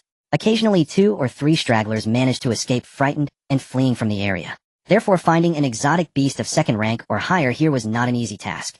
After walking for over half an hour along the desolate forest, the group had only spotted 1 or 2 exceptionally agile 1st-rank exotic beasts. Gradually, they relaxed their vigilance and began to chat. The young student Feng Jia walked at the very front of the group. Seeing the flat ground ahead, he said with a hint of resentment, "We've been searching for over half an hour without even a trace of an exotic beast. If we really listened to some people, we'd never complete our mission in this lifetime." The young man lagging behind felt uncomfortable upon hearing this, but didn't know how to retort, so he could only remain. At this moment, someone curiously asked, "How do you think? With so many exotic beasts, did Su De Lao manage to clear them all out?" Feng Jiao looked at him and replied, "Duh, of course it's with their fists. To us, those exotic beasts seem terrifying, but to Su De Lao, they're just moving food. Speaking of which, what kind of enhancements did Su De Lao take to become so strong?" "I don't know, probably some strengthening potions." "Impossible. The captain of the first squad has also used strengthening potions, yet he didn't become this strong." "Well, that's unknown. By the way, considering how formidable Su De Lao is, can we still call him human?" "Nonsense. Just because someone has strong physical attributes doesn't mean they're not human. What kind of logic is that?" The group continued their idle chatter.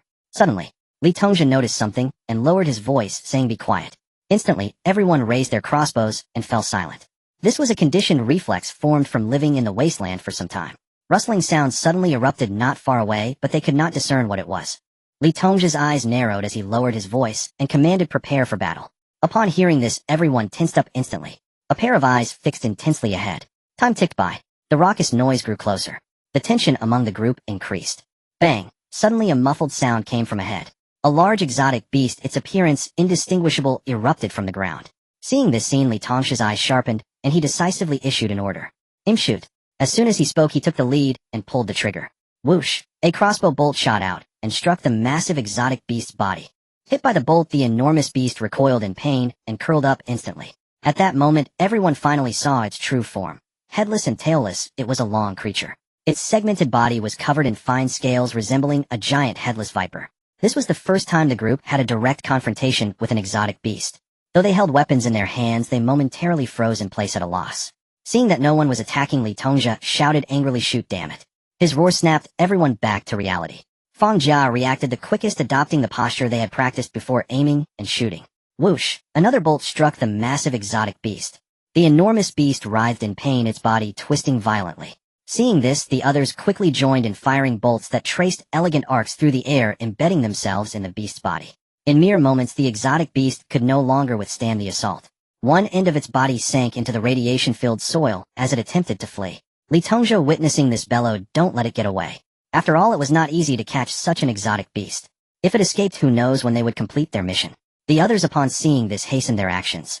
Whoosh, whoosh, whoosh. Bolts fell upon the massive beast like raindrops. In less than 2 minutes, the 10 of them had launched a total of 30 to 40 bolts. It is known that even the strongest third-rank exotic beast could only withstand one shot from an epic crossbow in its vital spots.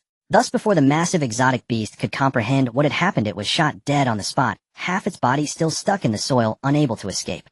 Huff! Seeing this scene, Li Tongzhi let out a sigh of relief. Just as he was about to step forward to check, suddenly familiar raucous sounds erupted around them again. Damn! There's more than one. Li Tongzhi instantly realized, and his expression turned grim. The next moment, he turned to the others and commanded, "Pair up back to back and guard one direction each." Alright. After all, they had been struggling in the wasteland for so many days. These people were not useless. With just one sentence from Li Tongzhi, they understood what to do. 2 people formed a pair, each facing a different direction, raising their weapons ready to confront the threat. Bang! Bang! Bang! Nearby muffled sounds continued to erupt. In just half a minute, 3 identical exotic beasts burst from the ground. One end of their bodies suddenly opened, revealing enormous mouths like meat grinders lunging towards the group. Such enormous mouths offered no chance of survival if anyone were to be swallowed.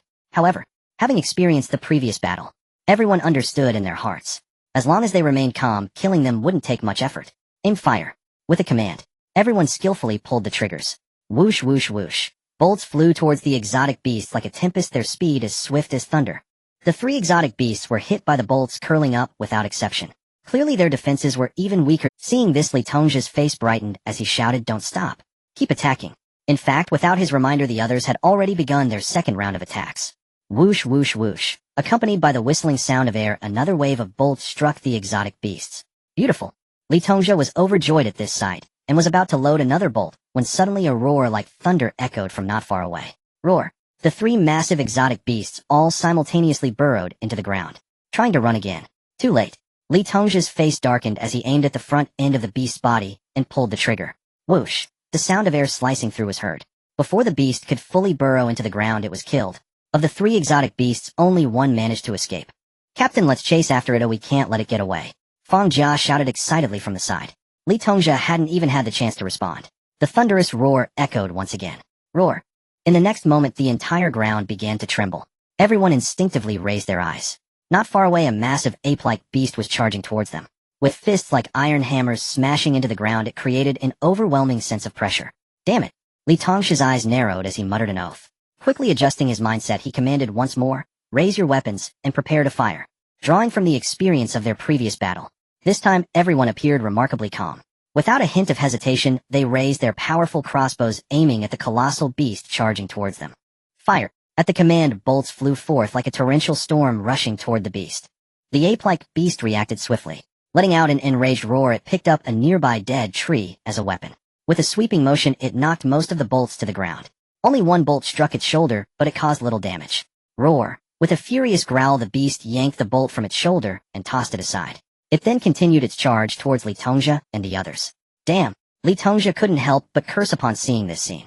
This creature was stronger than he had anticipated. At such speed it would reach them in less than 2 minutes. Once it arrived, everything would be over. Given its size, Li Tongxia and the others couldn't even withstand a single punch. What should they do? Li Tongxia stood frozen, unsure of how to proceed. All he could do was mechanically shout, "Everyone stay calm, one more round." The others, including the previously eager Fang Jia, were now filled with dread as they watched the approaching beast. They knew that turning to flee at this moment would only lead to death. However, human instinct compelled them to feel an uncontrollable urge to escape. Under the influence of this impulse, most of them even lost the courage to pick up their weapons. "What are you all doing? Continue attacking." Li Tongxia yelled angrily as he saw everyone frozen in place. At his shout, the others began to snap out of their daze. They once again raised their crossbows, aiming at the charging beast. Whoosh, whoosh, whoosh. A volley of arrows was released, and the outcome was predictable. Most of the arrows were blocked by the creature's sweeping motion. Only one bolt struck the beast's toe, hitting it twice in succession. The ape-like beast showed anger on its face, howling to the heavens as it increased its speed. 1,000 meters. 500 meters. In the blink of an eye, the ape-like beast had already reached Li Tongxia and the others.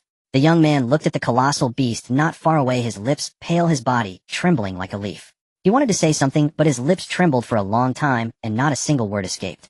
In that moment, he felt death was so close to him. As the ape-like beast drew nearer, he finally couldn't hold on any longer and collapsed to the ground, tears streaming down his face as he loudly exclaimed, "I told you not to court death. Now look, it's all over. We're all going to die this time." Beside him, Fang Jia's lips were also pale with fear. Yet upon hearing this, he snapped back, "Coward, shut up. Calling me a coward, what the hell are you? If it weren't for you, would we be dying here?"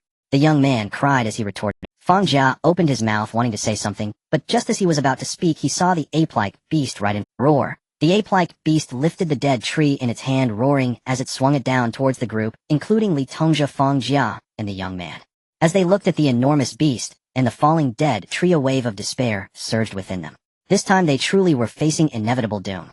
However, just as everyone closed their eyes preparing to meet death, the anticipated pain never came. Instead, a fierce collision sound rang in their ears. Opening their eyes once more, the scene before them left them speechless in shock. They saw a massive mechanical warrior had appeared in front of them, its pure metallic body shining brilliantly in the sunset. Upon seeing this, the first reaction of the crowd was, "The Mecha-03 has come to save us." But as they got a clearer view of the mechanical warrior, they were stunned again. It was evident that this mechanical warrior was completely different from Mecha-03. Firstly, it was slightly smaller in size. Secondly, it was painted black, resembling the Hummer H1 that had brought them here. Roar. The hindered ape-like beast, seeing this mechanical warrior that had suddenly appeared, was filled with its hammer-like fists slammed down on the ground, producing a chilling roar. The Hummer H1 stood before the crowd, appearing remarkably calm. Without any unnecessary movements, it simply lifted the dead tree and swung it at the colossal ape-like beast. The beast, upon witnessing this scene, naturally would not sit idly by. It also raised its weapon to counterattack. The mechanical warrior, the ape-like beast. Like knights, they exchanged blows, continuously attacking each other. The Hummer H1 felt no pain, striking with even more ferocity. The larger ape-like beast with greater strength was not at a disadvantage either. Li Tongxia and the others, witnessing this scene, quickly reacted. They raised their crossbows once more, aiming at the ape-like beast. Fire! At the command, the bolts flew towards the ape-like beast once again. This time the beast, entangled with the Hummer H1, could not spare any effort to block the incoming bolts. One by one, the bolts pierced into the beast's body. Roar! The ape-like beast, struck by the bolts, felt a surge of pain and could not help but let out a howl. Seeing this, the Hummer H1 seized the opportunity, gripping the dead tree tightly and smashing it down onto the beast's head. The beast was momentarily dazed from the blow. Before it could react, a second wave of bolts came flying in, right on target, hitting its forehead. This time the ape-like beast let out no sound, swaying unsteadily before crashing to the ground. Boom. With a loud crash, the ape-like beast forever closed its eyes. Phew. Li Tongxia, witnessing this scene, felt as if all his strength had drained away, collapsing to the ground. That was freaking thrilling. Behind him, the young man, who had already collapsed to the ground, looked at the lifeless body of the ape-like beast in the distance, bewildered. After a moment of shock, he finally reacted. The ape-like beast was dead. They were safe. A smile broke across his face, and he exclaimed excitedly, "I'm still alive. I'm freaking still alive." The others did not perform any better than him. Fear and the relief of survival were etched on each of their faces. Recalling everything that had just happened, they still felt a wave of apprehension. If the Hummer H1 had not transformed into a mechanical warrior at the critical moment, they would surely have met their doom. after calming down the crowd, could not help but feel a sense of shock. It turned out that the Hummer H1, which they had always thought was just an ordinary off-road vehicle, could transform into a mechanical warrior just like the Ming 03. A mere off-road vehicle possessed such formidable combat power. It seemed that Shuguang City was even more powerful than they had imagined. Meanwhile, Li Tongzhou was pondering something else. He stared at the corpse of the ape-like mutant beast before him, and his mind kept replaying everything that had just occurred. If he remembered correctly, before the ape-like mutant beast appeared, it had let out 2 roars. After the first roar, 3 creatures resembling headless vipers had launched an attack on the team. After the second roar, the 3 creatures had retreated without hesitation. In other words, there was a certain connection between the 3 creatures and the ape-like mutant beast. However, he had never heard of any connections between mutant beasts in the Wasteland. In the Wasteland, even mutant beasts of the same species could kill each other for various reasons, let alone mutant beasts of different species. The ape-like mutant beast commanding the other beasts surely indicated a deeper reason behind it. Captain, what should we do next? As Li Tongzhou was lost in thought, he heard Feng Jia's voice beside him. He paused for a moment and replied, "First, let's rest for 10 minutes, then carry away the mutant beasts we can and disassemble the ones we can't take with us on the spot." "All right." Feng Jia nodded, sitting back down to rest. An hour later, the 3 headless viper-like mutant beasts had been disassembled into different parts and packed into the backpacks of the group. At this moment, the sky was getting darker. The remaining ape-like mutant beast had extremely tough fur, and ordinary knives could not penetrate it. They could only have the Hummer H1, now transformed into a mechanical warrior, drag its corpse back to Shuguang City, while the others followed behind on foot. Shuguang City. The other 2 teams had successfully completed their missions and returned to the square. The corpses of 2 large mutant beasts lay quietly on the ground. The team members sat beside the corpses, also waiting in silence. Behind them stood a newly recruited batch of warriors. The newly recruited warriors stood in place, gazing at the mutant beast corpses before them, their faces filled with shock. They could hardly believe that these guys who had arrived just a day earlier had already managed to hunt such terrifying mutant beasts. If all this were true, then the methods of Shuguang City were simply too impressive. Time passed slowly. Qianhao's brows gradually furrowed. Logically speaking, for a team fully equipped with epic-grade crossbows, hunting a second-tier mutant beast should be as easy as killing a chicken. Why hadn't the 3rd team completed their mission after such a long time? Could they have encountered some accident? While Qianhao was lost in thought, the city gate not far away slowly opened. A massive figure appeared at the end of the gate, resembling the Ming 03, but slightly smaller. With just one glance, Qianhao recognized it. It was the Hummer H1 that had just appeared this morning. He never expected that the Hummer H1 was also a mechanical warrior. Qianhao looked at the black-painted Hummer H1 before him, filled with shock. How many more trump cards did Su De Lao still have hidden? "It's coming. It's coming." On the other side, the newly arrived warriors exclaimed as they looked towards the city gate. "Look, what is that? Such a large mutant beast. It must be 3 stories high when standing. My goodness, how did those brothers manage to kill it?" The crowd looked at the corpse of the ape-like mutant beast, discussing among themselves, their eyes filled with shock. Not just them, the other 2 teams members also changed their expressions upon seeing such a massive mutant beast. Initially, they had been pleased with their own achievements, thinking, no matter what, they had completed the mission 2 or 3 hours ahead of the others. Their strength was far superior. However, looking at the mutant beasts captured by the others, and then at their own, they suddenly felt a wave of humiliation rise within them. Compared to them, the mutant beasts they had hunted were nothing. On the other side, Li Tongzhou and the others, seeing the expressions of the crowd, could not help but show a proud look on their faces. Although they were the last team to complete their mission among the 3 teams, they were also the team with the highest quality. 4 third-tier mutant beasts, more than the combined total caught by the other 2 teams. Of course, the strongest one was hunted with the help of the Hummer H1. But this did not diminish their pride. Good lord. Qianhao was also startled to see the 3rd team dragging such a massive creature back. Quickly he approached and asked, "Did you hunt this beast?" "Yes," Li Tongzhou nodded heavily, replying, "We hunted it in cooperation with the Hummer H1.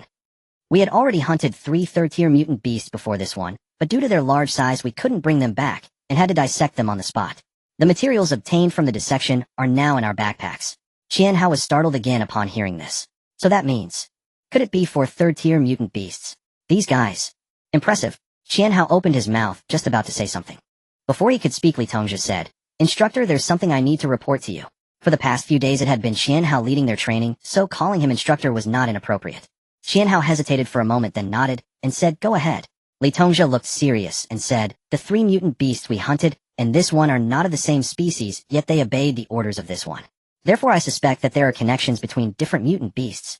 Upon hearing this, Qianhao was slightly taken aback, and his expression became serious. As a potion dealer, he had a better understanding of mutant beasts than others. According to what he knew, there was a strong adversarial relationship among mutant beasts in the Wasteland. Different mutant beasts were like oil and water. How could one type of mutant beast obey the commands of another? Unless, as Suda Lao said, something had changed among the mutant beasts in the Wasteland. Understood, I will report this to the city lord right away. Qian Hao stepped forward and patted Li Tongxia on the shoulder, saying, "You've worked hard all day, go rest well." After speaking, he turned and left, heading straight for the shelter where Su Ming was resting. In the shelter, Su Ming listened to Qian Hao's report and nodded calmly. Understood, go back and rest. Qian Hao stood at attention and turned to leave. On the sofa, Su Ming gazed at the flickering candlelight, silently letting out a sigh. According to Qian Hao's statement, a certain tacit understanding had formed among the exotic beasts. Perhaps as Lu Jingdao said, after the emergence of 35th tier exotic beasts, the entire Wasteland's exotic beasts would undergo a transformation, the most notable aspect being the exotic beasts from different regions would form different factions warring against each other. And the different factions share a common enemy, humans. Sigh. Su Ming shook his head, feeling the pressure on his shoulders heavier than ever. At that moment, the door of the shelter slowly opened. Su Ming turned to look and saw Xia Yixue covered in blood approaching him while holding a large bloody heart. I couldn't fit it in my backpack, so I left it here first. Xia Yixue casually dropped the heart on the table and walked into the bathroom. Moments later, the sound of flowing water echoed. Su Ming looked at the heart on the table, his brows slightly furrowing. Over the past few days, the three of them had been taking turns hunting exotic beasts. During this process, one could clearly sense that the exotic beasts were different from before. They were smarter and more organized. Regardless of the type of exotic beast, they appeared in groups. Sometimes they would even lay an ambush, catching you off guard. It seemed it was time to adjust his plans. Thinking this, Su Ming opened the survival manual. The communication interface was much quieter than usual. Even the dullest person could sense the change in the atmosphere of the entire wasteland. After browsing for a while, Su Ming did not gain any new information. The topics among the crowd were merely focused on 2 points. The first point, there were more exotic beasts than before, and they were fiercer than ever. The second point was that the frequency of encounters with the natives had also increased. Previously, most survivors had never seen a single native. Nowadays, one could encounter natives 2 to 3 times in a day. Most importantly, many people suddenly realized that these natives were even stronger than they had imagined. Some even witnessed a seemingly ordinary native woman kill a 4th-tier exotic beast with just one hand. According to that person's account, they were beyond human. It was precisely because more and more people witnessed similar events that the communication channel saw an increasing number of people believing that the natives had transcended humanity. After looking for a while, Su Ming closed communication and opened construction. In the waiting area, the progress bar for the epic crossbows was moving at a snail's pace. At this speed, giving Su Ming 3 more days might not even yield 200 epic crossbows. It must be noted that Su Ming intended to recruit 200 warriors before the first wave of the beast tide. Without epic crossbows, recruiting more warriors would be meaningless. After hesitating for a moment, Su Ming decided to visit the Dawn Fortress tomorrow.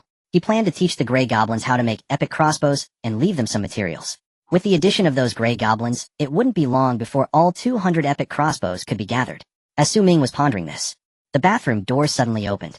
Xia Yixue in a bathrobe walked over to Su Ming and slowly sat down. With her damp hair cascading over the sofa's backrest along with her fair complexion, any normal man who saw her would be captivated. Su Ming was no exception. But his expression showed no change as he asked what changes are happening outside.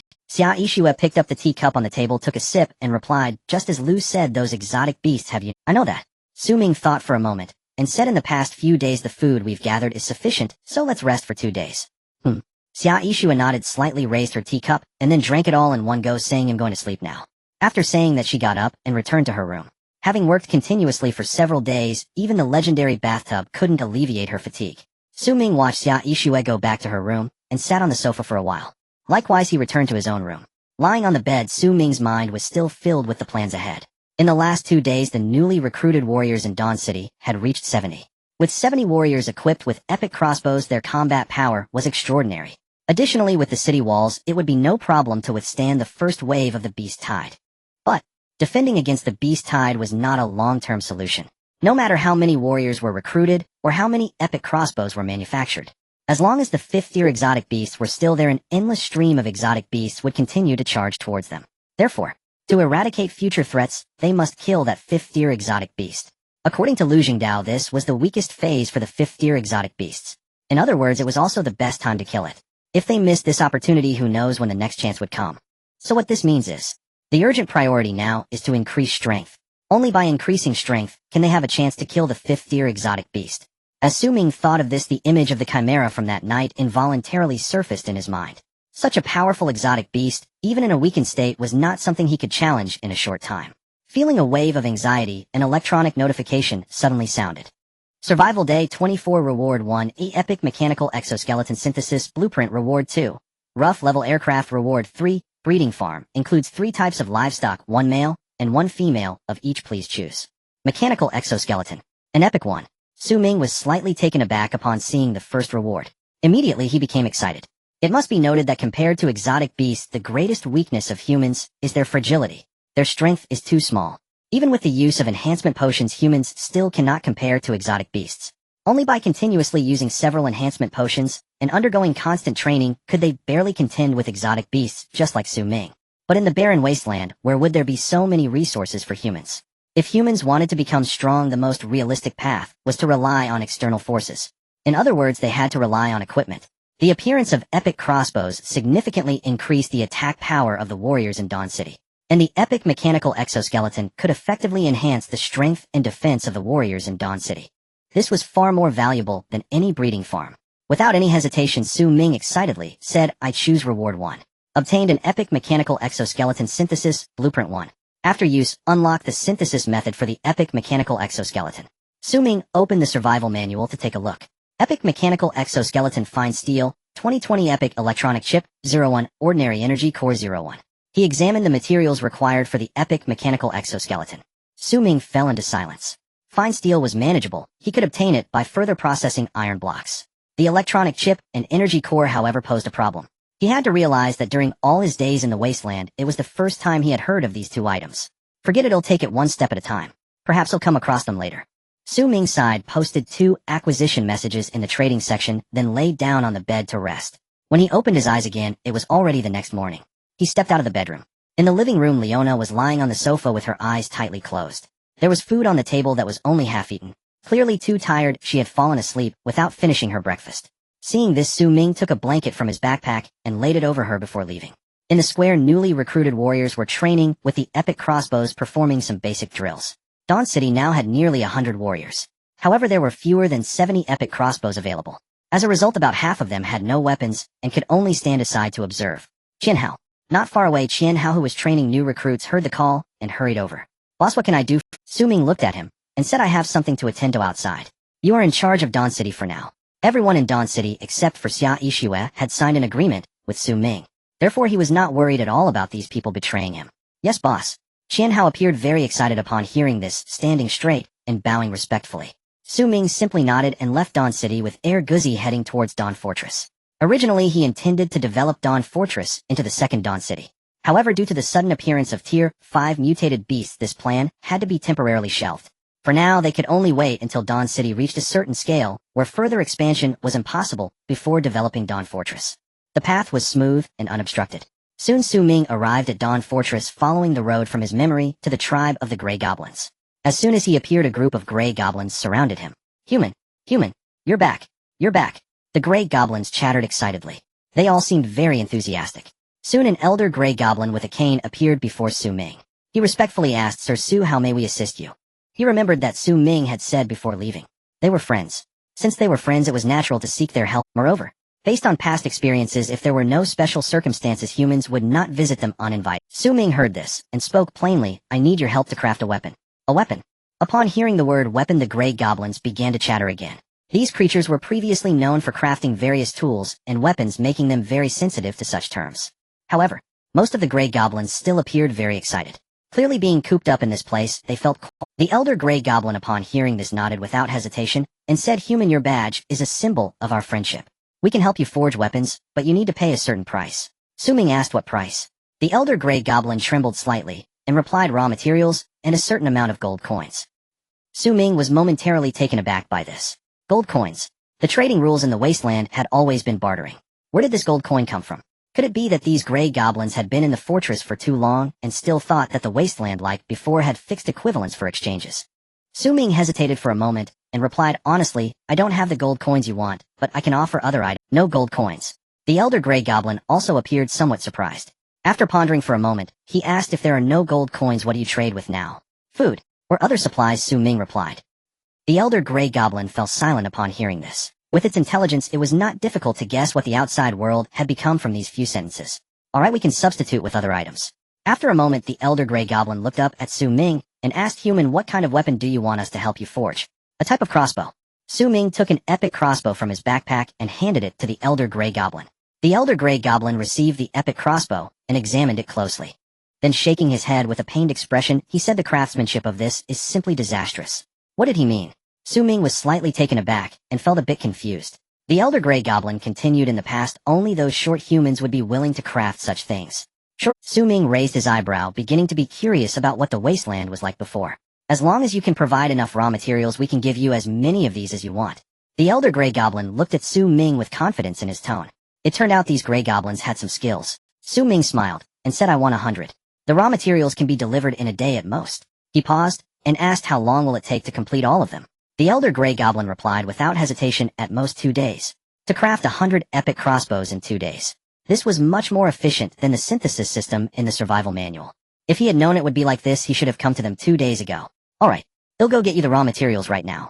Su Ming said, not pausing for a moment, and turned to leave Dawn Fortress. He mounted Air Guzzi to the mine.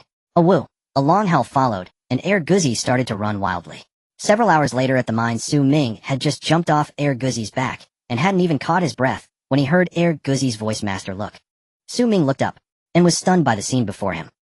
What is going on? Not far away, over 100 iron-eating cattle emitted a mournful cry of oh oh as they charged towards Su Ming. It seemed as if some terrifying beast was chasing them from behind. I was just worried about not finding any exotic beasts, but it seems they have come to me. Su Ming raised his eyebrows, patted the massive head of Air Guzzi, and casually said, kill them all. Previously, 100 iron-eating cattle charging together might have posed a certain threat to Air Guzzi. But now, Air Guzzi had successfully advanced to the 4th level, and both his size and strength had improved significantly. Against non-carnivorous exotic beasts like the iron-eating cattle, they could kill as many as came. A woo, a long howl erupted. Air Guzzi's wings suddenly spread wide open. A terrifying aura instantly swept across the land. At this moment, the herd of iron-eating cattle also noticed the presence of Su Ming and Air Guzzi, and they all stopped in their tracks. 4th level. The leader of the iron-eating cattle widened its eyes in disbelief as it looked at Air Guzzi, its heart sinking to the depths. They were helpless against 3rd-level beasts, let alone 4th-level ones.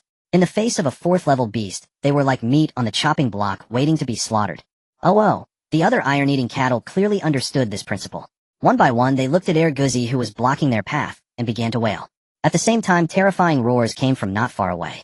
A woo. With wolves in front and tigers behind, this time the herd was completely doomed. The leader of the iron-eating cattle thought of this, and despairingly closed its eyes. On the other side, Su Ming saw this scene, and suddenly remembered something. He patted Air Guzzi, and said, don't move.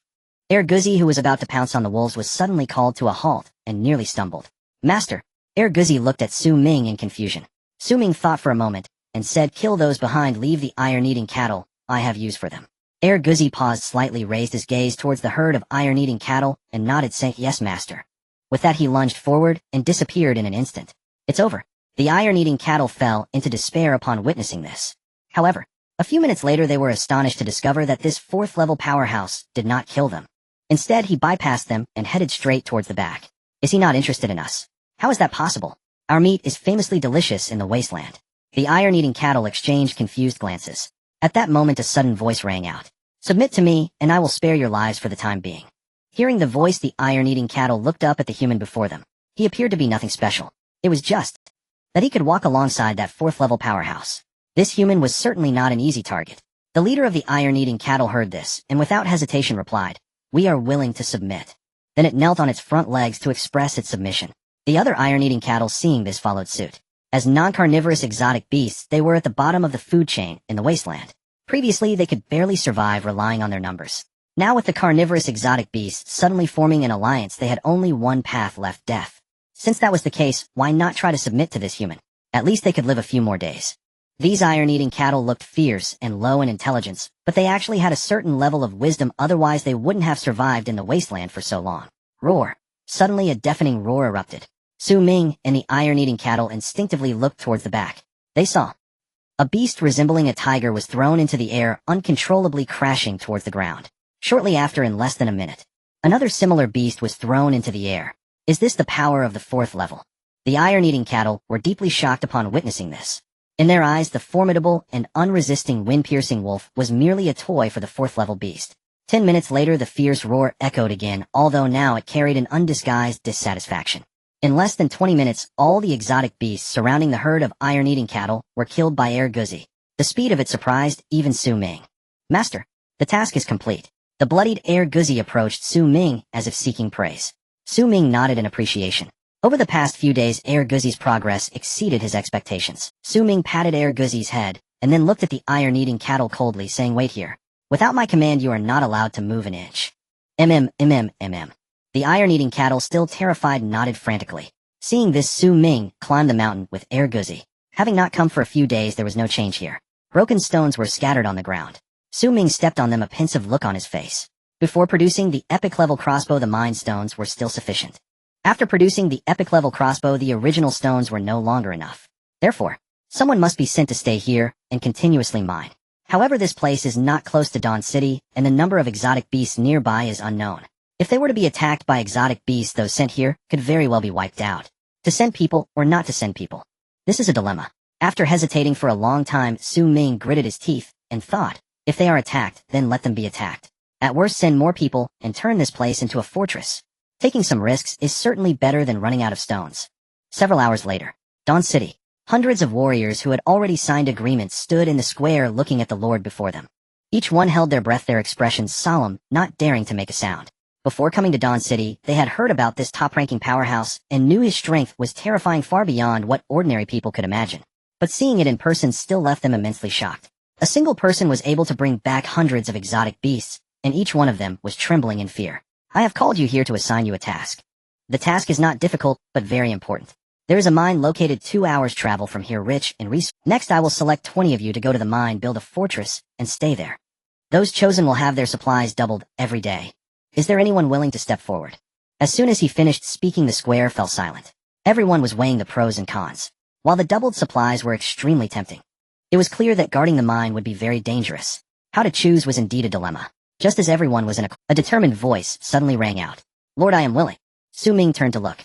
The speaker was a young man whose face bore an unusual calmness for his age. "Good. Courage is commendable." Su Ming expressed his admiration and asked, "What is your name?" The young man replied, "Li Tongxia."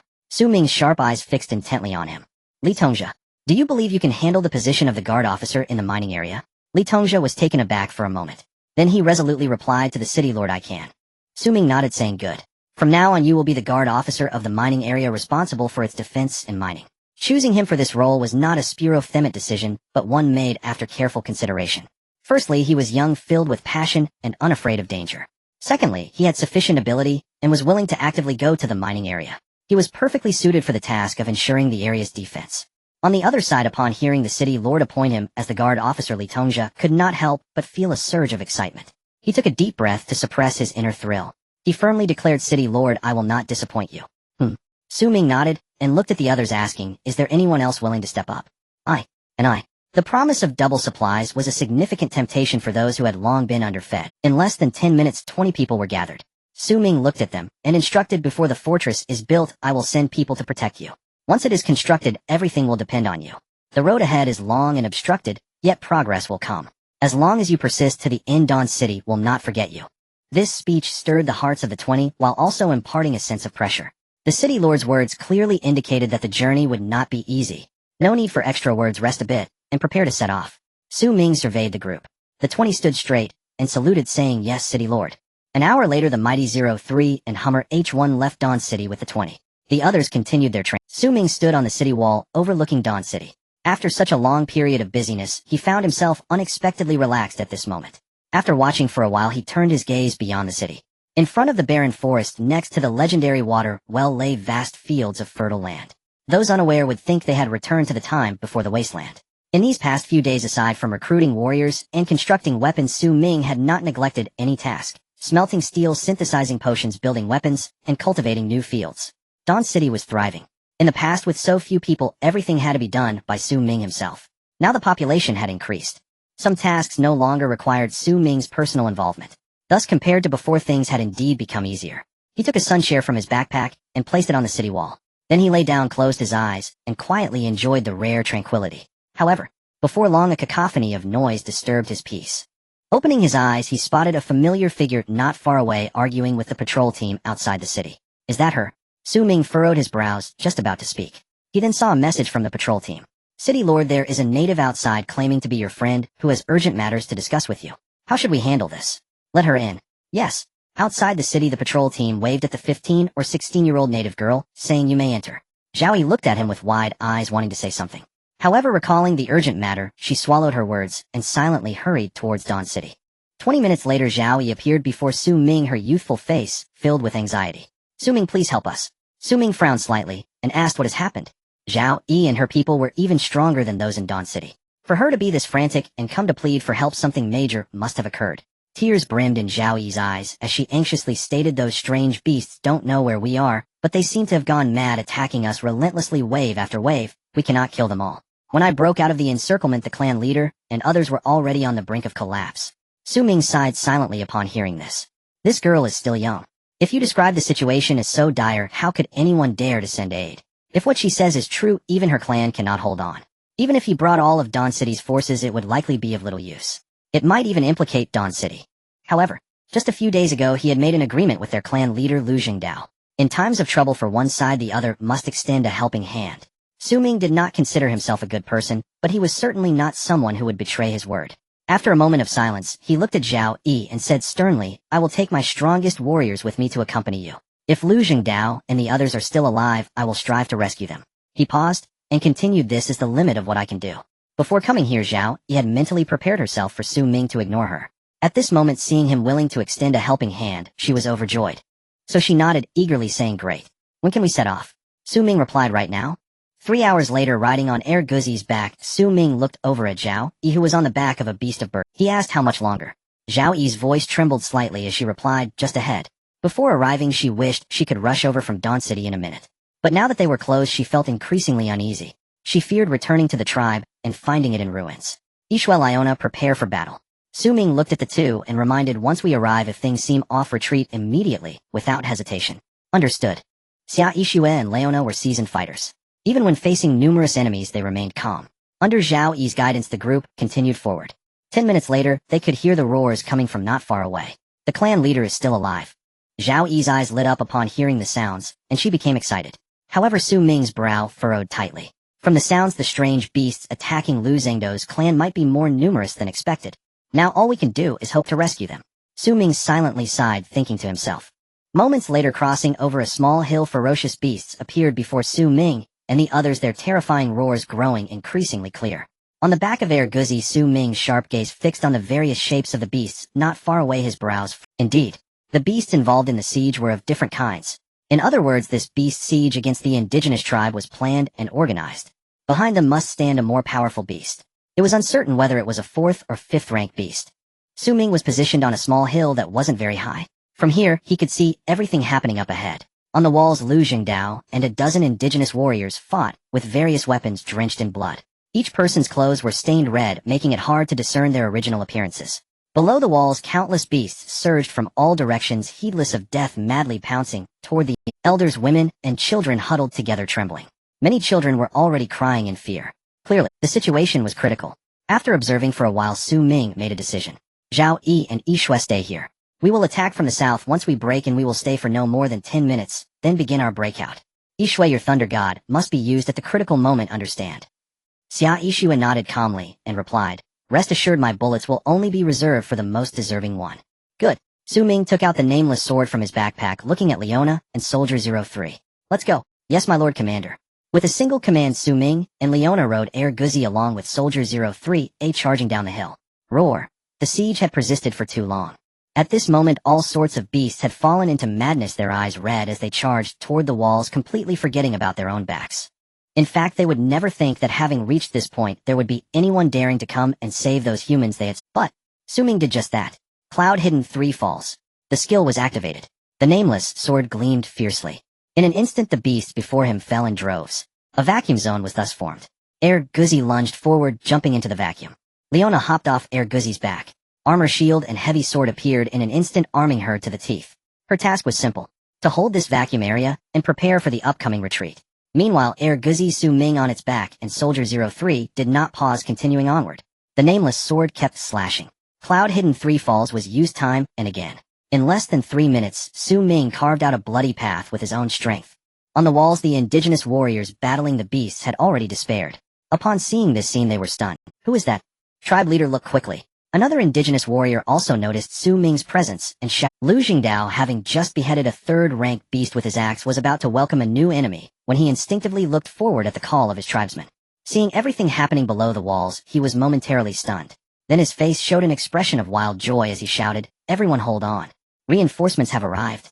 As soon as he finished speaking, his veins bulged, and with a mighty effort his huge axe swung down upon another third-rank beast. Without a doubt, that third-rank beast was instantly cleaved in two. It must be said, as the strongest among the indigenous warriors, Lu Xingdo's strength far surpassed that of Su Ming and the others.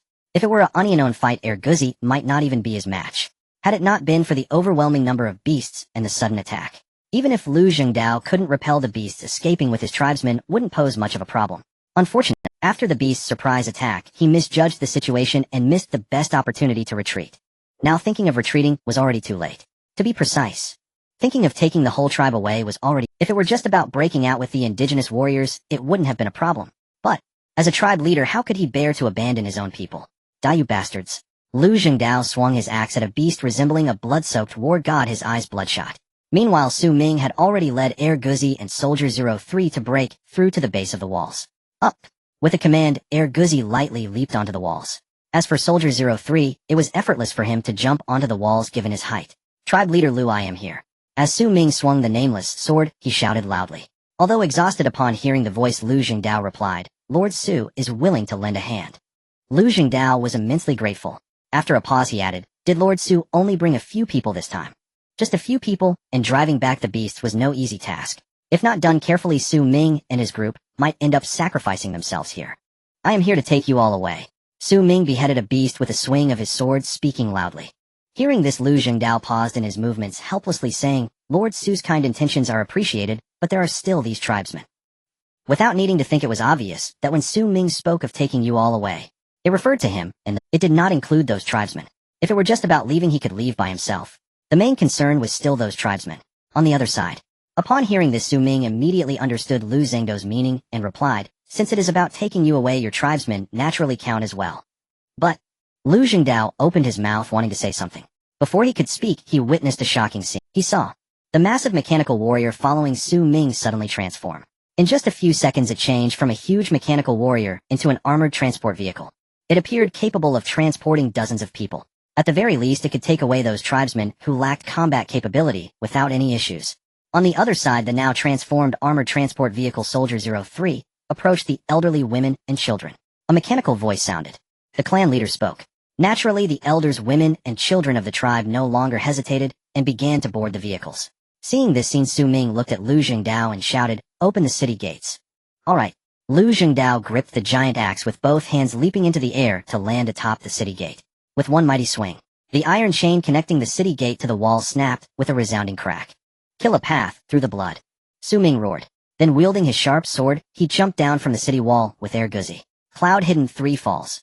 The unnamed sword gleamed with lethal intent. In an instant, all the nearby monstrous beasts were reduced to mere scraps. Brave Warrior 03 seized the opportunity and followed closely.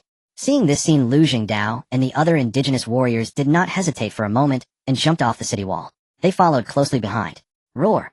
On a nearby hill, a beast resembling a fox, upon witnessing this scene, had its eyes turn crimson, letting out an enraged howl to the sky. Immediately, all the other beasts seemed to have received some kind of stimulus, their eyes bloodshot, as they emitted howls of "awoo." They charged madly towards Su Ming and Erguzi. Even some of the lesser second-tier beasts did the same. It was as if they didn't care about their own lives at all. Damn it! A cold glint flashed in Su Ming's eyes as he increased the frequency of his sword swings.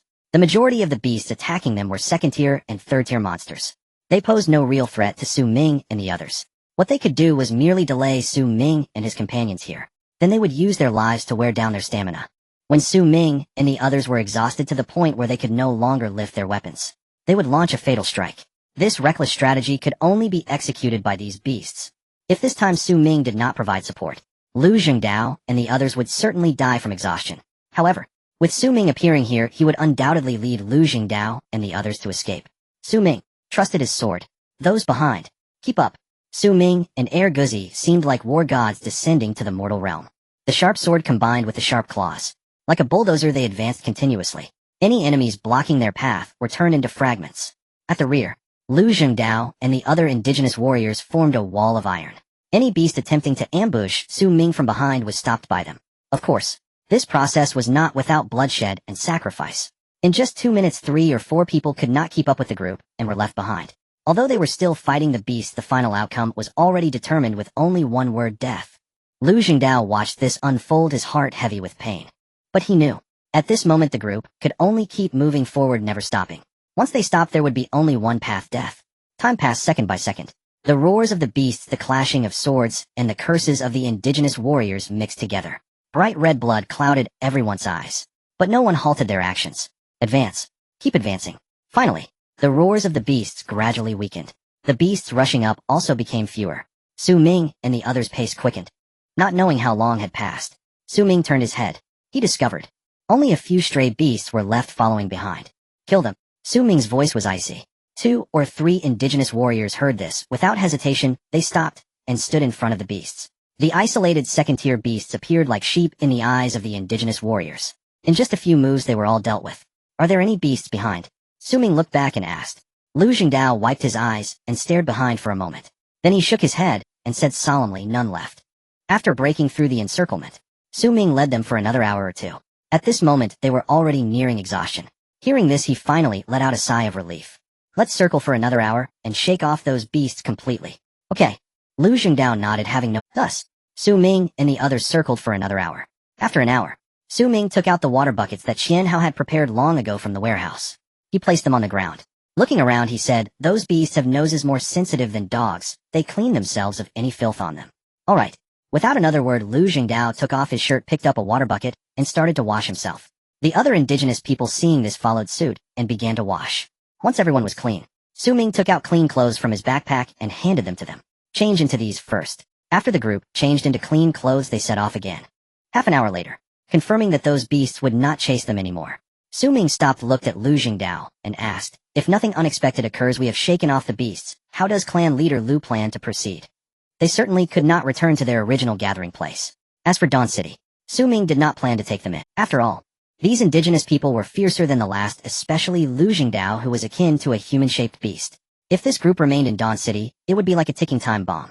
Who knows when it might explode? Su Ming would never tolerate such unstable elements within his territory.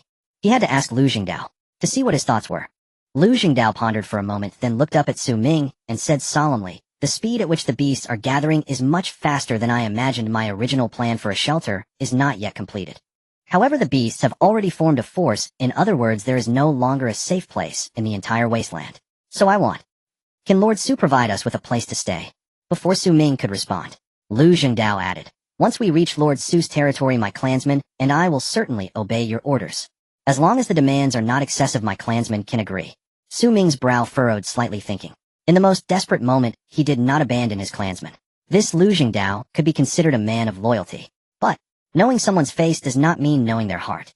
If he truly accepted these people, no one knew what might happen in the future. Of course, if they could sign an agreement, that would be a different story. Su Ming raised his gaze to Lu Zhengdao. Clan leader Lu wanting to join Dawn City is not impossible, but we need to sign an agreement. The terms of the agreement are simple. I provide you with food and shelter, and you must not do anything to harm Dawn City. At the same time, when necessary, you will follow my orders. As Su Ming spoke, he drafted the terms of the agreement in the survival handbook. Having finished, he took out the agreement and handed it to Lu Zhengdao. If clan leader Lu can accept this agreement, then Dawn City welcomes you all. If you cannot accept it as allies, I will provide you with a certain amount of food and water, but for the rest of the journey, you must go on your own. How you choose is up to you. Lu Zhengdao was momentarily taken aback, somewhat dazed as he accepted the agreement. He glanced down. A miraculous occurrence took place. The characters on the agreement were ones he had never seen before. Yet this did not hinder his understanding of its meaning. It was as if a mysterious force had emerged in his mind, translating these unfamiliar words into ones he could comprehend. This. Lu Zhengdao looked at the agreement, then at Su Ming. He wanted to say something, but ultimately held back. Instead, he began to carefully examine the agreement. It was clearly written in black and white.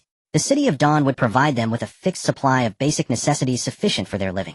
If they wanted to obtain more, they would have to work like the others in the City of Dawn. Meanwhile, they must not damage any facilities of the City of Dawn or harm any lives within it. In critical moments such as when facing a monster attack, they must not open the city gates to flee, but must fight alongside the residents of the City of Dawn against the enemy. Apart from that, as long as they were within 100 miles of the City of Dawn, they were not allowed to unilaterally terminate the agreement. Once they left the 100-mile radius, they could unilaterally terminate it without facing any penalties. Looking at it this way, signing this agreement isn't impossible. Lu Zhengdao stared expressionlessly at the agreement, internally engaged in a fierce struggle. Although he could fully accept the content of the agreement, signing it would mean that he and his people were tied to the ship of the... If one day the ship were to sink, they would not be able to escape.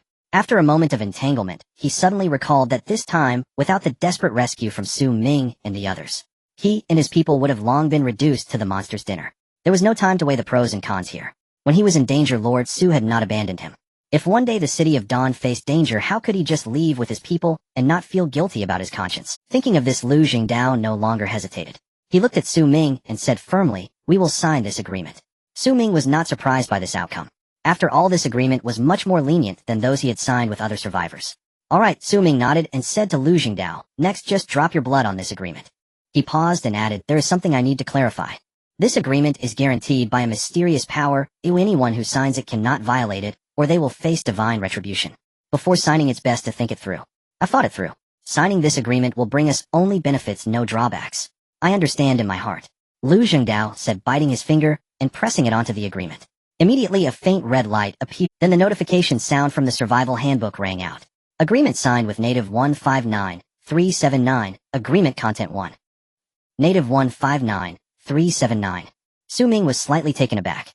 Could it be that every native in this wasteland world has a number in the survival handbook? What does this number represent? Power? Or something else? Su Ming glanced at Lu Zhengdao, hiding this confusion deep in his heart.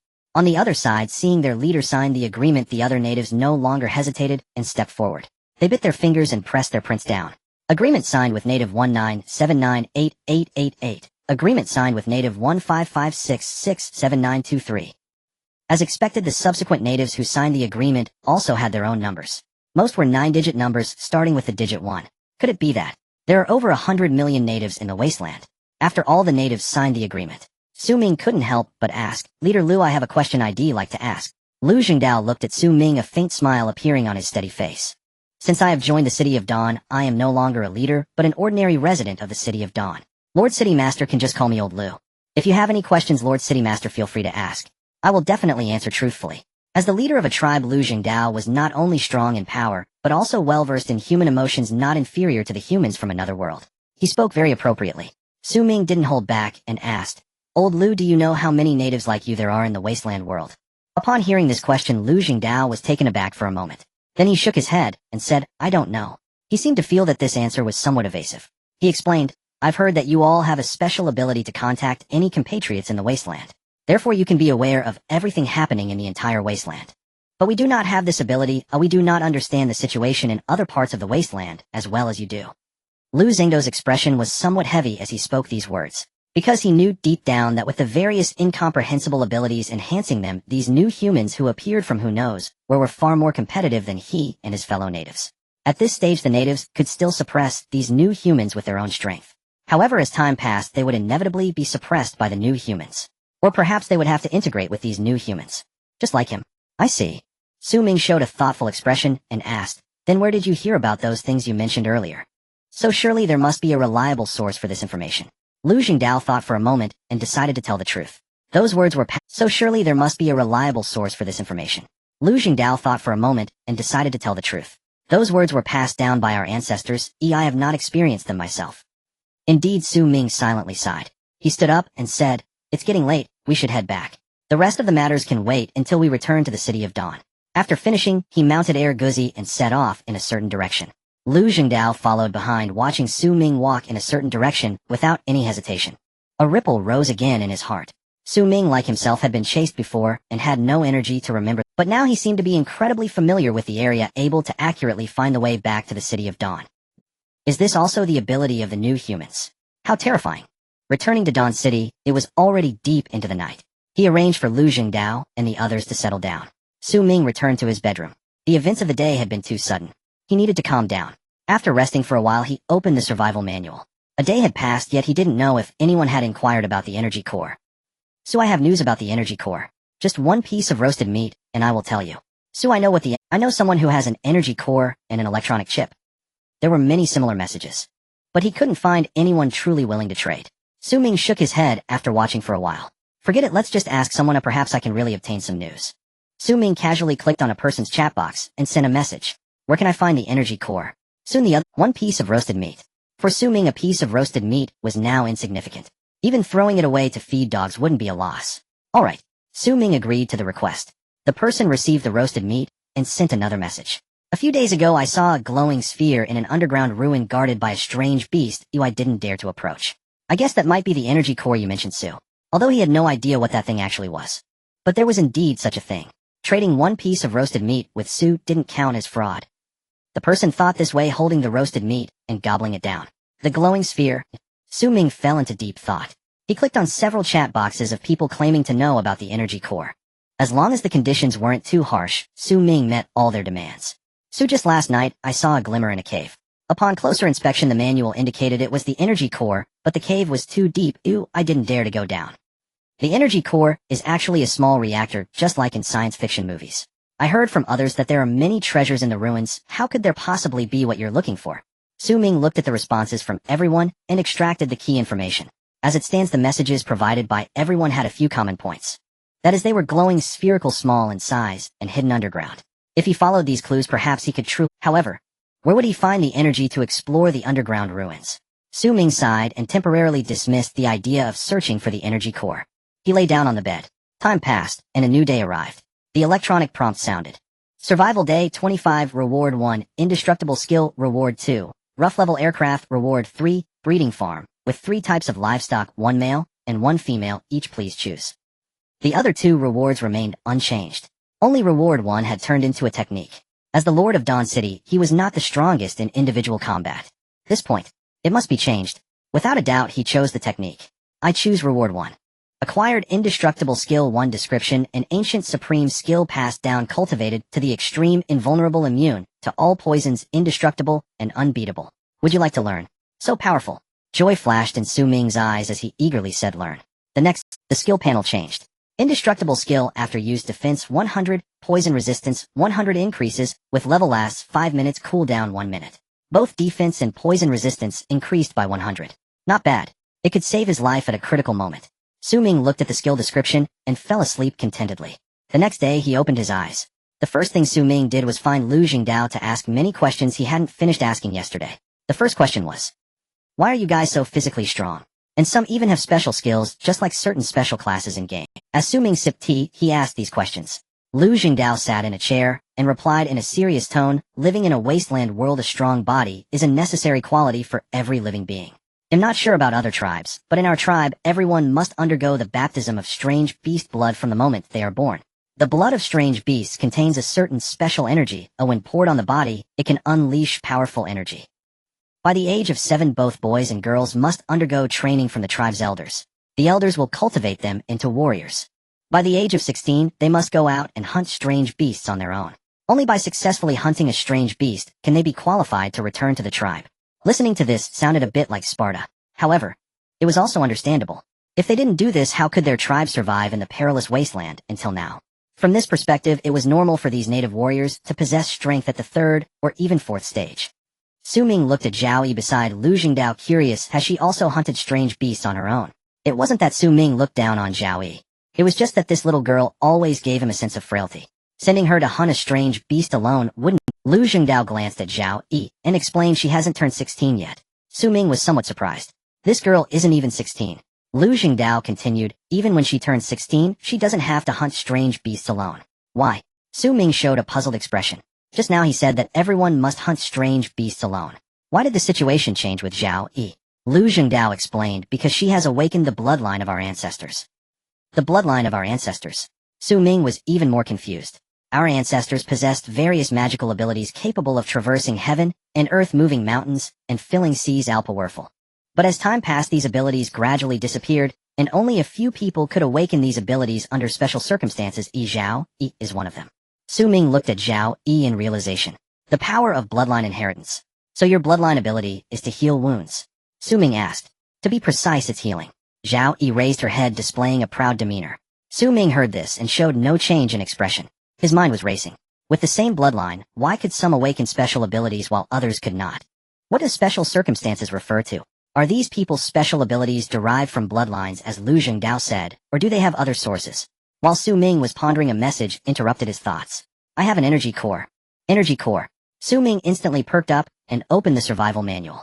He asked what level of energy core. Although any news about an energy core was good news. However, what Su Ming needed was an ordinary level energy core. If it was just a rough grade one, it wouldn't be of much use. At most, it would only inform Su Ming. What exactly is an energy core? From rough grade to epic grade, as long as you want it, I have it here. Su Ming's eyes brightened, hurriedly asking, what do you want? The other party replied, I want to join Dawn City. Alright. Su Ming readily agreed. If he could obtain the energy core, he would be able to create a mechanical exoskeleton. At that time, the combat power of the entire Dawn City would be elevated to a new level. Therefore, as long as this person did not make any excessive demands, Su Ming would agree to him. I want you to pick me up. The other party quickly added. Su Ming opened his mouth about to promise, but then paused. The entire Wasteland world was vast beyond measure. Pick you up. If you are not in the desert area, where can I pick you up? Su Ming hesitated for a moment, and said in a deep voice, I can pick you up, but you must tell me your location. If it's too far, I won't be able to come. The other party fell silent for a moment, and sent a map. The location on the map was where he was currently situated. It's actually in the rainforest. Su Ming looked at the map, furrowing his brows, just about to refuse when he suddenly realized that the marked position on the map was very close to the other exit of the Dawn Fortress. If nothing unexpected happened, Su Ming could reach there in less than an hour. But the problem was, the danger level of the rainforest was much higher than that of the desert. In this chaotic world, no one knew what the situation with the exotic beasts was. Leaving the desert for the more dangerous rainforest at this time, no one knew what would happen. Even whether the energy core was worth the risk. Su Ming didn't know either. After hesitating for a moment, Su Ming replied, I can send someone to pick you up, but just a message is not enough to make my people take the risk. The message was sent out. Soon there was a response from the other party. The other party initiated a trade request with you. Trade items, ordinary level electronic chip 1, ordinary level energy, core 1. He not only had an energy core, but also an electronic chip. Su Ming was taken aback. After hesitating for a moment, he said again, if you give me an epic level electronic chip, I can consider rescuing you. The guy on the other side didn't hesitate at all, and sent him such a valuable item. This action indicated at least 2 points. First, he was in a dangerous situation and had to reach out for help, otherwise he might not be able to hold on. Second, the place he was in had many energy cores and electronic chips, giving him enough confidence to casually give. Of course, this point still remains to be verified. If he could unhesitatingly provide an epic level electronic chip, it would indeed confirm this. Su Ming thought about this when the notification sound rang again. The other party initiated a trade request. Trade items, epic level electronic chip 1, just as I thought. Su Ming's pupils constricted, and his expression changed. In the next second, he opened the survival manual without hesitation. Epic level mechanical exoskeleton, fine steel, 2020 epic level electronic chip, 11 ordinary level energy core, 11. Do you want to manufacture? Yes. Obtained epic level mechanical exoskeleton, 1. Looking at the mechanical exoskeleton in his backpack, Su Ming stood up excitedly from his chair. Lu Zhengdao and Zhao Yi were taken aback when they saw this scene and reflexively stood up. Is something the matter, Lord City Master? Lu Zhengdao asked in a deep voice. Su Ming waved his hand and said, I have an urgent matter to attend to, let's talk another day. After saying that, he hurriedly walked out of the room. Looking at the soldiers training in the square not far away, he shouted, come here, someone. In the square, the soldiers heard the voice and instinctively turned their heads. Seeing that it was the Lord City Master speaking, someone stepped forward without hesitation. Lord City Master. They ran up to Su Ming. Su Ming glanced at him. He had a strong physique. He took out the mechanical exoskeleton from his backpack and handed it to the soldier in front of him. Put this on. The soldier looked at the seemingly small mech-like object in front of him, startled. But just for a moment he adjusted his state. He replied, yes, Lord City Master. No matter what, the Lord City Master certainly wouldn't harm his own people. With this thought in mind, he took a step forward. Now he was just a step away from the small mech. Looking at the high-tech object in front of him, he was somewhat dumbfounded and couldn't help but ask, Lord, how do I wear this? Right? Such a heavy thing. And there's no instruction manual how to wear it. Su Ming was feeling a bit exasperated when a voice suddenly rang out. Lu Zhengtao requests to use the mechanical exoskeleton, do you agree? Su Ming was slightly taken aback and immediately said agree. In the next second, the mechanical exoskeleton, resembling a small mech, moved by itself. Soon it completely enveloped the soldier, named Lu Zhengtao. Wrapped in the mechanical exoskeleton, Lu Zhengtao looked like a mech warrior stepping out of a sci-fi movie. However, he had no weapons in his hands. Such a cool thing shouldn't just be for show. Su Ming looked at Lu Zhengtao with a satisfied smile on his face. He commanded, move around. Huh. Lu Zhengtao was taken aback. Then quickly regaining his senses, he shouted. Then wearing the mechanical exoskeleton, he took a step forward. How does it feel? Su Ming asked impatiently. Lu Zhengtao thought for a moment, and replied, reporting to Lord City Master, it feels. Nothing special. After a pause, he added, it feels like I'm just wearing an extra layer of clothing, nothing particularly different. Ming thought for a moment, took out a pile of fine steel, and threw it on the ground. He commanded, pick them up. Yes. Lu Jingtao bent down and picked up the fine steel. Run. Ming gave another order. Lu Jingtao didn't hesitate at all, carrying the fine steel, and started running. His speed was neither fast nor slow. Lu Jingtao walked out of the room, wanting to see what had happened that made Ming leave in such a hurry.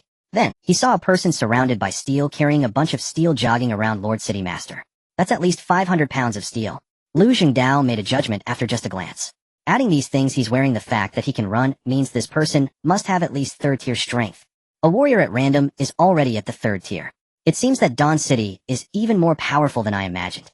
Lu Jingtao stared at Lu Jingtao, making a judgment in his heart. On the other side, Lu Jingtao jogged along, completely unaware of the weight of the pile of steel he was carrying in his arms. He was even more oblivious. With the mechanical exoskeleton on, running became incredibly easy. Just because he was unaware did not mean. Qian Hao and the others watched Lu Jingtao, their eyes wide with disbelief. Each of them looked as if they had seen a ghost. Carrying such heavy steel, he could still move swiftly. What is going on with Lu Jingtao? No, it's wrong. He can carry this steel not through his own strength, but the armor on him. Qian Hao and the others quickly reacted. Their eyes were glued to the mechanical exoskeleton on Lu Jingtao, filled with envy.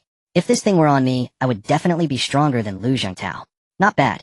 Ming looked at Lu Jingtao, a smile tugging at the corners of his mouth. An epic exoskeleton can grant an ordinary person the strength and defense of the 3rd tier. The effect is even better than I imagined. If every warrior in Dawn City could wear such mechanical exoskeletons, even if faced with hordes of exotic beasts, they could annihilate them all. The fortress in the mining area is about to be established.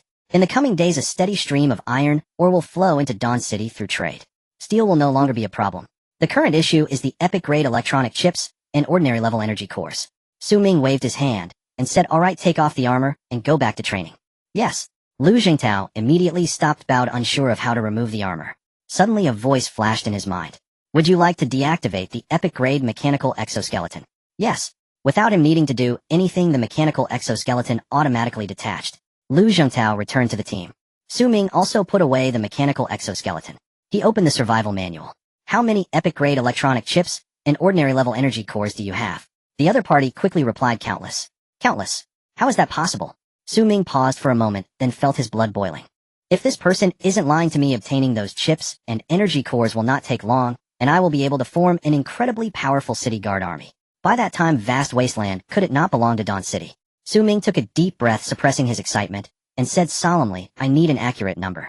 The other party was silent for a moment, and replied, I have at least 1,000 around me, but I don't know about further places. 1,000 pieces. Regardless of whether it's true or not, this risk is worth taking. Ming pondered for a moment, and said, I can save you, but you should understand that after the 5th tier exotic beasts appear, it's not safe outside. If you want me to cross a region to find you, you should show me your sincerity. Pausing, he added, your sincerity must give me enough confidence to leave Dawn City. The implication of this was very. Ming would personally go to rescue him. It was not that the journey was difficult or that he feared others could not handle it. It was just the matter of electronic chips and energy cores was too significant. He was not at ease letting others handle it. The other party was silent for a moment and replied, all right. The other party has initiated a trade request. Trade items, epic-grade electronic chips, 10, ordinary-level energy cores, 10. This is already my limit. If you want more, come and get it yourself. 10 chips and energy cores to him were already quite sincere. Ming thought for a moment and agreed. All right, I will set off on time in half an hour. If all goes well, I will arrive at your marked location within a day. Prepare. Ming was not worried that this was a trap. The reason was simple. There was no need. He and the other party had no grievances. Why would the other party set a trap to ambush him? There was no reason at all. It's best to sign an agreement. The other party made another request. Ming had always been the one requesting agreements with others. It was the first time someone actively wanted to sign an agreement with him. Without hesitation, Ming replied, all right. The content of the agreement was quickly drafted. Ming would help him escape. After that, whether he chose to leave or join Dawn City, Ming would not obstruct him. All items he discovered would belong to Ming as long as Ming could take them away. After signing the agreement, Ming began to consider who to take with him to the rainforest area. First, Xia Yixue and Leona had to stay. Both of them were at 3rd tier strength, not strong enough to decisively handle any major boss they might encounter. After all, Ming had the 4th tier Air Guzi to protect him. Moreover, after Ming left Dawn City, would also need someone to maintain order. Qian Hao was still a bit inexperienced. Secondly, Lu Jingtao must come with him. After all, he was a fourth-tier powerhouse, and Su Ming was not at ease leaving him in Dawn City. As for the others, it didn't really matter whether they came or not. Even with two fourth-tier foes that he could not defeat, the tactic of overwhelming numbers would likely not work. In addition, one of the two legendary fourth-tier straw men had to stay behind to prevent a beast tide from attacking, just like what happened to Lu Jingdao and the others. It's decided like this. Su Ming found Lu Jingdao and explained the reason. Someone possessed something very important and made a deal with him. To rescue him, the items would belong to him. His own strength was insufficient, so he hoped that the clan leader Lu could lend support. Lu Jingdao did not hesitate much and agreed to Su Ming's request. After all, strictly speaking, he and his clansmen were now Su Ming's subordinates. Helping him with some tasks was then Su Ming found Xia Yixue and Leona again, telling them about his upcoming plans. During my absence, if the nearby exotic beasts have been hunted out, don't rush in to avoid trouble. If the mining area gets attacked, first assess the size of the enemy, save if you can. In the Dawn Fortress, I have commissioned 100 epic-grade crossbows to be made. Send someone to retrieve a batch tonight. Su Ming said a lot in one breath. Xia Yixue and Leona's expressions changed as they listened. Didn't you say you'd be gone for a day? Finally, Xia Yixue couldn't help but ask. Su Ming smiled and replied, if all goes well, it will be a day, but if something unexpected happens, no one can say for sure. It's best to clarify first. Did you remember everything I just said? Xia Yixue's face showed concern, but she knew that once Su Ming made a decision, no one could change it. Therefore, she only replied, you can rest assured, I've remembered everything. Hearing this, Su Ming felt it was somewhat. He reached out and patted both of their shoulders. For these 2 days, Dawn City will be in your hands. After saying this, he turned and left his back, quite stylish. In the rainforest area, the ground was extremely damp after the recent rain. Su Ming walked along the path feeling as if he were traversing a swamp, fearing that he might sink in at any moment. Beside him, Lu Jingdao appeared quite unfazed. For him, a native warrior walking on such muddy paths was a commonplace occurrence. Goo goo goo. A strange beast's call echoed from not far away. Su Ming and Lu Jingdao instantly halted, becoming vigilant. Goo goo goo. After a moment, the sound persisted. However, Su Ming and Lu Jingdao relaxed and continued forward. The rainforest was different from the desert. Here, towering and dense vegetation surrounded them. Even if strange beasts made sounds or revealed themselves, they wouldn't face the same dangers as in the desert. Unless it was an exceptionally powerful beast capable of swiftly bypassing obstacles to hunt prey, most strange beasts would lie in ambush before attacking. Therefore, Su Ming and his companions only needed to pay special attention to the sounds beneath their feet and around them. Any distant calls or noises from strange beasts were not a cause for excessive concern. Otherwise, it would be difficult to move an inch. After walking for a while, Su Ming took out a map and glanced down. We should arrive in half an hour at most. No rush, take it slow, being cautious is never wrong, Su Ming said in a lowered voice. Lu Jingdao nodded, gripping his massive axe, and replied, all right. As a strength-type warrior, he was not particularly suited for combat in the rainforest. He was too clumsy, and encountering enemies would make him an easy target. The rainforest was the domain of agile warriors. Unfortunately, there were none around Su Ming. Hiss hiss. A chilling sound suddenly arose beside them. Lu Jingdao's scalp tingled, and he instinctively swung his axe towards the direction of the sound. A black snake less than half a meter long lay on a branch, and was instantly severed in half. The 2 pieces of the body fell to the ground, writhing violently. It looked quite disgusting. Damn this cursed place. I detest such things the most. Lu Jingdao cursed softly and sheathed his axe. Su Ming chuckled, this place is full of snake-like beasts. Just endure a bit longer, we'll be there soon. Throughout the journey, Su Ming didn't know how many snake-like beasts they had encountered. As long as they didn't attack, he let them pass. Any that came close were cut in 2. Counting it all, he had likely killed at least a dozen. By the way, it seems I've never heard people complain about the abundance of snakes in the rainforest. Why are there so many around here? Su Ming shook his head, not dwelling on it too much, and continued forward. As he walked, he suddenly recalled. The first strange beast he killed during his first visit to the rainforest was a massive snake-like beast. Was the prevalence of snake-like beasts here related to that one? While he pondered, a rustling sound suddenly emerged from not far away. This sound was very familiar to Su Ming. A strange beast was approaching. There were quite a few of them. Su Ming's eyes narrowed, and he drew his unnamed sword, preparing for battle. Beside him, the battle-hardened Lu Jingdao took the stance first. His enormous battle axe loomed before him, striking fear into the hearts of onlookers. Hiss hiss. The rustling sounds grew increasingly closer. From behind the dense flowers, a snake-like beast emerged. Yet another one of these creatures. Lu Jingdao's eyes flashed with anger as he tightened his grip on the battle axe. Su Ming frowned slightly. 1, 2, even a dozen could be acceptable. But, after walking this distance, there must have been dozens, right? Moreover, it seemed that this time there was more than one. They were moving in pairs. Their target was likely him. Could it really be related to the snake-like beast he had slain before? Su Ming stared at the continuously appearing snake-like beasts and opened his survival manual. Black-bellied snake description second tier strange beast cautious in nature carnivorous no obvious distinction between male and female primarily attacks with venom not recommended for domestication. Green leaf ching description second tier strange beast cautious in nature carnivorous no obvious distinction between male and female primarily attacks with venom not recommended for domestication. White-browed abdomen description. The snake-like beasts in front were not of the same type. Even if they were, he had never heard of such beasts moving in packs. It was evident. They were being manipulated. Just who or what was controlling them? And why were they targeting him? Forget it. No need to think too much. A group of second-tier strange beasts could be dealt with easily. Su Ming looked at Lu Zhengdao and calmly said, "Old Lu, if you're feeling unwell, take a break. Leave these things to me." Lu Zhengdao opened his mouth as if to say something, but ultimately held back, simply responding, I'll leave it to you, City Lord." Strange beasts rarely appeared in the desert. It was Lu Zhengdao's first time seeing so many, just the sight of them made him feel nauseated, instinctively wanting to distance himself from them. Some people have an innate dislike for fluffy things while others detest slimy creatures. Lu Zhengdao belonged to the latter category, having loathed snakes since birth. Cloud concealment, 3 falls. The skill activated, and Su Ming's combat power surged. Before these small snakes could even attack, Su Ming sliced them in half with a single strike. It took no more than Let's continue on our journey. Su Ming sheathed his unnamed sword and moved forward. Not far away atop a towering giant tree, a massive snake-like beast stared intently at Su Ming. Its tongue flicked out, expressing its displeasure. In the next moment, several vividly colored strange beasts descended from the giant tree, rushing towards Su Ming. Hiss hiss, how many more of these creatures were there? Su Ming frowned slightly and turned to look at the snake-like beast that suddenly appeared beside him. This time Su Ming was almost certain. There were eyes lurking in the shadows watching him. They dared not show themselves and only sent their underlings to confront him. This indicated that the beast itself was not particularly powerful, at most mid-level 4. It shouldn't be forgotten. If it couldn't handle him, how could its subordinates? The transformation of beasts only adds to the absurdity.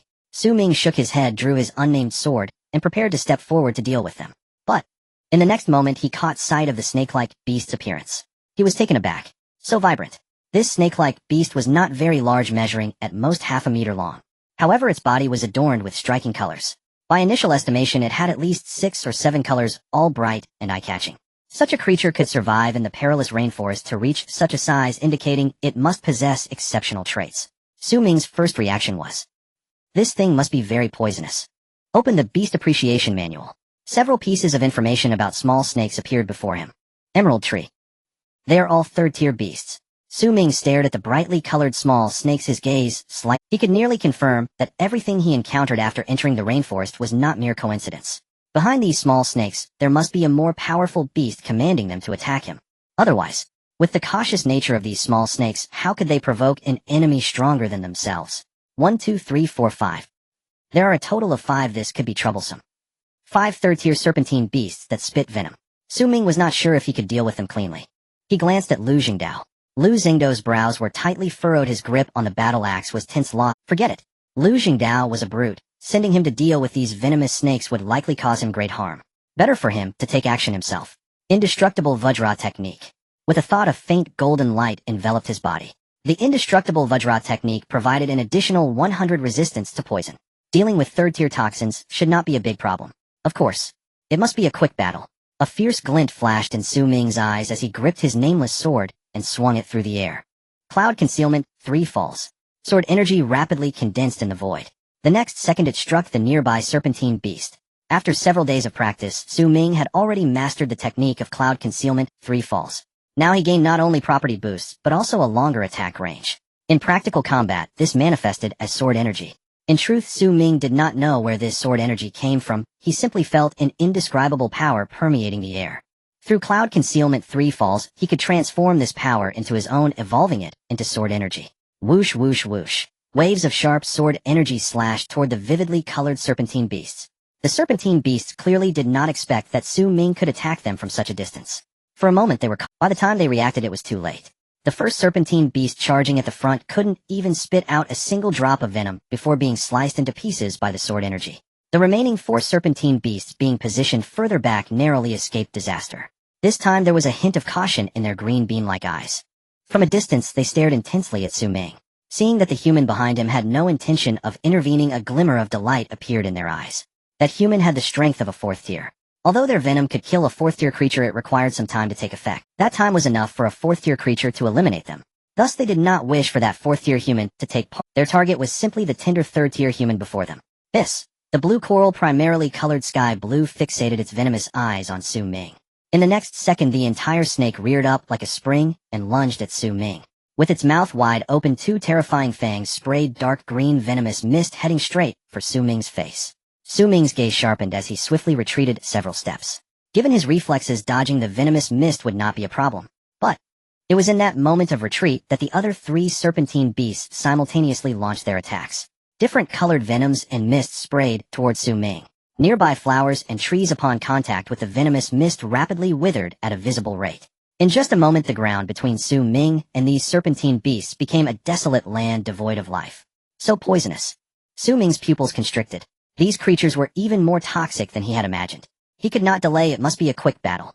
Without a moment's hesitation, Su Ming summoned the legendary scarecrow. Wow, wow, a coarse hoarse voice suddenly echoed. A terrifying figure wielding a scythe appeared amidst the rainforest. Under the straw hat an indescribable face grinned, revealing a chilling smile. In the next second the scythe, representing death, was gently raised, aimed at the nearby, serpentine beasts. What on earth is this? The blue coral was startled upon seeing the scarecrow. Instinctively it sprayed out venomous mist. The scarecrow's body was stained with the mist, but there was no change. The scythe fell as expected, slicing the still dazed blue coral in two. Crack, crack, crack. The scarecrow emitted strange syllables, tilting its head to look at the other three serpentine beasts. In the next second it vanished from its original spot. When it reappeared, the three serpentine beasts had already been split into pieces, struggling violently on the muddy ground. It was as if they still did not realize they were dead. This is... Lu Zhengdao observed everything happening before him, his eyes revealing deep apprehension. He had thought that the greatest trump card of Dawn City was Su Ming's mount, the massive fourth-tier head wolf. Now he realized. He was mistaken. Mistaken to an absurd degree. Not to mention that every warrior in Dawn City was at least third tier in strength. Just the trump cards Su Ming possessed were far more numerous than he had imagined. He could easily summon a fourth-tier combat force. And that was with some reservations. If he truly faced life-threatening danger, one could only wonder how powerful Su Ming could become. How could the dignified lord of Dawn City merely be an unremarkable third-tier warrior? Lu Zhengdao thought to himself as he retracted his gaze, remaining silent, as if he had seen nothing. Meanwhile, Su Ming, having recalled the scarecrow, quietly waited for a moment longer. Seeing the dismembered bodies of the poisonous snakes no longer writhing, he took out a glass bottle from his backpack and walked over. Third-tier beast venom is not something one encounters easily. It must be collected, who knows when it might come in handy. One must understand that Su Ming and the others had hunted so many beasts in the desert without encountering many with venom. When returning, he thought to ask in the World Channel if there were any potions related to venom. If not, applying it to arrows could still yield remarkable results.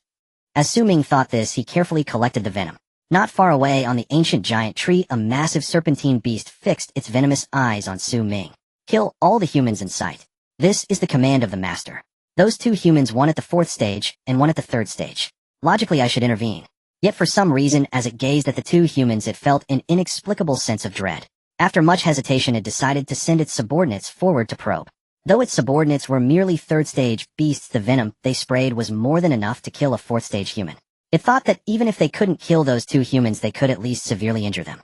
However, it did not expect. In the end, they couldn't injure them at all. The massive serpent-like beast took a deep look at Su Ming and the other, but ultimately could not bring itself to personally intervene. Instead, it concealed itself among the dense foliage. On the other side, Su Ming had collected enough venom to fill 2 glass bottles. If smeared on arrows, it could kill at least 100 fourth-stage beasts. Sometimes misfortune can be a blessing.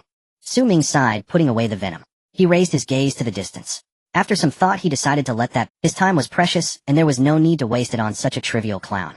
Let's go. Su Ming glanced at Lin Jingdao and continued towards their target. 20 minutes later, Su Ming finally arrived at the location marked on the map. Amid the dense jungle, a massive cave entrance suddenly appeared. Su Ming peered inside. At a glance, it seemed bottomless. After hesitating for a moment, he opened the survival manual and asked, "Are you at the bottom of the cave?" The other party quickly replied, "Have you arrived?" "Yes." Hearing this news, the others seemed very excited. "That's right, it's at the bottom of the cave." It seemed to have thought of Su Ming's concerns. He explained, "The cave isn't deep, at most 20 meters. Not being able to see the bottom is just a matter of perspective. I'm trapped here not because of the cave itself, but because within the depths of the cave, there's a maze. I was greedy and ventured deeper into the maze for more resources, but the road out was occupied by powerful beasts, making it impossible to leave. Of course those beasts are at most 4th stage, which is nothing compared to someone like you, Master Su. That is why I seek your—" "I see. Hearing this, Su Ming felt some of his concerns dissipate. The reason was simple. The other party had no need to deceive him. How did you get down? Su Ming asked. Using a rope before coming to the Wasteland, I was an avid climber. The other party explained. Got it, wait for me. Su Ming closed the manual and asked Xia Yixue to send a rope. He then tied one end of the rope to a tree and threw the other end into the cave, just as he wanted to try going down. Beside him, Lu Jingdao spoke up. Master, let me do it. Su Ming looked at Lu Jingdao. Lu Jingdao was unabashed. I have more experience. Su Ming thought for a moment. It made some sense. Thus, he handed the rope to him. Lu Jingdao took the rope, tugged on it with force. Then he tied the rope around himself and jumped down directly. Damn. Su Ming did not expect Lu Jingdao to do such a thing. Startled, he widened his eyes and looked down. The next second, Lu Jingdao's voice came from the bottom of the cave. Master, that kid didn't lie to us. This cave is at most 20 meters deep. 20 meters deep. In other words, that's about the height of a 7-story building. Phew. It seems that the body of a 4th-stage warrior is stronger than imagined. Jumping from a height of 7 stories did not injure him at all. Good. Su Ming replied. He picked up the rope and began to descend bit by bit. He wasn't a 4th-stage warrior. If he jumped down directly, even if he didn't die from the fall, he would certainly be badly injured. It was safer to climb down. Air Guzzi stayed above. On one hand to guard the cave entrance and the rope preventing other beasts from approaching. On the other hand, should anything unexpected happen, he could provide timely support. At the bottom of the cave, the oxygen grew very thin, but it was not enough to suffocate a person. The entire cave was pervaded by a rotten smell. There should be some unfortunate beasts trapped and dead here. The cave space was neither cramped nor spacious. Looking around, only one side had a passage. After observing the cave for a while, Su Ming led Lu Jingdao further into the passage. In the initial position, some light could still be seen. The deeper they went, the darker it became. In no time, it was pitch black. In such a place, they didn't dare to light a fire. If there was marsh gas, once a flame appeared, combustion and explosion would be inevitable. Even without marsh gas, a burning torch would consume the surrounding oxygen. Thus, Su Ming and Lu Jingdao could only adapt to the darkness as best as they could. They took each step. As they walked, Su Ming faintly began to see various bones scattered on the ground. Lu Jingdao picked up a bone, squinting his eyes to examine it closely. He spoke solemnly. These beasts have been dead for at least 20 years. 20 years. Su Ming furrowed his brows. It seemed this place had existed for quite some time. Whose ancient tomb have I stumbled upon? I never expected that this good young man who grew up in the spring breeze would one day find himself in the business of tomb raiding. Su Ming internally mocked himself. The dark, narrow space inevitably created a sense of oppression. He could only distract himself to relax as much as possible. After walking for a while, 2 paths suddenly appeared before him. A maze. Su Ming raised an eyebrow as he looked at the forks. He opened the manual and asked, which path did you take, left or right? The other party replied instantly, left. Got it. Su Ming closed the manual, looked at Lu Jingdao, and lowered his voice. Let's go left. Okay. Lu Jingdao nodded, putting down the bone in his hand and stepping towards the left. Su Ming followed behind him. Lu Jingdao was not only a 4th-stage warrior. Before becoming the tribe leader, he was also the most renowned hunter in the tribe. In terms of exploration, his experience far surpassed Su Ming's. Walking ahead, he could detect many dangers in advance. The passage did not widen because of the fork, but instead became even narrower. Fortunately, Su Ming's physique was not overly large. Otherwise, he would likely get stuck between the passageways. As they walked, Su Ming suddenly noticed. There were some drawings on both sides of the passage. At first, he thought they were meaningless lines. It wasn't until later that he realized these lines were part of a picture only worn down by the ravages of time. Wait a moment. Su Ming lowered his voice. Lu Jingdao was taken aback, stopping in his tracks and looking at Su Ming in confusion. Su Ming said, there's something on the wall. After saying this, Su Ming squinted, focusing on the left cave wall and observing intently. The meaningless lines formed the image of a beast with claws bared. Surrounding the beast were humans, all kneeling. Are humans kneeling before monstrous beasts? Su Ming's eyes narrowed, his senses detecting something profoundly amiss. Beside him, Lu Jingdao also noticed the murals lining both sides of the corridor. After observing them for a while, his expression darkened. Clearly, Su Ming was not the only one who interpreted these murals as depicting humanity's submission to the monstrous beasts. What do these paintings signify? Su Ming turned to Lu Jingdao and whispered. Lu Jingdao remained silent for a long moment, then shook his head. All I know is that for the past century, our wars against the monstrous beasts have never ceased. The implication was unmistakable. Either these murals were painted over 100 years ago, or they were sheer fabrications. After all, according to the murals, those grotesque clawed beasts held supreme, almost divine status before humankind, while the kneeling figures surrounding them resembled slaves more than subjects, or devout worshippers. Su Ming withdrew his gaze and said, let's proceed forward. The scenes depicted clearly belonged to a bygone era, when humanity's relationship with the monstrous beasts had been vastly different. Whether it was truth or myth, even Lu Jingdao could not say for certain. To dwell on it served no purpose. The two continued onward. After walking some distance, they reached another fork in the path. Ming was about to open his survival manual to consult the stranded man's directions, when suddenly a strange rustling sound emanated from one of the side passages. What is that? Ming jolted in alarm, drawing his nameless sword and gripping it tightly. SSSSS. The skittering noise grew steadily louder. Ming fixed his gaze unblinkingly upon the source. Lu Jingdao did likewise. Monstrous beasts, Lu Jingdao declared grimly. At that very moment, Ming caught sight of them, chimeric creatures resembling scorpions, fused with cockroaches. No larger than a human palm, appearing harmless at first glance. But their numbers were overwhelming. In such a narrow, confined space, exterminating them silently would prove no simple task. What now? Lu Jingdao tightened his grip on his battle axe and asked gravely. According to the stranded man's account, far more formidable monstrous beasts lurked deeper within the cavern. Killing these pests would inevitably generate tremendous noise, and what consequences such disturbance might trigger none could foresee. Thus only two options remained for Ming. First, retreat swiftly and eliminate them outside the passage. Second, engage in close-quarters combat, silencing them without a sound. Undoubtedly the latter demanded extraordinary skill. Ming furrowed his brow, preparing to fall back, when suddenly he recalled the venom he'd collected earlier. His survival manual made no mention of their resistance to toxins. In other words, the venom would work just as effectively. How could mere second-tier monstrous beasts possibly withstand the venom of a third-tier beast? A faint smile curled Ming's lips. Fall back, I'll handle this. He retrieved the venom vial and stepped ahead of Lu Jingdao. Without hesitation, he poured the venom across the entrance to the side passage. Instantly, a hazy olive-brown toxic mist rose and coiled upward. SSSSS. As the creatures brushed against the mist, they shrieked, a piercing, grating sound that set teeth on edge. Then their bodies rapidly shriveled. Within moments they collapsed into hollow husks. It worked. Ming's eyes gleamed with sharp satisfaction. SSSSS. The toxic mist lingered thick and unyielding. 5 minutes later, every single creature lay desiccated. Not one had crossed the threshold, all perished instantly upon contact. Lu Jingdao stared, mouth slightly agape, astonishment flickering across his face. He had braced himself for a grueling battle, yet Ming had dispatched them with effortless, near-silent precision. No need to choose now, we must take this path. Seeing the mist still dense and unmoving, Ming shook his head and strode toward the alternate passage. According to the stranded man's account, the entire subterranean cavern formed an immense labyrinth, its pathways crisscrossing and interwoven. Even divergent routes, though longer, ultimately converged upon the same destination. Truly pivotal forks, such as entrances leading deeper into the maze or exits from it, were guarded by immensely powerful monstrous beasts. This insight came from dozens of his own failed attempts. Within the narrow, winding corridors, occasional rustling sounds echoed faintly, but Ming paid them no heed. With Lu Jingdao forging ahead, danger seemed unlikely. At that moment, Ming's full attention was riveted upon the murals flanking the passage. As they advanced deeper, the murals grew increasingly intricate, yet their central theme remained unchanging: myriad monstrous beasts. Each mural meticulously rendered the postures and abilities of different beasts, including the fire dragon Ming had encountered earlier at the fortress. Also depicted was the two-headed chimera that had soared through the night sky. And regardless of form, each beast was surrounded by throngs of humans. Some knelt, some prostrated, as if revering these monstrous beings as sacred guardians, while the beasts themselves stood aloof, serenely accepting such worship. Could it be that in ancient times humanity worshipped monstrous beasts as deities? If so, why did mankind later turn hunter, turning blade against them?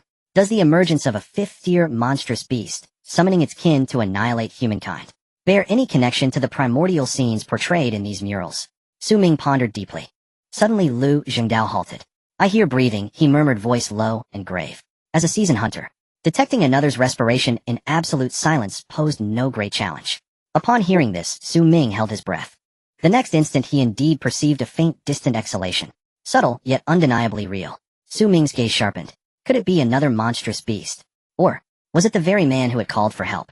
After all, according to his account, he had never penetrated deep into the cavern, only become trapped motionless at its outer. Ming and Lu Jingdao had explored for quite some time. Logically, they should now stand near the cavern's outer perimeter.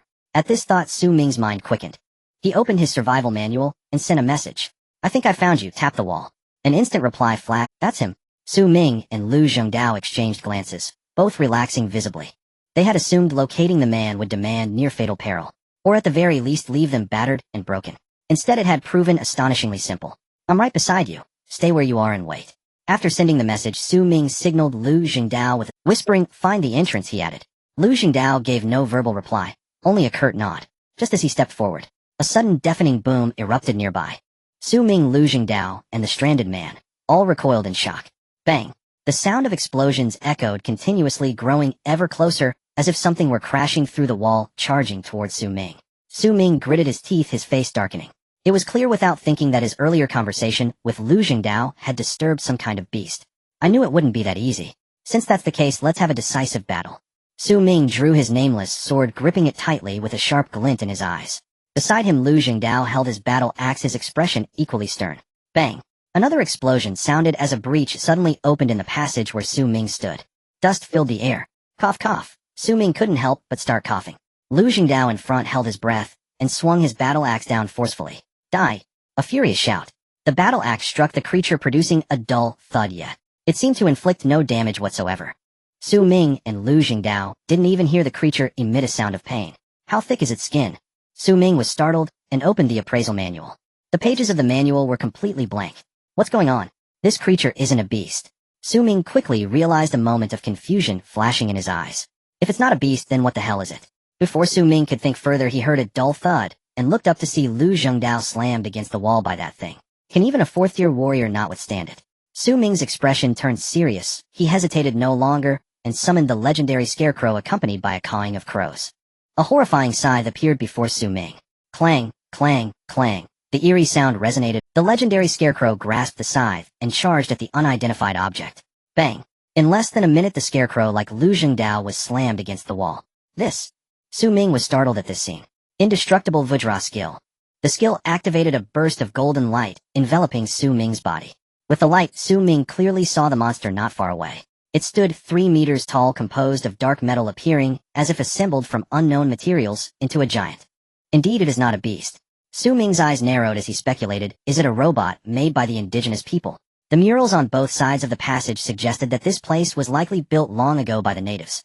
Without a doubt, this giant figure before him was created by the natives. Get lost! A furious shout. Lu Jingdao got up from the ground, wielding his battle axe, and swung at the metal giant. Clash! The axe struck the metal, leaving no mark whatsoever.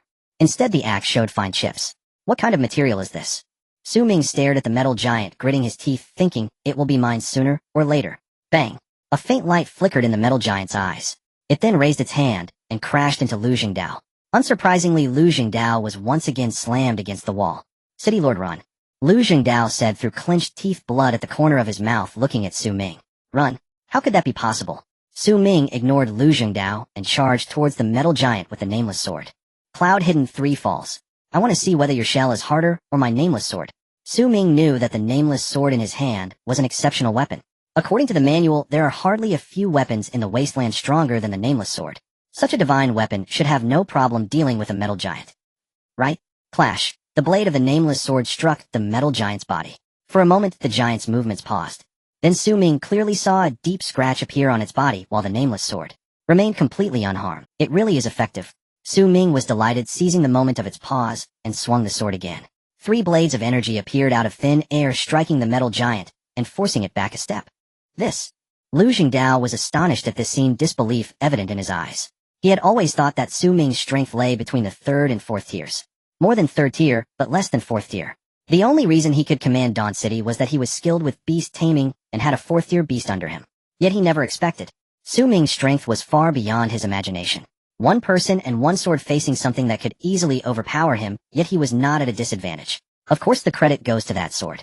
But Su Ming's strength is also a significant part. Shut down. Energy. Saving. Mode. Strange syllables echoed in the underground. Su Ming and Lu Jingdao were stunned, then both showed expressions of astonishment. This guy is actually operating in energy-saving mode. As soon as the last syllable fell, the metal giant's eyes flashed with a red light. The next second, a faint red glow enveloped its body as it gathered strength to charge at Su Ming. Not good. Su Ming was startled and instinctively backed away. Bang! The metal giant crashed into the wall behind Su Ming, directly collapsing it. Damn! Su Ming had no time to see what was behind the wall and fled backward. At this force, if it hit him, it would surely shatter him. His small frame could not withstand such a collision. Better to avoid the sharp edge for now. So what happened? You're not planning to demolish the cave, are you? This will awaken many beasts. In the communication interface, the person seeking help, alarmed by the commotion, hurriedly sent a message inquiring. But Su Ming had no time to respond. As he ran frantically, he dodged the metal giant's collisions. Bang! Bang! Bang! Every time the metal giant crashed through a wall, Ming gained another escape route. 3 minutes later, the entire underground cave was in ruins. Amidst the dust, a fierce roar erupted. Roar. At the same time, the person seeking help sent another message. It's over. That guy has awakened. That guy? Ming paused, seemingly recalling something, and asked. The person seeking help replied, to the east of the cave. Thanks. The person seeking help was slightly taken aback upon seeing this message. The next second, he seemed to realize something and trembled as he said, No, that's a 4th-tier beast. So you're not planning to kill it, are you? Ming did not reply. He glanced back at the metal giant, seeing it still following closely behind him, a cold smile creeping onto his lips. Let's see how I'll take you down. Ming stopped, turned around facing the metal giant, and beckoned with his fingers, speaking in a provocative tone, Come here. The metallic giant, being a non-living entity, certainly lacks human emotions. However, its programming instructs it to drive away the human before it until he leaves this underground cave. The metallic giant's eyes glowed with a faint red light. Immediately, its massive body charged towards Ming. Here it comes. Ming's eyes lit up as he dodged the impact with agile movements. Bang! A loud crash echoed through the air. The wall behind Ming was smashed down by the metallic giant.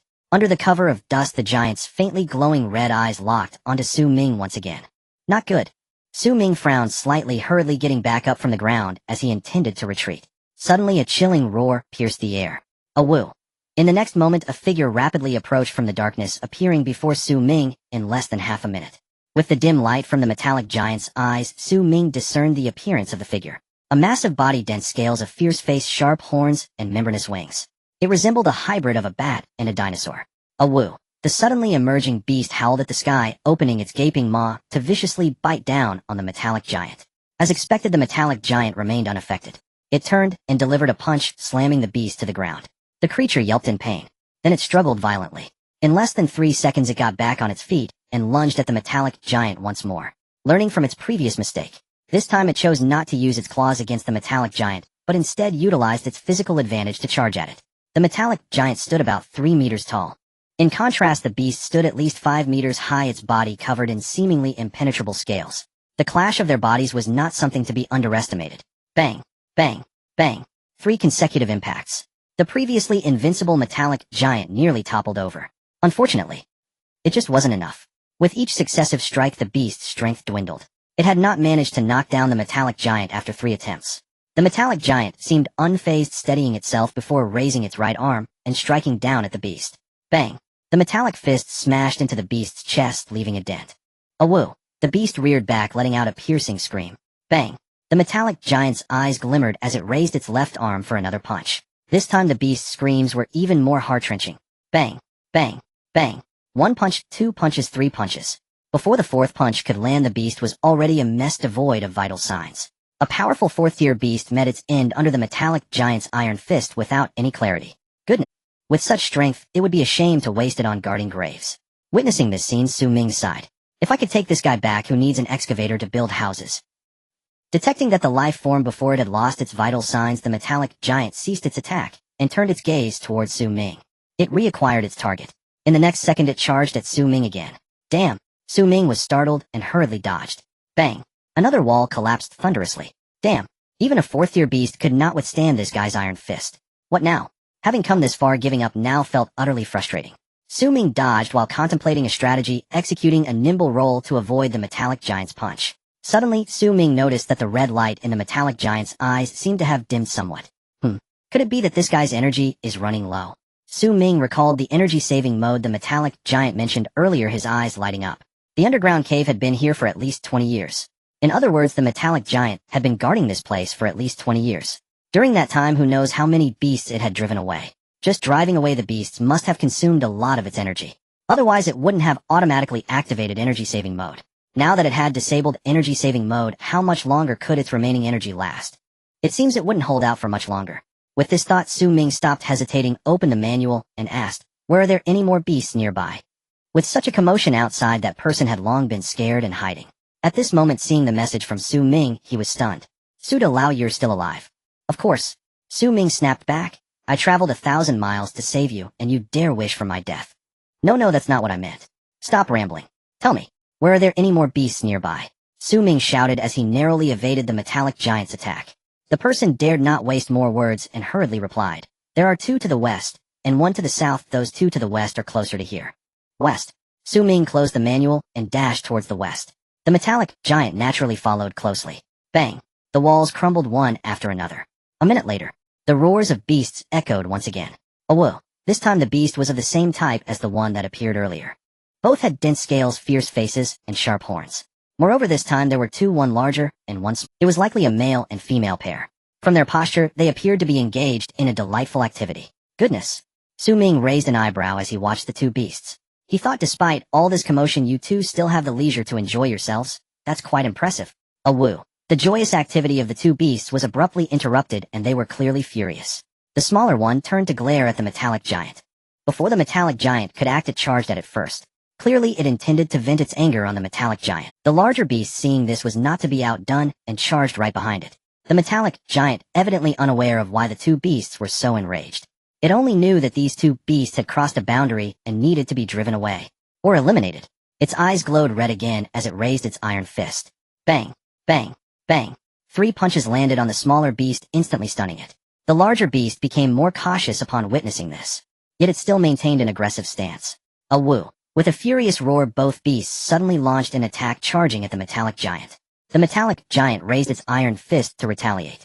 In an instant, a fierce exchange unfolded between the two sides. Su Ming stood aside, watching the spectacle with a constantly changing expression. Smash its head. Kick its belly. Damn. They're both 4th-tier beasts, yet they don't even know how to fight. Boom. A loud noise erupted. The powerful arms of the metallic giant struck down directly upon the smaller beast. In an instant, the smaller beast lost its ability to fight. Another larger beast witnessed this scene and let out a furious roar. It stood upright, ready to confront the metallic giant with all its might. However, after the metallic giant's eyes glowed red, its strength increased. Before the larger beast could react, it charged forward. Bang! Bang! Bang! 3 consecutive punches landed squarely on the chest of the beast. This larger beast could not escape the fate of the previous two, with its chest caved in from the impact. Although this beast was on the brink of defeat, the metallic giant remained vigilant, grabbing its head and forcefully pressing its knee against its lower body. Punches rained down on its abdomen, each strike landing hard. In less than a minute, both beasts lay on the ground lifeless. Wow, so fierce. Su Ming looked at this scene with a hint of astonishment. He did not expect that the metallic giant could still take on 3 4th-tier beasts, even without sufficient energy. Moreover, judging by its appearance, it seemed that the energy had not been fully consumed. If it wiped out all the beasts in the underground cave, and its energy was still intact, that would be troublesome. Su Ming furrowed his brow, slightly contemplating whether to abandon the chips, and after all, things that cannot be obtained are merely illusions, no matter how good they are. As Su Ming pondered, a series of intermittent sounds began to ring out. Su Ming instinctively raised his gaze. The glow in the metallic giant's eyes had become faint, as if it could extinguish at any moment. At the same time, its movements grew sluggish. Each step it took was followed by a pause, making it seem like a completely different entity. Has its energy run out? Su Ming's eyes brightened as he took out the nameless sword from his backpack. He intended to confront it once more. Come here. Su Ming beckoned provocatively. The metallic giant clearly recognized Su Ming's hostility, its eyes glowing red once again. However, this time it was on the verge of extinguishment.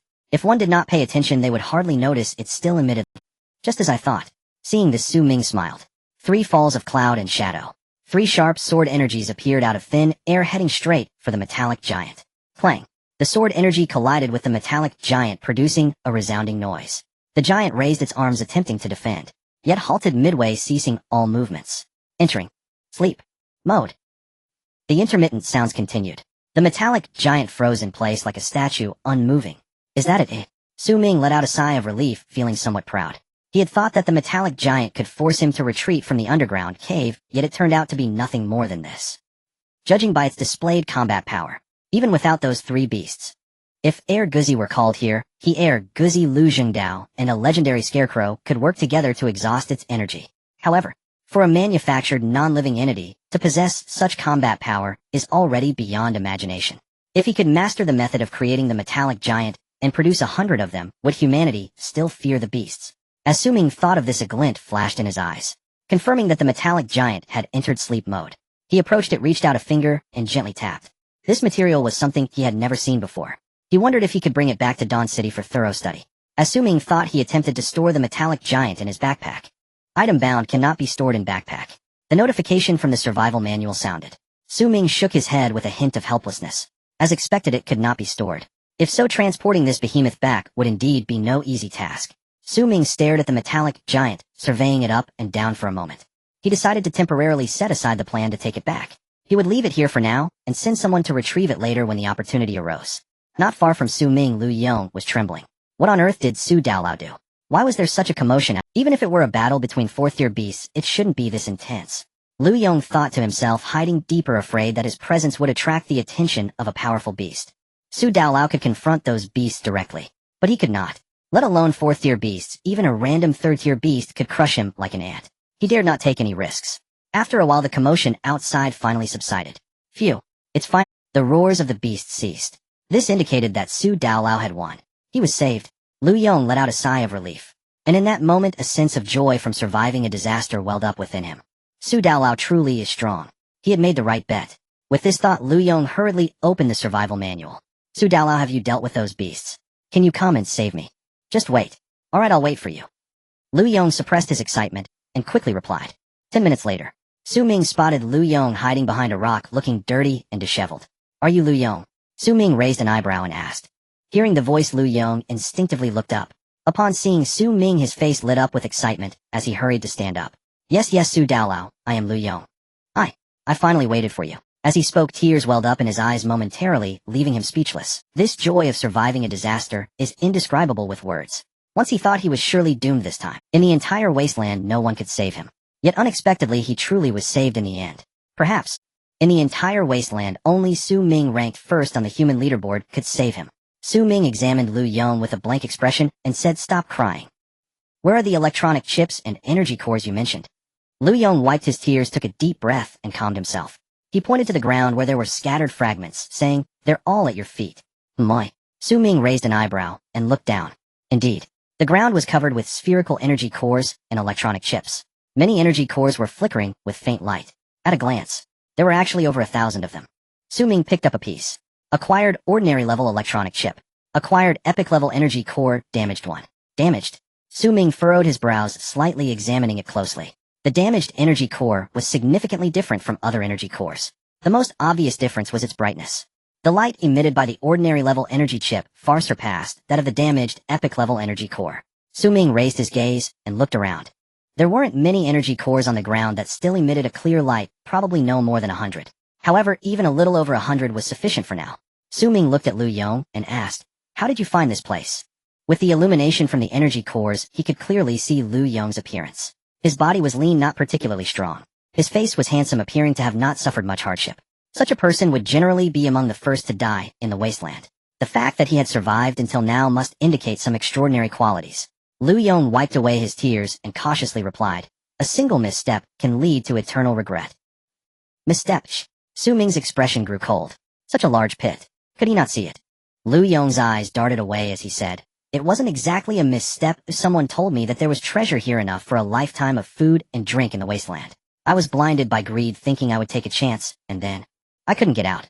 Su Ming sized him up, feeling somewhat surprised. He hadn't expected that this kid who seemed slick and smooth-talking would actually have some courage. What do you plan to do from now on? Su Ming asked. Lu Yong looked up at Su Ming and forced a smile, saying, whatever you decide, I will follow. Let's sign a contract, and you come with me. Su Ming took out a prepared contract and tossed it to Lu Yong. It was the same contract as those with the indigenous people, just a few copies left that Su Ming had been carrying. Lu Yong picked up the contract and examined it closely. Guaranteed supplies. Freedom of movement. And extra labor compensation. Is there really such a good deal in this world? A hint of skepticism appeared in Lu Yong's eyes as he carefully read it again. After confirming there were no mistakes, he broke into a broad smile. Thank you for your consideration, City Lord. I will sign right away. Saying this, he bit his finger and pressed his handprint. The agreement took effect. Su Ming was not worried about his loyalty, instructing, collect all the electronic chips and energy cores here. I want to take them with me. Understood. Half a day later, Su Ming left the underground cave. The corpses of the exotic beasts had been dissected, their bones and flesh sent back to Dawn City. Everything that could be taken was collected, except for that metal giant. Su Ming tried various methods, but could not move it, and ultimately had to give up for now. Survival Day 25. Reward 1, Ordinary Level Automatic Turret. Reward 2, Rough Grade Aircraft. Reward 3, Breeding Farm, includes 3 types of livestock, 1 male and 1 female of each. Please choose. The rewards for the 25th day were unremarkable. There was hardly any need for hesitation. Su Ming chose the more practical automatic turret. It was just that he didn't know when rewards 2 and 3 would refresh. Having only these two items was tasteless yet too good to discard. After resting for 2 hours in the underground cave, Su Ming and Lu Zhengdao had both restored their states. On the way back they encountered hardly any obstacles. However, halfway through Su Ming suddenly remembered. There were materials he wanted in the rainforest.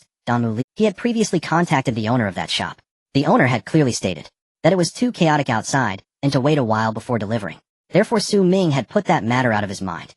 But now that he was here, why not gather a few leaves himself? After all, while the Danmu leaves grew high, he was not incapable of reaching them. Even if he couldn't reach them, he still had Air Guzi. Ever since Air Guzi grew wings, he had never let it fly to try. Thinking of this, Su Ming stopped and looked at Air Guzi beneath him, curiously asking, "Air Guzi, are your wings?" "Of course." Air Guzi replied proudly, "I am a 4th-tier exotic beast." "What does that have to do with being a 4th-tier exotic beast?" Su Ming smiled and said, "Then help me with something." Air Guzi turned to look at Su Ming, seeing the smile on his face. Suddenly he felt a chill run down his spine. Every time the master revealed such a smile, it always meant trouble. Just like last time. He had been made to charge ahead for a group of 3rd-tier exotic beasts to retrieve honey. He had stubbornly endured those 3rd-tier beasts and brought the honey back. As a result, his head had been swollen for days from being stung by those 3rd-tier exotic beasts. What is it?" Air Guzi's voice trembled slightly. Su Ming chuckled. "It's a small matter, just fly up and pick a few leaves for me." "Sure. Right there." Su Ming extended his hand, pointing to a massive ancient tree. The owner of that shop had previously given Su Ming 2 Danu leaves, and told him where they grew and what symptoms would appear after poisoning. The ancient tree not far away was indeed where the Danu leaves grew. Air Guzi raised his gaze to look at the ancient tree. He scrutinized it for a while. It seemed that there was nothing particularly special about it. What would the master want this thing for? Air Guzi showed a puzzled expression, asking, "What is that thing used for?" Upon hearing this, Su Ming raised his brow, feeling somewhat displeased. "What? If it has no use, I can't. I feed you so much meat every day, yet you resist doing small tasks. What use do you have then?" Air Guzi immediately deflated upon hearing this. As an honest dog, he genuinely didn't know how to refute his master. He could only lower his head and admit his fault, then comply. With the membranous wings on his back slowly flapping, Air Guzi took to the air in just a moment. His speed was slow but steady. Lu Jingdao, witnessing this scene, looked somewhat astonished. He hadn't expected that such a formidable exotic beast could even fly. This meant that this exotic beast was probably even stronger than he had imagined. After all, a flying exotic beast could unleash unexpected effects in battle. On the other side, Lu Yong, who had just joined, felt even more admiration. Such a powerful exotic beast was kept as the pet of the city lord. In that case, the city lord must be even stronger. Combined with everything that had happened in the underground cave, Lu Yong was convinced the strength of the city lord before him was certainly above the 4th tier, very likely 5th tier. He had never heard of anyone with 5th tier strength. On the other side, Air Guzi soared to the branch, flapping its wings and causing redwood leaves to flutter down. At the same time, its body began to change under the influence of the redwood leaves. The originally dark red armor gradually transformed into a bright red, though not very conspicuous. Finally, after collecting over 100 redwood leaves, Su Ming halted Air Guzi. "You just asked me what use this thing has." Su Ming looked at Air Guzi and said, "To tell you the truth, the greatest use of this thing is to awaken the desires deep within one's heart." In other words, consuming or coming into contact with redwood leaves would lead to an inability to restrain one's inner desires. For beasts below the 3rd tier, it is akin to poison. Many beasts that mistakenly consumed redwood leaves lost their sanity and met their demise. However, for beasts above the 3rd tier, it can enhance their physical abilities provided they endure its side effects, which can increase their strength by 1/5. Of course, the premise is to consume a large amount of redwood leaves. The ones you have come into contact with can at most improve your strength slightly, but correspondingly the side effects will be much weaker. Awakening inner desires. Air Guzi was taken aback, feeling a bit confused. As an honest wolf, it had no idea what desires it possessed. In its heart, the meaning of its existence revolved around eating and drinking, as well as protecting its master. Beyond that, it had no other desires. With such thoughts, redwood leaves should have no effect on itself, right? Holding on to this idea, Air Guzi carried Su Ming back to Dawn City. By the time they returned to Dawn City, it was already noon.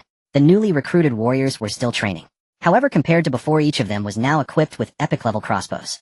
Those gray goblins are highly efficient. In just 2 days, they have nearly completed the orders given to them. In the reception room, Xia Yixue was reporting to Su Ming about the events of the past day and a half. As soon as Li Tongxia and the others arrived at the mine area, they began constructing the fortress. The surrounding walls are almost complete. What's left are some basic facilities. This morning, he sent me a message asking for more manpower, otherwise the mining efficiency would be too slow.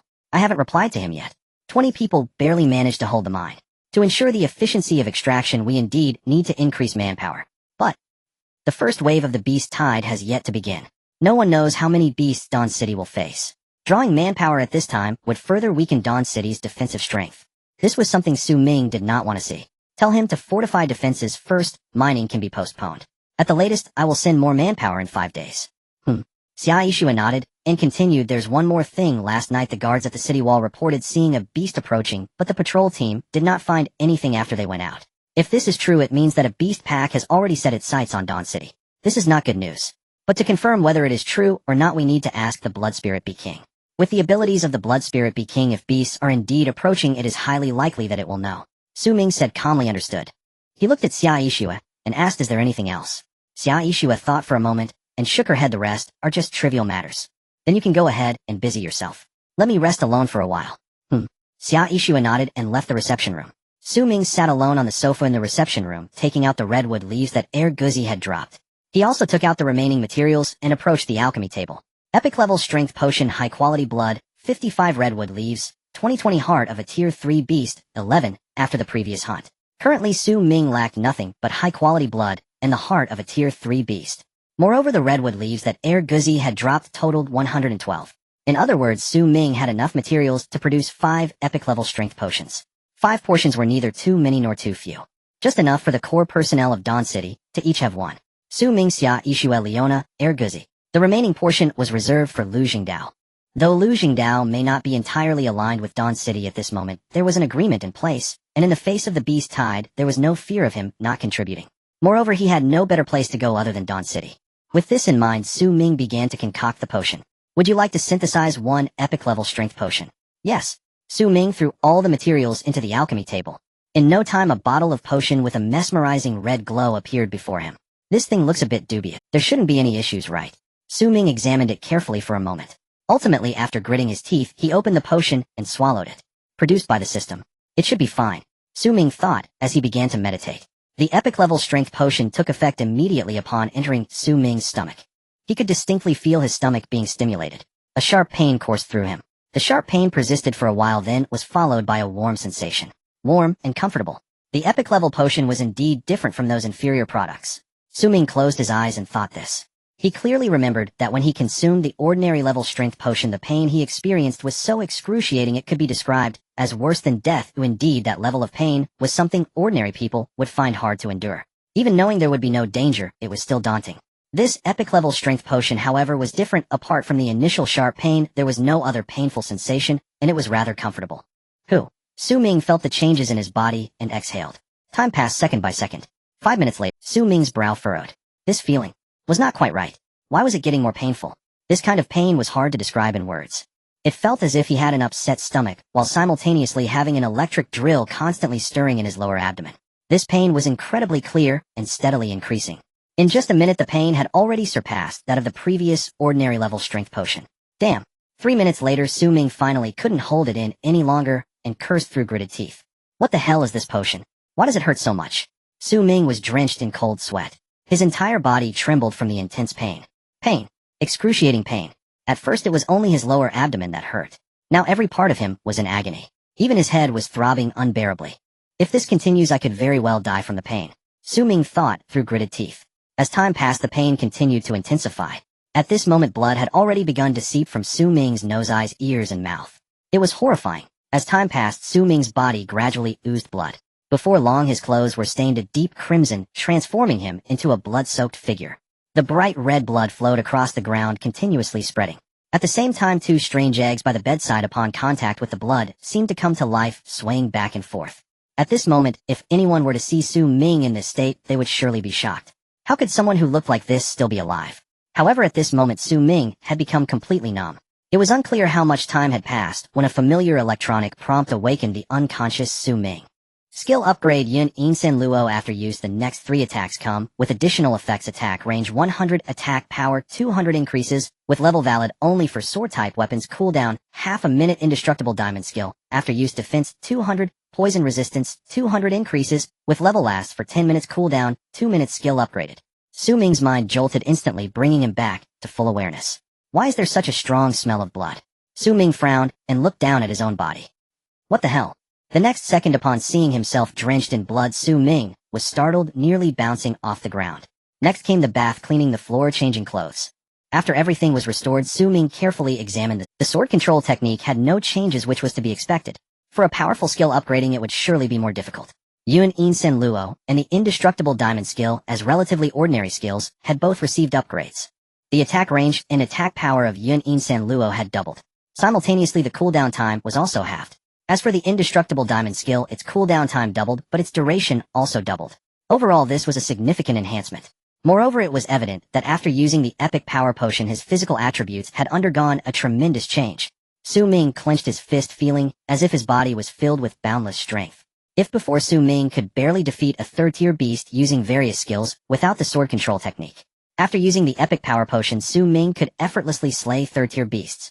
He could even stand a chance against fourth-tier beasts. Such an enhancement was truly worthy of the term epic. However, this process was a bit painful. Su Ming recalled everything he had experienced and still felt a tingling sensation on his scalp. However, I didn't expect to gain an unexpected harvest this time. Su Ming seemed to remember something and placed the 2 unknown eggs on the table, observing them closely. Just now, these 2 eggs were bouncing around like they were at a party, and after cleaning the bloodstains, they've become so quiet. It was likely that their hatching was related to the blood. As Su Ming thought of this, a glint flashed in his eyes. No wonder they hadn't made a sound for so many days. He had initially thought it was due to a long incubation period. Now it seemed that the method he used to incubate them was incorrect. He should nourish them with blood daily, so that they would grow and eventually hatch. Eggs that must be nourished with blood should not be ordinary things. I hope you two can be strong when you hatch, at least not weaker than Erguzi, right? Su Ming mumbled as he took out the blood of a third-tier beast and dripped it onto the eggs. However, the 2 eggs remained completely still, showing no reaction. Could it be that the amount was too small? Su Ming frowned slightly and took out a bottle of blood from a third-tier beast and dripped it on. Still no reaction. This was strange. Could it be that the blood of a third-tier beast was too strong for them to absorb? Su Ming thought to himself, taking out blood from a first-tier beast, a second-tier beast, and a fourth-tier beast. He tried each one. The final result was surprisingly consistent. There was no reaction at all. They didn't want first-tier or fourth-tier blood. How picky. What a waste of so much blood. Su Ming glared at the 2 mysterious eggs with annoyance. Suddenly a thought flashed through his mind. Could it be they only respond to my blood? Su Ming pondered, took out a dagger, and made a shallow cut on his palm. Then he clenched his fist and held it over the 2 eggs. Blood dripped down. As soon as it touched one of the eggs, it vanished. The egg seemed to have taken a stimulant, joyfully bouncing around. So it really is. Upon witnessing this scene, Su Ming was momentarily at a loss for words. These 2 actually only showed interest in his blood. What to do from now on? Do I have to bleed for these 2 every day? The blood was still dripping down. In no time, he had fed one of the eggs. Next was the other one. It took Su Ming a full 2 minutes to feed both eggs. Had this been before, he would have long since perished from excessive blood loss. In ancient times, there was a practice of cutting eagles to feed them meat. Today, there is bleeding to feed eggs. If these 2 don't turn out stronger than Erguzi, when they hatch, I'll definitely strip their skin and pull their tendons. Su Ming thought viciously as he began to bandage his wound. The appetite of the 2 eggs wasn't very large. With Su Ming's physical condition, feeding them once every 2 days wouldn't be a problem. It just meant he would have to eat more pumpkin and replenish his blood. As Su Ming thought this, suddenly a cacophony of noise erupted from outside. Immediately after, loud knocking sounded at the door. A miner stood at the entrance looking peculiar. City Lord, something happened outside, you should take a look. What happened? Su Ming asked curiously. What could happen in Dawn City? The miner looked strange and stammered. It's about your wolf. I don't know how to explain it, but you'll know when you see it. Erguzi. What could happen to it? Su Ming raised an eyebrow, more curious than ever. He stood up and said, got it. Leaving the reception room, he arrived at the square. A crowd had already gathered, seemingly watching some commotion. Upon seeing Su Ming, they all bowed. City Lord. Su Ming nodded slightly and looked ahead. Not far away, dozens of iron-eating bulls seemed to be startled by something. Each one let out a wretched howl, running about in confusion. Help me! Help me! No, don't. This guy has gone mad. He's gone crazy. Such disgrace. The cries of the iron-eating bulls reached Su Ming's ears, causing his face to darken instantly. Could it be? Su Ming's expression soured as he searched among the iron-eating bulls for Erguzi's figure. Before long, he spotted Erguzi. At this moment, it was lying on the back of an iron-eating bull. To his surprise, the seemingly honest Erguzi harbored such desires deep within. Su Ming glanced at Qianhao, who was enjoying the spectacle, and privately messaged, bring the 2 warriors over and take it outside the city. Although Danmai had no antidote, it had to be vented to come to an end. But it was rather inappropriate in the city. Understood. Qianhao stifled a laugh and left the square. The farce lasted over an hour before it finally. The iron-eating bulls, violated by Erguzi, huddled in the corner trembling. Before coming here, they only knew they would become mounts for those humans. Yet they never expected such a humiliation. A great humiliation. The ones psychologically scarred were not just the iron-eating bulls. There was also Erguzi. At this very moment he lay in the desolate woods outside the city, silently shedding tears. He lamented that his once glorious name was ruined in an instant. Even though he had lost face this time, he could distinctly feel that his physical attributes had improved significantly. Stamina, speed, strength had all become much stronger than before. This wave could only be described as a blessing mixed with misfortune. Su Ming looked at the towering Warrior 03 and Hummer H1 before him, instructing, when driving away the meat mountain beast, try not to harm it. If it's absolutely unavoidable, retreat. First understood. He had just seen Warrior 03 and Hummer H1 easily carry Erguzi and the iron-eating bulls outside the city. Suddenly Su Ming recalled something. Near the salt mine there was a special exotic beast, the meat mountain beast. That beast could produce food, and if it could be driven into Dawn City, then even when facing a siege by enemies there would be no worry about lack of food. Understood. Warrior 03 and Hummer H1 both saluted. Go ahead, Su Ming waved his hand. Yes. Warrior 03 and Hummer H1 transformed into vehicle form and left Dawn City. Su Ming also arrived at the desolate woods outside Dawn City. As soon as he entered he heard a buzzing sound. It was the blood spirit bee swarm he had previously tamed. Where's your leader? Su Ming asked one of the blood spirit bees. Who are you? Why should I tell you? Before the blood spirit bee could finish, upon recognizing Su Ming its expression changed, and it hurriedly said, the leader is over there, I'll go get it. After saying that it fled, as if escaping. In the eyes of these blood spirit bees Su Ming was a cunning and merciless human.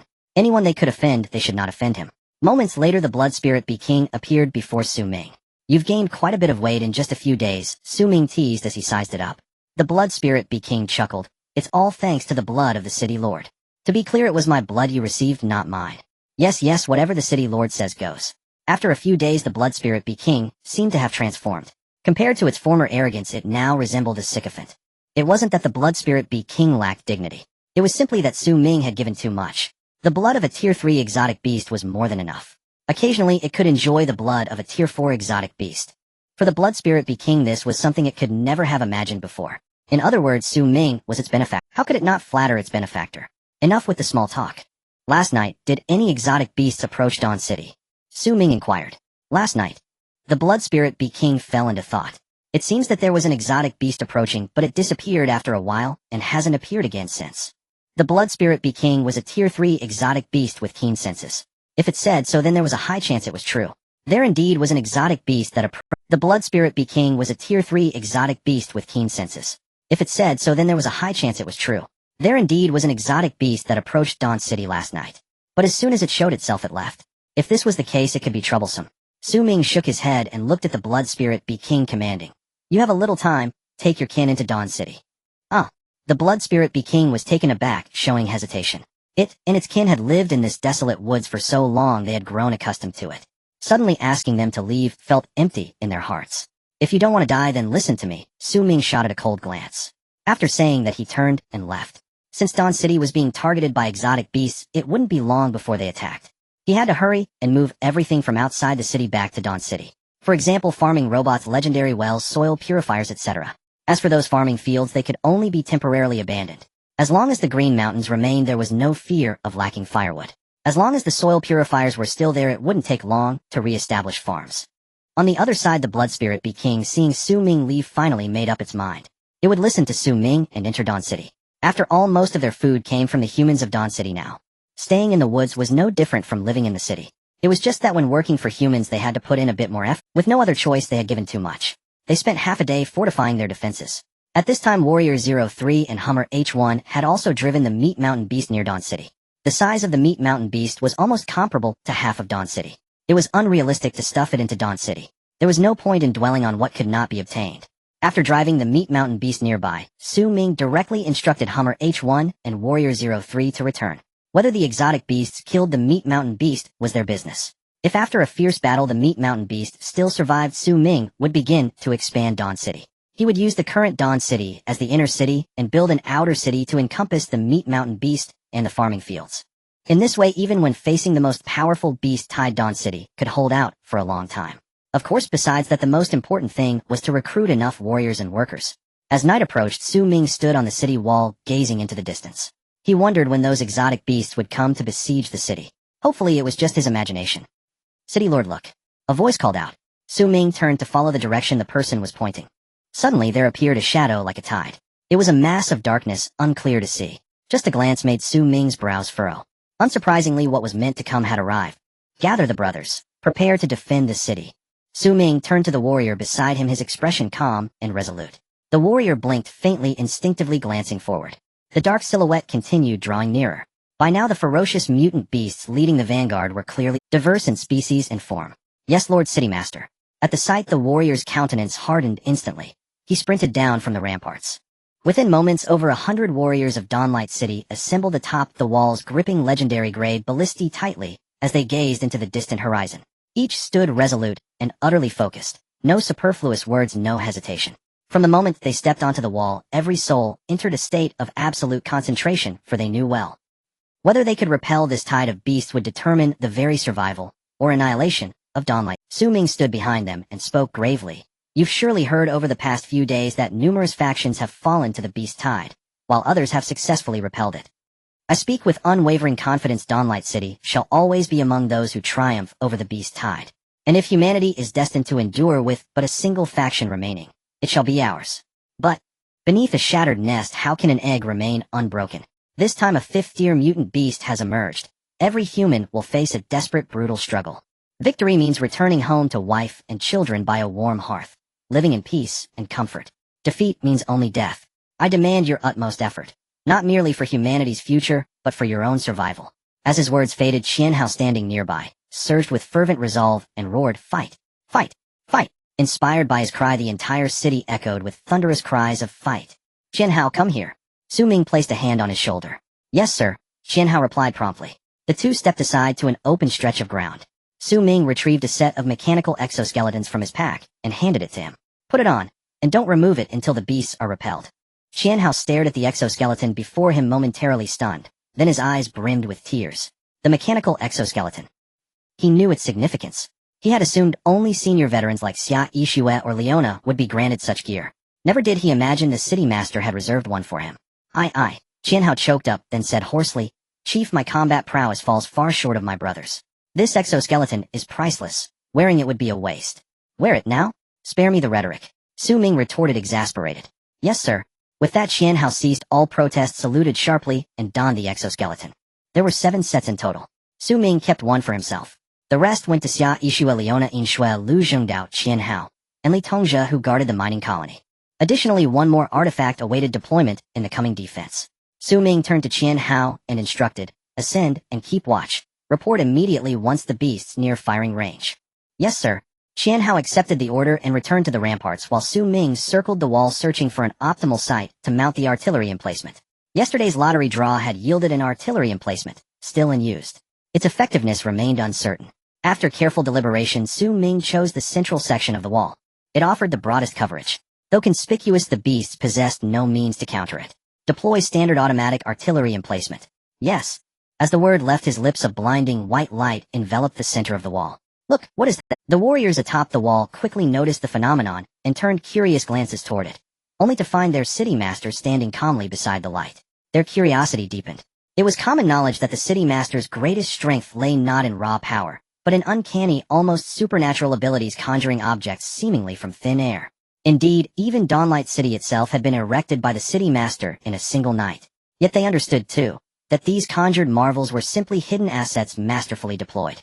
They wondered, amidst the encroaching beast tide, what new wonder would the city master unveil? The white light gradually dissipated, revealing its contents, a compact fortress. Mounted upon it stood 3 sleek obsidian black cannons, each aimed in a different direction. Mighty, unassailable. Is that an artillery emplacement? All present stared in astonishment. None had imagined the city master could conjure an artillery emplacement out of nothing. Nor did they yet know its Yet regardless of its power, so long as it fired shells, it would deliver invaluable support. The defenders remained supremely confident in this battle. Over recent days, multiple human factions had been besieged by mutant beasts. Nearly 1/3 had been reduced to ash under the onslaught. The remaining 2/3, however, held firm. What did this signify? That the beast tides were far less terrifying. If 2/3 of all factions endured, then surely Dawnlight City, more resilient, more prepared, would prevail. They lacked personal confidence, but placed unshakable faith in Su Ming and Dawnlight City. So long as the city master stood, no catastrophe could unfold. After all, he ranked first among all. With such thoughts, they exchanged brief remarks, then refocused, raising their legendary ballistae and aiming steadily at the distant shadow. Time passed. The sky dimmed. Night fell swiftly. By the light of bonfires lit earlier beyond the walls, the beasts could still be seen advancing, though their pace had markedly slowed. Clearly an intelligence guided them. These were no mindless brutes. They understood strategy, waiting patiently for the perfect moment to strike. Having traveled great distances, they were not exhausted, but neither were they at peak readiness. Meanwhile, the humans atop the wall stood fully prepared, resolved to live or die with their city. To assault now would be profoundly unwise, even with darkness as their ally. So they waited. Upon the ramparts, warriors watched the beast tide halt 1 to 2 kilometers from the wall, faces grim, drawing from other factions' experiences. These beasts were cunning. Attack could come at any moment. Not a single instant of vigilance could be spared. The tide before them appeared smaller than expected. Aside from several massive 4th-tier mutants, the rest seemed to be mere 1st or 2nd-tier beasts, hardly formidable. Where then were the 3rd-tier mutants? On the city wall, Qianhao gazed into the distance at the dark mass of beasts and sensed something amiss. He hurriedly approached Su Ming and said, "Boss, I only see 1st and 2nd-tier beasts, but no 3rd-tier ones. Could it be that the 3rd-tier beasts are hiding somewhere waiting to launch a surprise attack?" On all 4 sides of the city wall, only the city gate was heavily guarded, while the other 3 sides had less than 20 soldiers each. If the 3rd-tier beasts suddenly launched an assault on the other 3 sides of the wall, it could lead to irreparable consequences. Qianhao was aware of this issue. Su Ming naturally could not overlook this. He glanced at Qianhao and calmly said, "I have already made arrangements." Su Ming had not made any arrangements. He had only instructed them to stand by for support on the other 3 walls. No matter which wall the beast horde attacked, Su Ming was confident he could effortlessly drive them back. "Understood, boss." Qianhao felt reassured by Su Ming's calm demeanor and smiled. For the next 4 hours, there was no movement from the beast horde. Qianhao once thought they were tired from traveling and needed. After all, the beasts were not robots. They too could get tired and require rest. However, the experiences of other human factions made him realize all of this was merely a facade created by the beasts. At this very moment, they were undoubtedly watching him with their crimson eyes fixated. Once he showed any signs of fatigue or lowered his guard, these beasts would pounce upon him like wolves sensing blood. Therefore, even though it was already late into the night, he dared not let his guard down. Everyone stay alert. Those beasts could attack at any moment.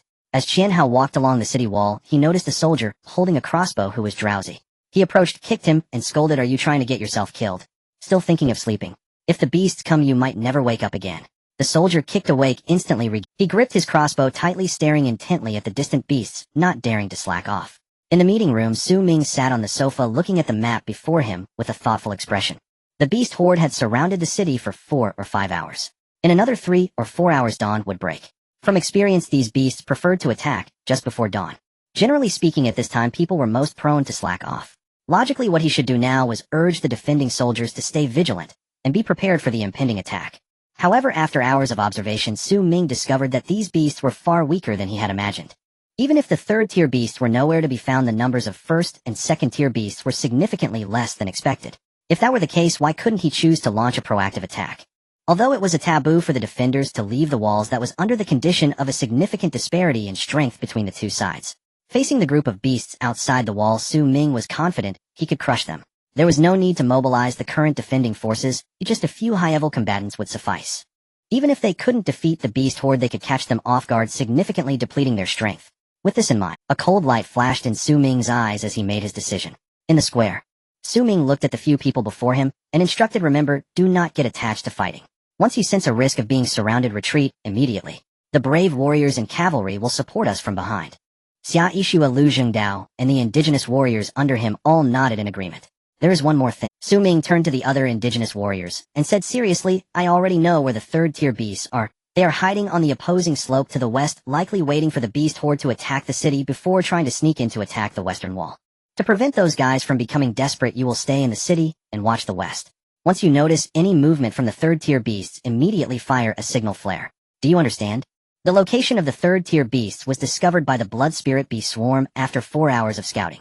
There were fewer than 100 of them, posing no threat to Dawn City. Even so, Su Ming still left a few indigenous warriors with 3rd-tier strength to bolster the western defenses. "Are there any questions?" Su Ming looked around and asked. Everyone showed a determined expression and shook their heads. "Good, let's go."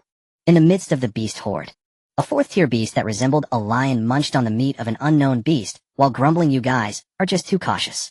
Do we really need to wait until dawn to attack a group of weak humans? In my opinion, there's no need to wait until dawn. Those weak humans are already scared out of their wits." Another beast resembling a black rhinoceros, hearing this, shook its head and said, "Although we haven't encountered a powerful human faction, others have. That little snake to the south attacked a human city not long ago thinking it could easily take it over. What happened in the end? It almost didn't make it back.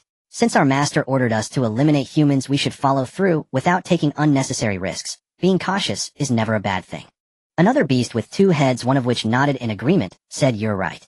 Those humans may be weak, but they are cunning. We must be careful and employ some strategies. Moreover, I heard that this group of humans is different from others. Recently, they have eradicated all the beasts within a 30-mile radius, something ordinary humans cannot achieve. Also, look at their city walls. They are built differently from those of other humans. This group is definitely more formidable than we think." Before he could finish his words, another head impatiently interrupted, "Coward. How strong can a group of humans really be? If they were truly strong, they wouldn't be hiding." "Ha ha, well said." The lion-like beast laughed while chewing on the meat. The black rhinoceros beast frowned slightly and opened its mouth wanting to say something. Before it could speak, a dull sound suddenly came from not far away. Following that, there was a series of mournful howls. "Oh, not good." The black rhinoceros beast's expression changed as it looked in a certain direction.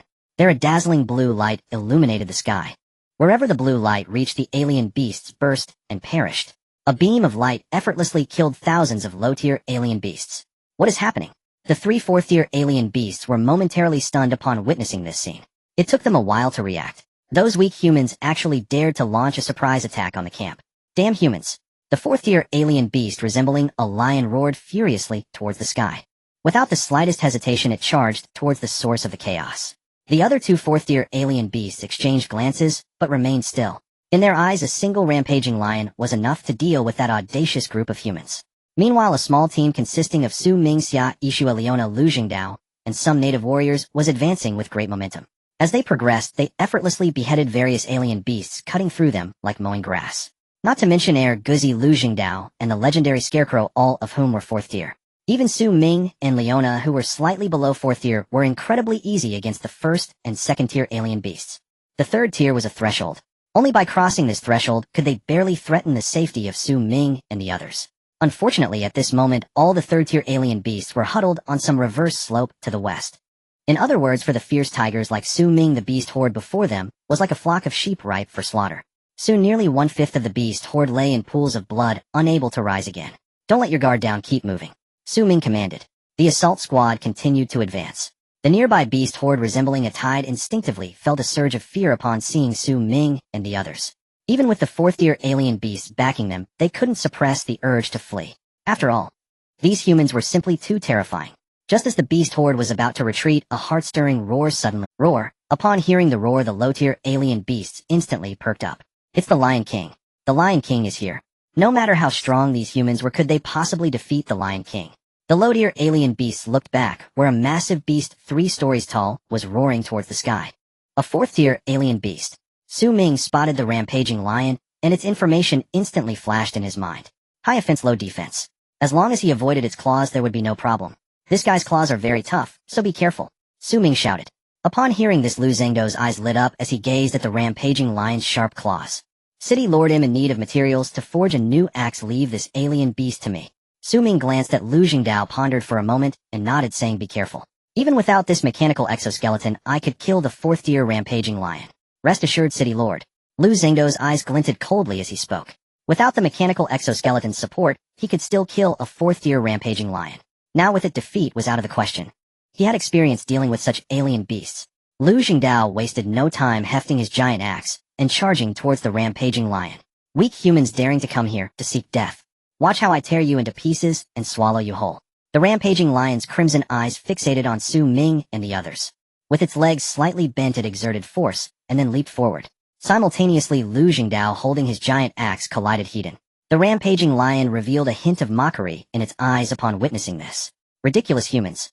Truly overestimating themselves. This human, seeing me, does not turn to flee, but dares to face me head-on.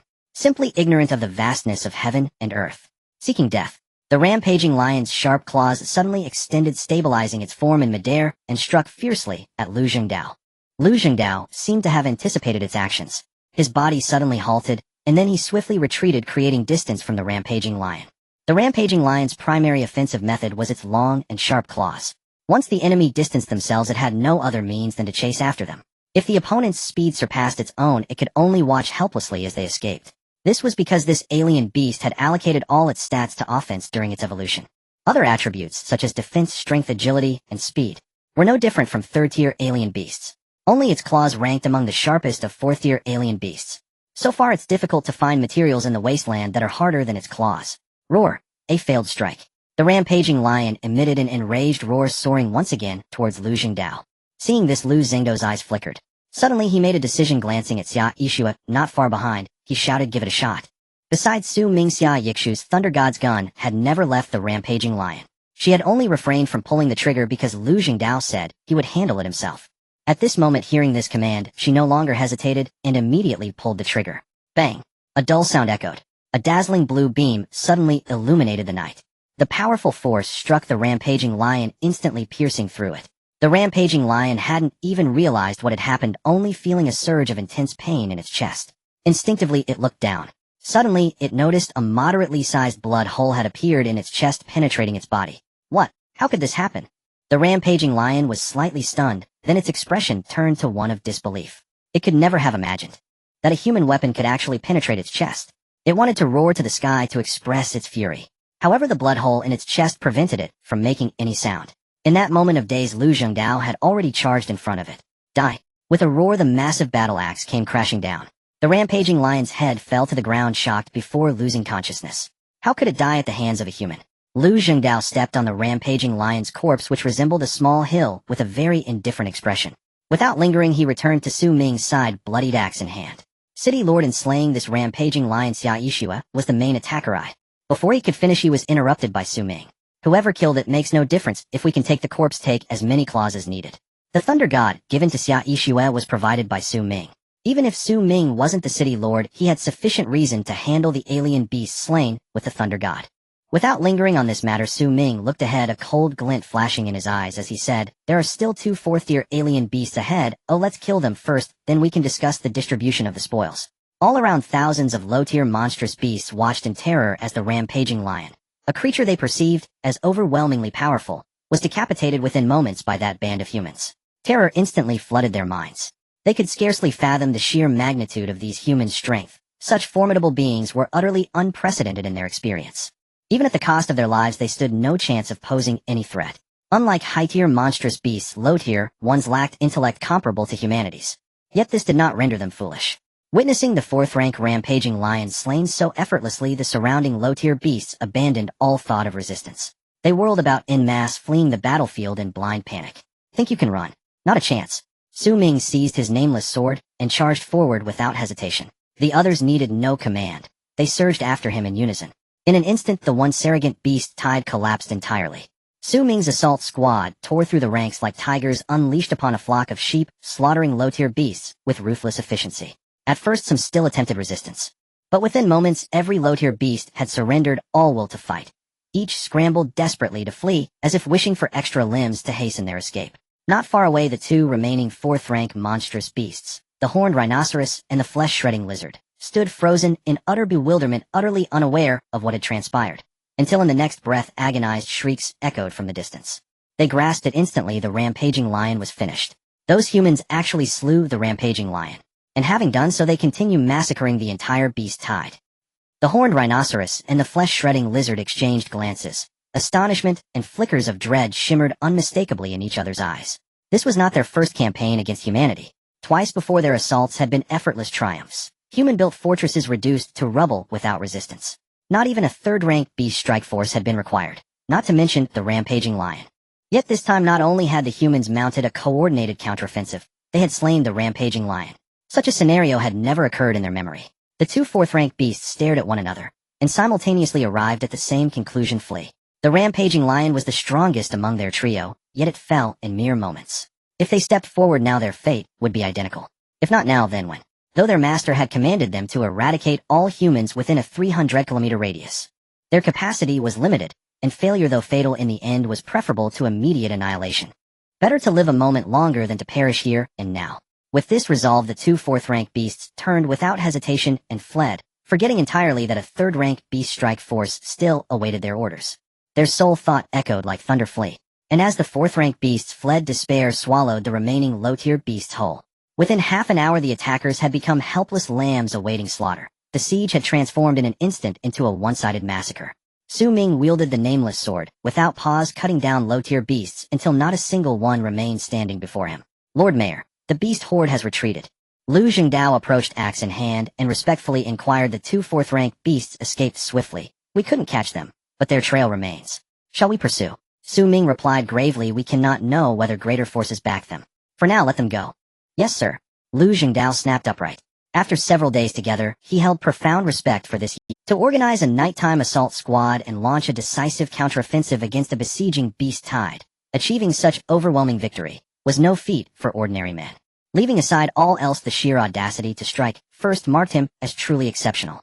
To serve under Su Ming, then, was fortune born of adversity. Su Ming stood motionless amidst the carnage, his expression distant.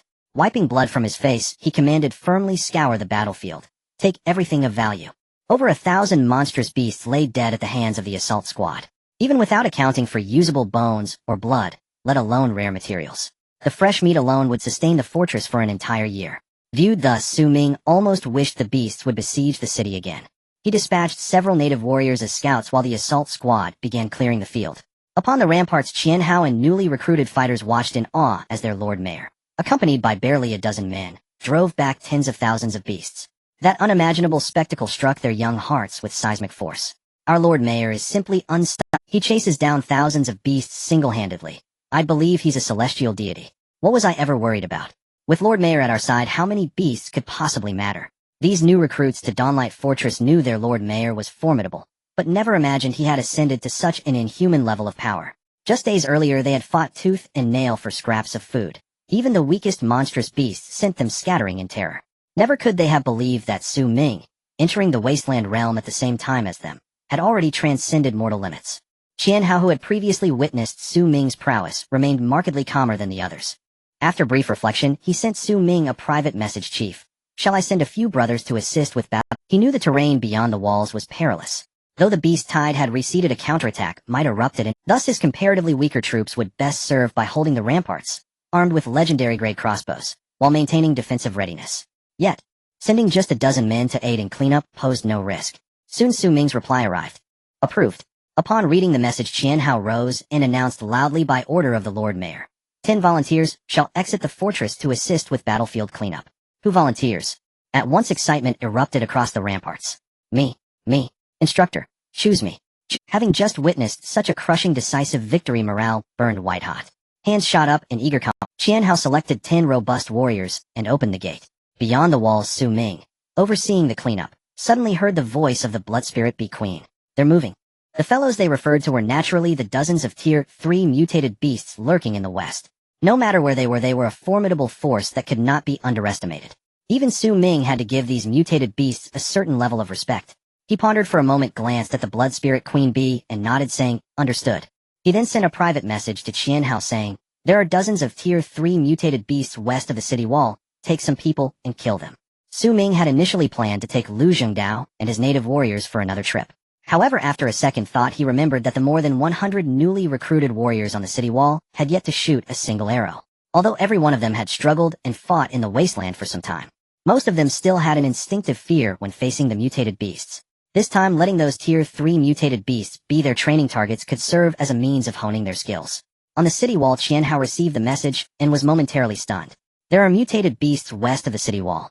The boss wants me to take people to kill them. For some reason, upon seeing these words, Qianhao felt his heart tremble involuntarily. It was not fear. Dozens of Tier 3 mutated beasts were not something just anyone could handle. The fact that the boss entrusted them to him indicated what? It indicated that in the boss' heart he had this ability. This kind of trust made Qianhao feel exhilarated. He took a deep breath and replied seriously, I guarantee I will complete the mission. After speaking, he looked at the people on the city wall who were on guard and commanded, 10 of you stay behind, the rest. Upon hearing this, the crowd looked at each other in confusion, not knowing what was happening. Qianhao quickly added, there are dozens of Tier 3 mutated beasts coming from the west of the city wall. I will lead you to kill them. As soon as the words fell, everyone's eyes lit up and excitement showed on their faces. Really? There are still dozens of Tier 3 mutated beasts. So, does that mean we finally have a chance to kill mutated beasts this time? Haha, it was worth it to have been standing guard here for so long. The crowd could not contain their inner excitement, and spoke one after another. Having just witnessed the city lord leading a pursuit of the beast horde, each of them was already filled with adrenaline. The mutated beasts that once instilled fear in their hearts had now transformed into lambs waiting to be slaughtered. They too wanted to slay the mutated beasts like the city lord did. On the other side, the 10 people who were assigned to stay behind showed resentment, saying, "Everyone is trained equally. Why can they go to kill the mutated beasts while we can only watch here? This is unfair." Exactly. Unfair. Upon hearing this, Qianhao looked at the few people, his expression becoming somewhat indifferent as he said, "Do you think guarding the city is a joke?" This time the beast tide was coming with the protection of the city lord. Without the city lord, whether you could hold the line was still a question. Don't think of yourselves as warriors. Without this city wall and the weapons provided by the city lord, you might not even be able to handle a tier 1 or tier 2 mutated beast, let alone a tier 3 one. As his words fell, the atmosphere grew cold. Everyone fell silent. They knew that Qianhao was right. Without the city lord, they were nothing. Qianhao scanned the surroundings and continued, "What you need to do now is practice your archery, obey orders, and do what you're told. Surrounding the mutated beasts is important, but isn't guarding the city equally important?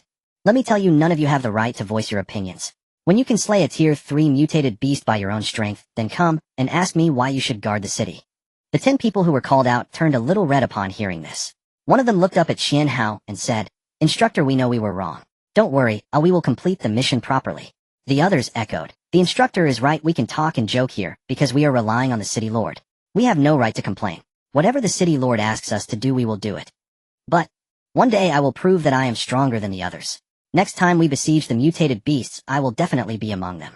Qianhao glanced at them, his expression unchanged, but he was quite satisfied inside. With a cold snort, he said, "That's good to hear. No more nonsense. The rest of you grab your crossbows and follow me." "Yes." 10 minutes later, Qianhao led 80 warriors to the west side of the city wall. Standing on the city wall, one could vaguely see a dark shadow rapidly approaching in the distance. That shadow was a strike team composed of tier 3 mutated beasts. Originally, their task was to wait until dawn before the beast horde launched an attack from the front, while they would launch a surprise attack from the other side. With a long time still before dawn, they should have been lurking on the reverse slope, quietly waiting for the beast horde to engage. However, the commotion from the beast horde made it impossible for them to remain calm, no matter what was happening. The beast horde had already attacked these humans. They too should follow suit. Therefore, even without receiving any orders, they took the initiative to launch a surprise attack to coordinate with the frontal assault of the beast horde. Counting the leading bronze lion, there were a total of 69 tier 3 mutated beasts swiftly approaching the city wall. But before long, these tier 3 mutated beasts, which possessed intelligence comparable to that of humans, sensed something was amiss. Why is it so quiet? The main force is attacking from the front. Logically, the human city wall should be in chaos, now filled with their terrified wails. Something is off. The mutated beasts understood this principle as well. Even though the leading bronze lion did not issue any commands, the tier 3 mutated beasts instinctively slowed their pace. The situation seems off. Should we retreat? One tier 3 mutated beast approached the leading bronze lion and spoke. After the emergence of the tier 5 mutated beasts, an ancient universal language was introduced. The mutated beasts following the tier 5 beasts, except for the low-tier beasts with lower intelligence, had mostly learned this simple language. Now, unless it was a mutated beast that could not make sounds, all tier 3 and above mutated beasts could communicate effectively using this language. This was also one of the important reasons why many different species of mutated beasts could set aside their hatred and form alliances in a short period. The bronze lion with its blood-red eyes stared intently at the city wall not far away, trying to discern something. However, apart from a few human figures, it could not see anything else. What exactly happened to the beast horde attack? While the bronze lion was worried, it also fell into hesitation. Should it retreat or not? Just as it was in doubt, countless small lights suddenly appeared on the human city wall. Before the third-tier beasts could comprehend what had happened, countless arrows suddenly rained down like a tempest. The sharp arrowheads pierced the bodies of the beasts, causing them to instinctively emit wretched howls. The bronze lion finally understood upon witnessing this scene. The humans on the city wall had long since discovered them, and had set up defenses in advance. Cunning humans. The bronze lion roared in anger, looking at the other beasts, and declared loudly, "Attack." A heavy reward for the first to reach the city wall. To evolve, beasts must not only hone their combat skills, but also hunt other beasts to extract energy from them. The emergence of 5th-tier beasts brought with them energy cores they had never seen before. A common energy core could elevate a 2nd-tier beast to the 3rd tier. The so-called reward referred to these energy cores. Upon hearing the words heavy reward, the eyes of the other beasts turned red instantly. One by one, they madly charged toward the city wall. The bronze lion, not willing to be outdone, charged ahead. What they did not notice was, beside them, several beasts had already fallen to the ground, struck by crossbow bolts, unable to stand up. What the hell, they still dare to approach? These beasts truly do not fear death. Qianhao, observing the charging beasts, felt no panic. Instead, he appeared quite pleased. With the city wall and epic-grade crossbows at hand, he thought. Dozens of third-tier beasts were not a concern at all. It was no exaggeration to say that whatever these creatures brought, Qianhao raised his hand and shouted, "Prepare for the second round of volleys." At the command, 80 warriors armed with epic-grade crossbows pulled the triggers. Arrows glinting with cold light soared into the sky before suddenly falling, forming a rain of blades. This time, as the distance between the beasts and the city wall decreased, the falling arrows struck with greater force. Most of them directly embedded themselves into the bodies of the beasts. Ow! Another round of wretched howls erupted. In less than 10 seconds, several beasts fell on the charging path, unable to rise again. At this moment, the bronze lion also sensed something was wrong. Not good. This group of humans is unusual. Why are these arrows so sharp? The bronze lion had attacked human cities before and had encountered crossbows as weapons, but the arrows used by humans previously had never inflicted any harm. Unless it was particularly unfortunate to be hit in the eye, it would lose combat effectiveness. Otherwise, there was hardly any impact. But these humans seemed to be using some unknown crossbows that could instantly take down their own kind. Clearly, this was unreasonable. Not only the bronze lion, but also the other beasts noticed this and began to slow their pace. They still had a certain distance from the city wall. To reach the base of the city wall, they would have to withstand at least 3 rounds of arrow rain. After one round, they had already lost several beasts. At this rate, by the time they reached the city wall, hardly any would remain. It was evident that these humans were not to be trifled with. Just a few of them could not handle it. Some beasts looked at the city wall, which seemed close yet far away, and could not help but speak. These humans are far stronger than we imagined. Let's retreat. If we stay, we will only meet our doom. Several beasts slowed their running while glancing at the bronze lion, waiting for it to speak. The bronze lion hesitated. As they neared the city wall, it felt a sense of reluctance to give up at this moment. Just then the sound of whoosh whoosh whoosh rang out. The third round of arrow rain descended. Without a doubt, nearly 10 more beasts fell to the ground this time. Let's retreat. If we don't, it will be too late. Those humans are too powerful, we cannot defeat them. They haven't even shown themselves, and we are already on the brink of destruction. The remaining beasts witnessing this scene panicked and became flustered. The bronze lion surveyed its surroundings and suddenly realized that the number of beasts still charging alongside it had dwindled to less than 30. Finally, it no longer hesitated and commanded retreat. Seeing the bronze lion finally relent, the other beasts breathed a sigh of relief, no longer charging forward, but instead turning around and running with all their might.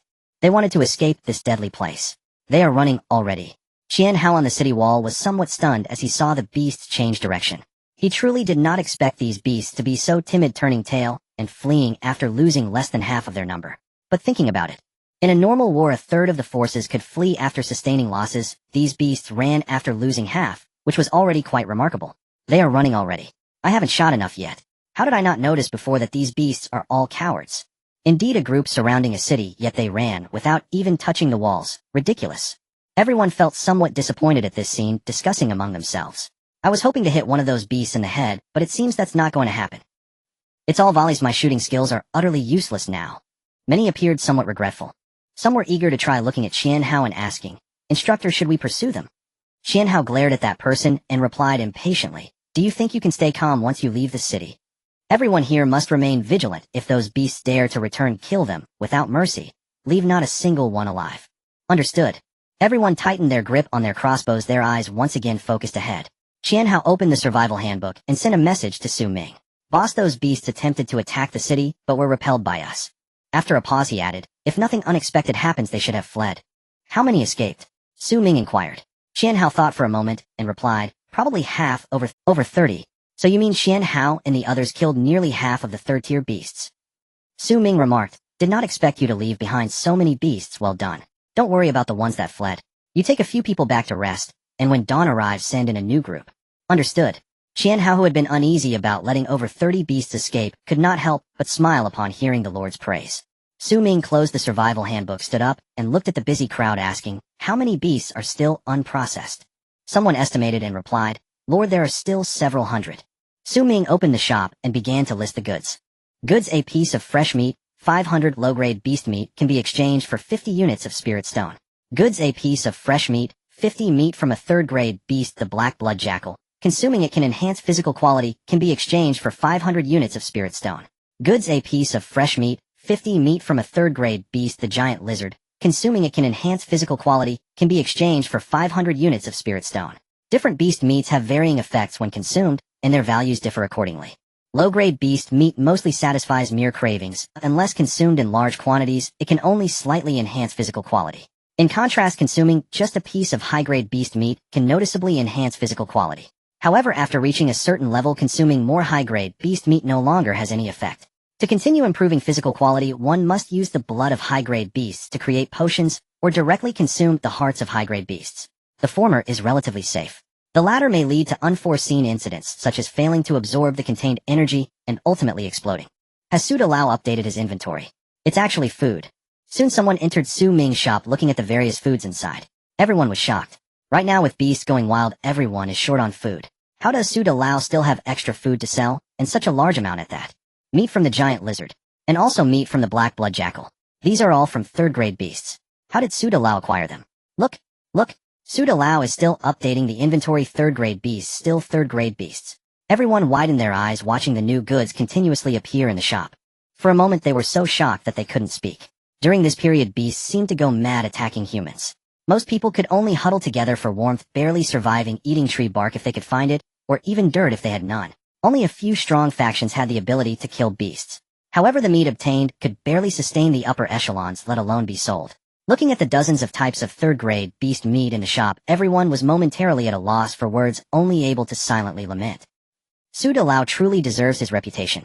During such difficult times, he still has so much food, he can't even store it all. In this wasteland, only Su Dalao possesses such capability. In a certain gathering place, a stout, middle-aged man looked at the few pieces of dried meat and dozens of loaves of bread left in the warehouse, his brow furrowed. The food in the warehouse could only last for 3 days at most. After 3 days, the gathering place would face a food shortage crisis. Currently, the situation outside was worsening day by day. Sending someone out to search for food would likely lead to being discovered by beasts and subsequently hunted down. Is this group really going to die here? Suhai sighed, his heart sinking to the depths. Sitting on a wooden stool, he remained silent for a long time. He finally made up his mind to lead people out to find food.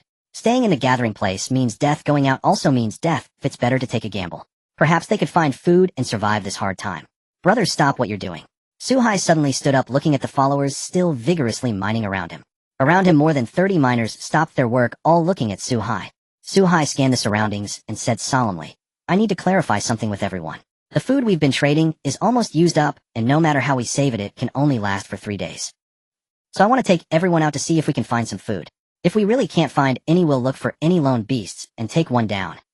Upon hearing this, everyone's expressions turned serious. Each of them had a survival manual and was well aware of the recent changes in the wasteland. They knew what the situation outside was like. Going out to get food at this time was difficult. I know everyone doesn't want to go out. Although we're currently in this cave away from the sun, it's at least safe here. The beasts can't find us, but everyone think about it. What will happen in 3 days? No matter how much you endure hunger, how long can you last? Since death is inevitable, it's better to venture out. Perhaps we can find a way to survive. Suhai looked at everyone. Someone pondered for a moment and said, we can't all go out. It would be too easy for the beasts to find us. Right? We should let the strong ones go out. They can run faster when encountering beasts. Someone voiced their dissatisfaction. Not long ago, it was the brothers who went out to find food, and now you want us to go out. Why should we? The person who spoke earlier said quietly, if we go out, we won't find food either. Huh. When you bring back food, you all shouldn't eat. Someone sneered, filled with anger. The previous speaker was agitated upon hearing this. Why not? When we were mining, we also put in a lot of effort. Isn't the food earned the same for everyone? The issue of who would go out to find food could not be avoided. Everyone began to argue fiercely about who goes out and who stays behind. Suhai watched this scene, frowning, wanting to say something. Before he could speak, a voice came from the corner. Wait a minute. I think it's actually unnecessary to send someone out. As soon as the words fell, everyone's gaze turned to the speaker. What do you mean it's unnecessary to send someone out? Someone asked. The person said quietly, isn't it better for us to keep mining and trade for food? Upon hearing this, everyone showed disdain. Huh. Who are we going to sell to? To you. At this point, nothing is more precious than food. Who would trade food for spirit stones? Sell to Su Dalao? He just listed a batch of food that can all be exchanged for spirit stones. As soon as the words were spoken, the entire mine fell silent. Although they couldn't believe someone would exchange food for spirit stones, most people still opened their survival manuals. The shop interface. The number 1 item was surprisingly Dawn Foods. With hope, they clicked in. To their surprise, a full page was filled with 50 units of spirit stones could be exchanged for a piece of low-grade beast meat. 500 units of spirit stones could be exchanged for a piece of high-grade beast meat. It's actually real. In an instant, everyone showed expressions of delight. Although just a few days ago they could exchange for a piece of roasted meat, with only 20 units of spirit stones. Back then, everyone's food was not critically low. Given the current situation, it was not easy to exchange for food. Meanwhile, Suhai looked at the full page of food and couldn't hold back his tears. This time Su De Lao has truly saved it. Outside Shiguang City. After the food was placed, it was completely sold out in less than 10 minutes. The various ores that were previously lacking instantly filled the entire warehouse. It seems everyone's situation is not optimistic. Su Ming looked at the busy crowd dissecting the exotic beasts in front of him, his expression thoughtful. After a moment he made a decision. He would take out another batch of exotic beast meat to exchange for various scarce resources, such as blueprints, potions, and equipment. The first batch of food has already sold out, and the second batch will be available in a day. Everyone can use blueprints, potions, equipment, energy cores, electronic chips, and special materials for purchases. Stay tuned. The news had just been released. The entire shop erupted once again. There's actually a second batch. How much food has Su De Lao hoarded? I have blueprints for expanding the shelter. Can I use them? Su De Lao, I can give you everything I have. Can you sell me a piece of meat first? I'm starving. You upstairs, do you think you're the only one short on food? Just wait patiently. In the mine, Su Hai and the others' eyes lit up upon seeing Su Ming's message. This time they exchanged a considerable amount of food based on the large quantity of ores they had mined earlier, enough for them to eat for 4 or 5 days. Including the previous stored food, they could last at least another week. Although the second batch of food cannot be exchanged for ores, what about the third and fourth batches? As long as Su De Lao is willing to sell food, there is still hope. Everyone, don't just stand around, grab your tools and keep working. Don't look back. If the next batch of food can be exchanged for ores, we won't have enough ores. Alright, let's get to work. In an instant the people in the mine were filled with hope and began to work diligently. The amount of food in Su Ming's shop was not much, but it was enough to bring hope to those who had already despaired. It's not that they can grab food from the shop. Rather, Su Ming used his actions to demonstrate to all survivors that the exotic beasts are not terrifying. As long as one is strong enough, they can still live well in the wasteland. They might even have surplus food to sell. It is not an exaggeration to say so. Su Ming was like a torch in the night, illuminating the hearts of all survivors who were nearly in despair. On the other side, after a busy night, Su Ming finally had time to take a look at today's sign-in rewards. Day 26 of Survival Reward 1, Shield Warrior Training Camp Reward 2, Ordinary Level Aircraft Reward 3, Breeding Farm, includes 6 types of livestock, 1 male and 1 female of each. Please choose. This time the rewards are quite good. Su Ming did not expect that the other 2 rewards would also be upgraded. It was a pleasant surprise. However, the ordinary level aircraft is probably not much different from the crude level, just a useless addition. The breeding farm comes with 6 types of livestock, still just 3 types, so there isn't much difference. The exotic beasts in the wasteland are already enough for Shiguang City. The significance of choosing the breeding farm is not very great. However, that Shield Warrior Training Camp sounds. I choose Reward 1. Obtain Shield Warrior Training Camp 1. A stone building appeared in his backpack. It's actually a building. Su Ming was somewhat surprised. If he remembered correctly, since the legendary water, well, he had not opened any buildings again. With the reward in hand, Su Ming couldn't wait to go to the square. With a thought, a burst of white light appeared before him. As time passed, the white light gradually dissipated. A stone building emerged in the square. The building was not large, appearing to accommodate 500 people. Various runes were carved on the stone, giving it a somewhat mysterious aura. He didn't know what this building was for. Just as Su Ming was curious, a sturdy man dressed in linen clothing suddenly walked out from inside the building. The man approached Su Ming and respectfully bowed. My lord, I am the instructor of the Shield Warrior Training Camp. My name is Wenkason. Su Ming looked the man up and down and asked Wenkason, introduce your training camp. Yes, my lord. Wenkason's scarred face revealed a serious expression as he said the Shield Warrior Training Camp can train an ordinary militia into a true shield warrior. Those who have undergone training will become brave, fearless, and self-sacrificing. At the same time, they will master various combat techniques of shield warriors, and their physical attributes such as strength and speed will also be improved. Su Ming thought for a moment and asked, how many militia can you train at a time? How long does it take to cultivate an ordinary militia into a qualified shield warrior? Wenkason replied, my lord, as long as there is enough space and equipment, within 3 days I can train 100 ordinary militia into introductory shield warriors. Within 10 days I can train them into qualified shield warriors. Within a month I can cultivate them into excellent shield warriors. Within a year I can train them into top shield warriors. Of course, to become a qualified shield warrior, talent is also very important. Only those with sufficient talent can become top shield warriors. Top shield warriors have the potential to become holy shield warriors provided that you upgrade the Shield Warrior Training Camp to the Shield Warrior Sanctuary. Shield Warrior Sanctuary. How do I upgrade it? Su Ming asked curiously. Wenkason said only when top shield warriors appear will the upgrading plan for the Shield Warrior Sanctuary be unlocked. Looking at it this way, there is no hope for a short time. Su Ming looked at Wenkason and curiously asked Wenkason, what level of shield warrior are you? If he can train top shield warriors, then he must at least be a top shield warrior himself, right? Wenkason replied, I was once a holy shield warrior, but now I have lost the ability of a holy shield warrior and am only a top shield warrior. Su Ming really wanted to ask what strength does a top shield warrior have, but thinking it over, even if he were told, he wouldn't have a concept of it. It would be better to let Lu Jingdao fight him and see who is stronger. Wenkisan, I have a warrior who uses an axe under me. Can I let him spar with you? Su Ming said. Wenkisan knew Su Ming was testing him, hesitated for a moment, and replied, yes my lord, but I will only make one move. After this time I will not leave the shield warrior training camp, and will not attack anyone again unless the shield warrior training camp is attacked by enemies. This means Wenkisan can only be an instructor, not a warrior to use. What a pity. Su Ming nodded, and said alright, I agree with you. He turned his gaze to Lu Jingdao not far away, and shouted, Chief Lu, come here for a moment. Let me introduce, this is Lu Jingdao, the clan leader of the Lu family, and this is Master Wangsan of the Holy Shield. Lu Jingdao assessed Wangsan from head to toe, his expression remaining largely unchanged, yet he thought to himself, what is his strength? Why does he exert such immense pressure just by standing before me? Wangsan looked at Lu Jingdao with a neutral expression, performing a standard warrior salute, as he said, greetings clan leader. Lu Jingdao returned the salute, saying hello. Beside them Su Ming said, both of you are top warriors in your respective fields, one excels in offense, the other in defense. I invite you both to spar for fun, or what do you think? Lu Jingdao replied, I have no objections, looking at Wangsan. Just right, I also want to test whether Master Wangsan's shield is tougher, or my newly forged battle axe. On the other side Wangsan simply responded with one word, good. With both parties agreeing to the spar, there was nothing more to discuss. Su Ming instructed Qian how to clear a space in the center of the plaza for Wangsan and Lu Jingdao. Both were top-tier warriors, and even for a spar sufficient space was necessary, otherwise they couldn't truly showcase their strength. Surrounding the cleared area. Upon hearing the news, many gathered around, eagerly discussing among themselves. Where did this Wangsan come from? I've never seen him before. I heard he was specially invited by the city lord to be our instructor. The city lord specifically invited him. He must be very strong. I wonder if clan leader Lu can defeat him. Who can say for sure? Regardless, clan leader Lu is also a fourth-tier powerhouse. Even if he can't defeat this Wangsan, a draw shouldn't be impossible. As more and more people gathered, the discussions grew louder. In the end, Qian Hao stepped forward to maintain order. Everyone be quiet.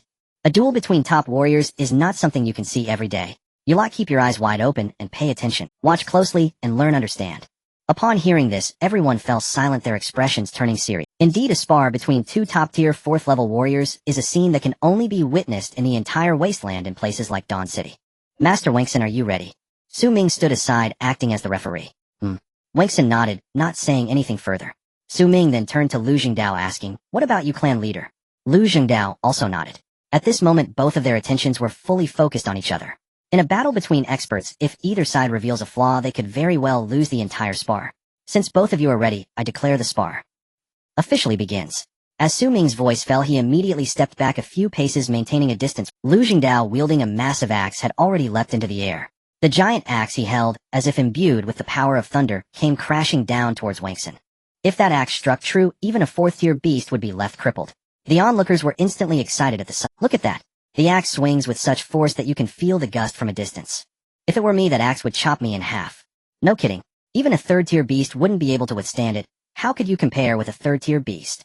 I take back what I said earlier, clan leader Lu still has a chance against Master Wangsan. Though they had seen Lu Jingdao slay beasts before, that was from a distance.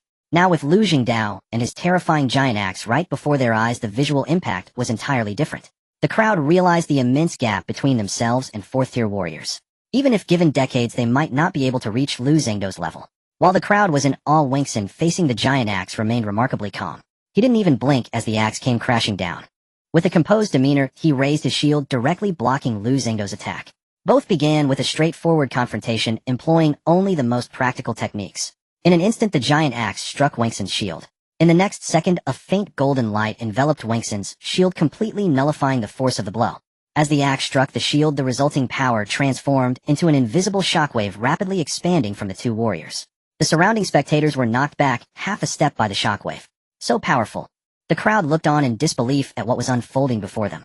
They thought, is this the kind of power humans can possess?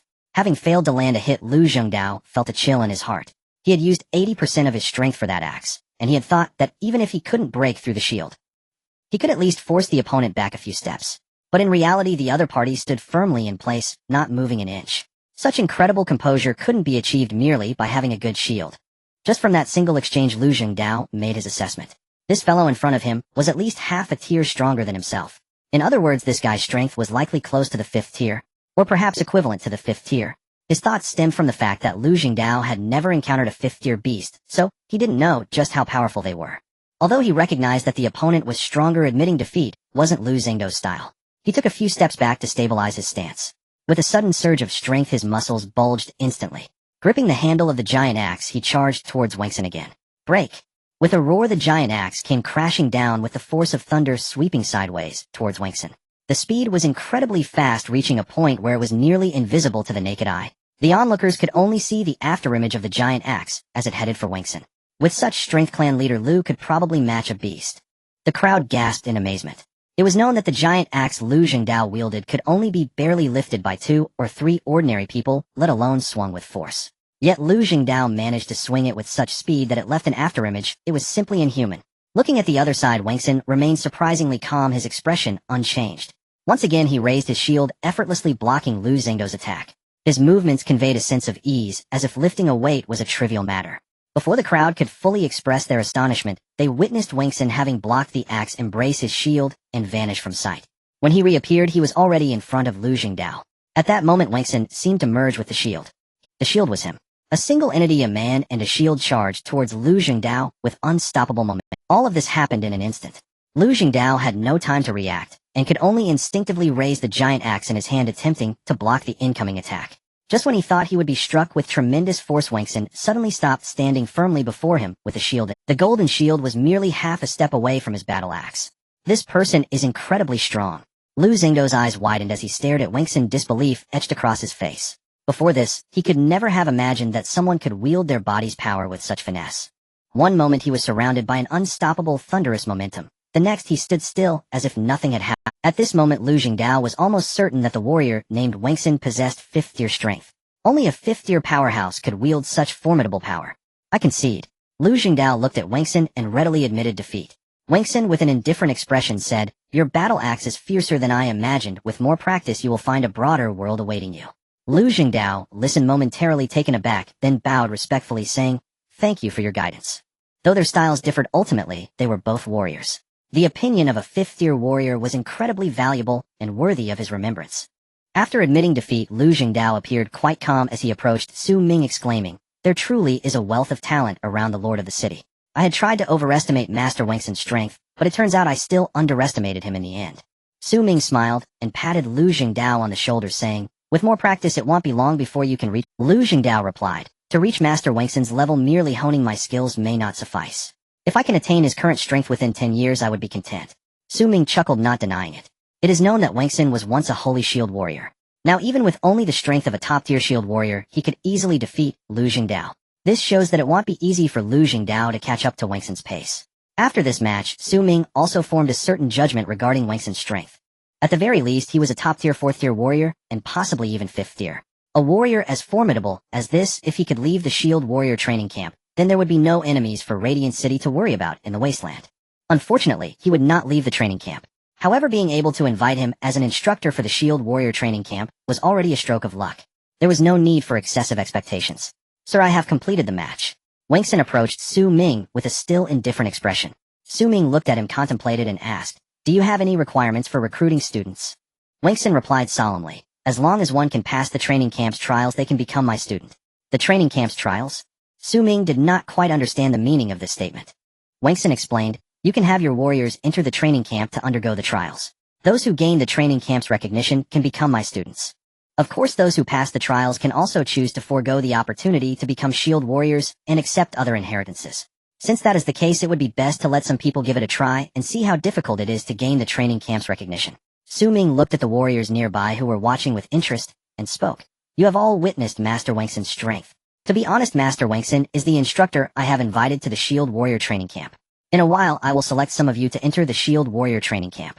As long as you can pass the shield warrior training camp's trials, you will become Master Wangsun's students and receive his guidance."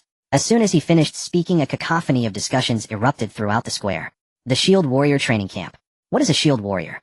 Nonsense. A shield warrior is obviously a warrior who uses a shield. Didn't you see that Master Wangsun's weapon is a shield?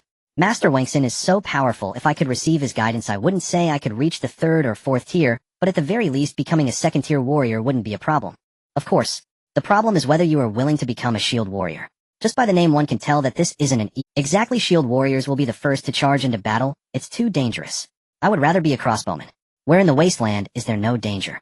As long as one possesses sufficient strength, anywhere can feel like solid ground. I want to become strong. Ew, I want to be Master Wangson's student.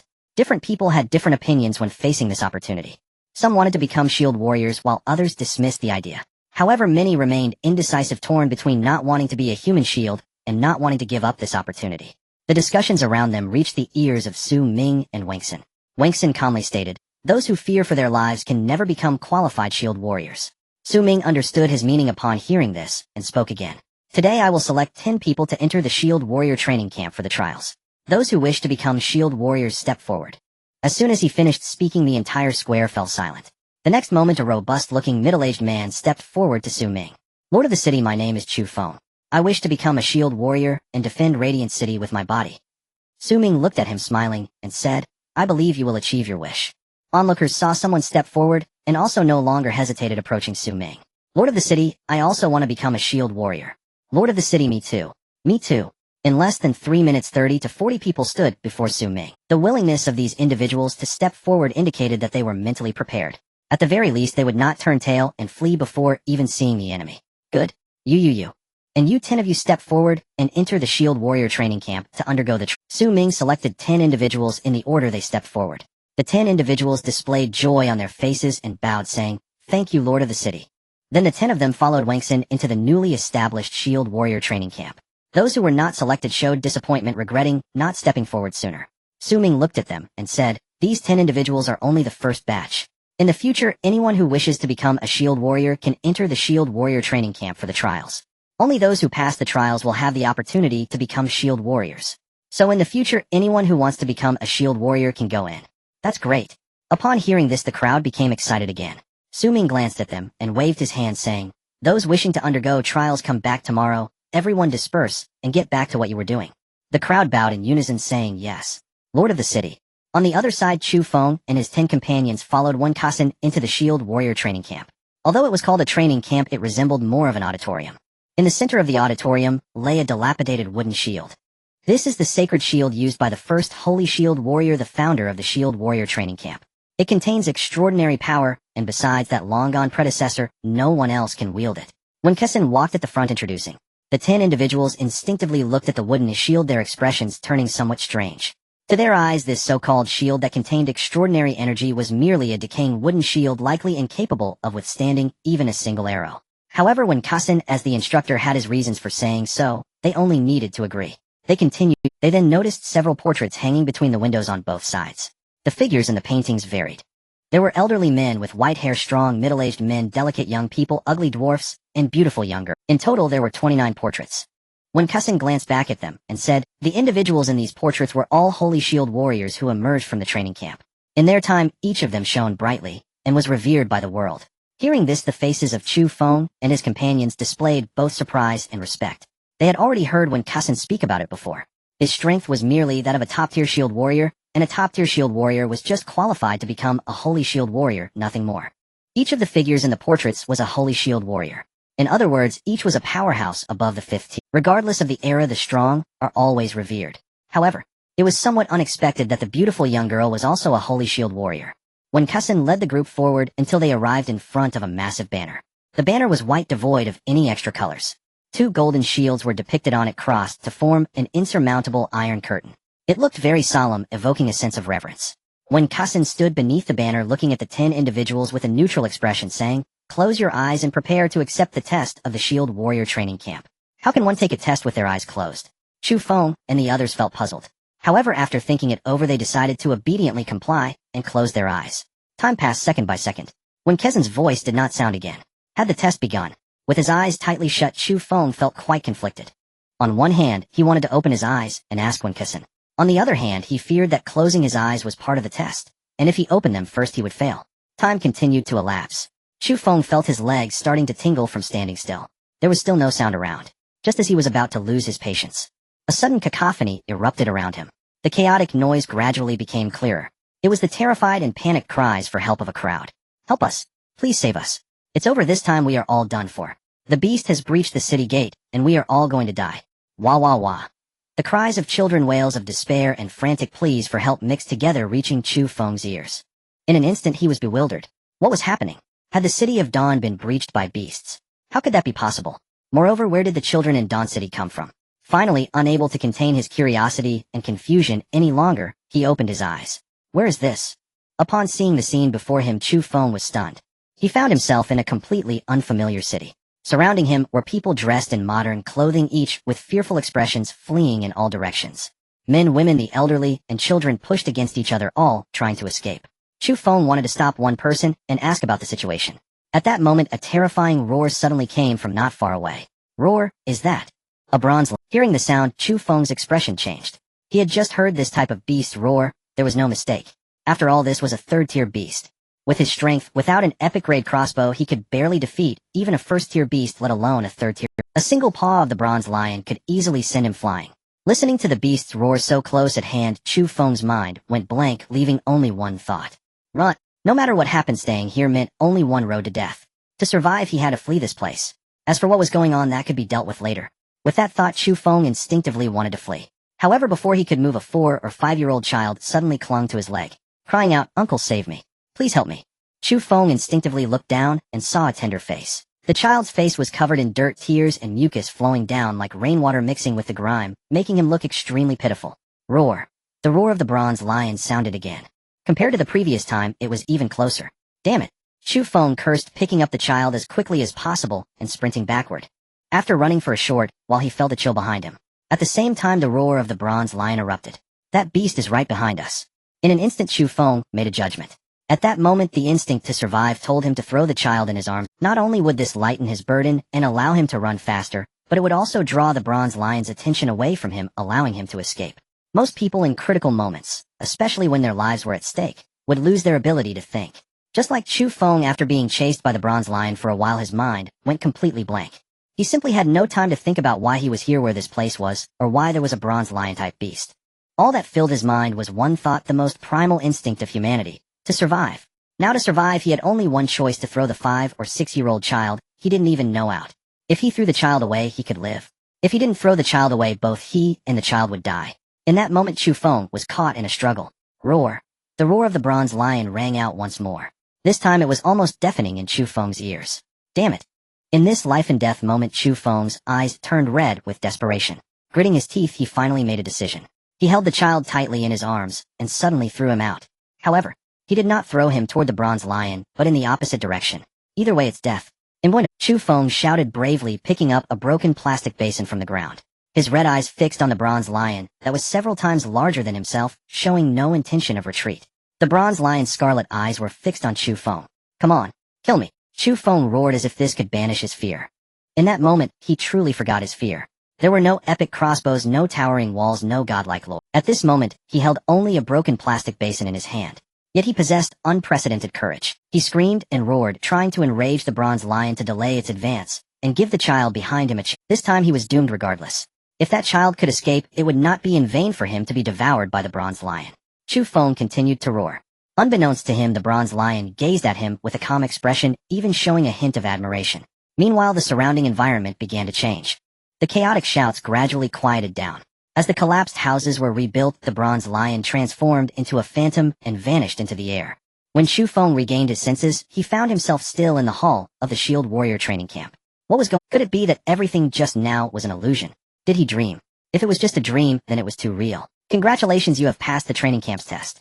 You possess the spirit of sacrifice, bravery, and compassion to become a qualified Shield Warrior. Your courage has been recognized by the hall. As long as you are willing, you can become my student at any time, and I will teach you how to become a qualified Shield Warrior. Did I pass the test? Hearing Wang Sun's words, Chu Feng was still somewhat bewildered. Until this moment, he did not understand what had happened. But this was no longer important. What mattered was that he had obtained the qualification to become a Shield Warrior. Master Wang Sun, I am willing to be a Shield Warrior. Please take me as your disciple. Chu Feng looked intently at Wang Sun and stated firmly. Wang Sun shook his head. 10 years ago, I vowed never to take on any disciples again in this life. You are a student, and I am an instructor. That is enough. Chu Feng replied. I was too forward. My apologies, Instructor Wang Sun. Wang Sun waved his hand, signaling that it was all right. At that moment, accompanied by an intensely furious roar, another person beside Chu Feng opened his eyes. He'll kill you. The sudden roar startled Chu Feng. Instinctively turning his head, he saw a pair of blood-red eyes filled with anger and sadness.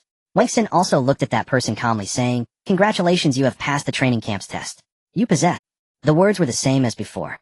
Chu Feng stood to the side watching the scene before him, somewhat bewildered. At this moment he suddenly understood.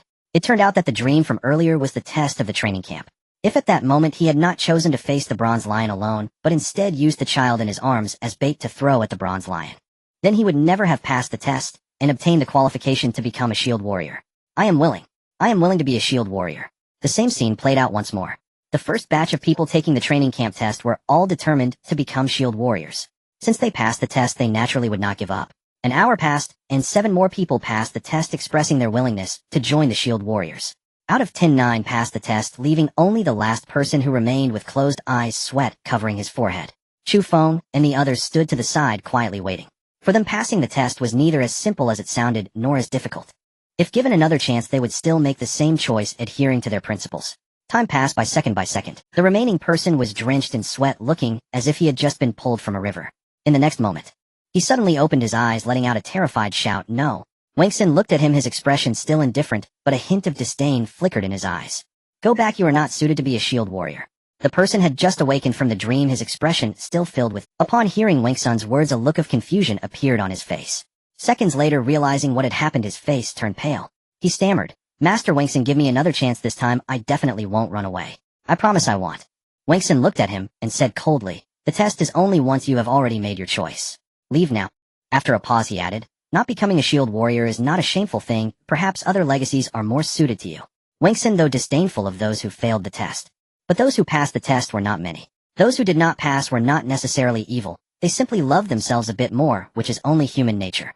Upon hearing this, the person seemed to collapse onto the ground, speechless.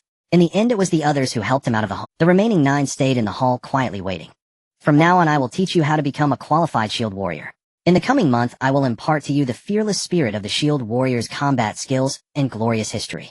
Wangsun looked at the 9, his expression as indifferent as ever. "As for how high you can reach, that depends on your effort and talent. If someone among you can become a top shield warrior, our training camp will have the opportunity to upgrade to the shield warrior sanctuary. And you will also have the chance to gain the power of the sanctuary and become a holy shield warrior." Holy shield warrior. The 9 all etched this term in their hearts. Now, having passed the test, they had a new goal: to become a holy shield warrior. You have a day's rest. From now on, you will train here every day at 8 a.m. and 2 p.m. with a training duration of 8 hours. You may go now. After Wangsun finished speaking, he went under the flag and closed his eyes to meditate. The others, seeing this, bowed and turned to leave. Outside the training camp, Ming had been waiting for a long time. As soon as everyone came out, they saw him and bowed in greeting. "Lord City Master." Ming nodded and asked, "How many of you passed the test?" Chu Feng and the 9 remained silent. The one who did not pass the test gritted his teeth and said, "Lord City Master, only I did not pass the test." Out of 10, 9 passed the test. That was a significantly higher probability than expected. However, it was normal for the first batch to have a high pass rate. The later batches would likely not have such a high pass rate. Ming asked again, "What did Master Wangsun say to you?" "Master Wangsun told us that from now on every morning at 8 o'clock. Ming nodded and said, "Unless an emergency occurs, you all should follow Master Wangsun's instructions during." Chu Feng and the others nodded heavily. A woman with purple hair looking exceptionally enchanting sat in the main seat, casually watching the few who were embroiled in a quarrel. "The resources in the Wasteland are mostly concentrated in the rainforest area. Setting the gate there would undoubtedly be the best choice," stated a middle-aged man in a calm tone. "It's true that the rainforest has abundant resources, but it's also much more dangerous. Even a random third-tier venomous snake could wipe out a human settlement. Moreover, if the gate is set in the rainforest, and we encounter a swarm of beast ants, what then?" The speaker was an elderly man with white hair, appearing to be in his 60s. It is no easy feat for someone of his age to survive in the Wasteland world. Therefore, his words naturally carried us. "In my opinion, simply set the gate by the seaside. There are many exotic beasts in the sea, but they can't come ashore, making it a great source of food. Additionally, we can utilize seawater to produce salt. Although we might not compete with the Dawn Group salt, at least we can earn some extra income." The gate they discussed referred to the passage of ruins or fortresses. Initially, when the ruins were opened, these individuals successfully gained control of a ruin due to their proximity. The purple-haired woman sitting in the main seat was the ruler of this ruin and recognized as the fortress lord by the survival manual. Yesterday, they unexpectedly triggered a hidden quest while exploring the fortress. After completing the hidden quest, they gained the opportunity to open a gate. The location of the gate could be determined by the fortress ruler. The reason for their heated argument was that they could not reach a consensus on where the gate should be placed. Unreliable. I've never heard of anyone using the exotic beasts from the sea as a food source. What about, aside from a few areas, the rest is just barren desert? What meaning would there be in setting the gate there? None of these options work. If you ask me, just set the gate in the lairs of other settlements and deliver it to them. A careless remark, yet it brightened the eyes of the purple-haired woman in the main seat. Good idea, a charming voice rang out. The others were taken aback. Good idea? What good idea? Everyone looked at the purple-haired woman in confusion. The purple-haired woman brushed her hair at the temples and said playfully, since we can't come up with a suitable location, let's just give the gate to others. Give it to others? What do you mean? Everyone still did not understand the purple-haired woman's intent. At this moment, the purple-haired woman seemed to think of something amusing, raised an eyebrow and asked, what do you think of Su Ming? What about Su Ming? Upon hearing this, everyone was first puzzled, then displayed expressions of unease. They shouted, Master, you must not. Setting the gate in Su Ming's Dawn City would surely lead to our annexation. With the strength of Dawn City, it would be a piece of cake to deal with us. We absolutely cannot set the gate in Dawn City. The crowd began to chatter, all focused on one idea. Even if it meant giving up this opportunity, they absolutely could not place the gate in Dawn City. You must understand the gate is a two-way passage. If the gate is set in Dawn City, they could enter our fortress through the gate. The people of Dawn City could also enter this fortress through the gate. Once a conflict arises, these 100 or so people would stand no chance. After all, Su Ming's Dawn City possesses the capability to slay 4th-tier exotic beasts. Why not? The purple-haired woman surveyed the room with her alluring brows, speaking lazily. Has anyone ever seen the people of Dawn City? Are they ruthless? Are they guilty of every crime? Do they burn, kill, and loot, committing all kinds of sins? It seems no one has ever mentioned such things, right? The crowd was stunned by her words and fell silent. The purple-haired woman stood up from her seat and approached them, continuing, Dawn City is not a bandit town. They are struggling humans in the Wasteland just like us. What's the problem with setting the gate there? If they wanted to annex us, we would have no capability to resist, stated the previously speaking middle-aged man. Why resist? The purple-haired woman looked at the middle-aged man with indifferent, enchanting eyes and asked, because? The middle-aged man was momentarily at a loss for words. Indeed, why resist? As a small settlement with only over 100 people and lacking strong combat power, isn't it a stroke of luck to be annexed by Dawn City and become part of it? At this moment, the others also realized. The fortress lord wanted to bring them to Dawn City. They had heard that those who joined Dawn City could have 3 meals a day, each meal containing meat and fruits. If it weren't for the long distance, they would have wanted to join Dawn City long ago. Seeing everyone speechless, the purple-haired woman smiled and continued, since no one has voiced an opinion, this matter is settled. I will contact Su Ming. As long as he agrees, the second gate of the fortress will be set in Dawn City. Upon hearing this, everyone exchanged glances, but said nothing. A moment later, Su Ming received a message from the purple-haired woman and was somewhat bewildered. Are you saying you want to set the second gate of your fortress in Dawn City and bring your people to join us in Dawn City? What? Su Dalao is not welcome, replied the purple-haired woman. Of course not. Dawn City is currently in need of people. Anyone is welcome. As long as you sign the agreement, you will be part of Dawn City, just like everyone else. Lu Mei raised an eyebrow upon seeing this message. What does it mean to connect with the Dawn Fortress?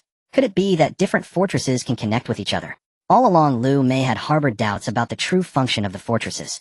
The survival manual stated that these fortresses were humanity's great legacy. However, they do not provide much help to present-day humans.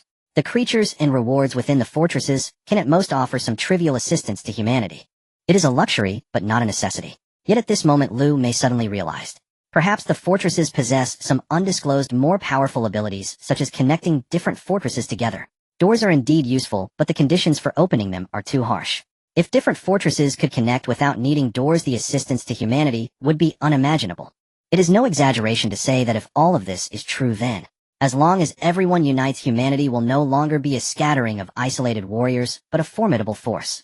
Even if they cannot stand at the top of the food chain like before, at the very least they will not be reduced to being bullied by alien. Yes, Lu Mei chose affirmatively, filled with expectation.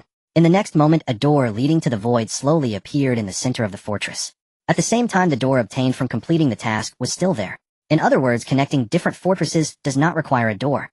The function of the fortress is actually to connect humanity. Lu Mei looked at that door, a charming smile spreading across. Hee. She let out a series of laughter, tears welling up in her eyes. So many days after the fortress system was activated, numerous survivors had obtained their fortresses. If even one person had thought of connecting their fortress with others, would humanity's situation still be as it is now? In the gathering place, the others looked at Lu Mei, who was laughing somewhat strangely, feeling a bit perplexed. Finally, a middle-aged man asked Fortress Master what happened. Lu Mei stopped laughing and looked at the middle-aged man, saying, do you know, connecting different fortresses does not require doors. The middle-aged man was momentarily taken aback, then showed an expression of disbelief. How is this possible? If connecting different fortresses does not require doors, then the greatest obstacle to humanity's development of power, distance, will cease to exist. What this implies is self-evident. The Wasteland world is vast and immense. Whether it is desert wasteland or rainforest, a survivor wanting to find another survivor has to expend a great deal of time and effort. After finding each other, ensuring compatible personalities to form a team is another arduous task. Once a team is formed, expanding it, and then building a collective refuge is even more challenging. Thus, even though 7 billion people have crossed over to the wasteland after so many days, there have hardly been a few gathering places forming significant forces. Counting the well-known figures, including Su Daolao's Dawn City and the so-called New Era with thousands of people, there are fewer than 30 in total. These 30 forces are spread across the vast expanse of the wasteland. For others to join, they must traverse thousands of mountains and rivers, and most people have not even seen the shadow of the gathering place before dying on the road. Without anyone, those forces wanting to further develop would be simply dreaming. However, after connecting different fortresses, this situation will be completely transformed. Not to mention, those who initially wanted to join a major force will no longer have to cross thousands of mountains and rivers. They only need to find a nearby fortress. Moreover, some small forces can gather humans scattered by beast tides, or those who have the desire to band together, thus having the hope of growing into a large force. After all, the wasteland is so vast with so many humans, merely 30 or so major forces are completely insufficient. The news that fortresses can connect will quickly cause a stir. The time to come will be another opportunity for humanity's development, as well as a reshuffling of human forces. Those who can seize the opportunity will advance by leaps and bounds. Conversely, those who cannot seize the opportunity will be quickly swallowed up. The middle-aged man thought of this and looked at Lu Mei hesitatingly, asking, "Fortress Master, if fortresses can connect, should we still go to Dawn City?" Lu Mei glanced at him and repeated the previous question, "Why not?" The middle-aged man pondered. Indeed, if they can join Dawn City, what impact would the fortresses have? No matter when or what changes occur, Dawn City will always be among the top tier of human forces. The reason is simple: the Lord of Dawn City is Ming Su Daolao. A day later, Lu Mei and the hundreds of people from her gathering place had already arrived at Dawn City through the door between. After signing the agreement, they quickly enjoyed their first full meal in so many days. Hot meat, porridge, fresh fruits, and cold dishes made from vegetables. These items seemed ordinary before, but now they made every person in Lu Mei's gathering place feel incredible. Even those who previously held the belief that joining Dawn City means being swallowed by Dawn City, which is a disgrace, have now changed their mindset. If from now on they can eat such meals every day, who would mind being swallowed? Even being a slave would not be such a big deal. After these 100 people joined Dawn City, apart from a portion receiving epic-grade crossbows assigned to the city walls for guarding, the others have yet to be arranged. And the news that fortresses can connect has spread throughout the wasteland in just a day, reaching the point of being known by everyone. In an instant, thousands of fortress controllers spontaneously connected their fortresses with others. Initially, there were no issues. Friendly visits were made between different gathering places to understand each other's living conditions, then they comforted each other, verbally agreeing to work together to fend off alien beasts. But in less than half a day, the situation changed. Most fortresses that connected began to engage in warfare. The victorious side would gain all the resources of the defeated. The defeated, if lucky, could flee in shame or be swallowed by the victor. If unlucky, they would be slaughtered. Su Ming knew this situation would certainly arise. Without the suppression of a powerful force, whenever there is a strong party and a weak party, the strong will inevitably bully the weak. For this reason, within a single day, Su Ming rejected hundreds of applications for fortress connections. After all, no one knew what strength these applying fortresses had or what intentions they harbored. Letting them in, Su Ming was not yet prepared. Even though the strength of Dawn City completely crushed all other human forces, Su Ming was unwilling to release the access channel to the fortress. He had his own plans for the development of Dawn City. At this stage, a scale of fewer than 1,000 people is most suitable. If there are too many, it is inevitable that some will harbor ulterior motives, or that some ill-intentioned individuals will infiltrate. What Su Ming desired was a united Dawn City rather than a so-called great power that appeared strong, but was. For this reason, even for the first fortress that applied to join Dawn City, Su Ming maintained a cautious attitude towards the 100 people inside. This group of over 100 people would definitely be accepted, but when, in what manner, and what tasks would be assigned to them, especially the fortress master, a character named Lu Mei who had long purple hair and always wore a cynical look. Su Ming found it somewhat difficult to gauge her. Although he had not fully accepted the 100 people, yet they were still allowed to participate in the selection for the Shield Warrior training camp. So far, the Shield Warrior training camp had been established for more than a day. Up to this point, fewer than 30 individuals qualified to enter the training camp. Aside from the first batch of 10, which had a terrifying pass rate of 90, the subsequent batches performed worse. By the end, there were even cases of multiple batches failing simultaneously. This clearly indicates that to become a Shield Warrior, it is vital to possess unwavering courage and steadfast belief. Chu Feng believed he had both qualities. No matter what we face later, we cannot give up. Chu Feng stood beneath the gigantic flag of the Shield Warriors, his expression serious. Today was his first day participating in the training camp. Whether the difficulty of the training would be great, if there would be any danger, or if it would be exhausting. For now all of it remained an unknown. All Chu Feng knew was that no matter how difficult, dangerous, or exhausting the training turned out to be, he could not give. He was destined to become a holy shield warrior. Wangsun stood before the 27 individuals who had passed the training camp's test, his expression as indifferent as ever. He slowly began. Today is your first day of training, and the only thing I want to teach you is composure. From now on each of you must stand in place. Without my command you are not allowed to move. As his words fell, a dazed expression appeared on everyone's faces. They couldn't have heard him wrong, could they? Stand in place, not allowed to move. What kind of training was this?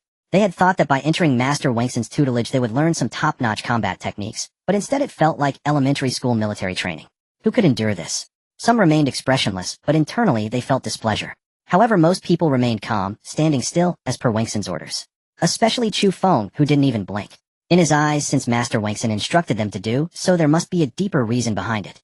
Since he couldn't understand it for now, he would just follow the instructions. Wangsun saw that everyone had stood still, so he stopped paying them any mind and sat cross-legged, closing his eyes to meditate. Those who were previously dissatisfied grew even more discontent upon witnessing this scene. They had come to learn how to become powerful shield warriors, not to stand in formation. Even elementary school students could do formation drills, what was there to practice? He thought this in his heart, but said nothing, merely standing still. After all, apart from him, the other 26 individuals were also standing obediently, not saying a word. Time passed second by second. In the blink of an eye 2 hours had passed. Master Wangsun still maintained the posture from 2 hours ago, sitting cross-legged and meditating. Those who were previously dissatisfied had lost all patience after 2 hours of torment. Instructor Wangsun, may I ask how much longer we have to stand? The person looked at Wangsun, took a deep breath, suppressing his anger, and asked. The others instinctively glanced at him upon hearing this. Only Chu Feng remained unmoved, maintaining his position without any change, as if everything happening outside had nothing to do with him. Wangsun opened his eyes, glanced at him, and said lightly, if you want to leave you can do so now. With that the conversation reached a critical point. The man, no matter how dissatisfied he was, had nothing more to say. He could only continue standing obediently like before. As he stood there he suddenly realized that something was off. Everything in front of him began to blur. He rubbed his eyes forcefully, trying to see clearly what was in front of him. However, he still couldn't see anything. At that moment a voice echoed softly.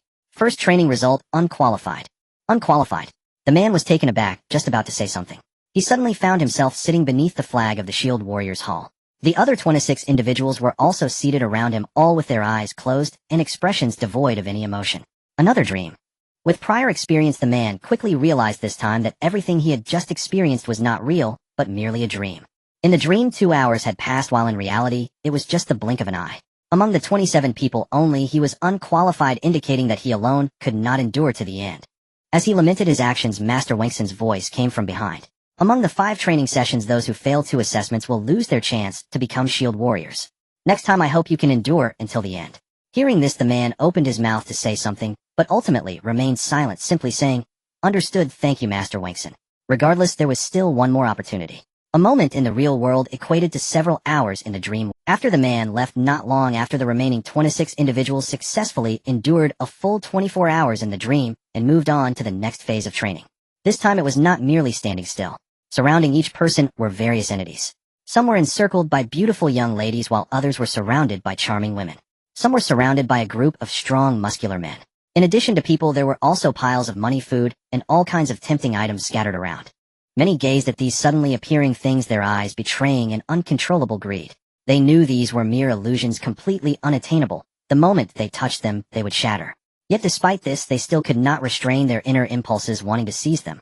In the next instant, the several individuals who had reached out awoke from their dream. They gazed blankly ahead beneath a solemn and sacred banner, where Wangsun stood observing them with an icy, detached gaze. At the sight, all of them bowed their heads in shame. Though fully aware it was but a dream, they had still succumbed to temptation. An admission even they found indefensible. Your first trial has failed, Wangsun declared coldly. After this group departed, fewer than 20 remained. Chu Feng was among them. As time passed, the illusions gradually faded, replaced instead by ferocious, monstrous beasts. Hundreds upon hundreds of such beasts assaulted him in myriad ways, each radiating terrifying might, inspiring instinctive dread. Yet Chu Feng merely watched it all with quiet indifference. He knew deep within his heart this was nothing more than, if he were to fear these beasts even within a dream, how could he ever become a worthy shield warrior in reality? Roar, howl. The beasts appearing grew ever more formidable. Finally, before Chu Feng loomed a colossal 2-headed beast, taller than a 10-story tower. Its wingspan vast enough that the gusts it generated sent him hurtling backward. Even so, Chu Feng remained utterly composed, not a single step backward. Time continued its slow passage. He felt as though he had endured 3 full days and nights within the dream. The first day had been spent standing motionless. The second conquering inner temptation. The third confronting raw fear. And now the third day neared its end. After the two-headed beast vanished, no new creature emerged. Just as Chu Feng wondered what the fourth day might bring, the entire world before him abruptly transformed. Have I awakened? Chu Feng stared dazedly at the familiar auditorium before him. Then Winkison's voice rang out, Chu Feng, first trial excellent. The trial was over. He had earned excellence. Stunned, Chu Feng instinctively glanced around, at once noticing others gazing at him with envy or curiosity. Clearly he was the sole individual to achieve excellence in the first trial. First trial results: 9 failures, 17 passes, 1 excellence.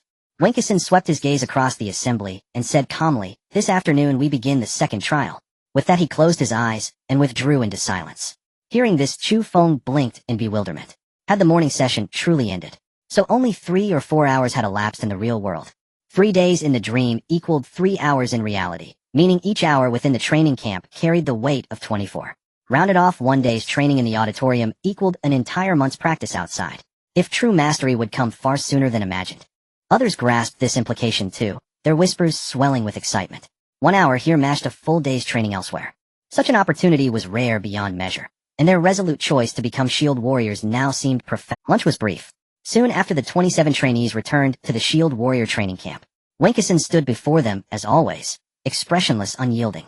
The next phase focuses on the most fundamental skill every qualified shield warrior must master: blocking. Each of you will receive a shield. Your task is to deflect every attack directed at you. The last one standing earns excellence. No sooner had the words left his lips than each trainee found a compact shield materializing in their hands, just large enough to cover the chest and half the lower abdomen. Begin training. Winkison's voice cut through the air with chilling detachment. In the next breath he split into 27 shadows, each brandishing a gleaming sword, surging toward the trainees. The assault struck without warning, catching everyone off guard. Some reacted purely on instinct, raising their shields just in time to barely withstand the onslaught. Others, unable to evade in time, were pierced through the chest and instantly eliminated. You failed round 2. You failed. Failed. Within moments several were deemed unworthy, including one whose first trial had also ended in 2 consecutive failures, forfeited one's chance to become a shield warrior. That trainee stood frozen, face ashen. Master Winkison, he was cut off mid-sentence. Return. You are unsuited to be a shield warrior. Pausing briefly, Winkison added, however, having passed the camp's initial trials, you have earned the status of shield warrior apprentice. The trainee, previously resigned to despair, now rekindled hope. Thank you, master. Thank you, he cried aloud, elation flooding his features. Winkison glanced at him once, then said nothing more. Elsewhere, the remaining trainees struggled desperately against attacks, converging from every direction. At first the pace was manageable, barely but tolerably. Yet as time advanced, the assaults accelerated relentlessly. Some simply could not react in time. Struck down, they awoke from the training dream. Unlike the earlier group's outright failure, these trainees at least met the minimum standard. The trial continued, until within 2 hours only a handful remained. Chu Feng was still among them, but markedly battered. By this stage his assailants wielded not only swords, but spears, short blades, crossbows, and throwing darts. Worse still, multiple weapons, often struck simultaneously. Several times Chu Feng narrowly escaped disaster. Each near miss resolved only by sheer will and reflex. 3 hours later, only 3 trainees persisted. Exhaustion etched deep into their bodies. Every muscle taut focus, absolute, unwavering. A single lapse in attention meant certain strike and defeat. 10 minutes later, even those 3, including Chu Feng, were overwhelmed and expelled from the trial. Second trial excellence, Winkison announced, glancing at them. Their consciousness, however, had grown hazy. They heard his words, yet registered nothing. All they desired was sleep. Deep, uninterrupted, absolute. Together the 3 stumbled out of the shield warrior training camp. They happened upon others practicing in the plaza. Seeing their hollow-eyed, ragged state, one asked in alarm, "You're scheduled for only 8 hours a day. How do you look as though you've trained nonstop for a month?" Chu Feng and the others said nothing, merely glancing at them with weary eyes before returning to their residence. The onlookers found this scene somewhat peculiar. Even though they had only been apart for a day, there was a palpable sense that those participating in the shield warrior training camp had changed. Despite their exhaustion, these individuals emanated an aura that was intimidating and unapproachable. They had only seen such a presence in the indigenous leader Zhang Lu Jingdao. The crowd stared at the departing figures of Chu Feng and the others, exchanging glances. Has there really been such a transformation after just 1 day of training? Tomorrow I will also try the training camp. Oh, perhaps I can be selected. Many decided to follow the example of Chu Feng and the others who had changed so dramatically. They resolved to attend the Shield Warrior training camp early the next morning. Day 27 of Survival. Reward 1 Blueprint for the Dawn Battle Shield. Reward 2 Blueprint for a standard level aircraft. Reward 3 Breeding Farm includes 6 types of livestock, 1 male and 1 female of each. In his bedroom, Ming stared at the sign-in rewards caught in unprecedented indecision. In the past, whenever blueprints appeared among the rewards, Ming would unhesitatingly choose them. However, this time with 2 blueprints suddenly presented, he truly did not know which to select. The Dawn Battle Shield, although not labeled with a rank, could be inferred to be on par with an epic grade crossbow based on the other 2 rewards. The standard level aircraft being only 1 seemed insignificant. Yet if it could be mass-produced, its value would be different. Logically, the importance of an aircraft should outweigh that of a battle shield. The problem was that the materials needed to synthesize the aircraft were certainly more precious than those for the battle shield. Unless something unexpected happened, energy cores and electronic chips would be essential. But these 2 items were currently all invested in the mechanical exoskeleton. Ming intended for everyone in Dawn City to wear mechanical exoskeletons within 5 days. Thinking this way, he decided the blueprint for the Dawn Battle Shield was more practical. I choose Reward 1. You have obtained 1 Dawn Battle Shield blueprint. Description: the Battle Shield of the Dawn Knight contains boundless power and can withstand attacks from high-tier alien beasts.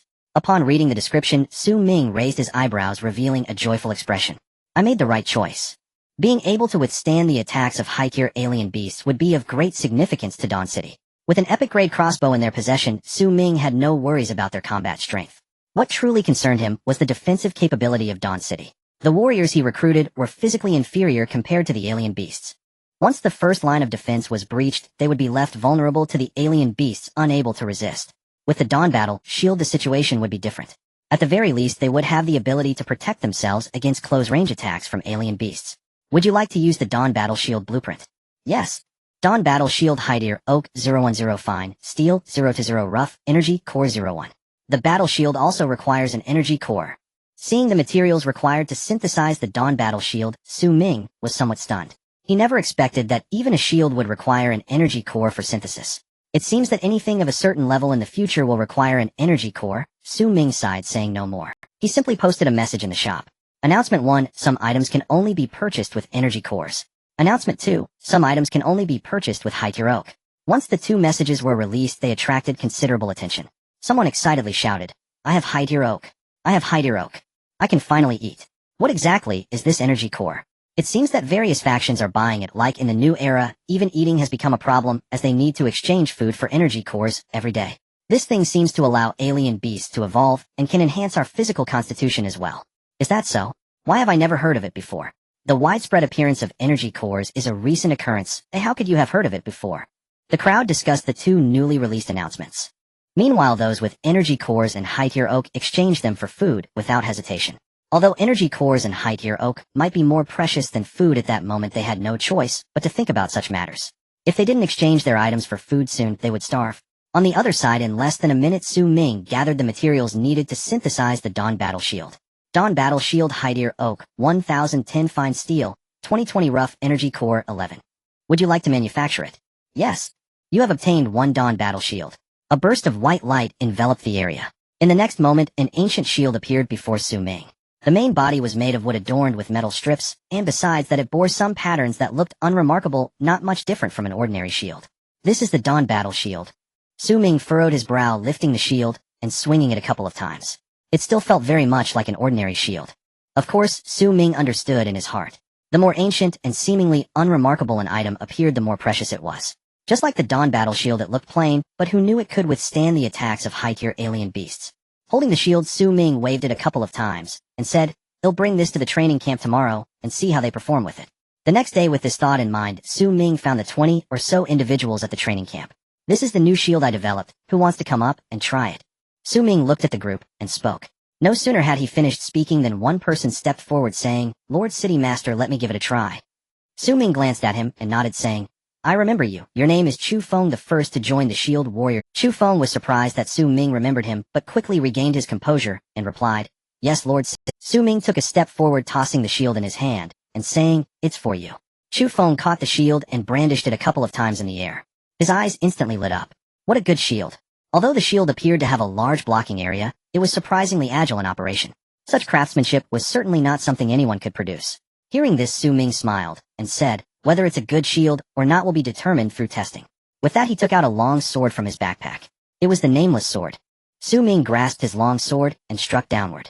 Chu Feng immediately raised his shield to block his reflexes remarkably swift. The Nameless Sword clashed against the Dawn Battle shield instantly, leaving a deep scar. Witnessing this, the others instinctively shook their heads. To be cut so deeply by a single sword this shield was hardly impressive. Yet Su Ming's eyes brightened as he praised excellent shield. The Nameless Sword was exceedingly sharp, capable of easily breaching defenses even against fourth-tier beasts. Other shields would have been cleaved in two by such a strike. Yet the Dawn Battle shield remained intact. Truly, not only Su Ming but Chu Feng holding the shield felt the advantages of the Dawn Battle shield after that sword strike. He echoed, indeed a fine shield capable of withstanding the City Lord's blow.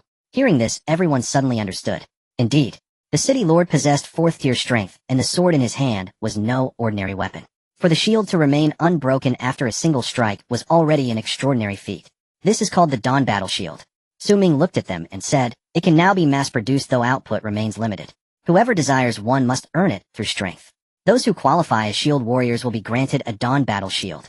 Upon hearing this, excitement spread across their faces as they spoke in unison. Rest assured, sir, the first to complete the task will be me. The City Lord has spoken, we will give our utmost efforts.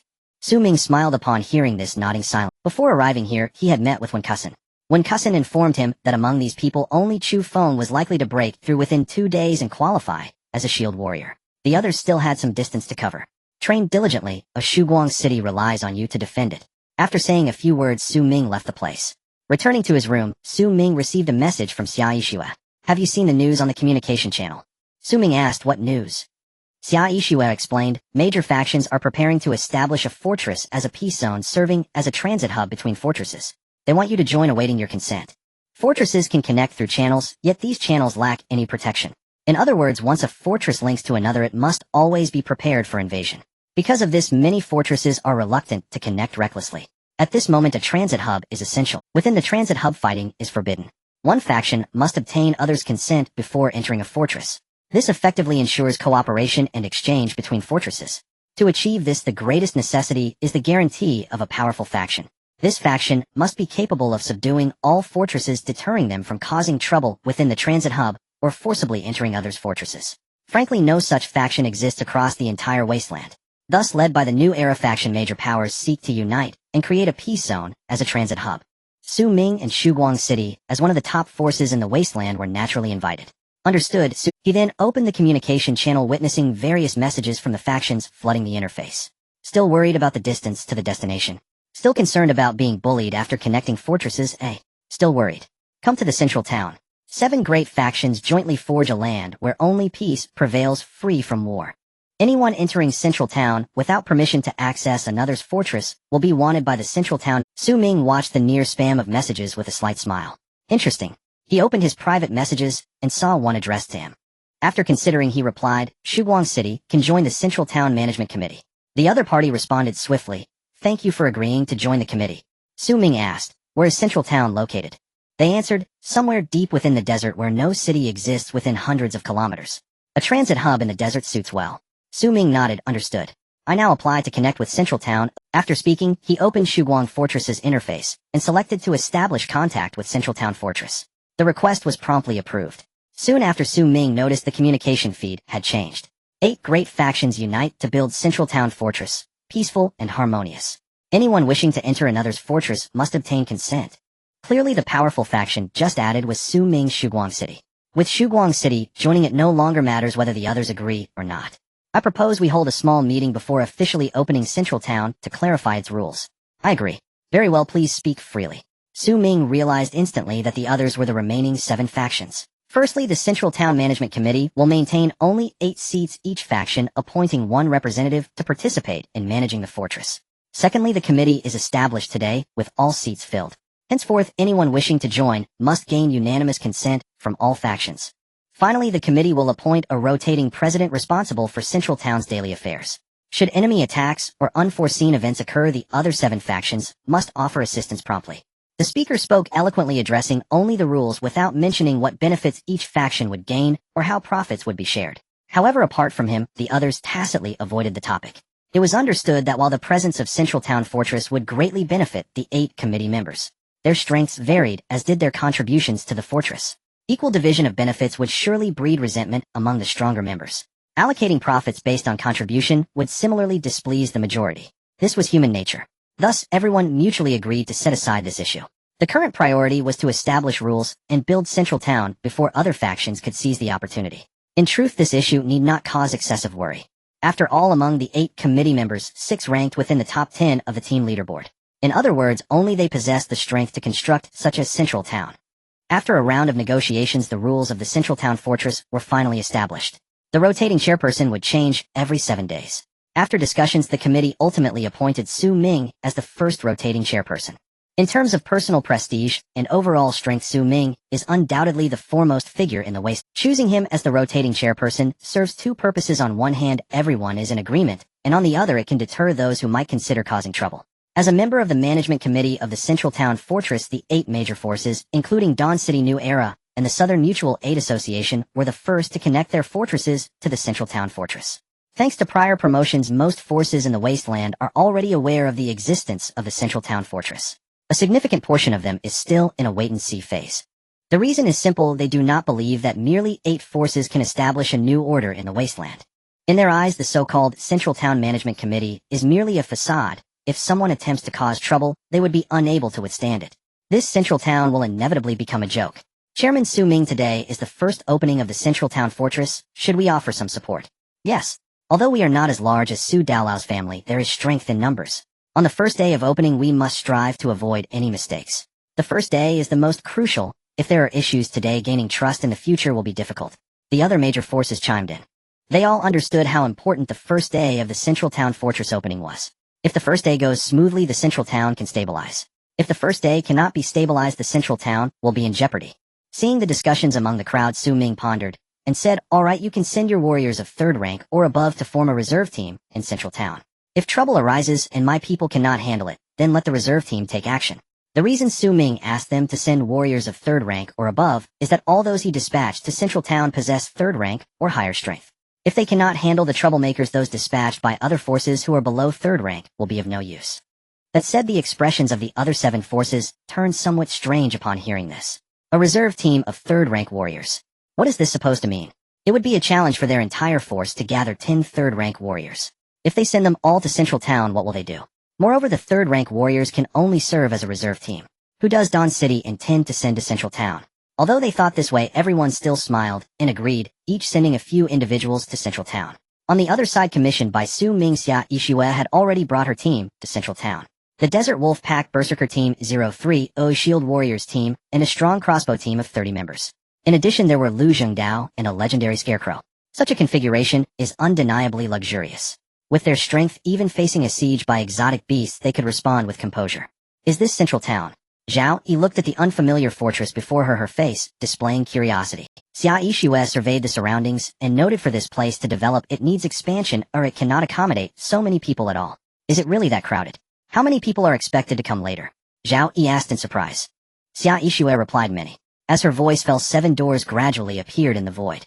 Several figures emerged from behind the doors, gazing curiously at their surroundings, just like Zhao Yi and the others. One woman with fiery red hair approached Xia Yixue after spotting her. She extended a hand and said, "Hello, I am Evelyn from New Era, pleased to meet you." Evelyn. If memory serves, she is the 3rd-ranking figure in New Era. As a superforce with nearly 10,000 members, being able to send their 3rd-ranking figure to serve as a reserve team for Dawn City indicates their significant regard for this Central Town Fortress. Xia Yixue shook hands with Evelyn, but did not say much more.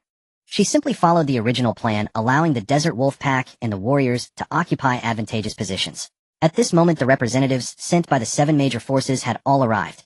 They first curiously examined each other, and then exchanged pleasantries. Ultimately, they all focused their attention on Xia Yixue and the others. Among the top 10 forces in the ranking, Dawn City is the most mysterious. These people, apart from knowing that Ming is the leader of Dawn City, know nothing else about it. How many people does Dawn City have? What is its strength? What assets do they possess? What kind of energy do they have? They are completely unaware. This time, they just happened to take this opportunity to learn more. With such thoughts, Evelyn carefully observed the people from Dawn City. The woman named Xia Yixue seemed unremarkable, yet she exuded a decisive and fierce aura. It was evident that this aura was formed from hunting an unknown number of exotic beasts. This person is not to be trifled with. Although she is 3rd rank, if it comes to a confrontation, I may not be her match. The desert wolves. There are a total of 10 of them. Taming these creatures is no easy task. Being able to subdue them and give them commands to obey is a testament to the true strength of Dawn City. They are not just a paper tiger as some claim. Those holding shields appear weak, yet they possess a unique aura, giving the impression that they would fight until the last moment and never retreat. On the battlefield, these individuals are the most troublesome. And those over there, they should be the indigenous people, right? There are more than 10 indigenous warriors here. It seems that Dawn City has subdued an entire indigenous tribe. Evelyn's expression turned somewhat grim as she looked at the somewhat disheveled indigenous people. Generally speaking, the weakest indigenous warriors are at least third rank. The strength that an ordinary indigenous tribe can unleash exceeds common imagination. Even a superforce like New Era would not easily provoke an indigenous tribe, yet Dawn City has managed to make an entire indigenous tribe serve them. Without even discussing the actual strength of Dawn City, the mere existence of such means is enough to instill. Apart from them, not far away stood 30 individuals who seemed unremarkable and had nothing special about them. The only noteworthy aspect is the weapons they hold, which do not appear to be ordinary items. Evelyn silently marveled at Xia Yixue and the others. Not only Evelyn, but the people from various major factions also felt the same sentiment upon witnessing this scene. No wonder Su De Lao only wanted those above the third rank. If any unexpected situations arise that even the people of Dawnlight City cannot handle, then no matter how many below the third rank the other factions send, they will be of no use. Xia Yixue and Lu Zhengdao each led a group of people guarding key positions. Not long after the communication channel sent out a message. Effective immediately, Central Town is officially open to the public. Any fortress can connect to Central Town. As long as you abide by the rules of Central Town, this will be your best transit station. As soon as the message was sent out, dozens of fortresses applied to connect to Central Town. As the rotating president, Su Ming was also the fortress controller of Central Town. Facing these applications, Su Ming approved them one by one. Soon a large number of people from various fortresses arrived at Central Town. Is this Central Town? It doesn't look special at all. What do you expect? At the end of the day, Central Town is just a transit station. How special can it be? By the way, can Central Town really keep the entire Wasteland's humanity in check? It's only the first day, who no one knows yet. The survivors arriving at Central Town curiously observed their surroundings while discussing among themselves. Xia Yixue stood nearby watching them with a blank expression, remaining silent. At this moment, the appearance of a certain individual instantly attracted everyone's attention. Look, it's the Mad Blade Danyu. Didn't they say that weapons are prohibited in Central Town without permission? Why is he allowed to carry a weapon? I heard that the Mad Blade has broken through recently, and he is just one step away from the fourth rank. Even if he brings a weapon to Central Town, the people here might not have a solution. That's not necessarily true. You must remember that the defenses of Central Town have been the responsibility of Dawnlight City these days. The people from Dawnlight City are all mysterious. Perhaps they already have a fourth-rank powerhouse among them.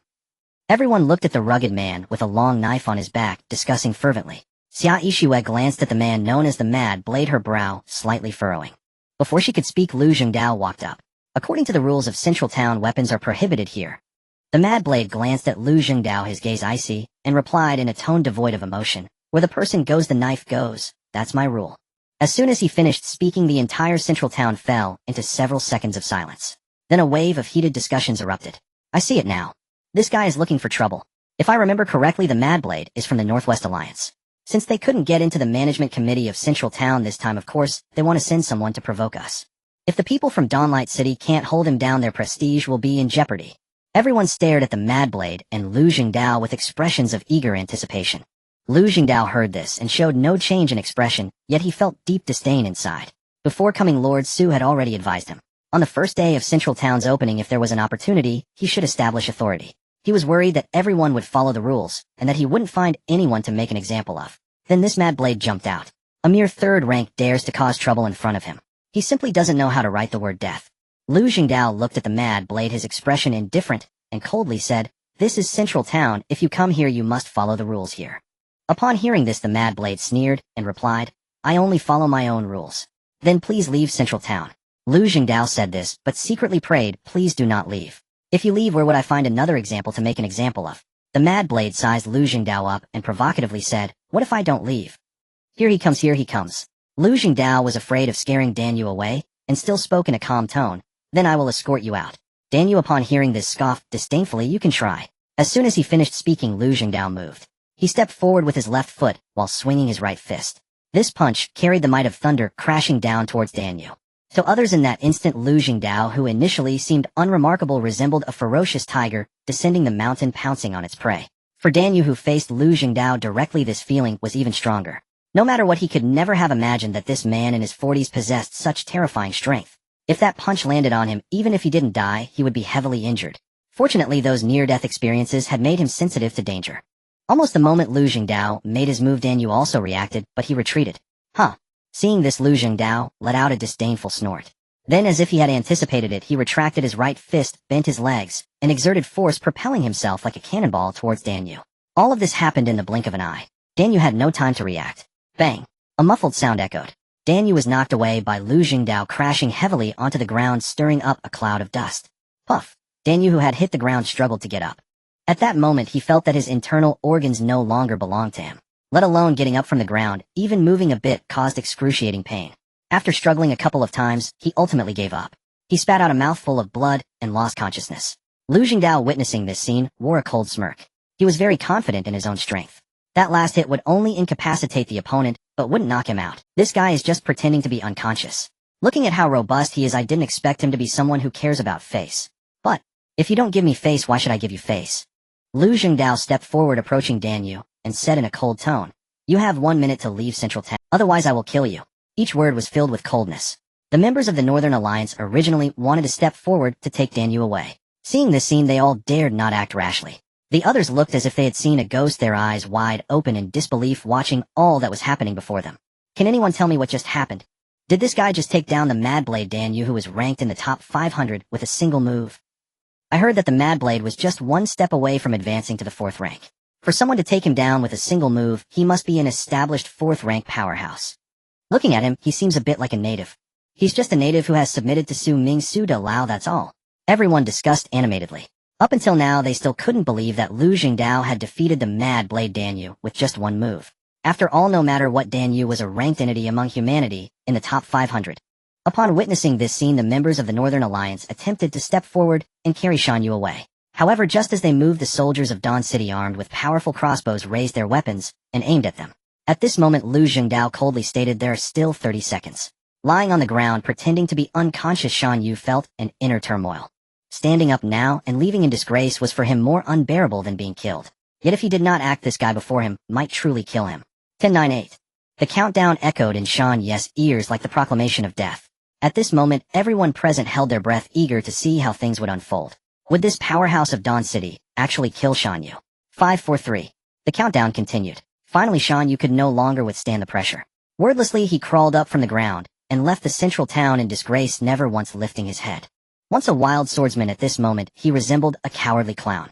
The expressions of the onlookers changed to something rather strange upon seeing this. Though they all knew the wild swordsman would eventually relent, witnessing it firsthand was still rather shocking. After all, the fame of Shan Yu stemmed from his wildness. Unfortunately, no matter how wild one is, encountering Dawn City can lead to a downfall. Shan Yu was driven out of the central town. Lu Jingdao returned to his position, his icy gaze sweeping over everyone present. Without uttering a single word, he made every person present feel an overwhelming pressure.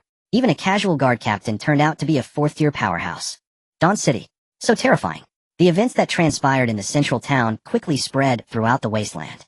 Shan Yu from the Northern Alliance provoked Dawn City in the central town, only to be sent home with a single strike. As he left, he didn't even dare to lift his head. Undoubtedly, this news served as a strong tonic for those who had. In less than an hour, dozens of fortresses applied to connect with the central town. Su Ming welcomed everyone and agreed to each request. Meanwhile, one fortress initiated a call for help in the communication channel to various factions. "Brothers, the mutant beasts have begun to besiege the city again.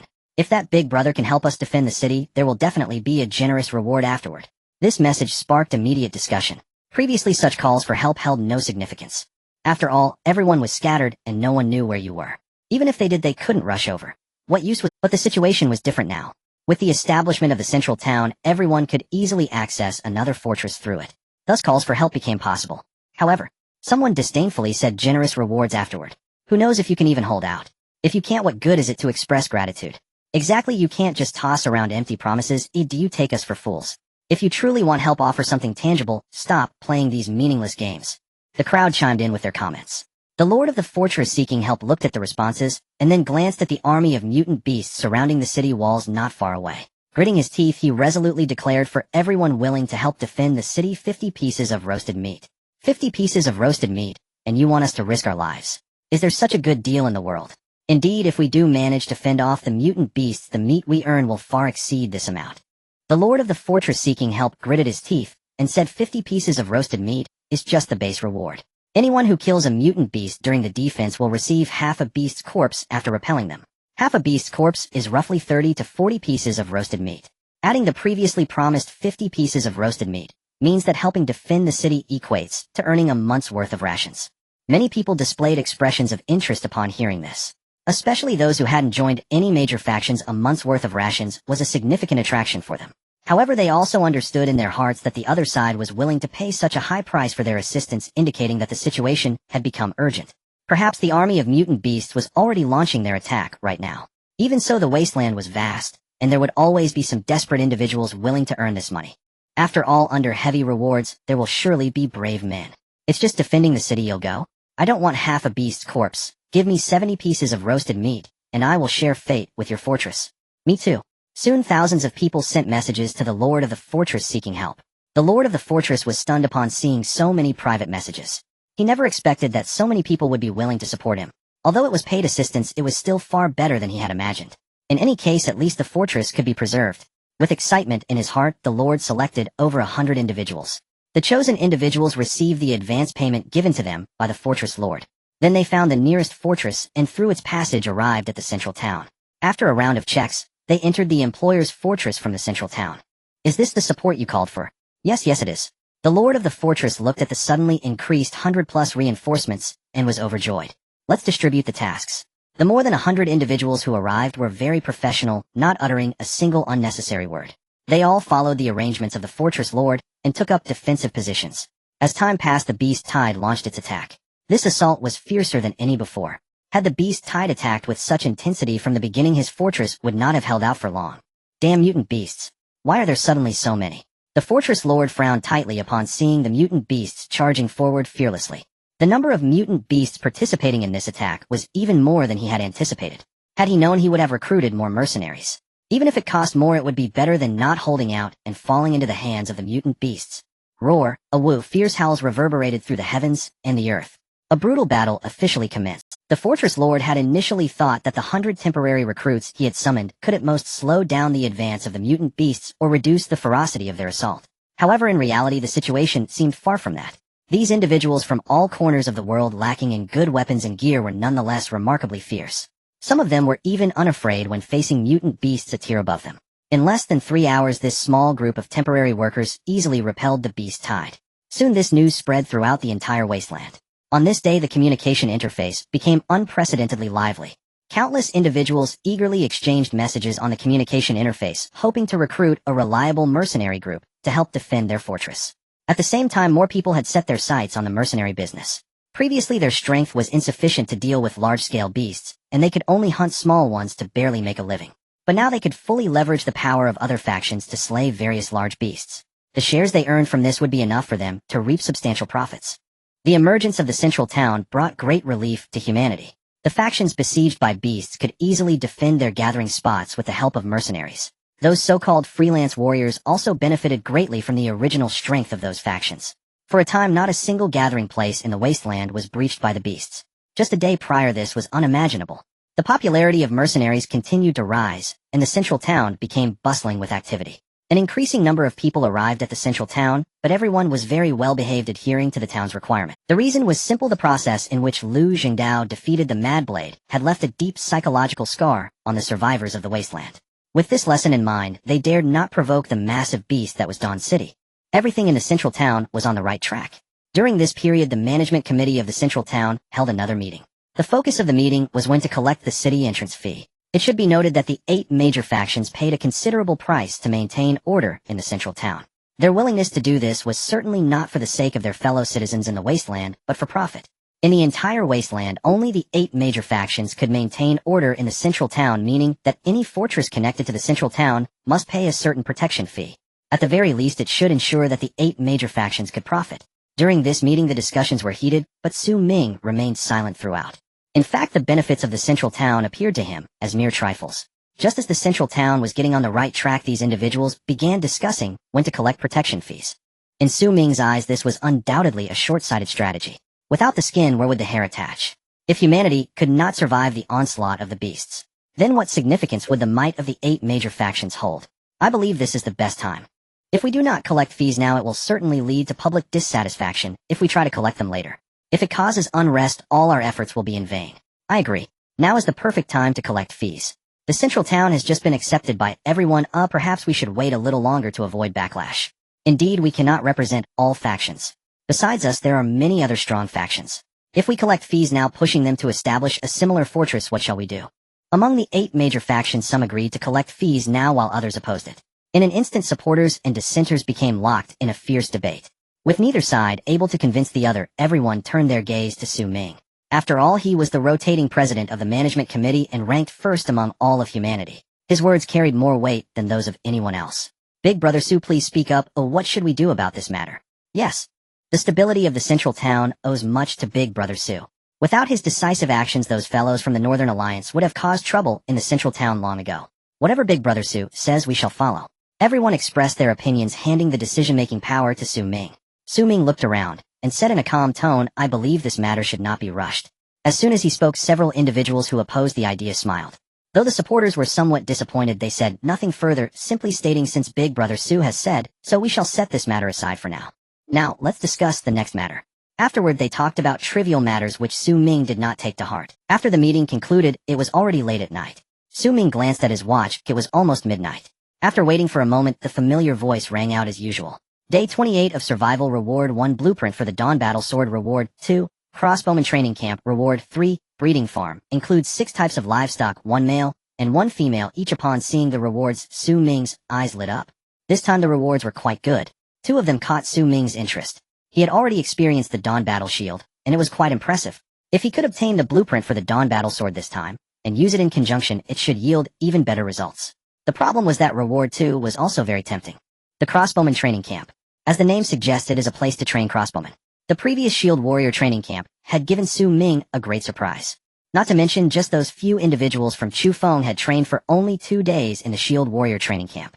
They transformed as if they had been reborn, completely becoming different people. It is no exaggeration to say that if they were singled out, each would possess strength equivalent to a second-tier warrior. Coupled with the Dawn Battle Shield and mechanical exoskeletons, each of them would at least be comparable to a third-tier warrior. Most importantly, they had only trained for a mere 2 days. According to Wangxin, they had not yet reached the standard of qualified shield warriors. If they could possess such strength without even reaching the qualification, it was evident how powerful this training camp was. Yesterday, when Su Ming saw Chu Feng and the others, he was still pondering when he could get another training camp for himself. Unexpectedly today, a crossbowman training camp appeared. Reward 1. Reward 2 was also good. It was a tough choice.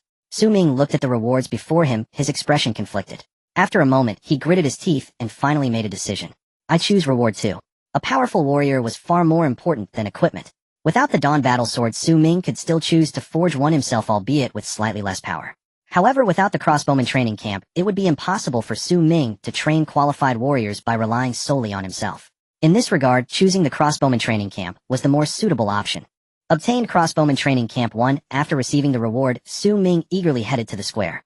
With a burst of white light appeared before him. As time passed, the white light gradually dissipated. A stone structure materialized in the square.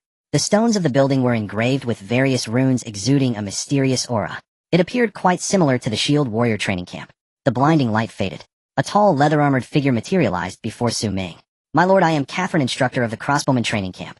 Catherine stood before Su Ming, speaking in a cool, composed voice. Su Ming appraised her with a measured gaze, and replied calmly, Introduce your training camp. Yes, my lord. Catherine's voice remained crisp and detached. The Crossbowman Training Camp transforms ordinary militia into true crossbowmen, precise, fearless, and imbued with unwavering martial spirit. They will master all essential crossbow combat techniques, while their physical attributes, strength, speed, and endurance, will be rigorously enhanced. Su Ming pressed further. How many recruits can you train at once? And how long does it take to forge an ordinary militiaman into a competent crossbowman?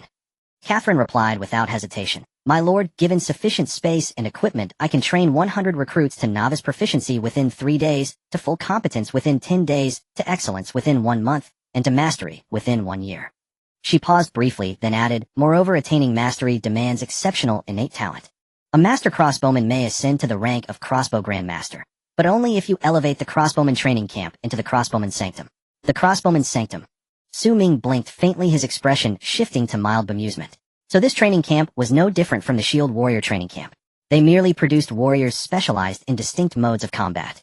After a moment's reflection, Ming said, I suspect the crossbowman sanctum upgrade becomes available only after a master-level crossbowman emerges within the camp. Catherine glanced at him anew and affirmed, Indeed, my lord. Since it mirrored the Shield Warrior training camp, no further explanation was needed. He would dispatch candidates for assessment. Those who passed would enter Catherine's tutelage. As for Catherine's personal, Ming saw no need to verify it further. Even if she fell short of Wingson's caliber, she undoubtedly surpassed any ordinary fourth-rank warrior. Such a figure was more than qualified to command a training camp. Yet Ming hesitated a moment before asking, Are there trials required for entry into the crossbowman training camp? Catherine answered promptly, Yes, my lord. Only those who pass the camp's trials may receive its instruction. Ming nodded. Very well, I shall send a contingent to undergo the trials. Should they succeed, begin their training immediately. Catherine bowed solemnly, her expression grave. Yes, my lord. Deep within a remote valley far from Dawnlight City, two fourth-rank monstrous beasts, the unicorn rhinoceros and the flesh shredder lizard, had regrouped. They had fled the siege in terror, abandoning their forces mid-assault. The unicorn rhinoceros fixed its gaze upon the two-headed creature before it, and rumbled gravely, 3 days have passed. If we delay reporting the incident to our master any longer, discovery will bring grave consequences for both of us. One head of the flesh shredder lizard trembled with fear. I dare not confess. I know our master will execute us for deserting the host and fleeing alone. The other head retorted, and if we remain silent, does that mean our master won't learn the truth? Confession invites leniency, resistance invites severity. To conceal this indefinitely serves no purpose. Better to speak now, so our master may swiftly assess how best to confront those humans. The unicorn rhinoceros regarded it soberly. You speak truly. With our master's power, uncovering the truth is only a matter of time. Better to confess now. The fearful head of the flesh shredder lizard hesitated long, then finally nodded. Thus the two mighty fourth-rank beasts set off together, descending deeper into the valley. After a long, tense trek, a voice, deep guttural as though echoing up from the abyss, resounded beside them. Why have you come? It was Chimera, the fifth-rank, twin-headed behemoth. That single unadorned sentence sent shivers through both beasts. Though only one rank separated fourth from fifth, the gulf in power was insurmountable. Master, your humble servants come to confess, in the recent siege upon the human city, we committed grievous fault. The unicorn rhinoceros drew a slow, steadying breath and spoke with forced composure. Their strength far exceeded all expectation. We did not fight to the end, but withdrew mid-battle, abandoning our duty. At his words, the spectral visage of the twin-headed behemoth coalesced before them. A colossal, terrifying presence. Its vast leathery wings unfurled like storm clouds, blotting out the sky. A lamb-like tail glowed with soft azure light. Two lion-like heads crowned with sharp cerulean-hued horns radiated the same ethereal luminescence. The monstrous entity loomed, an emissary from the infernal depths. Worthless. A thunderous roar shattered the air, buckling the knees of both fourth-rank beasts. They collapsed, trembling violently upon the ground. You cannot even subdue mere humans. What use are you? His icy words fell like a death sentence. Silence descended, both beasts paralyzed by dread. At last the unicorn rhinoceros gritted its teeth and declared, Master, these humans emerged from nowhere, stronger in power, bolder in spirit than any we have ever encountered. We were utterly unprepared, caught off guard in every way. Master, grant us one final chance. I swear upon my life I shall eradicate every last human, leaving none alive. Beside him the flesh shredder lizard hastened to echo, Master, we shall never falter again. Grant us one more opportunity. Chimera's frigid gaze swept over them. In times past, such incompetence from two useless fourth-rank beasts would have warranted immediate execution. But this was no ordinary era. Circumstances had changed. His own strength had yet to recover. Reaching even his current fifth-rank peak would require at least another fortnight. And among his subordinates, truly formidable beasts were scarce. Fewer than 10 fourth-rank monsters remained under his command. To slay two now would be a wasteful loss. With that thought, Chimera spoke, his voice edged with glacial menace. One final chance. Eradicate those humans, or bring me your heads. The unicorn rhinoceros and the flesh lizard heard this and instantly felt relieved. Excitedly they exclaimed, Thank you, Master. Thank you, Master. This time we will not let you down. The chimera gazed at them with its deep eyes, snorted coldly, and fell silent. Its massive form returned to the shadows, leaving behind the terrifying pressure of a fifth-tier beast. After the chimera left, the unicorn rhinoceros and the flesh lizard breathed a sigh of relief. After all, they had survived this time. However, once they calmed down, the two realized they had fallen into another predicament. With just the two of us, can we wipe out that group of humans? The more timid head of the flesh lizard wore a worried expression. The other, more aggressive head fell silent upon. It had to admit that the group of humans was far more powerful than it had imagined. After they turned and fled, that group of humans even dared to pursue them, killing many beasts, including several. It was evident that the humans were quite confident. At the very least, they weren't afraid of fourth-tier beasts. A group like that could not possibly be eliminated by just the two of them, who were only fourth-tier beasts. The unicorn rhinoceros had clearly realized this issue long ago. With a sigh it said, I have a friend in the south who is also fourth-tier. He should be able to help in the next encirclement. The flesh lizard, still worried, replied, 3 might not be enough. The unicorn rhinoceros glanced at it and asked, can you find more help? The flesh lizard shook its head, falling silent. There were no fifth-tier beasts in the world yet. These fourth-tier beasts were all rulers in their own domains. As the saying goes, 2 tigers cannot coexist on the same mountain. As a ruler, how could it possibly have friends? Beasts like the unicorn rhinoceros were still a rarity. To encircle the humans offers a glimmer of hope. If we don't, we will surely die. The unicorn rhinoceros seemed to come to a realization, gritting its teeth, as it said, since that's the case, let's go all out. Over the next 2 days I will invite my friend to join us. You should also recruit more subordinates, and we will set off to encircle the humans in 3 days. After a pause it declared resolutely, this time if we don't succeed we will perish. Acquired 1 breeding farm, acquired 1 dawn battlesword synthesis blueprint. 2 days passed in the blink of an eye. During these 2 days there were no good rewards from the sign-in. Ming had no choice but to choose the standard breeding farm and the dawn battlesword blueprint. He had already manufactured a batch of dawn battleswords. The intensity was comparable to that of an epic-grade crossbow capable of injuring beasts below the 3rd tier, including 3rd-tier beasts. Combined with the dawn battle shield, it could yield excellent results. Since synthesizing the dawn battle sword also required rough-grade energy cores, Ming didn't produce them on a large scale, only making 20 swords. He handed them all over to the shield warriors who were in training. In just 2 days, 20 shield warriors successfully passed the test of Wingsong and became entry-level shield warriors. Entry-level shield warriors equipped with the dawn battle sword and dawn battle shield possessed combat power comparable to that of 3rd-tier beasts. One of them, named Chu Feng, was exceptionally talented and had become a qualified shield warrior with combat power even stronger than that of an average 3rd-tier beast. Ming had organized these 20 individuals into a small team called the Shield Warrior Team. Chu Feng was the captain of this team. In addition, over the past 2 days, 52 people passed the test of the crossbowman training camp and successfully entered the training camp training with Catherine to become crossbowmen. Since this group had been using epic-grade crossbows, their training primarily involved how to use crossbows. Thus their entry speed was even quicker. In less than a day, half of them had reached the entry stage. Today was the 2nd day, and most of them had successfully made. Compared to shield warriors, the combat power of entry-level crossbowmen had not improved significantly. Compared to before, they were just more accurate and wasted fewer bolts, that was all. Of course, once they reached a certain height, such as becoming crossbow masters, it was possible to kill a 5th-tier beast with an ordinary wooden crossbow. Since Dawn City was originally built on the foundation of epic-grade crossbows, Ming did not organize these crossbowmen into separate teams.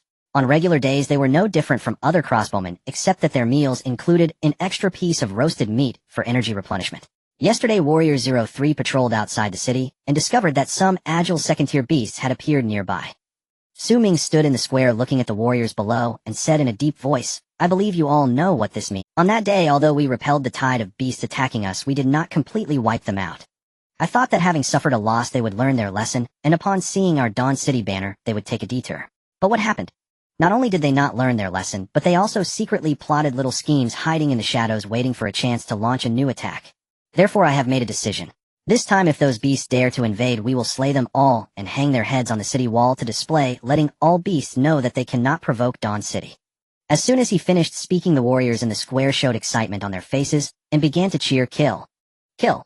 Ming watched them until they quieted down, then continued, now the number of warriors in Dawn City is increasing and the original management model needs to change accordingly. The basis for the changes will be this battle against the beasts. Kill a 1st-tier beast and collect 1 point, kill a 2nd-tier beast and collect 5 points, kill a 3rd-tier beast, and collect 20 points. Reaching 100 points will be appointed as a deputy squad leader receiving the rank of junior lieutenant. 200 points will be appointed as a squad leader receiving the rank of lieutenant. 500 points will be appointed as a deputy detachment leader receiving the rank of captain. Ordinary warriors will retain their previous treatment. Deputy squad leaders will receive an additional 3 pieces of roasted meat daily or equivalent value items. The higher the rank, the better the treatment. Upon hearing this, the crowd grew even more excited. They all understood that this battle against the beast would determine their future status. As long as they could reach 100 points, they could stand out and become a deputy squad leader. 3 pieces of roasted meat daily may not sound like much, but in reality, it was of high value outside of Dawn City. Furthermore, becoming a deputy squad leader represented an elevation in status. This was something that no amount of roasted meat could replace. Ming looked around and saw that everyone was reacting well, and continued, a squad leader is a direct commander of a squad, with a full team of 20 people. 5 squads make up a detachment. 5 detachments make up a brigade. Currently, the Dawn City garrison is tentatively set to have 2 detachments, with the first detachment leader temporarily represented by Qian Hao and the second detachment leader temporarily represented by Xia Yixue. Qian Hao had recently served as an instructor leading the first platoon, a position everyone deemed entirely fitting. As for Xia Yixue, no further explanation was needed. During the siege by monstrous beasts, all had watched from the city walls. That cobalt blue beam, cold, precise, and lethal as a reaper's gaze, remained seared into their memories. In the Wasteland's strength commanded reverence. Moreover, judging by her last kill count alone, Xia Yixue's merit points more than sufficed for a platoon commander's rank. Su Ming swept his gaze across the assembly and continued beyond the 2 platoons. The garrison force also establishes an elite squad composed exclusively of third-tier warriors directly commanded by Lu Jingdao. Currently, besides Leona, only the native Wastelanders in Dawnlight City have attained third-tier status. Assigning them to a unified unit was Su Ming's deliberate strategy. First, it streamlined command and control. Second, these natives possessed formidable combat prowess and seamless coordination, capable of turning the tide at decisive moments. Su Ming surveyed the assembled warriors, then elaborated on operational details regarding the reorganization. Nearby, the violet-haired woman Lu Mei observed him with quiet fascination, her thoughts inscrutable. Beside her, one of her former lieutenants wore an expression of deep anxiety. Lord Fortress, over these past days, Su Ming has assigned nearly everyone. Yet we remain suspended in limbo. What, pray tell, does he intend? Do you fear he'll silence you permanently? Lu Mei turned her gaze upon him, her voice calm and detached. He fell silent. Lu Mei gave a faint knowing smile and shook her head. He is not so petty as you imagine. Rest assured, you will have your chance to act in due time. Hearing this, the man hesitated, then chose silence. He could not fathom why the Lord Fortress placed such unwavering trust in Su Ming. What if Su Ming truly intended to eliminate them? Remaining here would be tantamount to waiting for execution. As though sensing his unspoken dread, Lu Mei glanced at him once more and spoke again. And henceforth, do not address me as Lord Fortress. I am now, like you, merely an ordinary resident of Dawnlight City. Yes, elder sister Lu. The moment the words left his lips, Su Ming appeared in the distance, walking steadily toward them. Lu Mei. Su Ming stopped before the violet-haired woman, appraising her with measured scrutiny. I hear you gathered over 100 people within a week, and seized a fortress under your command. Compared to you, that feat pales, Lu Mei replied with a light, graceful smile. After a pause, Su Ming said, I intend to entrust Central Town to your governance, on condition you sign a new covenant. Its stipulations are stricter, yet its rewards proportionally greater.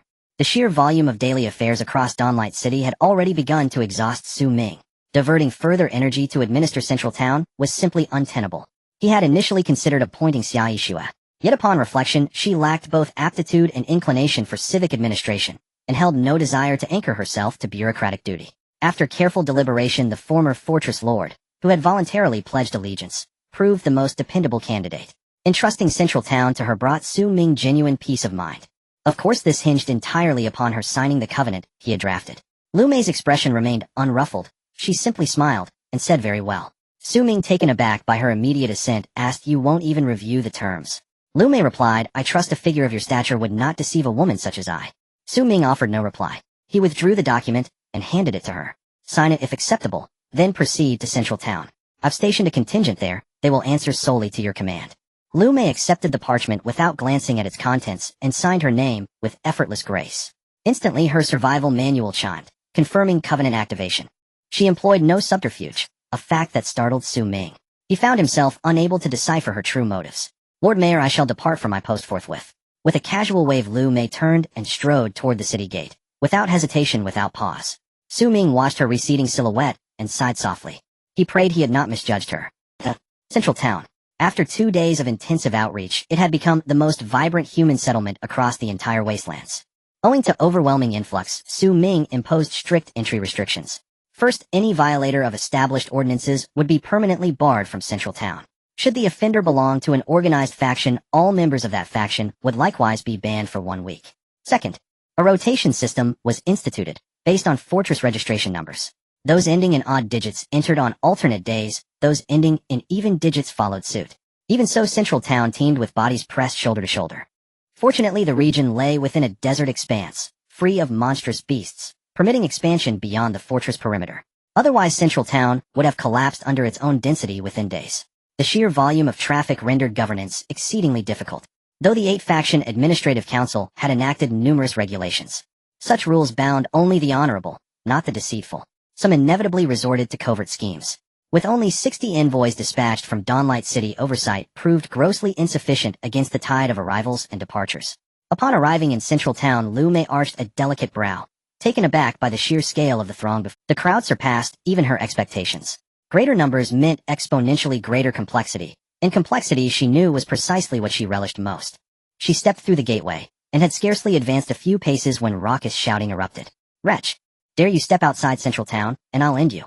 A youth in his 20s jabbed a finger at a man in his 40s voice. The older man sneered you, and let out a contemptuous snort, refusing further engagement, as though beneath his dignity. Humiliated, the youth's fury flared. He yanked a dagger from his pack and brandished it at the man, roaring, "Wretch! Do you doubt I'll kill you right here, right now?" His companion lunged forward, gripping his arm tightly, and whispering urgently, "Calm down. Provoking violence in Central Town means permanent expulsion." Hearing the threat, the older man laughed, a sound dripping with disdain. "Go on, try it. Let me see how you'd kill." He raised his middle finger, spat contemptuously. Enraged, the youth's eyes flooded crimson. He lunged forward, dagger poised to strike. His friend clung to him, desperately, teeth gritted. "Stay calm. Stay calm." Around them, onlookers watched with gleeful anticipation. They jeered. "Well, are you going to fight, or just stand there?" "Surely not. You're young, yet already trembling with..." Those who watch the excitement naturally fear nothing. Yet the young man, being in the prime of his youth, is inherently impulsive. This time, provoked by others, he could hardly contain his anger, and clutching his dagger was ready to charge at the middle-aged man. It is unknown what grudges or enmities exist between them that they must escalate to this point. Fortunately, the young man did not come to Central Town alone. His companions were quite rational, holding him back and preventing him from advancing. Lu Mei watched them, seemingly recalling something, and a smile crept onto her lips.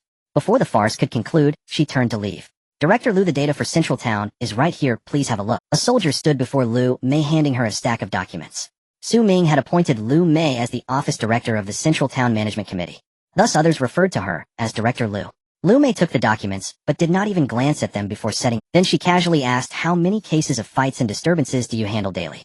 The soldier pondered for a moment, and replied, "About 30 to 40 cases, still quite a bit. 50 people in total, and you have to deal with 34 trivial matters every day?" The soldier looked helpless, and said, "Director Lu, there's no other way. When there are more people, chaos is inevitable. It's better to handle it. If we don't, it would be even more troublesome. Moreover, even though these matters seem trivial, they must be dealt with by our own people. If we hand them over to others, there's bound to be favoritism and corruption, and over time problems will arise." Lu Mei raised an eyebrow. "Have you never considered other methods?" The soldier looked somewhat confused. What did she mean? In previous cities and now in Central Town aren't fights and brawls, just minor punishments. Surely if someone makes a small mistake, you don't just chop them down. If that were the case, it wouldn't take long for Central Town to be trampled by survivors. Lu Mei looked up at him, and said, "Later gather a few people to build 5 arenas in Central Town. Set up some rules. Those with conflicts can resolve them in the arenas, and once in the arena, life and death are not a concern." Huh. The soldier was taken aback, unable to react. Lu Mei continued, "Rather than suppressing, it's better to let it flow. Since we have a shortage of manpower, this method can reduce our workload. Later send 5 people to monitor the arenas to prevent larger disturbances." The soldier thought for a moment, and nodded. "I understand. I'll send people to handle this right away." Lu Mei added, "In the next few days, send a few more people to build a grand hall on the outskirts of Central Town, one that can accommodate tens of thousands." Though the soldier did not understand Lu Mei's intentions, he still said, "Building such a hall will require a substantial amount of materials and manpower. Central Town's resources and labor are certainly insufficient, so please request some from Dawn City." Lu Mei nodded, saying, "There will be materials and manpower. Just prepare your people." "Understood." The soldiers, after hesitating for a moment, he asked, "Director, what is the purpose of building this hall, if I may ask?" Lu Mei replied, "It's not a secret. I plan to establish a brokerage here." "A brokerage?" The soldier looked puzzled again. Lu Mei explained it can also be referred to as a mercenary center. The moment mercenary left her lips, the soldier instantly understood. The reason Central Town could attract so many people is primarily that many places need helpers. These helpers could be master builders, skilled alchemists, shrewd scouts, or valiant warriors. However, finding a reliable helper is not easy. As far as he knew, just in these past 2 days, many forces had been deceived, gathering a group of useless individuals who only know how to eat and drink. By establishing such a large brokerage, Director Lu can help these forces screen for more suitable personnel, while also gaining a certain level of influence. If one day this brokerage grows strong and powerful, then Dawn City will hold not only vast amounts of information, but also a voice in matters. Are you a master builder? An alchemy master? Do the people of Dawn City acknowledge you? If the people of Dawn City do not recognize you, then you are nothing. At the very least, compared to others certified by Dawn City, you are not as credible. This is the greatest significance of the existence of this brokerage. Of course, if a brokerage fee could be charged, that would also be a substantial income. Having understood this point, the soldier's face showed excitement as he exclaimed, "I understand the director's intentions now. I will definitely keep this matter in mind, and as long as the materials and manpower are in place I guarantee, it will be handled beautifully. Lu Mei nodded, and waved her hand saying if there's nothing else you may go and get busy. Yes. The soldier saluted, and turned to leave. Meanwhile Lu Mei picked up the stack of documents, and began to read through them carefully. Dawn City. The 2 companies of the garrison have completed their formation. Counting the recently recruited batch, each company consists of 100 people, neither more nor less. From now on, these 200 individuals will serve as full-time soldiers participating in various training sessions. In addition, there are dozens of people who have not been incorporated into the garrison handling some miscellaneous tasks. On ordinary days they construct projects, cultivate land, and feed the livestock in the breeding farms. Of course these are all individuals from within Dawn City. Outside Dawn City, there are still about 20 individuals stationed at the fortresses in the mining area. Ming has not forgotten them.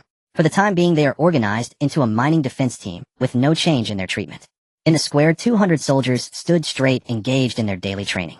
Ming observed them, thinking that he needed to design a uniform for them to wear. Wearing different clothes all the time makes them seem less imposing. Lord City Master. A person responsible for the breeding farm approached Ming. With a somewhat strange expression, he said there's something going on at the breeding farm. You should take a look. Ming looked at him, and asked what is it. In truth, Ming did not care much about the breeding farm. After all, with so many exotic beasts in the wasteland, there was no shortage of meat. Even if they raised livestock, what difference would it make? It was merely about having a richer food supply. Moreover, the 6 types of livestock are not as abundant as the exotic beasts. However, these livestock are all terrestrial animals, which makes them tastier. They can remind Ming and the residents of their past lives, aside from that there is nothing more. The man's expression became even more peculiar, saying you'll understand once you go and take a look. The breeding farm is not small, but not large either. Due to the limitations of the surrounding walls, a part of it has yet to be completed, and construction can only continue after the expansion of Dawn City. The entire breeding farm is divided into 6 areas by iron fences, each containing horses, cattle, sheep, pigs, dogs, and chickens. My lord, take a look. The man pointed to the livestock that were feeding, and said, when the breeding farm was first established, these animals were still younglings. Yet in less than 2 days they have all grown up. Even with hormone feeding, it wouldn't be this fast. Hearing this, Ming looked at the livestock, his expression similarly becoming strange. Indeed, when the breeding farm was first built, this cow was still a calf, yet now it has grown so large that one would mistake it for an old cow that has lived for over a decade. It is understandable that chickens grow quickly, but the rapid growth of cows, sheep, pigs, and horses is baffling. After pondering for a long while, Ming could only attribute the reason to system products. Products from the system always have their peculiarities. For instance, that legendary bathtub appears to be an ordinary bathtub, yet it can eliminate fatigue, making it a veritable small artifact. Perhaps this breeding farm operates under the same principle. Ming thought of this, and looked at the man, saying, do not make this public. Observe for a few days to see what changes occur with these cattle and horses, and report back to me. Then understood. The man nodded, his face serious, saying, rest assured, my lord, I understand. Ming patted his shoulder, and said, go and be busy. Yes. The man left as if bearing a tremendous mission, feeding the livestock. Ming stood in place, observing these animals. If these livestock can grow from younglings to adults in just 2 days, then Dawn City would never lack food again. In fact, if all of this is true, from now on whatever Dawn City wants it will have. No other human force in the wasteland will be wealthier than Dawn City. After all, at this stage what humanity lacks the most is food. My lord, news from Warrior 03, a large number of mutant beasts are approaching from 100 kilometers away. A voice interrupted Ming's thoughts. He turned and glanced at the speaker, asking, how many mutant beasts are there? The soldier replied, according to Warrior 03, there are more than double the number compared to last time. Additionally, he discovered 3 fourth-tier mutant beasts, 2 of which were the same ones that appeared outside the city last time. From this perspective, it seems that last time's 2 mutant beasts are not disheartened and have returned to seek revenge. Huh. Do they really think my Dawn City is easy to bully? This time I must eliminate all of you here. A cold smile tugged at Ming's lips as he looked at the soldier, commanding, bring Qian Hao and Xia Yixue to see me. Yes. The soldier stood at attention, saying, understood. Several dozen kilometers outside Dawn City, in the desert, a massive group of mutant beasts is slowly moving. Bringing up the rear are 3 large, imposing 4th-tier mutant beasts. Among them a unicorn rhinoceros appears anxious, as if deep in thought. Although they brought twice the number of mutant beasts compared to last time, including a large number of 3rd-tier mutant beasts. However, it has a nagging feeling that the outcome this time will not be better than last time, and might even be worse. Besides, it is a 2-headed flesh lizard. The timid head wears an even more distressed expression than the unicorn rhinoceros. If it weren't for the chimera forcing it to besiege this human city, it would never have come. The scene of the last time the berserk lion was slaughtered still lingers in its mind. It certainly does not wish to be the next victim.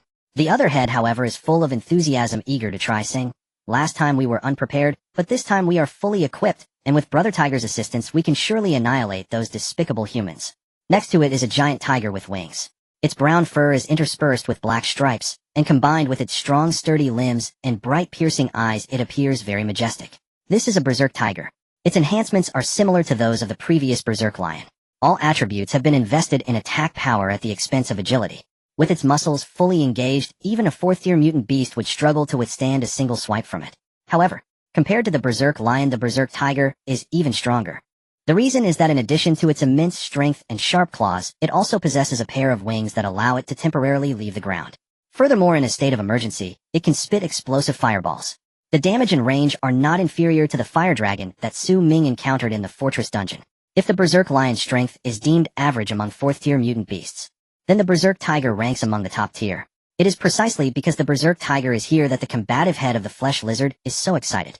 In its view, the reason those humans were able to kill the berserk lion was primarily due to a surprise attack exploiting its lower agility with ranged weapons. This time with the berserk tiger in the mix along with itself, and the unicorn rhinoceros assisting, they will surely wipe out those humans. Just thinking about killing those humans and piling their corpses into a mountain to devour them. The flesh lizard's eyes gleamed with excitement. TSK tisk, despicable humans, here we come. Nearby, the berserk tiger turned to glance at the flesh lizard upon hearing its words. Seeing its expression, the tiger felt somewhat displeased for some reason, and reached out to pat its head harshly, saying, despite being slapped for no reason, the flesh lizard surprisingly did not get angry. Instead, it displayed a fawning expression and quieted down. In reality, it thought to itself, damn tiger. Once we eliminate those humans, they'll find a way to kill you too. The massive beast tide composed of thousands of mutant beasts continues to march forward. At this moment, the sky is getting darker. The already weak sunlight is gradually fading. In just over an hour, the land will be shrouded in darkness. Afterward, the Wasteland will become the main battlefield for the mutant beasts. After all, for the vast majority of mutant beasts, day and night make little difference. Meanwhile, most humans will see their combat effectiveness greatly diminish in the dark. The flesh lizard stands at the rear of the beast tide, watching the massive herd continue to advance. In its mind, the scene of victory has already taken shape. Countless human corpses piled up like mountains. Oh, what a beautiful picture that would be. Just as it displayed an excited expression, a loud noise suddenly erupted from the front. Bang! Why does this voice sound so familiar? The minced meat lizard seemed to recall something, its expression momentarily frozen. Instinctively, it raised its eyes. Then it witnessed a scene that it would never forget for the rest of its life. Not far away, countless exotic beasts were huddled together. Every few seconds, a loud explosion would be heard. Following that, dozens of beasts were blasted into the sky, turning into a rain of minced flesh and blood slowly falling back down. Bang! Bang! Bang! The series of deafening explosions left the minced meat lizard's two heads in a state of shock. At this moment, only one question filled its mind. What on earth is happening? Beside it, the unicorn rhinoceros reacted quickly. It immediately realized that they had fallen into an ambush set by a group of humans. Thus it decisively issued an order. Everyone retreat. Do not advance any further. Retreat. The hoarse roar had little effect. The exotic beasts at the front were completely dazed at this moment, their ears already deafened by the explosions. They couldn't hear the unicorn rhinoceros commands at all. In fact, they had no idea what was happening, nor did they know what they needed to do. They were merely like numb walking corpses moving forward slowly. However, in less than half a minute, the beasts that realized they were under attack frantically began to flee. Meanwhile, the beasts behind still hadn't grasped what was happening and merely stood in place while those in front were thinking. The ones behind were dazed. A trampling incident unfolded naturally. Even though most of the exotic beasts were tough-skinned and thick-fleshed, being stepped on a few times wasn't a big deal. But with so many exotic beasts, it was inevitable that a few heavyweight ones would crush several of their companions with a single step. The loud explosions ahead had not yet ceased. The rear had already descended into chaos. The beasts were scrambling and fighting to escape from the area. They hadn't even seen what Ming looked like or how high the walls of Dawn City were yet. They were already terrified and in disarray, desperately wanting to flee. The unicorn rhinoceros looked at the familiar scene before it, and its heart sank instantly. It had thought that this time they were well prepared, and even if they couldn't completely annihilate the human group, driving them out shouldn't be a problem. Who would have thought that while they had prepared, while the humans had prepared even more thoroughly? With so many exotic beasts, they hadn't even seen the enemy's faces before they were already falling apart. Oh, how ridiculous. How tragic. The unicorn rhinoceros sighed, and turned to the berserk tiger beside it, saying, Brother Tiger, given the situation, you should return. We don't want you to get involved and suffer the consequences later. The berserk tiger, hearing this, said in a deep voice, What are you talking about? Since I promised to help you eliminate those despicable humans, I will definitely see it through. As soon as the words left its mouth, it flapped its wings and slowly ascended into the air. Emitting a heart-stirring roar, it regained control of the situation. It roared, "Everyone stay in place, do not move. Whoever moves I will eat." The powerful presence of a fourth-tier exotic beast combined with the berserk tiger's unique pressure instantly restored order. The exotic beasts that had been running around with their heads tucked in all stopped at once, standing in place, and not daring to move. Coincidentally, at that moment the series of explosions came to an end. Everything returned to calm. The large group of exotic beasts seemed to have gotten back on track. Yet the unicorn rhinoceros looked around, filled with worry. Although it was an exotic beast, it had seen a fair share of human creations. It knew that the series of loud explosions they had just heard, which had blasted many exotic beasts into the air, were weapons made by humans called bombs. If they had enough raw materials, humans could even produce these weapons indefinitely. In other words, if that group of humans had sufficient raw materials, they would not only be unable to eliminate those humans, but even getting close to them would become a luxury. What should we do next? The berserk tiger, having regained control of the situation, landed beside the unicorn rhinoceros and asked. The unicorn rhinoceros pondered for a while and said, "The only way now is to take a detour avoiding this area. This way we can still reach Dawn City, though it will take a bit more time." The berserk tiger thought for a moment and said, "All right, we'll take a detour." With a roar, the beast tied under the leadership of the berserk tiger changed direction and moved forward slowly. Dawn City. On the city wall, Ming was observing the situation of the beast tied through a telescope. This telescope was a reward received for signing in today, capable of viewing a radius of 100 kilometers. Though not as good as the artifact he had obtained previously, it was still quite precious and useful. "Take a look at this," Ming said as he finished, and handed the telescope to Qianhao beside him. "Yes." Qianhao reached out to take the telescope, and carefully observed everything happening not far away. He came to a conclusion. The exotic beasts are retreating. Ming shook his head. "They will not retreat." "Not retreating? Why?" Qianhao was a bit puzzled, but did not speak. Before long he received Ming's explanation. "Those exotic beasts have been here before. This time, they must have made ample psychological preparations. It's unreasonable for them to turn around and leave without even seeing the walls of Dawn City." The bombs indeed posed a significant threat to them, but they did not strike at their core. In other words, those that died were merely low-tier exotic beasts acting as cannon fodder. No third-tier beasts have been seen dead yet. Clearly, they have mobilized this time under orders from their master behind the scenes. If they fail to complete the orders, they will surely face punishment, thus they will put forth their utmost effort this time. Just watch, they will definitely choose to take a detour, avoiding the minefield and flanking us from another direction. Ming's analysis was logical and well-founded. Qianhao listened stunned. The lord of the city was able to deduce so much from a retreating scene. Truly worthy of being the city lord. He thought for a moment and asked, "Then boss, what should we do next?" Ming glanced at him, a cold smile curling at the corner of his mouth. "We do nothing, just wait." "Wait?" Qianhao was somewhat perplexed. Ming said, "Have you heard of waiting by the tree stump for a hare? Although the exotic beasts have good endurance, a long march is bound to tire them out. We just need to wait for a good opportunity, then we can easily strike and defeat them, just like last time." Speaking of which, these exotic beasts are merely beasts. How can a beast's transformation and deception be anything of significance? It only adds to the laughter. With a calm demeanor, as if the massive beast tide were merely a group of ants that could be easily crushed, this might appear to others as arrogance, but to Qianhao it was 4 words. Confidence in his plan. Since the boss has said so, this operation to annihilate the exotic beasts is guaranteed. As the sun sets in the west, the land is shrouded in darkness. On the city wall, rows of archers stand at the ready, holding epic-grade crossbows, bracing for the impending battle. At the command of Ming, they would instantly pull the trigger.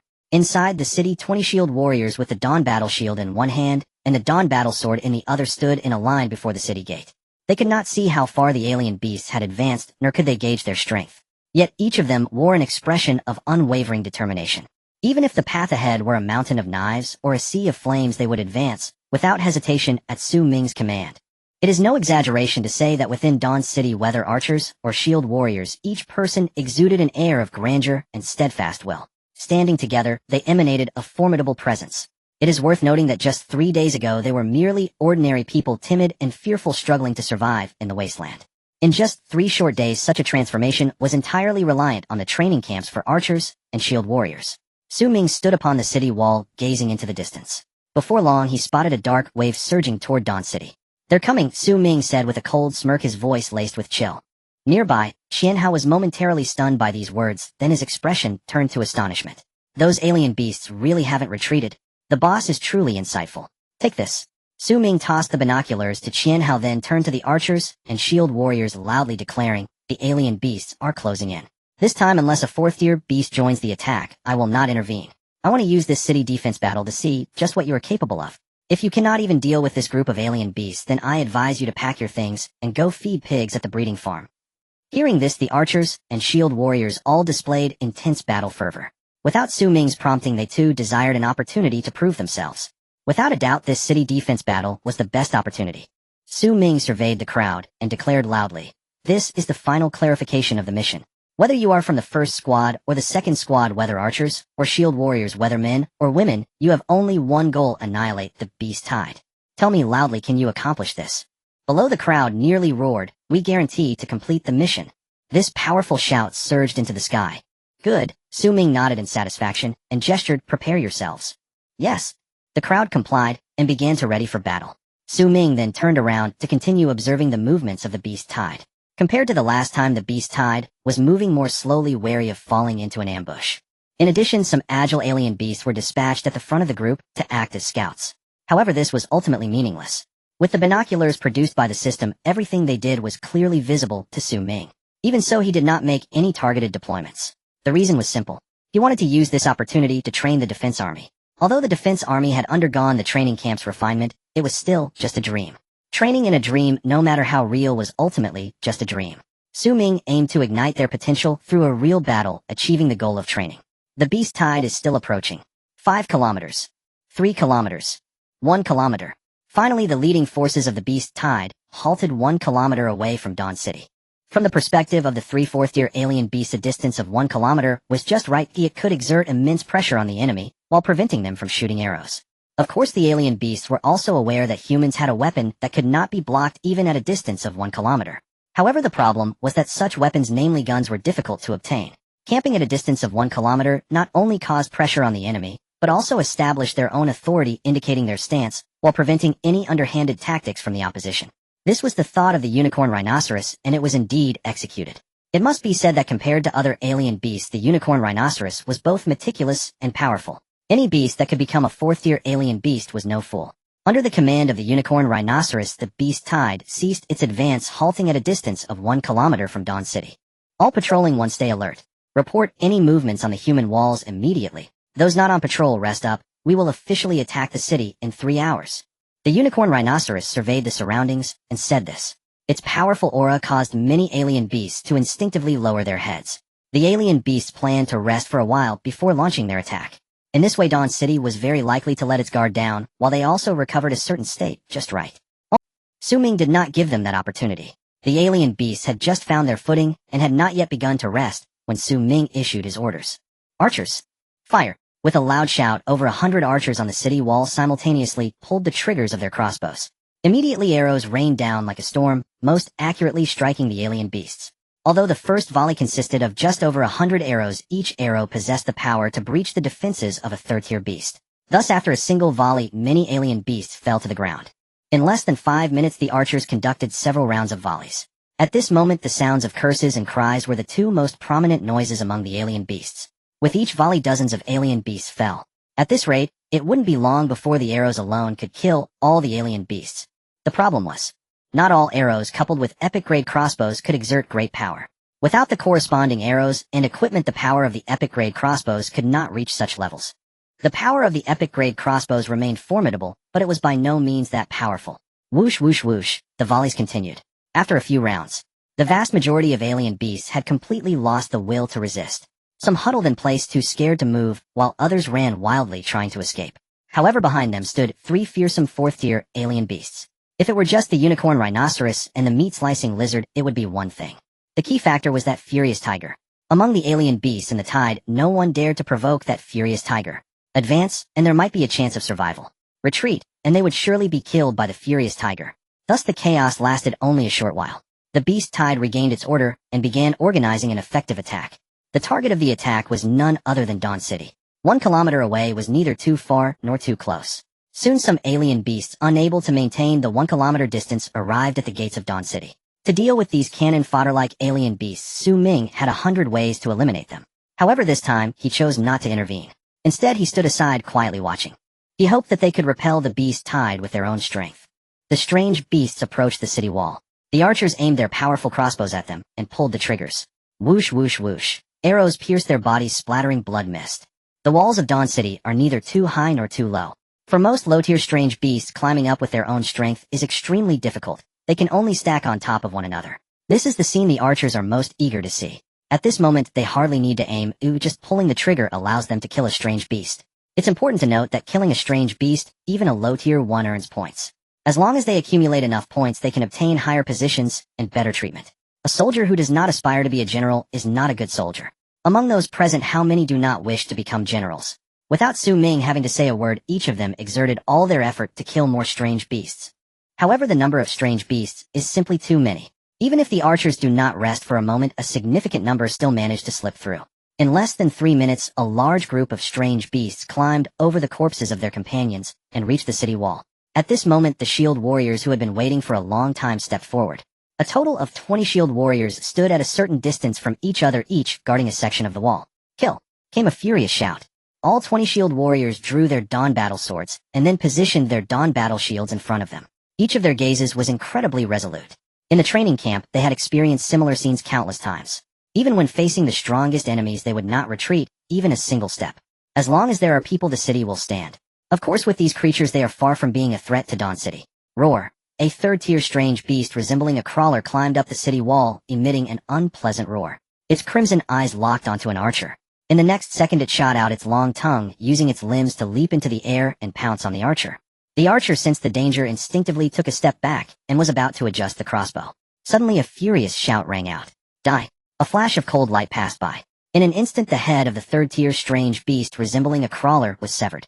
"As long as I am here, they cannot get through." Chu Feng looked at the archer, his tone full of confidence. Upon hearing this, the archer was inspired, and the trace of fear in his heart completely vanished. Without a moment's pause, he raised the epic crossbow in his hand again and aimed at the climbing strange beasts. Whoosh, whoosh, whoosh. Each arrow shot represented the death of a strange beast. In just a few minutes, hundreds of strange beasts died at the foot of the walls of Dawn City. Despite the heavy price, the strange beasts could not even seize a section of the wall.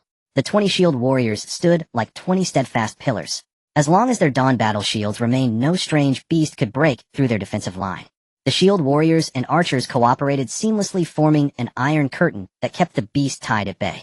Not far away, the rampaging tiger's expression turned grim upon witnessing this scene. Damn humans. When the unicorn rhino found it could hardly believe what it saw. 3 fourth-tier strange beasts plus dozens of third-tier strange beasts couldn't even take down a group of fewer than 200 humans. How is that possible? It had agreed to help the unicorn rhino partly to see just how powerful these humans were as claimed by the unicorn rhino. Now that it saw it with its own eyes, it finally believed that these humans were indeed that formidable. If nothing unexpected occurs, every human in this city must possess at least third-tier strength, right? If that's the case, taking this human city would indeed be quite troublesome. The rampaging tiger stared intently at the walls of Dawn City, its expression darkening. Beside it, the unicorn rhino and the flesh-slicing lizard wore even gloomier expressions. The last time they came here, they had no chance to attack the city wall as they were repelled by a small squad from the enemy. They had thought that small squad was the most elite group of these humans. They never expected that every defender on the city wall was no weakling. This won't do. We must concentrate our forces and strike quickly. The unicorn rhino observed the weakening beast tide and seemed to realize something, speaking up. "You're right. We must strike quickly." The aggressive head of the flesh-slicing lizard exclaimed, "I'll charge in and see if I can carve out a breakthrough. Once their defense is in disarray, we can win. If you charge, then you charge."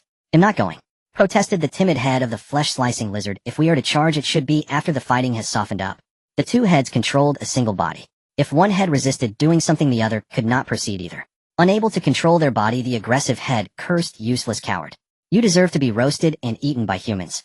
Upon hearing this, the timid head was immediately displeased and retorted, "If it weren't for me, you would have long been roasted and eaten. Could you still be here rambling?" As the two heads argued fiercely, neither yielding, the rampaging tiger shook its head and coldly said, "I will." With those words, the two wings behind it began to flap, lifting the rampaging tiger slowly into the air. Roar! A roar sent chills down the spines of the warriors on the city wall. "What is that thing?" Chu Feng looked up at the rampaging tiger, a puzzled expression on his face. Meanwhile, in front of Su Ming, a line of text from the Beast Appreciation Manual appeared. Rampaging tiger description: 4th tier strange beast, mud variable, carnivorous female. Its larger claws are extremely sharp, high attack power. Can spit fireballs causing explosive damage, capable of short distance flight, medium defense, no obvious weaknesses.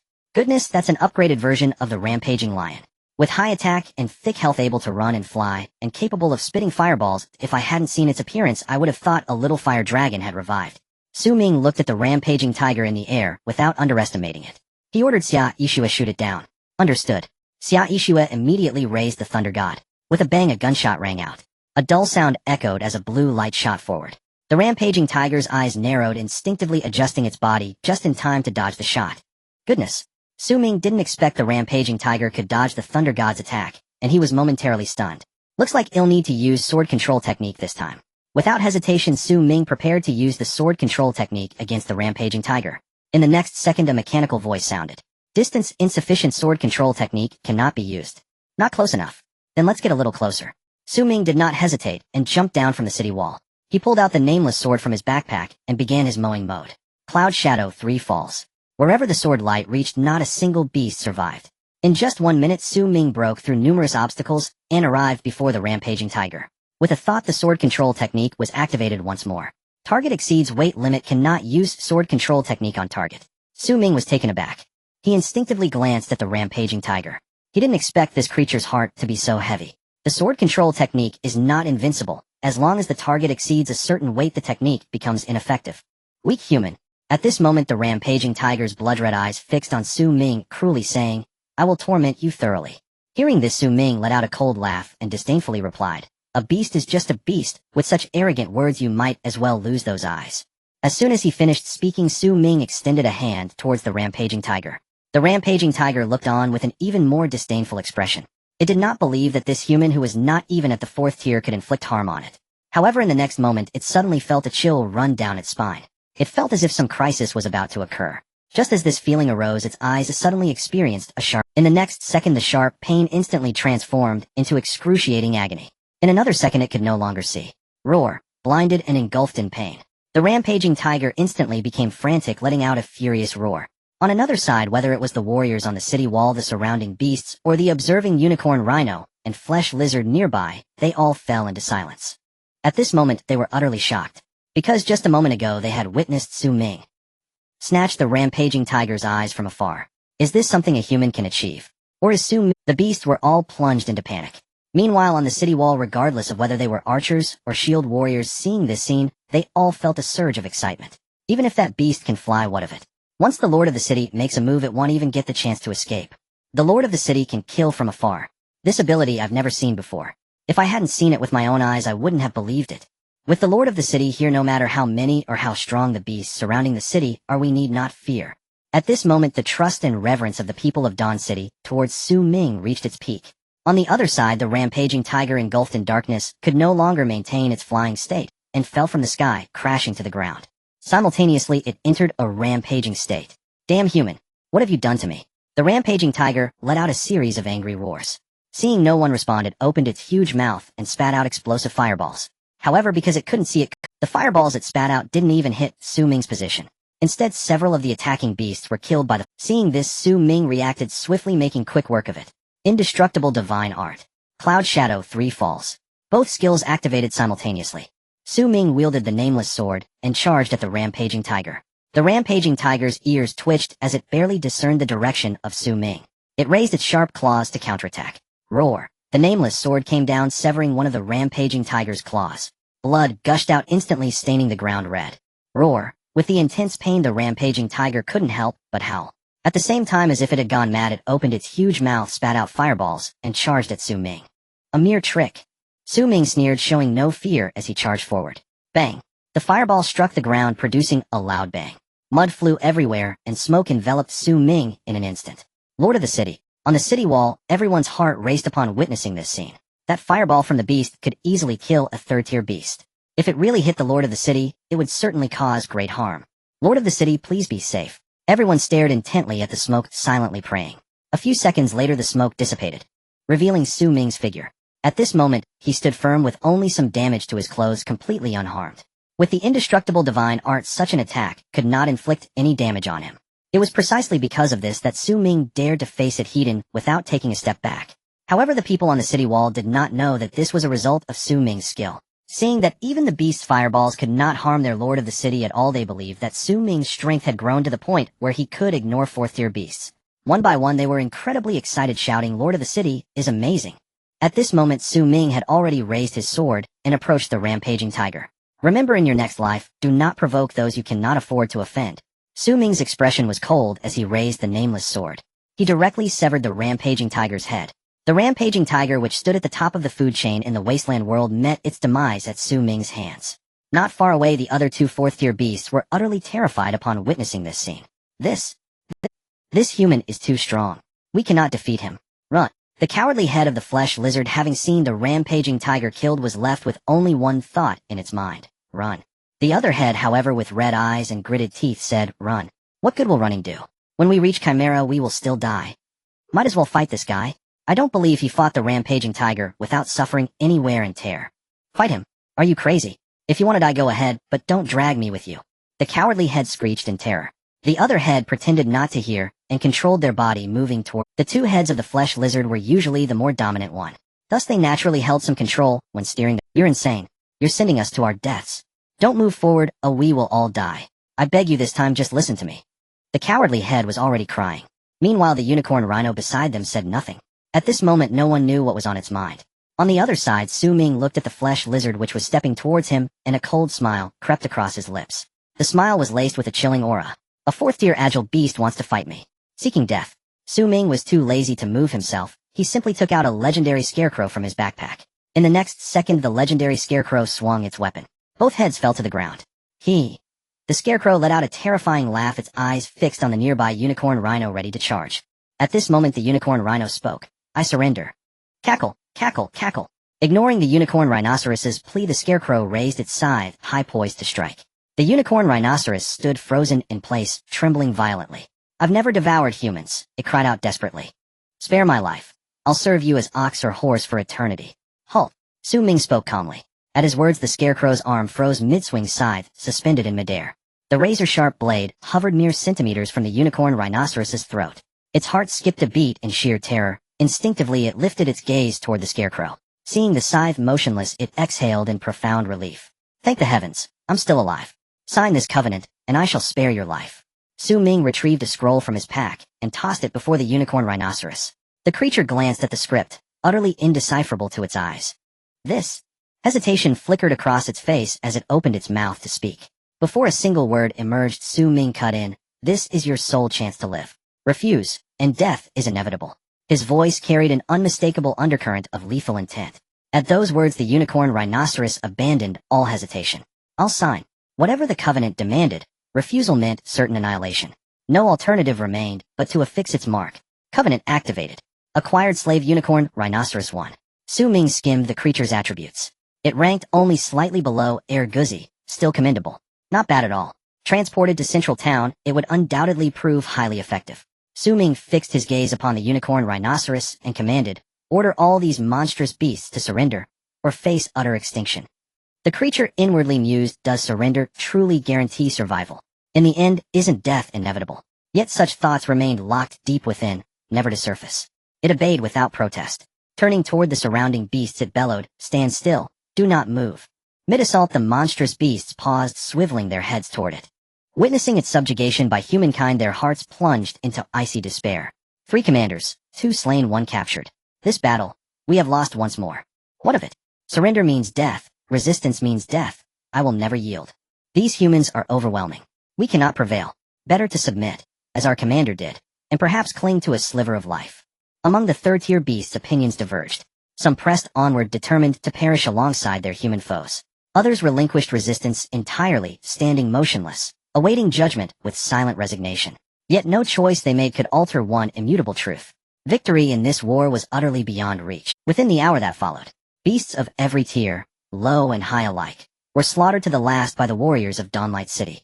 Only fewer than 20 beasts remained, those who had surrendered. They stood in rigid formation, casting upon Su Ming glances heavy with humiliation. Su Ming returned their gaze, his voice edged with frost. Let me be clear, I detest that look, deeply. You are now my slaves. Any act that displeases me, even the slightest defiance, will earn you immediate execution. If slavery repels you, then why surrender? If you chose servitude, obey without question. Do not provoke me. Perhaps on a day when my mood lifts, I may even grant you freedom. Silence fell. Every beast bowed its head. From those words they sensed unrelenting, palpable lethality. They harbored no doubt, should they again fix upon him that humiliated stare, he would kill them without hesitation. Now they were fish laid bare upon the chopping block. Best to remain docile. Observing their lowered heads, Su Ming continued. I carry too few covenants at present. For now you shall remain confined to designated zones. Any transgression will be met with death executed by my men. Once additional covenants arrive, signing them will confer limited autonomy. Should you thereafter earn distinction in service to Dawnlight City, I shall restore your freedom, and you may join our ranks as full citizens, provided your loyalty remains absolute. At those words, hope ignited in their eyes. Could freedom truly be within reach? Was this promise genuine? They were already helpless prey. Why would this human bother deceiving them? With that thought, embers of hope reignited deep within their hearts. Escort them to the breeding compound. Any aberrant movement is to be met with immediate execution. Su Ming turned to Qian Hao and issued the order. Qian Hao snapped to attention and saluted, "Yes, Chief." Also, clear the battlefield. Leave the fourth-tier beasts untouched for now. Su Ming surveyed the field strewn with monstrous corpses, his expression serene, unruffled. Qian Hao understood. Proceed. Yes. Xia Yishui led a contingent away, escorting the surrendered beasts toward the compound. Qian Hao remained behind to oversee battlefield cleanup. Su Ming approached the unicorn rhinoceros, once more studying it intently before asking, "Who sent you?" A mere fourth-tier beast, and one notoriously craven. Absent external coercion, it would never have dared assault Dawnlight City twice. At the question, its expression grew distant. "My master, no Chimera." Chimera, the two-headed leviathan that appeared that night. Su Ming's pupils narrowed. Was the order to eradicate humanity issued by Chimera? The unicorn rhinoceros nodded. Chimera commanded us to slaughter all humans within this region within 1 month. Su Ming pressed why. After all, to Chimera, humans and beasts alike posed negligible threat. So why did it absorb certain monstrous species, yet decree total annihilation against humanity?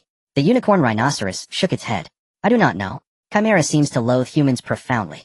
Loathe them? Su Ming sensed far greater complexity beneath that simple word. Across the wastelands, nearly every manifest fifth-tier beast had turned its blade of slaughter upon humankind. Such uniformity defied explanation by mere aversion. It pointed to deeper hidden motives unknown. Su Ming paused, then asked, "Where does it dwell, and what is its current strength?" The unicorn rhinoceros replied, "In a remote valley, far from here. Its exact cultivation level eludes me. All I know is should it wish to slay me, it would require no effort whatsoever. Yet it remains in recovery, only acting when absolutely necessary. Even weakened, it could effortlessly dispatch a fourth-tier beast." Fifth-tier beasts truly were extraordinary. Su Ming's brow furrowed in contemplation. He weighed a daring proposition strike now, while Chimera still convalesced. The unicorn rhinoceros sensed Su Ming's thoughts and whispered, "Master, although the Chimera is still in recovery, its physical strength remains the same as before. A fourth-tier attack cannot kill it can only cause damage." Su Ming slightly furrowed his brows and replied, "Understood." After a pause, he added, "You won't be needed here for now. Rest for a while, or we'll head to another place later." Upon finishing, he turned and left, leaving the unicorn rhinoceros standing there anxious and unsettled. Not needed here. Could it be that he ultimately could not escape the fate of being killed? If so, why did this human go through so much trouble to sign an agreement with him? The unicorn rhinoceros watched Su Ming leave, engulfed in unprecedented unease. Center town. Lu Mei stood in front of a construction site and said in a deep voice, "The construction speed is still too slow. I will apply for more resources. The project duration must be shortened by at least 30 compared to now." The construction site manager, hearing this, hurriedly assured Director Lu, "Rest assured. As long as the resources are in place, we will definitely complete the project on time." Lu Mei nodded, observing the construction site while asking, "How is the design for the hospital, hotel, restaurant, and bar that I asked you to create coming along?" The manager wiped the sweat from his brow and replied, "Director, this project has just started. The design plans for the other locations will take another 2 to 3 days to finish." Upon hearing this, Lu Mei shot him a glance, her eyes cold. The manager, noticing, quickly added, 2 days, at most 2 days. I will definitely get the design plans to you. Remember, there are many people in the Wasteland who have done this kind of work before. If you can't do it well, I won't hesitate to replace you. Consider the losses you will bear then." This person had just signed an agreement with Dawn City. He was fully responsible for the design and construction of the Dawn Agency, Dawn Hospital, Dawn Hotel, and Dawn Restaurant in Center Town. The reward was a large quantity of food and some weapons and equipment, provided that he could complete the project on time and meet Lu Mei's quality requirements. Otherwise, the forces he belonged to would have to compensate Dawn City with a large number of weapons. Undoubtedly, such compensation was something he and his forces could not afford. To gain high returns, one must bear high risks. The project manager clearly understood this principle and hastily assured Director Lu, "You can rest assured.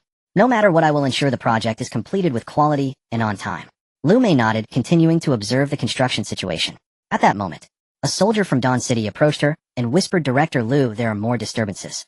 Earlier, Lu Mei had instructed them to build several arenas in Center Town to create a platform for resolving conflicts for passers-by. since the arenas where completed incidents of fighting and brawling in Center Town had indeed decreased significantly. However, it was followed by organized and premeditated disturbances by certain ill-intentioned individuals. They caused a ruckus in Center Town, blocking passers-by from leaving. Some even engaged in inexplicable acts like harassing women on the street. Undoubtedly, these individuals were mercenaries hired by certain forces to disrupt the order of Center Town. Lu Mei's countermeasure for such people was very simple. Drive them out, and ensure they can never enter Center Town again. If they enter without permission, it will be considered an invasion, and they will be killed on sight. At first, this did have a certain effect. However, as time passed, the deterrent power of such measures gradually diminished. The reason was simple. There were simply too many people coming in and out of Center Town. The guards of Dawn City could not distinguish who was prohibited from entering. Even if they could identify them, there were too many banned individuals, and they could not keep up. Those who had nothing to lose had no fear of those who had something to lose. If they truly got provoked, they might choose to go on a killing spree in Center Town. If that happened, it would cause even greater chaos in Center Town. Naturally, the interests of Dawn City in Center Town could not be guaranteed. Upon hearing this news, Lu Mei slightly furrowed her brows. Currently, this issue was indeed unsolvable. After all, there was no facial recognition technology in the Wasteland, and even if there were, Dawn City could not spare enough people to act as guards in Center Town. The reason those individuals only dared to cause small disturbances in Center Town was that they feared the power of Dawn City. Furthermore, the existence of Center Town aligned with the interests of most humans in the Wasteland. These individuals did not dare to risk everything. However, engaging in some underhanded activities in secret was something that could not be controlled. If it comes to that, I will recruit a group of temporary workers. Lu Mei sighed, inwardly thinking to herself. In fact, she did not want to recruit outsiders to participate in the management of Center Town unless absolutely necessary. But there were not enough hands, and she had no choice. I will issue an announcement to say. Lu Mei turned to look at the soldier preparing to recruit a group of temporary workers. At this moment, another soldier approached from a distance, a smile on his face, and said, Director Lu, the city lord has sent us reinforcements. Reinforcements? Lu Mei raised her eyebrows, unable to suppress her joy, and asked how many people have arrived. The soldier shook his head, saying, Not sure yet, just that it will be enough for us. Enough. These two words were easy to say, but quite difficult to realize. At this moment, Lu Mei began to feel, how did Dawn City suddenly free up so many hands? Did Su Ming recruit a new batch of people recently? How come she had not heard a single word about it? The more Lu Mei thought about it, the more curious she became. She looked at the soldier and asked when will they arrive. The soldier replied, at most half an hour. Upon hearing this, Lu Mei could no longer contain herself and hurried towards the center. Let's go take a look. Lu Mei rushed back to Center Town with two soldiers. The teleportation portal of the 8 major forces of the Center Town Management Committee has a separate area that is larger than the portals of other forces, allowing more people to enter and exit. Lu Mei stood in front of the door, seemingly indifferent, but her eyes were fixed intently on the portal. Not needing much, just 50 people would greatly alleviate the pressure of maintaining order. If 100 people could come, then Lu Mei could guarantee that there would be no further disturbances in Center Town for a short time. However, she did not know how many people Su Ming considered enough. Lu Mei stood quietly at the door waiting. 15 minutes later, the portal showed signs of fluctuation. They're here. Lu Mei and several soldiers perked up at this sight. In the next moment, a massive figure stepped through the portal and appeared before them. It was a strange beast. Everyone stared at the things emerging from the portal, their eyes wide with disbelief. The city lord clearly stated that help would be sent.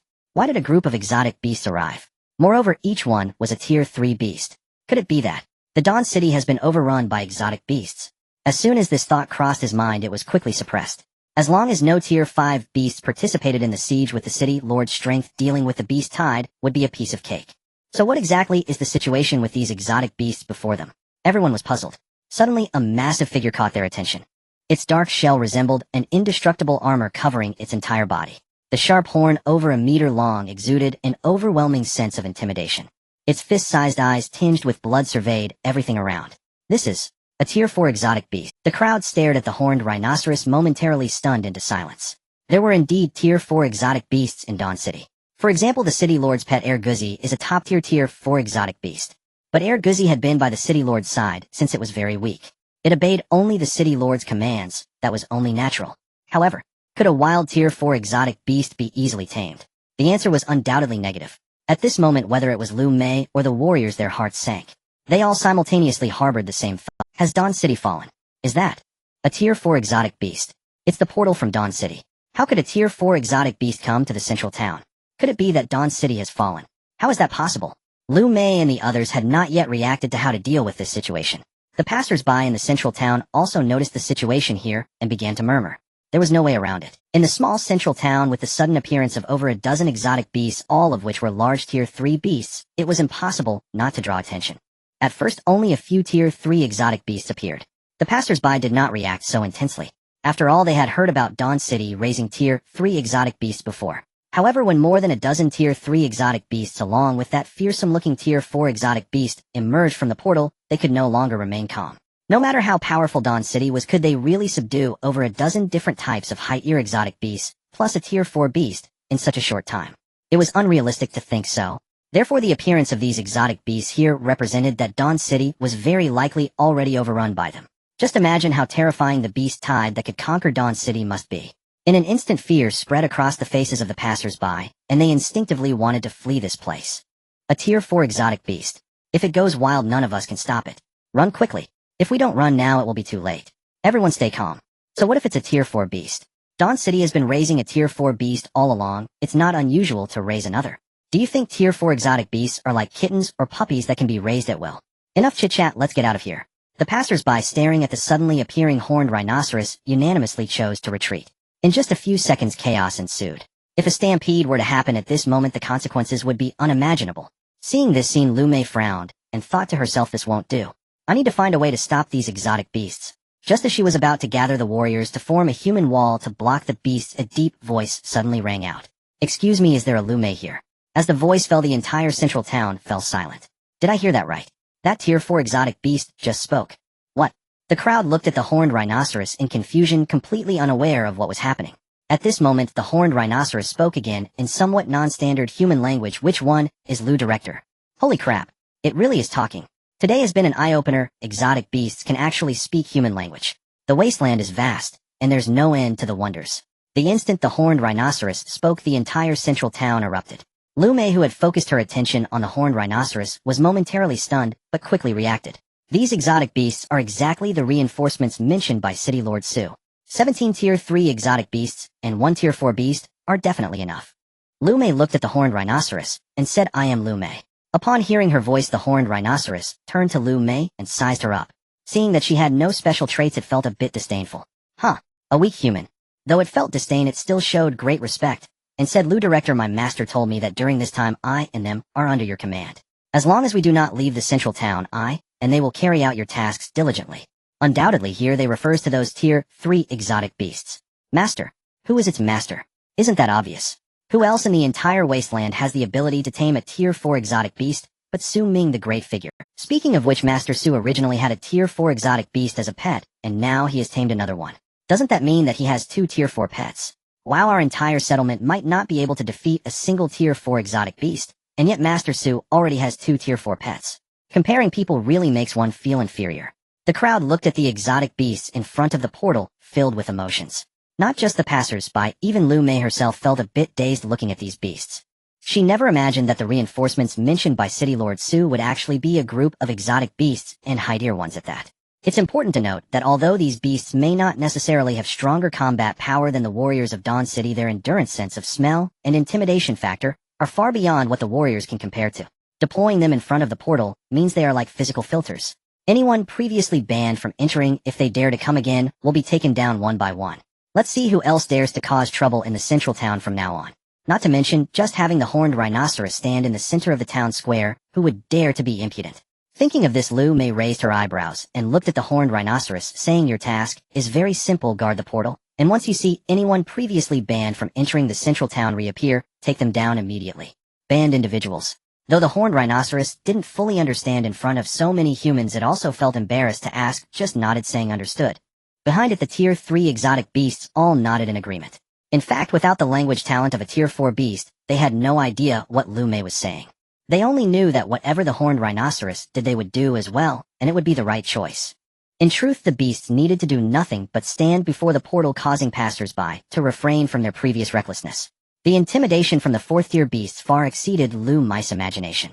For the next couple of days, there were no incidents of fighting in the entire central town, and no one dared to cause trouble here. The construction of several buildings in the central town was nearing completion. The first to finish was the Dawn Hospital built at the center. Its prime location, combined with the striking neon lights, ensured that anyone entering the central town would see the 4 bold characters of Dawn Hospital at first glance. Within 2 days, Liu Mei had gathered a pile of usable medical equipment from various sources and recruited dozens of former doctors and nurses. Thus, the first human hospital on the Wasteland was established. Liu Mei's purpose in creating the Dawn Hospital was to make money. During this time, the beasts had become increasingly frenzied and the conflicts with humans had escalated. Almost every day, several human settlements were besieged by beast tides. The number of injured people was countless. Those in better conditions could obtain a bottle of recovery potion through trading or shops. Those in worse conditions, even if severely injured, could only endure. To survive was to reclaim a life. In other words, only a select few survivors had a chance of survival after other survivors, even if they had some food, could only fend for themselves after being injured. The establishment of the Dawn Hospital could at least ensure that this group of people received treatment, increasing their survival rate. As for compensation, it could only be described as low profit, but high volume. After all, the establishment of the Dawn Hospital did not require much cost. The medical equipment was all scavenged from various ruins. Doctors and nurses could be hired for just a couple of loaves of bread. The typical surgical fee was set at 1 piece of roasted meat, making it a guaranteed profit. In addition, Liu Mei had established a rule. If patients could not afford the treatment fee, they could sign an agreement to temporarily defer payment and settle it 3 days later. The surgery fees were not exorbitant, combined with the option for deferred payment, making the establishment of the Dawn Hospital highly anticipated. Most people were optimistic about the development of the Dawn Hospital. They hoped for a hospital like this in the Wasteland, which could provide them with some hope of survival when they were injured. However, there were also some who had reservations about the establishment of the hospital. This group referred to the other 7 members of the Central Town Management Committee. Before Liu Mei started building the hospital, they had never considered opening shops in the Central Town. It was only when the Dawn Hospital, Dawn Agency, and Dawn Hotel were nearing completion that they realized. So this could be done. However, by this time the prime locations had already been occupied by the people of Dawn City. Even if they wanted to open shops, they could only find more remote locations. Those who wished to accuse Dawn City of exploiting their power were caught between considering the reputation of the influential Su Ming and the strength of Dawn City, and they found it hard to articulate their grievances. After all, as long as there is no prohibition in the law, it is allowable. The rules established by the management committee did not restrict the 8 major forces from opening shops in the Central Town. Naturally, the actions of Dawn City were in accordance with regulations. This time they could only swallow this bitter loss. At this moment, in front of the Dawn Hospital's doors, Su Ming stood on a high platform gazing at the crowd of onlookers, holding the microphone that Liu Mei had prepared in advance. With a serious expression and a magnetic tone, he declared, "I announce the official establishment of the Dawn Hospital." Without any unnecessary words, Su Ming stepped down from the makeshift high platform. The people from Dawn City quickly approached and dismantled the platform in just a few seconds. At the same time, the doors of Dawn Hospital slowly opened. In the next moment, several ragged men rushed into the hospital carrying a bloodied individual. "Make way for a life-saving situation. Everyone step aside," the men shouted in hoarse voices. Seeing this scene, the onlookers quickly stepped back, clearing a path. Seeing this, the men rushed into the hospital with the injured person. At this time, the crowd could finally see clearly. Lying on the stretcher was a middle-aged man covered in wounds, blood continuously oozing, and one of his arms was completely missing. Someone sighed and said, "His arm is gone. What good is it to save him? It would be better to let him die. Death would be a relief." Exactly, this is the Wasteland. Even those with all limbs struggle to survive, let alone a disabled person. Everyone wants to live. What's the big deal about losing an arm? Does losing an arm mean you have to die? I only have one arm, and I've managed to survive until now. The crowd watched the injured person enter the hospital, discussing among themselves. The focus of the debate was whether it was necessary to send the severely injured to the hospital. Soon someone said, "This is the Wasteland. Anything can happen here." Like that person just now, even though he lost an arm, as long as he could get a bottle of legendary recovery potion, his arm could regrow. First save his life, and we can worry about the rest later. If he dies, then he really loses everything. Nearby someone echoed, "That's right. While we may not afford the recovery potion, the Dawn Hospital allows for deferred payment with just a higher interest rate. Getting treated and being able to survive is certainly a good thing. Who knows, maybe it will lead to prosperity in the future." As these words fell, many faces showed contemplative expressions. Others seemed to have thought of something, and their expressions lightened a bit.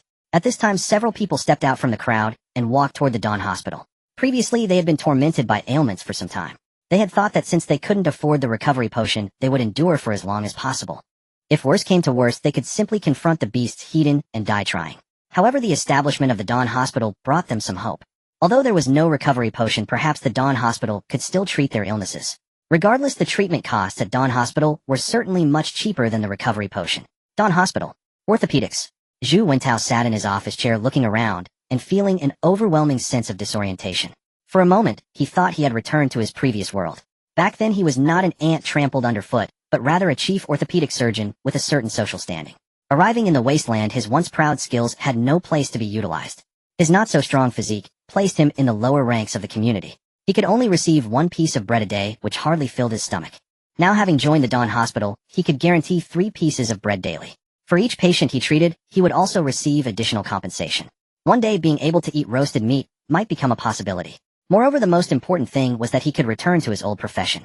The familiar feeling brought tears to his eyes. If possible, he wished to stay at Dawn Hospital for a lifetime. Knock, knock, knock. Zhu Wentao was still in his reverie. Suddenly a knocking sound rang out. Please come in. As the voice fell, the door was suddenly pushed open. A few blood-soaked individuals stood outside, cautiously glancing inside, and softly asked, "Is this Dr. Zhu Wentao?" Hearing this strange, yet familiar address, Zhu Wentao showed a moment of dazed expression. He then nodded slightly, and replied, "It's me." After sizing up the group, he added, "Come in and speak." The group nodded, carrying a stretcher as they... Lying on the stretcher was a middle-aged man who was left with only one arm. Zhu Wentao glanced at the person on the stretcher and furrowed his brows, saying, "The bleeding from his arm hasn't stopped yet. We need to staunch the bleeding first, then transfuse blood. We'll discuss the rest later." The group hurriedly asked, "Doctor, how can we stop the bleeding with an arm severed?" Zhu Wentao replied solemnly, "First use a towel to apply pressure, then push him to the operating room to prepare for surgery." As the Shuguang Hospital had just been established, there weren't many doctors and nurses, so some tasks had to be done by the injured or their friends.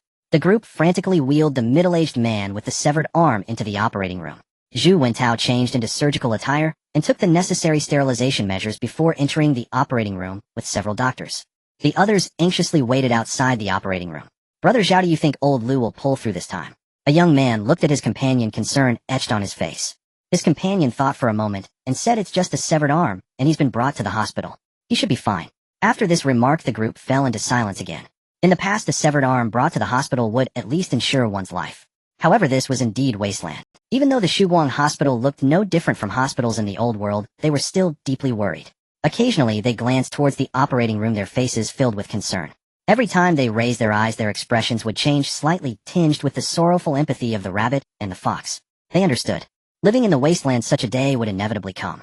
They hoped that when similar circumstances befell them, they could survive rather than be abandoned to their own demise. Without the Shuguang Hospital, the hope of survival for people like them after injury was nearly zero. Now that there was the Shuguang Hospital, they could finally see a glimmer of hope. They hoped more than anyone else that this surgery would be successfully completed, for that would mean there was still a way out when they encountered similar situations. The anxious wait lasted for several hours. As the sun was about to set, Zhu Wentao emerged from the operating room, wearing a white coat. The operation went very smoothly. His fractures have been treated, the severed arm has been handled, and there are some contusions. Zhu Wentao said a lot. The group couldn't quite understand it all, but from Zhu Wentao's expression, they could tell that the operation was a success. In other words, old Lu survived. I recommend he stay hospitalized for a period of observation.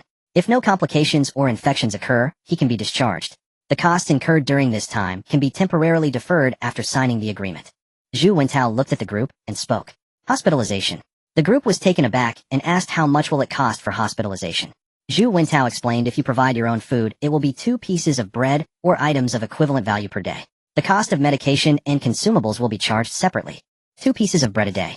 Compared to the price of recovery potions, this was already very cheap." Hearing this, smiles broke out on their faces. It seemed that the Shuguang Hospital was even cheaper than they had imagined. "We understand. Thank you, Doctor. Just wait a little longer. He'll be out soon." After finishing, Zhu Wentao turned and returned to his office, leaving the group gazing expectantly at the operating room. For them, regardless of the outcome of the surgery, at least there was now a place to go when injured instead of being left behind to fend for themselves. This was significant. At this moment in Shuguang City, Ming had just returned to his bedroom from Shuguang Hospital. As usual, he took out a dagger and made a shallow cut in the palm of his hand. Then he clenched his fist, using his blood to nourish the 2 mysterious eggs. For 2 consecutive days, the rewards from sign-ins had been unsatisfactory. One was an ordinary-level aircraft design blueprint, and the other was an ordinary-level Colt pistol design blueprint. Both items were somewhat useful, but they didn't significantly enhance the combat power of Shuguang City. They could only be considered mediocre. The ordinary-level aircraft was acceptable, although its speed couldn't match that of the Ming 03, and its agility couldn't compare to the Iron-Eating Bull. However, it had a unique ability to fly at low altitudes, proving effective in certain unique terrains. The problem was that the materials required were quite hard to find. Ming searched through the shop interface and trade interface for a long time and only found 2 sets of materials. After manufacturing them, he used fire to transform them into transformers. When not transformed, the 2 ordinary-level aircraft resembled floating motorcycles in the void, giving off a somewhat sci-fi vibe. Once transformed, they became robots of a size similar to ordinary humans. Aside from being a bit more agile, they had no other special features. Ming planned to train these two transformer versions of the ordinary level aircraft and then send them out as scouts. If anything unexpected occurred, he wouldn't feel too bad. The other reward, the Colt pistol design blueprint, was truly tasteless, yet regrettable to discard.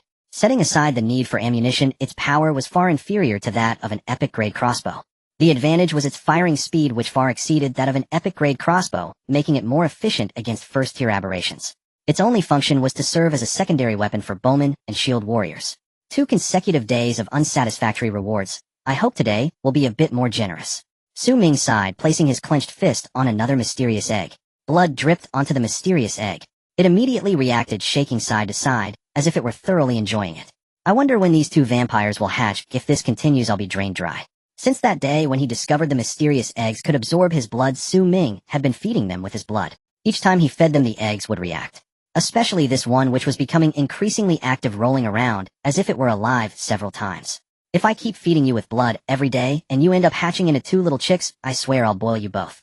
Ming glared at the blood falling onto the egg. At that moment, the egg seemingly understood Ming's words and suddenly began shaking even more violently.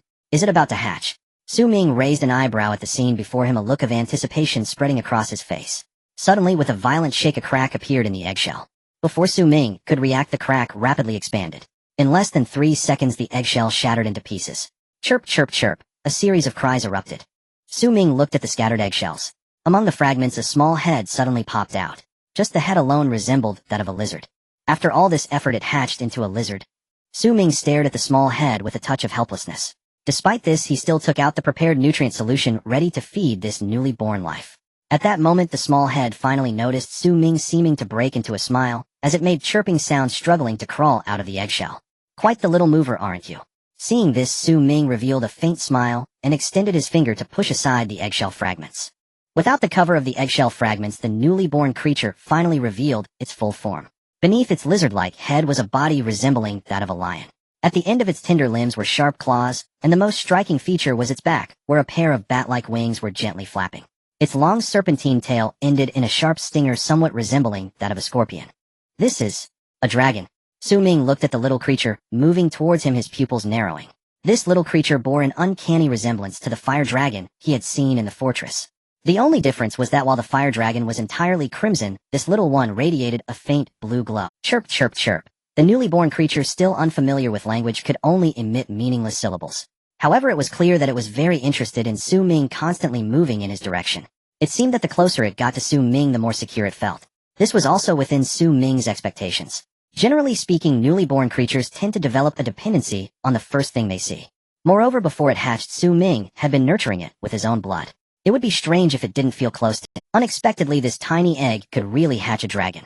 Ming extended his finger playfully, poking the little creature, a smile on his face. Initially, Ming thought that hatching a beast with 3rd-tier potential would be a good outcome. He never expected to hatch. What a delightful surprise. Although he was unsure of the potential of this dragon, he recalled that even the juvenile dragon in the fortress exhibited such formidable strength. Its potential must be extraordinary. Even if it doesn't reach the 5th tier, it should at least be at the peak of the 4th tier. Even if it doesn't possess overwhelming strength, simply raising a dragon would be enough to fulfill anyone's sense of achievement. Ming opened the prepared nutrient solution and poured it into a specially made bottle, placing it by the little creature's mouth. You must be starving, drink up quickly. The little creature instinctively bit the bottle, inadvertently swallowing the nutrient solution. Its eyes suddenly brightened, and it began to suck vigorously. In no time, a small bottle of nutrient solution was consumed. Who would have thought that such a tiny belly could hold so much? Ming gazed at the little creature's round belly, slightly astonished.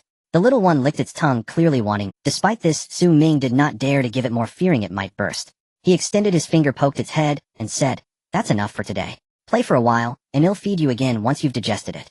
The little creature seemed to understand Ming's words, and stopped chirping at the bottle. Instead, it flapped its little wings and crawled around on the ground, seemingly exercising. However, after a short while, it appeared to tire, lying down on the ground and falling asleep.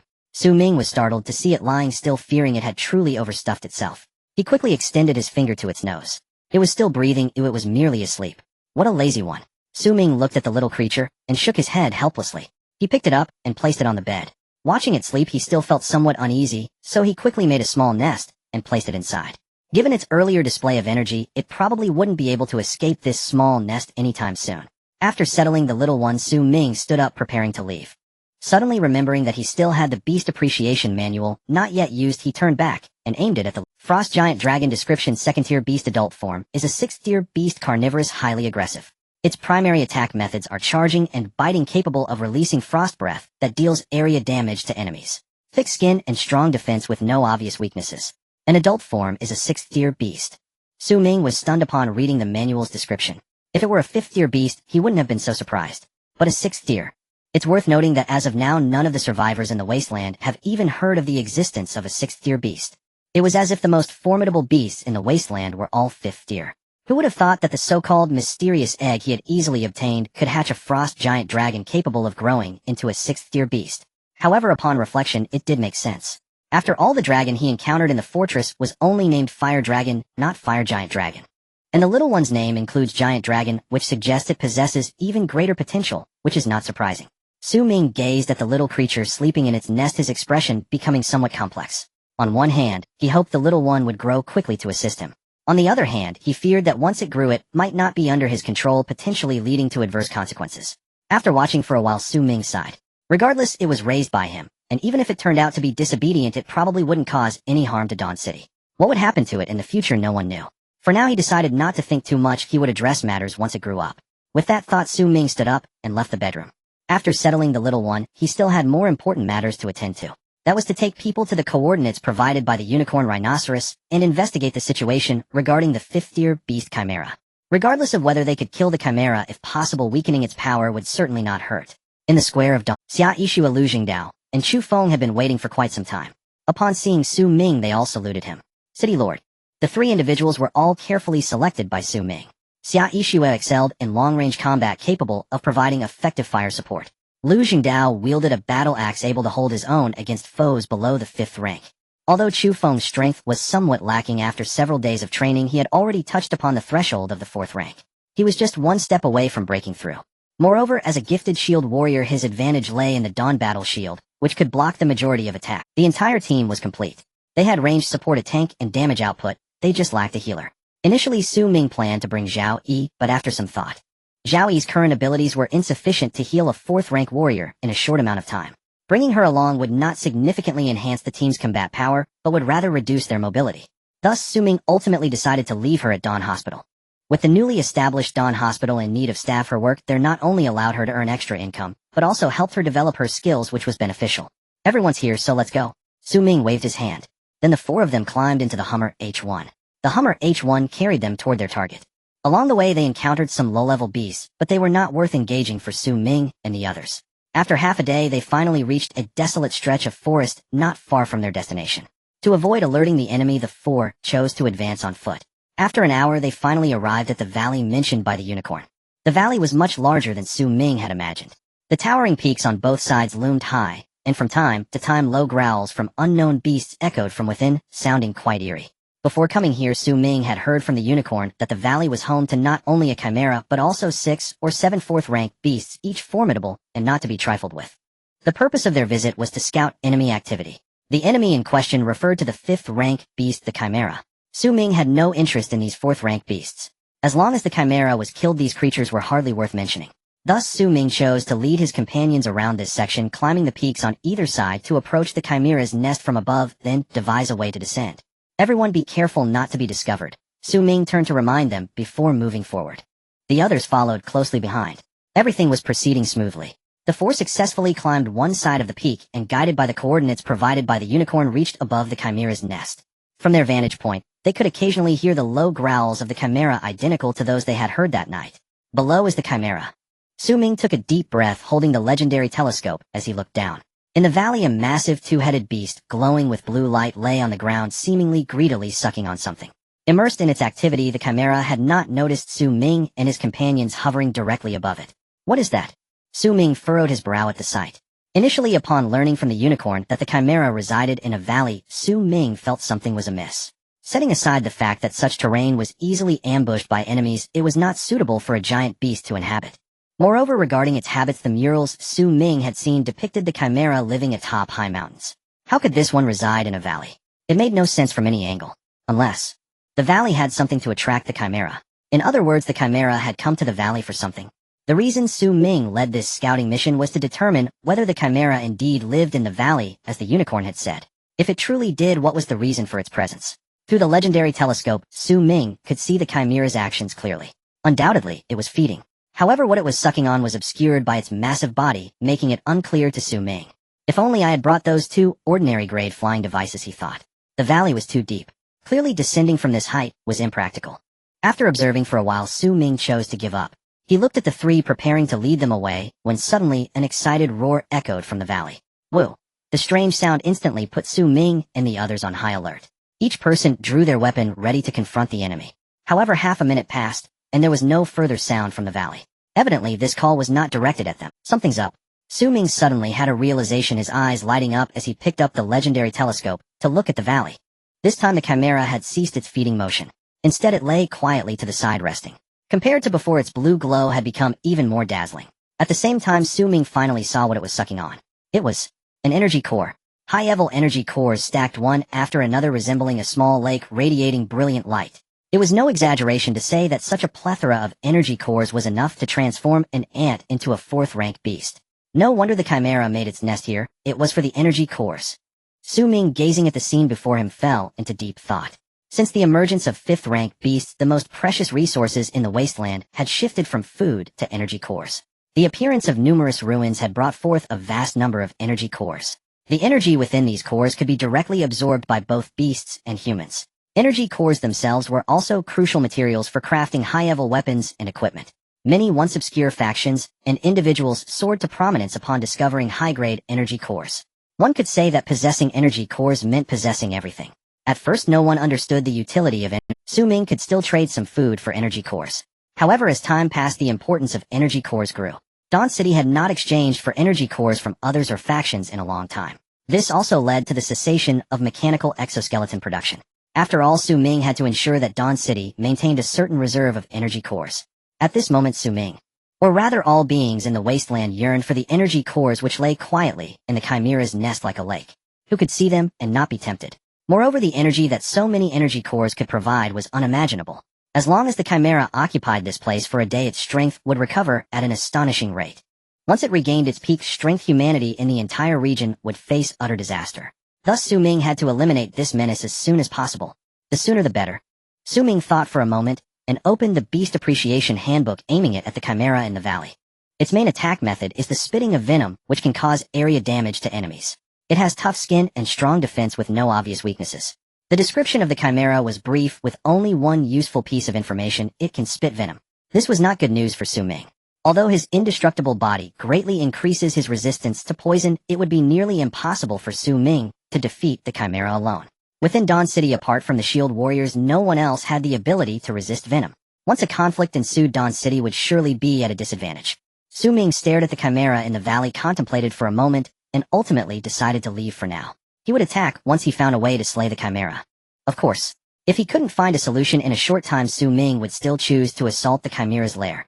After all, if the chimera was allowed to absorb the energy core, it wouldn't be long before it regained its fifth-tier strength. By then, thinking of an attack would be too late. Let's head back, Su Ming said softly, glancing at the three others. They all nodded and said nothing. None of the three were reckless. From the legendary telescope, they could see the chimera's might. For their four-person team, killing the chimera was nearly impossible. They had no choice but to leave for now and seek other methods. By the time the four returned to Dawn City, it was already deep into the night. Xia Ishiwe and the others went to their respective rooms. Su Ming also returned to his bedroom. As soon as he lay down, a familiar voice echoed in his mind.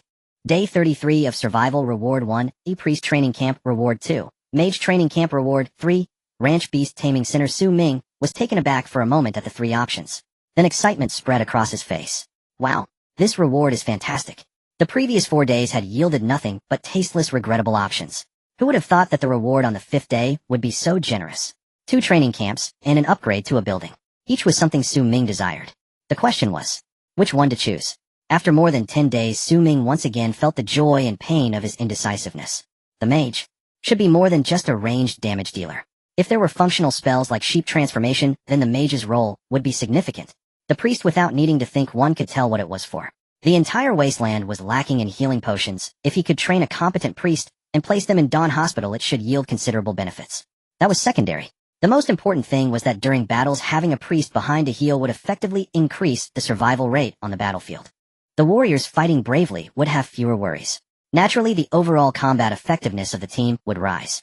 In contrast, upgrading the ranch to a beast taming center seemed to lose its significance. After all, in Dawn City, even without a beast taming center, they could still tame beasts, albeit with their fists. Ming stared at the three options, contemplating for a while. Ultimately, he chose Reward 1, Priest. Obtain Priest Training Camp 1, a priest. Ming took the reward, chuckled a couple of times, and hurried to the square. Would you like to construct the Yes.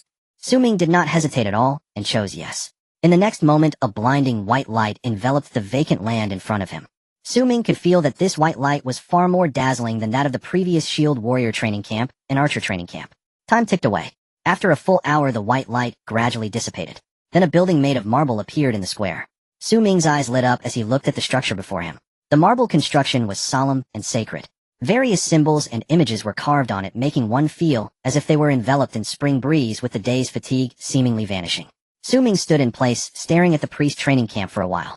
Then he was astonished to discover that this was not just his illusion. The priest training camp could truly eliminate fatigue. You didn't have to do anything, simply being near the priest training camp granted you benefits. Such an effect was nothing short of miraculous. Ming felt the effects brought by the training camp and couldn't help but break into a smile. My lord, the city lord. At that moment, a gentle voice slowly echoed. A priest clad in a pure white robe approached Ming and softly said, Anthony sends his regards. Without a doubt, the priest named Anthony in front of him was the instructor of the priest training camp. Ming looked at him and replied in the same gentle tone. Priest Anthony, could you introduce your training camp? Anthony nodded and slowly replied. The priest training camp aims to train priests who heal the sick and save lives. Only those who hold noble ideals can become priest apprentices. Priest apprentices who undergo the training camp's baptism can become true priests, mastering various spells and skills with their perceptive abilities significantly enhanced. Different priests can comprehend different spells, with common spells, including healing, which can restore a certain amount of health to the target. Dispelling, which can remove all magical effects within a certain area and can deal damage to summoned creatures. Mind Fire, which increases the target's attack power, defense, and poison resistance by 10 each. Ming's eyes brightened at this, and he asked, poison resistance? Anthony nodded and said, yes, priests who comprehend Mind Fire will also possess high defense and poison resistance abilities, though their attack power may be somewhat lacking. Ming's excitement was evident as he asked, how many people can you train at once? How long does it take to cultivate a novice priest apprentice into a formal priest capable of comprehending spells? Anthony still wore a kind and gentle expression as he answered, my lord, if suitable apprentices are available within 3 days, I can turn 100 priest apprentices into novice priests, within 10 days into qualified priests, within a month into excellent priests, and within a year into top priests. He paused for a moment before continuing. To comprehend a spell, one must at least become a novice priest. To comprehend 2 spells, one must become a qualified priest. To comprehend 3 spells, one must become an excellent priest, and a top priest will enhance all 3 spells. To comprehend more spells, one must become a holy light priest. Holy light priest. Without a doubt, Ming understood that a priest temple was essential. Is it necessary to upgrade the training camp to a temple in order to transform excellent priests into holy light priests? Ming looked at Anthony and asked. Anthony nodded, a gentle smile appearing on his face. The lord of the city is right. Any profession seeking to reach its peak must rely on the power of the temple. Without a temple, even the most skilled practitioners and the most resilient wills cannot reach the pinnacle of their profession. Ming fell silent for a moment. He asked, you just said that only those with noble virtues can become priests. What do you mean by noble virtues? Few who survive in the Wasteland possess high moral standards. Ming certainly hoped that there would be someone in Dawn City who could qualify to become a priest. Anthony's deep gaze turned towards Ming as he slowly spoke. Noble virtues refer to the qualities a priest should possess. Pausing for a moment, he continued, I pledge to the best of my ability and judgment to pursue the welfare of the sick and to restrain all acts of depravity and harm. I shall not provide harmful medicines to others, nor shall I guide in such matters, even if requested. Regardless of the person, be it man or woman, noble or servant, my sole purpose is to seek happiness for the sick, and I shall keep myself in check, refraining from all harmful and wicked behaviors.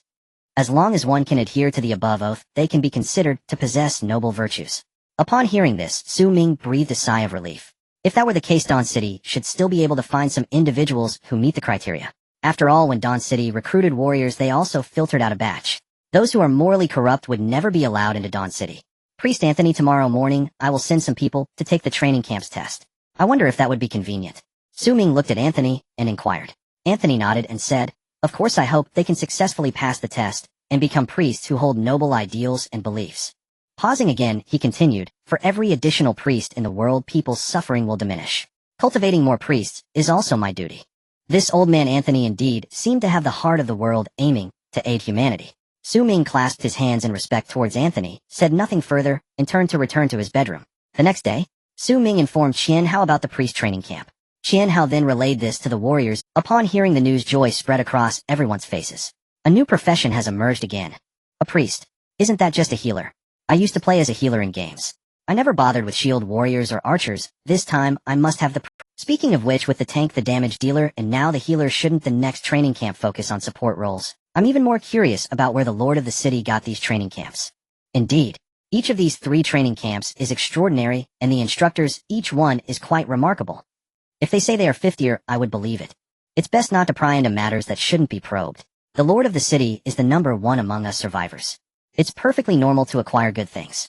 Everyone was very interested in this suddenly emerging new training camp and discussed it enthusiastically. However, when it actually came time to sign up, the number of participants was far fewer than for the previous shield warriors and archers. After all, the warriors in Dawn City were primarily men. Real men should charge into battle fearless. Hiding behind as a healer felt somewhat lacking in excitement. Moreover, Captain Qian had clearly stated that one must also possess a healer's compassion and noble beliefs to potentially become a priest apprentice. Noble beliefs were hard to define, but as for compassion, they could certainly confirm that they lacked it. In the end, a total of 17 people signed up for the priest training camp. 15 passed the training camp's test. These 15, after a brief training, could become entry-level priests and master a spell. Ming waited to see how many of them would comprehend the flame of the soul. As long as 3 people grasped the flame of the soul, Ming planned to lead them to strike at the Chimera's lair. A 10 poison resistance is neither too much nor too little. Regardless, it would certainly enhance their combat power. Lord of the City, would you like to check out the breeding grounds? Ming was deep in thought about the Chimera when the breeding grounds manager approached him again. Ming looked at him and said, "Did we not just check last time?"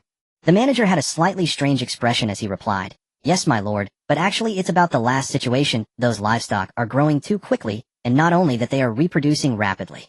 In less than 5 days, the calves that were once small are now starting to give birth. This is too abnormal." The manager had been working at the breeding grounds even before the Wasteland. In reality, even if he weren't working at the breeding grounds, he knew that normally it takes at least several years, even over a decade, for a calf to mature and give birth. Now the process has been shortened to just a few days. How could the manager not be alarmed? Upon hearing this news, Ming appeared rather indifferent, saying, "This is a good thing. In the Wasteland, anything can happen. If they grow and reproduce quickly, won't we have an abundance of food in the future?" In fact, after this period of adaptation, most of the forces in the Wasteland should have escaped the food crisis. Naturally, the prices of food have significantly decreased compared to before. Thus, the emergence of the breeding grounds can only be described as a welcome addition. The manager, upon hearing this, thought for a moment. If the Lord of the City says so, what problems could there be? He just needed to focus on raising the cattle, horses, and pigs without worrying about anything else. Understood, Lord of the City. The breeding grounds manager bowed and left. Ming stood in place, once again falling into deep thought. This time he was no longer contemplating trivial matters. Rather, he pondered the significance of this survival competition. The organizers put in such effort to bring them from their original world to the Wasteland to partake in this so-called survival competition. What was the actual purpose? Could it really just be for amusement? If that were the case, humanity would be truly pitiful. According to Lu Jingdao, every so often a group of humans would arrive in the Wasteland from another world. Ultimately, these humans from another world would all be eliminated by the alien beasts. The existence of 5th-tier alien beasts seems to be solely for the purpose of exterminating humanity. However, the murals Ming saw underground depicted humans from a certain period coexisting with 5th-tier alien beasts. From that time of coexistence to the current state of mutual destruction. What exactly transpired in between? These questions should be answered by the 5th-tier exotic beasts, assuming one possesses the strength to subdue them. For now, Ming just wants to kill them. 2 days passed in the blink of an eye. In this short span, Ming acquired the blueprints for the mage training camp and the watchtower from the system. There is nothing much to say about the mage training camp. It is similar to other training camps. After training, mage apprentices can advance through 4 levels: beginner, qualified, excellent, and top-notch. Beginners can comprehend 1 spell, qualified can learn 1 spell, and excellent can understand 1 spell. Upon reaching top-notch, all 4 spells will be enhanced. To go further, one needs the mage sanctum. Compared to priests, mages are clearly more sought after by the warriors of Dawn City. Just after the training camp was established, dozens of people took the test, but unfortunately very few passed. Out of half of Dawn City entering the mage training camp, only 4 people ultimately passed the test. This shows how crucial talent is to becoming a mage. Another reward, the blueprint for the watchtower. Among the construction materials, there is one particularly precious item, the epic energy core. Ming does not have many epic energy cores on hand, so he plans to wait until he kills the Chimera before considering the construction of the watchtower. As for why he chose the watchtower blueprint instead of upgrading the farm to an exotic beast taming facility, the reason is simple. The watchtower produced by the system is far more powerful than the ones built by humans. Standing higher and seeing farther, it also comes with defensive capabilities. Such a structure is precisely what is lacking in Dawn City at this stage. In comparison, the exotic beast taming facility seems somewhat redundant. Lord City Master, we have all advanced. We have comprehended spells and progressed to beginner priests, said Shui Ruishu, looking at Ming with a smile filled with excitement. Ming glanced at her and asked, what spells have you all comprehended? I have healing. I have mind fire. Hey, I have mind fire too. Healing. Why am I the only one with this spell? Among the 15 people, 7 comprehended healing, 7 understood mind fire, and only 1 had dispel. This was exactly what Ming wanted to see. Against that group of exotic beasts, healing and mind fire would be more beneficial than dispel. After all the Chimera attacks with venom, not spells. After several days of training, 20 shield warriors advanced to excellent shield warriors possessing 3rd tier strength. Among them, Chu Feng was a genius, breaking through to become a top-notch shield warrior. With his strength now combined with the Dawn Battle Shield and Dawn Battle Sword, even Lu Zhengdao would not have the confidence to defeat him. Similarly, there were quite a few crossbowmen who reached excellent level. Previously, both Wenkison and Caitlin had underestimated the potential of these warriors. Their advancement speed was much faster than Ming had imagined. In less than 10 days, Dawn City had formed a garrison army composed of 3rd-tier warriors. However, mere training without actual combat is insufficient. Even 3rd-tier warriors may not be able to demonstrate strong capabilities. This upcoming assault on the Chimera's lair is the best opportunity to test their strength. Ming stood in the square looking at the prepared warriors before him. A resolute expression crossed his face as he spoke in a powerful voice. I know that some of you may not understand this attack on the Chimera. After all, there has never been a precedent for humans to actively attack the gathering place of exotic beasts in the Wasteland, let alone a 5th-tier exotic beast. Some might think that attacking the Chimera is overly ambitious and that we should conserve our strength at this stage. Let me tell you, you are mistaken. Attacking the Chimera is not about being overly ambitious, nor is it reckless. It is to protect the safety of Dawn City. To be honest, 2 days ago, I led a group to scout the Chimera's lair. It is situated in a valley half a day's journey away from us, filled with numerous energy cores. Why would the Chimera living atop the towering tree build its lair in the valley? The only reason is to absorb the energy from the energy cores to restore its strength. Once it has absorbed enough energy and fully restored its strength, what do you think are our chances of defeating it? The best offense is the best defense. Now is the Chimera's weakest moment and the best opportunity for us to kill it. If we miss this chance, we will have to wait for the Chimera to attack us. Is that the outcome you want? Upon finishing his words, the entire square erupted in a synchronized shout. We don't want that. Ming's face revealed a look of satisfaction as he glanced around, and continued, since you don't want that, put away your complacency, grab your weapons, and charge towards the Chimera's lair to slay them. Only by killing the exotic beasts in the Chimera's valley and slaying the Chimera can Dawn City achieve true peace. Otherwise, it would be like dancing on the edge of a cliff, unaware of when one will fall. This battle has no retreat. 200 warriors, upon hearing this, exhibited resolute expressions as they shouted in unison, no retreat. No retreat. In such a fervent atmosphere, a team of nearly 200 people set out. In this battle, Dawn City was indeed fully committed. Except for 50 crossbowmen and 1 legendary scarecrow, all others capable of fighting were brought along. Ming's purpose in doing this was simple: to strike the Chimera with a thunderous blow.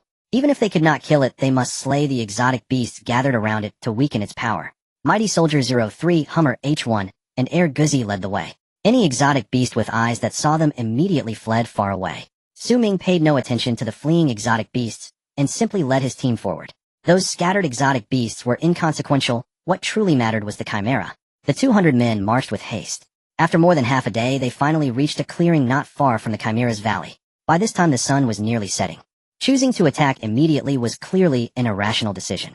Ming thought for a moment and decided to set up camp on the spot. However, the method of camping was somewhat unusual. Make the bricks of this wall a bit thicker. Leave a gap here for the door later. Is the moat not dug yet? How long has it been? If it's not done, you few don't get to sleep tonight. Don't stop making the beast traps. Throw them into the moat once they're done. Bring the higher quality beast traps here, and we'll set them up together. The group was bustling with activity. They needed to build a new fortress not far from the Chimera's valley before dawn. In just 2 or 3 hours, a brand new small city emerged not far from the valley. With a city in place, shield warriors and crossbowmen could secure a safer environment for their attacks. Ming, Leona, Lu Zhengdao, and Air Guzzi each guarded a section of the city wall. Their next task was to lure the beasts inside the valley out. This was not particularly difficult. According to the unicorn rhinoceros, there were 6 fourth-tier beasts in the valley, each as arrogant as a rampaging lion. If they encountered human provocation, they would not hesitate to charge out and kill. What Su Ming and the others needed to do now was to eliminate most of the beasts in the valley. How to do this would depend on the reaction of the Chimera. If the Chimera chose to intervene, Su Ming would lead a few stronger individuals to encircle and kill it. If the Chimera did not interfere, that would be even easier. After eliminating the beasts in the valley, they could deal with the Chimera however they wished. Drowning it, burning it, or directly besieging it were all viable options. Of course, if it chose to flee, Su Ming would suffer no losses. The reason was simple. Without the energy core in the valley, the Chimera would be unable to restore its peak strength. In contrast, Dawn City, which obtained a large number of energy cores, would experience a significant increase in power. With this mutual rise and fall, Su Ming had no need to worry about the Chimera's existence. The plan had been formulated before their departure. Now it was time to execute it. It was deep night, not suitable for an attack. Therefore, Su Ming chose not to provoke the beasts in the valley. Instead, he allowed the soldiers to rest while sending patrols nearby. Once they discovered any trace of the beasts, they would immediately sound the alarm. Su Ming, meanwhile, nestled in the newly built small house, closed his eyes to conserve energy. Day 36 of survival. Reward 1, Bladestorm. Reward 2, Western Star 5700. Reward 3, Breeding Ground, Beast Taming Facility. A new day dawns and rewards refresh. Looking at the options, Su Ming once again fell into the delightful dilemma. If nothing unexpected occurs, Bladestorm should be the skill of the Sword Saint with area damage and immunity to any magical damage during its release. In a sense, the Chimera's venomous breath also counts as magical damage, and Bladestorm can counter it. But the Western Star 5700 is also a good item. This thing combined with the Ignition Seed is definitely a towering pillar. However, the Ignition Seed is still cooling down, and I have to wait until noon tomorrow to use it. Su Ming struggled for a while before ultimately choosing Bladestorm. After all, Bladestorm could be used immediately. Choosing Western Star 5700 would mean waiting until noon tomorrow. A heavy truck that doesn't transform into a transformer offers no help in this battle. Would you like to learn Bladestorm? Yes. Bladestorm description: unleash a storm of blades into the enemy ranks, dealing massive continuous damage to surrounding enemy units, immune to non-physical damage during the skill's duration, lasting 5 minutes, with a cooldown of 1 hour. Indeed. Immune to venom attacks. Su Ming looked at the skill description, a smile spreading across his face. With Bladestorm, he had another card to play against the Chimera. Feeling satisfied. Time to sleep.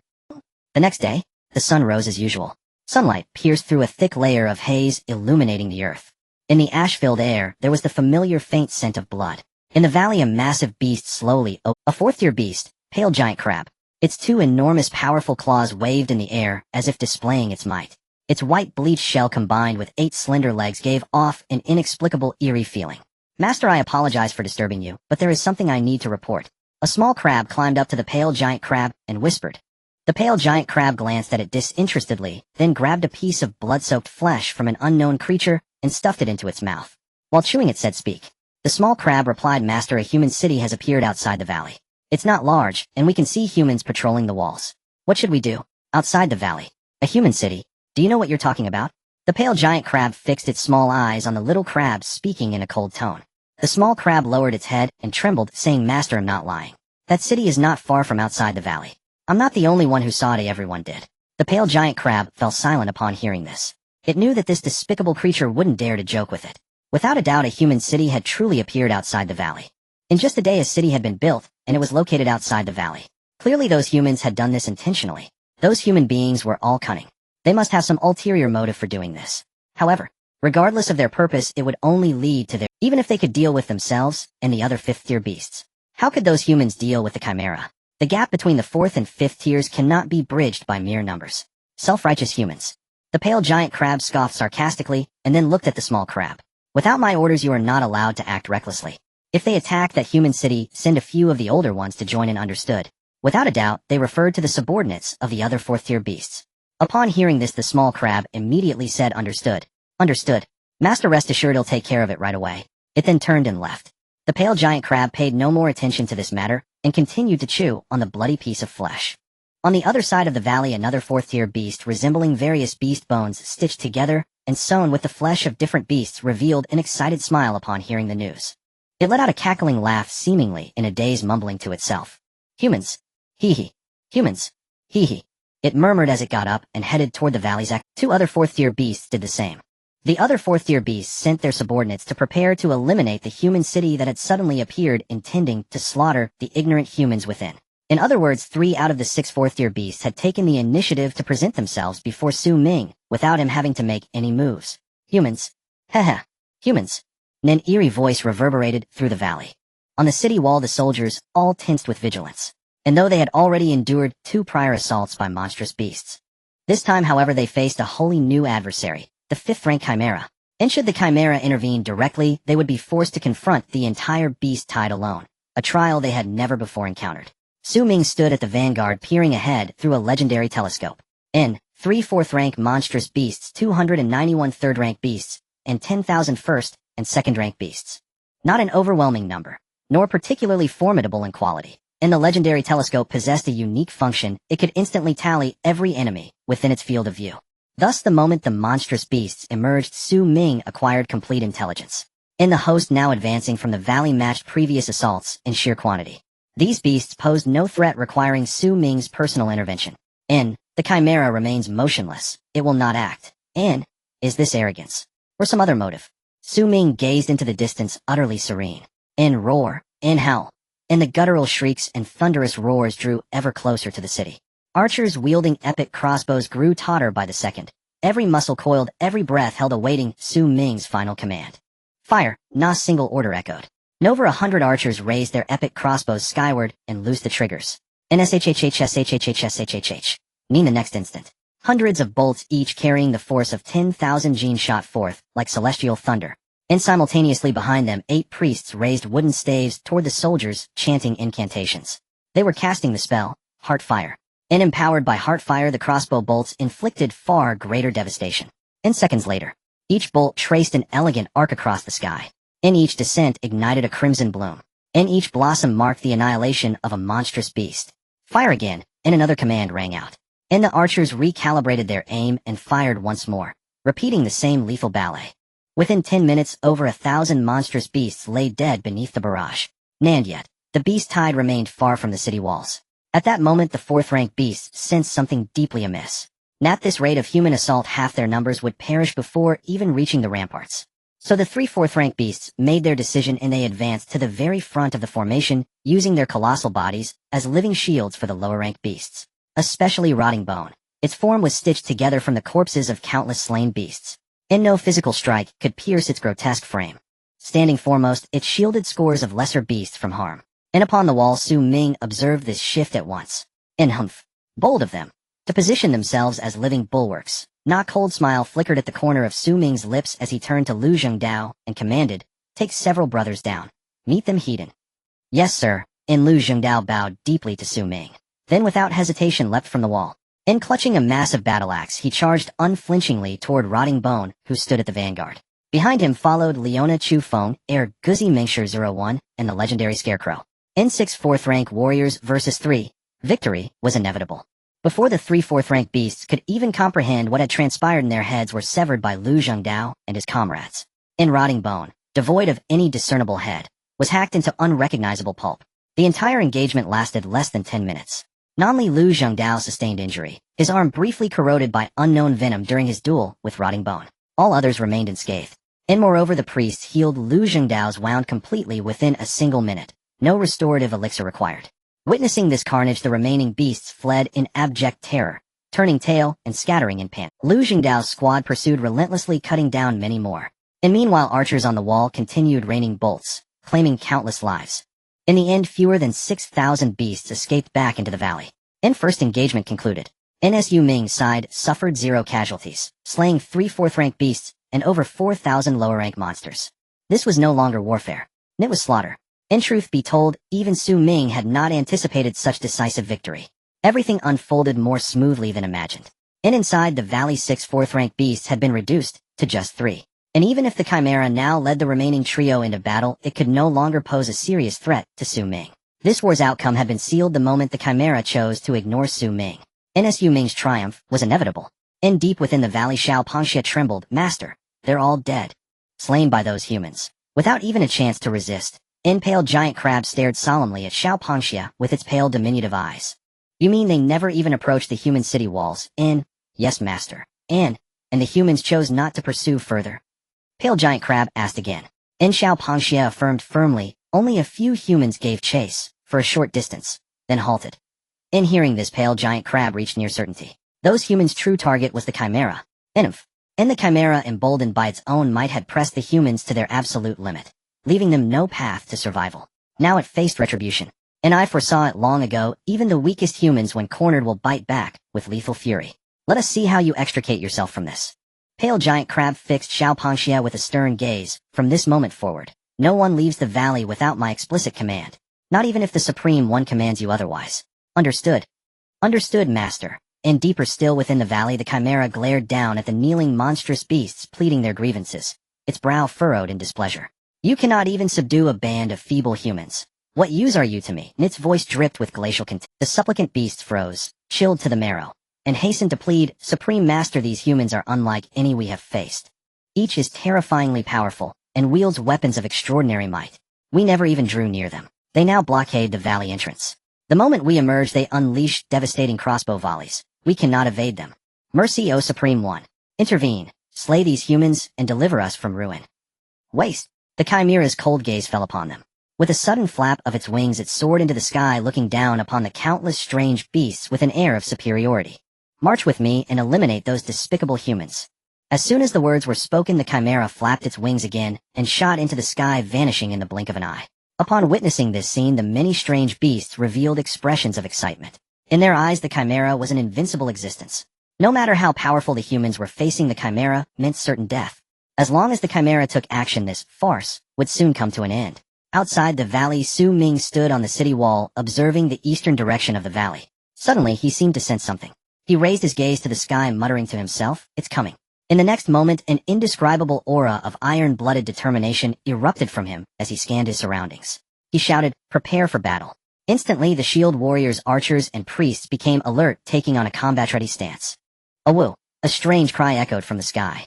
The warriors instinctively looked up, spotting a figure shimmering with blue light amidst the blood-red clouds. It was needless to say that this was their target for this expedition, the fifth-tier strange beast, the Chimera. "Awoo!" The bizarre cry rang out again. The Chimera flapped its wings and dived down at an incredible speed, as if it would collide with the city wall in the next moment. Faced with this scene, neither the archers, nor the shield warriors, nor even the priests showed any signs of panic. They calmly aimed their weapons at the Chimera soaring in the sky. Determination was evident on each person's face as they silently awaited Ming's command to attack. The Chimera continued its dive, and it would collide with the city wall in no more than 20 seconds. The warriors remained in anticipation, the distance between them and the Chimera growing closer. Yet the warriors made no move. Time seemed to come to a standstill at that moment. It was unclear how long had passed. Finally, Ming let out a roar. Fire! Swish, swish, swish. Powerful crossbow bolts left the epic-grade crossbows shooting towards the Chimera in midair. The Chimera clearly did not expect that these despicable and weak humans would not flee, but instead had the audacity to counterattack. It flapped its wings, altered its diving position to dodge the crossbow bolts, while both heads lunged forward, spewing forth a deep green liquid. This was its primary method of attack, venomous breath. Any creature that came into contact with its venom would not survive a day. Even ordinary buildings would gradually corrode upon contact with its venom. Only certain special materials and creatures could be immune to its venom. It was clear that these despicable humans... It's here. Upon seeing this scene, Ming's eyes narrowed, and he immediately issued the command, defend. As soon as he spoke, 20 shield warriors suddenly pulled out specially designed umbrellas from their packs, holding them up in the air. In an instant, everyone was enveloped beneath them. Sizzle! The venom landed on the specially designed umbrellas, making a sound of strong acid corrosion. The shield warriors did not hesitate, immediately retracting the umbrellas into their packs. The Chimera's venomous breath, aside from a few drops landing on the muddy ground, caused no harm at all. In fact, those who did not know would think it had done nothing at all. Damn humans. In midair, the Chimera was stunned by its proud venomous breath had been so effortlessly neutralized. Using such a large umbrella, it really works. Seeing this, Ming's face lit up with joy. He pressed the advantage and commanded, archers, continue firing. Swish, swish, swish. The crossbow bolts were shot again. The Chimera had no time for anger, and prepared to change its posture again to dodge the incoming crossbow bolts. It must be said, a fifth-tier strange beast was indeed a fifth-tier strange beast. Possessing such a massive body, it could still move with such agility. This was something Ming had never anticipated. However, no matter how agile, what could it do? Can your speed surpass light? Ming glanced at Xia Yixue beside him, and gave her a knowing look. Xia Yixue immediately understood. She took out the Thunder God, aimed at the connection point between the Chimera's wings and body, and pulled the trigger. A brilliant blue light pierced through the blood-red clouds and struck the Chimera's wings. The Chimera let out a piercing scream, but its wings did not break. Goodness, how tough. Su Ming was astonished at this sight. He had not expected the Chimera's body to be this sturdy. A shot from the Thunder God could not even sever its wings. Truly, it was a fifth-tier strange beast. While Su Ming was marveling at this, he suddenly noticed that the Chimera had entered a state of furious rage. It had already realized. Su Ming was the leader of these despicable humans. Every time it was harmed, it was due to this human's command. Without a doubt, this group of despicable humans had set their sights on it because of this human. In that case, you shall die. The Chimera made up its mind to kill Su Ming at all costs, adjusting its posture to dive towards him once more. At the same time, both heads spewed forth venom. In that instant, the warriors on the city wall could only hold open their umbrellas to resist the incoming venom. The Chimera seized this opportunity to adjust its posture again and dove towards Su Ming's position. It aimed to pierce its claws into Su Ming's body, to make him understand that the Supreme Chimera is inviolable. On the city wall, Su Ming looked at the approaching Chimera with no fear in his heart. In fact, a smile appeared on his face. Come, let me see just how powerful a fifth-tier strange beast truly is. The Chimera's target was Su Ming. But was Su Ming's target not also the Chimera? From the very beginning until now, everything the warriors had done had one purpose: to draw out the Chimera and force it to leave the sky to attack Su Ming. Only in this way would Su Ming have the chance to slay it before it could escape. As for the Shield Warriors archers, they were merely playing a supporting role. While protecting Su Ming, they lured the Chimera to strike. Now they had succeeded. The Chimera finally descended from the sky, targeting Su Ming. And Su Ming finally revealed his sharp edge. With a thought, a nameless sword imbued with the essence of time appeared in his hand. Indestructible Vajra technique. Blade Storm. Cloud Hidden 3 Falls. Sword Control technique. For skills activated simultaneously. Meanwhile, behind Su Ming, several priests waved their staffs, reciting incantations to bestow him with the blessing of the Flame of the Mind. This time, Su Ming would personally slay the Chimera. The first to strike was the sword technique. The Chimera's heart and brain were heavy, making it impossible to simply rip them out. Su Ming had no choice but to aim for its eyes. With a thought, one of the Chimera's eyeballs was forcefully yanked out. Azo, a wretched cry echoed through the sky. Caught off guard, the Chimera, having lost one eye, descended into madness. Both heads of the Chimera simultaneously spat out venom, targeting Su Ming. Unperturbed, Su Ming stood his ground, and with all his strength, swung his sword. The venom splattered around him, corroding the bricks. When it landed on him, it ate away at his clothes, but inflicted no harm on his body. This was because he had activated the Blade Storm. In this state, he was immune to all non-physical attacks, including the Chimera's poisonous breath. At the same time, the sword he swung carried an ancient power, heading straight for the Chimera. The Chimera did not expect this human to stand firm against its venom, choosing instead to confront it head-on. Faced with the forceful strike, it had no chance to react. Bam! The sword energy collided with the junction of the Chimera's body and wings, producing a thunderous sound. Then the massive wings began to crack from the middle. Within half a minute, the wings split from the body and crashed to the ground. With the strike from the Thunder God and Su Ming's sword, the Chimera's arm was finally severed. Alo! It had lost one of its wings. The Chimera could no longer fly and plummeted to the ground uncontrollably. Fortunately, it still had one wing left to maintain some balance. It let out an enraged roar while stabilizing itself. Although it ultimately crashed to the ground, it did not suffer significant damage. Fire the arrows. At that moment, the voice of that detestable human rang out again. The Chimera instinctively lifted its gaze forward. It saw a rain of arrows descending upon it. Damn humans. Both heads of the Chimera displayed extraordinary fury. Flapping its remaining wing, it shielded itself from the barrage of arrows. It had lived for over 1,000 years since its birth. In all that time, it had never been so embarrassed. Losing one eye was not a major concern. After all, it had 2 heads and 4 eyes. However, losing a wing was something it could not accept. Today, these detestable humans must die. Filled with rage, the Chimera rose from the ground, taking heavy steps toward the city wall. In less than 200 meters, it unleashed its poisonous breath again. A large amount of venom splattered against the city wall, corroding it and creating numerous holes. Seeing this, Su Ming made a decisive call. Everyone except the assault team retreat. Yes. And all Shield Warriors, archers, and priests retreated to a safe distance. Those who remained all possessed forth. Moreover, each one was equipped with a complete set of mechanical exoskeletons and specially designed protective gear. Even Air Guzzi was tightly wrapped in leather armor. Even if they were splashed with venom, it wouldn't pose any problem. Su Ming, Lu Jingdao, Leona Berserker 03, Hummer, H1 Sa Ishu Air, Guzzi Chu Feng, and 2 legendary scarecrows. With such a lineup, slaying a 5th-tier beast was not a pipe dream. Su Ming gazed at the approaching Chimera, excitement showing on his face. Raising the nameless sword high, he roared, "Kill!" The others followed suit, shouting in unison, "Kill!" Though there were only 8 of them, their momentum surpassed that of 1,000 troops. Leading the charge, Su Ming gripped the nameless sword and rushed to the forefront. With the enhancement of the indestructible body and blade storm, he was not afraid of the Chimera even without special protective gear. With a swift strike, he aimed directly at one of the Chimera's heads. Behind him, Lu Jingdao leapt into the air wielding a giant axe, pouring all his strength into a downward strike at the Chimera's chest. Not far away, Xia Yixue aimed with the Thunder God, targeting the other eye of one of the Chimera's heads. Leona and Chu Feng each held a shield protecting the sides of the group. No matter whether the Chimera flapped its wings or slashed with its claws, they could deflect it. As for the 2 legendary scarecrows, they had no fancy techniques. They simply swung their deadly sickles, hacking at the connections of the Chimera's body. That was the most vulnerable part of its entire being. The 8 of them, along with the 2 scarecrows, coordinated seamlessly, as if they had practiced countless times. The Chimera had no idea what was happening, and had already fallen into a life-and-death crisis. Ayo! After one of its heads was severed by Su Ming, the other head could no longer contain itself. It cried out, "Spare me. I am willing to be your slave." Hearing this, Su Ming displayed a disdainful smile, and asked, "What use is a useless being to me?"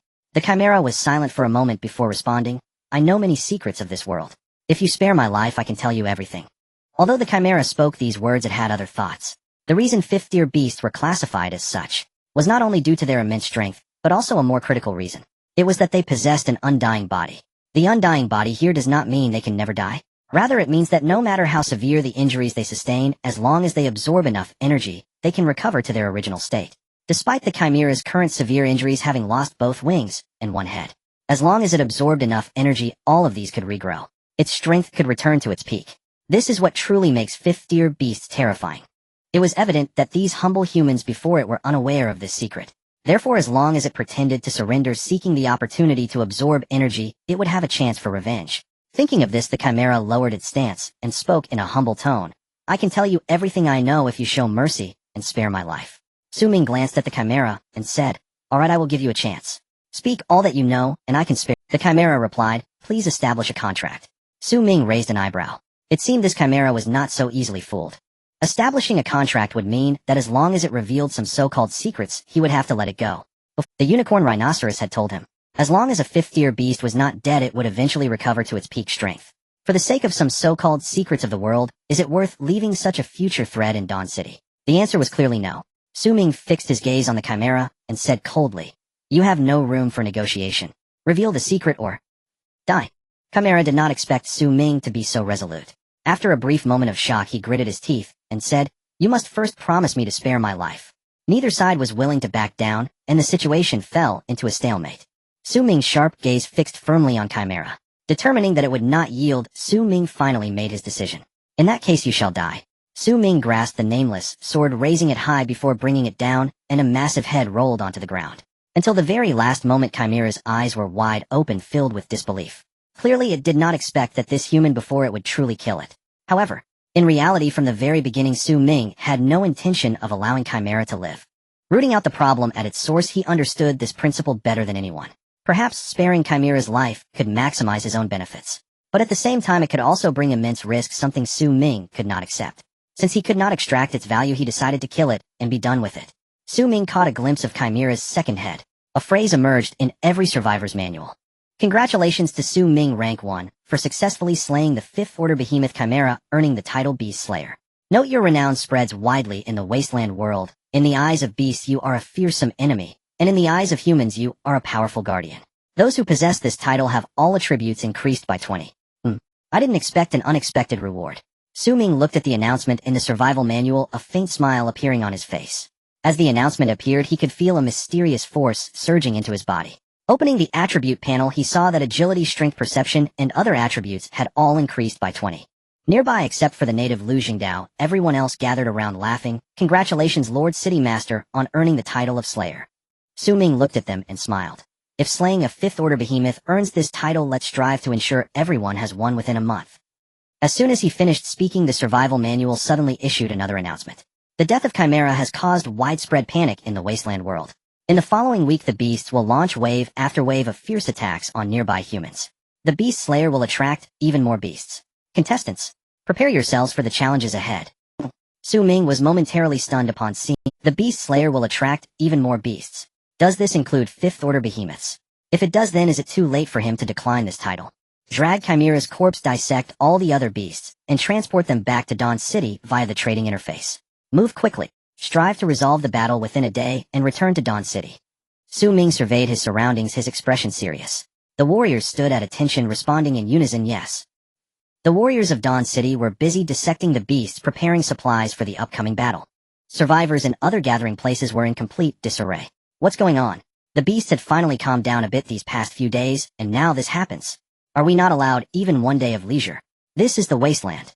Are you still hoping for a leisurely life? Get real, everything you desire exists only in dreams. In my opinion, this is all Ming's fault. If he hadn't provoked the Fifth Order behemoth, would we have attracted the beast's attention? That statement is erroneous. Even without Dalao, the beasts would not spare us. Praying for peace from the enemy is futile. Only with a strong and powerful fist can we deter them. Exactly. Surrendering is not an option. Those beasts will attack us sooner or later. What difference does it make whether it happens sooner or later? In any case, this time Dalao has demonstrated through action that Fifth Order behemoths are not that fearsome. As long as one is strong enough, they can still be killed. By the way, is Dalao even from the same world as us?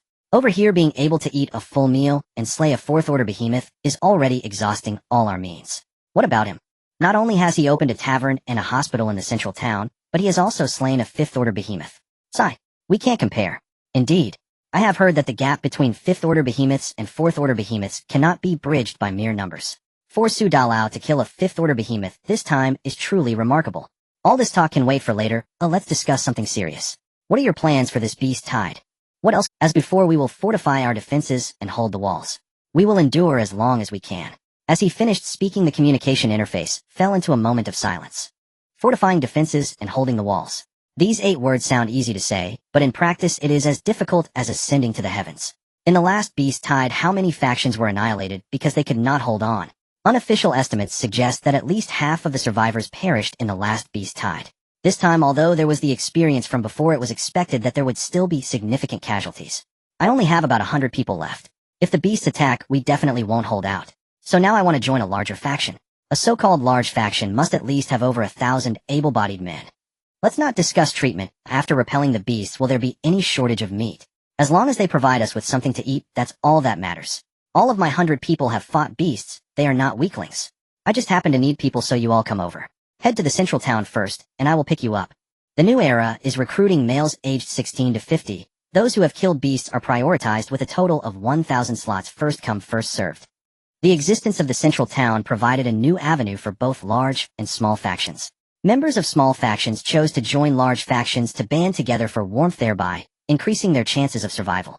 Large factions took the opportunity to recruit more young and strong individuals, expanding their power. During a beast tide, food is the least of the concerns for the gathering places. Because the beasts attacking the city are food. As long as they can hold the walls, they will not lack food for the following period. Of course, this does not mean that some large factions can recruit soldiers without restraint. The more recruits they take in, the harder it is to manage, and it is easy for complications to arise. Therefore, the vast majority of large factions only expanded their ranks slightly from their original numbers. This also led to some individuals wanting to join large factions, yet the large factions did not have positions for them. It was during this time Dawn City stepped forward, recruiting the first batch of warriors and support personnel. All who meet the requirements may register with no limit on numbers. Has Dawn City started recruiting? Why bother with the new era? There's no other place in the Wasteland that offers benefit. The recruitment is unlimited. Anyone who meets the requirements has a chance to join Dawn City. This time they are aiming for something big. If they really accept anyone who meets the criteria, this time Dawn City will at least have 2,000 to 3,000 more people. If even Master Su can't manage it, then no one can. The crowd looked at the new notice from Dawn City and began to discuss among themselves.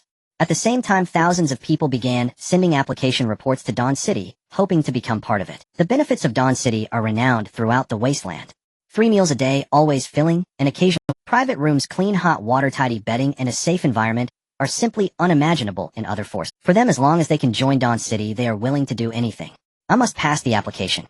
In a small gate, Lu Yi looked at the recently submitted application, pressed her palms together, and silently prayed. Most of the others in the gathering place had already found their destinations. The remaining ones were all the old, weak, sick, and disabled. Although Lu Yi was only 23, just graduated from university, her frail body, and being a woman, meant she couldn't do any heavy work, nor could she hunt beasts. Like those who were sick or disabled, she was left behind by all major forces. In the impending beast tide, those like her who could not find shelter and were weak had no chance of survival. There was no need to wait for the beast tide to arrive. Once the young and strong in the gathering place left tonight, those left behind could not possibly withstand the beasts that might appear in the darkness. Therefore Lu E could only place all her hopes on the application report sent to Dawn City. As long as she could join Dawn City, she could continue to live. Of course Lu E understood that her chances of being accepted were slim to none.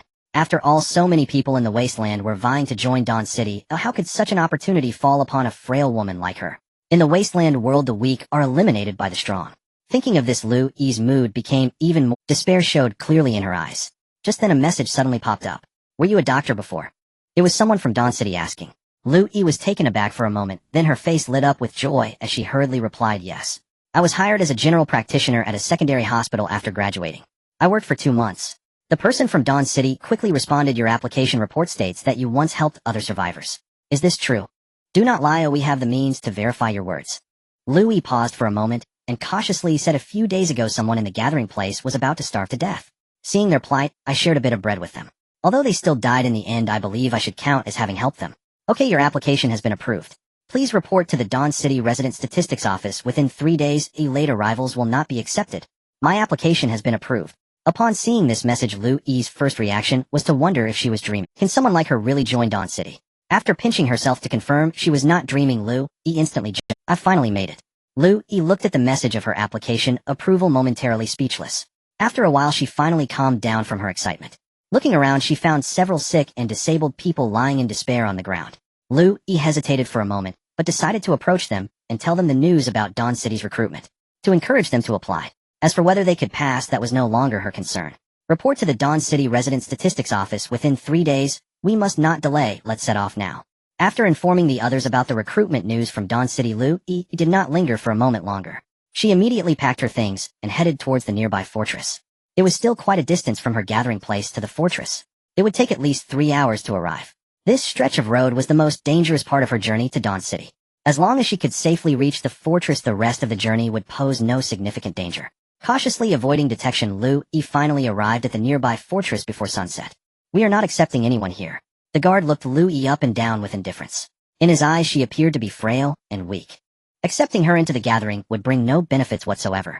Lu E took a breath, pulled out a piece of bread from her backpack, and offered it to the guard, saying, I'm not looking to join you. I just want to use your teleportation portal. This is my toll.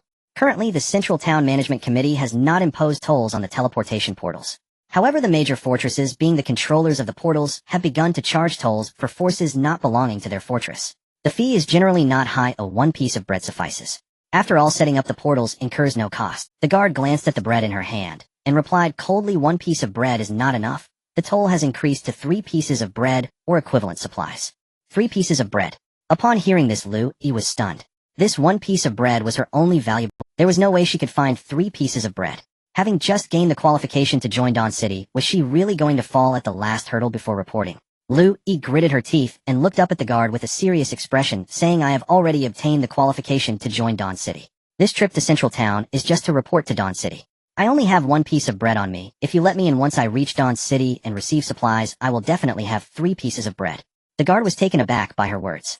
Then with a suspicious look he scrutinized Lu E from head to toe. Just her. Can she really join Dawn City? What a joke. You. The guard opened his mouth to tease her. Just then a voice came from the side. Let her in. The guard stood at attention immediately. Fortress Master. Lu E turned to the person who spoke somewhat surprised and asked, what about the toll? Let it slide for now, but you can repay it later when the opportunity arises. Lu E hesitated for a moment and asked, so can I go in? The person smiled and said, don't worry, no one will stop you. Seeing this, Lu E said nothing more and stepped into the fortress. The guard looked at Lu E's back, then at his Fortress Master, opening his mouth as if to say something. Before he could speak, the Fortress Master seemed to have read his mind and said, it's just 3 pieces of bread. It's good to create a kind bond. If you encounter anyone from Dawn City in the future, just let them pass. Understood? The guard nodded, saying understood. Lu E passed through the teleportation portal of the fortress and arrived at the central town. Glancing around, the crowd surged. There are so many people here. Looking at the sea of people in the central town square, Lu E felt dazed. For a moment, she even thought she had returned to her original world. The prosperity here, the liveliness, and the sense of security it provided made anyone visiting for the first time feel an inexplicable daze. It was as if the central town did not exist in the Wasteland world.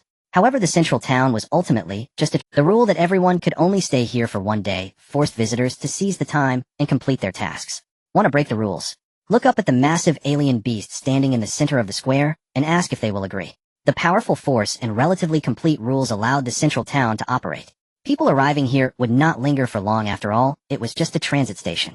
Lu Yi was no exception, although everything here left her in awe. Yet she did not stop weaving through the crowd until she arrived at a relatively spacious square. Standing here, she could see a cluster of modern buildings. Shuguang Hospital, Shuguang Hotel, Shuguang Agency. This was the exclusive area of Shuguang City in the central town. The portal leading to Shuguang City was also placed here. Lu Yi gazed at everything before her, feeling immensely excited. Finally arrived. At this moment, she was only a step away from Shuguang City. Once she stepped through the portal, she would reach the human holy land in the minds of countless people, Shuguang City. Hello, I would like to go to Shuguang City. Lu Yi looked at the guard in front of her and cautiously said. The guard glanced at her and replied indifferently. Non-residents of Shuguang City need a pass to enter or exit. Please show your pass. Lu Yi paused for a moment and said, I just applied through a resident of Shuguang City and haven't received my pass yet. The guard sized her up and asked, what is your name? Lu Yi truthfully replied, Lu Yi. The guard opened the communication interface of the survival manual, and after asking a few questions said, Welcome to Shuguang City, you may enter. Upon hearing this, Lu Yi's face lit up with joy, and she hurriedly said, thank you. Then with excited steps, she entered the portal.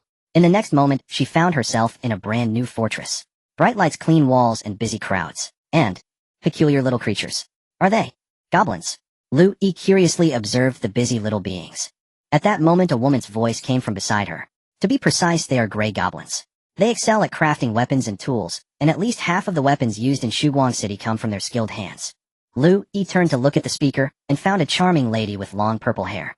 Curiously, she asked, can they live in Shuguang City too? The lady glanced at her and replied calmly, as long as they follow the rules, alien beasts can also live in Shuguang City. In fact, there are quite a few alien beasts residing in Shuguang City. In reality, she was not wrong. Aside from the captured or domesticated alien beasts like the unicorn rhinoceros and iron-eating ox, others, such as the desert wolf and blood spirit, lived in Shuguang City as residents. They enjoyed the same rights and obligations as other residents. In other words, aside from not speaking human language, they were not much different from humans. Of course, some alien beasts like the unicorn rhinoceros and desert head wolf have now mastered human language and can communicate normally with other residents. In Shuguang City, as long as you follow the rules, everything is negotiable. Lu Yi clearly could not understand this. In her perception, alien beasts and humans are natural enemies and can never coexist peacefully. In fact, if her faction possessed the ability to easily subdue alien beasts, she would find that some alien beasts are not much different from humans. Sister, is this really Shuguang City? It seems a bit different from what I imagined. Lu Yi did not dwell on the alien beast issue, but voiced her doubts. No matter how she looked at it, this place seemed like a fortress. Shuguang City should be a city. Lu Mei looked at her and asked, new resident. Lu Yi nodded, saying, yes, I just arrived. Upon hearing this, Lu Mei gazed at Lu Yi with curiosity and asked, what do you think Shuguang City should be like? Lu Yi pondered for a moment and said with longing, I imagine Shuguang City should have towering and sturdy city walls with powerful guards atop them. Inside the walls are various buildings, houses for residents, hospitals, restaurants, squares, and places for entertainment. In summary, it shouldn't be too different from the cities we lived in before. Of course, even if it isn't like that now, I believe it will be in the future. If Shuguang City cannot establish a new city and a new order in the Wasteland, then humanity is doomed. She spoke with great conviction. Lu Mei listened and gave her a meaningful glance, saying slowly, the real Shuguang City is not much different from what you imagine. This is Shuguang Fortress. There are many new residents like you. In half an hour, Shuguang City will send a vehicle to pick you up and take you back to Shuguang City. For now, just wait patiently. Hearing this, Lu Yi's face lit up with excitement as she said, I knew it. After a pause, she added, but this Shuguang Fortress is impressive, much grander than the one I passed before. Lu Mei merely smiled and remained silent. As a former owner of a fortress, she understood better than anyone. Shuguang Fortress is among the top tier of the thousands of fortresses in the entire Wasteland. It was far more than just grand could encompass. Half an hour later, an armored transport vehicle arrived outside Shuguang City, carrying hundreds of alien beasts resembling oxen. Amidst the astonished gazes of the crowd, the armored transport transformed into a mechanical giant. Its copper bell-sized eyes surveyed the surroundings and emitted a deep synthetic voice. 3 people per group, ride the iron-eating ox. Don't worry, they will safely deliver you to Shuguang City. After saying this, it turned to Lu Mei beside Lu Yi and said, Director Lu, I will take this group of people. Lu Mei nodded, saying, all right. Director Lu. Lu Yi was slightly taken aback and instinctively looked at Lu Mei, beginning to wonder about her identity. Lu Mei seemed to have guessed Lu Yi's thoughts and said, I am in charge of managing the central town and transporting new residents within Shuguang City. If there's a chance, see you again in the central town, off you go. After saying this, she waved her hand. Upon hearing this, Lu Yi beamed with a radiant smile, saying, goodbye. Waving her hand, she strode towards the iron-eating ox, mimicking the actions of mounting a horse from a movie, and climbed aboard. Others, seeing this scene, no longer hesitated and followed suit. Soon hundreds of people were mounted on the iron-eating ox. Let's go. With a shout from the warrior, the iron-eating ox began its journey back to Shuguang City, carrying a batch of new residents. Lu Yi sat atop the back of the iron-eating cow, observing everything around her with eyes full of curiosity. It had been over a month since she arrived in the Wasteland, yet it was the first time she could freely explore her surroundings like this. Here she need not worry about attacks from strange beasts. There was also no fear of losing her way back to the settlement. All she needed to do was quietly wait. It felt akin to taking a bus in her previous world. This once familiar experience now left Lu Yi in a trance. The distance from Dawn Fortress to Dawn City was not far. Before long, this batch of iron-eating cows arrived at Dawn City. From a distance, the new residents began to chatter. Is that Dawn City ahead? It's even more grand than I imagined. Such a large castle, can it really be built in not just the castle, but look at the surrounding farmland. It's all filled with crops. Isn't the land in the Wasteland contaminated and unsuitable for farming? How can Dawn City have so much farmland? You're about to become a resident of Dawn City and you don't even know this comment. That's because Suda Lao has purchased a large number of soil purifiers. All the farmland you see is equipped with them. What a grand investment. Look, there are many people busy building walls over there. Are they expanding the castle? They must be. After all this time, Dawn City has recruited quite a number of people, and the original castle probably can't accommodate them all. As the crowd chattered, Lu Yi remained silent. Everything before her felt surreal. Towering and sturdy city walls, powerful guards, fertile lands, abundant resources, all sorts of buildings. Wasn't this the place she had always dreamed of? Dawn City. Him coming. Lu Yi gazed at everything before her, a look of longing on her face, as if a happy and beautiful life was just within reach. Half an hour later, Lu Yi, along with other new residents, was sent to the new resident statistics office. After answering some basic information, the staff at the statistics office assigned her a number and allocated a room. Due to the influx of new residents, the housing in the castle was already insufficient. The construction team of Dawn City urgently built a batch of housing outside the castle. Lu Yi was assigned to one of those rooms. At this moment, night had fallen. In theory, settlements should be shrouded in darkness. After all, light easily attracts strange beasts. However, Dawn City was brightly lit. Although it couldn't compare to cities in her previous world, it wasn't too far off. Even outside the castle, walking on the streets didn't evoke fear. Because in addition to the light, there were busy people around. All of this brought Lu Yi a great sense of security. This is the place. After spending more than half an hour, Lu Yi finally found her room. She pushed the door open and was stunned by the furniture. A bed, a chair, a table. The bed was neatly made with clean covers. On the table lay a complete dinner with clean water, bread, and some fruit. Next to the dinner there was a candle and a box of matches. Such provisions even the top few people in her original settlement might not have been able to possess. Yet in Dawn City, they could be freely given to newcomers who had just arrived and had not yet made any contributions. At that moment, Lu Yi deeply felt how rich the resources of Dawn City were. Thinking about how she would be able to live here from now on, Lu Yi felt immense excitement. She finished this dinner with tears in her eyes. The next morning, Lu Yi was awakened by a commotion. She opened her eyes and looked around. At first, she was momentarily dazed before regaining her senses. She had arrived in Dawn City. Now she was a part of Dawn City. Oh right, the training camp. Lu Yi suddenly remembered what the staff at the statistics office had told her yesterday. Rest for a day, and tomorrow find a time to report to the priest training camp.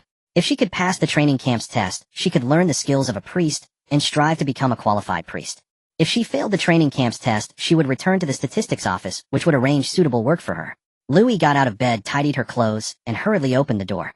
As soon as she stepped out of the room, she grabbed a passerby and asked, "Excuse me, where is the priest training camp?" The passerby glanced at her and replied, "In the inner city. You'll see it as soon as you enter." Inner city. Lu Yi was slightly taken aback, instinctively looking around. The next second, upon seeing everything in front of her, she was astonished.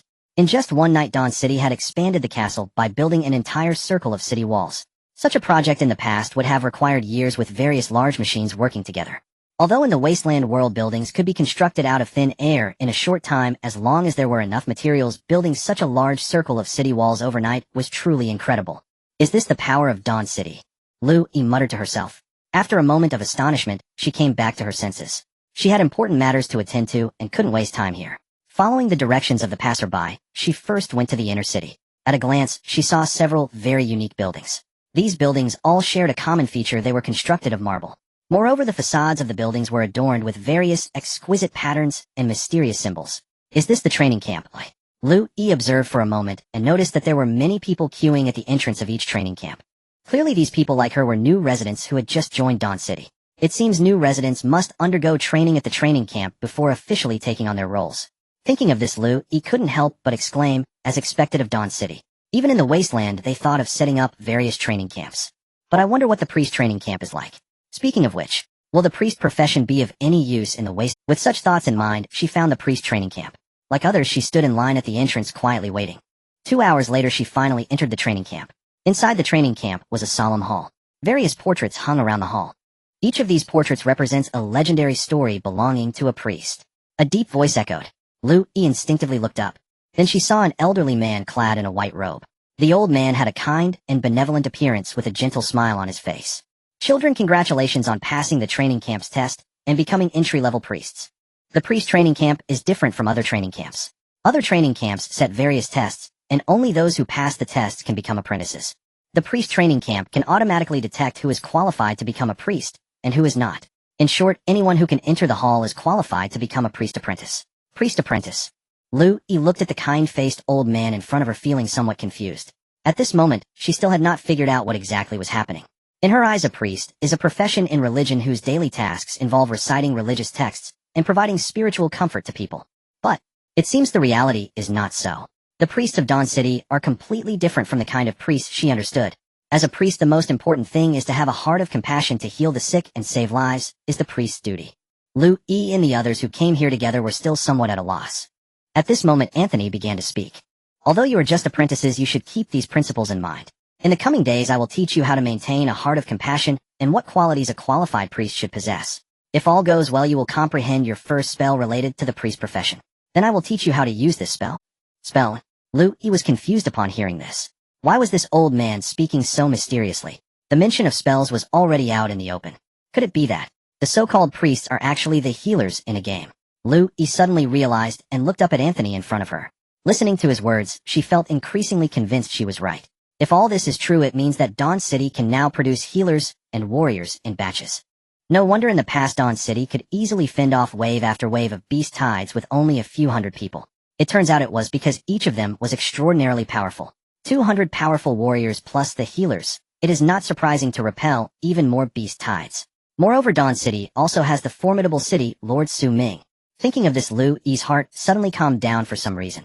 She looked up at Anthony, smiled, and thought, since I've come here, I might as well train hard and become a qualified priest. Before this, she had always been anxious about her uselessness, fearing that one day the city lord would find her of no use and kick her out of Dawn City. Now being able to be a priest apprentice has alleviated much of her concern. Although there is a possibility of going to the battlefield, it is still far better than being a waste. In front of the hall, Anthony continued to speak in a gentle tone, explaining what they were going to do and the training plan ahead. Everyone, including gradually regained their composure. They began to listen attentively, striving to remember every word Master Anthony said. In the blink of an eye, a day of training came to an end. Walked back to her small room through the newly built path. Feeling a wave of fatigue, she collapsed onto her bed and fell asleep. Early the next morning, she got up, freshened herself, put on her clothes, and headed to the priest training camp for a day of training. Time passed quickly. Before she knew it, it was dusk. At this moment, most of the people who entered the priest training camp with her had awakened their so-called spells. Only she had gained nothing. Watching the excited and thrilled expressions of those around her, he couldn't help but feel a bit lost. Was her strength inadequate, or was her intelligence also lacking? Why had others awakened their spells while she had not? For a time, he fell into self-doubt. At that moment, an announcement suddenly appeared in her survival manual. Skill comprehension healing description restores a certain amount of health to the target of the spell, currently restoring 50 health points. Healing. Yes. He looked at the description on the skill interface and jumped up excitedly. Dispel the fire of the mind. These are the 3 skills that priests at this level can comprehend. The one she favored the most. After all, in her previous world, she had always harbored a heart to heal the sick and save lives. However, due to various reasons, she couldn't attend medical school. She never expected that one day she could realize her dream in this way. Upon reflection, it felt somewhat surreal. Master, I too have comprehended a spell that is healing. He glanced at the skill description and confirmed that it was no different from the others before immediately reporting to Anthony. Anthony looked at her, a warm smile appeared on his face, and he nodded, saying good. After a pause, he continued, healing the sick and saving lives is the priest's primary duty. This healing spell can restore the target's health in any situation, making it the best tool for healing. However, with your current level, you are still unable to fully utilize its effects. You can gradually enhance the spell's effectiveness through practice. Before long, your spells will reach a whole new level. When you become a top-tier holy light priest, you may even comprehend the ultimate spell of resurrection. Anthony spoke these words calmly. The listeners below, however, were anything but calm. A holy light priest can bring the dead back to life. How? How is that possible? Some even began to doubt whether this old man Anthony was just talking nonsense. But in the 2 days they had spent here they all knew that Master Anthony was not that kind of person. In other words, taking healing to the extreme, even if one cannot bring the dead back to life, they can still save someone who is left with a breath. And that is exactly what they want. Master, how do we train the spell? Asked a priest apprentice who had also awakened. Anthony looked at him and said, generally speaking, there are 2 methods for training spells. The first method is to enhance your physical condition or mental strength. As your body becomes stronger and various attributes improve, the spell can naturally exhibit more powerful effects. The second method is to use the spell more frequently. Each time you use the spell a certain number of times, its effects will be strengthened until it reaches its maximum effectiveness. Upon hearing this, everyone exchanged glances, then all displayed eager expressions. The first method was something they were unsure how to approach. The second method, however, was much simpler. It's just healing people after all. How difficult could that be? The problem, where would they find people to heal? Soon someone thought of an excellent leveling spot, Shuguang Hospital. There are numerous patients there. While honing skills, one can also earn some extra money, so why not? Lu Yi also thought of going to Shuguang Hospital. However, before she could leave the training camp, she received a message. I just received an order from the Lord of the City. Due to the beast invasion, Shuguang City has immediately entered a state of first-level alert. All training in the camps is suspended and all warriors, including apprentices, are to report to the central square immediately. In the priest training camp, the apprentices exchanged glances. They were unsure if they qualified as so-called warriors. Anthony observed this scene and said calmly, the duty of a priest is to heal and save, but since we belong to Shuguang City during wartime, we must dedicate our strength to protect our homeland. Your abilities can play a significant role in war, and thus you can be considered warriors. After his words, the apprentices looked at each other and said in unison, Master Anthony, we understand. We will head to the central square immediately. At that moment, on the newly constructed outer city wall, Ming held a legendary telescope, gazing into the distance. Their countless beasts surged towards Shuguang City like waves. Even with a legendary telescope, the end was not in sight. So many beasts must have arrived from other regions in the past few days. It seems that after killing the chimera, some 5th-tier beasts can no longer sit still. Ming looked at the endless tide of beasts, his face showing no emotion. After all, Shuguang City had faced numerous beast sieges before. In previous instances, Shuguang City had turned crises into safety. This time would be no exception. Lord of the City, the newly recruited warriors are already on standby at the central square. Here's the list for your review. A warrior handed a document to Ming. Ming reached out, taking it, and browsed. In recent days, Shuguang City had recruited over 2,000 people. More than 1,700 passed the training camp's assessment and became apprentices. Among them, there were 1,000 archers, 500 shield warriors, 150 priests, and 50 mages. These individuals had only trained for 2 days, lacking stable combat effectiveness. But Ming believed, even with just 2 days of training, as long as they possessed powerful weapons, they could easily slay the beasts. It is known that Shuguang City has never lacked weapons. Recently, Shuguang City had maintained a scale of 300 people, but weapon production had never ceased. In the warehouses, batches of food were exchanged for raw materials, and then transported to the Shuguang Fortress to be crafted into weapons by the Grey Goblins. Now, even with nearly 2,000 warriors recruited at once, the weapons in the warehouse were still sufficient. Distribute the weapons to them, and teach them how to use them. I will come by later. Yes, Lord of the City. The warrior left. Ming picked up the telescope and continued observing the enemy's movements. Half an hour later, in the central square, Ming appeared before the fully armed new warriors, his expression solemn. With a magnetic voice, he said, I am Ming, the Lord of Shuguang City. I believe most of you have heard my name because just a few days ago, I led a team to kill the 5th-tier beast Chimera nearby. Chimera is the first 5th-tier beast to be killed by us outsiders in the Wasteland. I believe that soon there will be a 2nd, a 3rd, and a 100th. When their existence threatens Shuguang City, they will only have one outcome, death. His words were powerful and resonant. Upon hearing this, everyone felt a surge of blood boiling. They knew that the Lord was the most credible among the survivors to say such things. You should have all seen the announcement in the manual. To be honest, at this very moment, countless beasts are gathering towards Shuguang City, and within a day, they will appear at the gates of Shuguang City. For other factions, this is a test, but for us in Shuguang City, this is a carnival. Because we will have endless meat to feast on. Of course, more importantly, you have a golden opportunity. What opportunity? An opportunity to train. An opportunity for promotion. By slaying beasts of different levels, you can accumulate varying points, and once the points reach a certain number, you will receive better treatment. You are all recent arrivals in Shuguang City. I do not know what your status or power was before coming here, as those are simply not important. What matters is now. It is the future. For your future, seize this opportunity and prove yourselves. I have said all I needed to continue familiarizing yourselves with your weapons. As his words fell, Ming turned away gracefully, leaving only a handsome back. Everyone looked at his silhouette, their feelings of excitement growing stronger. Most of them revealed expressions of reverence. Truly, Ming was a great man. His words were grand, and such a level was beyond what others could reach. The atmosphere was charged. Even though Ming spoke in a straightforward manner, these newcomers felt incredible. Lu Yi was no exception. At this moment her eyes sparkled with stars. She felt that Ming's figure was immensely majestic. Scenes from the past flashed through her mind reminiscent of the domineering CEO novels she had read. Undoubtedly the image of the domineering CEO was represented by Ming, while she was the sweet and naive female lead. Just as she was lost in her fantasies, a voice pulled her back to reality. "Are you Lu Yi?" A squad captain looked at Lu Yi and asked. Lu Yi turned to the person and nodded, saying yes. The squad captain replied, "You have been assigned to my squad, responsible for treating injuries during battles. Here are your supplies for these days." Saying this, he initiated a trade. Lu Yi, somewhat dazed, agreed to the trade, and then discovered that her backpack was filled with food and daily necessities. Roasted meat, vegetables, fruits, toothbrush, toothpaste, tea, soap. Anything you could think of was there. "This is so generous." Lu Yi looked at the items in her backpack, her face filled with surprise.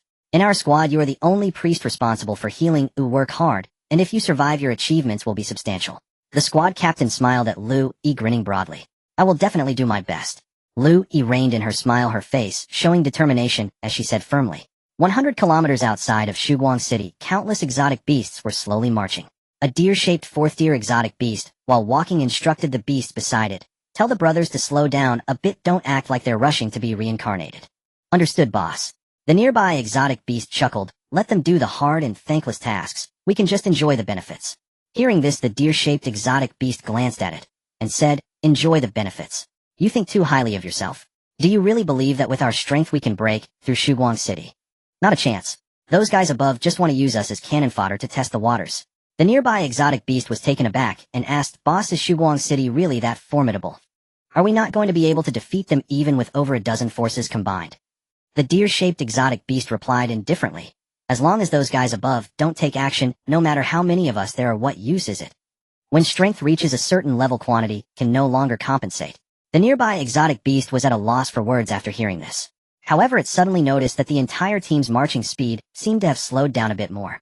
Initially, there hadn't appeared to be any abnormalities. Now it was evident that their team was delaying time.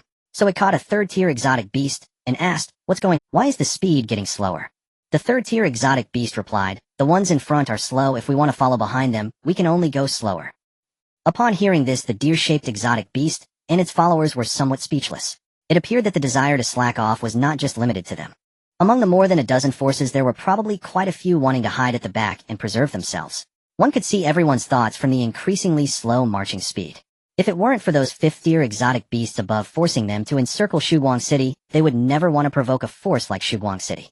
After all, the Lord of Shuguang City was a terrifying existence who had killed a fifth-tier exotic beast, the Chimera. Furthermore, it was said that the warriors under him were all formidable, with around 200 people, each one of them being fourth tier. They certainly did not wish to be the first cannon fodder. This thinking was not limited to the deer-shaped exotic beast. Among the beast tide of the more than 64th-tier exotic beasts, at least 80% shared the same sentiment. Thus the pace of the beast tide became slower and slower. By night they simply stopped advancing and rested. On the walls of Shuguang City, Ming was looking at the distant beast tide through binoculars, feeling somewhat bewildered. In the morning the beast tide was this far from Shuguang City. How was it still this far away by night? If it weren't for the changes in their surrounding environment, Ming would have thought that they had stayed in place all day. What's wrong with those exotic beasts? It takes them this long to cover such a short distance, Ming said, somewhat dissatisfied. Beside him, Lu Jingdao and the others heard this and were momentarily at a loss for words. People wished for the exotic beasts to arrive later, or even not at all. Yet here you are always with your binoculars, eager for the beast tide to come. But upon careful consideration, the beast tide surrounding the city might not be a bad thing. Shuguang City could still gain considerable benefits from it. Firstly, the greatest benefit would be various exotic beast meats and raw materials.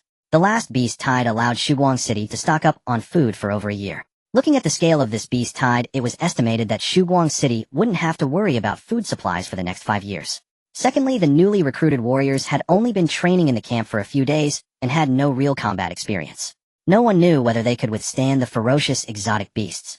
This time the exotic beasts surrounding the city provided them an excellent opportunity for training, as well as helping Shuguang City select even more powerful warriors. It seems that for the next couple of days these exotic beasts won't be arriving. Ming sighed, turning to Lu Jingdao and the others, saying, "You all take turns keeping watch at night. Those who are not on duty can go back and rest. Wake me up when the beast tide is 20 kilometers from Shuguang City.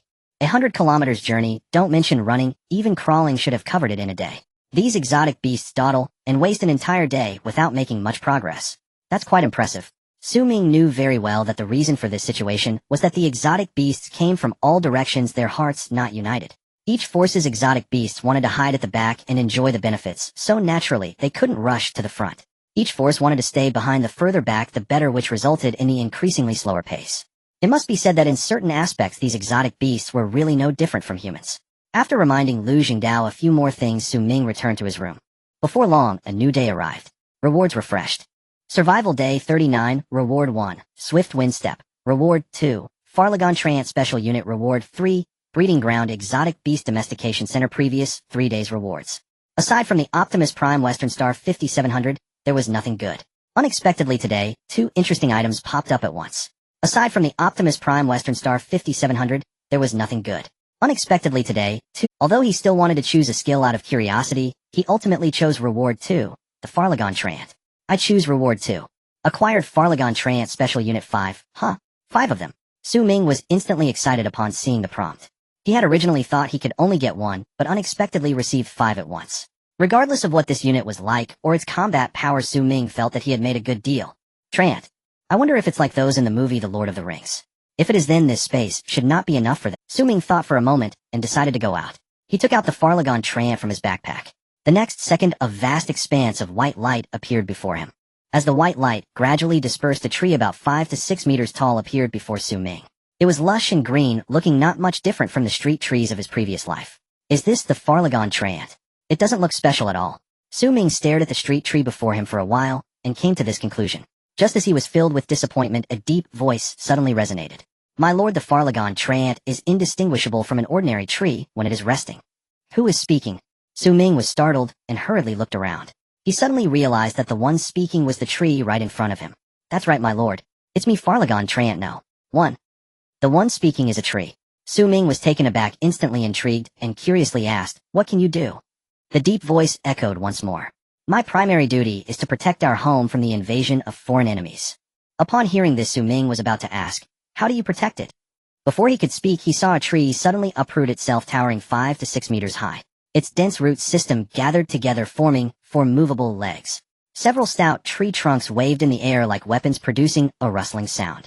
The speed was not fast, but the force was substantial. Ming had no doubt. If that tree trunk struck him, it could send him flying. The Farlagon Trant swung its branches while speaking in a deep voice. Master, I am still in my youth, lacking strength, and can only confront weaker enemies. However, as long as I receive nourishment from fresh blood, I can rapidly grow in a short period, reaching a height of up to 500 meters. My Boda's strength will also be enhanced. 500 meters. Ming was astonished. What does 500 meters even mean? He knew that in his past life skyscrapers generally only reached 3 to 400 meters. If there were truly a 500-meter tall Farlagon Trant standing here with a gentle sweep, it could likely obliterate half of Dawn City. Looking at it this way, the potential of the Farlagon Trant was not inferior to that of a 6th-tier beast, the Frost Dragon. This time he truly struck gold. Suppressing his excitement, Ming took out a vial of blood from a 4th-tier beast, looking at the Farlagon Trant, and asked, does this blood count as fresh? The Farlagon Trant utilized its extraordinary perception. After a moment it slowly replied, Master, only the freshest blood can nourish my roots. The freshest?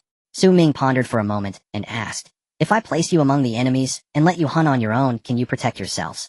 The Farlagon Trant replied, Master, compared to other warriors, our greatest advantage is our tough and resilient bodies. Even flames cannot inflict significant damage upon us. Moreover, even if we are harmed, as long as our branches remain alive, we can reroot and sprout, gradually restoring to our original strength. Branches remaining alive can reroot and sprout. That means ordinary force cannot kill them. This Farlagon Trant is even more formidable than expected. Ming's face lit up with joy, saying, in that case, he'll place you outside the city wall, and when the enemy attacks, do not act rashly. Wait for my command to attack, and then you may attack. Do you understand? The Farlagon Trant replied, I understand your intention, Master, to strike when they are unprepared to attack unexpectedly. Goodness, it even knows military strategy. Ming chuckled and decided not to chat further. While it was still dark, he placed it and the remaining 4 Trants not far from the newly expanded city wall. They blended perfectly with the withered forest. Although the 5 Farlagon Trants were vibrant and full of life placed around the farmland, they did not appear out of place. With the intelligence of those beasts, they likely wouldn't notice anything unusual. The next morning the guard on duty saw the sudden addition of 5 trees not far away and looked somewhat confused. Brothers, why are there suddenly a few more trees over there? Huh, weren't they there from the start? Really? A few of them were discussing. Someone nearby said, those are the trees planted by the Lord during the night. They weren't here before. The Lord planted trees outside the city at night. What kind of operation is this? The Lord must have his reasons for doing this, so don't ask too many questions. After chatting a bit more, they forgot about it. It was just another ordinary day.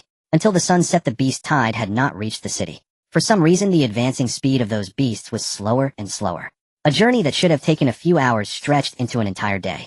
Even the guards on the city wall noticed something was amiss. I say, what is going on with those beasts?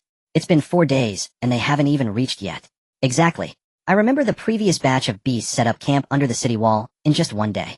Could they be afraid? Don't say it's really possible. After all, our Lord killed a 5th tier beast a few days ago. I heard that during this beast tide, all the 5th tier beasts in various regions haven't moved, just these inferior ones. How could they possibly be a match for our Lord? Moreover, we have so many mobile artillery on the city wall. No matter how many beasts come, we're not afraid. We won't even need to take action. We can take care of them all. Stop talking nonsense. What did the Lord say? Underestimate the enemy tactically, but take them seriously strategically. In the Wasteland world, situations change in the blink of an eye, and no one knows what will happen next. It's always better to take the enemy seriously. That makes sense. The guards on the city wall debated among themselves. In the meeting room, Lu Jingdao, Xia Yixue, and others were also discussing plans to counter the beast tide. Everyone unanimously agreed. This time the number of beasts was too great, and it was unwise to take the initiative. They should focus on defense and look for opportunities to counterattack appropriately. As long as the beasts cannot breach the city wall, the safety of Dawn City will not be in jeopardy. In fact, Su Ming shared the same view. What needed to be discussed next was how to defend. Lu Xingdo's opinion was to form a strike team led by him. Wherever there was a gap, they would fill it. Xia Yixue believed that the defensive strength should be evenly distributed across the wall segments without any special arrangements. Only then could they minimize losses. After intense debate, Lu Xingdo's plan ultimately prevailed. Additionally, they discussed matters regarding the defensive equipment and logistics support. In summary, they made ample preparations for confronting the enemy. After they left, Su Ming began his choices for Survival Day 40, Reward 1, Wind Step, Reward 2, War Wind, Reward 3, Breeding Grounds Beast Taming Facility, War Wind. What is that? Su Ming looked at Reward 2, his brows slightly furrowing. Wind Step or the unknown War Wind? How to choose left Su Ming in a dilemma. After much deliberation, he finally made up his mind. War Wind. Based on his experience, items with such names were never of poor quality. I choose Reward 2. Obtained War Wind X1 description, a magnificent banner adorned with various mysterious patterns. When placed within a 5-kilometer radius, allied troops' morale increases by 100, attack power increases by 20, agility increases by 10, and perception increases by 10. Seeing the description, Su Ming was taken aback. Then his face revealed a look of wild joy. What a good thing. During battle, once the banner is planted, combat power soars instantly. It is no exaggeration to say that this banner can determine the outcome of a war. Su Ming smiled, relieved that he had made the right choice again. Suddenly a rustling sound came from beside him. Su Ming tucked away the banner and turned to see a familiar figure. It was the frost dragon, hatchling with 6th tier potential, just hatched from its shell. A woo, a woo. The frost dragon had just been born for a few days and could not yet speak, only uttering meaningless syllables from its throat. It sounded quite adorable. After spending several days together, Su Ming had come to understand some of its various sounds. How can you be hungry again so soon after eating? Su Ming looked at the little creature in front of him and shook his head helplessly. He took out a milk bottle from his pocket and began to feed the frost dragon. A night went by without incident. The next day at noon, after 5 days of marching, the beast tide finally arrived outside Dawn City and began to set up camp. Countless exotic beasts swarmed like an ocean, stretching endlessly as far as the eye could see. A normal person would be terrified at this sight and would run as far as they could. However, on the walls of Dawn City, hundreds of warriors looked at the endless exotic beasts, not showing the slightest fear, but rather displaying excitement on their faces. After all, in their eyes, these were all points to be earned. As long as they could earn enough points, they could even enjoy the treatment of the captain. It should be noted that the captain of the garrison could eat whatever he wanted without any supply restrictions. 5 days to arrive. What is the situation with these exotic beasts? And they started to set up camp as soon as they got here. If you didn't know better, you'd think they had marched a long distance to get here. When are these creatures planning to attack the city? I'm still waiting to earn points. Ask so many people here who doesn't think the same. The crowd on the city wall chattered excitedly. Among the beast tide, the 4th tier exotic beasts also engaged in a heated discussion. I say the strongest should charge to the front and act as the spearhead. As long as we break through, one whole Dawn City will fall without a fight. I agree. The problem is among us who is the strongest. In terms of strength, no one can compare to your thunder beasts from the southwest. I heard before coming here that each thunder beast has 4th tier strength. Letting you all be the vanguard is the most appropriate. What nonsense. I have less than 20 thunder beasts under my command, and the strongest is only 3rd tier. Unlike you guys this time, there are 3 4th tiers accompanying you. No matter how you look at it, the vanguard should be you. Who are you cursing? I'm cursing you. You dog-like creature. In just a few words, the 4th tier exotic beasts began to quarrel. After arguing for a long time, they still couldn't come to a conclusion. After all, none of them were fools, and no one was willing to be the first to charge into battle as cannon fodder. Damn it. If no one wants to take the lead, then let's just wait here and see who can outlast whom. I'll tell you, our clan has an average age of over 200 years. Do you think you can outlast us? This discussion among the 4th tier exotic beasts ultimately ended on an unhappy note. No one was willing to take the lead. Everyone wanted to hide in the back and reap the benefits. The exotic beasts were not in a hurry. However, the guards on the city wall began to feel anxious. What's the situation with these exotic beasts? Why haven't they attacked yet? It's really not easy to earn points. Who knows how long we'll have to wait? The guards complained while watching the beast tie. Another night passed. Ming acquired a brand new skill, Windstep. As the name suggests, this skill can significantly enhance Ming's speed and evasion abilities. Once activated, it allows for a noticeable increase in his combat power. After receiving the reward, Ming's first action was to practice it a few times. Would you like to activate Windstep? Yes. In the next moment, Ming felt his entire body become much lighter, moving more swiftly. It was evident that Windstep was taking effect. Satisfied, Ming glanced at the skill description and fell asleep once more. The next morning, after finishing his morning routine, Ming had just taken a bite of bread when he heard a deafening cheer from outside. Why are there cheers outside? Ming wondered curiously. Suddenly, there was a rapid knocking at the door. Lord City Lord, come in.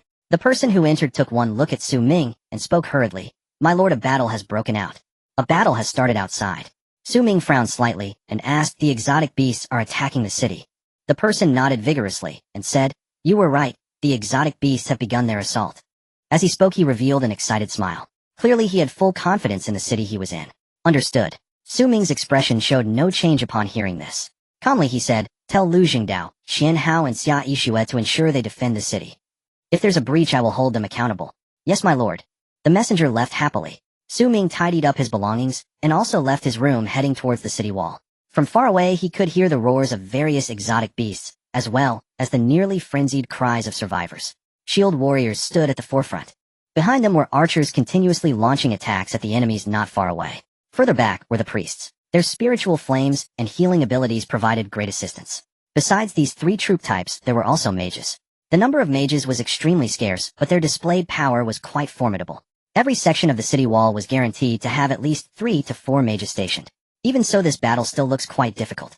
Several times exotic beasts managed to assault the city walls only to be kicked down in the end. Normally, the first conflict after both sides met should be a test. But whether it was the beast tide or Ming, both were going all out from the start. The 4th tier exotic beasts pushed the 3rd tier exotic beasts to form an assault team at the front. They intended to use them to wear down the will of the survivors. Once these creatures made their move, the survivor side instantly fell into a disadvantage. This won't do. Ming frowned slightly, thought for a moment, and still took out the wind of war, planting it into the gaps of the bricks beneath his feet. In the next moment, every warrior participating in the defense of Dawn City received a message. You are empowered by the wind of war. Attack power increased by 20, agility increased by 10, perception increased by 10. In an instant, every warrior felt an inexplicable surge of strength flood their bodies. The once lightning-swift monstrous beasts now moved with startling sluggishness before their eyes. Kill! A guttural roar erupted, no one knew from whom. And immediately the warriors empowered by the warwind surged with blazing fervor. Kill! Kill! Kill! Over 1,000 voices thundered in unison as they swung their weapons at the enemies before them. The monstrous beasts that had just scaled the ramparts stood frozen, stunned by the overwhelming, earth-shaking battle cry. Their thoughts raced, what's wrong with these humans? Why do they suddenly burn with such frenzied vitality? And within mere minutes, over 1,000 monstrous beasts lay headless. Upon the ramparts of Dawnlight City, the warriors stood shoulder to shoulder, a wall of unyielding iron, impenetrable and resolute. Any monstrous beast that breached the wall was instantly driven back. Half an hour passed, and not a single breach appeared along the vast expanse of the wall. The 4th tier beasts had assumed that after relentless assault the humans would soon falter from exhaustion.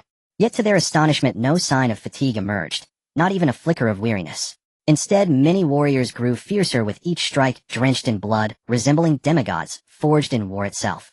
The sight filled the nearby 4th tier beasts with deep apprehension. And no, If this continues, I'll lose my... One fourth-tier beast finally breaking under pressure threw back its head and unleashed a piercing resonant howl, a command encoded in sound. And instantly countless assaulting beasts heard the call and withdrew en masse, abandoning the siege. Damn it. Another fourth-tier beast witnessing the retreat had no choice but to issue their own orders, calling their forces back. Within moments the entire assault dissolved into silence. Only corpses remained scattered across the battlefield. The first wave of the siege ended in abrupt, ignominious failure. According to the fourth-tier beast's original plan, this opening assault was meant to lure out the strongest human within. Who could have foreseen that not a single fissure would appear in the wall? In failure. Total absolute failure. And at that moment, gazing upon the distant ramparts, the fourth-tier beast sensed only despair. The path ahead stretched long and treacherous. Indeed, several fourth-tier beasts already entertained thoughts of retreat. And if the wall could not be breached, what purpose remained in lingering here? Better to depart early, for everyone's sake. Yet, and having launched only a single assault, how could they possibly justify it before the fifth-tier beasts? They would have to remain a few more days. And inside Dawnlight City, the warriors who had repelled the beast tide stood firm, not weary but electrified with renewed vigor. Every pair of eyes blazed with indomitable fighting spirit. And without exaggeration, if the beasts launched a second wave, the very next second these warriors would hurl themselves forward without hesitation, driving every foe from the ramparts. This extraordinary state of readiness owed everything to the Whirlwind. Lord Mayor, in this defense we slew 5,700 monstrous beasts. 1,200 were third tier, the rest were second and first tier. And Xianhao held the official report beside Su Ming, delivering his briefing with meticulous precision. Aside from those inherently toxic beasts, all others have been processed. Usable parts have been stored in the armory, a fresh meat has been partially roasted and partially smoked, but a considerable surplus remains unprocessed. How shall we proceed? Such an immense quantity of meat could not be handled, even with maximum manpower, in time. By the time processing began, spoilage would already have set in. That was why Qianhao had come to seek Su Ming's directive. Su Ming replied, sell everything through the market. Maintaining our standard priority: energy cores and neural chips first, followed by schematics and pharmaceutical formulas, then rare artifacts, and finally raw materials. Understood. And also, what are the casualty figures? Su Ming turned to Qianhao and asked. Qianhao's expression darkened as he answered. 2,000 warriors directly defended the city. 321 fell in battle, 371 sustained critical injuries, 551 suffered minor wounds. All have since recovered fully, thanks to clerical healing and restorative elixirs. 321 lives lost. Su Ming sighed deeply. Record every fallen warrior's name. Once the beast tide recedes, I will erect a monument at the heart of Dawnlight City, in their honor. They are Dawnlight City's heroes. He paused, then added firmly, and spare no restorative elixirs. Use them freely. So long as our stores hold, not a single wounded soldier shall stand watch on the ramparts. Is that clear? Yes, Lord Mayor. And tonight double the sentry vigilance. Guard against surprise assaults. You may— Yes. And Qianhao placed the report upon the desk and departed. Su Ming sat alone on the sofa, picking up the document and reading it carefully. The number of fatalities leapt from the page, brutally stark. Su Ming sighed again. And he had not anticipated the first wave of the beast tide arriving with such terrifying ferocity. Had the Whirlwind been deployed earlier, perhaps fewer lives would have been lost. And staring at the report before him, Su Ming experienced a fleeting moment of disorientation. Unwittingly, his decisions now held sway over hundreds, thousands, of lives. From this point onward, no action could be taken lightly, no choice made recklessly. With that thought, Su Ming set down the report and opened the communication interface. It had been days since he last engaged with the network. How much had transpired across the wastelands in that time? The beast tide has finally receded. I truly believe this was my end. Ugh, it retreated today, but another wave is inevitable. Who knows when this torment will cease? As long as fifth-tier beasts remain, no human settlement knows peace. I say, we should form a human alliance to confront the fifth-tier beasts collectively. Strength lies in unity. Easier said than done. Su Ming sighed inwardly. Everyone understood unity's power. Yet human hearts are intricate labyrinths. And the more people gather, the less aligned their intentions become. And where intention fractures, chaos inevitably follows. This was precisely why Su Ming had long resisted expanding Dawnlight City. Without binding oaths or sacred contracts, Dawnlight City could never achieve true cohesion. Means such a state, greater numbers offered no advantage. Indeed, they invited greater peril. Our tide was relatively mild. Dawnlight City faces far graver danger. Exactly. Rumor has it over a dozen fifth-tier beasts have dispatched legions, determined to annihilate Dawnlight City in one decisive strike. Let me state this plainly: so long as the fifth-tier beasts remain idle, Dawnlight City stands unshaken, so confident. You'd feel the same if you'd ever met Su Ming, the sovereign of Dawnlight. There is an aura about Su which once encountered inspires a sense of trust in anyone who meets him. Someone who saw this statement curiously asked, what kind of aura? The aura of a strong person. After this statement, an instant silence fell over the communication interface. For a moment, everyone was left speechless, because they understood in their hearts that this person was not wrong. In the Wasteland world, strength reigns supreme. As long as your power is sufficiently strong, even if you merely fart, others will perceive you as unfathomable. Su Ming, witnessing this dialogue, felt equally speechless. After his moment of silence, he fell into deep thought. This beast tide had sounded the alarm for Shuguang City. In the face of endless alien beasts, a purely elite strategy was evidently unfeasible. Even a fourth-tier powerhouse would find themselves exhausted when faced with a multitude of alien beasts. Once exhausted, the distinction between fourth-tier and first-tier would vanish. Therefore, to develop and expand Shuguang City, increasing the population was absolutely essential. With his own prestige, even if he expanded the population, there wouldn't be any chaotic issues in the short term. Once the beast tide ends, I will recruit another batch of people. After making his decision, Su Ming closed the communication interface. Meanwhile, a new day arrived as expected. The rewards were refreshed once again.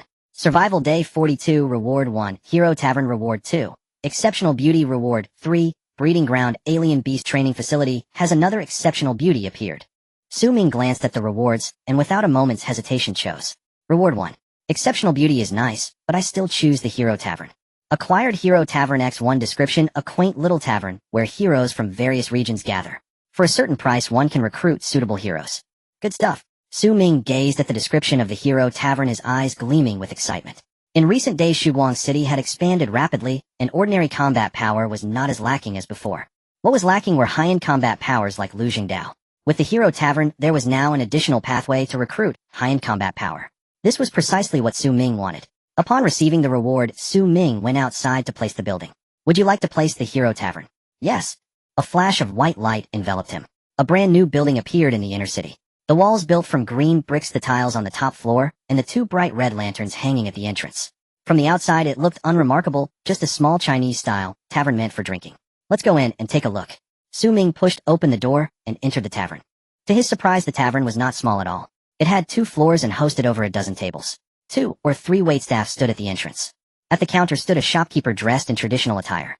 This appearance felt rather out of place in the Wasteland world. Su Ming paid no mind to this and approached the counter to chat with the shopkeeper. How often do we get a customer in our The shopkeeper replied, My lord, that is uncertain. Sometimes we have over a dozen people in a day, and other times there might not be a single person for over 10 days. In other words, the refresh rate of heroes is not fixed. Su Ming thought for a moment and asked, what is generally required to attract customers? The shopkeeper responded, that varies. Different customers desire different things. If they take a liking to you, they might be willing to serve you without asking for anything in return. Sigh. That was practically meaningless. Su Ming understood now. The heroes that refresh in the tavern are quite unique, each with their own personality, not easily described in just a couple of sentences. Understood. Please warm a pot of wine for me, or I'll sit for a while. Su Ming waved his hand, and casually found a seat to sit down. The tavern's shopkeeper smiled, and said, Please wait a moment, the wine will be ready shortly. Moments later, a pot of warmed wine was placed on Su Ming's table. Alongside the wine were several small dishes. Su Ming leisurely began to drink. An hour later, seeing that no heroes had appeared in the tavern, Su Ming decided to head back and take a nap, planning to return tomorrow to check again. Just as he stood up and had not yet left, he saw a person walking in from outside the tavern. Waiter, bring the wine. Su Ming heard the voice and looked up. The newcomer was not very old, but sported a beard draped in a cloak and holding a long knife resembling a swordsman. Upon entering the tavern, he immediately ordered a pot of wine and casually found a seat. His movements were quite suave. All right, coming right up, sir. The waiter eagerly responded and went to prepare. Seeing this, Su Ming did not hesitate and sat down next to the swordsman. With a smile on his face, he said, Shall we share a drink? The swordsman glanced at Su Ming with a cold expression and said nothing. Noticing this, Su Ming turned to the shopkeeper and said, Add a plate of beef and a small dish. Certainly, my lord. The waiter dashed off to prepare and soon returned with a plate of beef and a small dish. May I ask who you are? Just as Su Ming was about to converse with the swordsman, he heard him say in a nonchalant tone, A pot of good wine can exchange for a life. The meaning was quite simple.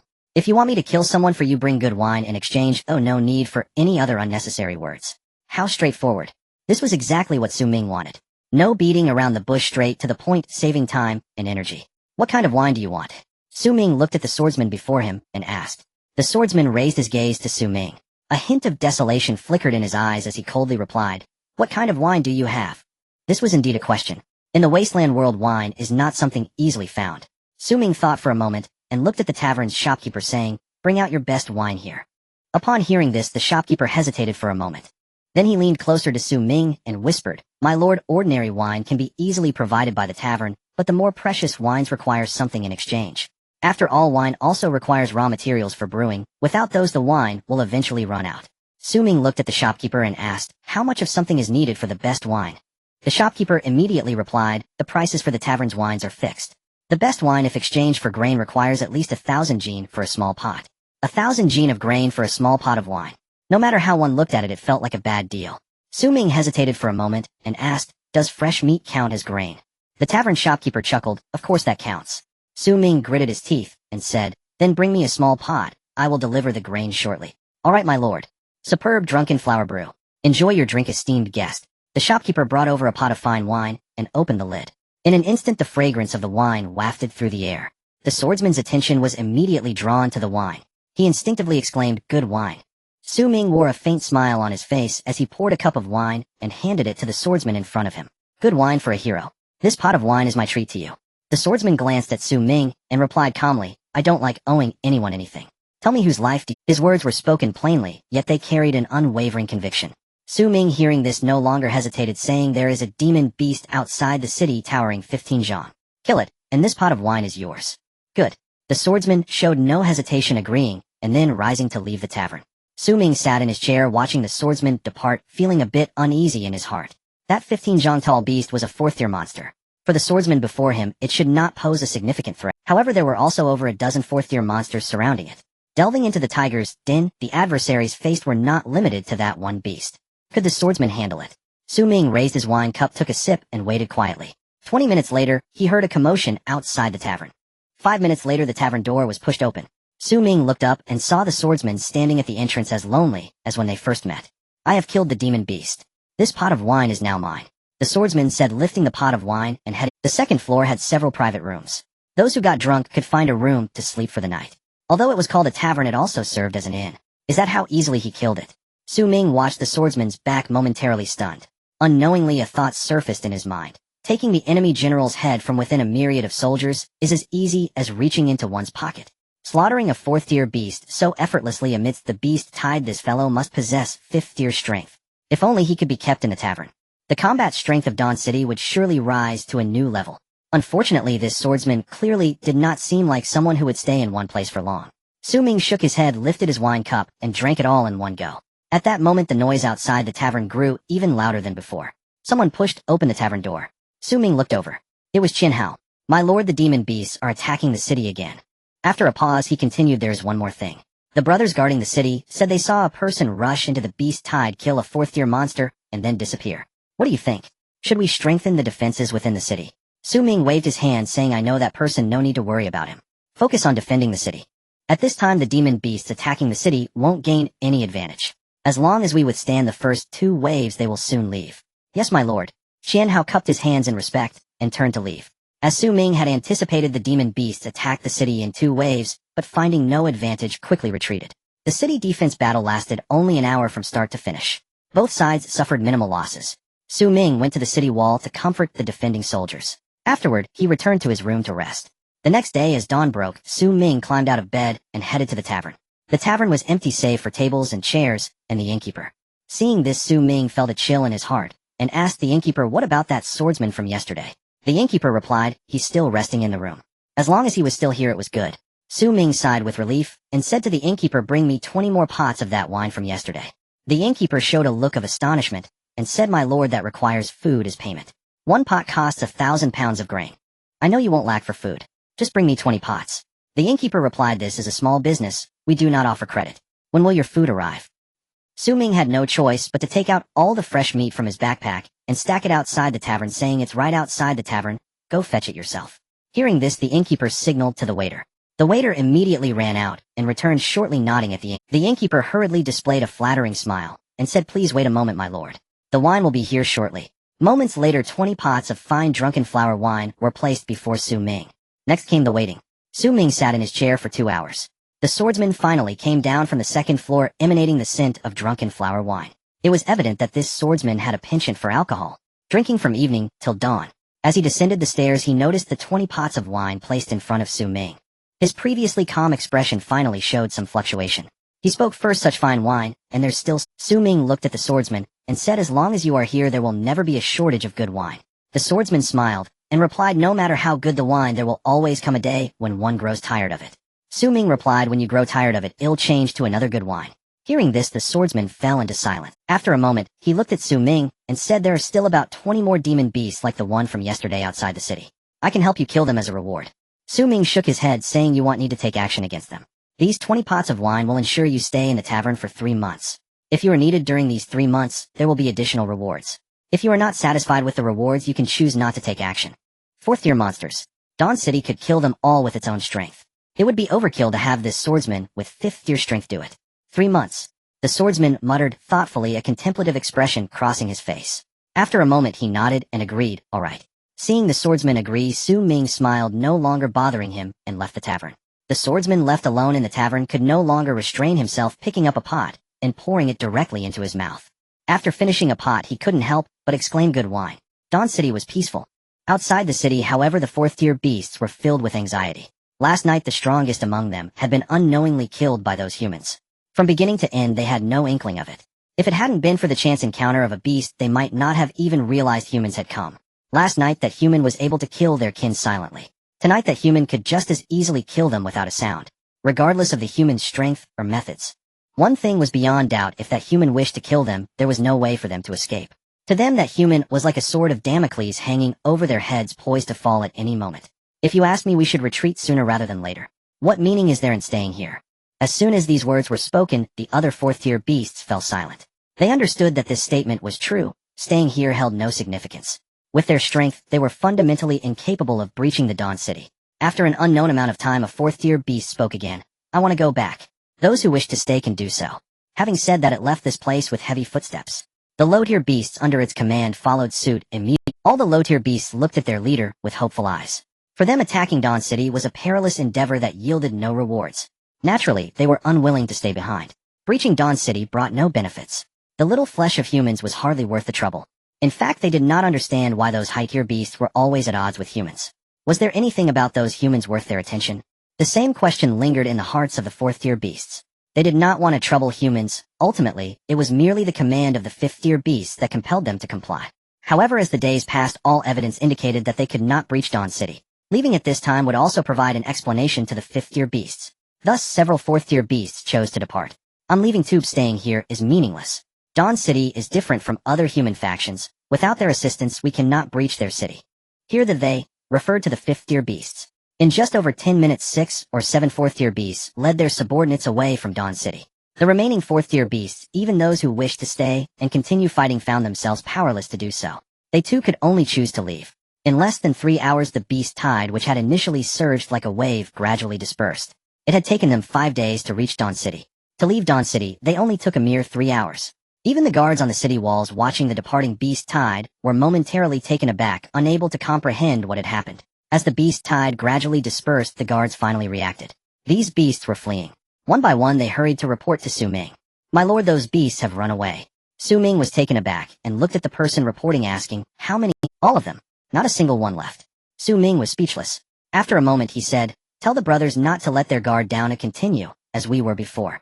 After a pause, with a fierce expression, he coldly declared, "Those beasts cannot escape. Every one of them that participated in the siege must pay the price." Su Ming was not just making threats, he spoke sincerely. During this period, Dawn City had been constantly besieged by beasts. Not a few days of peace had passed. If they wanted to live in peace, there was only one way: take the initiative to strike. Eliminate all nearby beasts, and then no beast would interfere with the development of Dawn City. Previously, there were few people in Dawn City, and they lacked high-end combat strength. It was no small challenge to proactively eliminate beasts. But now the warriors of Dawn City were constantly expanding, with many advancing to the 3rd tier. With 5th-tier fighters like the swordsman assisting, the proactive extermination of beasts was no longer as unattainable as before. If they waited a few more days for Dawn City to recruit more warriors and forge more epic crossbows, Dawn swords, and Dawn shields, Su Ming would be able to assemble an expeditionary force to eliminate the nearby beasts. Of course, if they could lure the beasts to come and deliver themselves to their doom as they were now, that would be even better. Send the desert wolves out to inform those beasts that within 3 days they must pay a certain amount of war reparations to Dawn City, or our army will flatten them. Su Ming's eyes gleamed with a sharp intensity as he spoke. Beside him, Qianhao nodded heavily saying, on a mountain not too far from Dawn City, the fifth-tier beast centaur leader, War Shadow, was polishing its weapon. Since awakening, its strength had been steadily recovering, now reaching half of its peak condition. As long as it could maintain this state, it would not be long before it regained its original power. When that time came, it would ensure that its long spear was drenched in the blood of humans. With its own strength, it would drive the despicable, loathsome humans from this continent. Master, I apologize for failing to complete the task you entrusted to me. The humans in Dawn City are too powerful. Among them, there are even fifth-tier beings. With just as fourth-tier, we cannot breach their city. After 5 days of siege, we achieved nothing, and had no choice but to leave. Please forgive me. A fourth-tier beast stood before War Shadow, speaking in a humble tone. War Shadow waved the polished long spear. Then with a cold gaze, it fixed its eyes on the fourth-tier beast. After a moment, it coldly said, are you sure a fifth-tier being appeared among the humans? The fourth-tier beast affirmed, Master, I am sure. Only a fifth-tier can silently kill a fourth-tier without being Moreover, Dawn City had previously killed the fifth-tier beast Chimera. Even if there is no one among them who has reached the fifth tier, they certainly possess power comparable to the fifth tier. This wave is stronger than before, War Shadow muttered to itself. Then staring at the fourth-tier beast before it, it coldly stated, this should not be your reason for failure. If the enemy is truly as powerful as you say, you should not be standing here before me now. Upon hearing this, the fourth-tier beast immediately fell silent, not daring to make a sound. The aura of the fifth-tier beast was far too dominant for it to resist. War Shadow remained silent for a moment before saying, I hope this is the last time. You may go now. Upon hearing this, the fourth-tier beast felt as if it had been granted a reprieve, tearfully expressing, thank you, Master. Thank you, Master. Just as it was about to leave, another fourth-tier beast that remained behind suddenly entered, reporting to War Shadow. Master, the humans of Dawn City sent a messenger with a message. Humans sent a messenger with a message. War Shadow paused for a moment, then realized. It must be that the humans of Dawn City were frightened and sought peace. Looking at it this way, sending these worthless creatures to negotiate was somewhat effective. War Shadow thought to itself, coldly stating, there should be no existence of humans in this world. The people of Dawn City seeking peace is nothing but 3 words, impossible. Upon hearing this, the fourth-tier beast's expression became somewhat strange. After much hesitation it spoke, Master, they are not seeking peace. The War Shadow was taken aback, then displayed a look of confusion. Did he not seek peace?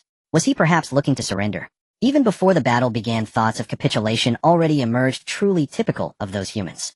The War Shadow snickered disdainfully, saying, pitiful humans, do they think surrender will grant them life? Laughable. As long as I am alive, there shall not be a single living human in this world. The fourth-tier beast, upon hearing this, wore an even stranger expression. Gritting its teeth, it said, Master, those humans are saying that we have 3 days to prepare war reparations, or they will flatten our peaks.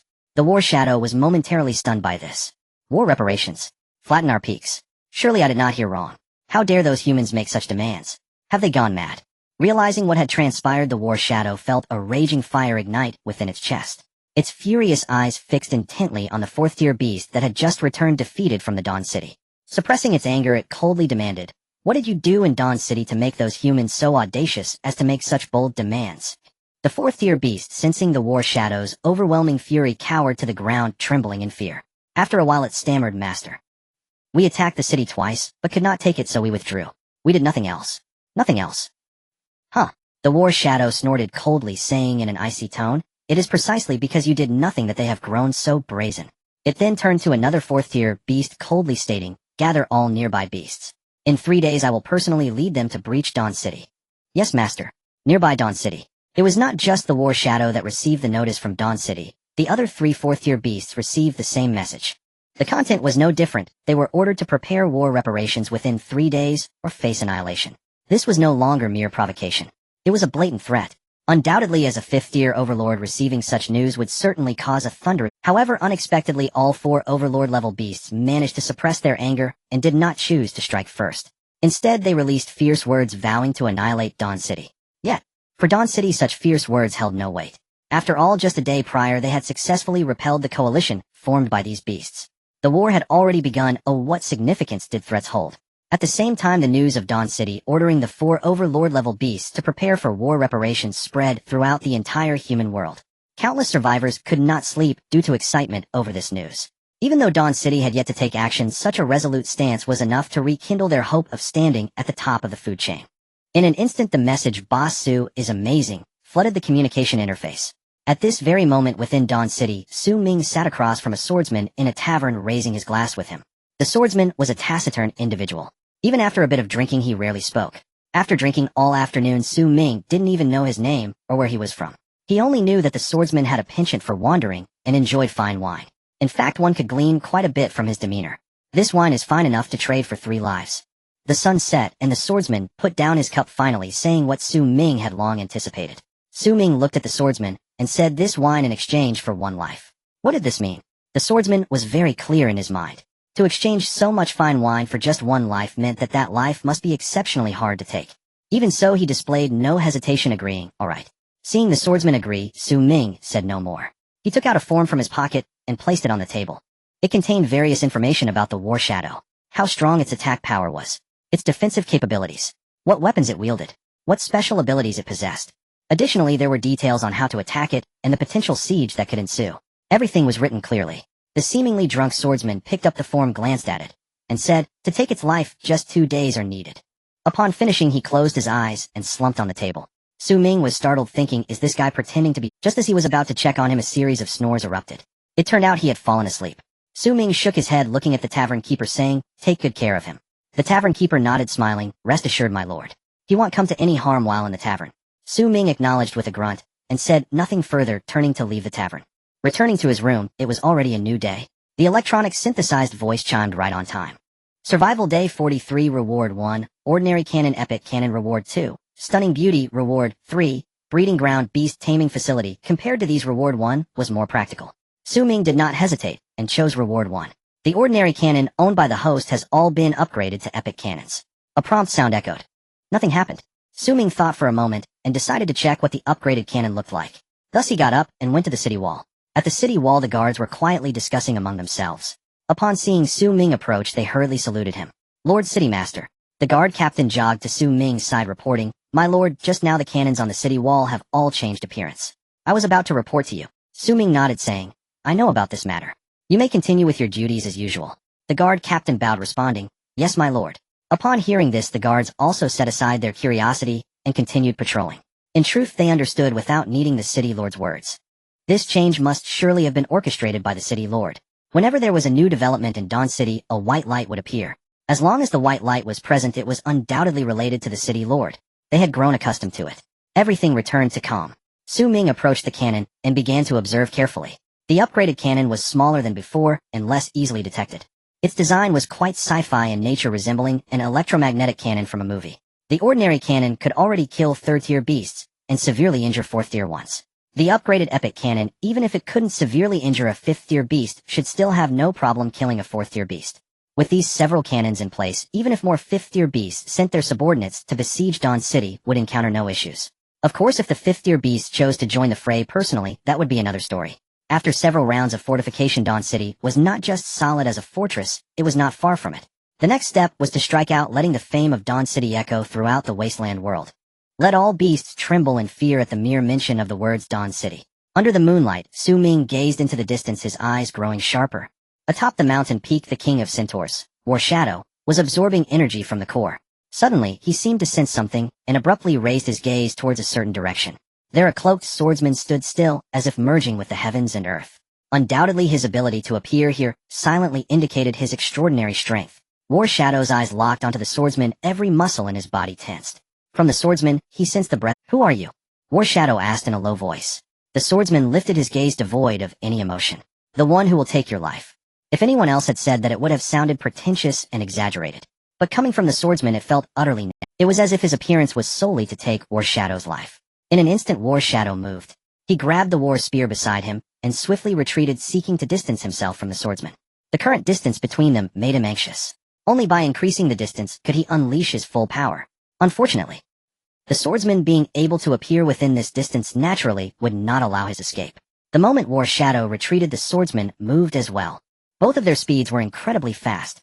In merely an instant they appeared 500 meters away, yet the distance between them remained unchanged, not a bit different. Seeing this, War Shadow was completely alarmed. He spoke, "I do not know you. If you wish to kill me, you must be acting on someone else's orders. What benefits did that person give you? I can offer you double." He knew that his words could not possibly sway this terrifying human before him. However, in a state of panic, any creature would grasp at any glimmer of hope, even if it was faint. Noisy. The swordsman maintained his cold expression, stepping forward towards War Shadow. War Shadow, knowing he could not hide anymore, he gritted his teeth and his muscles suddenly swelled, turning red. His strength increased nearly tenfold in a short period. Destruction charge. With a roar, War Shadow transformed into a ghost, vanishing from the wasteland. When he reappeared, he was already mere inches away from the swordsman. The war spear was raised high, aimed at the swordsman's head, ready to strike down. This spear carried the power to annihilate the heavens and earth. Countless exotic beasts sensed this power and instantly trembled, prostrating themselves on the ground in fear. Facing the strike, the swordsman remained unfazed. He simply raised the long knife in his hand and made a gentle slash. A light blue barrier suddenly appeared in midair. The war spear crashed down, striking the barrier. Bang! A tremendous sound erupted. The world-destroying power transformed into a shockwave that radiated outward. The swordsman still stood in place, completely unaffected. Damn it! War Shadow's heart sank at this sight. He knew that this time his chances of survival were slim. Spirit of Shadows. War Shadow howled to the heavens. Instantly, numerous centaur ghosts appeared around him. They transformed into a formidable army, clad in matching armor and wielding identical weapons, charging towards the swordsman in a wave symbolic of death. Interesting. The swordsman observed the centaur ghosts before him, and his eyes finally showed some fluctuation. He could sense that these ghosts truly existed. Let us proceed with the swiftness of the wind, the swordsman murmured. Suddenly, numerous green sword lights appeared around him. With each step he took, dozens of sword lights surged towards the centaur ghosts. 5 steps later, the centaur ghosts were completely annihilated. Destroying such a powerful army was as easy for the swordsman as plucking a flower. War Shadow's pupils constricted as despair set in. He knew he could not escape today. Before I leave, I want to know, why do you want to kill me? War Shadow fixed his gaze on the swordsman and asked. The swordsman pondered for a moment and replied, Su Ming. Su Ming. War Shadow frowned slightly, feeling this name was incredibly unfamiliar. Suddenly a thought struck him. Could it be the Lord of the human faction, Lord of Dawn City? Are you referring to the Lord of Dawn City? War Shadow looked at the swordsman with an expression of disbelief. He never expected that he would truly die at the hands of Dawn City. He knew that 2 days ago he received a message from Dawn City requesting compensation for war reparations and had merely thought it was a joke. The swordsman nodded and said lightly, if you are willing to sign a master-servant contract with him, he may spare your life. War Shadow scoffed disdainfully at this suggestion, sneering, to become a human slave, I would rather plunge into hell. As soon as his words fell, his body suddenly erupted with a wave of deathly energy. The swordsman felt the energy, and his expression changed. Without a second thought, he swiftly retreated. The deathly energy grew stronger. Below the mountain, countless exotic beasts felt this energy and inexplicably became anxious. It was as if life was nearing its end. This was an instinctual sixth sense inherent to all living beings, indescribable and elusive. As time passed, the aura of death enveloped a radius of 100 miles. Bang! War Shadow fell. The area within 100 miles turned into a realm of silence. In the Wasteland world, 5th-tier exotic beasts are unquestionably at the top of the food chain. Each 5th-tier exotic beast is different. Some are as gigantic as mountains. Some are as tiny as ants. Some have strong physiques and immense strength, able to move mountains and fill seas. Some possess exceptional magical powers capable of annihilating entire factions with just a glance. Moreover, the number of 5th-tier exotic beasts has remained unchanged for hundreds of years.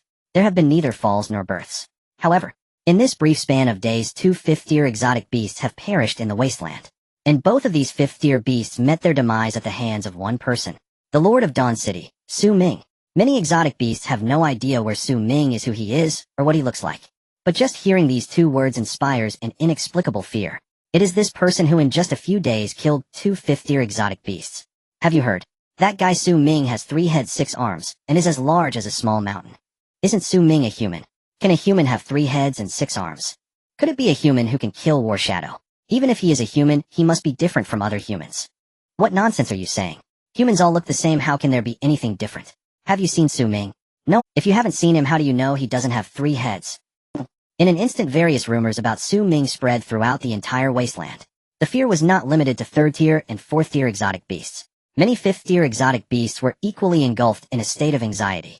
For instance, at this moment, 3 5th-tier exotic beasts close to Dawn City gathered together, discussing how to handle the issue of war. Look at you all. A mere Dawn City has frightened you to this extent. Do you have no ambition? The abyssal beast gazed at its 2 old companions, its tone laced with disdain. The chimera fell into their hands due to carelessness, while that shadow fell victim to its own arrogance, allowing them to take advantage. As long as we remain vigilant and support one another, what can those humans do to us? The other 2 5th-tier beasts exchanged glances upon hearing this, remaining silent. They were unaware of how the chimera had met its demise. However, they had personally investigated the fate of the shadow in the war. The area within 100 miles had turned into a land of death, which signified what? It signifies that the war shadow chose to self-destruct. If it were not for being engulfed in despair knowing there was no chance of survival, why would it opt for self-destruction in a desperate gamble? It is evident that the assassins sent by Dawn City are far stronger than the war shadow. Such beings may suffer some harm from the war shadow's self-destruction, but killing them is absolutely impossible. In other words, what happened to the war shadow today could very well happen to us tomorrow. The two fifth-tier beasts, having lived for hundreds of years, had never felt as flustered as they did today, because they knew that Dawn City truly had the power to kill them. How to deal with Dawn City is a discussion for another time. What we need to discuss now is the war compensation. The ancient earth-burrowing beast looked at the other two fifth-tier beasts, speaking gravely. Dawn City hasn't specified how much compensation they want, so we need to discuss how much to give and how to provide it. Upon hearing this, the void beast suppressed its anger and said, "Have I not made myself clear enough? As long as the three of us unite, even if Dawn City truly has sixth-tier human warriors, what can they do? Together we should be able to handle an injured sixth-tier being, shouldn't we?" The other two fifth-tier beasts remained silent upon hearing this. It was evident that from the very beginning they had no intention of opposing Dawn City. After all, the past fates of the Chimera and the War Shadow served as cautionary tales. Life is only one, they cannot afford to gamble. Seeing their silence, the void beast understood their stance and let out a heavy sigh. "You two can bear this humiliation, but I cannot. Even if it means death, I will not bow to the humans.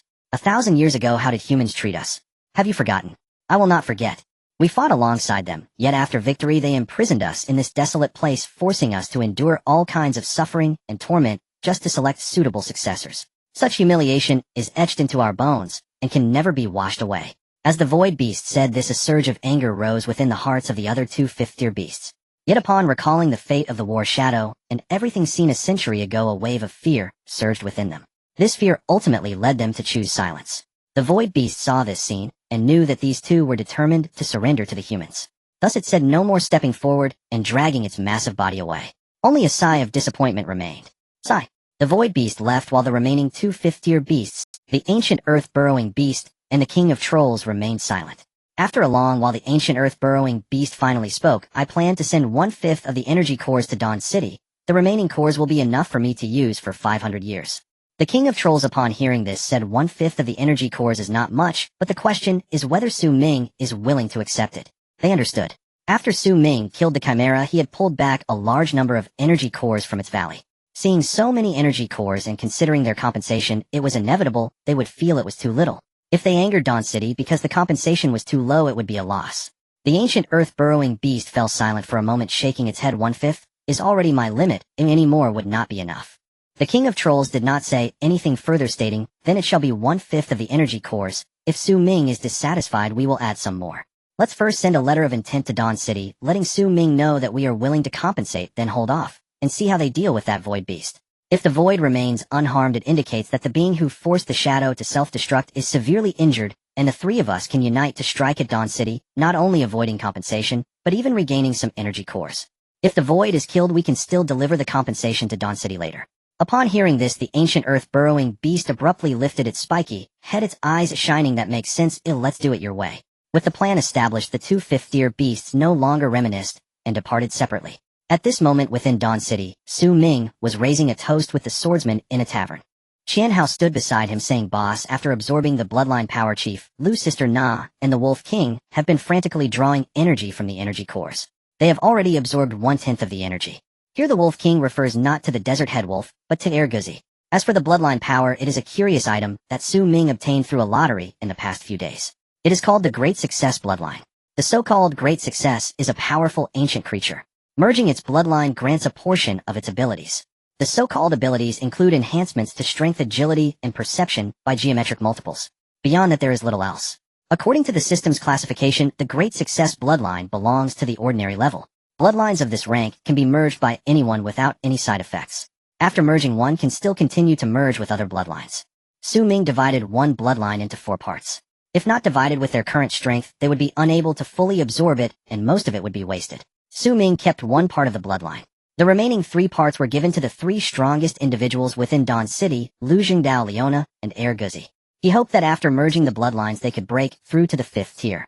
If any one of them achieves that, Dawn City's status on the Wasteland would be greatly enhanced.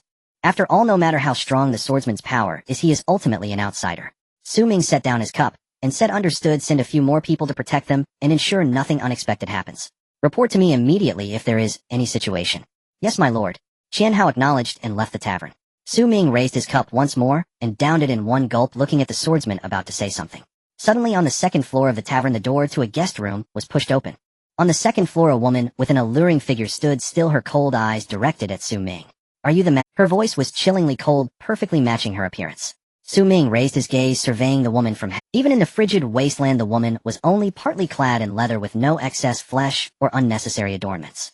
Other than her clothing, she wore no additional jewelry save for two exquisite daggers at her waist. With a single glance, Su Ming made his judgment. This woman is an assassin. Su Ming nodded, saying nothing more. Seeing Su Ming's acknowledgement, the woman walked down the stairs with a light step and sat beside him. Why am I here? The woman's indifferent gaze fixed on Su Ming as she asked. Upon hearing this question, Su Ming felt a bit bewildered. Shouldn't you be asking yourself why you are here? But soon Su Ming realized that this woman was likely brought here against her will by the Hero's Tavern. After all, the previous swordsman had also appeared out of nowhere in the Hero's Tavern. However, he was a wanderer, where he was did not matter to him. What mattered was that he was on a journey. Su Ming pondered for a moment, and said, I want to know that too. Upon hearing this, a flicker of anger appeared in the woman's eyes. Just as she was about to speak, Su Ming continued, everyone here before arriving was in another world. The problem you face is also the one we face. The woman was taken aback. So it means her arrival here had nothing to do with the man before her. With this answer, the woman fell into silence. She wanted to ask, how can I return to my original world? But she knew that this question held no significance. If this man knew how to return to their original world, he wouldn't be here. Su Ming seemed to see through the woman's thoughts, and said, since we are here, we should make ourselves comfortable. Since that force brought us here, it can also send us back. What we need to do is to live here and grow stronger until we reach a level where we can access that power. The woman looked at Su Ming contemplating and asked, what is this place? Su Ming smiled and said, I don't know what your original world is like, but I can tell you that this world compared to my homeland is a desolate wasteland. Here the land and water are polluted and can only be used after purification. The sun is unseen during the day and the temperature drops sharply at night. Bloodthirsty beasts roam freely in the wild, viewing humans as their archenemies, going into frenzies at the food, water, clothing, and various resources are scarce here. To survive, one must constantly fight. Your enemies are not just the bloodthirsty beasts, but also greedy bandits. Su Ming described his experiences in a calm tone. He expected the woman before him to show a frown. To his surprise, she seemed unusually excited. It sounds like a good place. It was evident that the woman was suppressing her excitement. Great. A madwoman has come. Su Ming thought to himself as he looked at her. My name is Katarina. I can hunt those bloodthirsty beasts for you as long as you pay me my due. The woman looked at Su Ming and said. Compared to before, her tone carried an air of acceptance. With her abilities, she could sense that while this man was not particularly strong, he was quite dangerous. Clearly, this man possessed a powerful trump card that was not known to others. Furthermore, there were many soldiers outside the tavern. If things escalated, while she might not suffer losses, she wouldn't gain any advantage either. Moreover, there was a swordsman inside the tavern whose allegiance was uncertain and whose strength was unfathomable. Thus, Katarina chose to join this man's team. For her, this was the best choice at the moment. Su Ming appreciated Katarina's decisiveness, smiling as he said, I need to know what kind of beast you can hunt in order to assign you appropriate tasks. Katarina, upon hearing this, replied in a flat tone, beast stronger than you cannot last a second in my hands. Su Ming was taken aback. Then his smile grew even brighter. This woman had no reason to lie to him. In other words, her strength must be at least rank 5. A powerful rank 5 assassin joining Dawn City would greatly enhance its overall strength. You? Su Ming looked at the woman about to say something, when suddenly a thunderous roar echoed from outside the whoa. No one was more familiar with that sound than Su Ming. It was Guzi. Had Guzi advanced? Su Ming was shaken, and without hesitation stood up and headed for the door. I have something to attend to, we'll talk later. Hearing this, the woman thought for a moment, and also stood up, following Su Ming out of the tavern. As soon as the two stepped out of the tavern, they saw a massive beast soaring in the sky, flapping its wings majestically. The beast was dark red, all over covered in fine scales. The scales seemed to be engraved with runes, occasionally emitting a deep red glow. Each wing was twice the length. The wings were not made of feathers, but of dark red bones with a membrane connecting them, giving it a majestic appearance. Awoo! The beast roared once more into the sky. Illuminated by the watchtower's lights, one could see its gaping maw filled with jagged teeth, which was quite terrifying. Additionally, the beast had a long, slender tail. The tail ended with a sharp spike, which also glimmered with a deep red light. Such a form would instill bone-chilling fear in an ordinary person at just one glance. Yet Su Ming was exceptionally excited. For this beast was none other than the evolved Guzi. It seemed that this extraordinary bloodline was not in vain. Guzi. Su Ming called out to the beast soaring across the sky.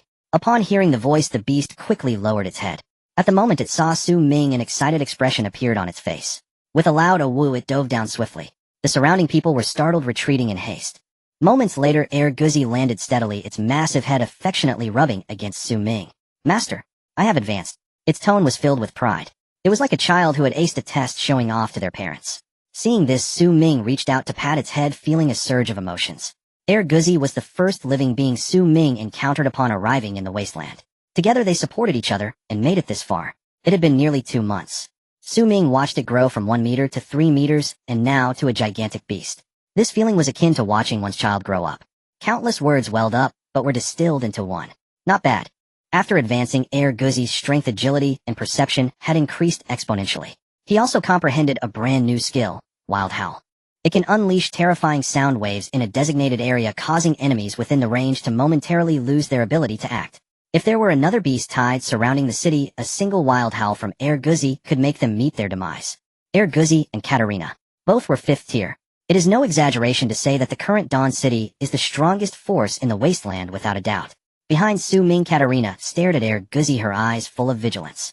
She could sense a dangerous aura emanating from Air Guzzi. This giant beast possesses the strength to fight her. Such a powerful beast, yet it is his pet. Who exactly is he? What makes him so special?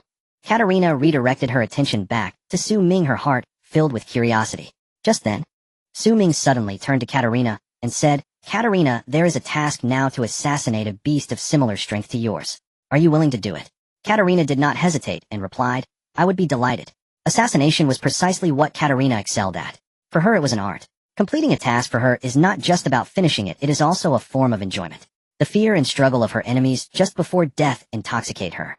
However, as her power grew, the number of enemies that could match her became fewer.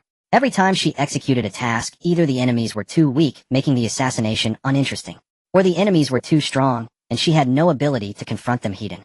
This time, having an evenly matched enemy waiting for her was something she longed for. Su Ming said, "That's good." After a pause, he continued, "Air Guzzi will support you. If you encounter danger, send a signal, and Air Guzzi will assist you. Remember, your safety is more important than the task.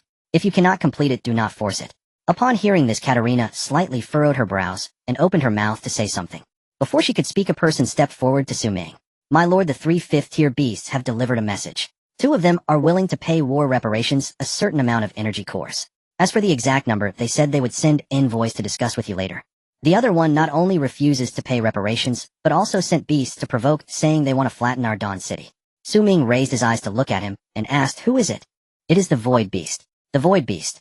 A 5th-tier beast from the southwest. Huge in size, formidable in strength. It can summon the sharpest spikes from the earth. Unless you can fly, you will surely be injured by the spikes it summons. In addition, it possesses a special ability, devouring. It can devour its enemies and turn their abilities. Therefore, besides its signature spikes, it has many diverse techniques.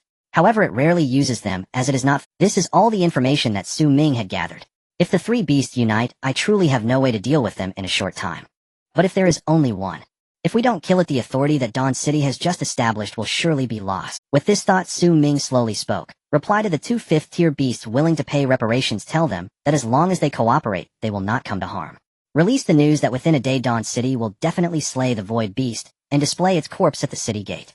The warrior, upon hearing this, was initially taken aback. Then he felt a surge of blood boiling. To slay a 5th-tier beast within a day. How domineering is that?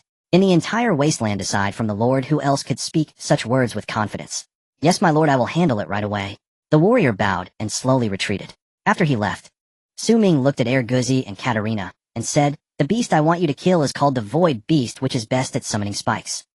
Over here, Su Ming was discussing the information about the Void Beast with Air Guzzi and Katarina. In the communication interface, everyone was heatedly discussing Su Ming's bold claim that they would slay the Void Beast within a day. Slaying the Void Beast within a day is just too domineering. It's domineering, but can Dawn City really do it? Nonsense. If they couldn't do it, would they dare to say such things? Remember, the previous Chimera and War Shadow were both killed by Dawn City people. Exactly. No matter how powerful the Void Beast is, can it be much stronger than the Chimera and War Shadow? Since those two fell, why can't it?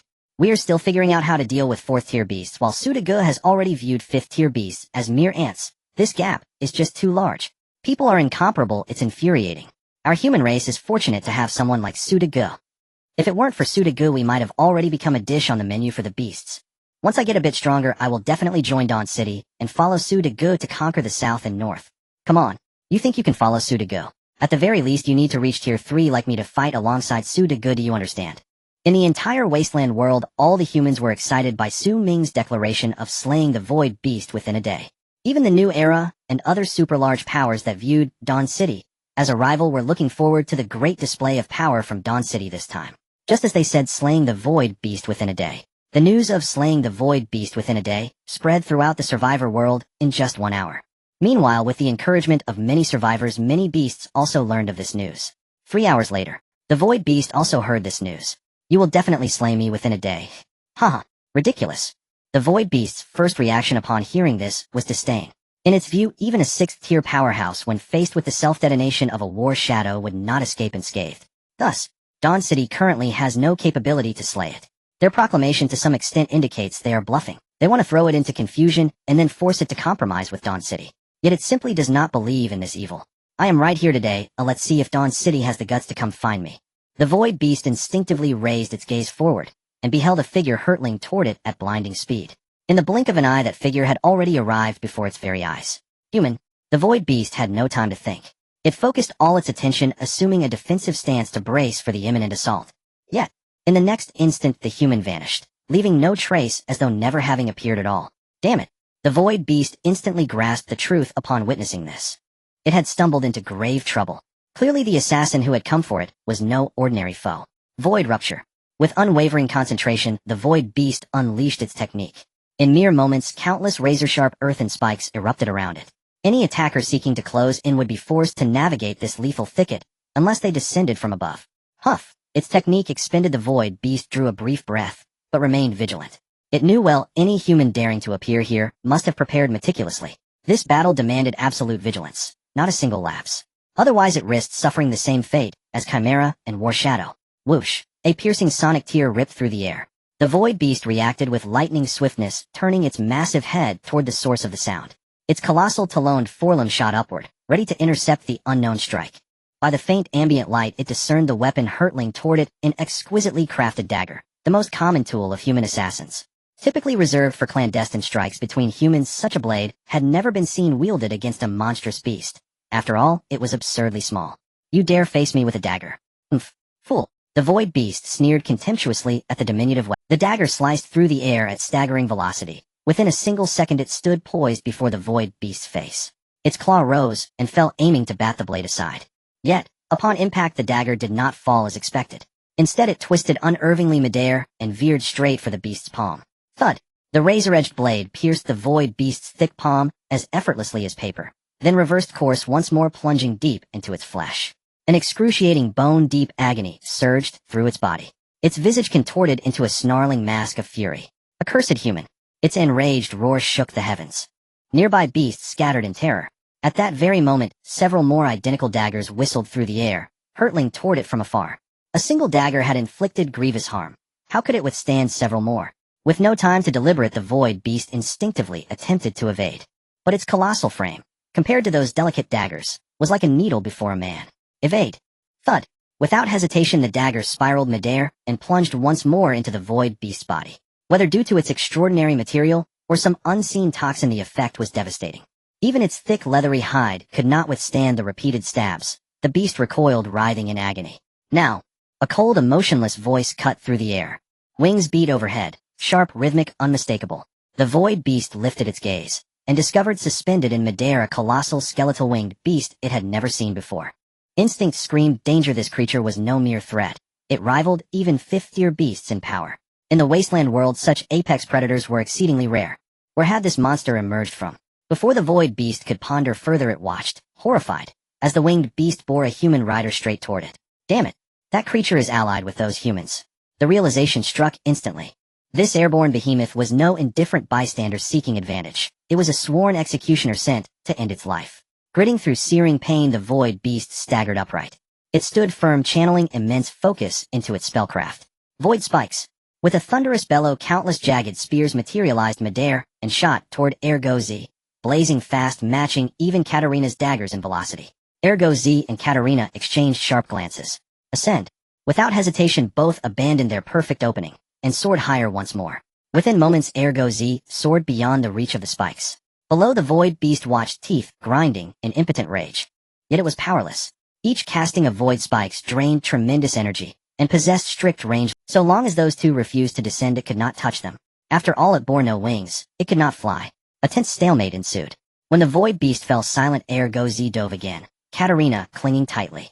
Instantly wary, the beast reactivated its spellcraft. Void spikes. Drawing on prior experience, Ergo Z evaded with effortless grace, wings flaring upward once more to avoid the onslaught. For the next hour, Ergo Z launched repeated dives. Each time ascending the moment the void beast unleashed its technique. Thus it wore down the beast's resolve and stamina. Cursed wretch. The void beast knew. This path led only to death. Yet it had no alternative. To remain passive was to surrender, to become nothing more than fish laid bare upon the cutting board awaiting slaughter. Survival offered but one path: surrender to those humans. Yet submission to its most hated enemies pained it more than death itself. Torn between choices, the void beast wrestled with despair. Should it yield, sacrificing dignity for survival, or stand defiant until its final breath? After prolonged torment, it reached its decision, and roared skyward, "Spare my life, and I shall serve you." High above, Ergo Z scoffed. "I thought you'd be made of sterner stuff. Turns out you're just another fool who won't relent until the coffin lid shuts." The void beast seethed, but uttered no retort. Ergo Z pressed on. "Swear a master-servant covenant with my master, or face annihilation. No compromise. A master-servant covenant." The void beast clenched its jaws. "I would rather die than become a human slave. Serving them is already my limit." It would never consent to such a covenant. Confident in its fifth-tier strength, it believed itself invaluable to that human faction. So long as it refused the covenant, they would inevitably yield. It would serve them temporarily, then seize its chance. Ergo Z merely laughed. "Then die you shall." As the voice fell, Ergo Z dove once more. The void beast had yet to react to what had occurred, and Ergo Z was already nearing its front. A wild, piercing scream erupted as the skill activated. The void beast instantly lost its ability to move. Seeing this, Catalina seized the opportunity and leaped off Ergo Z's back. Like a swallow, she landed atop the beast's head. Drawing a dagger from her waist, she aimed for the void beast's skull and plunged it fiercely into its flesh. In that moment, the void beast truly felt the threat of death. It wanted to plead for mercy, but found itself utterly unable to make a sound. The potent poison on the dagger spread swiftly. In less than 10 seconds, the void beast lost consciousness and succumbed to death. Another fifth-tier aberration fell in the Wasteland world. Have you heard? The fifth-tier aberration that Su Dalao vowed to kill has been slain. Its corpse is right beside the gate of Dawn City, visible to all passers-by. It's already dead. That was too fast. He said he would kill it within a day, and he did. Su Dalao is amazing. At that moment, the entire communication interface was flooded with "Su Dalao is amazing." Suddenly a message appeared in everyone's survival manual. The number of contestants has decreased to 500 million, and the competition has entered the third stage. Alliance interface activated. Live streaming interface activated. Communication interface upgraded to social interface. Reputation interface activated 1. The upgraded social interface offers a more friendly interaction experience, allowing content beyond just text too. Live streaming is just a small matter, but benefits all of humanity. 3. Forming alliances can help you survive in the increasingly dangerous Wasteland world. 4. Reputation indicates your influence in the Wasteland world, aiding contestants in understanding their position, but it has no substantial effect. There are only 500 million contestants left. As everyone read the message, they felt somewhat dazed. Initially, 7 billion people entered the Wasteland world, and in less than 2 months, barely 1/10 remained. However, compared to the previous stage, the rate of attrition had slowed considerably. After all, those who survived in the early stages had some skills unlike the previous batch that perished so easily. The Alliance interface, is it encouraging us to band together now? Wow. The manual now has a photo function. You can even send pictures and chats. Moreover, you can't use Photoshop, so online dating won't be a scam anymore. The live streaming interface sounds quite interesting. Brothers, when you encounter something, don't panic, just start a live stream. Perhaps everyone can give you some ideas, and even if the ideas aren't useful, at least they serve as a reminder for us later on. This reputation interface seems useless. It's just like the previous ranking system, where the top ranks are always occupied by the same few people. I don't even need to think. The top of the reputation interface is definitely Su Dalao. Exactly, it's Su Dalao. His reputation score exceeds 13000, far surpassing the second place. Of course, no matter how famous others get, they are only well known among us. Su Dalao's name has spread throughout the entire Wasteland. Those aberrations shudder at the mention of Su Dalao. The upgraded survival manual now included many new features. Everyone was curiously exploring these new functions, and each person was filled with excitement. Su Ming felt the same way. Compared to the other interfaces, he was more concerned about the Alliance interface. After studying it for a while, he found that the so-called Alliance interface was not merely a coalition of powers, but but also a coalition of individuals. The alliance leader held absolute authority. Members of the alliance were subject to the leader's management. The alliance between powers resembled a consolidation into a larger force forming equal subordinates. In other words, it was more like an enlarged team interface. This was undoubtedly good news for Su Ming. Because the members of the alliance were bound by the manual, there was little difference from the team interface. There was no limit to the number of members. In this case, Su Ming could significantly expand the personnel of Dawn City without worrying about their ulterior motives. Having clarified what the alliance interface was about, Su Ming quickly posted a message on the upgraded social interface. Recruiting members for Dawn City quota to row 3rd tier warrior senior technician professor chief physician, 3 meals a day, meat, vegetables, fruit, unlimited staple food, private room, weekly distribution of 1 ordinary energy core, 2nd tier warrior intermediate technician associate professor associate chief physician, 3 meals a day, meat, vegetables, fruit, fixed staple food, private room, weekly distribution of 1 crude energy core, 1st tier warrior ordinary technician doctor intern physician. 3 meals a day, meat, fixed staple food, private room, ordinary residence, 2 meals a day, meat, fixed staple food, shared dormitory. Su Ming categorized the recruits into 4 levels. The highest level consisted of 3rd tier warriors, senior technicians, professors, and chief physicians. This group either had the potential to become top warriors or played significant roles in the development of Dawn City and humanity. Thus their treatment was relatively superior. The lowest level consisted of ordinary residents. Su Ming's only requirement for them was that there would be none. The purpose of recruiting them was solely for the propagation of humanity. Su Ming did not expect them to contribute much to Dawn City as long as they did not cause any trouble and stayed in Dawn City peacefully. Doing some miscellaneous work would suffice. Therefore their treatment was also the worst. Shared dormitories along with fixed food provisions. Dawn City had undergone several sieges by aberrations, and what it lacked the least was food. Even if tens of thousands poured in at once, Dawn City's food reserves could last for a long time. Even if they couldn't last long, Su Ming could still send people to hunt aberrations. In summary, food was not an issue for Dawn City. Of course, recruitment followed a specific order. First recruit the highest level individuals, then the next tier, and so on. Don't think that Dawn City is so strong that everyone is clamoring to come. Those at the highest level have each built a certain influence to survive until now. Especially for 3rd tier warriors, they are generally the top tier among major powers. Asking them to come to Dawn City as mere foot soldiers may not be something they would willingly accept. After all, those accustomed to wielding power cannot easily accept becoming mere minions. Therefore, Su Ming deliberately classified them into 4 levels. For the first round of recruitment, Su Ming estimated he would only attract individuals from the top 2 levels. After all, with 500 million people in the Wasteland, finding 200 top talents was relatively easy. For the subsequent rounds of recruitment, he figured he would be looking for people from the lower 2 levels. With this thought, Su Ming opened his private messages to see everyone's reactions. As soon as he opened it, he received over 100,000 messages. Su Dalao, I was a professor at a technology university. Choose me. I will do my utmost to serve you. Su Dalao, here's my photo. As long as you approve my application, I'm willing to do anything for you. Over 100,000 messages. Even if Su Ming looked for 10 days and 10 nights, he wouldn't be able to finish them. After some consideration, he decided to send a few reviewers to check the resumes. Having completed everything, Su Ming lay on his bed to rest for a while. When he opened his eyes again, it was already the morning of the next day. He opened the system and found that the sign-in rewards had refreshed. Day 43 of Survival Reward 1, Medium Wind Power Station Reward 2, Stunning Beauty Reward 3, Breeding Ground Exotic Beast Taming Facility, A Power Station. Su Ming's eyes lit up upon seeing this reward. You must understand, up until now the lighting in Dawn City was still done with bonfires. Without sufficient fuel, the power supply could not be guaranteed. While everyone was able to salvage many electrical appliances from the ruins, they were completely useless without electricity. The only small fuel generators were all used in Dawn Hospital. Those medical devices couldn't function for even a moment without power. Now with a power station, at least a substantial portion of the power supply could be secured. At the very least, the lighting issue could be resolved, and everything else could be addressed step by step. Thinking of this, Su Ming called over several reviewers and gave a few instructions. Then he said, when reviewing, prioritize senior electricians and designers. Understood. Hearing this, the reviewers were all excited. Did the Lord Mayor finally decide to develop electricity? They nodded repeatedly. Understood, my lord. All right, you may leave. Su Ming waved his hand, and the few of them left. Soon the detailed recruitment announcement for Dawn City was drafted and posted on the social interface. In less than an hour, hundreds of thousands of resumes were sent to various reviewers. Each resume was reviewed in a remarkably short time. In an instant, the entire Wasteland world fell into an eerie silence. Millions of survivors quietly waited, each hoping their resume would pass the review. Being a part of Dawn City was more important to them than anything else. Soon the first batch of approved resumes, the social interface instantly erupted in excitement. I got through. I got through. Wasn't it said that chief physicians could pass? Why was I rejected? Thank heavens I also made it. Huh.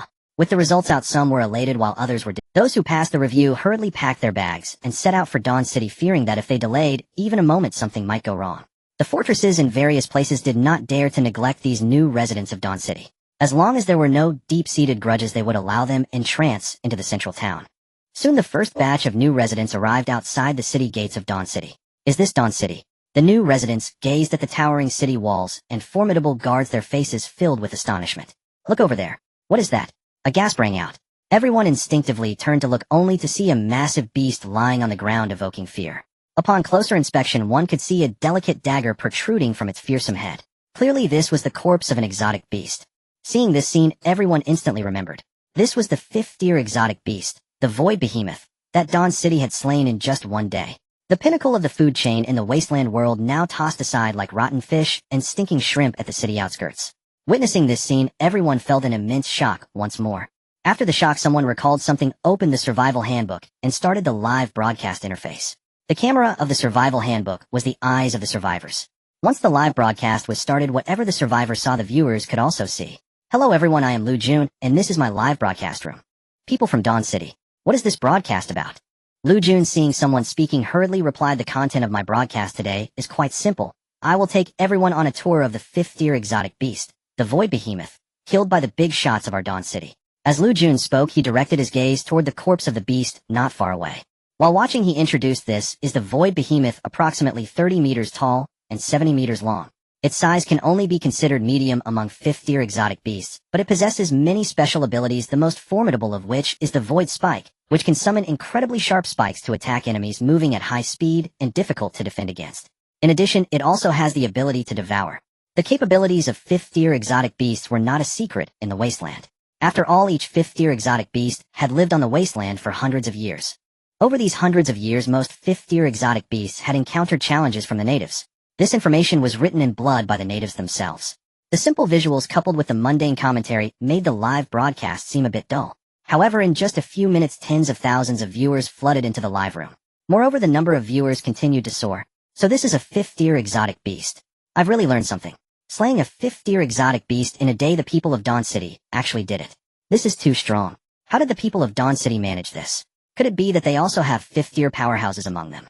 Only fifth-tier beings can kill fifth-tier ones. Without a doubt, Suda's rank must have already reached fifth tier. The comments in the live room scrolled wildly. Most were repetitive phrases like Suda is awesome and Dawn City is amazing. Because the vast majority of people, upon seeing the corpse of the fifth-tier exotic beast, were so shocked that they could think of no other words to express their admiration. In their eyes, fifth-tier exotic beasts were supreme existences completely beyond their reach, let alone killing. Yet in just a few days, Suda had led Dawn City to slay 3. Such a feat left them with only admiration. Can the host get a little closer? I want to see what a fifth-tier exotic beast really looks like. Is the host from Dawn City? Can you chat with us about how to join Dawn City?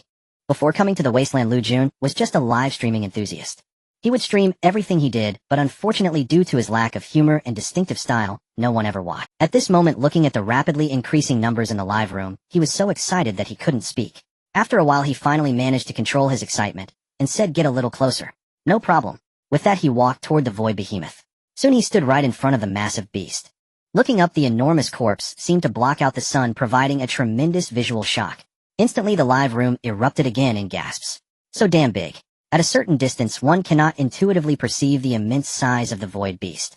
Only by approaching it can one truly experience the terrifying sense of oppression.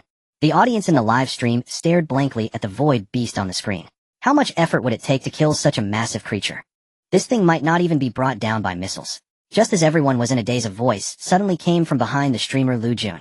New here? Lu Jun turned around to see a soldier in uniform. He nodded slightly and smiled, saying, "Yes, sir." The soldier looked him up and down and asked, "What do you do?" Lu Jun replied, "I used to be an electrician." The soldier nodded and said, "If you're an electrician, come with me." Lu Jun was momentarily taken aback. He had yet to process this. However, the audience in the live stream understood immediately. The Dawn City was about to lay down an electrical grid. Otherwise, why would they recruit electricians? Can Dawn City generate electricity already? With so little fuel energy in the Wasteland, how did they build a power? If they really built a power station, wouldn't that mean humanity has hope to rebuild civilization in the Wasteland? As soon as this comment appeared on the screen, the entire live stream room erupted in excitement. Electricity is the most important energy source for modern human society, bar none. If Dawn City can truly master the technology of power generation and build enough power stations in the Wasteland, perhaps they can indeed revive humanity's glory. Even those fifth-tier beasts as powerful as they are, how many rounds of missile bombardment can they withstand? Lu Jun looked at the comments in the live stream and finally began to understand. Looking at the soldier, he cautiously asked, "Sir, I'm currently live streaming, is that okay?" The soldier glanced at him and said nonchalantly, "Did you not see that the lord of the city just established new city rules?" Lu Jun scratched his head and said apologetically, "I just arrived, so I haven't had the chance to see them yet." The soldier said, "In designated areas live streaming is prohibited, such as inside training camps within the city walls, in breeding grounds, and inside power stations. In other areas streaming is allowed." After a pause he added, "If you can't stream, someone will remind you, just follow their instructions." In fact, as soon as the live stream interface was up, Ming had already recruited over 100 people. They did nothing but watch the live stream interface every day. On one hand, they collected information from the Wasteland. On the other hand, they prevented any leaks from within Dawn City. If someone were to stream something inappropriate from inside Dawn City, these people would immediately be able to catch it. At that time, a law enforcement team would go to put a stop to it. Meanwhile, most areas within Dawn City are allowed to stream. There are two reasons for this. First, it is not easy to completely prohibit streaming. Especially with the expansion of Dawn City and the increasing number of residents, Ming cannot possibly send people to monitor them every day. Second, streaming is not only detrimental, but also has certain benefits. For example, streaming the life in Dawn City can attract more top-tier talents and bring some hope to those humans who have lost confidence. Hearing this, Lu Jun revealed a joyful smile and said, "Got it, thank you, sir." After streaming for so many years, this was the first time he had so many viewers. It would be hard for him to just shut down the stream. Therefore, upon hearing that he could continue streaming, he was happier than anyone else. The audience in the live stream also expressed great excitement upon hearing the news. "Even though I couldn't go to Dawn City, it's quite good to see what it is like through your stream. I wonder what the inside of Dawn City is really like. Is it as good as those people say?" "Don't worry, I've been to Dawn City, and it's even more impressive than you can imagine." Amidst the discussions of the crowd, Lu Jun followed the soldier into Dawn City. The towering city walls and strong guards need no further elaboration. Many larger factions exist, such as the New Era and others. But, once inside Dawn City, the scene that appeared on the live stream stunned everyone. Is that a beast? In the live stream, several massive wolf-like beasts were strolling along the streets, sniffing around and seemingly enjoying a shopping trip. These ferocious beasts at this moment surprisingly gave off a gentle vibe. Everyone felt a bit dazed. Are these still beasts? Before they could recover from their shock, the actions of the wolf-like beasts plunged them into confusion once more. They saw the beast stop in front of a shop. Looking at the clerk inside, one of the beasts asked in a deep voice, "How much are these blankets? Can they be customized?" With the start of the second phase, it was no longer surprising for beasts to speak in the Wasteland. But seeing beasts shopping was a first. At this moment, the voice of the clerk came from inside the shop. "1 piece of roasted meat will do, we can customize it. Would you like a set?" "Okay, I'll take a set." The conversation between the clerk and the beast was very natural. The transaction also proceeded very harmoniously. Yet such a scene gave the audience in the live stream a feeling of absurdity. What difference is there between these beasts and humans? For a moment, the audience in the live stream did not know what to say. At this time, the soldier beside him seemed to know what Lu Jun was thinking and said, "Those are desert wolves. They have been following the lord of the city for a long time. They hold a high status in Dawn City and enjoy second-level welfare benefits." Second-level welfare benefits. Lu Jun was taken aback and suddenly remembered. The welfare treatment of residents in Dawn City is divided into 5 levels. The initial elders belong to the first level. The next tier belongs to the second level. Then the third level consists of third-tier warriors. Ordinary warriors, technicians, etc. are at the 4th level. Ordinary residents without skills are at the 5th level. The desert wolves in front of him actually enjoy second-level treatment. In Dawn City, as long as you are a part of it, whether human or beast, you can enjoy equal treatment. The soldier looked at Lu Jun and said seriously, "Beasts are our enemies, and some humans are as well. You should—" Lu Jun nodded heavily upon hearing this. He understood. On the Wasteland, some inhuman humans commit acts that are even more enraging than beasts. He was right. In Dawn City, there should be no distinction between humans and beasts, only distinctions between brothers and enemies. Understanding this, Lu Jun's gaze towards the desert wolves also changed. His previous hostility disappeared, replaced by respect. The audience in the live stream fell into silence upon hearing Lu Jun's words. Indeed, the malice of humans towards one another can sometimes be greater than that of the beasts. Even now, there exists a group of raiders in the Wasteland committing atrocities without restraint. In some ways, those raiders are no different from the vicious beasts. In other words, if certain beasts could coexist harmoniously with humans like the desert wolves of Dawn City, even fight, they could also become trustworthy allies. What truly matters is not the beasts or humans, but the distinction between enemies and friends. "We're almost there," said the soldier, stopping in his tracks and looking at Lu Jun. "Go ahead, someone will assign—" Lu Jun nodded, saluting and saying, "Yes, Commander." The soldier smiled at this scene, said nothing more. Lu Jun watched him depart and turned to walk forward. there stood a middle-aged man in uniform. Upon seeing Lu Jun, he asked, "Are you an electrician, a designer, or a university professor?" Lu Jun scratched his head, revealing a silly grin as he replied, "Someone like me could never be a university professor. I'm just an ordinary electrician." The middle-aged man appraised him from head to toe and asked, "Do you know how to lay cables?" Lu Jun nodded, saying, "I've done it before." The middle-aged man said, "That's fine. Turn off the live stream. You'll be assigned a task soon." Hearing this, Lu Jun smiled excitedly, saying, "Great." To him, being able to contribute to Dawn City was something to be genuinely happy about. After all, for an ordinary electrician like him, there was hardly any place to stand in the harsh world of the Wasteland. Being able to return to his original profession was his fortune. Brothers, today's live stream ends here. He'll share what life in Dawn City is like when I have another chance. Everyone, goodbye. Lu Jun finished and closed the live stream. The viewers in the live stream stared at the dark screen and fell into a frenzy once more. Laying cables. Dawn City really has built a power station. With a power station, farms and cities, and a heap of production equipment in the ruins, I don't think it will take long for Dawn City to step in a modern society. Sigh. While Dawn City has already started laying down the power grid, we can't even bear to use oil lamps. How can the gap be so vast? This live stream allowed the survivors to directly feel the strength of Dawn City. This strength refers not only to military power, but also to logistical strength. Farms, breeding grounds, power stations. It is no exaggeration to say that Dawn City has already achieved self-sufficiency. Even without exploring the ruins or hunting beasts, they could still live quite well. This is something that is utterly unachievable for other factions. Initially, the so-called great powers like New Era, which had a larger population, believed that with a little more effort, they could still catch up to Dawn City. However, after watching the live stream, they suddenly realized the vast gap between themselves and Dawn City. They have already begun to rebuild civilization. Meanwhile, they were still stuck at the stage of merely filling their stomachs. As the saying goes, comparing people can be infuriating. The electrification project of Dawn City was advancing rapidly. The Wasteland world is filled with abandoned transformers and wires.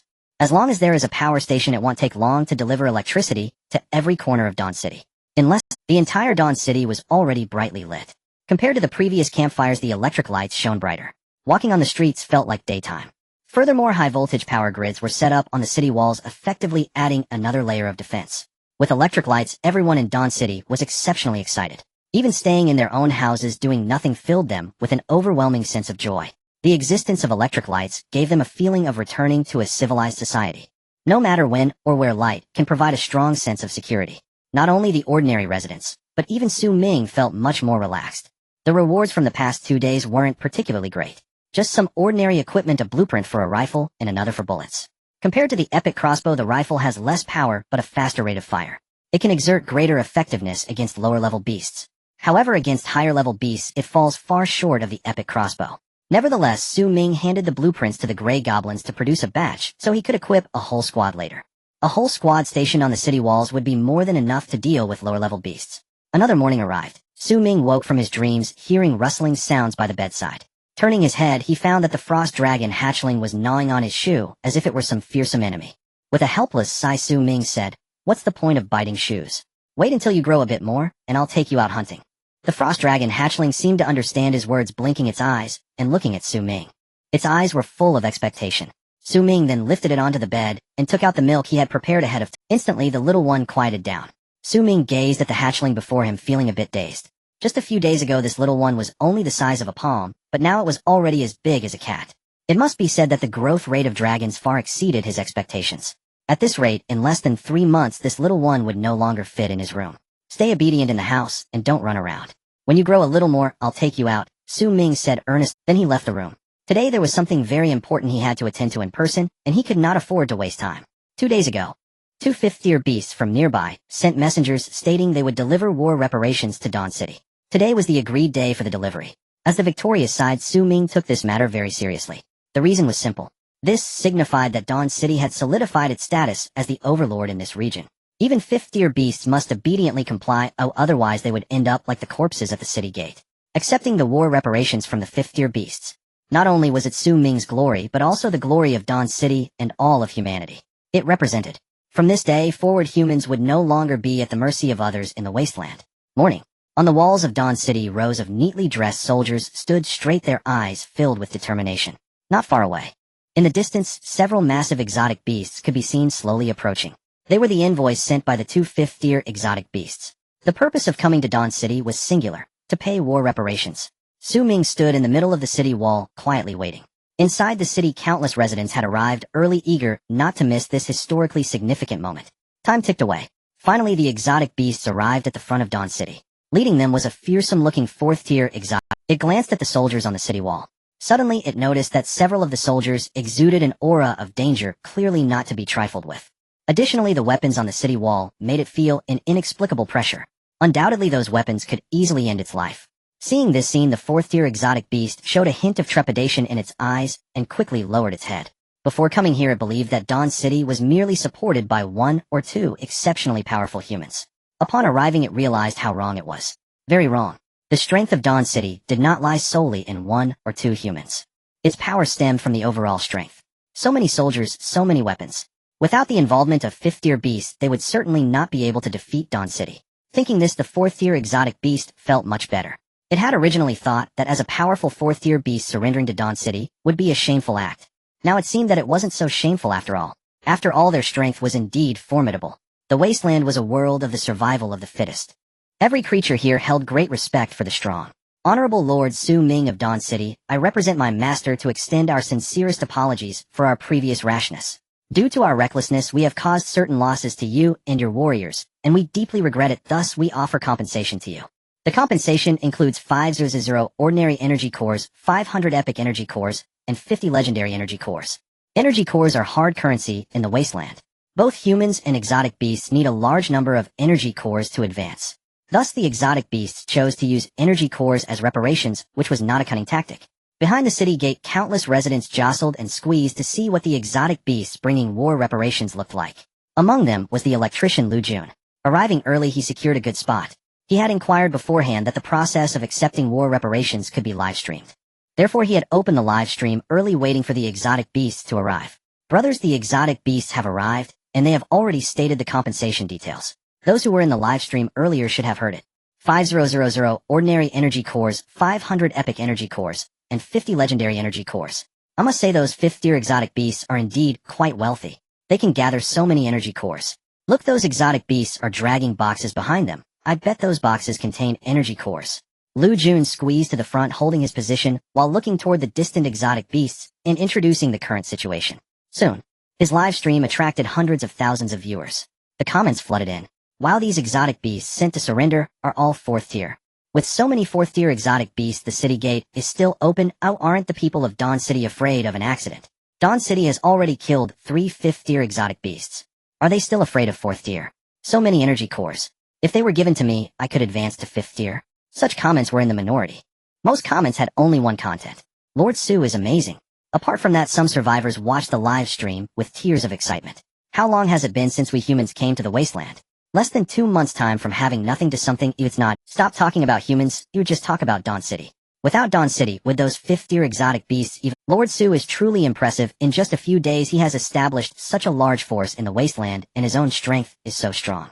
How is the gap between people so vast? If I had even a tenth of Lord Su's strength, I wouldn't have ended up in this state. Sigh. In Lu Jun's live stream, the comments were constantly being updated. The social media interface was the same. Today, everyone's topic of conversation was singular: Dawn City and war reparations. Being able to seize things from fifth-tier exotic beast Lord Su is amazing. At this moment, Su Ming, praised, envied, admired, and respected by countless people, stood on the city wall, looking down at the exotic beasts below. With an indifferent expression, he spoke. Aside from war reparations, do you have any other offerings? The fourth-tier exotic beast was taken aback by this. Then it spoke loudly: Honorable Lord Su Ming, besides these war reparations, we are also willing to draft an agreement to guarantee the relevant rights of Dawn City in this region. In other words, besides compensation, there was also a surrender agreement. Su Ming listened, still showing no expression, but internally felt a sense of satisfaction. After all, those 2 fifth-tier exotic beasts were dominant beings in the Wasteland. It was already quite rare for them to concede to this extent. Their ability to reach this point was also a good thing for Dawn City. At the very least, Dawn City would gain a period of It should be noted that in recent days Dawn City was in a state of rapid expansion. In just 3 days, 2,000 people had flooded into Dawn City. Allowing this group of people to adapt to everything in Dawn City and training them into talents in various fields would require some time. Therefore, Su Ming hoped that during this time no turmoil would occur near Dawn City. Thus Su Ming nodded and said, good. It's not that complicated between us. Drafting the agreement won't take much time. He'll state one term, and you note it down. The fourth-tier exotic beast felt a slight urge to refuse at this. However, after glancing at the soldiers on the city wall and those mysterious weapons, it ultimately chose to comply. There was no choice. After all, it couldn't defeat them. Thus it could only say, "All right, Lord Su Ming, please go ahead. First, your movement must be strictly confined within designated zones. Any violation will incur severe. Second, you are required to submit a fixed quota of energy cores every lunar month. Third, should Dawnlight City come under attack, you must dispatch a contingent of combat forces in immediate support." His voice rang out sharp and unyielding. The final word hung suspended in the air. Silence descended upon the entire square, profound, heavy, absolute. Even viewers watching the live stream were stunned. What is Master Su thinking? These terms are impossibly harsh. How could any beast accept them? Exactly. Isn't this provoking outright rebellion? If peace is not desired, why not simply wage war? What purpose does this theatrical demand serve? I truly cannot fathom Master Su's strategy. Viewers flooded the live chat with bewildered speculation. Such uncompromising terms not only defied the pride of high-tier beasts, but even struck human observers as utterly unacceptable. Ceding territory, paying tribute, submitting as vassals. Even the weakest faction would never acquiesce to such abasement. Moreover, fifth-rank beasts possess formidable strength. Two such beings acting in concert might well topple Dawnlight City itself. Was Master Su deliberately forcing these beasts into open confrontation? And what strategic advantage could possibly justify such audacity? Amid mounting uncertainty, all eyes remained fixed on the live feed, eager yet hesitant, awaiting how events would unfold. City Lord Su Ming, do you not consider your demands excessively unreasonable? As expected, another fourth-rank beast turned its furious gaze upon Su Ming and spoke slowly, voice thick with indignation. Su Ming met its stare with calm indifference. You may refuse, but be prepared to bear the full wrath of Dawnlight City. The words carried the weight of sovereign decree. Residents lining the walls felt their blood surge with fierce pride, though none understood why Master Su had chosen such brazen provocation against fifth-rank beasts. Yet they trusted him instinctively. In their eyes, his actions bore profound intent, subtle, layered beyond their own limited perception. Very well. The fourth-rank beast's eyes turned glacial. Through clenched fangs it growled, I shall witness for myself the terror of Dawnlight City's fury. A pause. Then thunderous, we withdraw. With that defiant vow it pivoted to depart. Upon the ramparts Su Ming watched, and let loose a faint, icy smile. You wish to leave? Have you asked my permission? Hold them. At his command, colossal trees surrounding the beast uprooted themselves and transformed into towering trance. Their massive branches lashed downward like battering rams, slow yet devastatingly powerful, matching fourth-rank strikes in sheer force. These were Falagorn trants, planted by Su Ming days prior and nourished ever since. Their cultivation had accelerated, markedly elevating them far beyond their nascent state. They were more than sufficient to subdue several beasts at once. The fourth-rank beast had no inkling that the ancient trees behind it would suddenly awaken as lethal adversaries. For an instant it froze, stunned, disoriented. That single heartbeat of hesitation sealed its fate. Thick, sinewy boughs wove a crushing net midair, slamming it hard onto the earth. Roar. A guttural roar of fury tore from its throat as it strained every muscle to break free. Yet the Falagorn trent's grip held fast, immovable as mountain stone. The other beasts recoiled, instinctively bolting, only to freeze instantly at a voice ringing from the wall. Take one step further, and you die without burial. Su Ming's tone dripped with lethal certainty. Not a single beast doubted. If they moved, annihilation would follow without mercy. After all, they knew those ballistae mounted atop the ramparts, each capable of piercing their hides with chilling ease. Within less than a minute, 1 4th-rank and 6 3rd-rank beasts lay immobilized, captured, subdued entirely at Su Ming's disposal. Their deaths would require nothing more than a single spoken word. In the live stream, viewers sat dumbstruck. Those trees, they moved. Did I just see that correctly? How many hidden trump cards does Dawnlight City still hold? One sentence, and a 4th-rank beast is utterly paralyzed. Master Su is incomprehensibly formidable. Dawnlight City is incredible. As they watched the feed, spectators involuntarily imagined were such a host of beasts to descend upon their settlement. How would they respond? Full armor deployed. Highest alert declared. Every soul braced for war. Frantic, chaotic scrambling to erect defenses. Ultimately, victory would come at tremendous cost, followed by lingering dread, waiting trembling for the next assault. Such was the likely outcome when facing 4th-rank beasts, had they not witnessed it firsthand. Who could have believed that creatures they deemed invincible, beasts of terrifying might, were reduced before Master Su to mere insects crushed at will, extinguished without effort? Until now, Dawnlight City's legendary strength had been hearsay. Met with quiet skepticism, Su Ming is but mortal flesh and bone. How could he slay 5th-rank beasts? If he is truly so mighty, why not eradicate all beasts? They say Dawnlight City is unmatched, but where precisely does its supremacy lie? Now, having beheld its power with their own eyes, doubt dissolved, replaced solely by awestruck reverence. 1,000 thoughts condensed into one breathless exclamation. Master Su is unparalleled.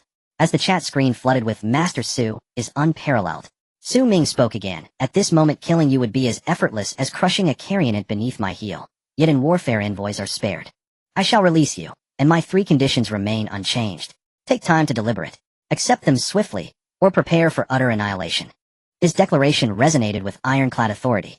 The beasts stood mute, motionless, awash in grim silence. Release them. At his command the Falagorn treants withdrew their limbs. The 4th-rank beast lifted its gaze towards Su Ming, said nothing, and turned departing without defiance.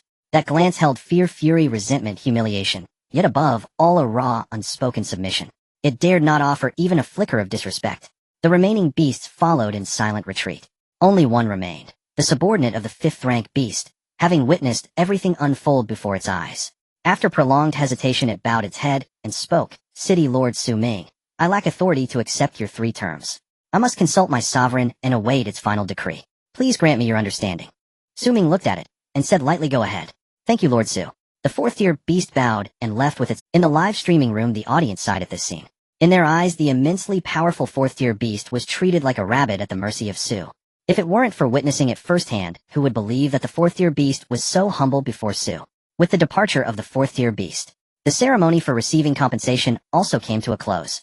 The Dawn City did nothing but reaped a large number of energy cores. These energy cores would be used to produce various powerful weapons to arm the warriors of Dawn City. I believe it won't be long before the strength of Dawn City surpasses what it is now. In the live streaming room, several survivor factions silently sighed as they watched everything unfold before them.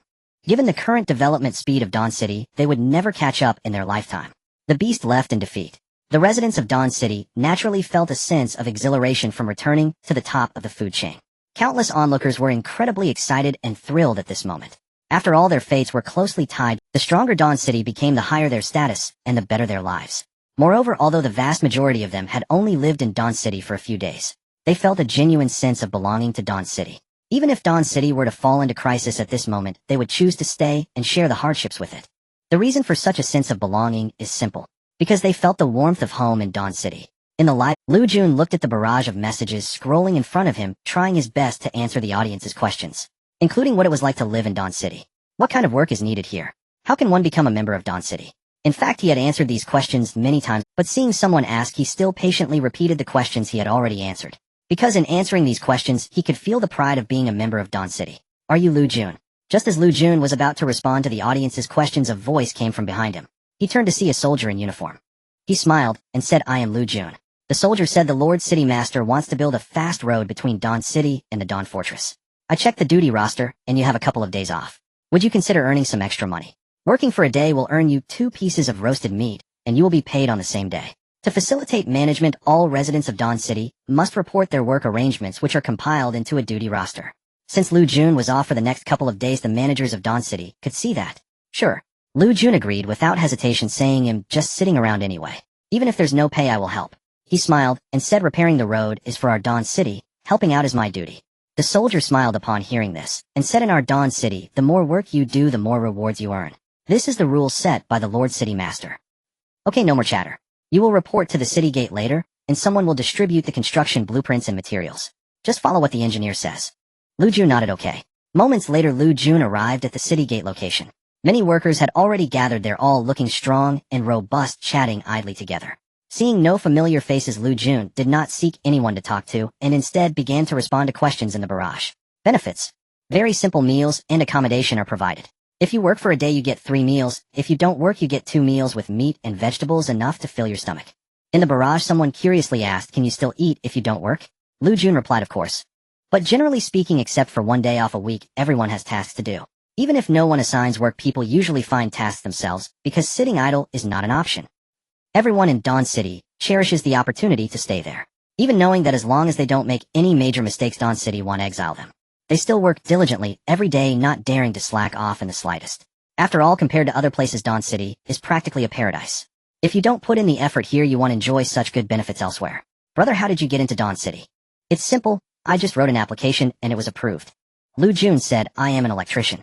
Dawn City has been developing its electricity recently and is in need of electricians, so my application was easily approved. I guess I was just lucky. I am also an electrician. Why wasn't my application approved? Lu Jun asked, how many years have you been an electrician? A little over a year. Lu Jun smiled and said, I have been doing it for 20 years. The audience in the live room showed expressions of realization upon hearing this. 20 years as an electrician, no wonder you can get into Dawn City. Brother, does Dawn City allow you to marry? Little brother, I was a university professor. Is there any way to get into Dawn City? Lu Jun frowned slightly upon seeing this message and said it should be easy for a university professor to get into Dawn City. What do you teach? History. No wonder. Dawn City has already hired 5 history professors, each one a big name. If you are just an ordinary university professor, it's normal not to get in. If you are a professor in engineering science or medicine, even from a lesser university, it would be easy to get into Dawn City. The crowd chatted back and forth. Lu Jun looked at the barrage in the live room and felt that time was passing quickly. At that moment, a voice came from not far away. All those repairing the road come here to collect blueprints and materials. Hearing the voice, Lu Jun stopped chatting and lined up. Everyone moved quickly to collect their items. In no time, Lu Jun reached the front. Here are your blueprints and materials. Please take note of what you receive. It was easier to initiate transactions face-to-face. The staff's voice fell. Lu Jun received a transaction request and hurriedly chose to agree. Obtained asphalt concrete 1,000. Obtained fast road construction blueprint 1. He received 2 items. Lu Jun immediately chose to learn. Fast road, 1 square meter asphalt concrete, 11, with the materials and blueprints in hand. The next steps were very simple. They just needed to lay the fast road according to the route designed by the engineer. A highway built by the survivors would soon appear on the wasteland. 100 people gathered together, advancing in an orderly manner under the engineer's guidance. Surrounding them were fully armed soldiers, standing silently protecting them. In less than an hour, a 5-kilometer-long expressway was completed. At this speed, within a week, the expressway between Dawn City and Dawn Fortress would be finished. By that time, commuting between the 2 locations would become much more convenient. Everyone involved in the construction felt a psychological satisfaction at that moment. They knew they were building a great city. The revival of humanity began with Dawn City. Inside Dawn City, the newly established Design Institute worked overtime and finally delivered a design blueprint for Dawn City to Su Ming. My lord, considering the threat of beasts surrounding the city, we have designed Dawn City in 2 parts. One part is the inner city and the other is the outer city. The inner city is divided into a core area, a residential area, a production area, and a training area. The core area is where the officials of Dawn City work, housing key buildings like the Design Institute and hospitals. The residential area is where the residents live, featuring numerous apartment buildings, supply stations, public restrooms, public baths, and various entertainment venues. The production area is designated for agricultural and industrial processing, further divided into agricultural, heavy industrial, and light industrial zones according to the products being produced. The training area is where soldiers train, with major training camps located here. To ensure convenient transportation aside from the core area, the other 3 zones are not fixed but interspersed. Currently, the design of the inner city accommodates a population of 200,000. The outer city is also divided into 2 parts. One is the agricultural production area, usually near the inner city, and the other part is the training grounds for soldiers' daily training, which can also serve as a buffer zone in times of war.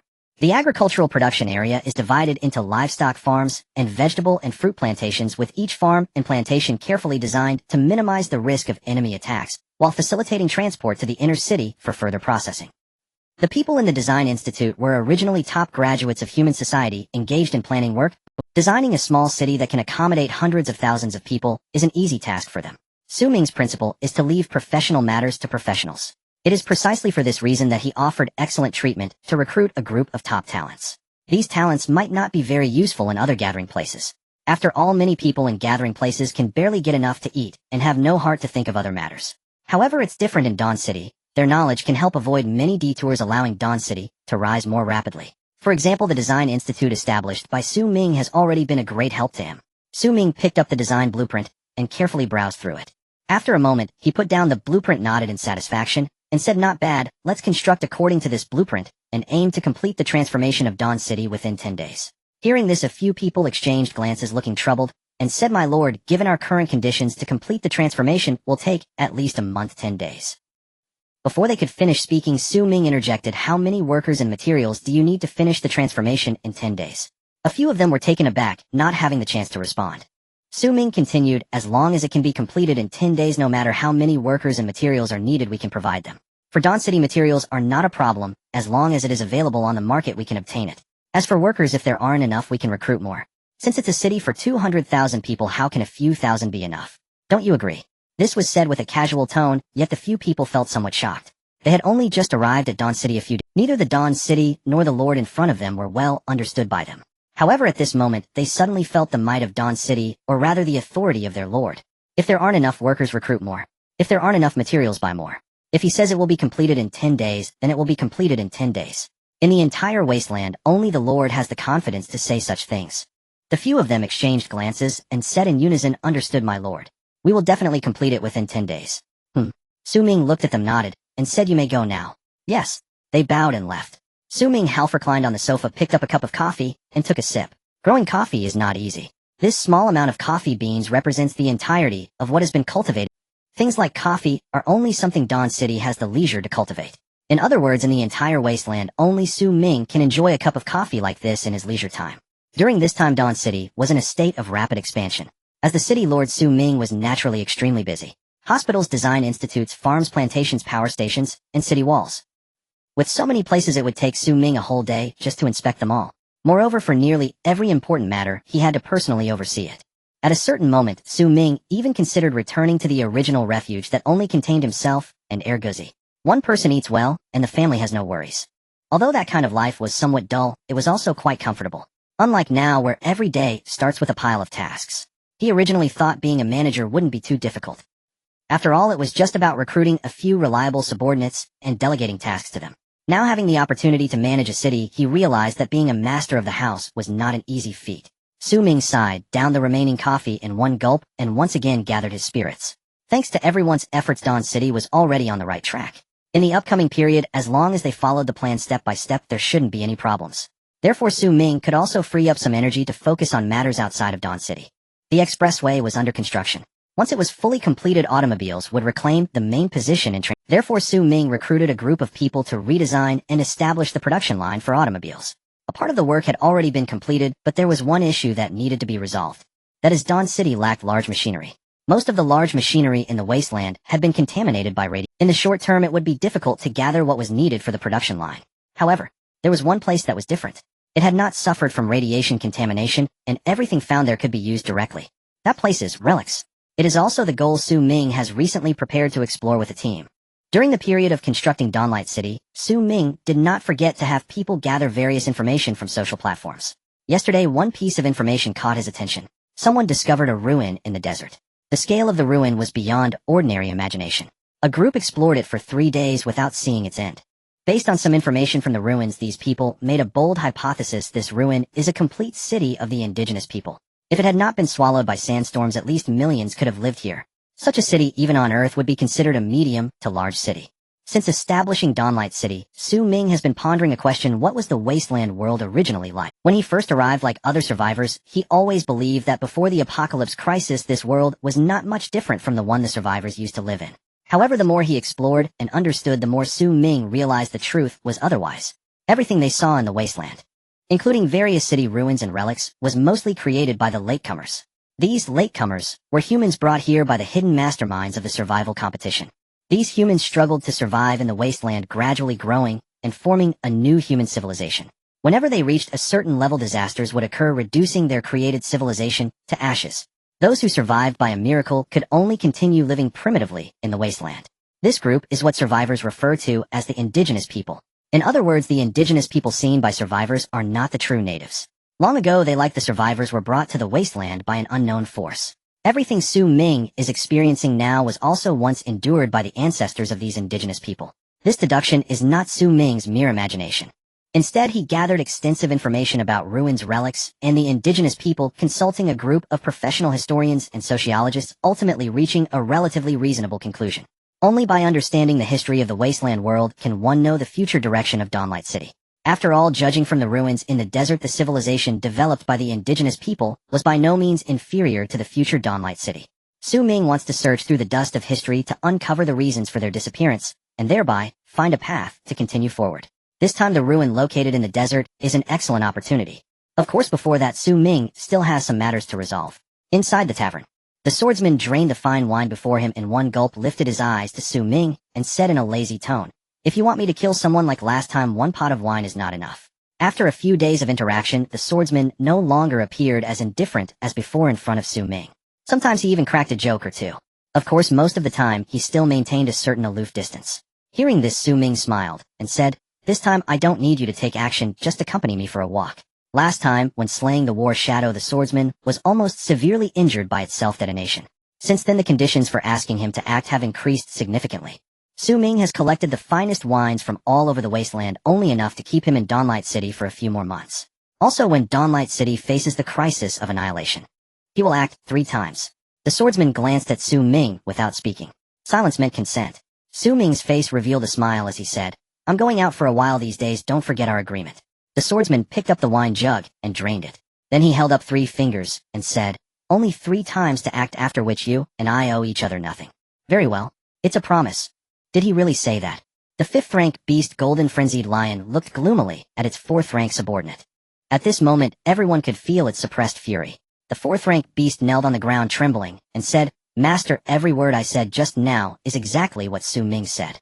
According to him, if we want to continue living here, all 3 conditions must be met, or else he will bring people regular tribute, dispatch troops to support. Do not leave the designated area." Agreeing to these 3 conditions, what is the difference between us and slaves of humans?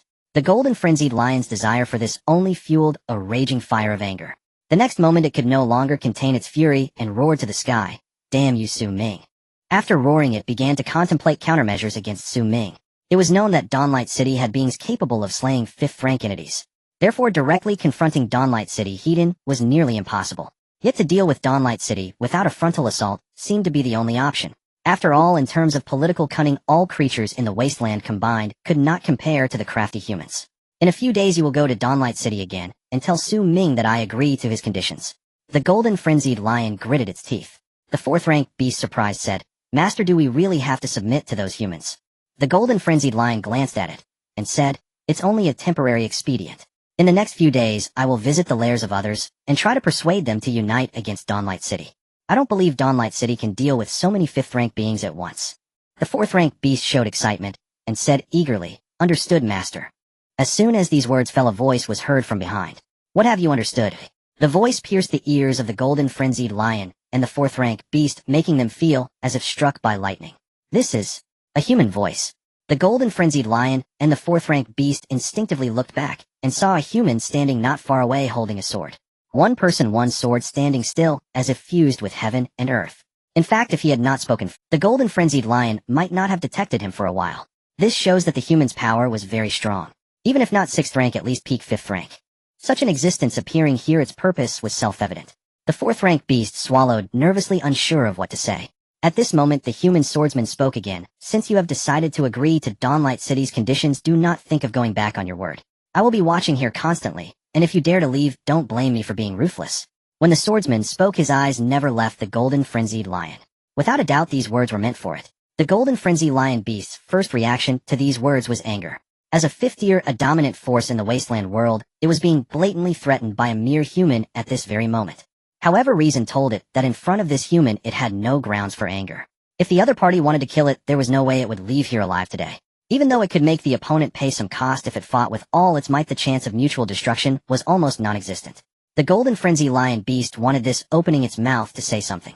Before it could speak, a thought suddenly flashed in its mind. Could the one who killed the War Shadow be it? The War Shadow was the strongest among the 3 of them, and even in self-detonation, it couldn't leave a trace of that person. This implied that the person was very likely of the 6th tier, comparable to the power displayed by the human before it. If the War Shadow couldn't leave a mark on him, how could it? Thus it lowered its gaze and said in a tone devoid of any emotion, "All right." Faced with the threat of death, if it truly wished to die for its dignity, then it shouldn't have sent war reparations to Dawn City in the first place. Ultimately, it was just a cowardly creature that feared the strong. The swordsman glanced at the Golden Frenzy Lion beast, but said nothing more, turning to leave. After he departed, the 4th-tier beast raised its gaze towards the Golden Frenzy Lion beast and cautiously asked, "Master, what should we do next?" "Let's do as he says." A long silence followed as the Golden Frenzy Lion beast sighed. The swordsman ran to 2 places, successfully persuading 2 5th-tier beasts, eliminating their thoughts of resistance. Meanwhile, Ming in Dawn City also began to assemble his exploration team, preparing to head to the desert region to explore the ruins. First of all, Guzzi was definitely going to be included. As a seat wolf, Guzzi possessed innate exploration talents, having a natural instinct for sensing where treasures lay and which areas were perilous. In addition to that, it had wings to fly, which could help the exploration team escape danger when necessary. It was honest and loyal, and when danger arose, it would definitely stay by Ming's side. Besides, Guzzi, Xia Ishua also had to be included, as she was the most powerful archer in Dawn City. All long-range attacks depended on her. For the meat shield there were two choices, one was Leona, and the other was the shield warrior Chu Feng, who had already advanced to the 4th tier. After some hesitation, Su Ming ultimately chose to bring Leona. In critical moments he was still more willing to trust those who had been by his side. With the meat shield and archer secured, there was only one support role left. There was no other choice for support, only Zhao Yi. Zhao Yi's bloodline talent was inherently healing. Recently she had participated in the priest training camps, mastering 3 spells that could play a significant role in critical moments. In theory, it would be best to bring another mage.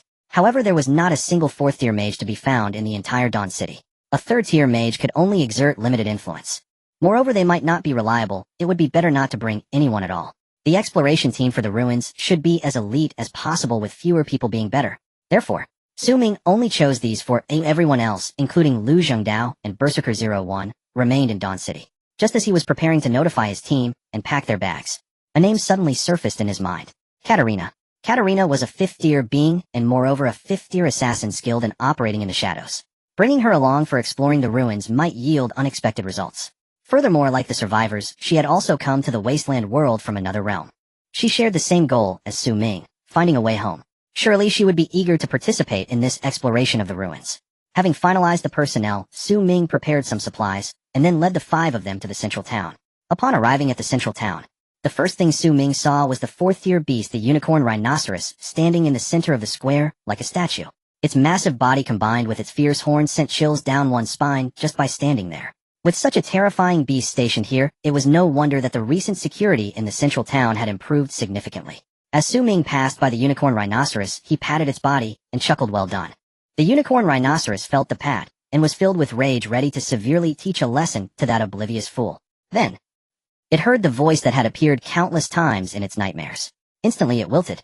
Lord of the city. The unicorn rhinoceros turned its head, its eyes as large as bronze bells, gazing at Su Ming, its voice trembling slightly. Seeing its expression, Su Ming smiled and said, "Behave well.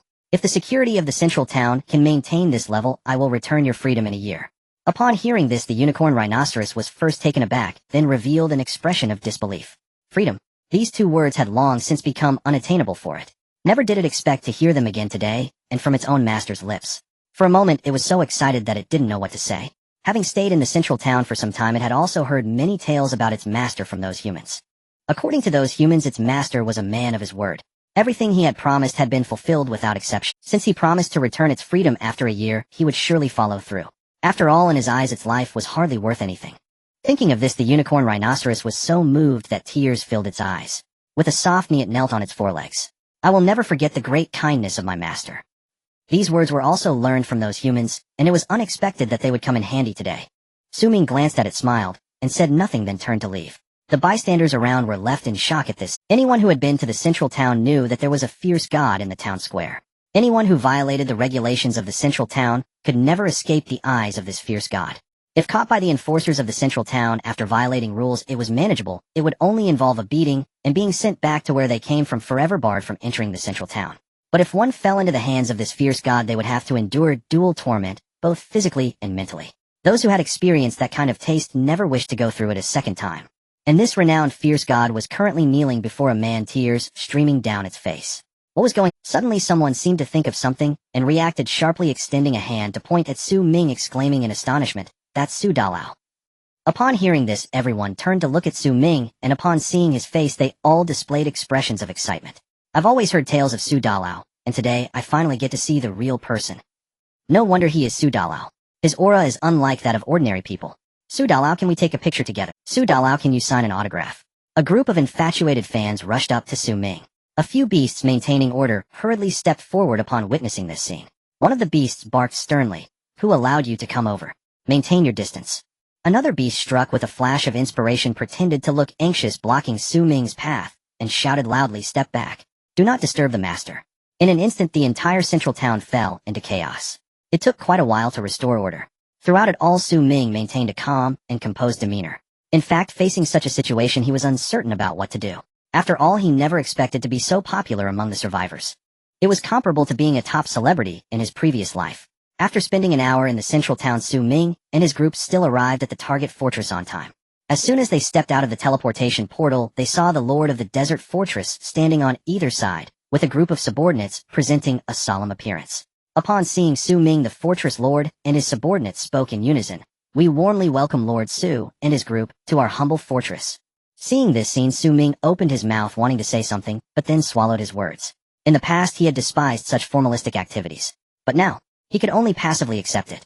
After all, being respected like this felt rather pleasant. Lord Lu, with a beaming smile, gestured for them to enter, saying, "Lord Su, please come in quickly. The meal is ready, and I have already chosen some." "Not at all." Lord Lu, with a beaming smile, gestured for them to enter, saying, "Lord Su, please come in quickly. The meal is ready, and I have already chosen someone to lead the way. After the meal we can rest for a while, and then we shall set off." Su Ming waved his hand, and said, "No need for a meal, we appreciate your kindness, Lord Lu. Let's set off directly." Lord Lu wanted to be polite again. But thinking it over, he realized that Su Dalao had likely eaten everything imaginable, and wouldn't be rare for his offerings. Moreover, in unfamiliar places everyone would have their guard up. He wouldn't casually eat what others offered in their territory either. Thus he smiled, and said, "The guide is a clever young man. Oh, once he brings you all to your destination he will come back. He is right up ahead. Oh, please follow me." The fortress lord led Su Ming and his group to a spot where a young man was sharpening his dagger. "Xiao Chui, Su Dalao, and the others have arrived." Upon hearing the voice, the young man turned to look at Su Ming's group, and nimbly got to his feet. Scratching his head, he greeted, "Hello, Su Dalao." Su Ming sized him up and asked, "Did you discover the ruins?" The young man nodded and replied, "Yes, I went out to explore unknown areas with a few brothers, and stumbled upon them by chance." "You explored for 3 days without seeing an end?" Su Ming inquired. The young man nodded, saying, "Yes, and I can assure you that my brothers and I did not encounter any ghost walls. We marked every spot we visited. The ruins inside are all remnants of a city, and the architecture is unlike anything we've seen before, quite distinctive." Before coming here, Su Ming had already seen photos of those ruins. This young man was not lying to him. The shapes of those buildings were varied and differed greatly from the architectural styles he had encountered. Moreover, the materials of those buildings looked extraordinary. They were neither concrete nor marble, but somewhat metallic. To confirm, sampling at the site would be necessary. Furthermore, based on the photos and the information the young man had collected, that city was indeed vast. Su Ming didn't ask further, and said, "Lead us there. This is your reward." Su Ming initiated a transaction with the young man. The reward for guiding them was an epic energy core. Besides that, Su Ming also promised the fortress lord, after the task was completed, he would give him 5 epic energy cores. 5 epic energy cores were a tremendous fortune for such a small fortress. It was precisely for this reason that the fortress lord displayed such enthusiasm. The young man led the way with Su Ming's group following behind. After walking for about 2 hours, the young man stopped. "The entrance to the ruins is just ahead, esteemed guests. I'll take my leave here." Su Ming heard this and exchanged a glance with Guzi. Guzi wrinkled his nose, sniffing the air ahead, and indeed caught a whiff of history. He then said, "Master, it is indeed the ruins ahead." Su Ming nodded and looked at the young man, saying, "All right, you can go back now." "Thank you, Dalao." The young man bowed to Su Ming and turned to leave. After he left, Su Ming looked at his team, ready to decide who to send to scout ahead. Catalina stepped forward. "They'll go down first to check if there's no danger. You can all come down." As a 5th-tier assassin, no one in the entire Wasteland world understood traps better than her. By scouting, she could undoubtedly eliminate most of the dangers. Su Ming thought for a moment and nodded in agreement, saying, "Okay, well, wait for you." With consent, Catalina said nothing more, took out her exquisite dagger from her waist, and jumped into the entrance of the ruins. Su Ming's group stood at the entrance quietly waiting. After more than half an hour, movement finally came from the entrance. Catalina jumped out from the entrance and looked at Su Ming, saying, "It's very safe inside. I found no abnormalities." "Good." Su Ming was quite reassured by Catalina's words, nodded, and said, "Let's go down together." After saying this, he led the way and jumped into the ruins. According to what the young man said, although this ruin was vast with many never-before-seen buildings and items, those buildings and items were of no use, resembling heaps of dilapidated garbage. There was no value in taking. After exploring for 3 days, aside from occasionally finding rough energy cores in some buildings, they found nothing else. Because of this, the young man and his group did not continue exploring the ruins. Although the place was safe, it held no value. Time in the Wasteland world was precious. No one wanted to waste time in a place without worth. The reason Su Ming was willing to explore here was not to obtain any useful items, but to uncover the true appearance of the Wasteland world. Everyone be cautious. If you see anything special, make sure to note it down. Especially any unfamiliar texts or symbols, take photos of everything. None should be missed. A group of people armed with flashlights arrived at the ruins. Here, open flames are definitely prohibited. Su Ming had already prepared a high-powered flashlight and shared it with his team. Even Guzi had a searchlight on his head, providing effective illumination. At this moment, the flashlight and searchlight illuminated the ruins before them brilliantly. As they gazed at everything in front of them, Su Ming and the others momentarily fell into a daze. What lay before them was a vast city. Even with an epic telescope, one could not see the end. Such a grand city in the face of a sandstorm managed to remain so well preserved. It goes without saying that there must be some external force at work. This city has something like a protective shield, otherwise it wouldn't be so well preserved. After observing the ruins for a while, Ming reached this conclusion. Beside him, Katerina nodded in agreement and said, "Here, even gravel can't be found." As her words fell, she picked up a piece of building debris from the ground and squeezed it. To her surprise, she found that the fragment was utterly unyielding. It should be known that Katerina is a 5th-tier assassin. While agility is the most prominent attribute of an assassin, upon reaching the 5th-tier, strength far exceeds that of an ordinary 4th-tier. Even hardened metals or bones could be easily manipulated by Katerina. This seemingly ordinary piece of debris possessed such remarkable strength. Katerina looked at the fragment in her hand, curiosity evident on her face as she murmured, "This is an intrigue." Hearing this, Ming glanced at her. After some thought, he took out various chemical reagents he had prepared from his back. These chemical reagents can corrode various materials. As long as the material has been used by humanity, it can be corroded by these reagents. "Leona, bring over a few bricks." "Yes, sir." Moments later, Leona collected several collapsed building fragments and presented them to Ming. Ming poured the various chemical reagents over the building fragments. Next was a brief wait. If it were other building materials, they would have been corroded beyond recognition by now. However, at this moment the fragments showed no signs of change. Clearly this material could resist the corrosion of various chemical reagents. These materials need to be studied thoroughly. Ming thought, sending several pieces back to Dawn City for the materials experts to analyze. During this time, Dawn City was expanding. Ming lured a group of high-tech talents with generous treatment. Many were puzzled by Ming's actions. After all, those high-tech talents couldn't exert much influence in the resource-deprived Wasteland. In reality, in just a few days those talents had already provided significant help to Ming and Dawn City.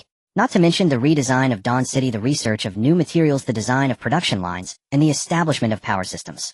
All of these were accomplished by them. Their contributions were far beyond what a few 4th-tier warriors could compare to. After sending the fragments back to Dawn City via the trading system, Ming and his group continued along the main road. On both sides of the road, most buildings had crumbled into ruins. Only a small number of buildings remained intact. The contents of the buildings had already been thoroughly explored by the first group to arrive. Indeed, there was little of value. As they walked through this city buried by the desert, Ming felt a sense that this city had been abandoned. In other words, this city hadn't suffered from war or any natural disaster that buried it in the desert. Rather, it was abandoned by its previous inhabitants, left unmanaged, and ultimately engulfed by the desert. The reason for this feeling was that the entire city bore no signs of any biological remains, nor were there any of the mundane things one would expect in daily life, such as weapons, furniture, food, and so on. It was as if all the residents had moved to another place, taking everything they could carry with them before leaving. Why did the residents of the city abandon it? Where did they go after leaving? Were they humans or some other kind of beings? As he walked through this abandoned city, several questions arose in Ming's mind. He still had no clues, and back at the professor at the Materials Research Institute sent a message. "Lord City Master, we have made preliminary assessments of the materials you sent back. These materials do not belong to any type we have previously discovered or synthesized. They are resistant to high temperatures, low temperatures, and possess strong corrosion resistance. Most importantly, they not only have high strength, but also high toughness. This material is excellent for both construction and industrial production. Of course, these are just our simple assessments based on initial experiments. Over the next period, we will need to conduct more detailed analyses and experiments on these materials to reach more accurate conclusions. Regardless, my lord, one thing I can confirm is, this material is very useful for us in Dawn City." Logically, upon hearing this news, Ming should be very pleased. Yet at this moment, for some reason, he felt no joy at all, merely replying, "Thank you for your hard work." The fact that such perfect materials could be used extensively indicates that the development level of the city must be beyond what he had imagined. Why would such an advanced city fall to the point of being abandoned? What hidden truths lay behind this? Ming took a deep breath, calming his emotions as he looked at his team. "Let's go, let's explore deeper." Katerina led the way ahead. Guzi followed closely behind. Within Ming and his group had traveled 20 to 30 miles. Along the way, aside from some newly discovered building fragments, they also came across some sculptures and paintings that resembled art pieces. They found nothing else. No wonder that young man had so generously shared the coordinates of this ruin with him. It seemed that there was truly nothing of value to be scavenged in this place. At this moment, Ming even wished to fall into a trap. At least being trapped would provide an opportunity to uncover more secrets of this city. Walking along the road, Leona, Xia Ishue, and Katerina were all on the lookout for anything unusual. Ming was doing the same. He picked up a book from the ruins and was about to open it when Guzi's voice suddenly came from behind. "Master, there's a situation."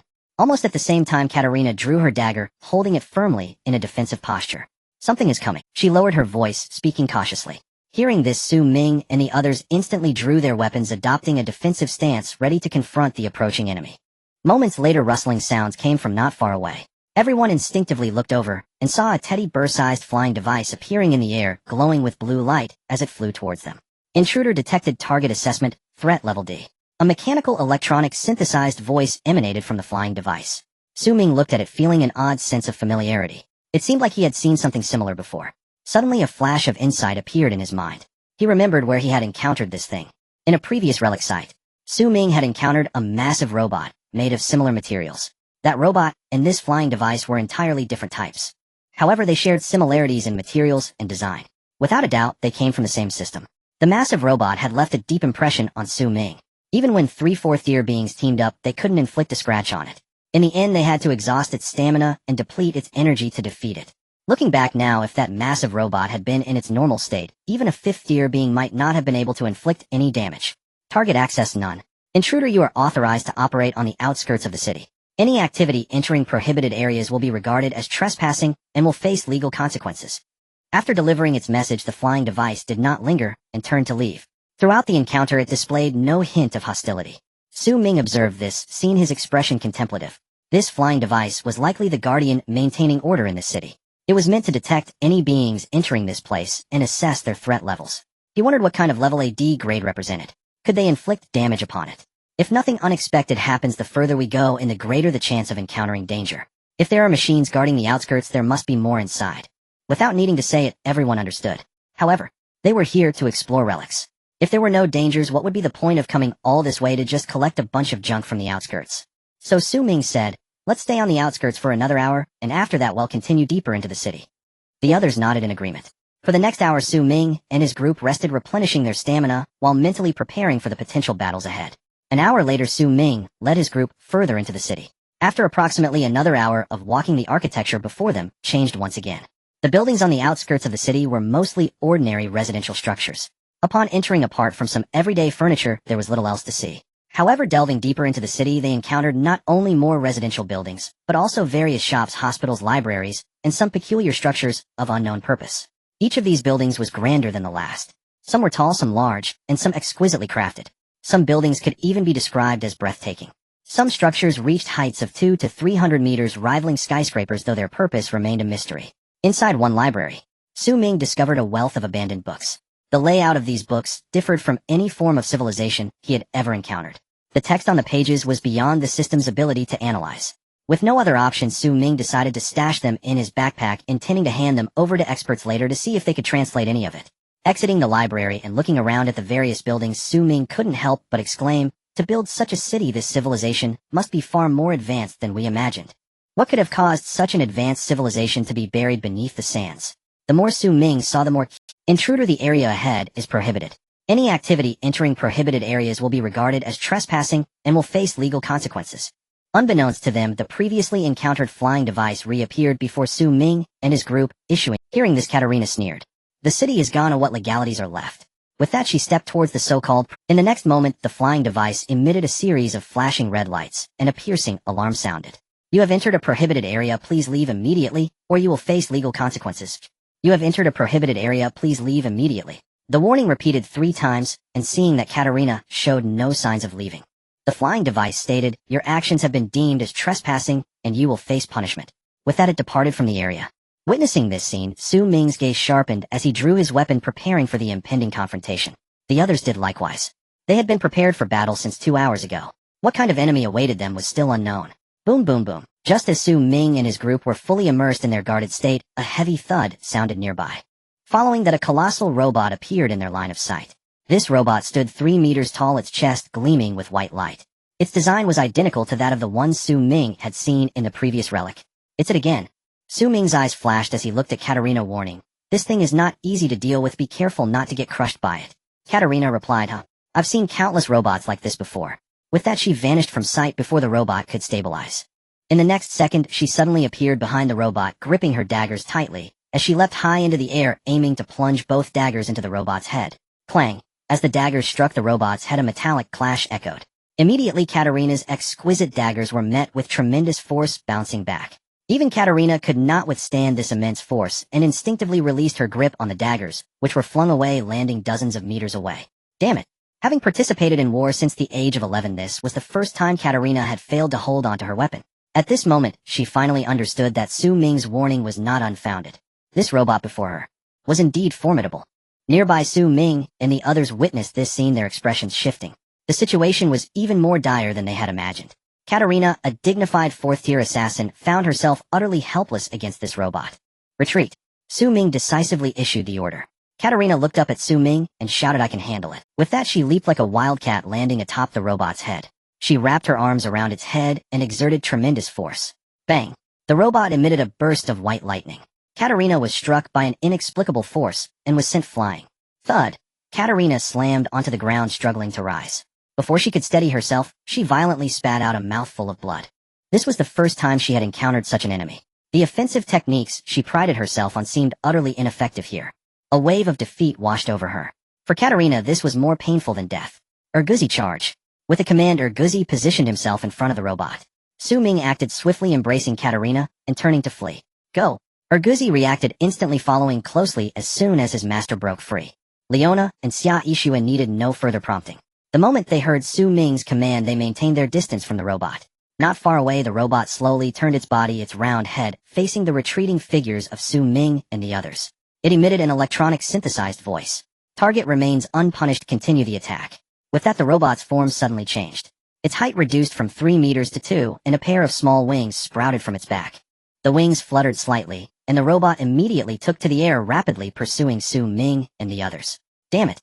This thing won't shake off. Su Ming glanced back at the robot and decisively commanded, "Yixue, take a shot." Understood. Without hesitation, Xia Yixue stopped, drew Thunder God, turned, aimed at the robot, and pulled the trigger. The entire process was smooth and swift without a hint of delay. Bang! The blue ray shot towards the robot in midair. The robot's body flashed with white light, and instead of dodging, it charged directly forward. The blue ray collided with the robot's body, instantly dissipating as if it had never existed. What on earth is this thing made of? At that moment, Su Ming finally realized. The robot before him was not the same as the one he had encountered in it. Compared to this robot, the previous one resembled an incomplete imitation. The robot's wings were small, and its flapping speed was not fast. Yet for some unknown reason, it flew through the air at an astonishing speed. In no time, it was nearly upon Su Ming and the others. This couldn't continue. They would be caught sooner or later. Su Ming's eyes flashed with determination as he suddenly stopped. He drew the nameless sword and declared, "We can't escape. Let's face it, Hedon." Leona, Xia Yixue, and Urguzi showed resolute expressions upon hearing this and halted in their tracks. Leona and Urguzi stood side by side at the forefront. Xia Yixue stood behind, readying Thunder God and aiming at the robot's head. At the back was Zhao Yi. While healing Katarina, she bestowed buffs upon Su Ming and the others, remaining busy without a moment's rest. Su Ming fixed his gaze on the robot hovering not far away, his eyes narrowing. He used his trump card, sword control technique. The items before him transformed into names. With just a thought, Su Ming could move them. As long as the robot was composed of various components, he could manipulate its parts with the sword control technique to inflict devastating damage. However, to Su Ming's surprise, the robot had no components whatsoever. What lay before him was merely a name, Order No. 3. In other words, this robot had been manufactured as a single entity, not pieced together from various components. With current human technology, it was impossible to create such a thing. This also confirmed Su Ming's previous judgment. The civilization behind this city was far more advanced than humanity's current civilization. The sword control technique was useless. Su Ming's chances of defeating this robot plummeted. Even Katarina had no way to contend with it. Even a few fourth-tier fighters combined would be ineffective. If the swordsman were here, there might still be a glimmer of hope to escape. Despite this, a sharp glint remained in Su Ming's eyes. In the Wasteland world, surviving an extra day was a gain. Since he had decided to explore this ruin, Su Ming was prepared to bear the consequences. In the end, it all came down to the word death. What was so terrible about it? Let's fight. With this thought, Su Ming activated several skills, grasped the nameless sword, and charged towards the robot. Indestructible divine skill. Blade Storm. Gale Step. At this moment, Su Ming appeared like a sword saint, radiating golden light as he resolutely advanced towards the enemy. At this moment, the nameless sword seemed to sense Su Ming's determination, emitting a melodious sword chant. The blade itself appeared to become sharper. Behind Su Ming, Leona, Xia Yixue, Urguzi, Katarina, and even Zhao Yi. Watching Su Ming's determined figure, they felt a rush of blood. A sharp glint also shone in their eyes. One by one, they drew their weapons, preparing to fight the robot to the death. The robot, hovering in midair, watched Su Ming and the others, but made no move. Clearly in its eyes, even if Su Ming's group combined their strength, they posed no threat whatsoever. As Su Ming and the others approached, the robot's chest once again emitted white light. However, compared to before, the light was even more dazzling. As time passed, the white light grew brighter, until it enveloped most of the ruin. Su Ming and the others, bathed in white light, suddenly lost consciousness, unaware of what was happening. When they awoke again, they found themselves in a small room. Inside the room were a bed, blankets, chairs, tables, food, and various daily necessities, all complete. However, their companions were nowhere to be seen. Su Ming reacted the fastest. As soon as he opened his eyes and confirmed he was in no danger, he immediately opened the survival manual and sent messages to Xia Yixue and Zhao Yi. From the replies of the two, it can be inferred that they were all confined in a small room. If nothing unexpected happens, this should be the so-called punishment measure devised by the robot. If it were just this, it wouldn't be unacceptable. The only uncertainty is how long they would be held captive. Su Ming certainly does not want to be imprisoned in such a confined space for a lifetime. I wonder what materials these walls are made of. If they're the same materials found outside, it would be nearly impossible to break. It's a bit troublesome. Su Ming gazed at the surrounding walls, lost in thought. Undoubtedly, the hardness of these walls must exceed his imagination. After all, a place designed for confinement cannot possibly be inferior to ordinary building materials. Su Ming and his companions had a hard time trying to break a piece of ordinary building material. How could they possibly smash through this wall? However, simply waiting in despair was not what Su Ming wanted. He contemplated attacking the wall, but feared it might provoke new crises. After all, there were precedents. One learns from experience. This ruin was far more dangerous than he had imagined. Every step moving forward should be taken with utmost caution. Since he had just awakened, there was no rush. He decided to wait a little longer to see what changes would occur here. With that in mind, Su Ming took out 2 heavy dumbbells from his backpack and began to exercise. This relatively primitive way of exercising could also enhance his physical strength. After reaching a certain level, it could even improve his skill attributes. After a while of exercising with the dumbbells, Su Ming suddenly remembered that since he could contact Zhao Yi and Xia Yixue, perhaps he could also contact the people outside the ruins. He quickly sent a message to Qianhao. "Qianhao, what day is it in the Wasteland calendar?" There was no response at all. Su Ming thought for a moment and sent messages to a few others. None of the others replied to Su Ming's messages. After waiting a while to confirm that no one would respond, he felt a sinking feeling in his heart. Could it be that he had been unconscious for too long and everyone outside was gone? With that thought, Su Ming hurriedly opened the social interface. The social interface was completely blank. He then opened the ranking interface. To his surprise, he saw his name still ranked first. The scores of those below him were not much different from what Su Ming had seen yesterday. Clearly, this ranking had frozen at a certain moment in time. In other words, the information from the survival manual had been cut off by some means. Humanity had not been annihilated. Huff! As Su Ming exhaled, a chilling sensation crept up on him. After all, it was his first time encountering something in the Wasteland that could affect the survival manual. For survivors, the survival manual was like a game system. This system might have bugs and could undergo periodic updates, but it would never be influenced by the game world nor by the players. Yet now such a thing had happened right before Su Ming's. How could he not be astonished? "Prisoner No. 1, please collect your lunch." At that moment, an electronic mechanical voice suddenly echoed in the room. Su Ming was taken aback, instinctively assuming a defensive posture. In the next moment, he saw an extra breakfast inexplicably appear on the chair in the middle of the room. It included vegetables, meat, and fruits with a very balanced nutritional composition. Only in Dawn City could such a lunch be produced in the entire Wasteland. It was hard to believe that a ruin buried under sand for who knows how many years could produce such a meal. Su Ming thought for a moment, then stepped forward to pick up the knife and fork, poking at the food. The food was indeed real and not a virtual projection. Moreover, the table was completely empty underneath with no special passages. Teleportation technology. Su Ming's first reaction to the food suddenly appearing on the dining table was that it was the survival manual's teleportation technology. The trading interface, shop interface, and warehouse interface of the survival manual all employed a kind of spatial teleportation technology, transporting an item from one place to another. Without a doubt, a civilization that mastered such technology must be far more advanced than the human society Su Ming belonged to. Standing still, Su Ming looked at the table full of food and pondered aloud. How long is my confinement time? Unauthorized entry into a prohibited area. According to Chapter 71, Article 9 of the regulations, depending on the severity of the circumstances, a normal confinement of 150 to 1,500 days may be imposed. Although prisoner No. 1 trespassed into a prohibited area, no substantial damage was caused. After examination by the Supreme Court, a normal confinement of 157 days shall be imposed. 157 days doesn't sound like too long, but it's worth noting that Su Ming had only been in the Wasteland for a little over 50 days.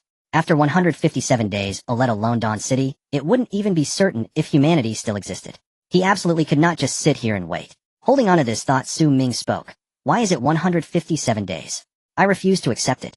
Once civilization reaches a certain level, basic human rights must be safeguarded. To be sentenced to 157 days of confinement without trial or confession is highly unreasonable. If this civilization truly is as advanced as it appears in every aspect, then it would certainly not ignore Su Ming's request. Indeed, the synthesized voice sounded again.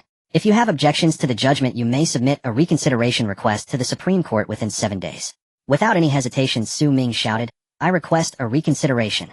As soon as he finished speaking, several figures suddenly appeared before Su Ming.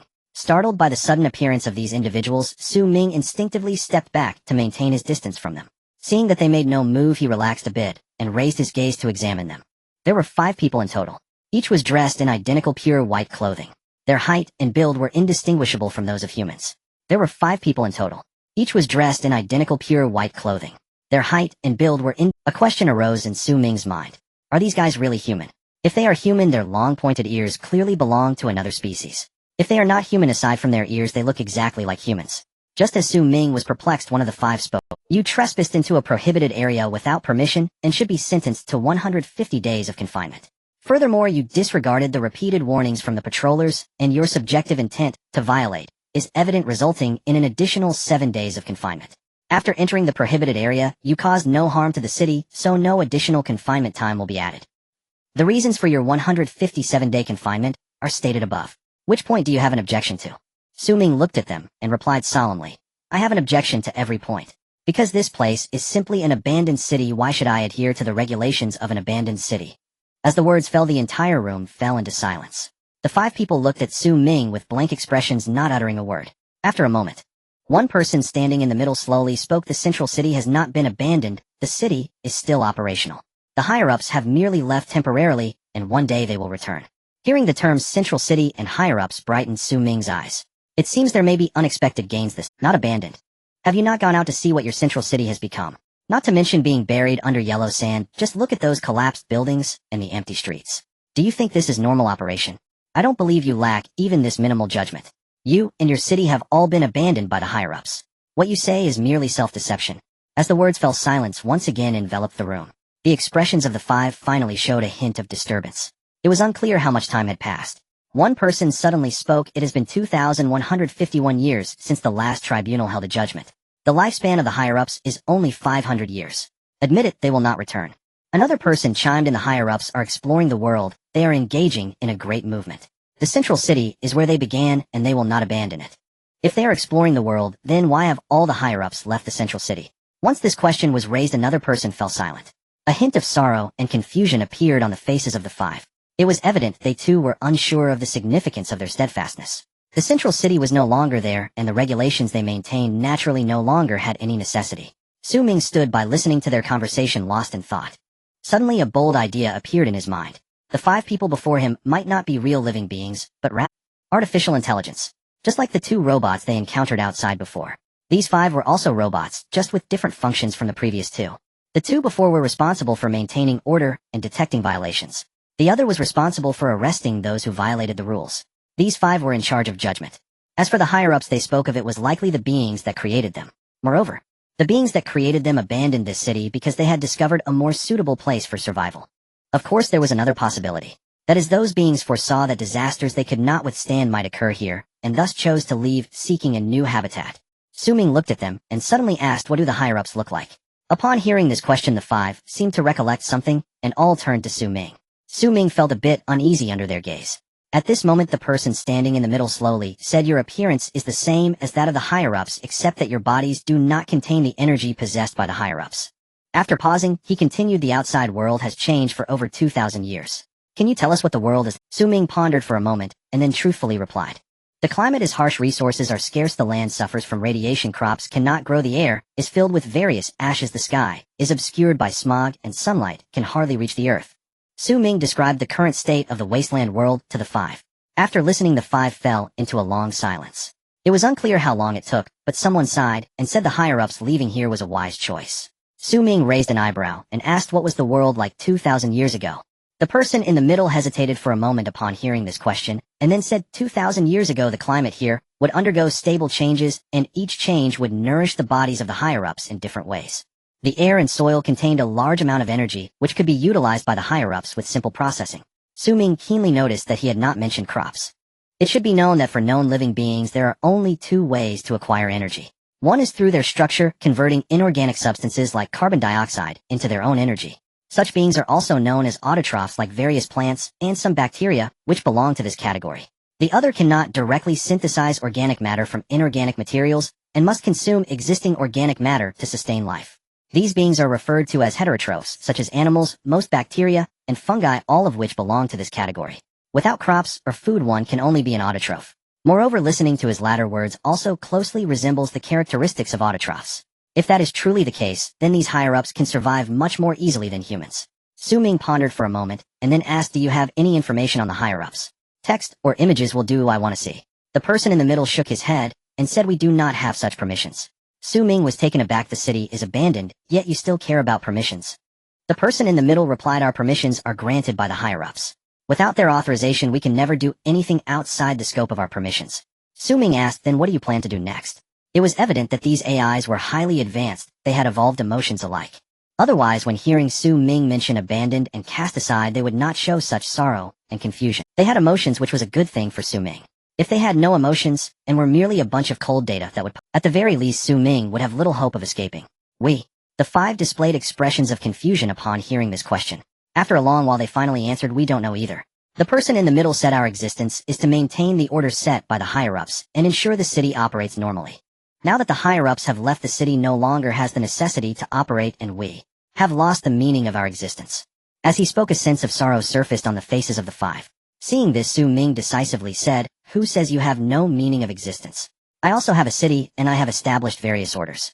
You can come to my city and continue to do what you did before." The five individuals heard this and exchanged hesitant glances. Su Ming observed their expressions and continued, "Of course, I can help you find your creator as long as you are willing to provide me with some manageable assistance."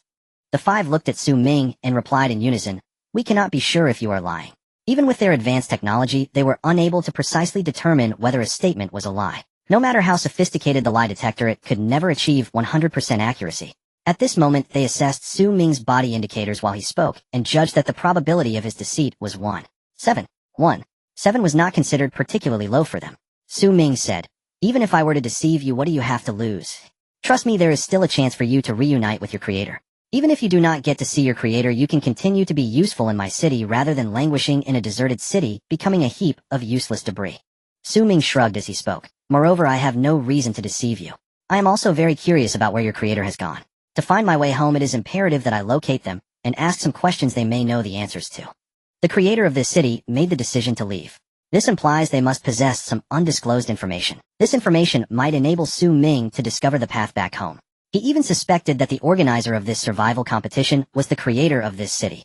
Upon hearing this, the five fell into a prolonged silence once more. It was unclear how much time passed. Finally, the person in the middle spoke. "All right, we can let you leave here and help you maintain the order of the city, but you must help us find our creator within 500 years, or we will leave your city." Su Ming smiled upon hearing this, saying, "A promise once made is hard to retract. 500 years is the lifespan of the beings that created them, but not of humans. After 500 years, even if they could not find their creator, it would no longer concern Su Ming. After all, by then Su Ming would have long become a handful of dust on the earth." Su Ming said, "And please let my friends go as well." "All right," the person in the middle nodded. Soon the surrounding walls began to turn transparent. In less than a minute, the walls completely disappeared. Su Ming found himself inside a vast domed building. As he looked around, besides seeing the figures of Xia Yixue and the others not far away, it was completely empty. What is happening? What occurred? Xia Yixue, Leona, Katarina, Zhao Yi, and Air Guzi were all imprisoned in different locations. At this moment, they all wore expressions of astonishment, uncertain of what had transpired, until Su Ming's voice resounded in the domed building. "I made a deal with them. They released us, and we will help them find their way home." Indeed, for these artificial intelligences, returning to their creator was synonymous with going home.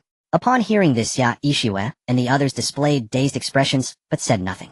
After regaining their freedom, everyone walked through the abandoned city, no longer daring to act recklessly as before. They only approached anything unfamiliar after confirming it posed no danger. "How far is it?" Su Ming asked as he walked along, glancing at the virtual figure beside him. "It is in the building just ahead where our main bodies are located." The five from the court replied. Su Ming nodded and continued forward. In no time they arrived at the building they had. The building was not large. Following their guidance, Su Ming opened the door. He stepped inside, illuminating the interior with a flashlight. Inside the not-so-large building, it was filled to the brim. Gigantic machines were placed in the front, back, left, right. Each machine was connected by massive cables, the destination of which was unknown. As Ming glanced around, the five said, "These large computers are our main bodies. Our main bodies are connected through the cables to the entire city. We can utilize various means to understand everything that occurs in this city and further improve it based on self-analysis." Ming was taken aback by this and asked, "Aren't you from the court? Do you also handle these matters?" In fact, this city, apart from its defense capabilities, is managed entirely by the five of us in various aspects, including the duties of the court. Ming's expression revealed understanding. It was only now that he realized why these five were so deeply invested in this city. It turned out they were the managers of the city. What a pity. Time changes everything. This city could never regain its former glory. Ming sighed internally and asked, "How do we transport you back?" "Unplug the cables and connect us directly to your system," they replied. In other words, they needed to relocate their main bodies back to Shiguang City. Ming carefully observed the large computers. It would not be an easy task to bring them back using his own strength. After much consideration, Ming decided to call in the Warrior 03 and Hummer H1. In all of Shiguang City, they were likely the only ones capable of moving these five large computers. While waiting for the Warrior 03 and Hummer H1, Ming began to explore again. According to the five, everything of even slight value in this city had been taken away by the higher-ups. What remained was all useless trash. Although reluctant to admit it, they knew that they were merely trash that could be casually discarded by the higher-ups. Ming asked, "Is there no place in your city to store weapons?" "Even if there is, we wouldn't know. The city's defense is directly controlled by the higher-ups, and we are only responsible for maintaining order in the city."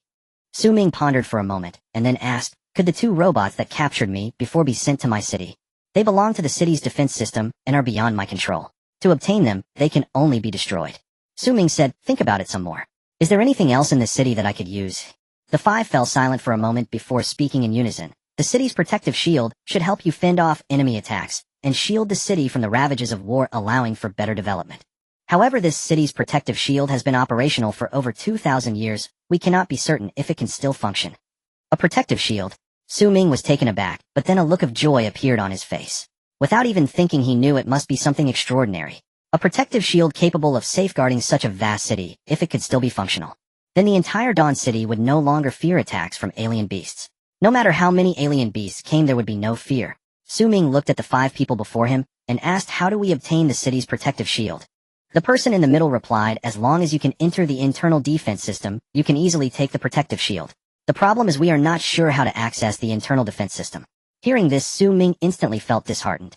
If even the artificial intelligence managing the city did not know how to access the internal defense system, there was no way he could. It's better to be practical. "Oh, let's first transport these five back.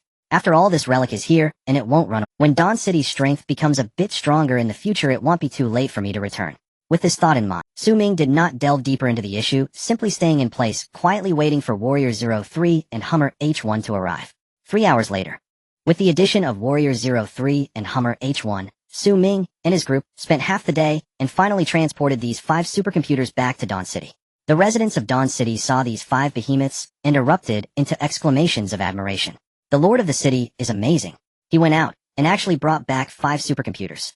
"With these 5 supercomputers, many of our problems in Dawn City will be easily resolved.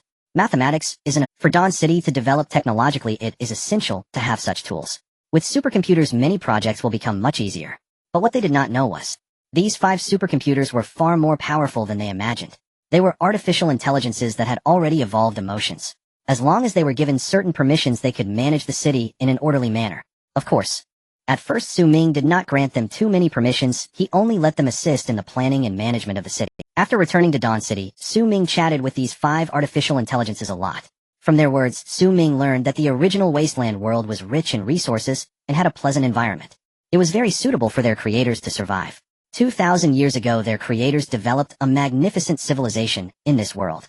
However, one day 2,000 years ago, their creators encountered a divergence in the direction of future. A part of them advocated returning to nature, allowing the energy of heaven and earth to nourish themselves, thus reaching a higher level of evolution.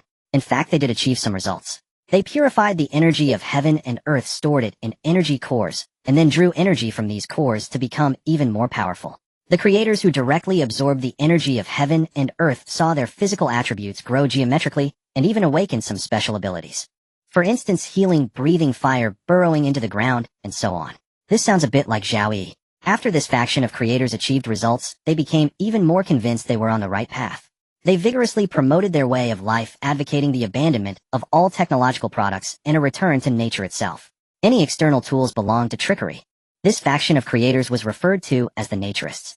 Another faction advocated continued technological development, utilizing the power of technology to achieve further advancement of civilization.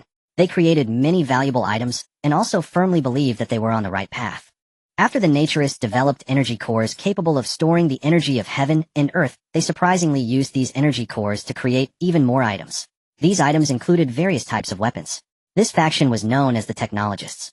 The Technologists believed that the Naturists were foolish, refusing to use tools, and insisting on returning to nature was like going backward. The Naturists believed that the Technologists were destroying nature and would eventually face divine punishment. Since the Naturists needed energy cores for their cultivation, the Technologists also required them for their various research projects. In a moment, energy cores became the most precious items in this world. At first, the number of energy cores was sufficient to support both factions. But as time went by, certain reasons that remain unknown to this day led to a sudden decrease in the energy of heaven and earth. Naturally, the energy cores became insufficient.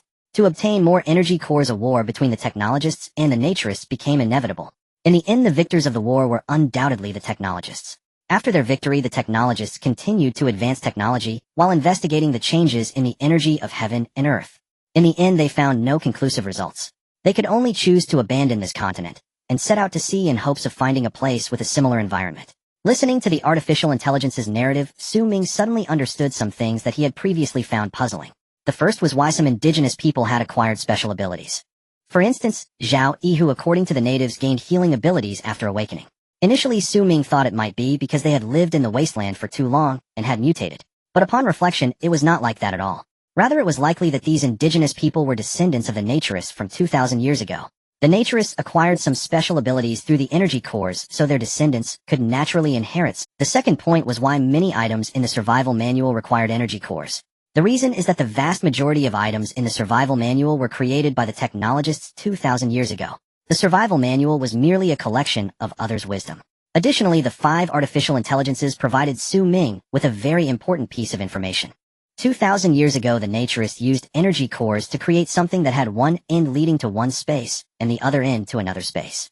If all goes well, this object is the earliest prototype of a teleportation portal. Therefore, Ming thought if he could find those creators who made the teleportation portal, perhaps he could find a way home. It is even possible that the 70 billion humans appearing in this wasteland world to participate in some survival competition is all thanks to those creators. To get home, the first step is to find those creators. According to the artificial intelligences, they went to sea in search of new continents. Therefore, Ming decided, Dawn City must build a ship